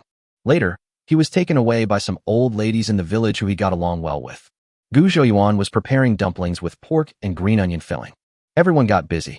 The women were busy kneading dough and washing green onions. Some of the men chopped meat, some chopped firewood, and some were responsible for fetching water. In addition to the Hu family, those who had previously collected grasshoppers and dug cassava to deliberately make trouble for Gu Zhouyuan were all recorded in his little notebook. None of these families are known, and there are thousands of other people who were invited by Gu Zhouyuan. You can imagine how lively a collective activity with thousands of people would be. The places for making dumplings were scattered among dozens of households. The gloom brought by the locust plague was temporarily forgotten by everyone. Everyone was in high spirits, as if it was New Year's Day. With so many helpers, Gu Zhouyuan is happy to have some free time. He wandered to the edge of the pond, wanting to see what the fishermen had caught. Ho Yu and Su Mufeng were sitting on each side of the fish pond from a distance. Without asking, one could tell that the two of them were up to something again. Looking back at the place where Gu Zhouyuan was fishing, Sidon was holding a fishing rod, and Mr. Jingda was watching him. Gu Zhouyuan walked over and coughed twice. The people who were concentrating on the fishing float all turned to look at him. Gu Zhouyuan laughed and said, "How was your fishing? Sidon, why don't you let Mr. Jingda fish? You don't know how to fish." Sidon was unconvinced and said, "The teacher is teaching me how to fish. I learned very quickly. I just caught one." Mr. Jingda nodded and said, "Sidon is a quick learner. Those two have only caught one fish each so far." As he said this, he pointed towards Ho Yu and the other two over there. Ho Yu was some distance away from Gu Zhouyuan. He wanted to say a few words to Gu Zhouyuan, but was afraid that speaking loudly would scare the fish away, so he just waved as a greeting. Su Mufeng had the same mentality. He was beaten by Ho Yu last time when he was fishing, and today he wanted to get back at him. Now he and Ho Yu each caught one, and the two sides were tied with no winner decided. Now bubbles are constantly appearing where he made the nest, which should mean that there are fish gathering underneath. This was a critical moment, and he really couldn't get away, so he just looked up and smiled and nodded at Gu Zhouyuan. Fishing requires quiet time, so Gu Zhouyuan stopped chatting here. He turned and went to the chicken and duck shed. Mr. Jingdo walked up from the water's edge and followed Gu Zhouyuan. "I heard that this pond was built by someone paid by Brother Gu. In this year of severe drought, we can still enjoy the joy of fishing. It is really rare." Mr. Jingda put his hands behind his back and sighed. This is the most direct and obvious benefit of developing water conservancy projects. It conserves water in the dry season and prevents flooding in the rainy season. Gu Zhouyuan scattered a handful of vegetable leaves and went to feed the chickens. These chickens, ducks and geese have grown into their own fledge. Da Huang and Er Huang are like the heads of the family. Wherever they go, they are followed by a group of younger brothers. I know the benefits of water conservancy projects, but digging ditches and canals is extremely costly and labor-intensive. It involves so many aspects, and if you're not careful, you can easily overdo it. A good thing can be turned into a waste of money and labor, something that will be condemned by history. Mr. Jingda said in a deep voice. Gu Zhouyuan certainly knew his concerns. In previous history, Emperor Yangguang of the Sui dynasty built the Grand Canal with good intentions, and the results were obvious. The construction of the Grand Canal helped strengthen the central government's control over the southern region. Water transportation can transport troops and supplies more efficiently, making the connection between the north and the south closer and consolidating the unity of the country. The Grand Canal also promoted economic exchanges between the north and the south. The southern economy had gradually risen at that time, and the Grand Canal provided a convenient channel for transporting materials from the south to the north. Materials such as grain, silk, and tea could be transported north in large quantities to meet the needs of the north. At the same time, it also facilitates the entry of northern goods into the southern market, promoting commercial prosperity. However, during the construction process, Yangguang conscripted a large number of laborers, which brought a heavy burden to the people. It triggered the intensification of social contradictions and, to a certain extent, accelerated the demise of the Sui dynasty. So Mr. Jingda's worries are very normal. He spent a huge amount of money and was finally criticized for wasting time and money. If water conservancy projects were built by increasing corvée labor, it might cause social unrest. Gu Zhouyuan smiled slightly. "What you said is correct, but special times require special treatment." He paused, then put away the smile on his face. "This locust plague will inevitably result in a large number of refugees. Is that true, sir?" Chapter 175 Work for Relief. Mr. Jingda nodded. This was an obvious thing. When crops were destroyed by locusts, food supplies became scarce, leading to famine. The famine made life difficult for the people. In order to survive, some people were forced to leave their homes and became refugees. Seeing his agreement, Gu Zhouyuan continued, the next methods for each county to provide disaster relief and appease the refugees will be to open granaries, release grain, set up porridge factories, and provide relief to the victims. Mr. Jingda nodded again. Gu Zhouyuan continued, when there are too many refugees, social order will easily become disrupted and bandits will run rampant. The government will strengthen public security forces, send out yamen runners to patrol, crack down on crime, and restrain refugees. This could increase public dissatisfaction with the government and even trigger riots among refugees. Gu Zhouyuan eloquently listed all the major risks faced by refugees after the disaster. Mr. Jingda felt that what he said was right, but he didn't know how it was related to the previous topic. Gu Zhouyuan scattered another handful of vegetable leaves to feed the geese and said slowly, the grain reserves in the Chongping granary and the Charity granary are limited. This locust plague is a long-term, large-scale famine. If we just give out grain and porridge blindly, the granaries will soon be empty. Moreover, relying solely on distributing food and porridge for a long time will make the victims develop a dependency mentality, and they will give up looking for other ways to save themselves. Having said that, and considering what Gu Zhouyuan had said before about developing water conservancy projects, Mr. Jingda already had a vague idea in his mind. He asked tentatively, could it be that Brother Gu wants to ask these refugees to work on water conservancy projects? That's right, Gu Zhouyuan turned around. I call this method work for relief. Mr. Jingda was in high spirits. Please tell me in detail, young man. Gu Zhouyuan poured out all the information he had learned about work for relief in his previous life. He talked about promoting infrastructure construction, stimulating economic recovery, maintaining social order and stability, enhancing the self-rescue capabilities of disaster victims, and alleviating the psychological burden of disaster victims. I won't go into too much detail here. If I were to write in detail, it would probably take 10 chapters. Mr. Jingda's eyes became brighter and brighter, and he looked at Gu Zhouyuan as if he was looking at a rare treasure. Gu Zhouyuan thought for a moment and said, it's not enough for the imperial court to intervene alone. We can also encourage the wealthy and gentry in the countryside to contribute money and manpower. In years of famine, labor costs are low.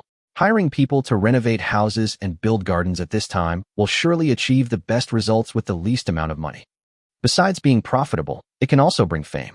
Rich local gentry can fund the construction of bridges and roads and the renovation of temples.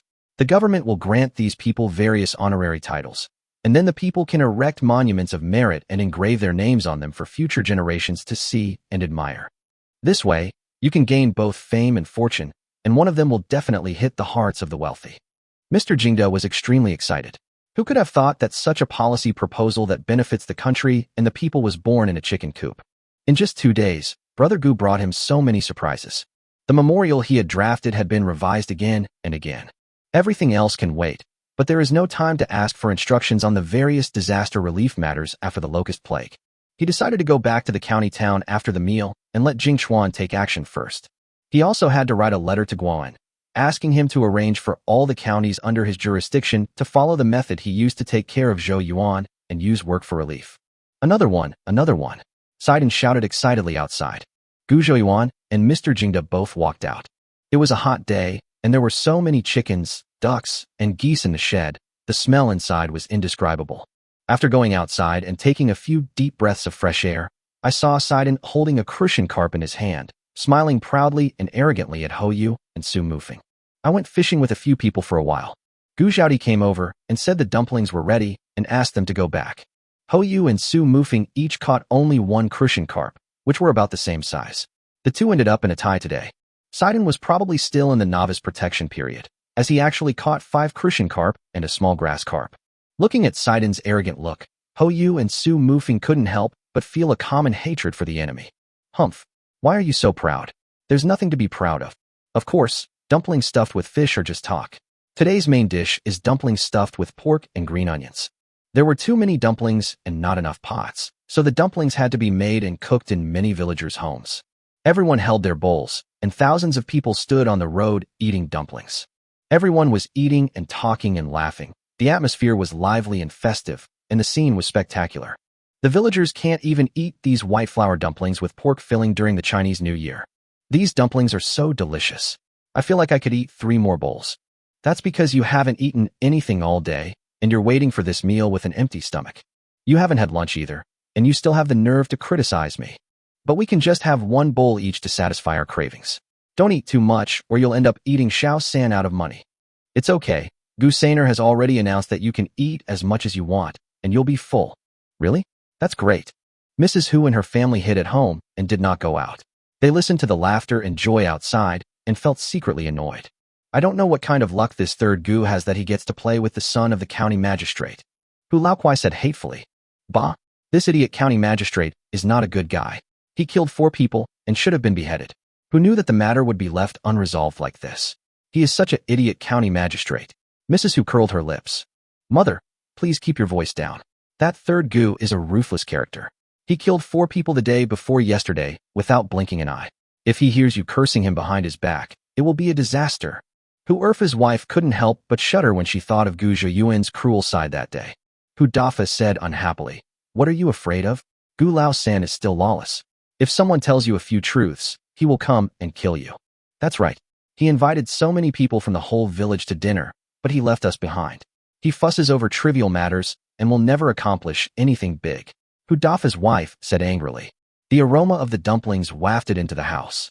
She kept looking out from the yard, watching the villagers happily eating dumplings on the road, her eyes red with jealousy. Mom, I want to eat dumplings too.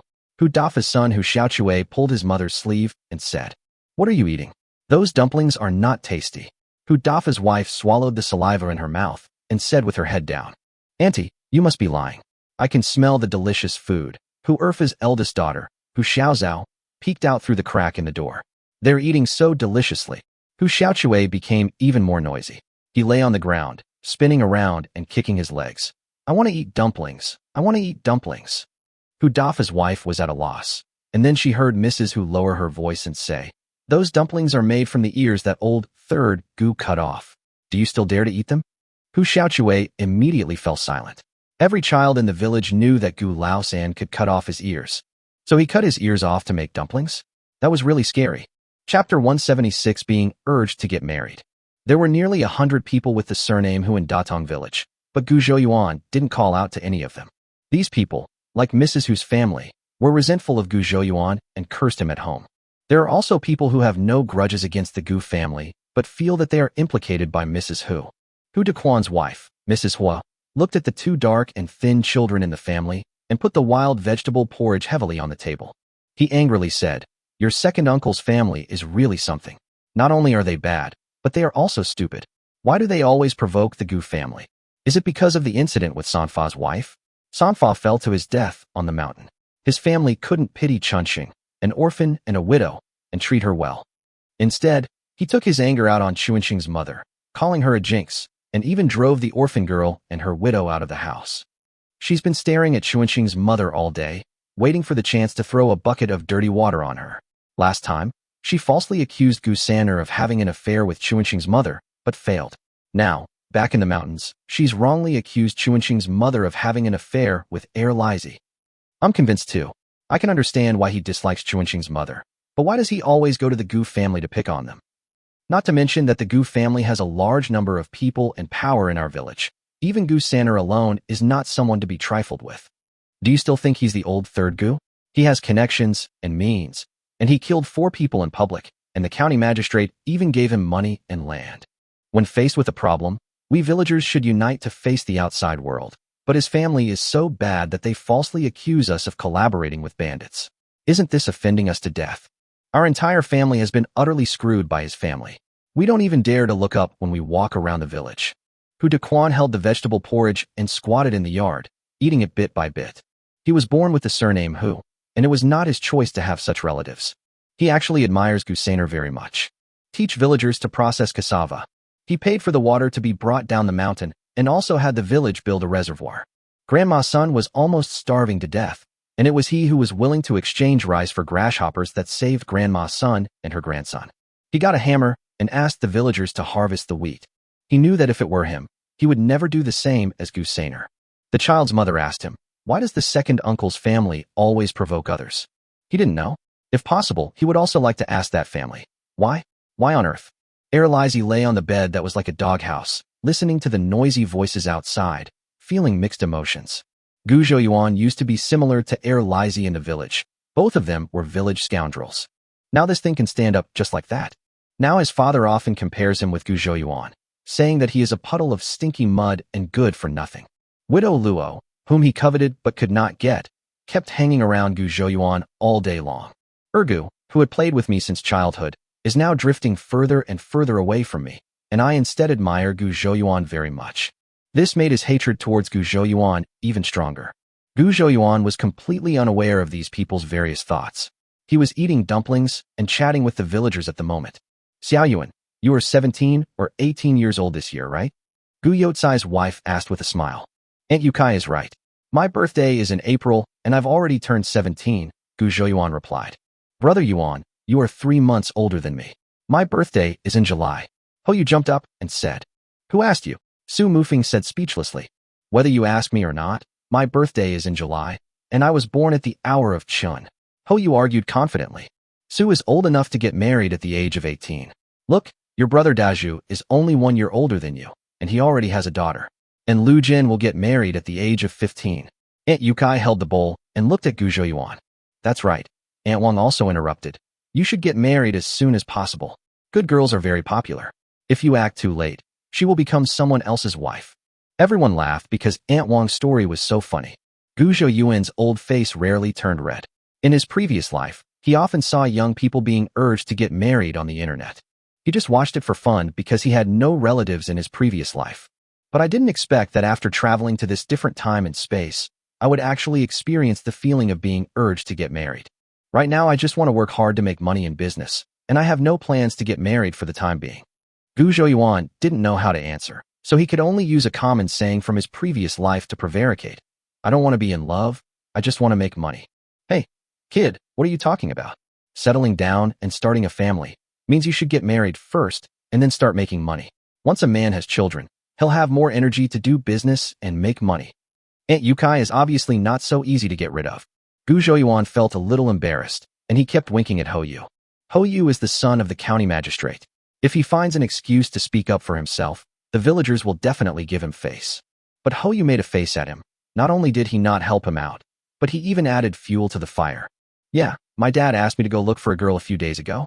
Brother Yuan is 3 months older than me, so he should have gotten married a long time ago. Gu Zhouyuan gave Hoyu a thumbs up. You are so cruel. Aunt Yukai suddenly came over and said, my eldest brother on my mother's side has 4 daughters. The second girl is 17 years old this year and is so pretty. I'll bring her to my house to stay for a few days one day. Would you like to meet her? Gu Zhouyuan was stunned. Aunt Kai was so enthusiastic. It turned out that she wanted to be a matchmaker. Before he could even open his mouth to refuse, he heard Aunt Wang shouting. She's already an old maid at 17, and you can't even marry Gu Sainer. Gu Zhouyuan turned to look at Aunt Wang and heard Aunt Wang continue. I have a niece from my mother's family who is only 15 years old this year. She is good-looking and hardworking. If you marry her, she will definitely help you take care of the house and the outside world. Aunt Yukai was anxious. She was the one who connected first, so why did someone cut in line? She rushed to speak. My eldest brother's 3rd daughter is also 15 this year. If you are still not satisfied, the 4th daughter is only 13 years old this year. You can also let her come and show you. Gu Zhouyuan was directly defeated. He was only 13 years old. Did they think he was a beast? Wang Ergu's wife Fong chatted with Ergu for a while, then walked forward and said loudly, Xiao-san, my sister is 16 years old this year. She is learning embroidery at an embroidery workshop in the city. She can read quite a few words and is also very pretty. I will call her over tomorrow so that you can see her. Seeing that her competitors were increasing in number, Aunt Yukai quickly shifted her position and walked towards Old Lady Gu. She is a member of the Gu family, and Old Madame Gu is her uncle and aunt. She can directly move up the social ladder. Chapter 177, My friend's death is not my death. Old Mrs. Gu was watching this scene with great joy. Xiao Yuan was now successful, so naturally more people came to propose marriage to him. He has a profitable business in the city and is on good terms with the son of the county magistrate. She can make money and has a good background, and most importantly, she looks energetic. If any girl can marry Xiao Yuan from her family, she will make a fortune. Just then, Youcai's wife came over with a smile on her face. Second aunt, my nieces are all very good.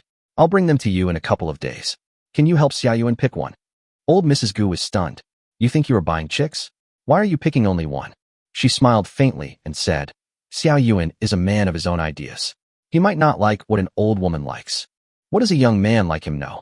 Doesn't he need the help of the elders to judge him? As the saying goes, it is the parents' orders and the matchmaker's words. How can he not be satisfied if you arrange a marriage for him? Continued Yotsai's wife. You also said it was the parents' order. Xiao Yuan has his own mother. Why does he need me, his grandmother, to worry about him? Old Mrs. Gu said casually. Aunt Zhang in the crowd swallowed the last dumpling and pushed Chunmei, who was watching the show. He said angrily, You're still standing there watching the show like an idiot? Gu Shaosan will be snatched away by someone soon. Chunmei's face turned red instantly.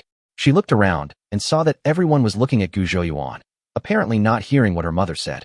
Only then did he breathe a sigh of relief, lowering his voice and saying unwillingly, Mother, please stop talking nonsense. If others hear it, they'll think there's something going on between me and Gu Shaosan. What do you mean I'm talking nonsense? Don't think we don't know. That kid has been pestering you before. Back then, he was out of line, and your father and I didn't agree. Now that he has learned well and has become more capable, we have nothing to say about you getting along with him. Chunmei was so anxious that she almost cried. She quickly went over to cover her mother's mouth and said, Mom, can you please stop talking? Everyone is looking at you. Sure enough, there were people around looking in this direction, but they only heard Aunt Zhang talking about who was bothering whom and whether they were getting along or not. Just as they were about to concentrate on eating the melon, Chunmei pinched off the melon vine in time. You damn girl. You seem so fierce on weekdays, but why are you so useless when the critical moment comes? Aunt Zhang pushed Chunmei's hand away and said, You're too shy. I'll go talk to Gu Shaosan later. If you want to pursue a girl, you have to be persistent and stalk her to the end. How can you give up halfway? She spoke so loudly that everyone around her opened their mouths in O shapes. Is there something going on between Gu Zhouyuan and Zhang Jia Chunmei? She's hiding it quite well. Chunmei was so embarrassed that the roots of her ears turned red, and she wanted to find a hole in the ground to crawl into. She grabbed her mother who was wiping her mouth and pulled her home with all her strength. More and more aunts and sisters-in-law gathered around Gu Zhouyuan. He felt no pressure being surrounded by 100 enemies, but the oppression brought to him by these women was obviously much stronger. Gu Zhouyuan felt overwhelmed. Then a light bulb went off in his head, and he quickly came up with a solution. I have older brothers and sisters, and they haven't started families yet. How can it be my turn? This is true. In the village, people pay attention to the order of seniority. But girls are different from boys. You can't talk about dating in front of so many people. You have to mention it in private. The waiter of the Gu family is also quite good. He is tall and thin, doesn't talk much, and doesn't have any bad habits. The key is that he is a sensible child who knows how to repay kindness. Now that Gu Zhouyuan has become successful, he is very close to his second brother. If she can't marry Gu Zhouyuan, she can marry his brother. Anyway, as long as she enters the Gu family, her life will not be bad. All the aunts and sisters turned their eyes to Gu Dedi. It was a very hot day, but Gu Dedi felt a chill down his spine. He made a quick decision, turned around, and ran. Chase! An unknown lady gave the signal, and a group of women all started chasing after him, screaming. Gu Zhouyuan wiped the sweat from his forehead and said silently in his heart, I would rather die than let my friend die. I'm sorry, second brother. I know you have always been good to me. This time, please bear with me for your younger brother. You gave Gu Zhouyuan a thumbs up. You are awesome. You even tricked my second brother. How can this be called a trap? With so many people introducing wives to him, he must be feeling very happy. Gu Zhouyuan felt guilty, but did not soften his words. Not far away, Zhu said sourly, I'm 10 days older than Xiao Yuan, so why hasn't anyone introduced me to a wife? Gu Zhouyuan was amused when he heard this. He raised his eyebrows at Yu and said, Look, there are people who want wives, but no one to introduce them to. Su Mufeng was watching the show with great interest. Suddenly, Gu Zhouyuan came up to him with a mysterious smile on his face and said, Mr. Su, do you want a wife? Su Mufeng. The meal lasted until dark. It is said that Gu Dedi was finally caught after being chased and intercepted by the women's army in the village. After a period of coercion and inducement, Gu Dedi had no choice but to agree to meet some girls in the next 2 days. The candidates included Aunt Wang's niece, Sister Cheng's third sister, and the great-granddaughter of Mrs. Zhao's uncle's family. There are also many aunts in the village who want to marry their daughters to Guda's land, saying that it is better to live close to home so that the benefits will not be lost to outsiders. In short, Gu Dedi's schedule for the future is quite full. He didn't know if it was Gu Zhiyuan's illusion, but he always felt that his second brother, who was exhausted, looked at him with eyes full of resentment. Because they promised manager Qian that he would come to get the sweet soup tomorrow, Gu Zhouyuan and his family started making the sweet soup at home in the evening. He sorted out his future plans in his mind. The locust plague has just begun, and the situation in the city will become turbulent in the future. The opening of the restaurant will definitely be delayed. There is no shortage of market for soap and soap business. In the past, people had to hide it, but now it seems that there is no need to do so. He is now considered a person with an official background. Ho Yu's father is the county magistrate. Su Mufeng dared to reprimand County Magistrate Ho to his face that day, so it seems that he must be from an important background. There is also the mysterious Mr. Jingda, who always talks about writing letters to people in the capital, asking for rewards for him. It seems that he has a rather powerful background. I have slept in the same bed with these people, and our relationship is quite close. Even if we don't count these backers, let's just talk about himself. Any one of his inventions and innovations would have been recorded in history books, and the rewards from the court would have been considerable. With multiple layers of insurance, no matter how profitable the soap is, probably no one would dare to cause trouble. Fair competition is easy to say, but if you were stabbed in the back or hit with a club, don't blame him for defeating you with his strength. As the stall grew bigger and bigger, my energy became limited, and I could no longer do the small things of selling sweet soup myself. Not only can I not do it myself, but my family members can't be too distracted by these trivial matters. The so-called small business that he looked down upon was considered a big business that could make money in the eyes of the villagers. It's time to help the people in the old house make money together. Chapter 178, Everyone must learn to read. But the most urgent thing now is to build the house. It's still summer, so it's okay to sleep on the floor. When the weather gets cold in the future, sleeping on the floor will be unbearable. It was absolutely impossible to let him share a small bed with Sidon and the others. Sidon grinds his teeth at night and likes to kick around when he sleeps. He often wakes up with his head and feet mixed up. After thinking for a while, he stood up, picked up the fish he caught today, and walked towards the old house. In order to save lamp oil, the villagers basically go to bed as soon as it gets dark. The lights were still on in the old house today. Gu Zhouyuan knocked on the gate, and it was his second aunt, Sun, who came to open the door. Xiaoyuan. Sun was startled for a moment, then smiled and said, "Come in quickly." Xiaohua and the others said they learned a few characters at your house and are writing them down for everyone to see. Gu Zhouyuan put the wooden basin in his hand on the bench. Sidon and the others caught some fish today. Sister-in-law needs to keep up with the nutrition at this time. Second, aunt will keep some to make soup for her. Sun didn't know what to say, so she just smiled and nodded. Oh, okay, thank you, Xiaoyuan. Crucian carp soup is the best for promoting lactation, but crucian carp is hard to buy during droughts. She knew there were crucian carp in Gu Zhouyuan's pond, and Xiaoyuan had given her 2 last time. She also knew that as long as she asked, Xiaoyuan would definitely catch the crucian carp for her. But the more this happened, the more embarrassed she became to speak up. She always felt like she was using family affection to kidnap Xiaoyuan. Gu Zhouyuan laughed twice. Second aunt, why are you still so polite to me? We are a family, so just saying thank you is too far away. Sun nodded repeatedly in agreement. As she led Gu Zhouyuan inside, she called out, Xiaoyuan is here. A group of people rushed out of the house. Third brother. Xiaoyuan. Everyone was calling out to Gu Zhouyuan, and Gu Zhouyuan also called out to everyone one by one. Oh, Siju is practicing calligraphy. Gu Zhouyuan saw 3 smoothly polished wooden boards on the table. On the board closest to him, Isa Mizu was written crookedly. He moved up and down, with his legs crossed and kicking his feet. Siju chuckled and said, Consolidated. That's what Mr. Jingda said, reviewing the old things and so on. Review the old to learn the new. Xiaohua corrected from the side. Wang pulled Sanyu over and said to Gu Zhouyuan with a bright smile, Xiaoyuan, do you think Sanyu can learn to read with you and Sidon and the others in the future? The room suddenly became quiet, and everyone looked at Gu Zhouyuan with anticipation. It is not an easy thing for farmers to learn to read and write. It basically requires the whole family's efforts to support one person to go to school. Although Gu Zhouyuan only teaches some basic and simple knowledge, as long as you can read and write, you have already surpassed many people. In the future, when the matchmaker helps to arrange a marriage, there will be a bonus. This young man is literate. You have to know that most people in the village can't even write their own names. Gu Zhouyuan held his chin with one hand and began to think. With so many brothers and sisters in the family, we can't all be like the older generation, having to dig for food in the fields when they grow up. His business will become bigger and bigger in the future, and he will need a lot of talented people to help him. These family members are his most reliable support. You can find an old scholar to teach. If you can't find a scholar, a student will do.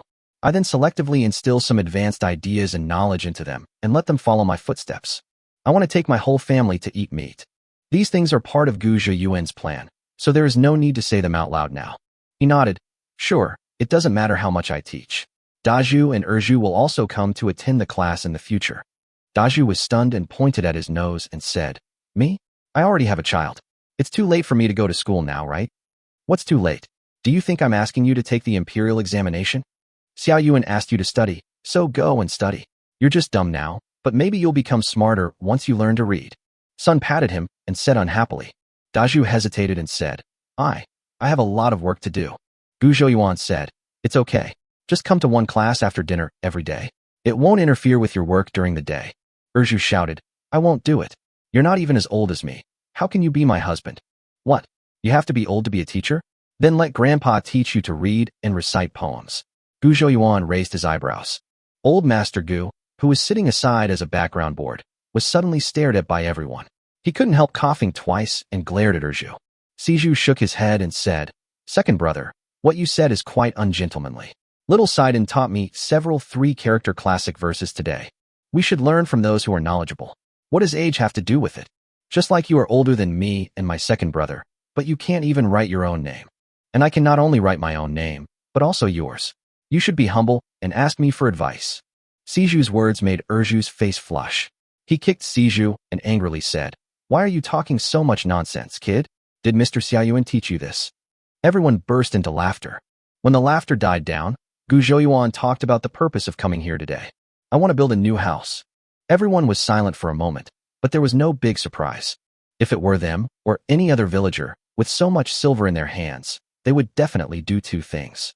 The first thing was to buy land, but Gu Zhouyuan already had 100 acres of land. The second thing is naturally to build a new house. Old Madame Gu stood up, took Gu Zhouyuan's hand, and asked softly, Xiaoyuan, where are you going to build your new house? There's a large piece of land next to Grandma's house where you can build a house. That piece of vacant land was originally intended for the sons to build houses when they divided the family property in the future. At that time, Gu Zhouyuan's parents had a conflict with the old house because of Gu Zhaodi's land, and in a fit of anger they ran to the wasteland at the end of the village to build a house. This piece of land has been vacant for a long time, so it is just right to give it to Xiaoyuan. Now that we can live closer, it will be more convenient for us to move around. Mrs. Wang wanted to say something, but when she thought about how Gu Zhouyuan was no longer the same person he was before, and that the family would have to rely on him a lot in the future, she just opened her mouth and swallowed the words back. I want to build my house at the end of the village, where my fish pond, chickens, ducks and geese are. I want to build a big house.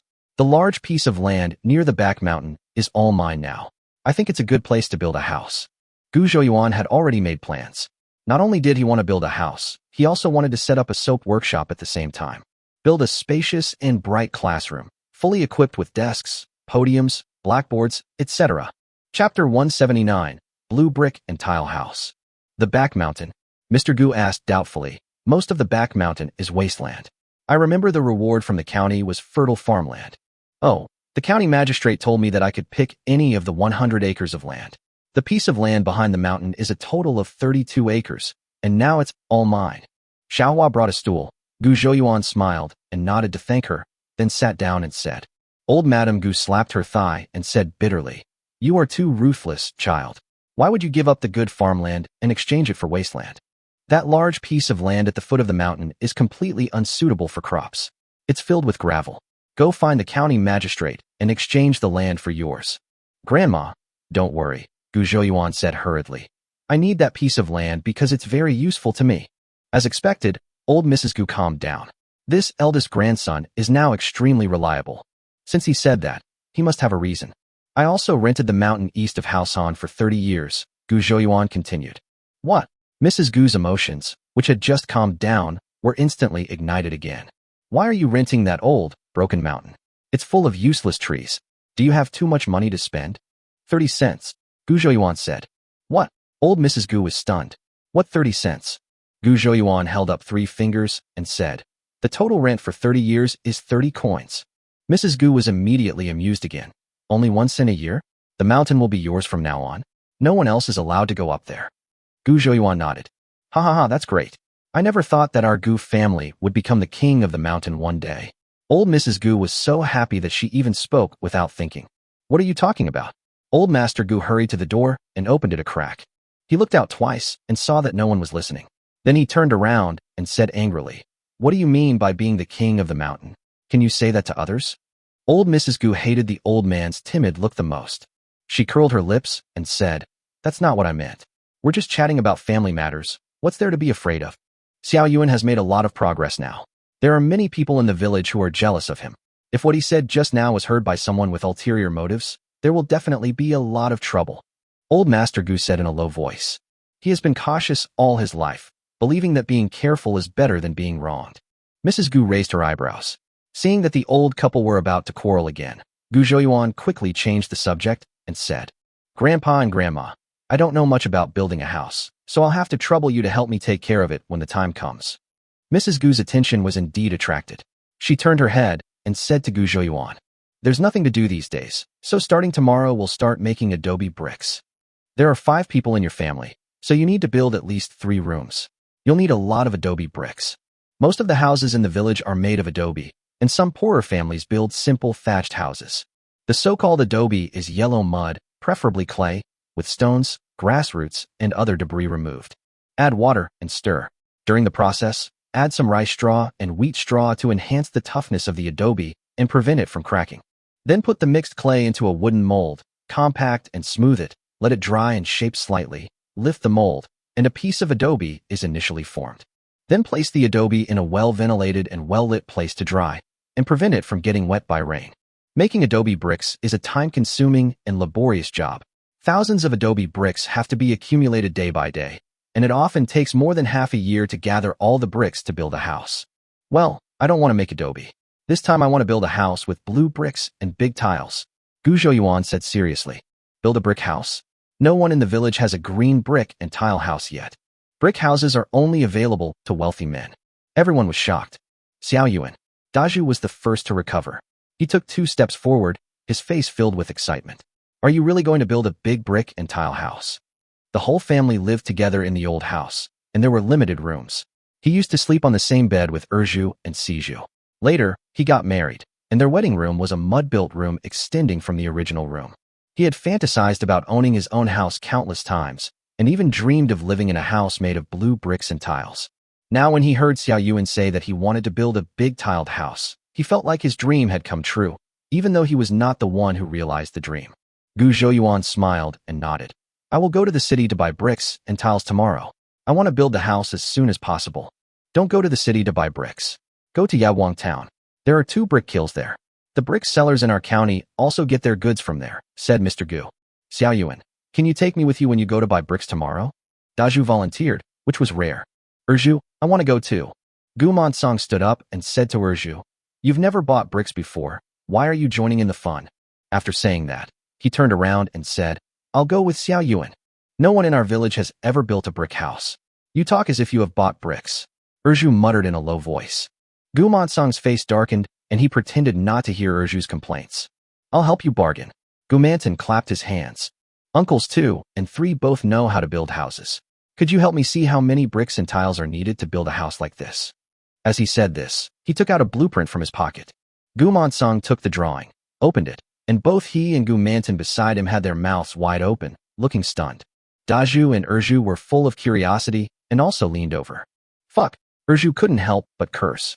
The picture on the paper showed a large house with 2 courtyards. Erju didn't have many words, so if he had to describe the house, it would be 2 words. Big. Expensive. Seeing their reactions, the other members of the Gu family also crowded over. Second courtyard house. Everyone's reaction wasn't much better. Mixed in with the many clicks of the tongue was Erju's occasional gosh. After a commotion, it was finally Mr. Gu who roughly estimated the number of bricks and tiles needed. I've seen this second courtyard before in Fengwang Town. It's the home of Mr. Wang, who runs a grain store in the city. Old Master Gu twirled his sparse beard, as if reminiscing. According to your blueprint, it will take at least hundreds of thousands of bricks and more than 10,000 tiles. Everyone in the room gasped. More than 100,000 yuan. To build a house in the village, adobe bricks usually cost only a few thousand yuan, but everyone thinks this number is huge, and it takes half a year to work on it. Oh my god, how much silver will this cost? Wang exclaimed. In her concept, The word hundreds of thousands seemed to have never appeared. Chapter 180, The Restless Urju. How much silver? Obviously, everyone was very concerned about this question, and they all looked at Mr. Gu. Old Man Gu's face turned red. He had never thought about building a brick house one day, so how could he know the price of bricks and tiles? Daju, who was standing by, spoke up again. I've inquired. 2 bricks for 1 penny, but that's only last year's price. I don't know if it's gone up this year. He dreamed of living in a brick house, and when he went to the city to sell firewood, he asked people about the price. I carried a load of firewood from the mountain and walked to the city to sell it for only 8 cents, which was enough to buy a dozen bricks. From then on, he completely gave up the idea of building a brick house. Gu Zhouyuan quickly calculated in his mind. Hundreds of thousands of bricks, half a cent each, would only cost a few dozen taels of silver. There is no pressure on him. It's just a small amount of money. After agreeing with his second uncle and others to go to Yawang town to buy bricks and tiles early the next morning, Gu Zhouyuan said goodbye to everyone and returned home. At home, Mr. Jingda is teaching Sidon and the others how to do their homework. Even Ho Yu and Su Mufeng were leaning over and looking at the paper, thinking about something. Gu Zhouyuan nodded and greeted Mr. Jingda. As I got closer, I saw a math problem written on the paper belonging to Gu Zhaodi, her siblings, and her 2 children. There is a field 15 steps wide and 16 steps wide. How many steps does it take? The gong here refers to the width of the field, and chong, the same as zong, refers to the length of the field. The question is, what is the area of a field that is 15 steps wide and 16 steps long? The area of a rectangle is equal to its length times its width. Gu Zhouyuan had not taught this concept to Sidon and the others. It was probably Mr. Jingda who explained it to them. Written on the papers of Sidon and the others were 15 times 16. The double-digit multiplication task was just handed in yesterday, and the 3 of them were obviously having a hard time calculating it. These questions were obviously set by Mr. Jingda according to the progress of the students. The first one to figure it out was actually the second brother Gu Dedi. He wrote the answer on the paper, 240. Gu Zhouyuan had long discovered that his second brother Gu Dedi was a pure science student. He was not as good as Sidon and his elder sister in recognizing words and memorizing things, but he was very interested in mathematics and the study of things, and he learned very quickly. Gu Zhouyuan walked behind Ho Yu and Su Mufeng again and saw that their questions were much more difficult. Written on the paper was this: today, there are people shopping together. Each person pays 8, and the profit is 3. Each person pays 7, and the profit is 4. What are the number of people and the price? This is a classic profit and loss problem. It means that if several people go shopping together and each person pays 8 cents, they will have 3 cents more. If each person pays 7 cents, they will have 4 cents less. Ask how many people there are in total and what the prices are. This problem is still a bit difficult. It would be much easier to solve it using a linear equation of 2 variables. This is a question from the 9 chapters on the mathematical art, which also contains similar solutions to linear equations of 2 variables. The book uses the arrangement of counting chips to represent the coefficients and constants in the equations, and solves them through direct division, similar to the current elimination method. Ho Yu scratched his head, and Su Mufeng frowned and said nothing. The 2 were obviously stumped by this question. Ho Yu finally put down his brush resignedly and lamented, I can't figure it out. Mr. Jingda's face turned serious. I told you to thoroughly understand the 9 chapters on the mathematical art, but it seems you're turning a deaf ear to my words. This is the original question from the book. None of you can answer it, especially you, Mufeng. You've obviously been slacking off these days. Su Mufeng nodded and said shamefully, Sir, you are right. Ho Yu muttered quietly, I'm not taking the Ming Dynasty math exam, so what's the point of learning this? Mr. Jingda glared and said in a deep voice, Numerology is the foundation of all things. Agricultural production, astronomy and calendar, bridge construction, water conservancy projects, and so on are all inseparable from numerology. Gu Zhouyuan looked at Mr. Yindar in surprise. This awareness is extraordinary. People in this world all study political strategy, poetry, and state governance, and mathematics is not valued. Few people can realize, like Mr. Jingda, that the development and progress of society is based on mathematics. He hesitated whether to explain the Arabic numerals. Let's wait for the imperial court's reward to come down and see if the old emperor is generous. If he is stingy, I will keep these good things in my stomach or only teach them to my second brother and others. Gu Zhouyuan thought secretly in his heart. The next morning, after breakfast, I heard Gu Zhouyuan say that he was going to buy bricks and tiles to build a house. Mr. Jingda said goodbye to Gu Zhouyuan and the rest of the Gu family. He also had to hurry back to the county to arrange the work for relief program. Hoyu obviously wanted to continue following Gu Zhouyuan, but was scolded and sent away by Mr. Jingda. He and Su Mufeng did a terrible job answering the math problems last night. Mr. Jingda ordered them to go back and read the 9 chapters on the mathematical art carefully, and he would give them another test in 2 days. Gu Zhouyuan was driving a mule cart, and on the cart sat Gu Mansong, Gu Manton, Daju, Erju, and Old Man Gu was also sitting at the shaft. Buying bricks and tiles is a rare thing, and all the adult men in the Gu family want to go and broaden their horizons. Gu Dedi also wanted to follow, but his right arm was broken and now it was fixed with a splint and hung around his neck. The road was bumpy, and Gu Zhouyuan didn't dare let him follow. It took us a full hour and a half to walk to Yaguang town, and we could see several large chimneys standing in the distance. There is a large open space in the town with many wooden stakes erected on it. 6 or 7 donkey carts and mule carts are tied to the stakes. The 2 largest shops on the street have a lot of blue bricks and tiles piled up next to them. They are shops selling bricks and tiles. Go to that one, Erju shouted, pointing at one of them. How come you have been here? Do you know his bricks are good? Gu Manton asked in surprise. I feel their bricks must be more beautiful than others, Erju said confidently. Everyone was puzzled. Aren't all these bricks the same? How could they be described as beautiful? Since everyone was here for the first time, it didn't matter which house they went to. Gu Zhouyuan followed Erju and stopped the mule cart in front of the house he designated. The shop sign reads, Chow's Bricks and Tiles. As soon as the mule cart stopped in front of the shop, a young woman dressed as a woman immediately ran out of the shop. Sir, please come in quickly. Our blue bricks are well known throughout Tally County. Her voice is clear and pleasant, very nice to hear. That brick kiln belongs to our Chow family. She pointed to the tall and thick chimney not far away and continued. The young woman had a slender and graceful figure, and her eyes were full of affection, and her gaze moved as she looked around. It is indeed very beautiful. Everyone in the Gu family who got out of the car suddenly realized what was going on and turned their eyes towards Erju. No wonder he swore so confidently that the bricks from this shop were more beautiful than those from other shops. This guy has such sharp eyes. Even from the back of the mule cart, he's already spotted the shop owner. Erju blushed when his thoughts were exposed. He touched the back of his head and sneered. Let's go in and talk. Gu Zhouyuan came close to Gu Mansong and said in a low voice, Erju has been quite restless lately. It would be better if second uncle could help him find a marriage as soon as possible. Everyone around nodded. Chapter 181 Going to Yaguang Town to buy blue bricks. After entering the shop, the young female shopkeeper was busy arranging stools for everyone to sit on and pouring tea for everyone.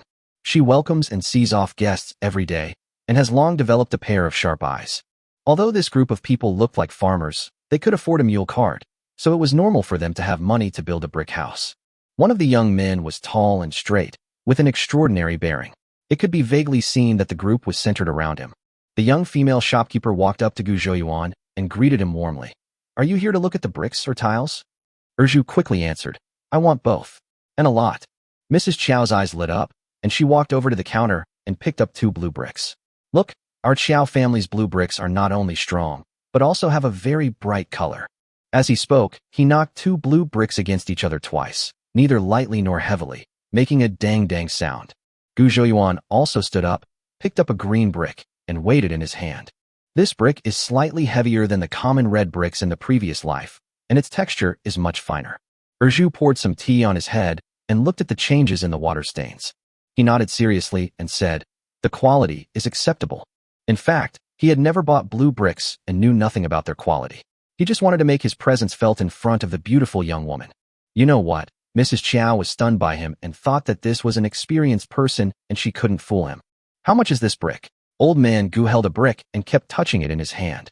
Mrs. Chow smiled and replied, 3 bricks for 2 cents. Daju frowned beside him. That's not right. Wasn't it 1 penny and 2 yuan last year? That was last year's calendar. The price of charcoal and labor has gone up this year, so shouldn't the price of bricks follow suit? If we still sell them at last year's prices, we'll lose everything in our shop. The young female shopkeeper glanced at Daju and said seriously, Impossible, Daju exclaimed. This year's firewood is even cheaper than last year. Last year it was 10 won per load. This year it's only 8 won. Daju and Erju's biggest source of income used to be chopping firewood and selling it in the city. Of course, I know the price of firewood very clearly. Gu Zhouyuan took a sip of tea and said slowly, This year is a year of famine, so wages will only be lower than in previous years, so there will be no increase in labor costs. Shopkeeper Qiao, give us a fair price. If that doesn't work, we'll go look in other shops. Gu Zhuoyuan put the teacup on the table and looked at the female shopkeeper. Mrs. Qiao choked. This is how business is done. Ask for a high price and pay it back on the spot. The more you can cheat, the more money you can make, the more you earn. I didn't expect to meet an expert today. He even knew the cost of firewood and labor. She picked up the teapot and refilled Gu Zhuoyuan's tea, smiling brightly. It seems that you, young master, are really here to take care of my business. So, I will still give you the same price as last year, 2 bricks for 1 penny. That's more like it. Dazhu and the others' expressions softened considerably after hearing this. But Gu Zhuoyuan stood up and was about to leave. As the saying goes, shop around. I'd better go to Gua's brick and tile across the street to have a look. Mrs. Qiao's face changed. The Gua family's brick kiln was even larger than that of her Qiao family. The Gua and Qiao families have always been fighting openly and secretly, and we can't let the Gua family snatch this business away. She gathered her thoughts, covered her mouth and smiled, saying delicately, "Little brother, why are you so impatient? This price is negotiated." She dragged out her voice so long that Gu Zhuoyuan and the others all got goosebumps. Erju opened his mouth slightly and stared at the young female shopkeeper, as if his soul had been taken away by someone. How about this?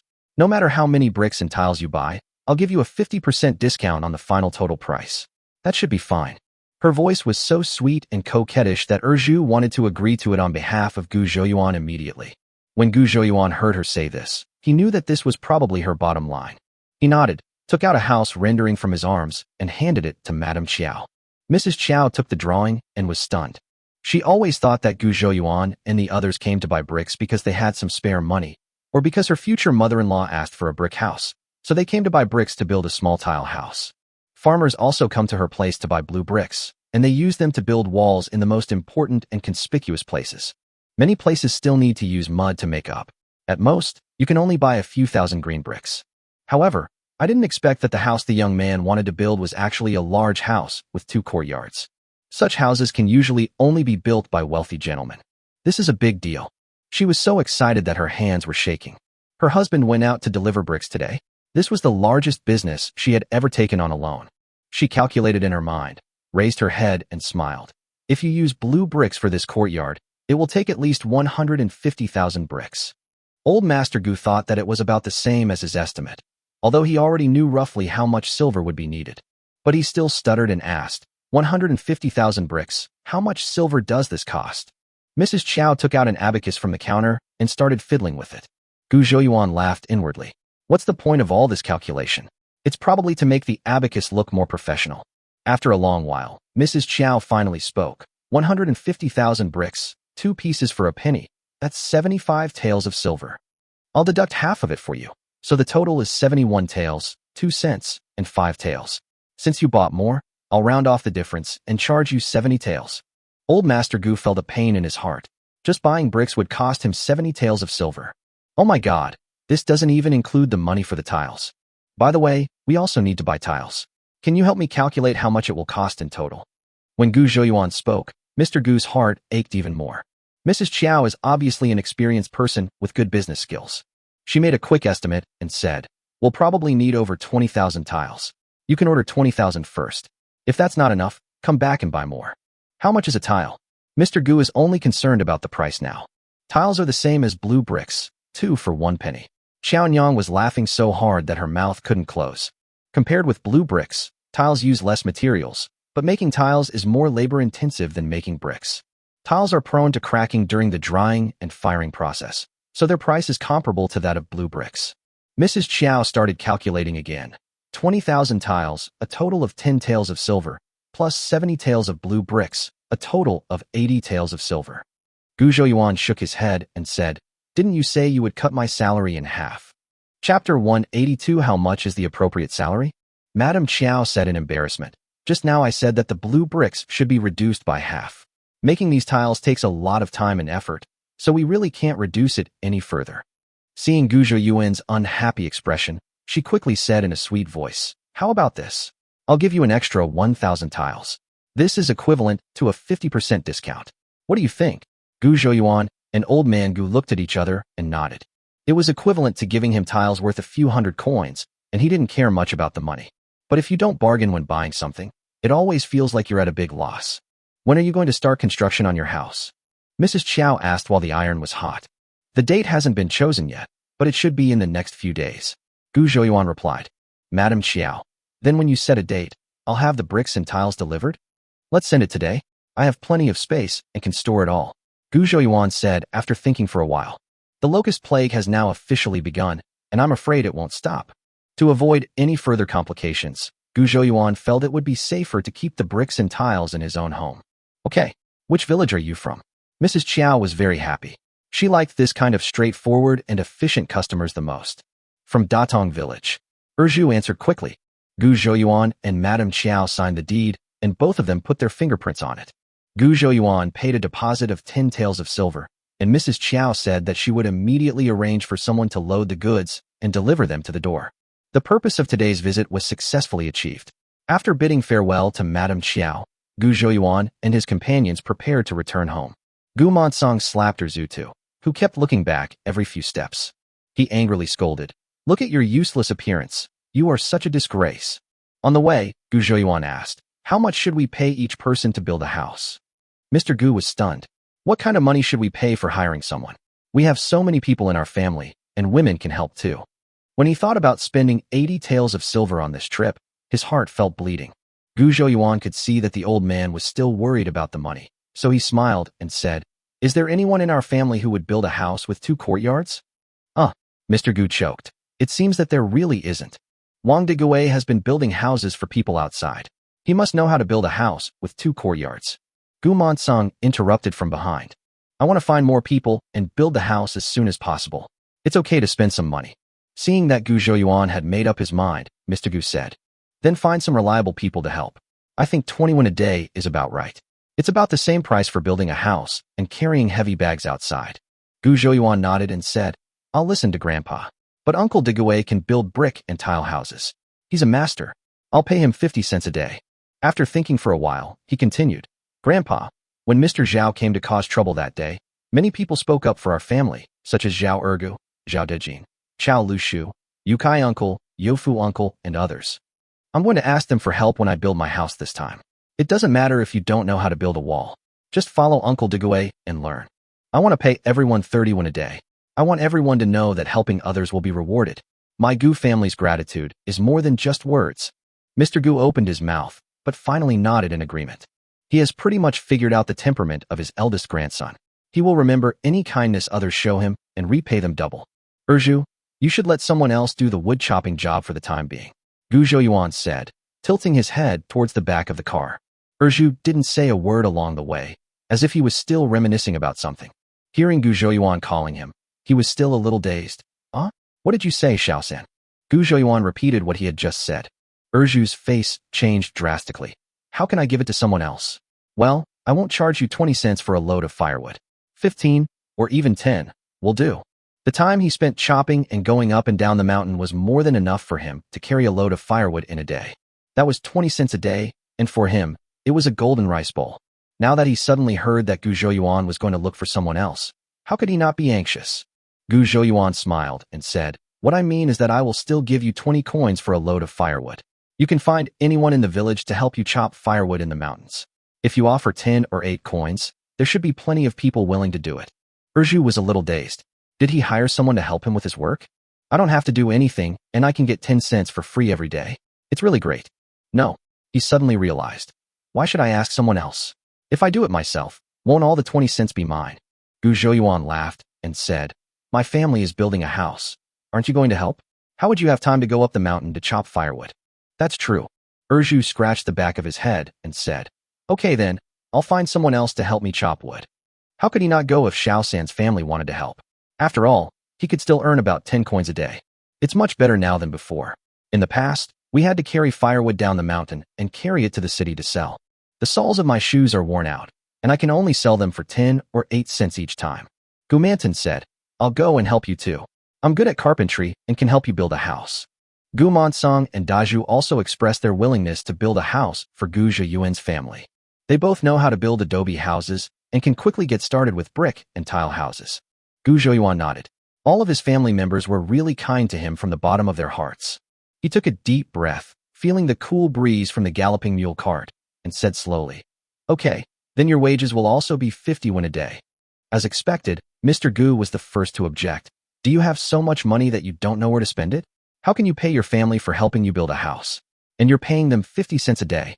Gu Song also said, "I'm helping you build a house, and I'm asking you for money. If this gets out, won't the whole village laugh at me?" Gu Zhouyuan didn't care what others said. He was really being criticized by his grandfather. He had too much money and didn't know where to spend it. When these people in the old house encountered danger, they really dared to pick up knives and fight to the death.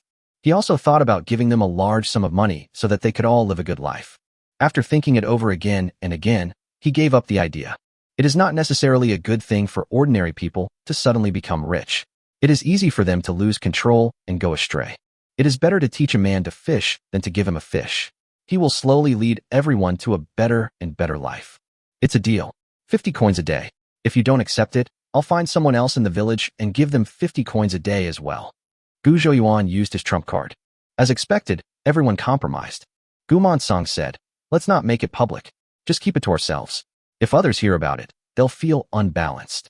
Everyone nodded. What worries us is not the lack of wealth, but the inequality of wealth. This is human nature. Gu Zhouyuan shook the reins, and the mule cart sped up and rushed forward. Chapter 183: Recruiting People to Build a House. It was still early morning when I left home, and it was already around 2 p.m. when I came back. Everyone's stomach was growling with hunger. Gu Zhouyuan asked his mother Lu to cook a big pot of noodles. The people who came back each had 2 big bowls. After dinner, Gu Zhouyuan asked everyone to go to the village to call people. He wants to decide on the people who will help build the house. Wang Degui lived next door, and the gate to his yard was not closed. When Gu Zhouyuan came to his house, he saw him chopping wood in the yard. Wang Ernie helped by stacking the chopped firewood neatly in the corner of the yard. "Uncle Degui is busy," Gu Zhouyuan greeted. Wang Degui looked up and saw that it was Gu Zhouyuan who came to the door. He quickly stood up and said with a smile, "Xiao Yuan is here. Ernie, come quickly and bring a bench for your third brother Gu." Wang Ernie now helps Gu Zhouyuan pick wild grass to feed chickens, ducks, and geese every day. I have become familiar with Gu Zhouyuan for a long time, and I am no longer as reserved when seeing him as before. She ran into the house, picked up a stool, and placed it at the bend of Gu Zhouyuan's legs. "Third brother, please sit down." Gu Zhouyuan likes this honest, down-to-earth and quiet girl very much. "Thank you, Ernie." He nodded at her. "Ernie, can you spare some time every day to help third brother feed the chickens and ducks? I have some bran and hay ready-made. All you have to do is chop it up a bit and mix it with water. Third brother will give you 2 eggs every day, okay?" Ernie was completely stunned. She used to cut some wild vegetables every day and feed them to the chickens and ducks. Brother Gusan gave her an egg every day, and she felt very happy. In the past 2 days, all the weeds outside were eaten by locusts, and she lost her job. But she didn't expect that third brother Gu would give her another job. The bran and grass were all ready-made. She just had to cut and mix them, and she would have 2 eggs. The work is easier and the pay is better. Good. How can it be bad? Before Ernie could answer, a voice was heard in the room. Aunt Wang was coaxing her son Jin Bao to take a nap in the house when she heard Gu Zhouyuan's voice outside. I quickly got up, and when I walked out I heard Gu Zhouyuan promise 2 eggs a day and asked Ernie to feed the chickens. This damn girl is like a dumb gourd on weekdays. She can't even say a word even if you hit her with 3 sticks. Such a good thing came to her door, but this girl didn't rush to accept it. Aaron and I will definitely work hard and keep your chickens and ducks shiny and fat. Right, Aaron and I? Aunt Wang walked over and said. After saying that, he twisted Ernie's arm. Ernie hesitated and said, "Well, third brother, don't worry, I will never be lazy." Gu Zhouyuan laughed twice. He turned to Wang Degui and said, "Uncle Degui has been building houses for people outside Lantian County. You won't be able to stay at home for a few days, and you'll have to leave again, right?" Wang Degui sat back on the small stool and sighed. "The roof over there has already been built. I can only work for 3 to 5 days. I will leave tomorrow morning." "Can Uncle Degui build a house with green bricks and tiles?" Gu Zhouyuan asked.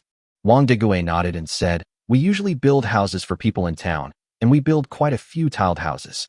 The mud houses in the village are usually built by the villagers themselves, with help from relatives and friends, and they would never spend money to hire a professional construction team." "Will Uncle Degui build a house with 2 courtyards?" "A house with 2 courtyards?" Wang Degui didn't know why Gu Zhouyuan asked this. He answered truthfully, "We built it twice. The house of Master Wang in Fengwang Town was built by us." Gu Zhouyuan was delighted and handed the blueprint to Wang Degui. "I want to build a house according to this blueprint. Uncle, Do you think you can do it? Wang Degui took the drawing and looked at it carefully. Wow, what a grand house. Aunt Wang also came over, and the couple were both extremely surprised. Oh my god, this house is so magnificent. How much money must it cost? Aunt Wang exclaimed. Wang Degui came back to his senses from his brief shock. This is nothing to be surprised about. Gu Sainer received a reward of 500 taels and changed it for himself. Uncle, take everyone and help me build the house. I'll pay you 50 coins a day. Wang Degui fell into a daze again. Aunt Wang screamed, 50 cents. You should know that Wang Degui earned 25 cents a day building houses for people in Fenghuang County. They had to live in a shed in town, and all the housework depended on Aunt Wang and Ernie. Now I work at my doorstep and can earn 50 cents a day. This is truly a godsend. Aunt Wang and her husband were both smart people. After a little thought, they realized that it was Gu Zhouyuan who was trying to support their family. First, he gave Ernie an easy job, and then he promised Lao Wang such a high salary. This 50 cents a day is too much. Wang Degui felt that the wages were too high and he was a little hesitant to accept it. Gu Zhouyuan smiled and said, You are a master chef, so your wages are naturally different from those of a laborer. Seeing that Wang Degui was about to refuse, Aunt Wang patted him and said unhappily, Just take whatever Saner gives you. Doing the job well is more important than anything else. How much does the other person cost per day? Aunt Wang asked. No one else can understand the blueprints, so they all rely on my uncle Degui to teach them. They get 30 cents a day. Gu Zhouyuan did not hide it. That's not a small amount. The people carrying big bags at the dock only make 20 cents a day. Aunt Wang said. The people Gu Zhouyuan was looking for this time were all the villagers who had risked their lives to help him protect his family last time. It makes sense to give more money. Gu Zhouyuan heard noisy talking coming from his house, and it seemed that quite a few people had gathered there. Wang Degui and his family followed Gu Zhouyuan and went to Gu's house together. Many villagers have already arrived at the gate of the courtyard. Gu Zhouyuan walked over and greeted everyone one by one. Everyone knows I've got a fortune from the county. When the crowd gradually quieted down, Gu Zhouyuan walked to the front and spoke loudly. My family wants to build a house with 2 courtyards. I need you to help me build it. The salary is 30 won per day. When everyone arrived, they only knew that Gu Zhouyuan wanted to hire someone to help build a house, but they didn't know how much the wages were. When they heard that it was a large house with 2 courtyards, they were all stunned. When they heard that they could earn 30 cents a day, the crowd suddenly became excited. They knew the price of hiring someone to build a house, which was between 20 and 25 cents. Building a house is much easier than digging a ditch last time. The work at the doorstep actually pays 5 to 10 cents more a day than outside. If you are willing, please come and register with me. Gu Zhouyuan shouted at the top of his voice. Why wouldn't you want to? Chao Yozi was the first to step forward. Xiaoyuan, remember my name. I'm the best at building walls. Gu Zhouyuan nodded and wrote Chao Yozi's name on the paper. Chapter 184, Everyone has their own room. Zhao Dajin immediately followed. Count me in. The people behind hurried forward. And me. And me. The commotion here has already attracted many villagers who came to watch the fun. Mrs. Zhao shouted in the crowd. Gu Saner, please put my dog, Goshing, in the list as well. He's young, strong, and very hard-working. The crowd burst into laughter. Aunt Wang sneered. Your Zhao Goshing is considered hard-working? He's too lazy to even pick up a fallen soy sauce bottle. If he were diligent, a rooster could lay eggs. Mrs. Zhao's face turned blue and red after being scolded. Zhao Erga was also signing up. His face flushed red as he turned to Mrs. Zhao and said, Mom, please stop talking. Only one person in a family can sign up. There were quite a few people helping out that day, and people from the old house had to be included. For the remaining candidates, Gu Zhouyuan gave priority to those with other surnames. They are not related to you, but they are willing to risk their lives to protect you. Shouldn't you repay this favor? For the remaining vacancies, Gu Zhouyuan selected some members of the Gu family whose families were in financial difficulty. For the families who were not selected, Gu Zhouyuan planned to bring some rice and flour and visit each of them to express his gratitude. A total of 35 names were recorded. Aunt Lu has already consulted a one-eyed blind man in the village about her living expenses. It is said that June 16th is a good day for breaking ground.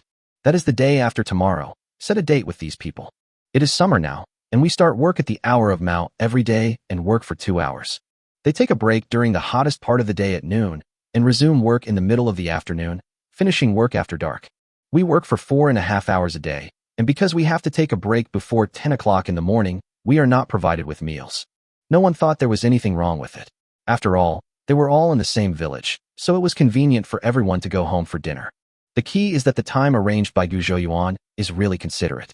There is no work during the 2 hottest hours. I also have time to go home and do some work like chopping wood and fetching water.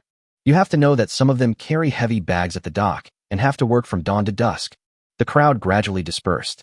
In the yard, Gu Zhouyuan was scratching Xiaobai's itch. Pingtu has learned to eat by himself. He has a huge appetite, is willing to eat and sleep, and grows very fast. Now he is a lot bigger than Xiaobai. It dug a small hole in the muddy ground of the yard.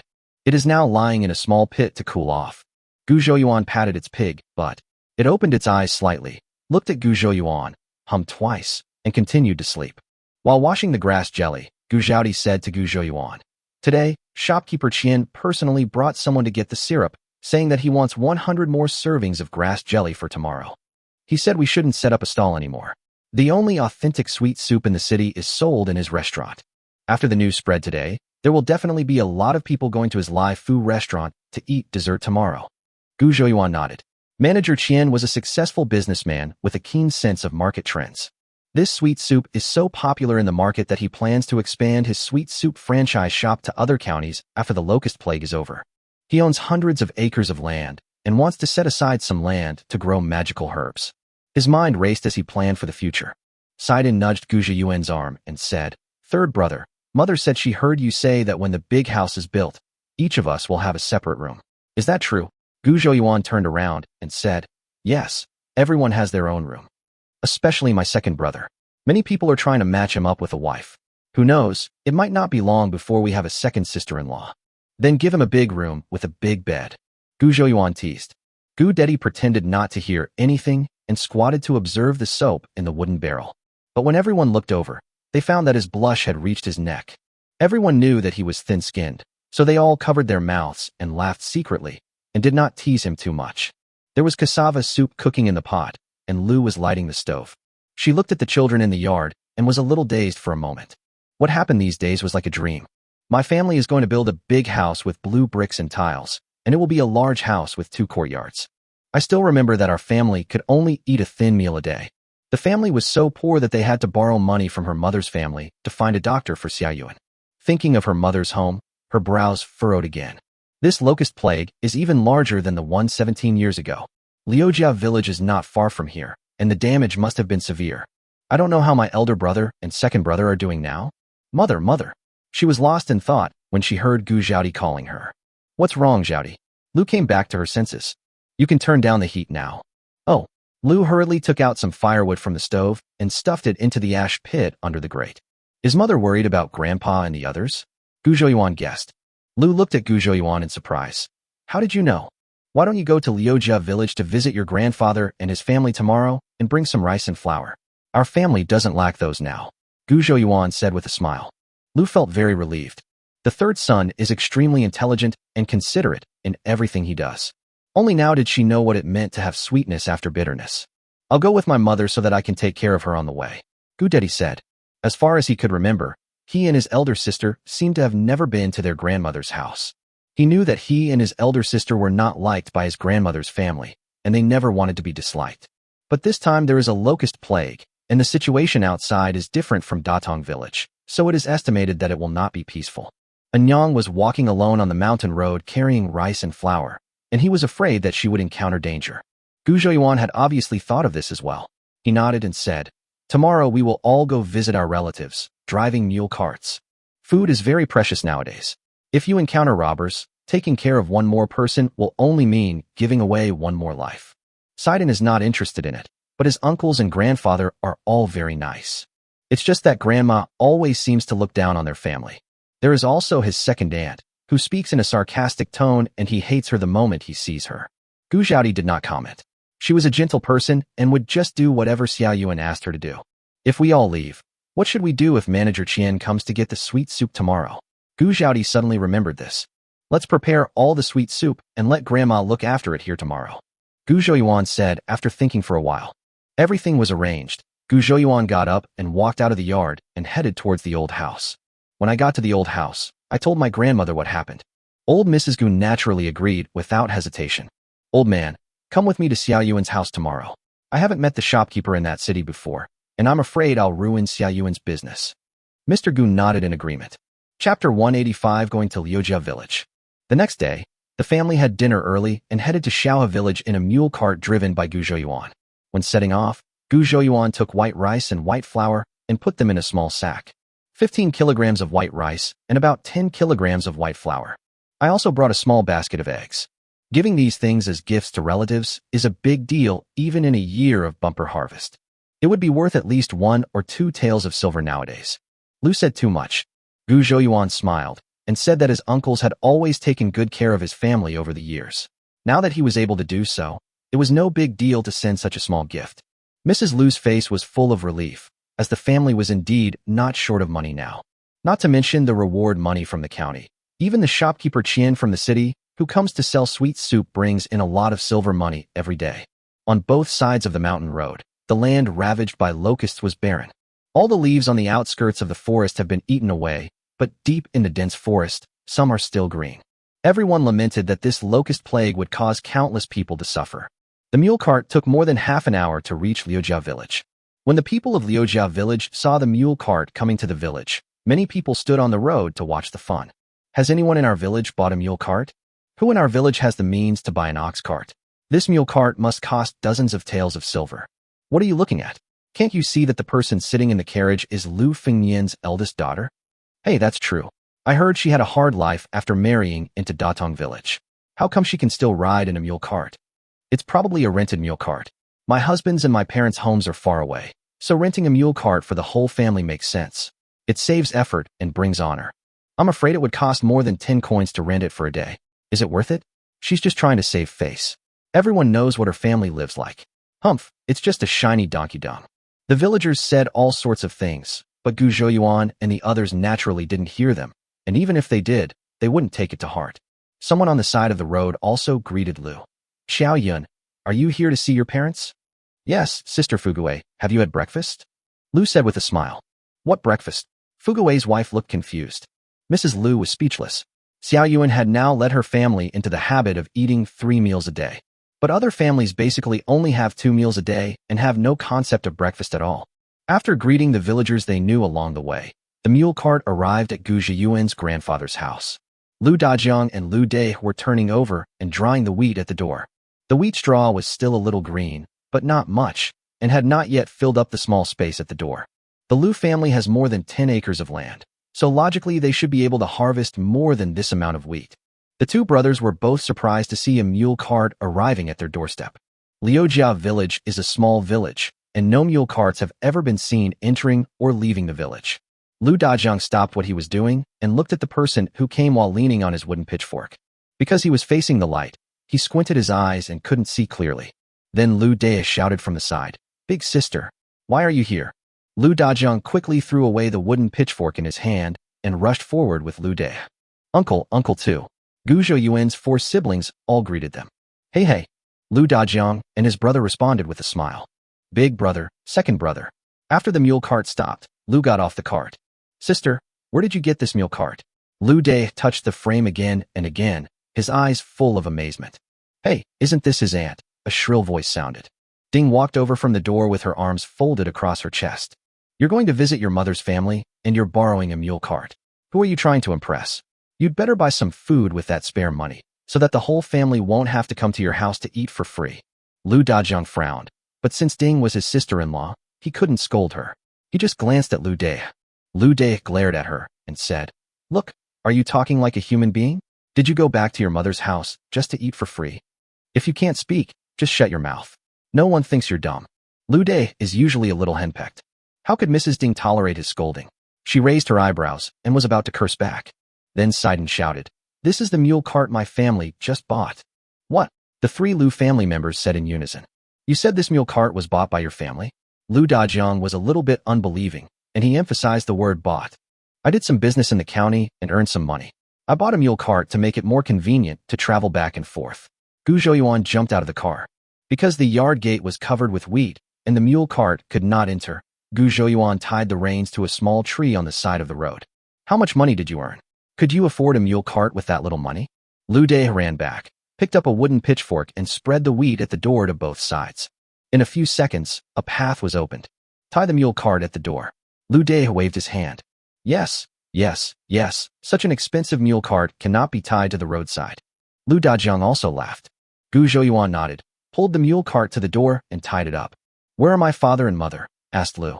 Several people had been standing at the door for a while, but the old man and the old woman didn't come out. They went to the fields, said Lu Dajiang. All the wheat has been eaten by locusts, leaving only bare stalks. I don't know what's so good about going to the fields every day, Mrs. Ding said with a pout. Lu didn't respond to her and only spoke to her two brothers. Why don't I see my eldest sister-in-law? Your sister-in-law went to Shuigan's house to take care of Dongmiao. Little Dongmiao has had a fever and been talking nonsense for the past 2 days, and he can't sleep well. When mentioning this, Lu Dajiang's brows showed a hint of worry. Lu Dajiang has one son and one daughter. His daughter, Lu Huani, is already married. After his son Lu Shuijin got married, he did not split up the family, but simply built another mud house to the west of the old house. Dongmiao is Lu Shuigan's daughter, and she is 4 years old this year. Mrs. Lu was also worried when she heard this. Have you seen a doctor? I checked it out, and they said it was some kind of exogenous febrile disease. The heat evil entered the body and caused the fever. I was given medicine, but it didn't help. After Lu Dajiang finished speaking, he let out a long sigh. There is not much corn left at home. With so many people coming, what are we going to cook for lunch? Mrs. Ding said sarcastically. Although my eldest sister-in-law's family seems to have become rich and can even buy a mule cart. But Ding still looked down on her subconsciously, and now she even felt a bit jealous. Gu Zhouyuan lifted the straw curtain on the mule cart, took the rice and flour off the cart, and put them on the ground. Let's cook white rice for lunch. Ding rushed over, bent down, and opened the sack. I saw that it was full of white rice, and one bag was actually filled with white flour. She immediately smiled happily. His aunt, you guys are really something. Why did you bring all this rice and flour when you came here? She had already started to think quickly in her mind and decided to cook some corn porridge for lunch. Save all this rice and flour. They are precious things and must be kept well. Chapter 186, Improvement. Gu Zhouyuan slowly took out a small basket of eggs.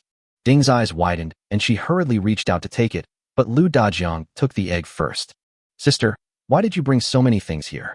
These eggs, rice and noodles must cost a lot of money, right? Take them back when you leave. Lu Dajiang scolded.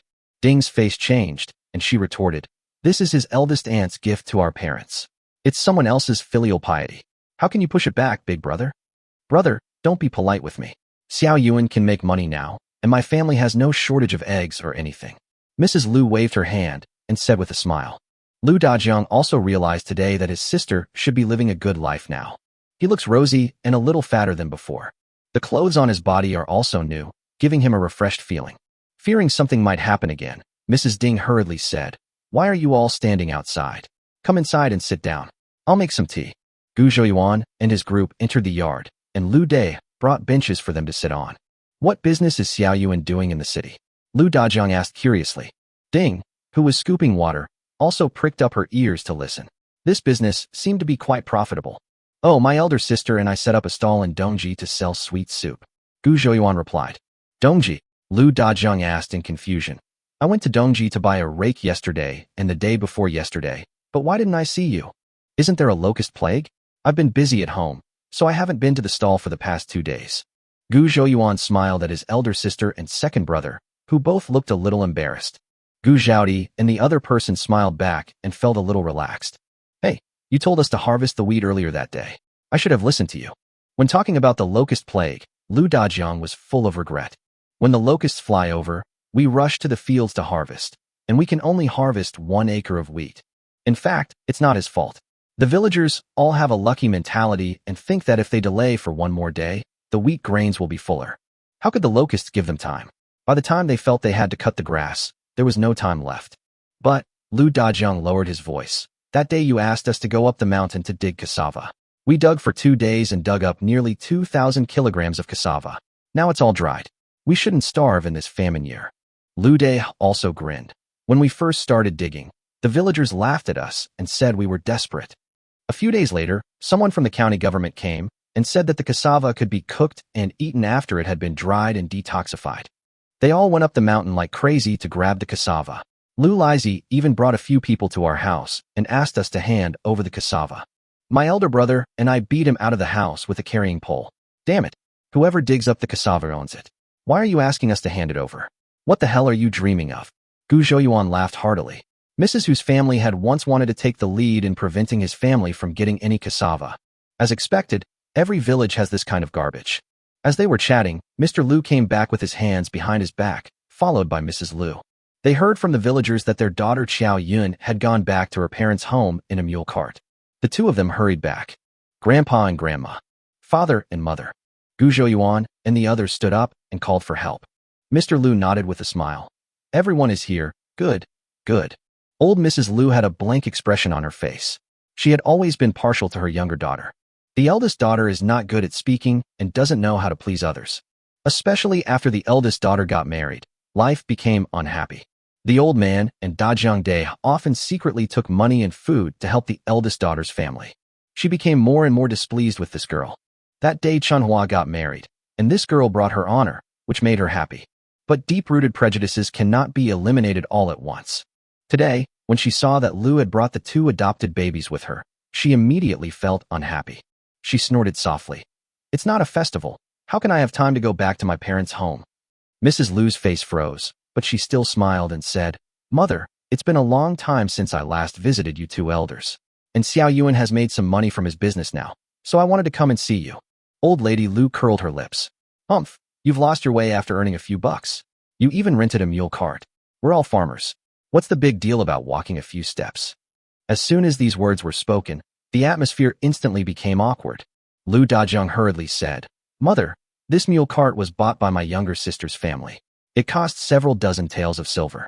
Old Mrs. Liu was stunned, and her voice rose an octave. What did you say? Did you buy that mule cart? Liu Dai took out the rice and flour that Ding had just brought into the house and put them on the ground. This is what my elder sister brought for you, Andy. Before Mrs. Gu recovered from the shock of the Gu family buying a mule cart, she saw the 2 bags of rice and flour. She hesitated and said, Did Xiaoyan bring it? That's right. Liu Dajung picked up the basket beside his legs. And there's a basket of eggs, all brought by my eldest sister. Old Mrs. Liu opened and closed her mouth, but could not utter a word. Old Master Liu glared at his wife and said to Mrs. Liu, Your mother has a foul mouth, and you know it. Then he called out to everyone, Sit down and talk. Hurry up and sit down. That Zhaodi got the place. You guys should sit down too. Oh, thank you, Grandpa. Gu Zhaodi and the others all sat down obediently. Tell Grandpa what kind of business you do in the city. If you make money, you should save it and not spend it lavishly. Old Master Liu took Gu Zhouyuan's hand and spoke earnestly. I set up a stall in Dongji to sell sweet soup. My eldest sister and second brother took care of me. I basically just sat there and did nothing. Gu Zhouyuan said with a smile.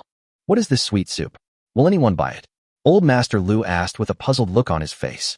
It's a sweet drink. A bowl costs 12 cents, and many people buy it, lining up to buy it. Sidon answered quickly. Everyone in the Liu family was dumbfounded. 12 cents a bowl.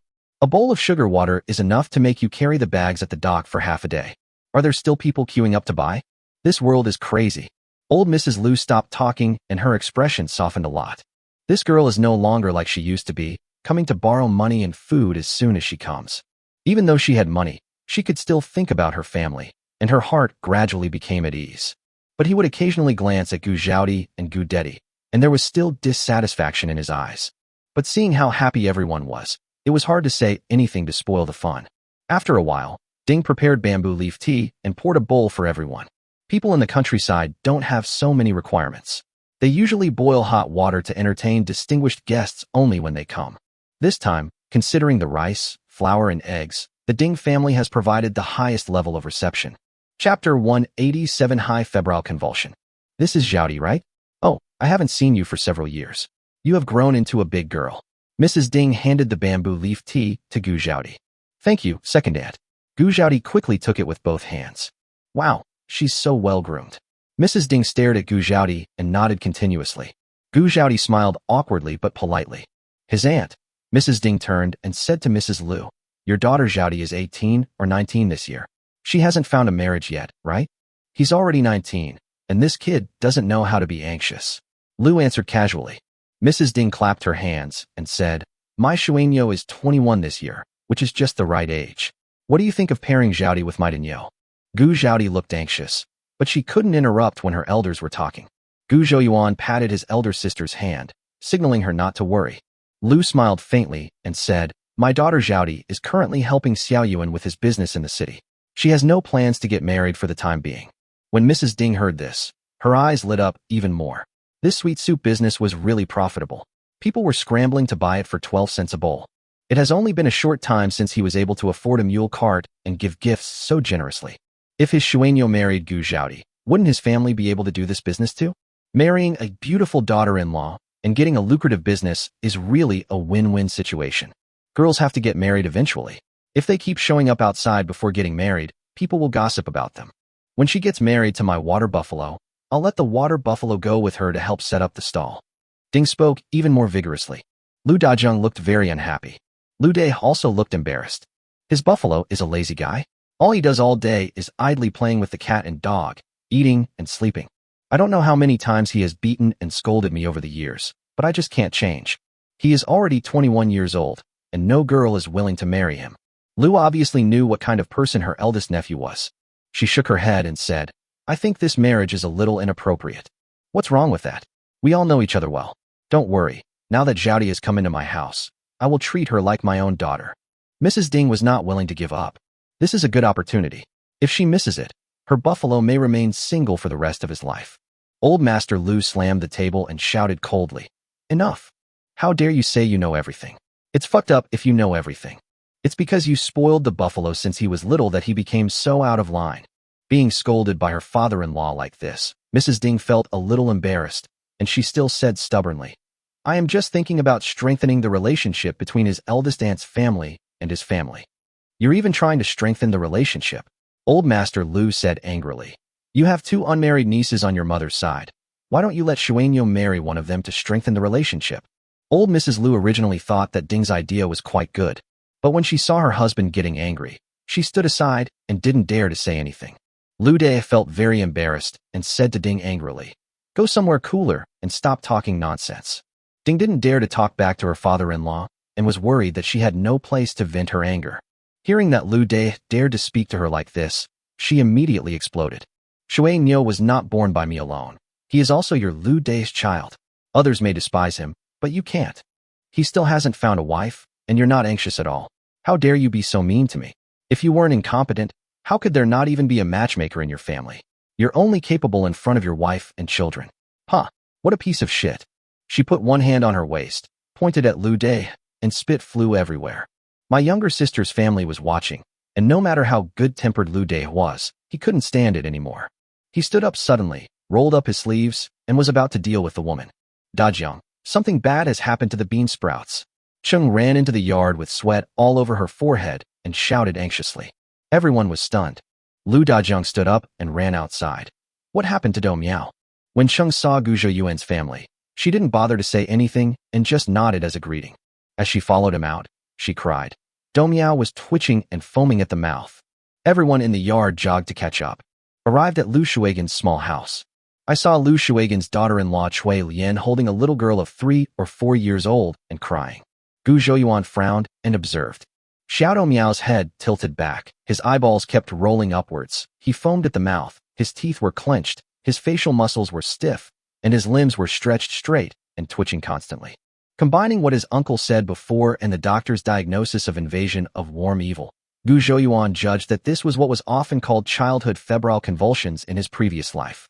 Lu Dajiang rushed over and kept pinching Xiao Domiao's philtrum. Old Mrs. Lu shouted, Go get a pair of chopsticks and put them in her mouth. Don't let her bite her tongue off. The room was in chaos and noisy.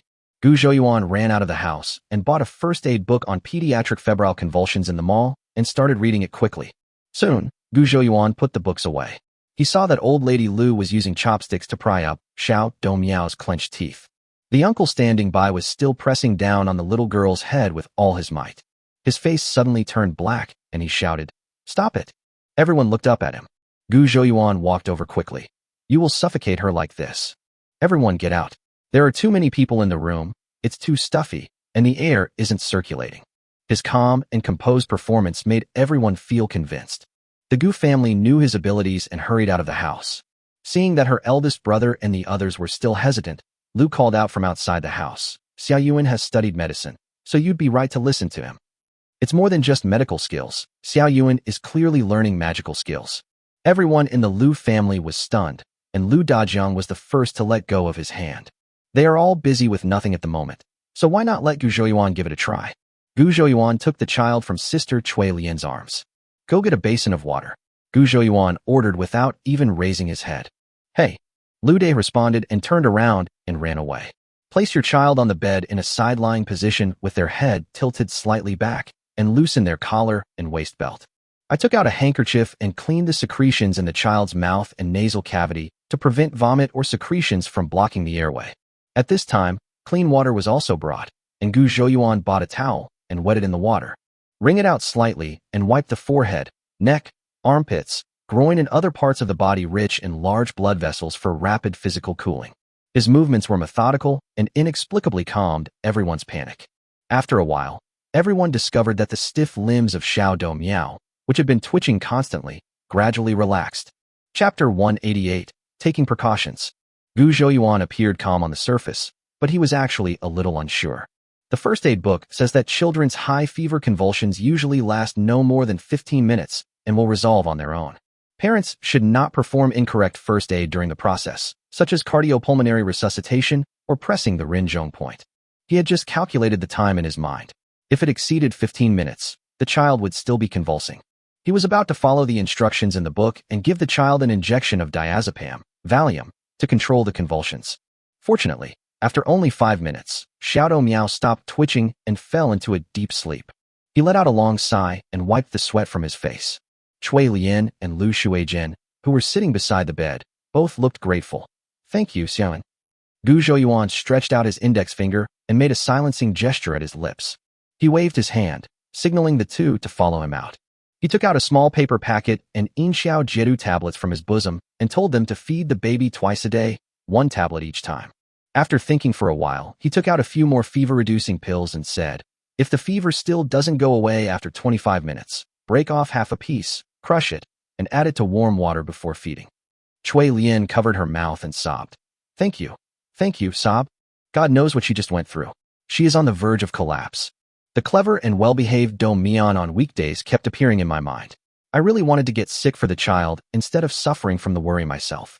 Shui Jin always knew that his cousin was a bit unreliable, but he didn't expect him to be so calm and reliable today. Xiaoyuan, thank you so much. If it weren't for you today, my Do Miao would have been. Gu Zhouyuan quickly waved his hands. We are all family, no need to thank each other. Aunt Chung took Gu Zhouyuan's hand and asked excitedly, Xiaoyuan, who did you learn this medical skill from? I learned it all from books. I only know some first aid knowledge. Gu Zhouyuan smiled innocently. Lu Dajiang slapped Gu Zhouyuan on the shoulder and said, Good boy, this book was not read in vain. After the matter was settled, a large group of people returned to the Lu family's courtyard. Cui Lian and Shui Jin stayed to take care of the bean sprouts. After this incident, Mrs. Lu's attitude towards Gu Zhouyuan and others changed significantly. She went into the house and took out the fried watermelon seeds that she had treasured for a long time and put them on the small table in the yard. Don't just sit there, eat some sunflower seeds, she said. Oh, mother, these are not the melon seeds fried during the Chinese New Year, Mrs. Ding said in surprise. I was wondering how it was gone after just a few handfuls. I wonder if you hid it all away. It's been months. Is it still edible? Old Mrs. Lu's face turned serious. I've wrapped them nicely with oil paper. Besides, it's been so dry that the melon seeds haven't softened yet. How come they can't be eaten? Ding curled her lips and muttered something, but no sound came out. After a while, Lu Erniu came in from outside carrying a bundle of firewood. His wife Lanxiang followed behind, carrying a small backpack. Aunt. Lu Erniu was obviously surprised when he saw Lu and the others. Could that mule cart at the door be brought here by my aunt and the others? Aunt, Xiaoyuan sighed. Lanxiang also called people. She had never seen Gu Zhaodi and Gu Dedi, so she didn't know how to address them. This is my eldest cousin, and this is your second cousin. Lu Dajiang hurriedly introduced. After exchanging pleasantries, Lu Erniu frowned and said, Father, I heard that the price of grain in the city has skyrocketed. I can't even exchange a pound of grain for several loads of firewood. What should I do from now on? When this matter was mentioned, the atmosphere in the courtyard suddenly became gloomy. Oh, in such a disaster year, everyone's life is hard. Our family is considered lucky as we still have so many dried cassava. Lu De sighed. Having said that, everyone in the Lu family looked at Gu Zhouyuan again, each with a look of gratitude on their face. This is all thanks to Xiaoyuan. Chung sighed, and her eyes looked at Gu Zhouyuan with more loving eyes. Uncle, you'd better dig a cellar secretly and hide all the dried cassava. Gu Zhouyuan said with a serious expression. Lu Deha was stunned and asked in confusion. Hide? What? Lu Dajiang seemed to have thought of something. Xiaoyuan, you mean, the villagers will? That's right. Now everyone has something to eat and can live in peace. After a while, someone's family runs out of food, and everyone in the village knows that you still have a lot of cassava chips. What do you think will happen then? Gu Zhouyuan said seriously. Everyone in the Lu family was so frightened that they broke out in sweats. They knew that Gu Zhouyuan was not exaggerating, and that what he said was very likely to happen. What is worrying is not the lack of food, but the inequality of distribution. It's okay if everyone is hungry. But if your family is the only one in the village that has food to eat, and you just let others watch, someone will definitely overturn your pot. But there's no point in hiding it. Everyone knows that I have dried cassava at home. Old Mrs. Lu said in panic. Gu Zhouyuan thought for a moment and said, just say we came here today to borrow some grain from your family. When we leave, we load the cart with firewood and cover it with straw mats so that others will think we have taken all the cassava chips. That's a good idea. Everyone's eyes lit up. At this moment, all the Lu family members were frightened. The younger generations are fine, but Mr. Gu and Lu Dajiang have experienced the locust plague 17 years ago. In the middle and late stages of the famine, people were no better off than animals. For a bite to eat, people will do anything. We'll start digging the cellars soon. From now on, just cry poor outside and stop bragging about having food at home, said Old Man Lu coldly. The doors, windows, and walls of the house also need to be reinforced. Old Mrs. Lu still feels scared when she thinks of what she saw 17 years ago. At first, everyone envied those who had surplus food at home. Later, the people who had food had their homes plundered by the hungry people. If they put up any resistance, they would often be beaten to death, and finally their houses would be set on fire. Gu Zhouyuan looked around the mud house and the fence and courtyard wall, and really didn't know where to start with the so-called reinforcement. His face was serious, and he said in a deep voice, Grandpa, remember, if you find that the situation is out of control, come to Datong village to find me. Everyone was affected by his emotions and became nervous. Mrs. Ding came in from outside the yard and asked in confusion, hasn't the food been hidden? It shouldn't be that serious, right? When everyone is starving to the point of being skin and bones, and you are the only one who is different from others, no matter how you explain it, it will arouse some people's suspicion. Truth will eventually come to light. If it really comes to that, remember to give them food and don't risk your life. Everything is fine. Come to Datong village to find me, Gu Zhouyuan said slowly. Chapter 189 Bamboo Crafts. He also thought about having his grandparents and uncle move to Datong village early. However, the impact period of locust plagues is often extremely long, so it is relatively safe in the early stages. I don't think they would agree to let their entire family live in their married daughter's house for a long time. There is still enough time to withdraw when the situation shows signs of being amiss. Gu Zhouyuan originally wanted to ask his eldest uncle and second uncle to help build the house so that he could have some income. Now seeing that they were going to dig a cellar and reinforce their house, he swallowed his words. In this year of famine, the family still needs strong labor. Liujiao village is a small village. Its ability to resist risks cannot be compared with Datong village. The whole family can take care of each other when they are together. Gu Zhouyuan saw Erniyu's wife Lanxiang putting the eggs they brought into a bamboo basket. This bamboo basket is very exquisitely made and comes with a lid. That bamboo basket is like this. Gu Zhouyuan's eyes lit up and he walked over. Wait a moment, cousin. Lanxiang stopped what she was doing and looked up at Gu Zhouyuan with some confusion. Gu Zhouyuan squatted down and took out the eggs from the bamboo basket one by one. He called up the system panel. Ding. Found a hand-woven bamboo basket. Worth 45 mall coins. Sell it. This system actually collects junk, and he scanned it at home when he was free. Bamboo baskets, bamboo crates, benches, and broken beds, all were collected. It's just that the price is shockingly low. The broken bed at home is only worth 3 mall coins, and I don't know what the system is going to do with it. Today, he saw that the bamboo basket was very exquisitely made, like a handicraft, so he tried it. He put the eggs back into the bamboo basket, stood up, and asked, Who made this basket? It's quite beautiful. I made it up. Old Master Lu said with a smile. He usually likes to weave baskets, boxes, and other things with bamboo. He was immediately beaming with joy when he received praise from his grandson today. When other people were young, they all learned carpentry or masonry skills, but you are the only one who likes to tinker with bamboo strips. What's the use of this thing? Old Mrs. Lu said unhappily. Most rural people can weave some simple baskets by themselves. Even if they don't know how, they will buy cheap and practical ones. There is no market for bamboo weaving as meticulously crafted as that made by Grandpa Lu. Everyone just wants something cheap, So what's the point of you making something fancy? Unless you sell it for the same price as the cruder versions. The smile on Mr. Lu's face froze. It seemed that his craft had not brought any income to his family. Gu Zhouyuan was worried that he couldn't find an opportunity to help his grandfather's family. By now he had an idea. He said to Old Man Lu, "Grandpa, your bamboo baskets are very well made. I can help you find a way to sell them to the county town." "Oh." Old Master Lu stood up suddenly. "Yes, how much can it be sold for?" Gu Zhouyuan looked at the bamboo basket and thought, "This one can probably be sold for 15 coins. As soon as the words were spoken, the whole place fell silent. "How much?" Old Mrs. Lu shouted in a high voice. Old Master Lu swallowed his saliva and asked in disbelief, 15 coins? 15 coins for a bamboo basket. Gu Zhouyuan nodded and said, "From now on, if you have bamboo baskets like these, each one will be 15 coins. I can help you sell them for money, no matter how many you have." He knew the price was a bit high, but his goal was to help his grandfather's family. As long as they didn't make it public, 15 cents each was nothing. Old Master Lu quickly calculated in his mind that he could weave 2 such bamboo baskets a day, which would earn him 30 coins. If there is someone else at home to help split the bamboo into strips, he can concentrate on weaving. If he works hard from morning to night, he can make at least 4 or 5 pieces a day. His breathing became rapid. Pulling Gu Zhouyuan's hand, he hurriedly asked, "Xiao Yuan, are you telling the truth? Is there really anyone willing to spend 15 cents to buy this bamboo basket? Can I still deceive Grandpa? The things used by the rich people in the county town are all exquisite and beautiful. What is 15 cents to them?" Gu Zhouyuan said with a smile. "Oh, if I had known earlier, I would have let Dajiang and Dai learn the bamboo weaving craft from you, old man."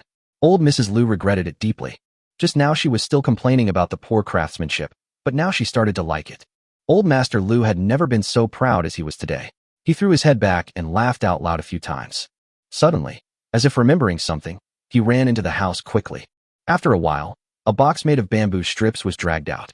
When the box was opened, it was filled with bottles and jars made of bamboo. "Does anyone want these?" Grandpa Lu's eyes showed hope. These little gadgets were made by him during his slack season on the farm. They look nice, but are of no use. Because he was not doing his job properly, he was often scolded by his wife. These things are usually locked in boxes. Gu Zhouyuan picked up a small bamboo vase and couldn't help but admire it. Bamboo vase. The bamboo weaving in this box is extremely exquisite, and it is no exaggeration to describe it as a work of art. The bamboo vase in my hand is priced at 588 mall coins in the mall. There are also some small basket ornaments, and the mall also quotes prices ranging from dozens to hundreds. There are also such. This box of bamboo products, all added up, is estimated to be able to sell for more than 10,000 mall coins. Gu Zhouyuan stood up and, under the gaze of everyone in the Lu family, clapped his hands and said with a smile, "I want both, and they're more expensive than that bamboo basket." Old Master Lu's face flushed with excitement. All the things he made were valuable, and he was not wasting his time on them. Old Lady Lu asked quietly, "Xiao Yuan, how much are these things worth?" Gu Zhouyuan frowned and thought, how much is appropriate to give? These things are very delicately made, and you can tell at a glance that they took a lot of time and effort to carve them out. After thinking it over, Gu Zhouyuan said, "It's probably worth 3 taels of silver." 3 taels? Old Mrs. Lu and Old Mr. Lu shouted in unison. "I only earn 20 cents a day by doing hard labor and carrying heavy bags. The docks don't necessarily need workers every day, and there are times when work isn't possible during busy farming seasons or rainy days, so you may not even be able to earn 3 taels of silver in a year." Old Mrs. Lu's heart was bleeding, and she regretted why she didn't support the old man in writing these things. When she was upset, she would throw the broken things made by the old man into the stove. Later the old man made a box and locked it. Now that I think about it, what I burned was pure silver. Ding's eyes almost popped out of her head. How could these things made of broken bamboo be worth so much money? Old Mrs. Lu asked a crucial question. "Xiao Yuan, how can these things, which are only for show but not for use, be sold for a long time?"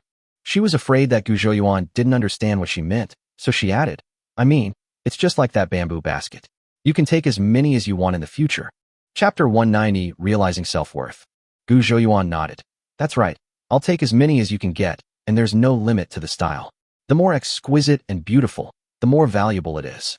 Lu Dajiang and Lu Dai looked at each other, and both of them began to breathe rapidly. Influenced by their surroundings, they also learned some simple bamboo weaving skills. "I can't make anything too elaborate, but simple small baskets or something are still okay." That's because they are unwilling to study it in detail and think it is useless. Now that they have discovered the value of this, they both secretly made up their minds to learn this craft from the old man. It is much easier not to think about getting rich than to carry heavy bags. Old Master Lu was completely stunned. He was doing what he liked at home and making money at the same time. The feeling of happiness that came from having his self-worth recognized by others almost made him cry. You have to know that he used to do these things with a sense of stealing or even guilt. Now it's good, I can study and have fun. Just as everyone was immersed in their vision of the future, a discordant voice rang out. It sounds exciting, but people have to buy it. Who knows if the masters in the county town like these things? Don't just make wild guesses on your own, or you'll end up making everyone else happy for nothing. Ding said in a gloomy tone. The atmosphere in the yard tensed, and Lu De scolded. Can you shut your mouth? Ding was unyielding. Isn't that what I said? What he said was empty talk. If he says it's valuable, then it's valuable, right? Lu De looked at Gu Zhouyuan awkwardly with an embarrassed expression. Xiao Yuan, you also know your second aunt. What she said is just bullshit. Don't take it to heart. Ding curled her lips, rolled her eyes, and said nothing. Old Master Lu also patted Gu Zhouyuan on the shoulder and said with a smile, Please ask for these things for Grandpa. It would be great if someone wants them. If no one wants them, it's okay. They are all made of bamboo from the mountains, and they didn't cost much. Gu Zhouyuan was too lazy to care about the Ding family, but he wanted to comfort his uncle and grandfather. He took his grandfather's hand, took out 3 silver ingots weighing 1 ounce each from his arms, and put them in his grandfather's hand. No need to try. If I say it can be sold, it can be sold. Gu Zhouyuan laughed. Third brother is very capable. He can even turn locusts into silver. Sidon finally couldn't hold it in anymore. Third brother had learned skills from gods, so how could what he said be false? No one paid any attention to what Sidon said about exchanging locusts for money, because everyone's attention was attracted by the 3 taels of silver.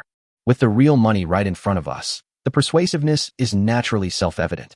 Ding was slapped in the face instantly, and a chuckle came from her throat, and it was unclear whether she was laughing or crying. Lu De was really annoyed when he saw his troublemaking wife.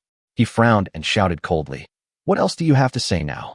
Lu Erniu also felt that his mother's words were a little too harsh, so the couple pulled Ding aside. Grandpa, this matter should just be known among our family members. Don't make it public, Gu Zhouyuan said in a low voice. Of course. Old Master Lu nodded quickly. The market for this thing is so small. Is he telling others to compete with him? He is not stupid. Go wash the rice and steam it. Use the white rice Xiao Yuan brought. Soak the dried fungus and fry a few eggs. Old Mrs. Lu said to Mrs. Ding. She knew that her second daughter-in-law was a dog that could not spit out ivory. Xiao Yuan is now the god of wealth in the family, and we can't let this troublemaker offend him. Ding looked indignant. You all are here drinking tea and bragging, and you leave me to work alone? But she didn't dare to talk back to her mother-in-law, so she opened her mouth and shouted, Sister-in-law, I'll soak the dried fungus. You help me boil the pot. Ching didn't look unhappy at all. She nodded, stood up, and walked over. Everyone was chatting idly in the yard. Around noon, Chung came and called everyone to eat. 2 tables were put together, and steamed white rice and boiled cassava chips were placed on them as the staple food. A pot of scrambled eggs with black fungus, a large pot of stewed eggplant, dried purslane, and salted beans. There was rice in 4 dishes. This banquet is even more sumptuous than the ones held for weddings or birthdays. This meal was prepared at the instruction of Old Lady Lu. Thinking that her family would have a stable source of income in the future, she was generous for once. Ding ran into the house and woke up Lu Shuinyou, who was still sleeping in.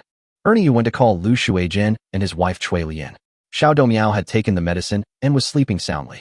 Everyone in the Lu family stared with wide eyes. In the countryside, which family would be willing to prepare such a table of food? Lu Shuinyou was so greedy that he wanted to pick up some food with his chopsticks, but was slapped back by Lu De. Mr. Lu said a few words of welcome and thanks, then picked up his chopsticks and said, Eat, eat, pick up some food and eat. Lu Shuinyou immediately picked up the bowl, picked up a large piece of scrambled eggs with chopsticks, stuffed it into his mouth, and started chewing it. Although the others were not as impatient as him, they were all busy eating. Everyone was eating from their bowls while keeping their eyes on their plates. This meal seemed just ordinary to the Gu family. Sidon simply took 2 bites of the food and ate very politely. This dish is far inferior to the one cooked by my third brother. Even the one cooked by my eldest sister is 100 times more delicious than this. There is not much oil in the dishes, and the salt used is probably the kind of large yellow salt with a bitter taste. When Mrs. Lu saw that Sidon and the others didn't get any food, she thought they couldn't get any. He then picked up a piece of eggplant for Gu Zhouyuan and sighed in respectively. The pot of scrambled eggs had long since dried up. Zhao Di, you should eat some vegetables too. Grandpa Lu called out. There is still land. Don't be polite when you come to Grandpa's house. Just treat it like your own home. Thanks to Gu Zhouyuan, Gu Dedi and Gu Zhaodi no longer seemed to be hated or discriminated against by their family members. Oh, I understand, Grandpa. They nodded in response. The meal only took about 10 minutes, not that they were in a hurry. Instead, it only took 10 minutes for all the food on the table to be finished. After dinner, everyone sat in the yard for a while. Gu Zhouyuan watched as Grandpa Lu took out his set of tools and directed Lu Dajiang and Lu Dai to split bamboo strips and scrape bamboo strips. Ernie Shujin went up the mountain to cut bamboo. When he left, Grandpa Lu asked Shuinyo to go with him. The buffalo ate the most at this meal, so of course we couldn't let him just eat and not work. It was almost the end of the afternoon when Gu Zhouyuan got up and prepared to go home. The two brothers Lu Dajiang and Lu Dai moved the bamboo woven items and the boxes onto the mule cart. It was agreed that Gu Zhouyuan would come to pick up the goods every half a month in a mule cart. The mountain road is not easy to walk on, so you have to walk slowly. Gu Zhouyuan is different now, and everyone in the Lu family came out to see him off. Chapter 191. Life is prosperous. When I got home, Mrs. Gu and Mrs. Sun were cleaning the yard. Grandma, second aunt, Gu Zhouyuan and his companions called out as soon as they entered the yard. Sun smiled and nodded. I just told my mother that it's time for you to come back. This silver was left by the shopkeeper in that city. It's for 300 servings of sugar water and 2 buckets of ice. He said he had agreed on the price with you long ago. Old Mrs. Gu took out 5 taels of silver from her waist pocket and handed it to Gu Zhouyuan. The ice cubes were prepared by Gu Zhouyuan before he went out in the morning. Thank you, Grandma. Gu Zhouyuan accepted the silver and said, By the way, Grandma, did anyone send bricks today? The boss lady said she would deliver the bricks yesterday, but for some reason no one showed up until dark. With the contract in place, Gu Zhouyuan wasn't afraid that she would steal his money. She was probably delayed by something. Mrs. Gu nodded and said, They sent a donkey cart. Look, it's all piled up in the yard. As he said this, he pointed towards Xiaobai's doghouse. Gu Zhouyuan and his companions who were standing at the door only then noticed that on the north side of the yard, blue bricks were piled up in a neat square shape.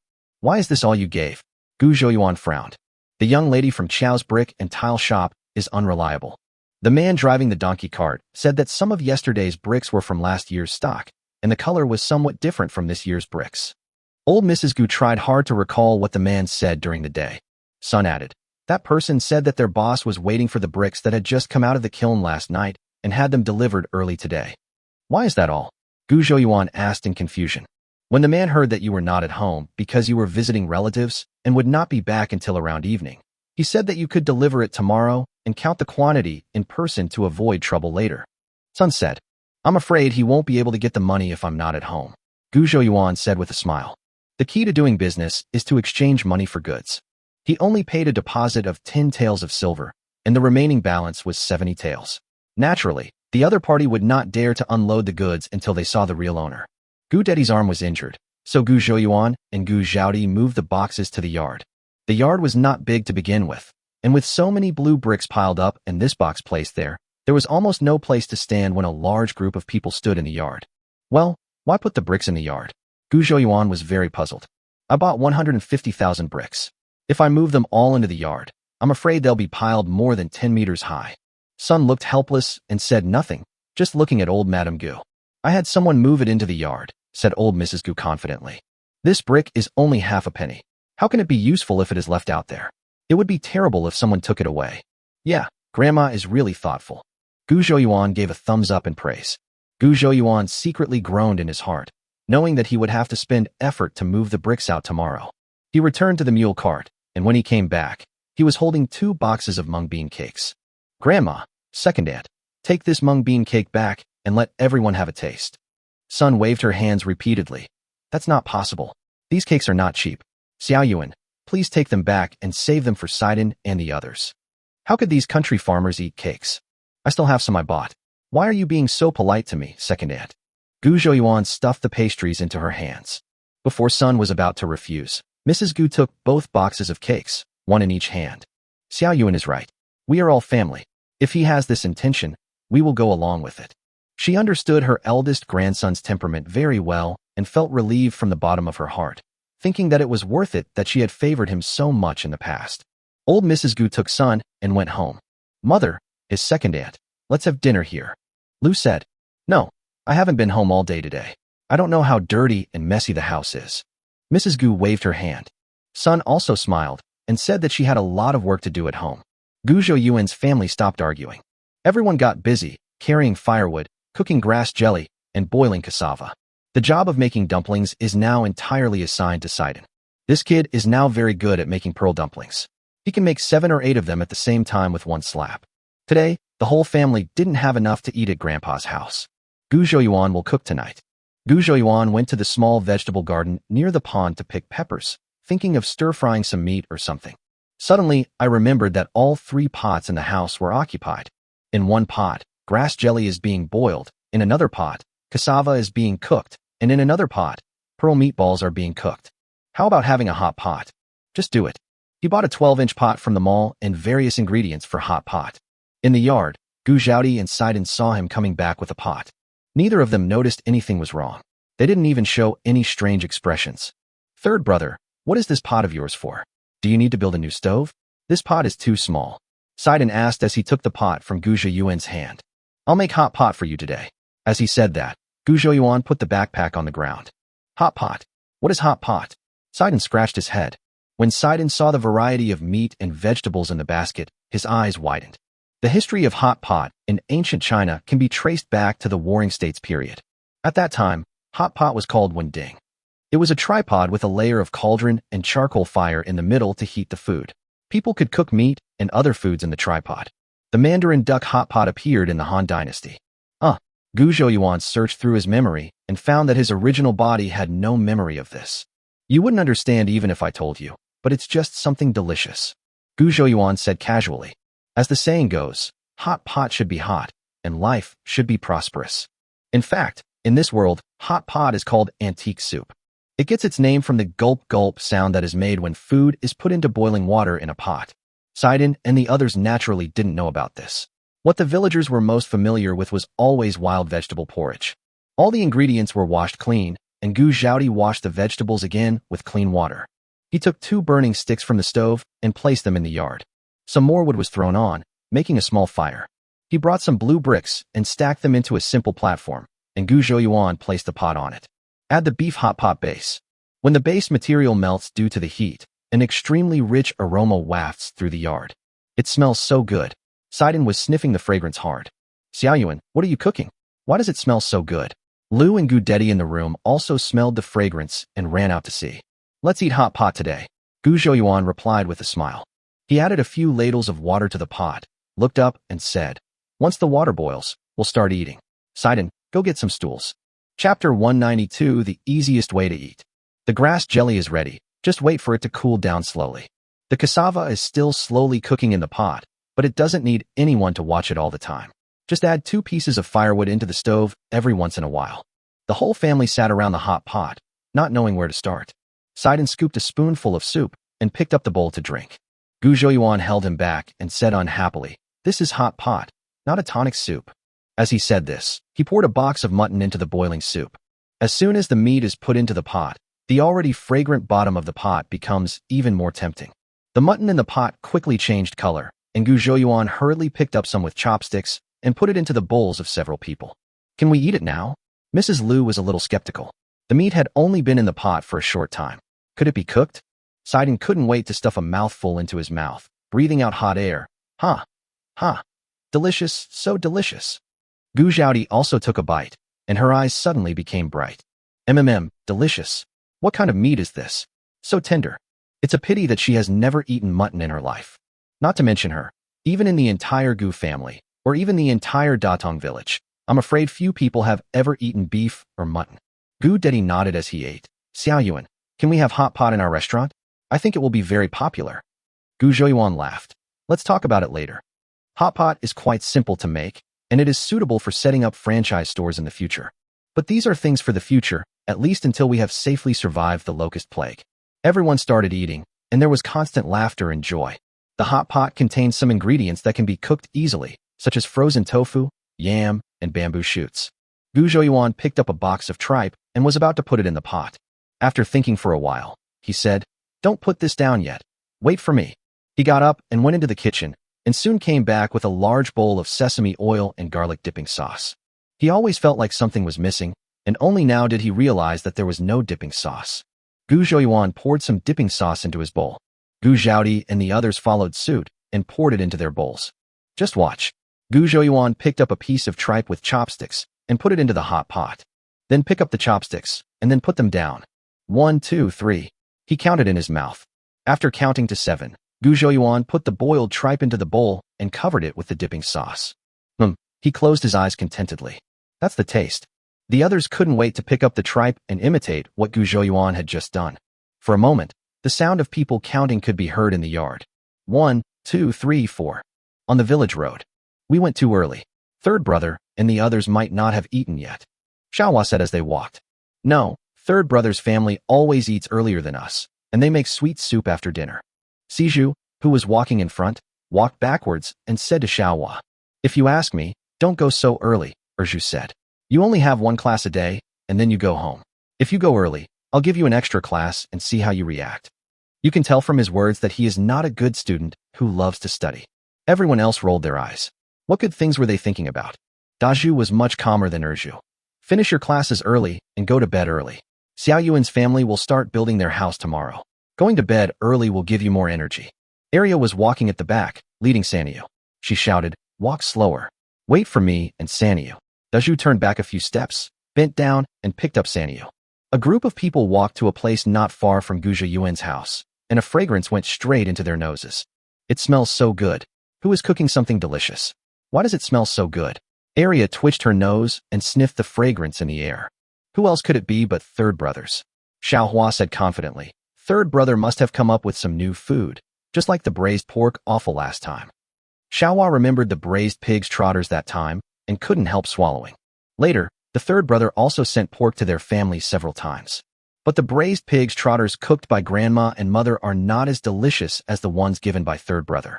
That taste is engraved in her heart, and she will remember it for the rest of her life. Closer to the yard. Suddenly, several people heard the sound of counting coming from Gu Zhouyuan's yard. 1, 2, 3, 4, 5. Siju was anxious. You said we came early, but third brother and the others are already in class. The first class today is math, he added. Xiaohua was speechless. Logically speaking, it shouldn't be time for class yet. Sanyu's face changed. He didn't like math class. Erju stood on tiptoe, looked inside through the courtyard wall, and immediately opened his mouth wide. What's wrong, second brother? Siju asked in confusion. There is a question mark on the forehead. What's the point of taking a math class? People are having dinner right now. But why count while eating? As Xiaoyuan said, mathematics is used everywhere in life. Knowing that Gu Zhouyuan's family was having dinner, Daju and Xiaohua were still a little hesitant about whether they should wait until they finished eating before entering the yard. Arya and Siju have already pushed open the courtyard gate. Third brother. Siju shouted. Hey, everyone is here. You came at the right time. Let's sit down and eat hot pot. Gu Zhouyuan stood up and greeted them. No, Xiaoyuan, you guys eat. We just had dinner at home. Daju waved his hand. Even if you've already eaten, eat some more. You can't get this hot pot anywhere else. Gu Zhouyuan walked over with a smile and pulled people over. Lu and Gu Zhaodi hurried into the house to get the dishes and chopsticks. Before Daju could refuse, Arya and Siju had already run to the fire. Sanyu kicked his legs and twisted his waist and his arms, trying to get off the ground. Daju bent down and put him down, and he hurried over. Seeing the little ones surrounding someone else's pot and drooling, Daju covered his eyes and couldn't bear to watch. After searching around, I only found 2 stools. There are blue bricks over there. You can move them here and sit on them. Gu Zhouyuan pointed to the pile of bricks. Siju was the first to run to move the bricks. Arya followed closely behind. Gu Zhouyuan asked everyone to sit down. Although it was everyone's first time eating hot pot, there was nothing much to teach. After watching Gu Zhouyuan's demonstration, everyone picked up their chopsticks. They were a little restrained at first, but soon they relaxed. Watching Sidon boiling tripe in the pot, he recited numbers. The people in the old house finally understood why some people would count while eating. Siju accidentally bit his tongue and grimaced in pain. Erju's forehead was slightly sweaty from eating. He said with emotion, Xiaoyuan, how did you come up with this way of eating? It's delicious and lively. Gu Zhouyuan smiled and said, this is convenient. You can just dump all the messy food into the pot, cook it, and then take it out and eat it. In fact, hot pot is the simplest way to eat. The reason why people don't think of it is because of food shortage. There are only wild vegetables and corn at home. Just like hot pot, we put them in the pot and cook them together. Isn't it wild vegetable paste? Chapter 193 Groundbreaking. The next morning, Gu Zhouyuan and his family got up early and had breakfast. Today is the official day for building the house. The villagers who came to help had been waiting outside Gu Zhouyuan's yard for a long time. Gu Zhouyuan took everyone to the residential land he had chosen. The place is quite close to the old house and not far from the fish pond. The best time is 9 a.m. According to custom, the head of the household should burn incense, but since Gu Manjiao is dead, the eldest son in the family should burn incense. Everyone looked at Gu Zhouyuan. It was the head of the Gu family who handed a bouquet of incense to Gu Zhouyuan. But Gu Zhouyuan handed the incense in his hand to Gu Dedi and said with a smile, "Second brother, come here." Gu Dedi was stunned. Building a house was a big deal. How could he be the one lighting the incense? "What are you standing there for? You are the eldest son in the family," Gu Zhouyuan urged. Gu Dedi was touched, but still felt a little uneasy. He saw his mother smiling and nodding at him, and his eldest sister Sidon also looked at him with encouragement. His eyes suddenly became bright. Taking a deep breath, he lit the incense in his hand. With Gu Lijing's shout of "good luck with the start of work," Gu Zhouyuan picked up the shovel and dug the ground, breaking the soil. "Xiao Yuan, congratulations." "Congratulations, Auntie." The onlookers congratulated him repeatedly. 2 trucks of bricks have been delivered and are stacked in an open space not far away. The driver said that there were a total of 6 mule carts delivering the bricks, and they would definitely be able to deliver all the bricks today. Gu Zhouyuan had already discussed with Wang Degue in advance that since it was a tiled house, a foundation depth of 4 feet would be enough. Wang Degue took the blueprint and drew lines on the ground with Gu Zhouyuan. At the command, everyone bent down and cleared the grass roots and stones on the ground. All the women and children in the Gu family also joined in the work. Gu Zhouyuan pulled Wang Degue aside and whispered, "Uncle Wang, I want to dig a cellar. Where do you think it would be suitable to be placed?" "Cell." Wang Degue frowned and fell into thought. When wealthy families build yards, many like to build cellars, which is nothing strange. There is a storage room in the corner of the backyard, where a cellar can be built. Wang Degue recalled the structure of the house he had built before. "Okay." Gu Zhouyuan nodded in agreement. With a storage room and a cellar, it will be much more convenient for him to get things from the system mall in the future. "Xiao Yuan," Gu Zhaodi shouted from not far away. Gu Zhouyuan turned his head and looked. "Manager Qian's carriage is here to deliver the sweet soup." Gu Zhaodi waved to Gu Zhouyuan. "Uncle Degue, please help me take care of this place. I have things to do over there. If you have any questions, you can discuss it with my second brother or my second and third uncles." Gu Zhouyuan greeted Wang Degue and walked quickly towards home. Gu Zhouyuan was quite familiar with the man sent by Manager Qian. He was the one who drove the horse-drawn carriage every time he delivered the sweet soup. This man is called Li Er. He is in his 30s, an ordinary man. "Hello, Boss Li," Gu Zhouyuan said with a smile. "Hello, Manager Gu." Li Er looked constipated. I don't know why this young shopkeeper Gu always likes to call him Boss Li. He corrected it many times, but found that it was of no use at all. Later he stopped struggling and let her scream whatever she wanted. Is shopkeeper Gu building a new house? Li Er saw so many people busy working over there, and there were a lot of blue bricks piled up on the open space next to them. "Haha, there are so many people in my family, and this small room is a bit crowded." Gu Zhouyuan laughed. Li Er nodded and said, "Manager Gu should also build a big courtyard. With the amount of money he earns every day, he can't afford any kind of house." As he said that, he handed 5 taels of silver as payment for the goods to Gu Zhouyuan. Gu Zhouyuan took the silver and put it in his arms, and together with Li Er, he loaded the wooden barrel of sugar water onto the carriage. "I haven't been to the city for a few days. What's going on in the city now?" Gu Zhouyuan asked. Several days have passed, and the impact of the locust plague should have begun to slowly appear. Li Er was a little confused for a moment, not knowing what situation he was talking about. Gu Zhouyuan added, "I'm talking about the locust plague. Has anything changed in the city?" Li Er frowned and thought for a moment. Grain prices have gone up a lot, and so have vegetables. The prices change all the time. Our boss is also worried about this. Just raising the price is easy to deal with, but the problem is that it's hard to buy. Now the vegetables and food used in the restaurant are all obtained by paying extra money and using connections. Has the county government posted any public notices in the past 2 days? Gu Zhouyuan wanted to see how County Magistrate Ho would respond. I haven't heard of any public announcements from the county government, but they must have been very busy these past 2 days. Lier took the bowl of iced sugar water that Gu Zhouyuan handed him, took a sip, and continued. These past few days, there have been people stealing food, climbing over walls to steal, and even fighting over food sales with knives. It's been a bit chaotic. I don't know what crime Captain Zhao committed at the county government office, but the county magistrate threw him into jail, along with a bunch of other constables. The county government is seriously understaffed. I've seen them twice, and the runners had to run to get anywhere. Speaking of this, Lier showed a funny expression when he recalled the Yamen runners who usually walked unsteadily and ran away in panic. Gu Zhouyuan touched his chin and thought.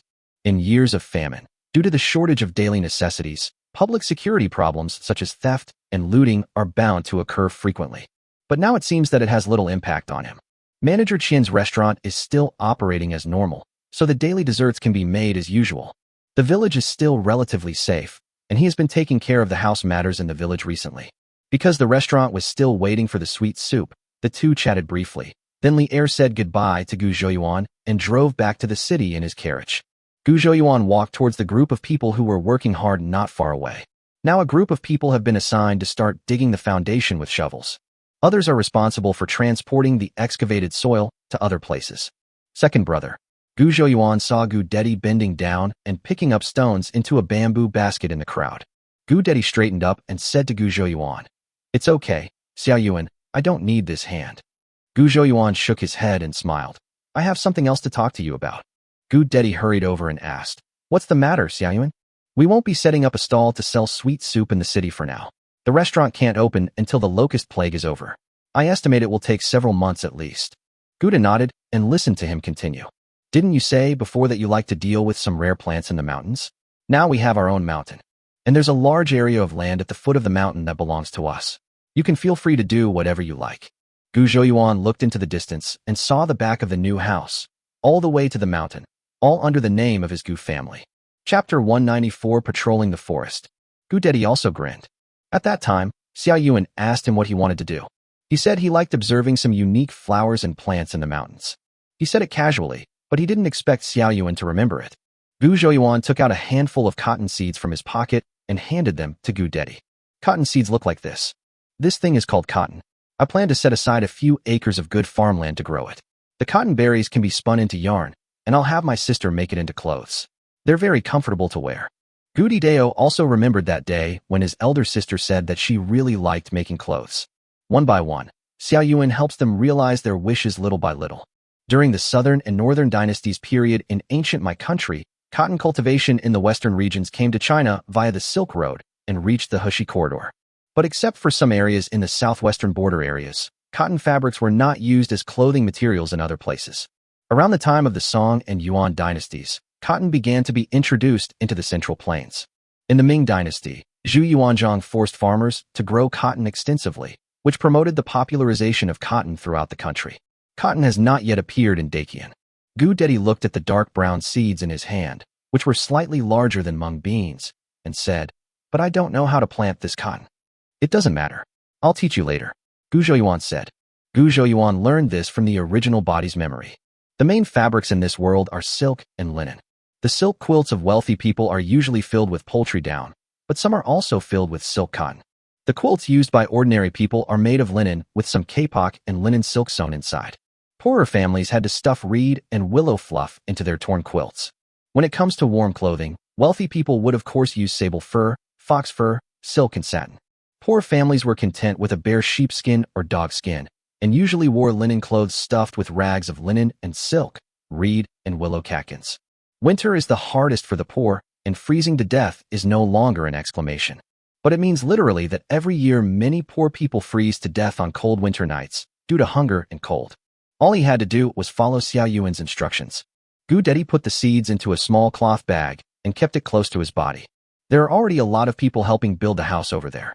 "Second brother, your arm is injured, so there's no need for you to get involved." Gu Zhouyuan spoke. "Come with me to the mountain behind our home."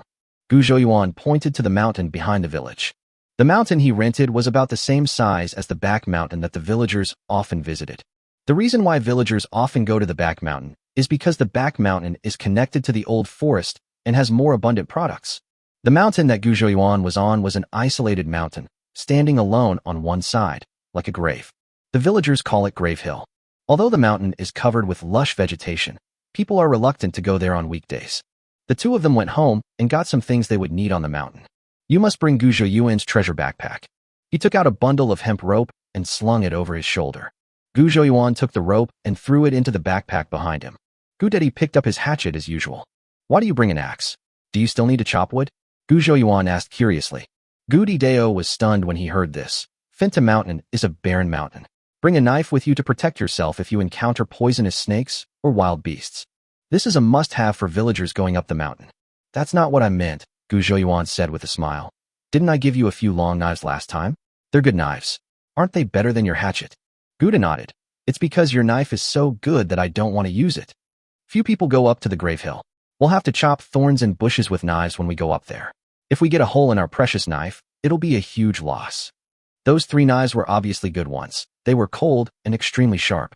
The day before, he took a cloth dipped in lard, wiped the knife until it was shiny, then wrapped it with layers of cloth strips and placed it under the mattress against the wall like a treasure. Gujo Yuan smiled and said, a good knife should be used. If you like it, I will give you 2 better ones later. Gu Dedi's eyes lit up. He naturally knew Gujo Yuan's abilities. He ran into the house and took out 2 knives, which he had wrapped in navy blue cloth. After tearing off the layers of cloth, Gujo Yuan picked up a knife and threw it into the backpack. The other one was held by Gu Dedi. The flat-headed man followed Gujo Yuan closely, as if he knew that the 2 of them were going to the mountains. Gujo Yuan chased it away several times but failed, so he had no choice but to let it go. The locust swarms did not cause much damage to the dense mountain forests, and the trees on the outskirts were all eaten bare. The further you go in, the more lush the vegetation becomes. There used to be an old mountain road on Famine Mountain, but not many people walked on it. There were a lot of shrubs and weeds growing on the road, and the outstretched branches of the trees on the side of the road covered most of the path. Flathead obviously likes the feeling of being in the mountains. It sniffs here, pokes around there, and when it finds wild grass that it likes, it opens its mouth and takes a few bites. Walking in this forest, the little wild boar still retains its innate vigilance. It did not run far away, but always stayed within 10 feet of Gujo Yuan. Gujo Yuan ignored it and walked along the mountain road with Gu Dedi. His goal today was to climb to the top of the mountain and get a general understanding of his mountain. Second brother, have you been to this mountain before? Gujo Yuan chopped down a small tree in front of him with a knife. I've been here before, Guda nodded. I've come here to chop wood before, but it was always at the foot of the mountain. In the past few years, when there was plenty of rain, people from the village would climb up the mountain to look for mushrooms. My aunt, my elder sister, and I also came here to pick mushrooms. I remember there's a cave on the mountainside, Gu Dedi said, pointing to the right. Sometimes when we're looking for mushrooms around here and it rains heavily, we all go to the cave to take shelter. Gu Dedi often goes up the mountain to chop firewood, and climbing mountains is just a normal thing for him. Besides, the mountain of Fintu is not very steep, and he never thought about taking a rest while walking this short distance. Gujo Yuan's body had been strengthened by the system, so naturally, he didn't feel tired at all. The 2 of them talked as they walked, and now they were halfway up the mountain. At this moment, the flat-headed man not far behind him suddenly let out a sharp cry. It kept humming towards the right front of Gujo Yuan, and the bristles on the back of its neck stood up. Gujo Yuan's heart suddenly shuddered, and he slowly turned his head in the direction Pingtu was looking. I saw a thick brown snake coiled around a tree trunk. The huge head poked down, and the slender tongue frequently extended and retracted, constantly collecting pheromones in the air. Gu Dedi clenched the long knife in his hand and whispered, "This is a rat snake. It's not poisonous. Xia Yuan, don't move. We need to add another dish tonight." Chapter 195 Slingshot. The big snake seemed to sense danger, with its head raised high, as if it was hesitating whether to escape quickly. Gujo Yuan also slowly raised the knife, fearing that if he moved too much, he would scare away the dinner. The 2 sides confronted each other, and the situation maintained a delicate balance. Jalululu, the flat-headed guy suddenly made a quick and high-pitched cry, breaking the balance. The rat snake assessed the situation and obviously realized that it was no match for the 3 guys in front of it. It retracted its head and was about to swim up the tree. Gujo Yuan was quick-eyed and quick-handed. He took a step forward and swung his knife. The snake's head was cut off by the knife and fell to the ground, with its mouth still wide open. The snake was still twisting on the tree. Guda took a step forward, grabbed the snake's body, and pulled it off. Flathead circled around Gujo Yuan, grunting constantly with his pig-like mouth. Gujo Yuan laughed and scolded, "I know you've done a great deed. When you get back tonight, I'll give you 2 potatoes as a reward. The rat snake was a bit smelly, so Gu Dedi peeled off the snake's skin and threw it aside. When the snake's blood had almost drained out, he pinched a few more mulberry leaves and wrapped the snake. Gu Zhouyuan threw the naked snake into the backpack and said with a smile, "These days, people are so skinny from hunger, but this snake has grown fat and big. This bag of snake meat must weigh at least 10 kilograms." Gu Dedi laughed and said, "The largest rat snake I've ever seen was 6 or 7 feet long. This guy also likes to eat other snakes. There are many snakes, insects, rats and ants in the mountains, so it has no worries about having nothing to eat. But it's not easy to catch snakes in the mountains. When they hear any noise, they'll just hide in the bushes. If Flathead hadn't found it today, we wouldn't have been able to get these 10 kilograms of snake meat." Pingtu has a very high IQ. When he saw Gu Dedi and the other man smiling at him, he hummed happily, and his fat but swayed. Because of this incident, the two of them slowed down their pace as they climbed the mountain. "Don't step on a 5-step snake or something like that again, or you'll be in trouble." The two men walked up the mountain, hammering on the ground with knives. If you look at a rat snake within a mile, there will be no poisonous snakes within 10 miles. There shouldn't be any poisonous snakes around here. After walking a long distance on the mountain road and not seeing any problems, Gu Dedi said with a smile. At this moment, the flat-headed man not far ahead suddenly rushed towards a large bush beside the road. Cluck, cluck. After a commotion in the bushes, a long-tailed pheasant jumped out from the grass. Gu Dedi's eyes lit up, and he picked up his long knife and chased after him. It was running very fast, flapping its wings and flying for a distance from time to time. After chasing for a while, Gu Dedi gave up. It was obviously unrealistic to chase pheasants in this forest. He walked back in disappointment. The pheasant was standing on a tree branch more than a meter high from the ground. It clucked twice at Gu Dedi, probably saying, "That's it? It's hard to even see a chicken feather in the back mountain. I didn't expect there are pheasants in this forest." Gu Dedi wiped the sweat off his forehead and said. He watched Gu Zhou crouching and slowly walking towards the pheasant. He persuaded her, "Xiao Yuan, if you can't catch it, wait until tomorrow and I'll bring a handful of wheat and set up 2 traps. We'll definitely be able to catch a pheasant."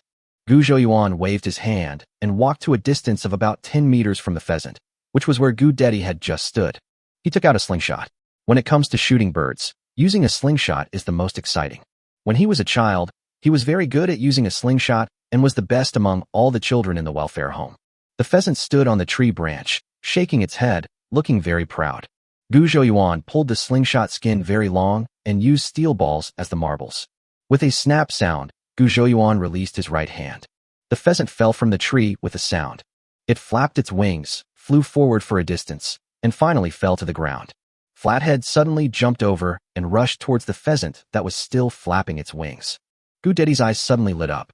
He also saw the hidden weapon that Xiao Yuan had just used. It was small and light, and did not make any loud noise. When he went up the mountain to chop firewood, he would encounter pheasants, rabbits, etc., but he could only watch them and could not catch them at all. If we had this thing, things would be different. There wouldn't be much game in years of disaster, but at least hunting some birds wouldn't be a problem. This pheasant was hit in the head by a slingshot, but it is not dead yet. Flathead bit the chicken's neck and dragged the pheasant back. "Well done, Flathead." Gu Zhouyuan squatted down and rubbed the little wild boar. This wild boar is really smart and can do the work of a hunting dog without any training. The pheasant weighed about 3 kilograms, and Gu Zhouyuan threw the pheasant into the backpack. He saw Gu Dedi looking at the slingshot in his hand with burning eyes. He smiled and handed the slingshot over. "This is called a slingshot. It's for you." As he said that, he took out a large bag of steel balls and gave them to Gu Dedi. Gu Dedi took it with joy and pulled the slingshot leather. I was even more puzzled. What was this thing? Animal tendon? Why was it so elastic? There were slingshots in ancient times, but they were not the Y-shaped slingshots of modern times. There were no rubber products in ancient times, and animal tendons could not be used as slingshot rubber bands. Animal tendons are generally used to make bow arms because of their good toughness, but the elastic force is limited and cannot reach the stretching force required by the slingshot. The ancient slingshot refers to a bow for launching stone bullets, which means it can be used to shoot arrows and stone balls. Its shape is similar to a bow and arrow, and the elasticity and power come from the bow body, not the bowstring. Ancient slingshot, similar to a bow and arrow. Gu Zhouyuan bought a new slingshot from the mall and demonstrated it to Gu Dedi. The slingshot is very easy to use. After watching it for a while, I felt itchy and wanted to try it out in practice. Unfortunately, his arm injury has not healed yet, so he can only worry. When they reached the top of the mountain, There were more than a dozen birds in Gu Zhiyuan's backpack, including turtle doves, tits, and other birds. Xiaoyuan, your slingshot is so useful. Gu Dedi was very excited. Anything produced by Xiaoyuan must be of high quality. He looked at the slingshot and long sword in his hands, one for close combat, and the other for long-range attacks. However, when he thought of the stick of truth that Gu Zhiyuan took out that day, he couldn't help laughing at his own ignorance. Compared to that thing, this slingshot is far inferior. Gu Zhiyuan stood on the top of the mountain and looked down. He could see his house in the distance. There are also busy villagers in the village. From the mountain at his feet to the house at the end of the village, a large piece of land all belongs to him, Gu Zhiyuan. His mood became extremely peaceful. Being high up, away from the hustle and bustle of the ground, made people feel temporarily freed from the daily trivialities and pressures, with a feeling of transcending the world. It would be great if such peaceful and tranquil days could last forever. What he experienced these days told him that sometimes the tree wants to be still, but the wind does not stop. Sometimes trouble just finds itself. He looked at Gu Dedi's hanging arm with a flickering look in his eyes. I saw my second brother still fiddling with the slingshot, his eyes revealing love. He had long discovered that his second brother was very fond of these ingenious things. He took the pistol out from the for sale section of the mall. Chapter 196, Let your family also have the means to protect themselves. Glock 17 pistol, made in Austria. It uses a large amount of engineering plastics, is lightweight, has a foolproof safety mechanism, has good firepower and sustained power, and is ergonomic, with an overall index of 10 points. Second brother, Gu Zhiyuan called out. Gu Dedi looked up at Gu Zhiyuan. I saw that he was holding a black, strange-looking thing in his hand. Glock 17 pistol. That day, Gu Zhiyuan's rifle, also known as the Stick of Truth, was seen by his family. When he ran out of the yard, he changed the gun into a pistol, but the pistol was covered by the wide sleeves and was not seen by anyone. Therefore, Gu Dedi didn't know what Gu Zhiyuan was holding in his hand. Gu Zhiyuan raised his pistol, aimed at the small tree on the side, and pulled the trigger. There was a loud bang, startling several birds in the forest.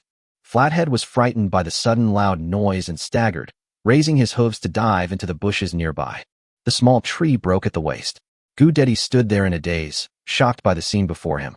Gu Zhiyuan nodded with satisfaction. He didn't expect that he could hit the target in one shot. He handed the pistol to Gu Dedi and said with a smile, "This is also my Truth series. Second brother, do you know why they are called Truth?" Gu Dedi swallowed hard, and his hand holding the gun was shaking a little. He was very excited when he saw Gu Zhiyuan killing people with a gun that day, but now that he actually held the truth in his hands, he became nervous. Gu Zhiyuan explained to him in detail the things he needed to pay attention to when shooting. Wait until the theoretical knowledge has been instilled. He ran to a place 10 meters away and hung a metal target so that Gu Dedi could practice actual shooting. Gu Dedi was extremely talented and could shoot with his left hand, aiming at the metal target. Of the remaining 16 bullets, he hit the target with 10. Moreover, he made rapid progress. His first few shots missed the target one after another, but he slowly adjusted himself in the middle, and by the last 5 shots, every shot hit the target. Gu Dedi's face flushed. This thing was too powerful and could be fired continuously. Gu Zhiyuan also taught him how to change the magazine. Gu Zhiyuan knew that he would encounter more blind enemies in the future. He would never allow what happened last time to happen again. But it is impossible for him to stay with his family all the time, so he has to let them have the means to protect themselves. At the very least, it should be able to intimidate others and buy him time to return for help. I'll give this musket to you, second brother. Whenever you encounter danger in the future, just take it out and fire a few shots. Gu Zhiyuan laughed. Gu Dedi looked incredulous. Give it to me? It's so precious that you can tell with just your toes. Xiaoyuan just gave it to me like that? Have you forgotten? I still have a big gun. Gu Zhiyuan spread out his hands and compared the size of the spear in front of him. He carefully put the safety on the Glock and then carefully put it in his arms. With this musket, he was finally able to protect his family. Instead of being like last time, where I tried my best, but it was useless and I could only watch my family being bullied. Gu Zhiyuan bought 2 more boxes of 9x19mm parabellum pistol bullets and handed them to Gu Dedi. These are bullets, 2 boxes with 100 rounds in total. He believed that this amount of bullets should be enough to deal with most situations. If one day Gu Dedi needs to shoot and kill 100 people, it will probably be because his Gu family has started the road of rebellion. At this moment, almost an hour and a half had passed since the 2 of them started climbing the mountain. Gu Zhiyuan bought some water and pastries. After they had eaten and drunk their fill at the top of the mountain, they prepared to go down the mountain. The flat-headed guy had been frightened by the gunshot and hid away, but he was very forgetful. Now he was fully recovered, twisting his fat butt and running around Gu Zhouyuan happily. Because the road had been cleared, going down the mountain was much faster than going up. After we came down the mountain, it was just after 3 p.m. and the foundation of the new house had been dug properly. There was a large pile of bricks and tiles on the open space not far from the homestead. Mom, have all the bricks been delivered? Gu Zhouyuan estimated that there were definitely more than 10,000 bricks there. It has been delivered. The man said that there are still 70 taels of money left to pay. Lu straightened up and said, "That's right. Where are the people? I'll pay them the money." Gu Zhouyuan had forgotten about this. The key point was that he didn't expect it would take so long to go up the mountain. "I asked your grandfather and his family, and he said that there was indeed 70 taels left to pay, so I gave him the money first, and the man took the silver and left. Oh, by the way, Sidon also wrote a deed and had that person sign it. Your grandfather, the village head, acted as the middleman." As she spoke, Mrs. Lu took out a piece of paper from her bosom, on which was Sidon's handwriting. Gu Zhouyuan nodded, folded the paper and put it in his arms, and said with a smile, "Sidon is a very reliable kid now. He can even write a contract. It was your grandfather, the village head, who said it, and Sidon just wrote it down." Lu said, but his face was full of smiles. Each of his children was very hardworking. Gu Zhouyuan looked at Lu's sweaty face, and then looked at the basket at her feet, which contained soil dug out from the foundation. He took out a cloth and wiped the sweat off Lu's face. "There are so many people helping us. Mother, just take a rest." Lu took the towel from Gu Zhouyuan's hand, waved her hand, and said with a smile, "Mother, I'm not tired. When I think about this big house of ours, I feel full of energy and don't feel tired at all. If you really can't stay idle, just come here often," Gu Zhouyuan advised. Lu readily agreed. "Oh, I understand." Gu Zhouyuan went home and brought back 2 buckets of iced mung bean soup on a mule cart. "Everyone, stop for a moment and come over to drink some mung bean soup," Gu Zhouyuan shouted to the people who were working. Everyone put down their shovels and baskets and walked towards Gu Zhouyuan in 2s and 3s. The first one to come over was Chao Yozi, and Gu Zhouyuan scooped a bowl of mung bean soup for him. He picked up the bowl and took a big sip. In an instant, a cool feeling went down his throat and straight to his heart. The feeling of heat all over the body was instantly dispelled, and all the pores on the body opened up comfortably. His eyes suddenly widened. "It's so cool, so refreshing." The people who came behind also picked up their bowls and started drinking. "Sweet? There's sugar in it," Zhao Erga shouted loudly, breathing heavily. Villagers sometimes cook mung bean soup in the summer, but not to drink it as tea, but to eat it as a meal, just like vegetable porridge. Gu Zhouyuan is the only one who cooks mung bean soup to relieve summer heat. Not to mention there's sugar in it. "Why is your mung bean soup so cold in this hot summer?" Wang Degue asked curiously. Xiao Yuan can use a secret method to make ice cubes, and the sweet soup he serves in the city is also chilled. Gu Yukai looked proud. He often brought people into the city and knew how popular Gu Zhouyuan's sweet soup was in the city. The crowd became lively. No wonder Xiao Yuan's sweet soup sells for 12 cents a bowl. He's willing to put in sugar and even chills it. Eating ice cream in this hot summer is so tempting. Not only the masters in the city, but even a poor guy like me would want to bite the bullet and spend 12 cents for a bowl. Ha ha ha, that's it. Chapter 197, A Long Drought Finally Brings Rain. After everyone finished drinking the iced mung bean soup, they turned around and continued to work without any delay. These people are all on good terms with Gu Zhouyuan, so naturally they wouldn't think of sneaking around. Gu Zhouyuan would also bring some water from time to time and remind everyone to be careful. Everyone worked until dark, then they finished work and went home. The next day, Gu Zhouyuan took Gu Dedi and went to the village to find 15 people to help weed and prepare the land. Gu Zhouyuan has a total of 100 acres of land, 32 acres of which are between the house and the back mountain. The remaining 68 acres are outside the village and are all fertile farmland. Tilling the land does not require only strong laborers. Both men and women can do it. Women can pull out weed roots and pick up stones. Men get 25 won a day and women get 18 won. Widow Luo and son Mutu were all included. Son Mutu was young and also got 18 won a day. The villagers are busy and have been working in the fields these past 2 days. The locusts ate the fields cleanly, leaving only some wheat straw and roots. This made the field much easier than before. Gu Zhouyuan's troops were divided into 2 groups and advanced simultaneously. Lu and Gu Zhaodi were busy at the construction site all day long. On this side, the tillage team led by Gu Dedi was also working in full swing. Gu Zhouyuan just strolled back and forth. After only 5 days, the foundation of the house was completed. Once the foundation was laid, the outline of the house began to emerge. Only then did the villagers realize how big Gu Zhouyuan's house was. Counting them one by one, there are more than a dozen rooms. After discussions between Gu Zhouyuan and Wang Digui and several revisions, the cellar was finally finalized. Gu Zhouyuan replaced all the yellow mud with cement, thus blending the ancient and the modern and making the house more solid. The land has been plowed and tilled. Gu Dedi has followed Professor Gu Zhouyuan's advice and cleared a small plot of land closest to his home to grow cotton seedlings. It hasn't rained, so we can only work on our small plot of land, carrying water from the pond every day to irrigate the land. That afternoon, as usual, everyone on the construction site went home to rest and avoid the scorching midday sun. On a sultry afternoon, the air seemed frozen, without a trace of wind. Everyone in the village was drowsy in the unbearable heat. It's so stuffy today.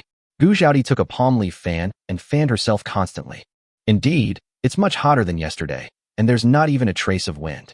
Lu nodded. Xiaobai lay at the gate of the yard, panting with his tongue out. Gu Zhouyuan was teaching Sidon how to use a slingshot in the yard.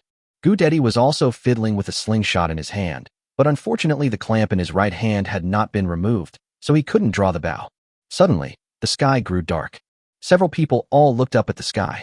Without any warning, inky black clouds surged across the northwest sky, like a surging tide, rapidly spreading and sweeping across. In a moment, half of the sky was shrouded in deep darkness, and the sunlight was completely blocked out. A dull thunder came from the distant sky, like the roar of war drums.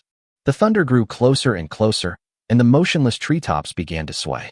The wind howled, sand and stones flew, and the trees on the roadside were blown to and fro, with their branches and leaves dancing wildly. It's going to rain, Gu Zhouyuan shouted and ran outside. Gu Dedi and the others also ran out of the yard. Many villagers were already standing on the village road, and more villagers were rushing out of their homes. Some people have already started cheering. Thank goodness, God, it's finally going to rain. A loud thunder exploded, as if to tear the sky apart, causing pain in people's eardrums. Almost in an instant, heavy rain poured down.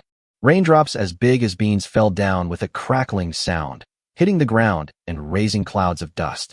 In the blink of an eye, the rain poured down like a waterfall, and the sky and the earth were covered by a vast curtain of rain, and everything became blurred. Many people simply did not go home to avoid the rain.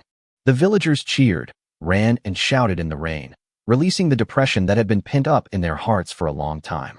The dry earth greedily sucked up the rainwater, and every crack tried to absorb this hard-earned moisture.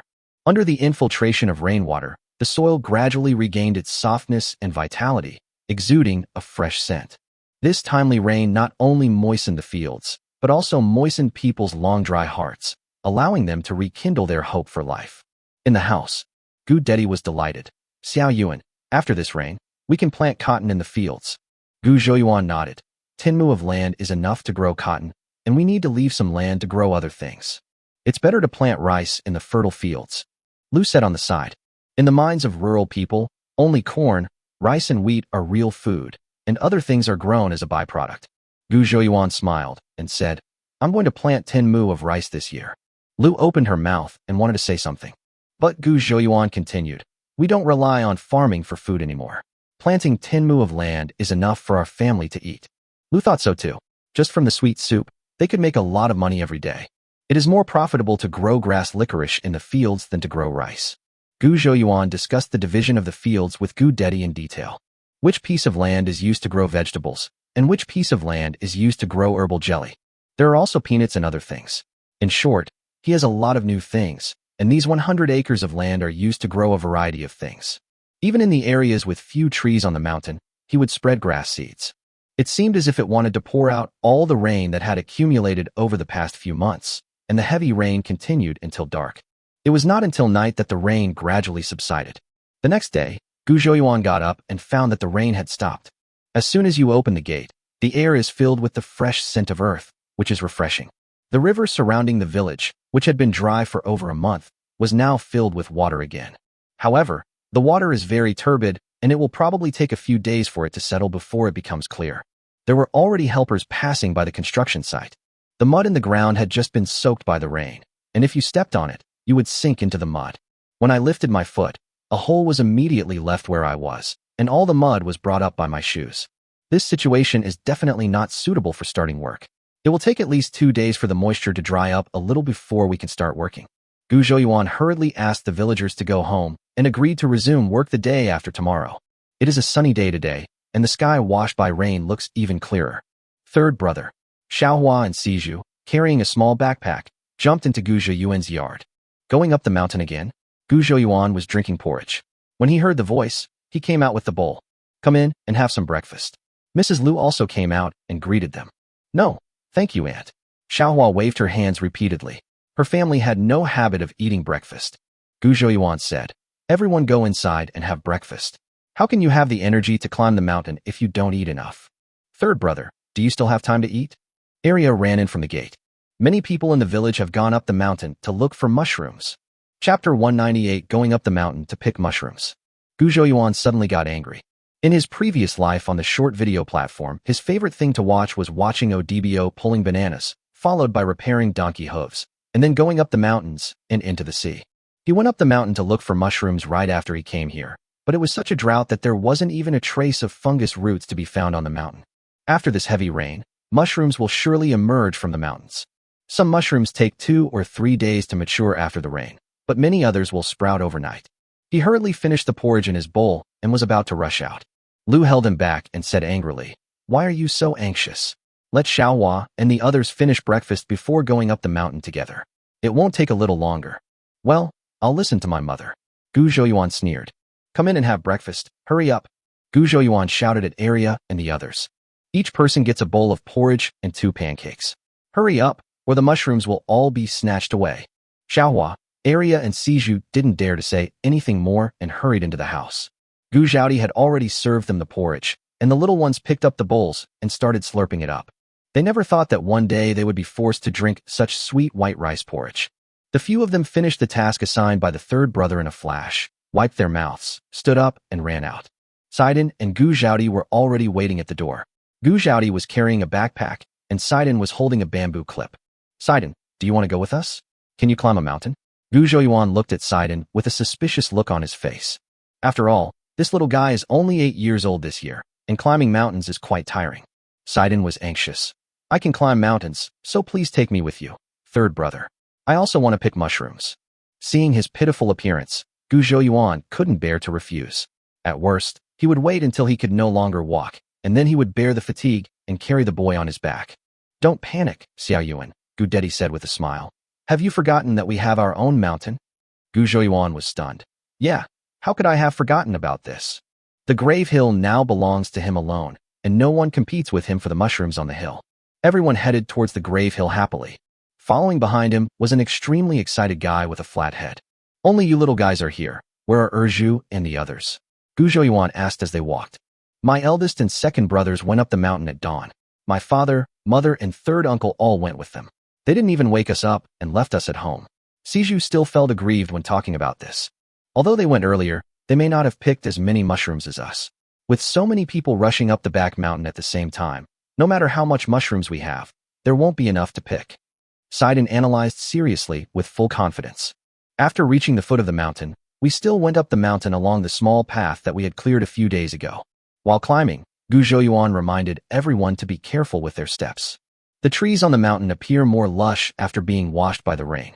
After walking a short distance up the mountain road, you can faintly see the red, gray, and white umbrellas emerging from under the trees. Gu Zhouyuan's eyes lit up. It must be mushrooms. He quickened his pace and took a closer look, and sure enough, it was a large field of fresh mushrooms. Gu Zhouyuan squatted down and pulled up a thick brown mushroom. Gu Zhaodi, who was following behind, was very anxious. Xiaoyuan, that's giant shaoqing. It's poisonous. That's right. Eating giant shaoqing will cause hysteria. Arya also said. Gu Zhouyuan's system panel showed that the mushroom in his hand was called red-stemmed boletus, also known as the green mushroom. If it is not thoroughly cooked at high temperature, it will cause poisoning reaction. Not to mention ancient times. Even in modern times, we often see in the news that some people have been poisoned by eating the green licorice and developed Lilliputian hallucinations. In ancient times, this would be considered hysteria. It's okay, this thing will be useful to me. Gu Zhouyuan threw the giant shaoqing into the backpack. The system shows 120 per pound. This is definitely a good thing. He bent down and kept throwing mushrooms into the basket. There were quite a few of them growing in this area. Xiaohua also came to help. Gu Zhouyuan picked mushrooms and resold them to the mall. Xiaohua was a little suspicious as to why third brother's backpack was never full. The others worked on their own. They all lived in the mountain village and knew very well which mushrooms were edible. Even the 8-year-old Sidon found half a small basket of dried mushrooms in a short time. The appearance of dry mushrooms is very distinctive, so there is no need to worry about confusing them. This forest is rarely visited by people and is a paradise for the growth of wild mushrooms. Everyone gained a lot. But Gu Zhouyuan's backpack was always just barely full. He has a system to help him identify mushrooms, so he doesn't have to worry about picking the wrong mushrooms. This place is only a few dozen meters away from the foot of the mountain, and there are still many mushrooms in the forest above. But everyone's baskets were all full, so they had no choice but to go down the mountain and go home. Gu Zhouyuan had his fill of mushroom picking today and walked down the mountain with everyone feeling satisfied. Third brother. After walking down for a while, Siju pointed to a forest and shouted. Everyone looked in the direction indicated by the 4 pillars and saw several sets of footprints under the woods. They didn't even enter this part of the forest. This also means that there are other people picking mushrooms in this mountain. Gu Zhouyuan was originally planning to turn a blind eye. Although the forest belonged to him, the village head had also discussed the matter with the villagers at a meeting. But if some villagers came in to look for some mushrooms, he wouldn't care too much. He couldn't openly agree to let anyone enter the mountain freely, so this time he just pretended not to see it.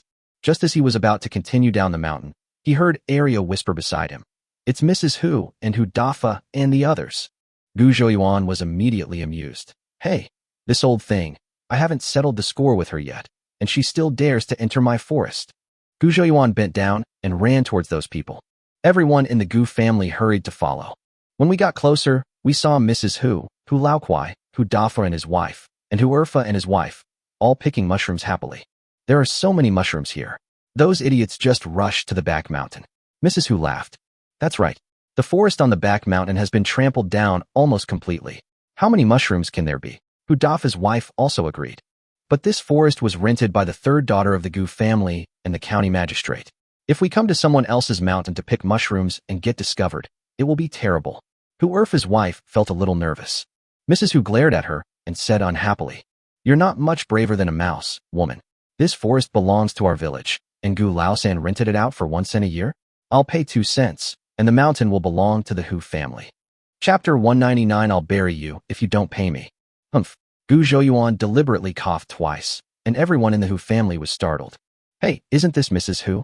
Why did you bring so many people from your family to my mountain to pick mushrooms?" Gu Zhouyuan crossed his arms over his chest and said with a forced smile. Mrs. Hu pretended to be calm and said, "Who said it's your mountain? This mountain is not yours." At this time, Gu Dedi stepped forward and said, "Grandpa Lijing has announced it in public. Don't try to cheat, old woman. This mountain belongs to all the villagers in our Datong village. What right does Gu Lijing have to give it to you?" Hu Laoquai pretended to be confused.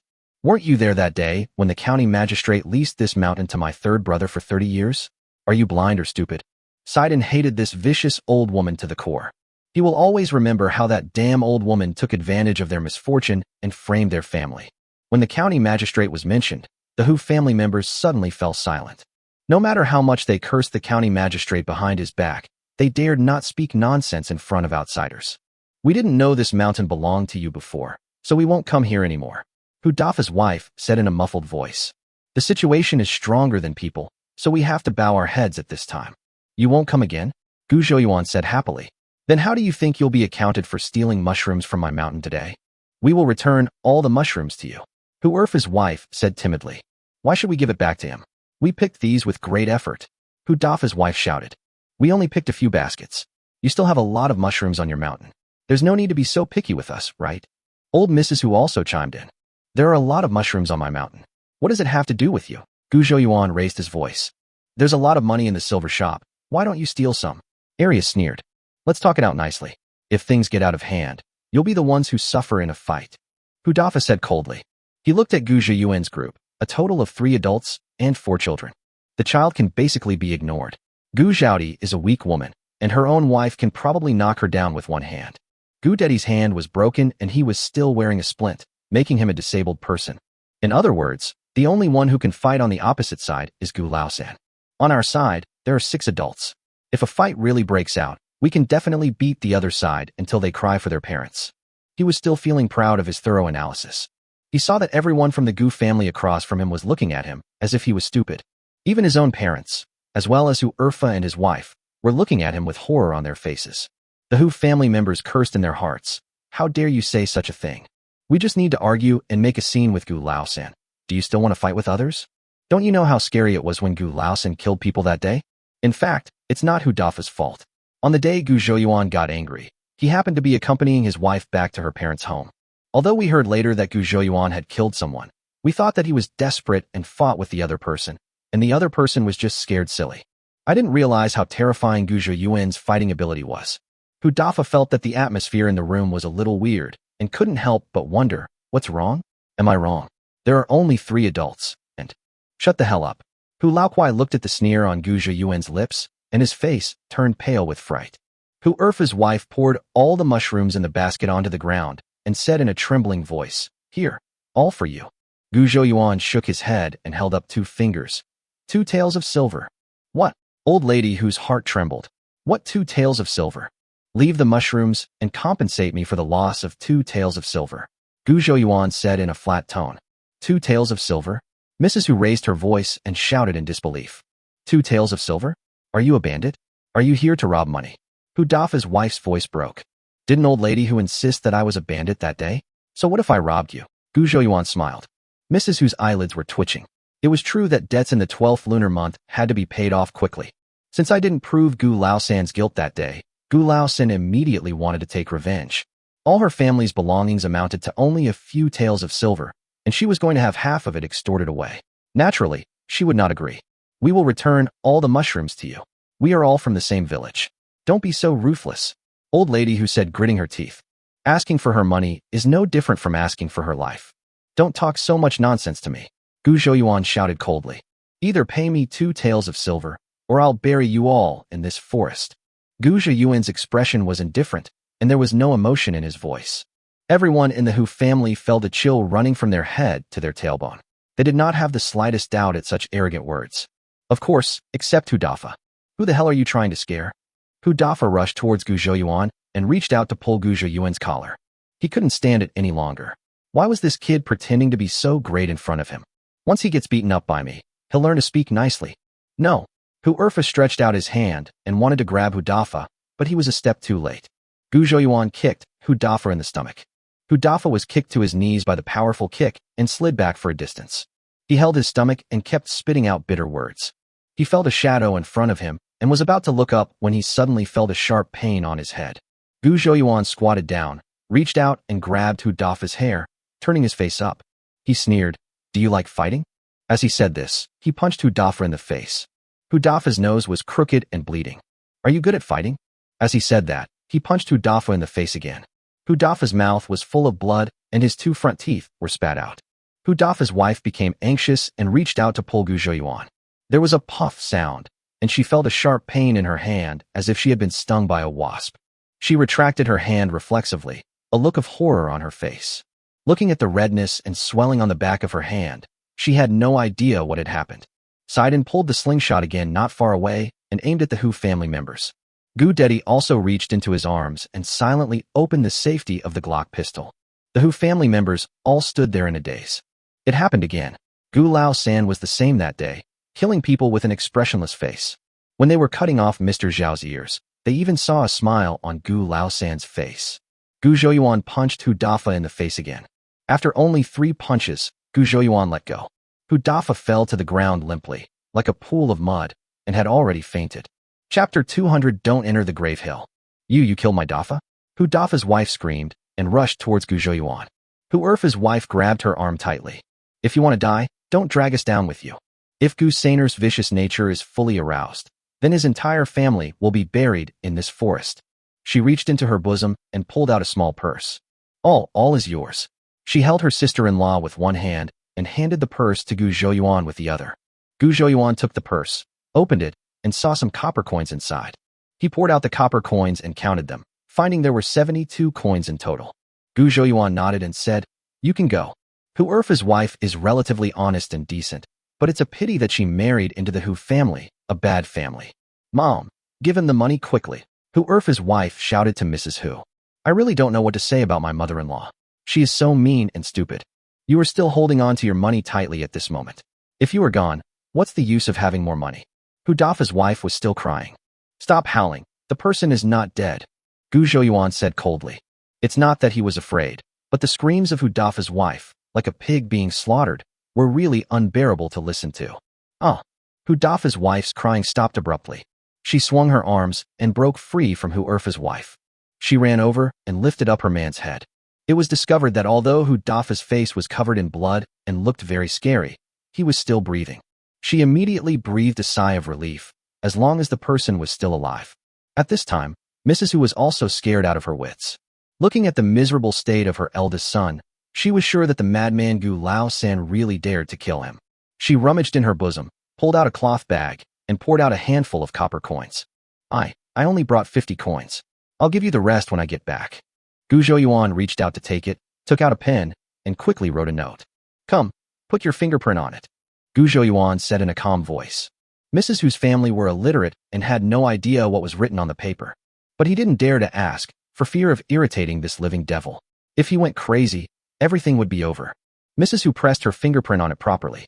She poured the mushrooms on the ground, picked up the empty basket, and wanted to turn around and go down the mountain. Wait a minute, Gu Zhouyuan shouted.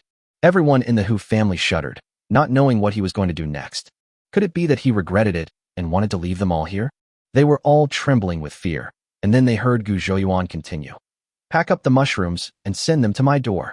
The Hu family. Xiao Huasiju and the others all gave Gu Zhouyuan a thumbs up. Everyone's backpacks were full, so it would be most appropriate to have Mrs. Hu and her team deliver the goods to their homes. This is also the premise that Gu Zhouyuan is absolutely confident in himself. If it were someone else, once they came to your village, they would be like fish returning to the sea and birds returning to the mountains. How could they listen to you? The Hu family had no intention of resisting or escaping. The village is their territory, but it is also Gu Zhouyuan's territory. Hu Dafa was slapped awake. He was only missing 2 front teeth, and his nose was broken. My limbs are still intact, so it is no problem for me to walk down the mountain by myself. When they arrived at the village, some villagers saw how dirty and shabby the Hu family looked, and they couldn't help but come forward to ask about them. When they heard that this was all because of picking mushrooms in Gu Zhouyuan's forest, they were all secretly amazed. Seeing Hu Dafa's crooked nose and toothless mouth, and hearing that Mrs. Hu had to pay Gu Zhouyuan 2 taels of silver as compensation, they immediately gasped. Soon, the news spread throughout the village. The adults warned their children not to enter the forest of Gu Zhouyuan's house, or they might get their teeth knocked out and have to pay money. Gu Zhouyuan did not expect this effect. Originally, he was planning to invent some new things in the forest and was worried about how to restrict the villagers from entering his own forest. After all, most people in the village get along well with his family. He can't be so disrespectful as to refuse them permission to go into the mountains to chop firewood or dig some wild vegetables. Now he has saved himself a lot of trouble. After this incident, no one in the village would dare to approach the grave hill easily. With the written agreement, Mrs. Hu struggled for a while, but finally suppressed her pain and obediently paid the full 2 taels of silver. When it comes to Gu Zhouyuan, she really has no temper at all. This guy kills people as easily as chopping melons and vegetables. Who wouldn't be afraid? She had already offended someone badly that day. Who knows? This guy might be watching her and waiting for an opportunity to kill her. It would be better for her to keep a low profile. Xiaohua and the other 2 stayed for lunch. Naturally, mushrooms are the main dish of this meal. Stir-fried ham with dried mushrooms and stewed green mushrooms. I stewed a pot of dragon and phoenix soup yesterday, and most of the snake meat and pheasant are still left. I added various mushrooms and stewed a big pot of soup with chicken and snake meat. In the end, Gu Zhouyuan couldn't help but want to taste the green hand. He cut the giant Shaoqing into thin slices.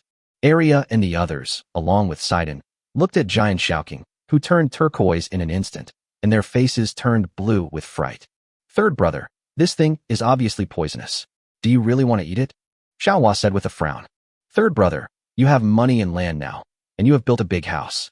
Life is so good, why can't you let it go? Arya was about to cry. Siju looked at the hand that had turned into a strange green color with a vigilant look on his face. He was thinking in his mind that if he found anything wrong, he would immediately go and scoop up manure and give his third brother 2 scoops of manure soup. Sidon performed a little better. He still had confidence in his third brother, but he still clenched his fists unconsciously. Gu Zhouyuan ignored these little guys and focused on preparing delicious food. Gu Zhaodi stood by, watching without blinking how Gu Zhouyuan prepared the dish. Gu Zhouyuan put 3 tablespoons of lard into the pot, and after the oil temperature rose, he added garlic slices and dried chilies. After stir-frying slightly until fragrant, pour in the green onion and stir-fry over high heat for 10 minutes. Add the wrinkled peppers and continue stir-frying for 2 minutes. Finally, add salt and serve. The steps are very simple. While doing this, Gu Zhouyuan explained to Gu Zhaodi, the key to detoxification is high temperature. Use more oil and stir-fry for a longer time to ensure that every piece of mushroom is cooked thoroughly. Also, add more garlic slices. Garlic can also detoxify, and it will taste better. This stir-fried dish looks delicious when it is served on the plate with its greasy texture. The taste is indeed very delicious. No wonder some people risk poisoning to have a bite. Lu cooked a pot of rice. This table of dishes would be considered very high-end, not to mention in ancient times, even in Gu Zhiyuan's previous life. After the elder Lu took the first bite, everyone started eating.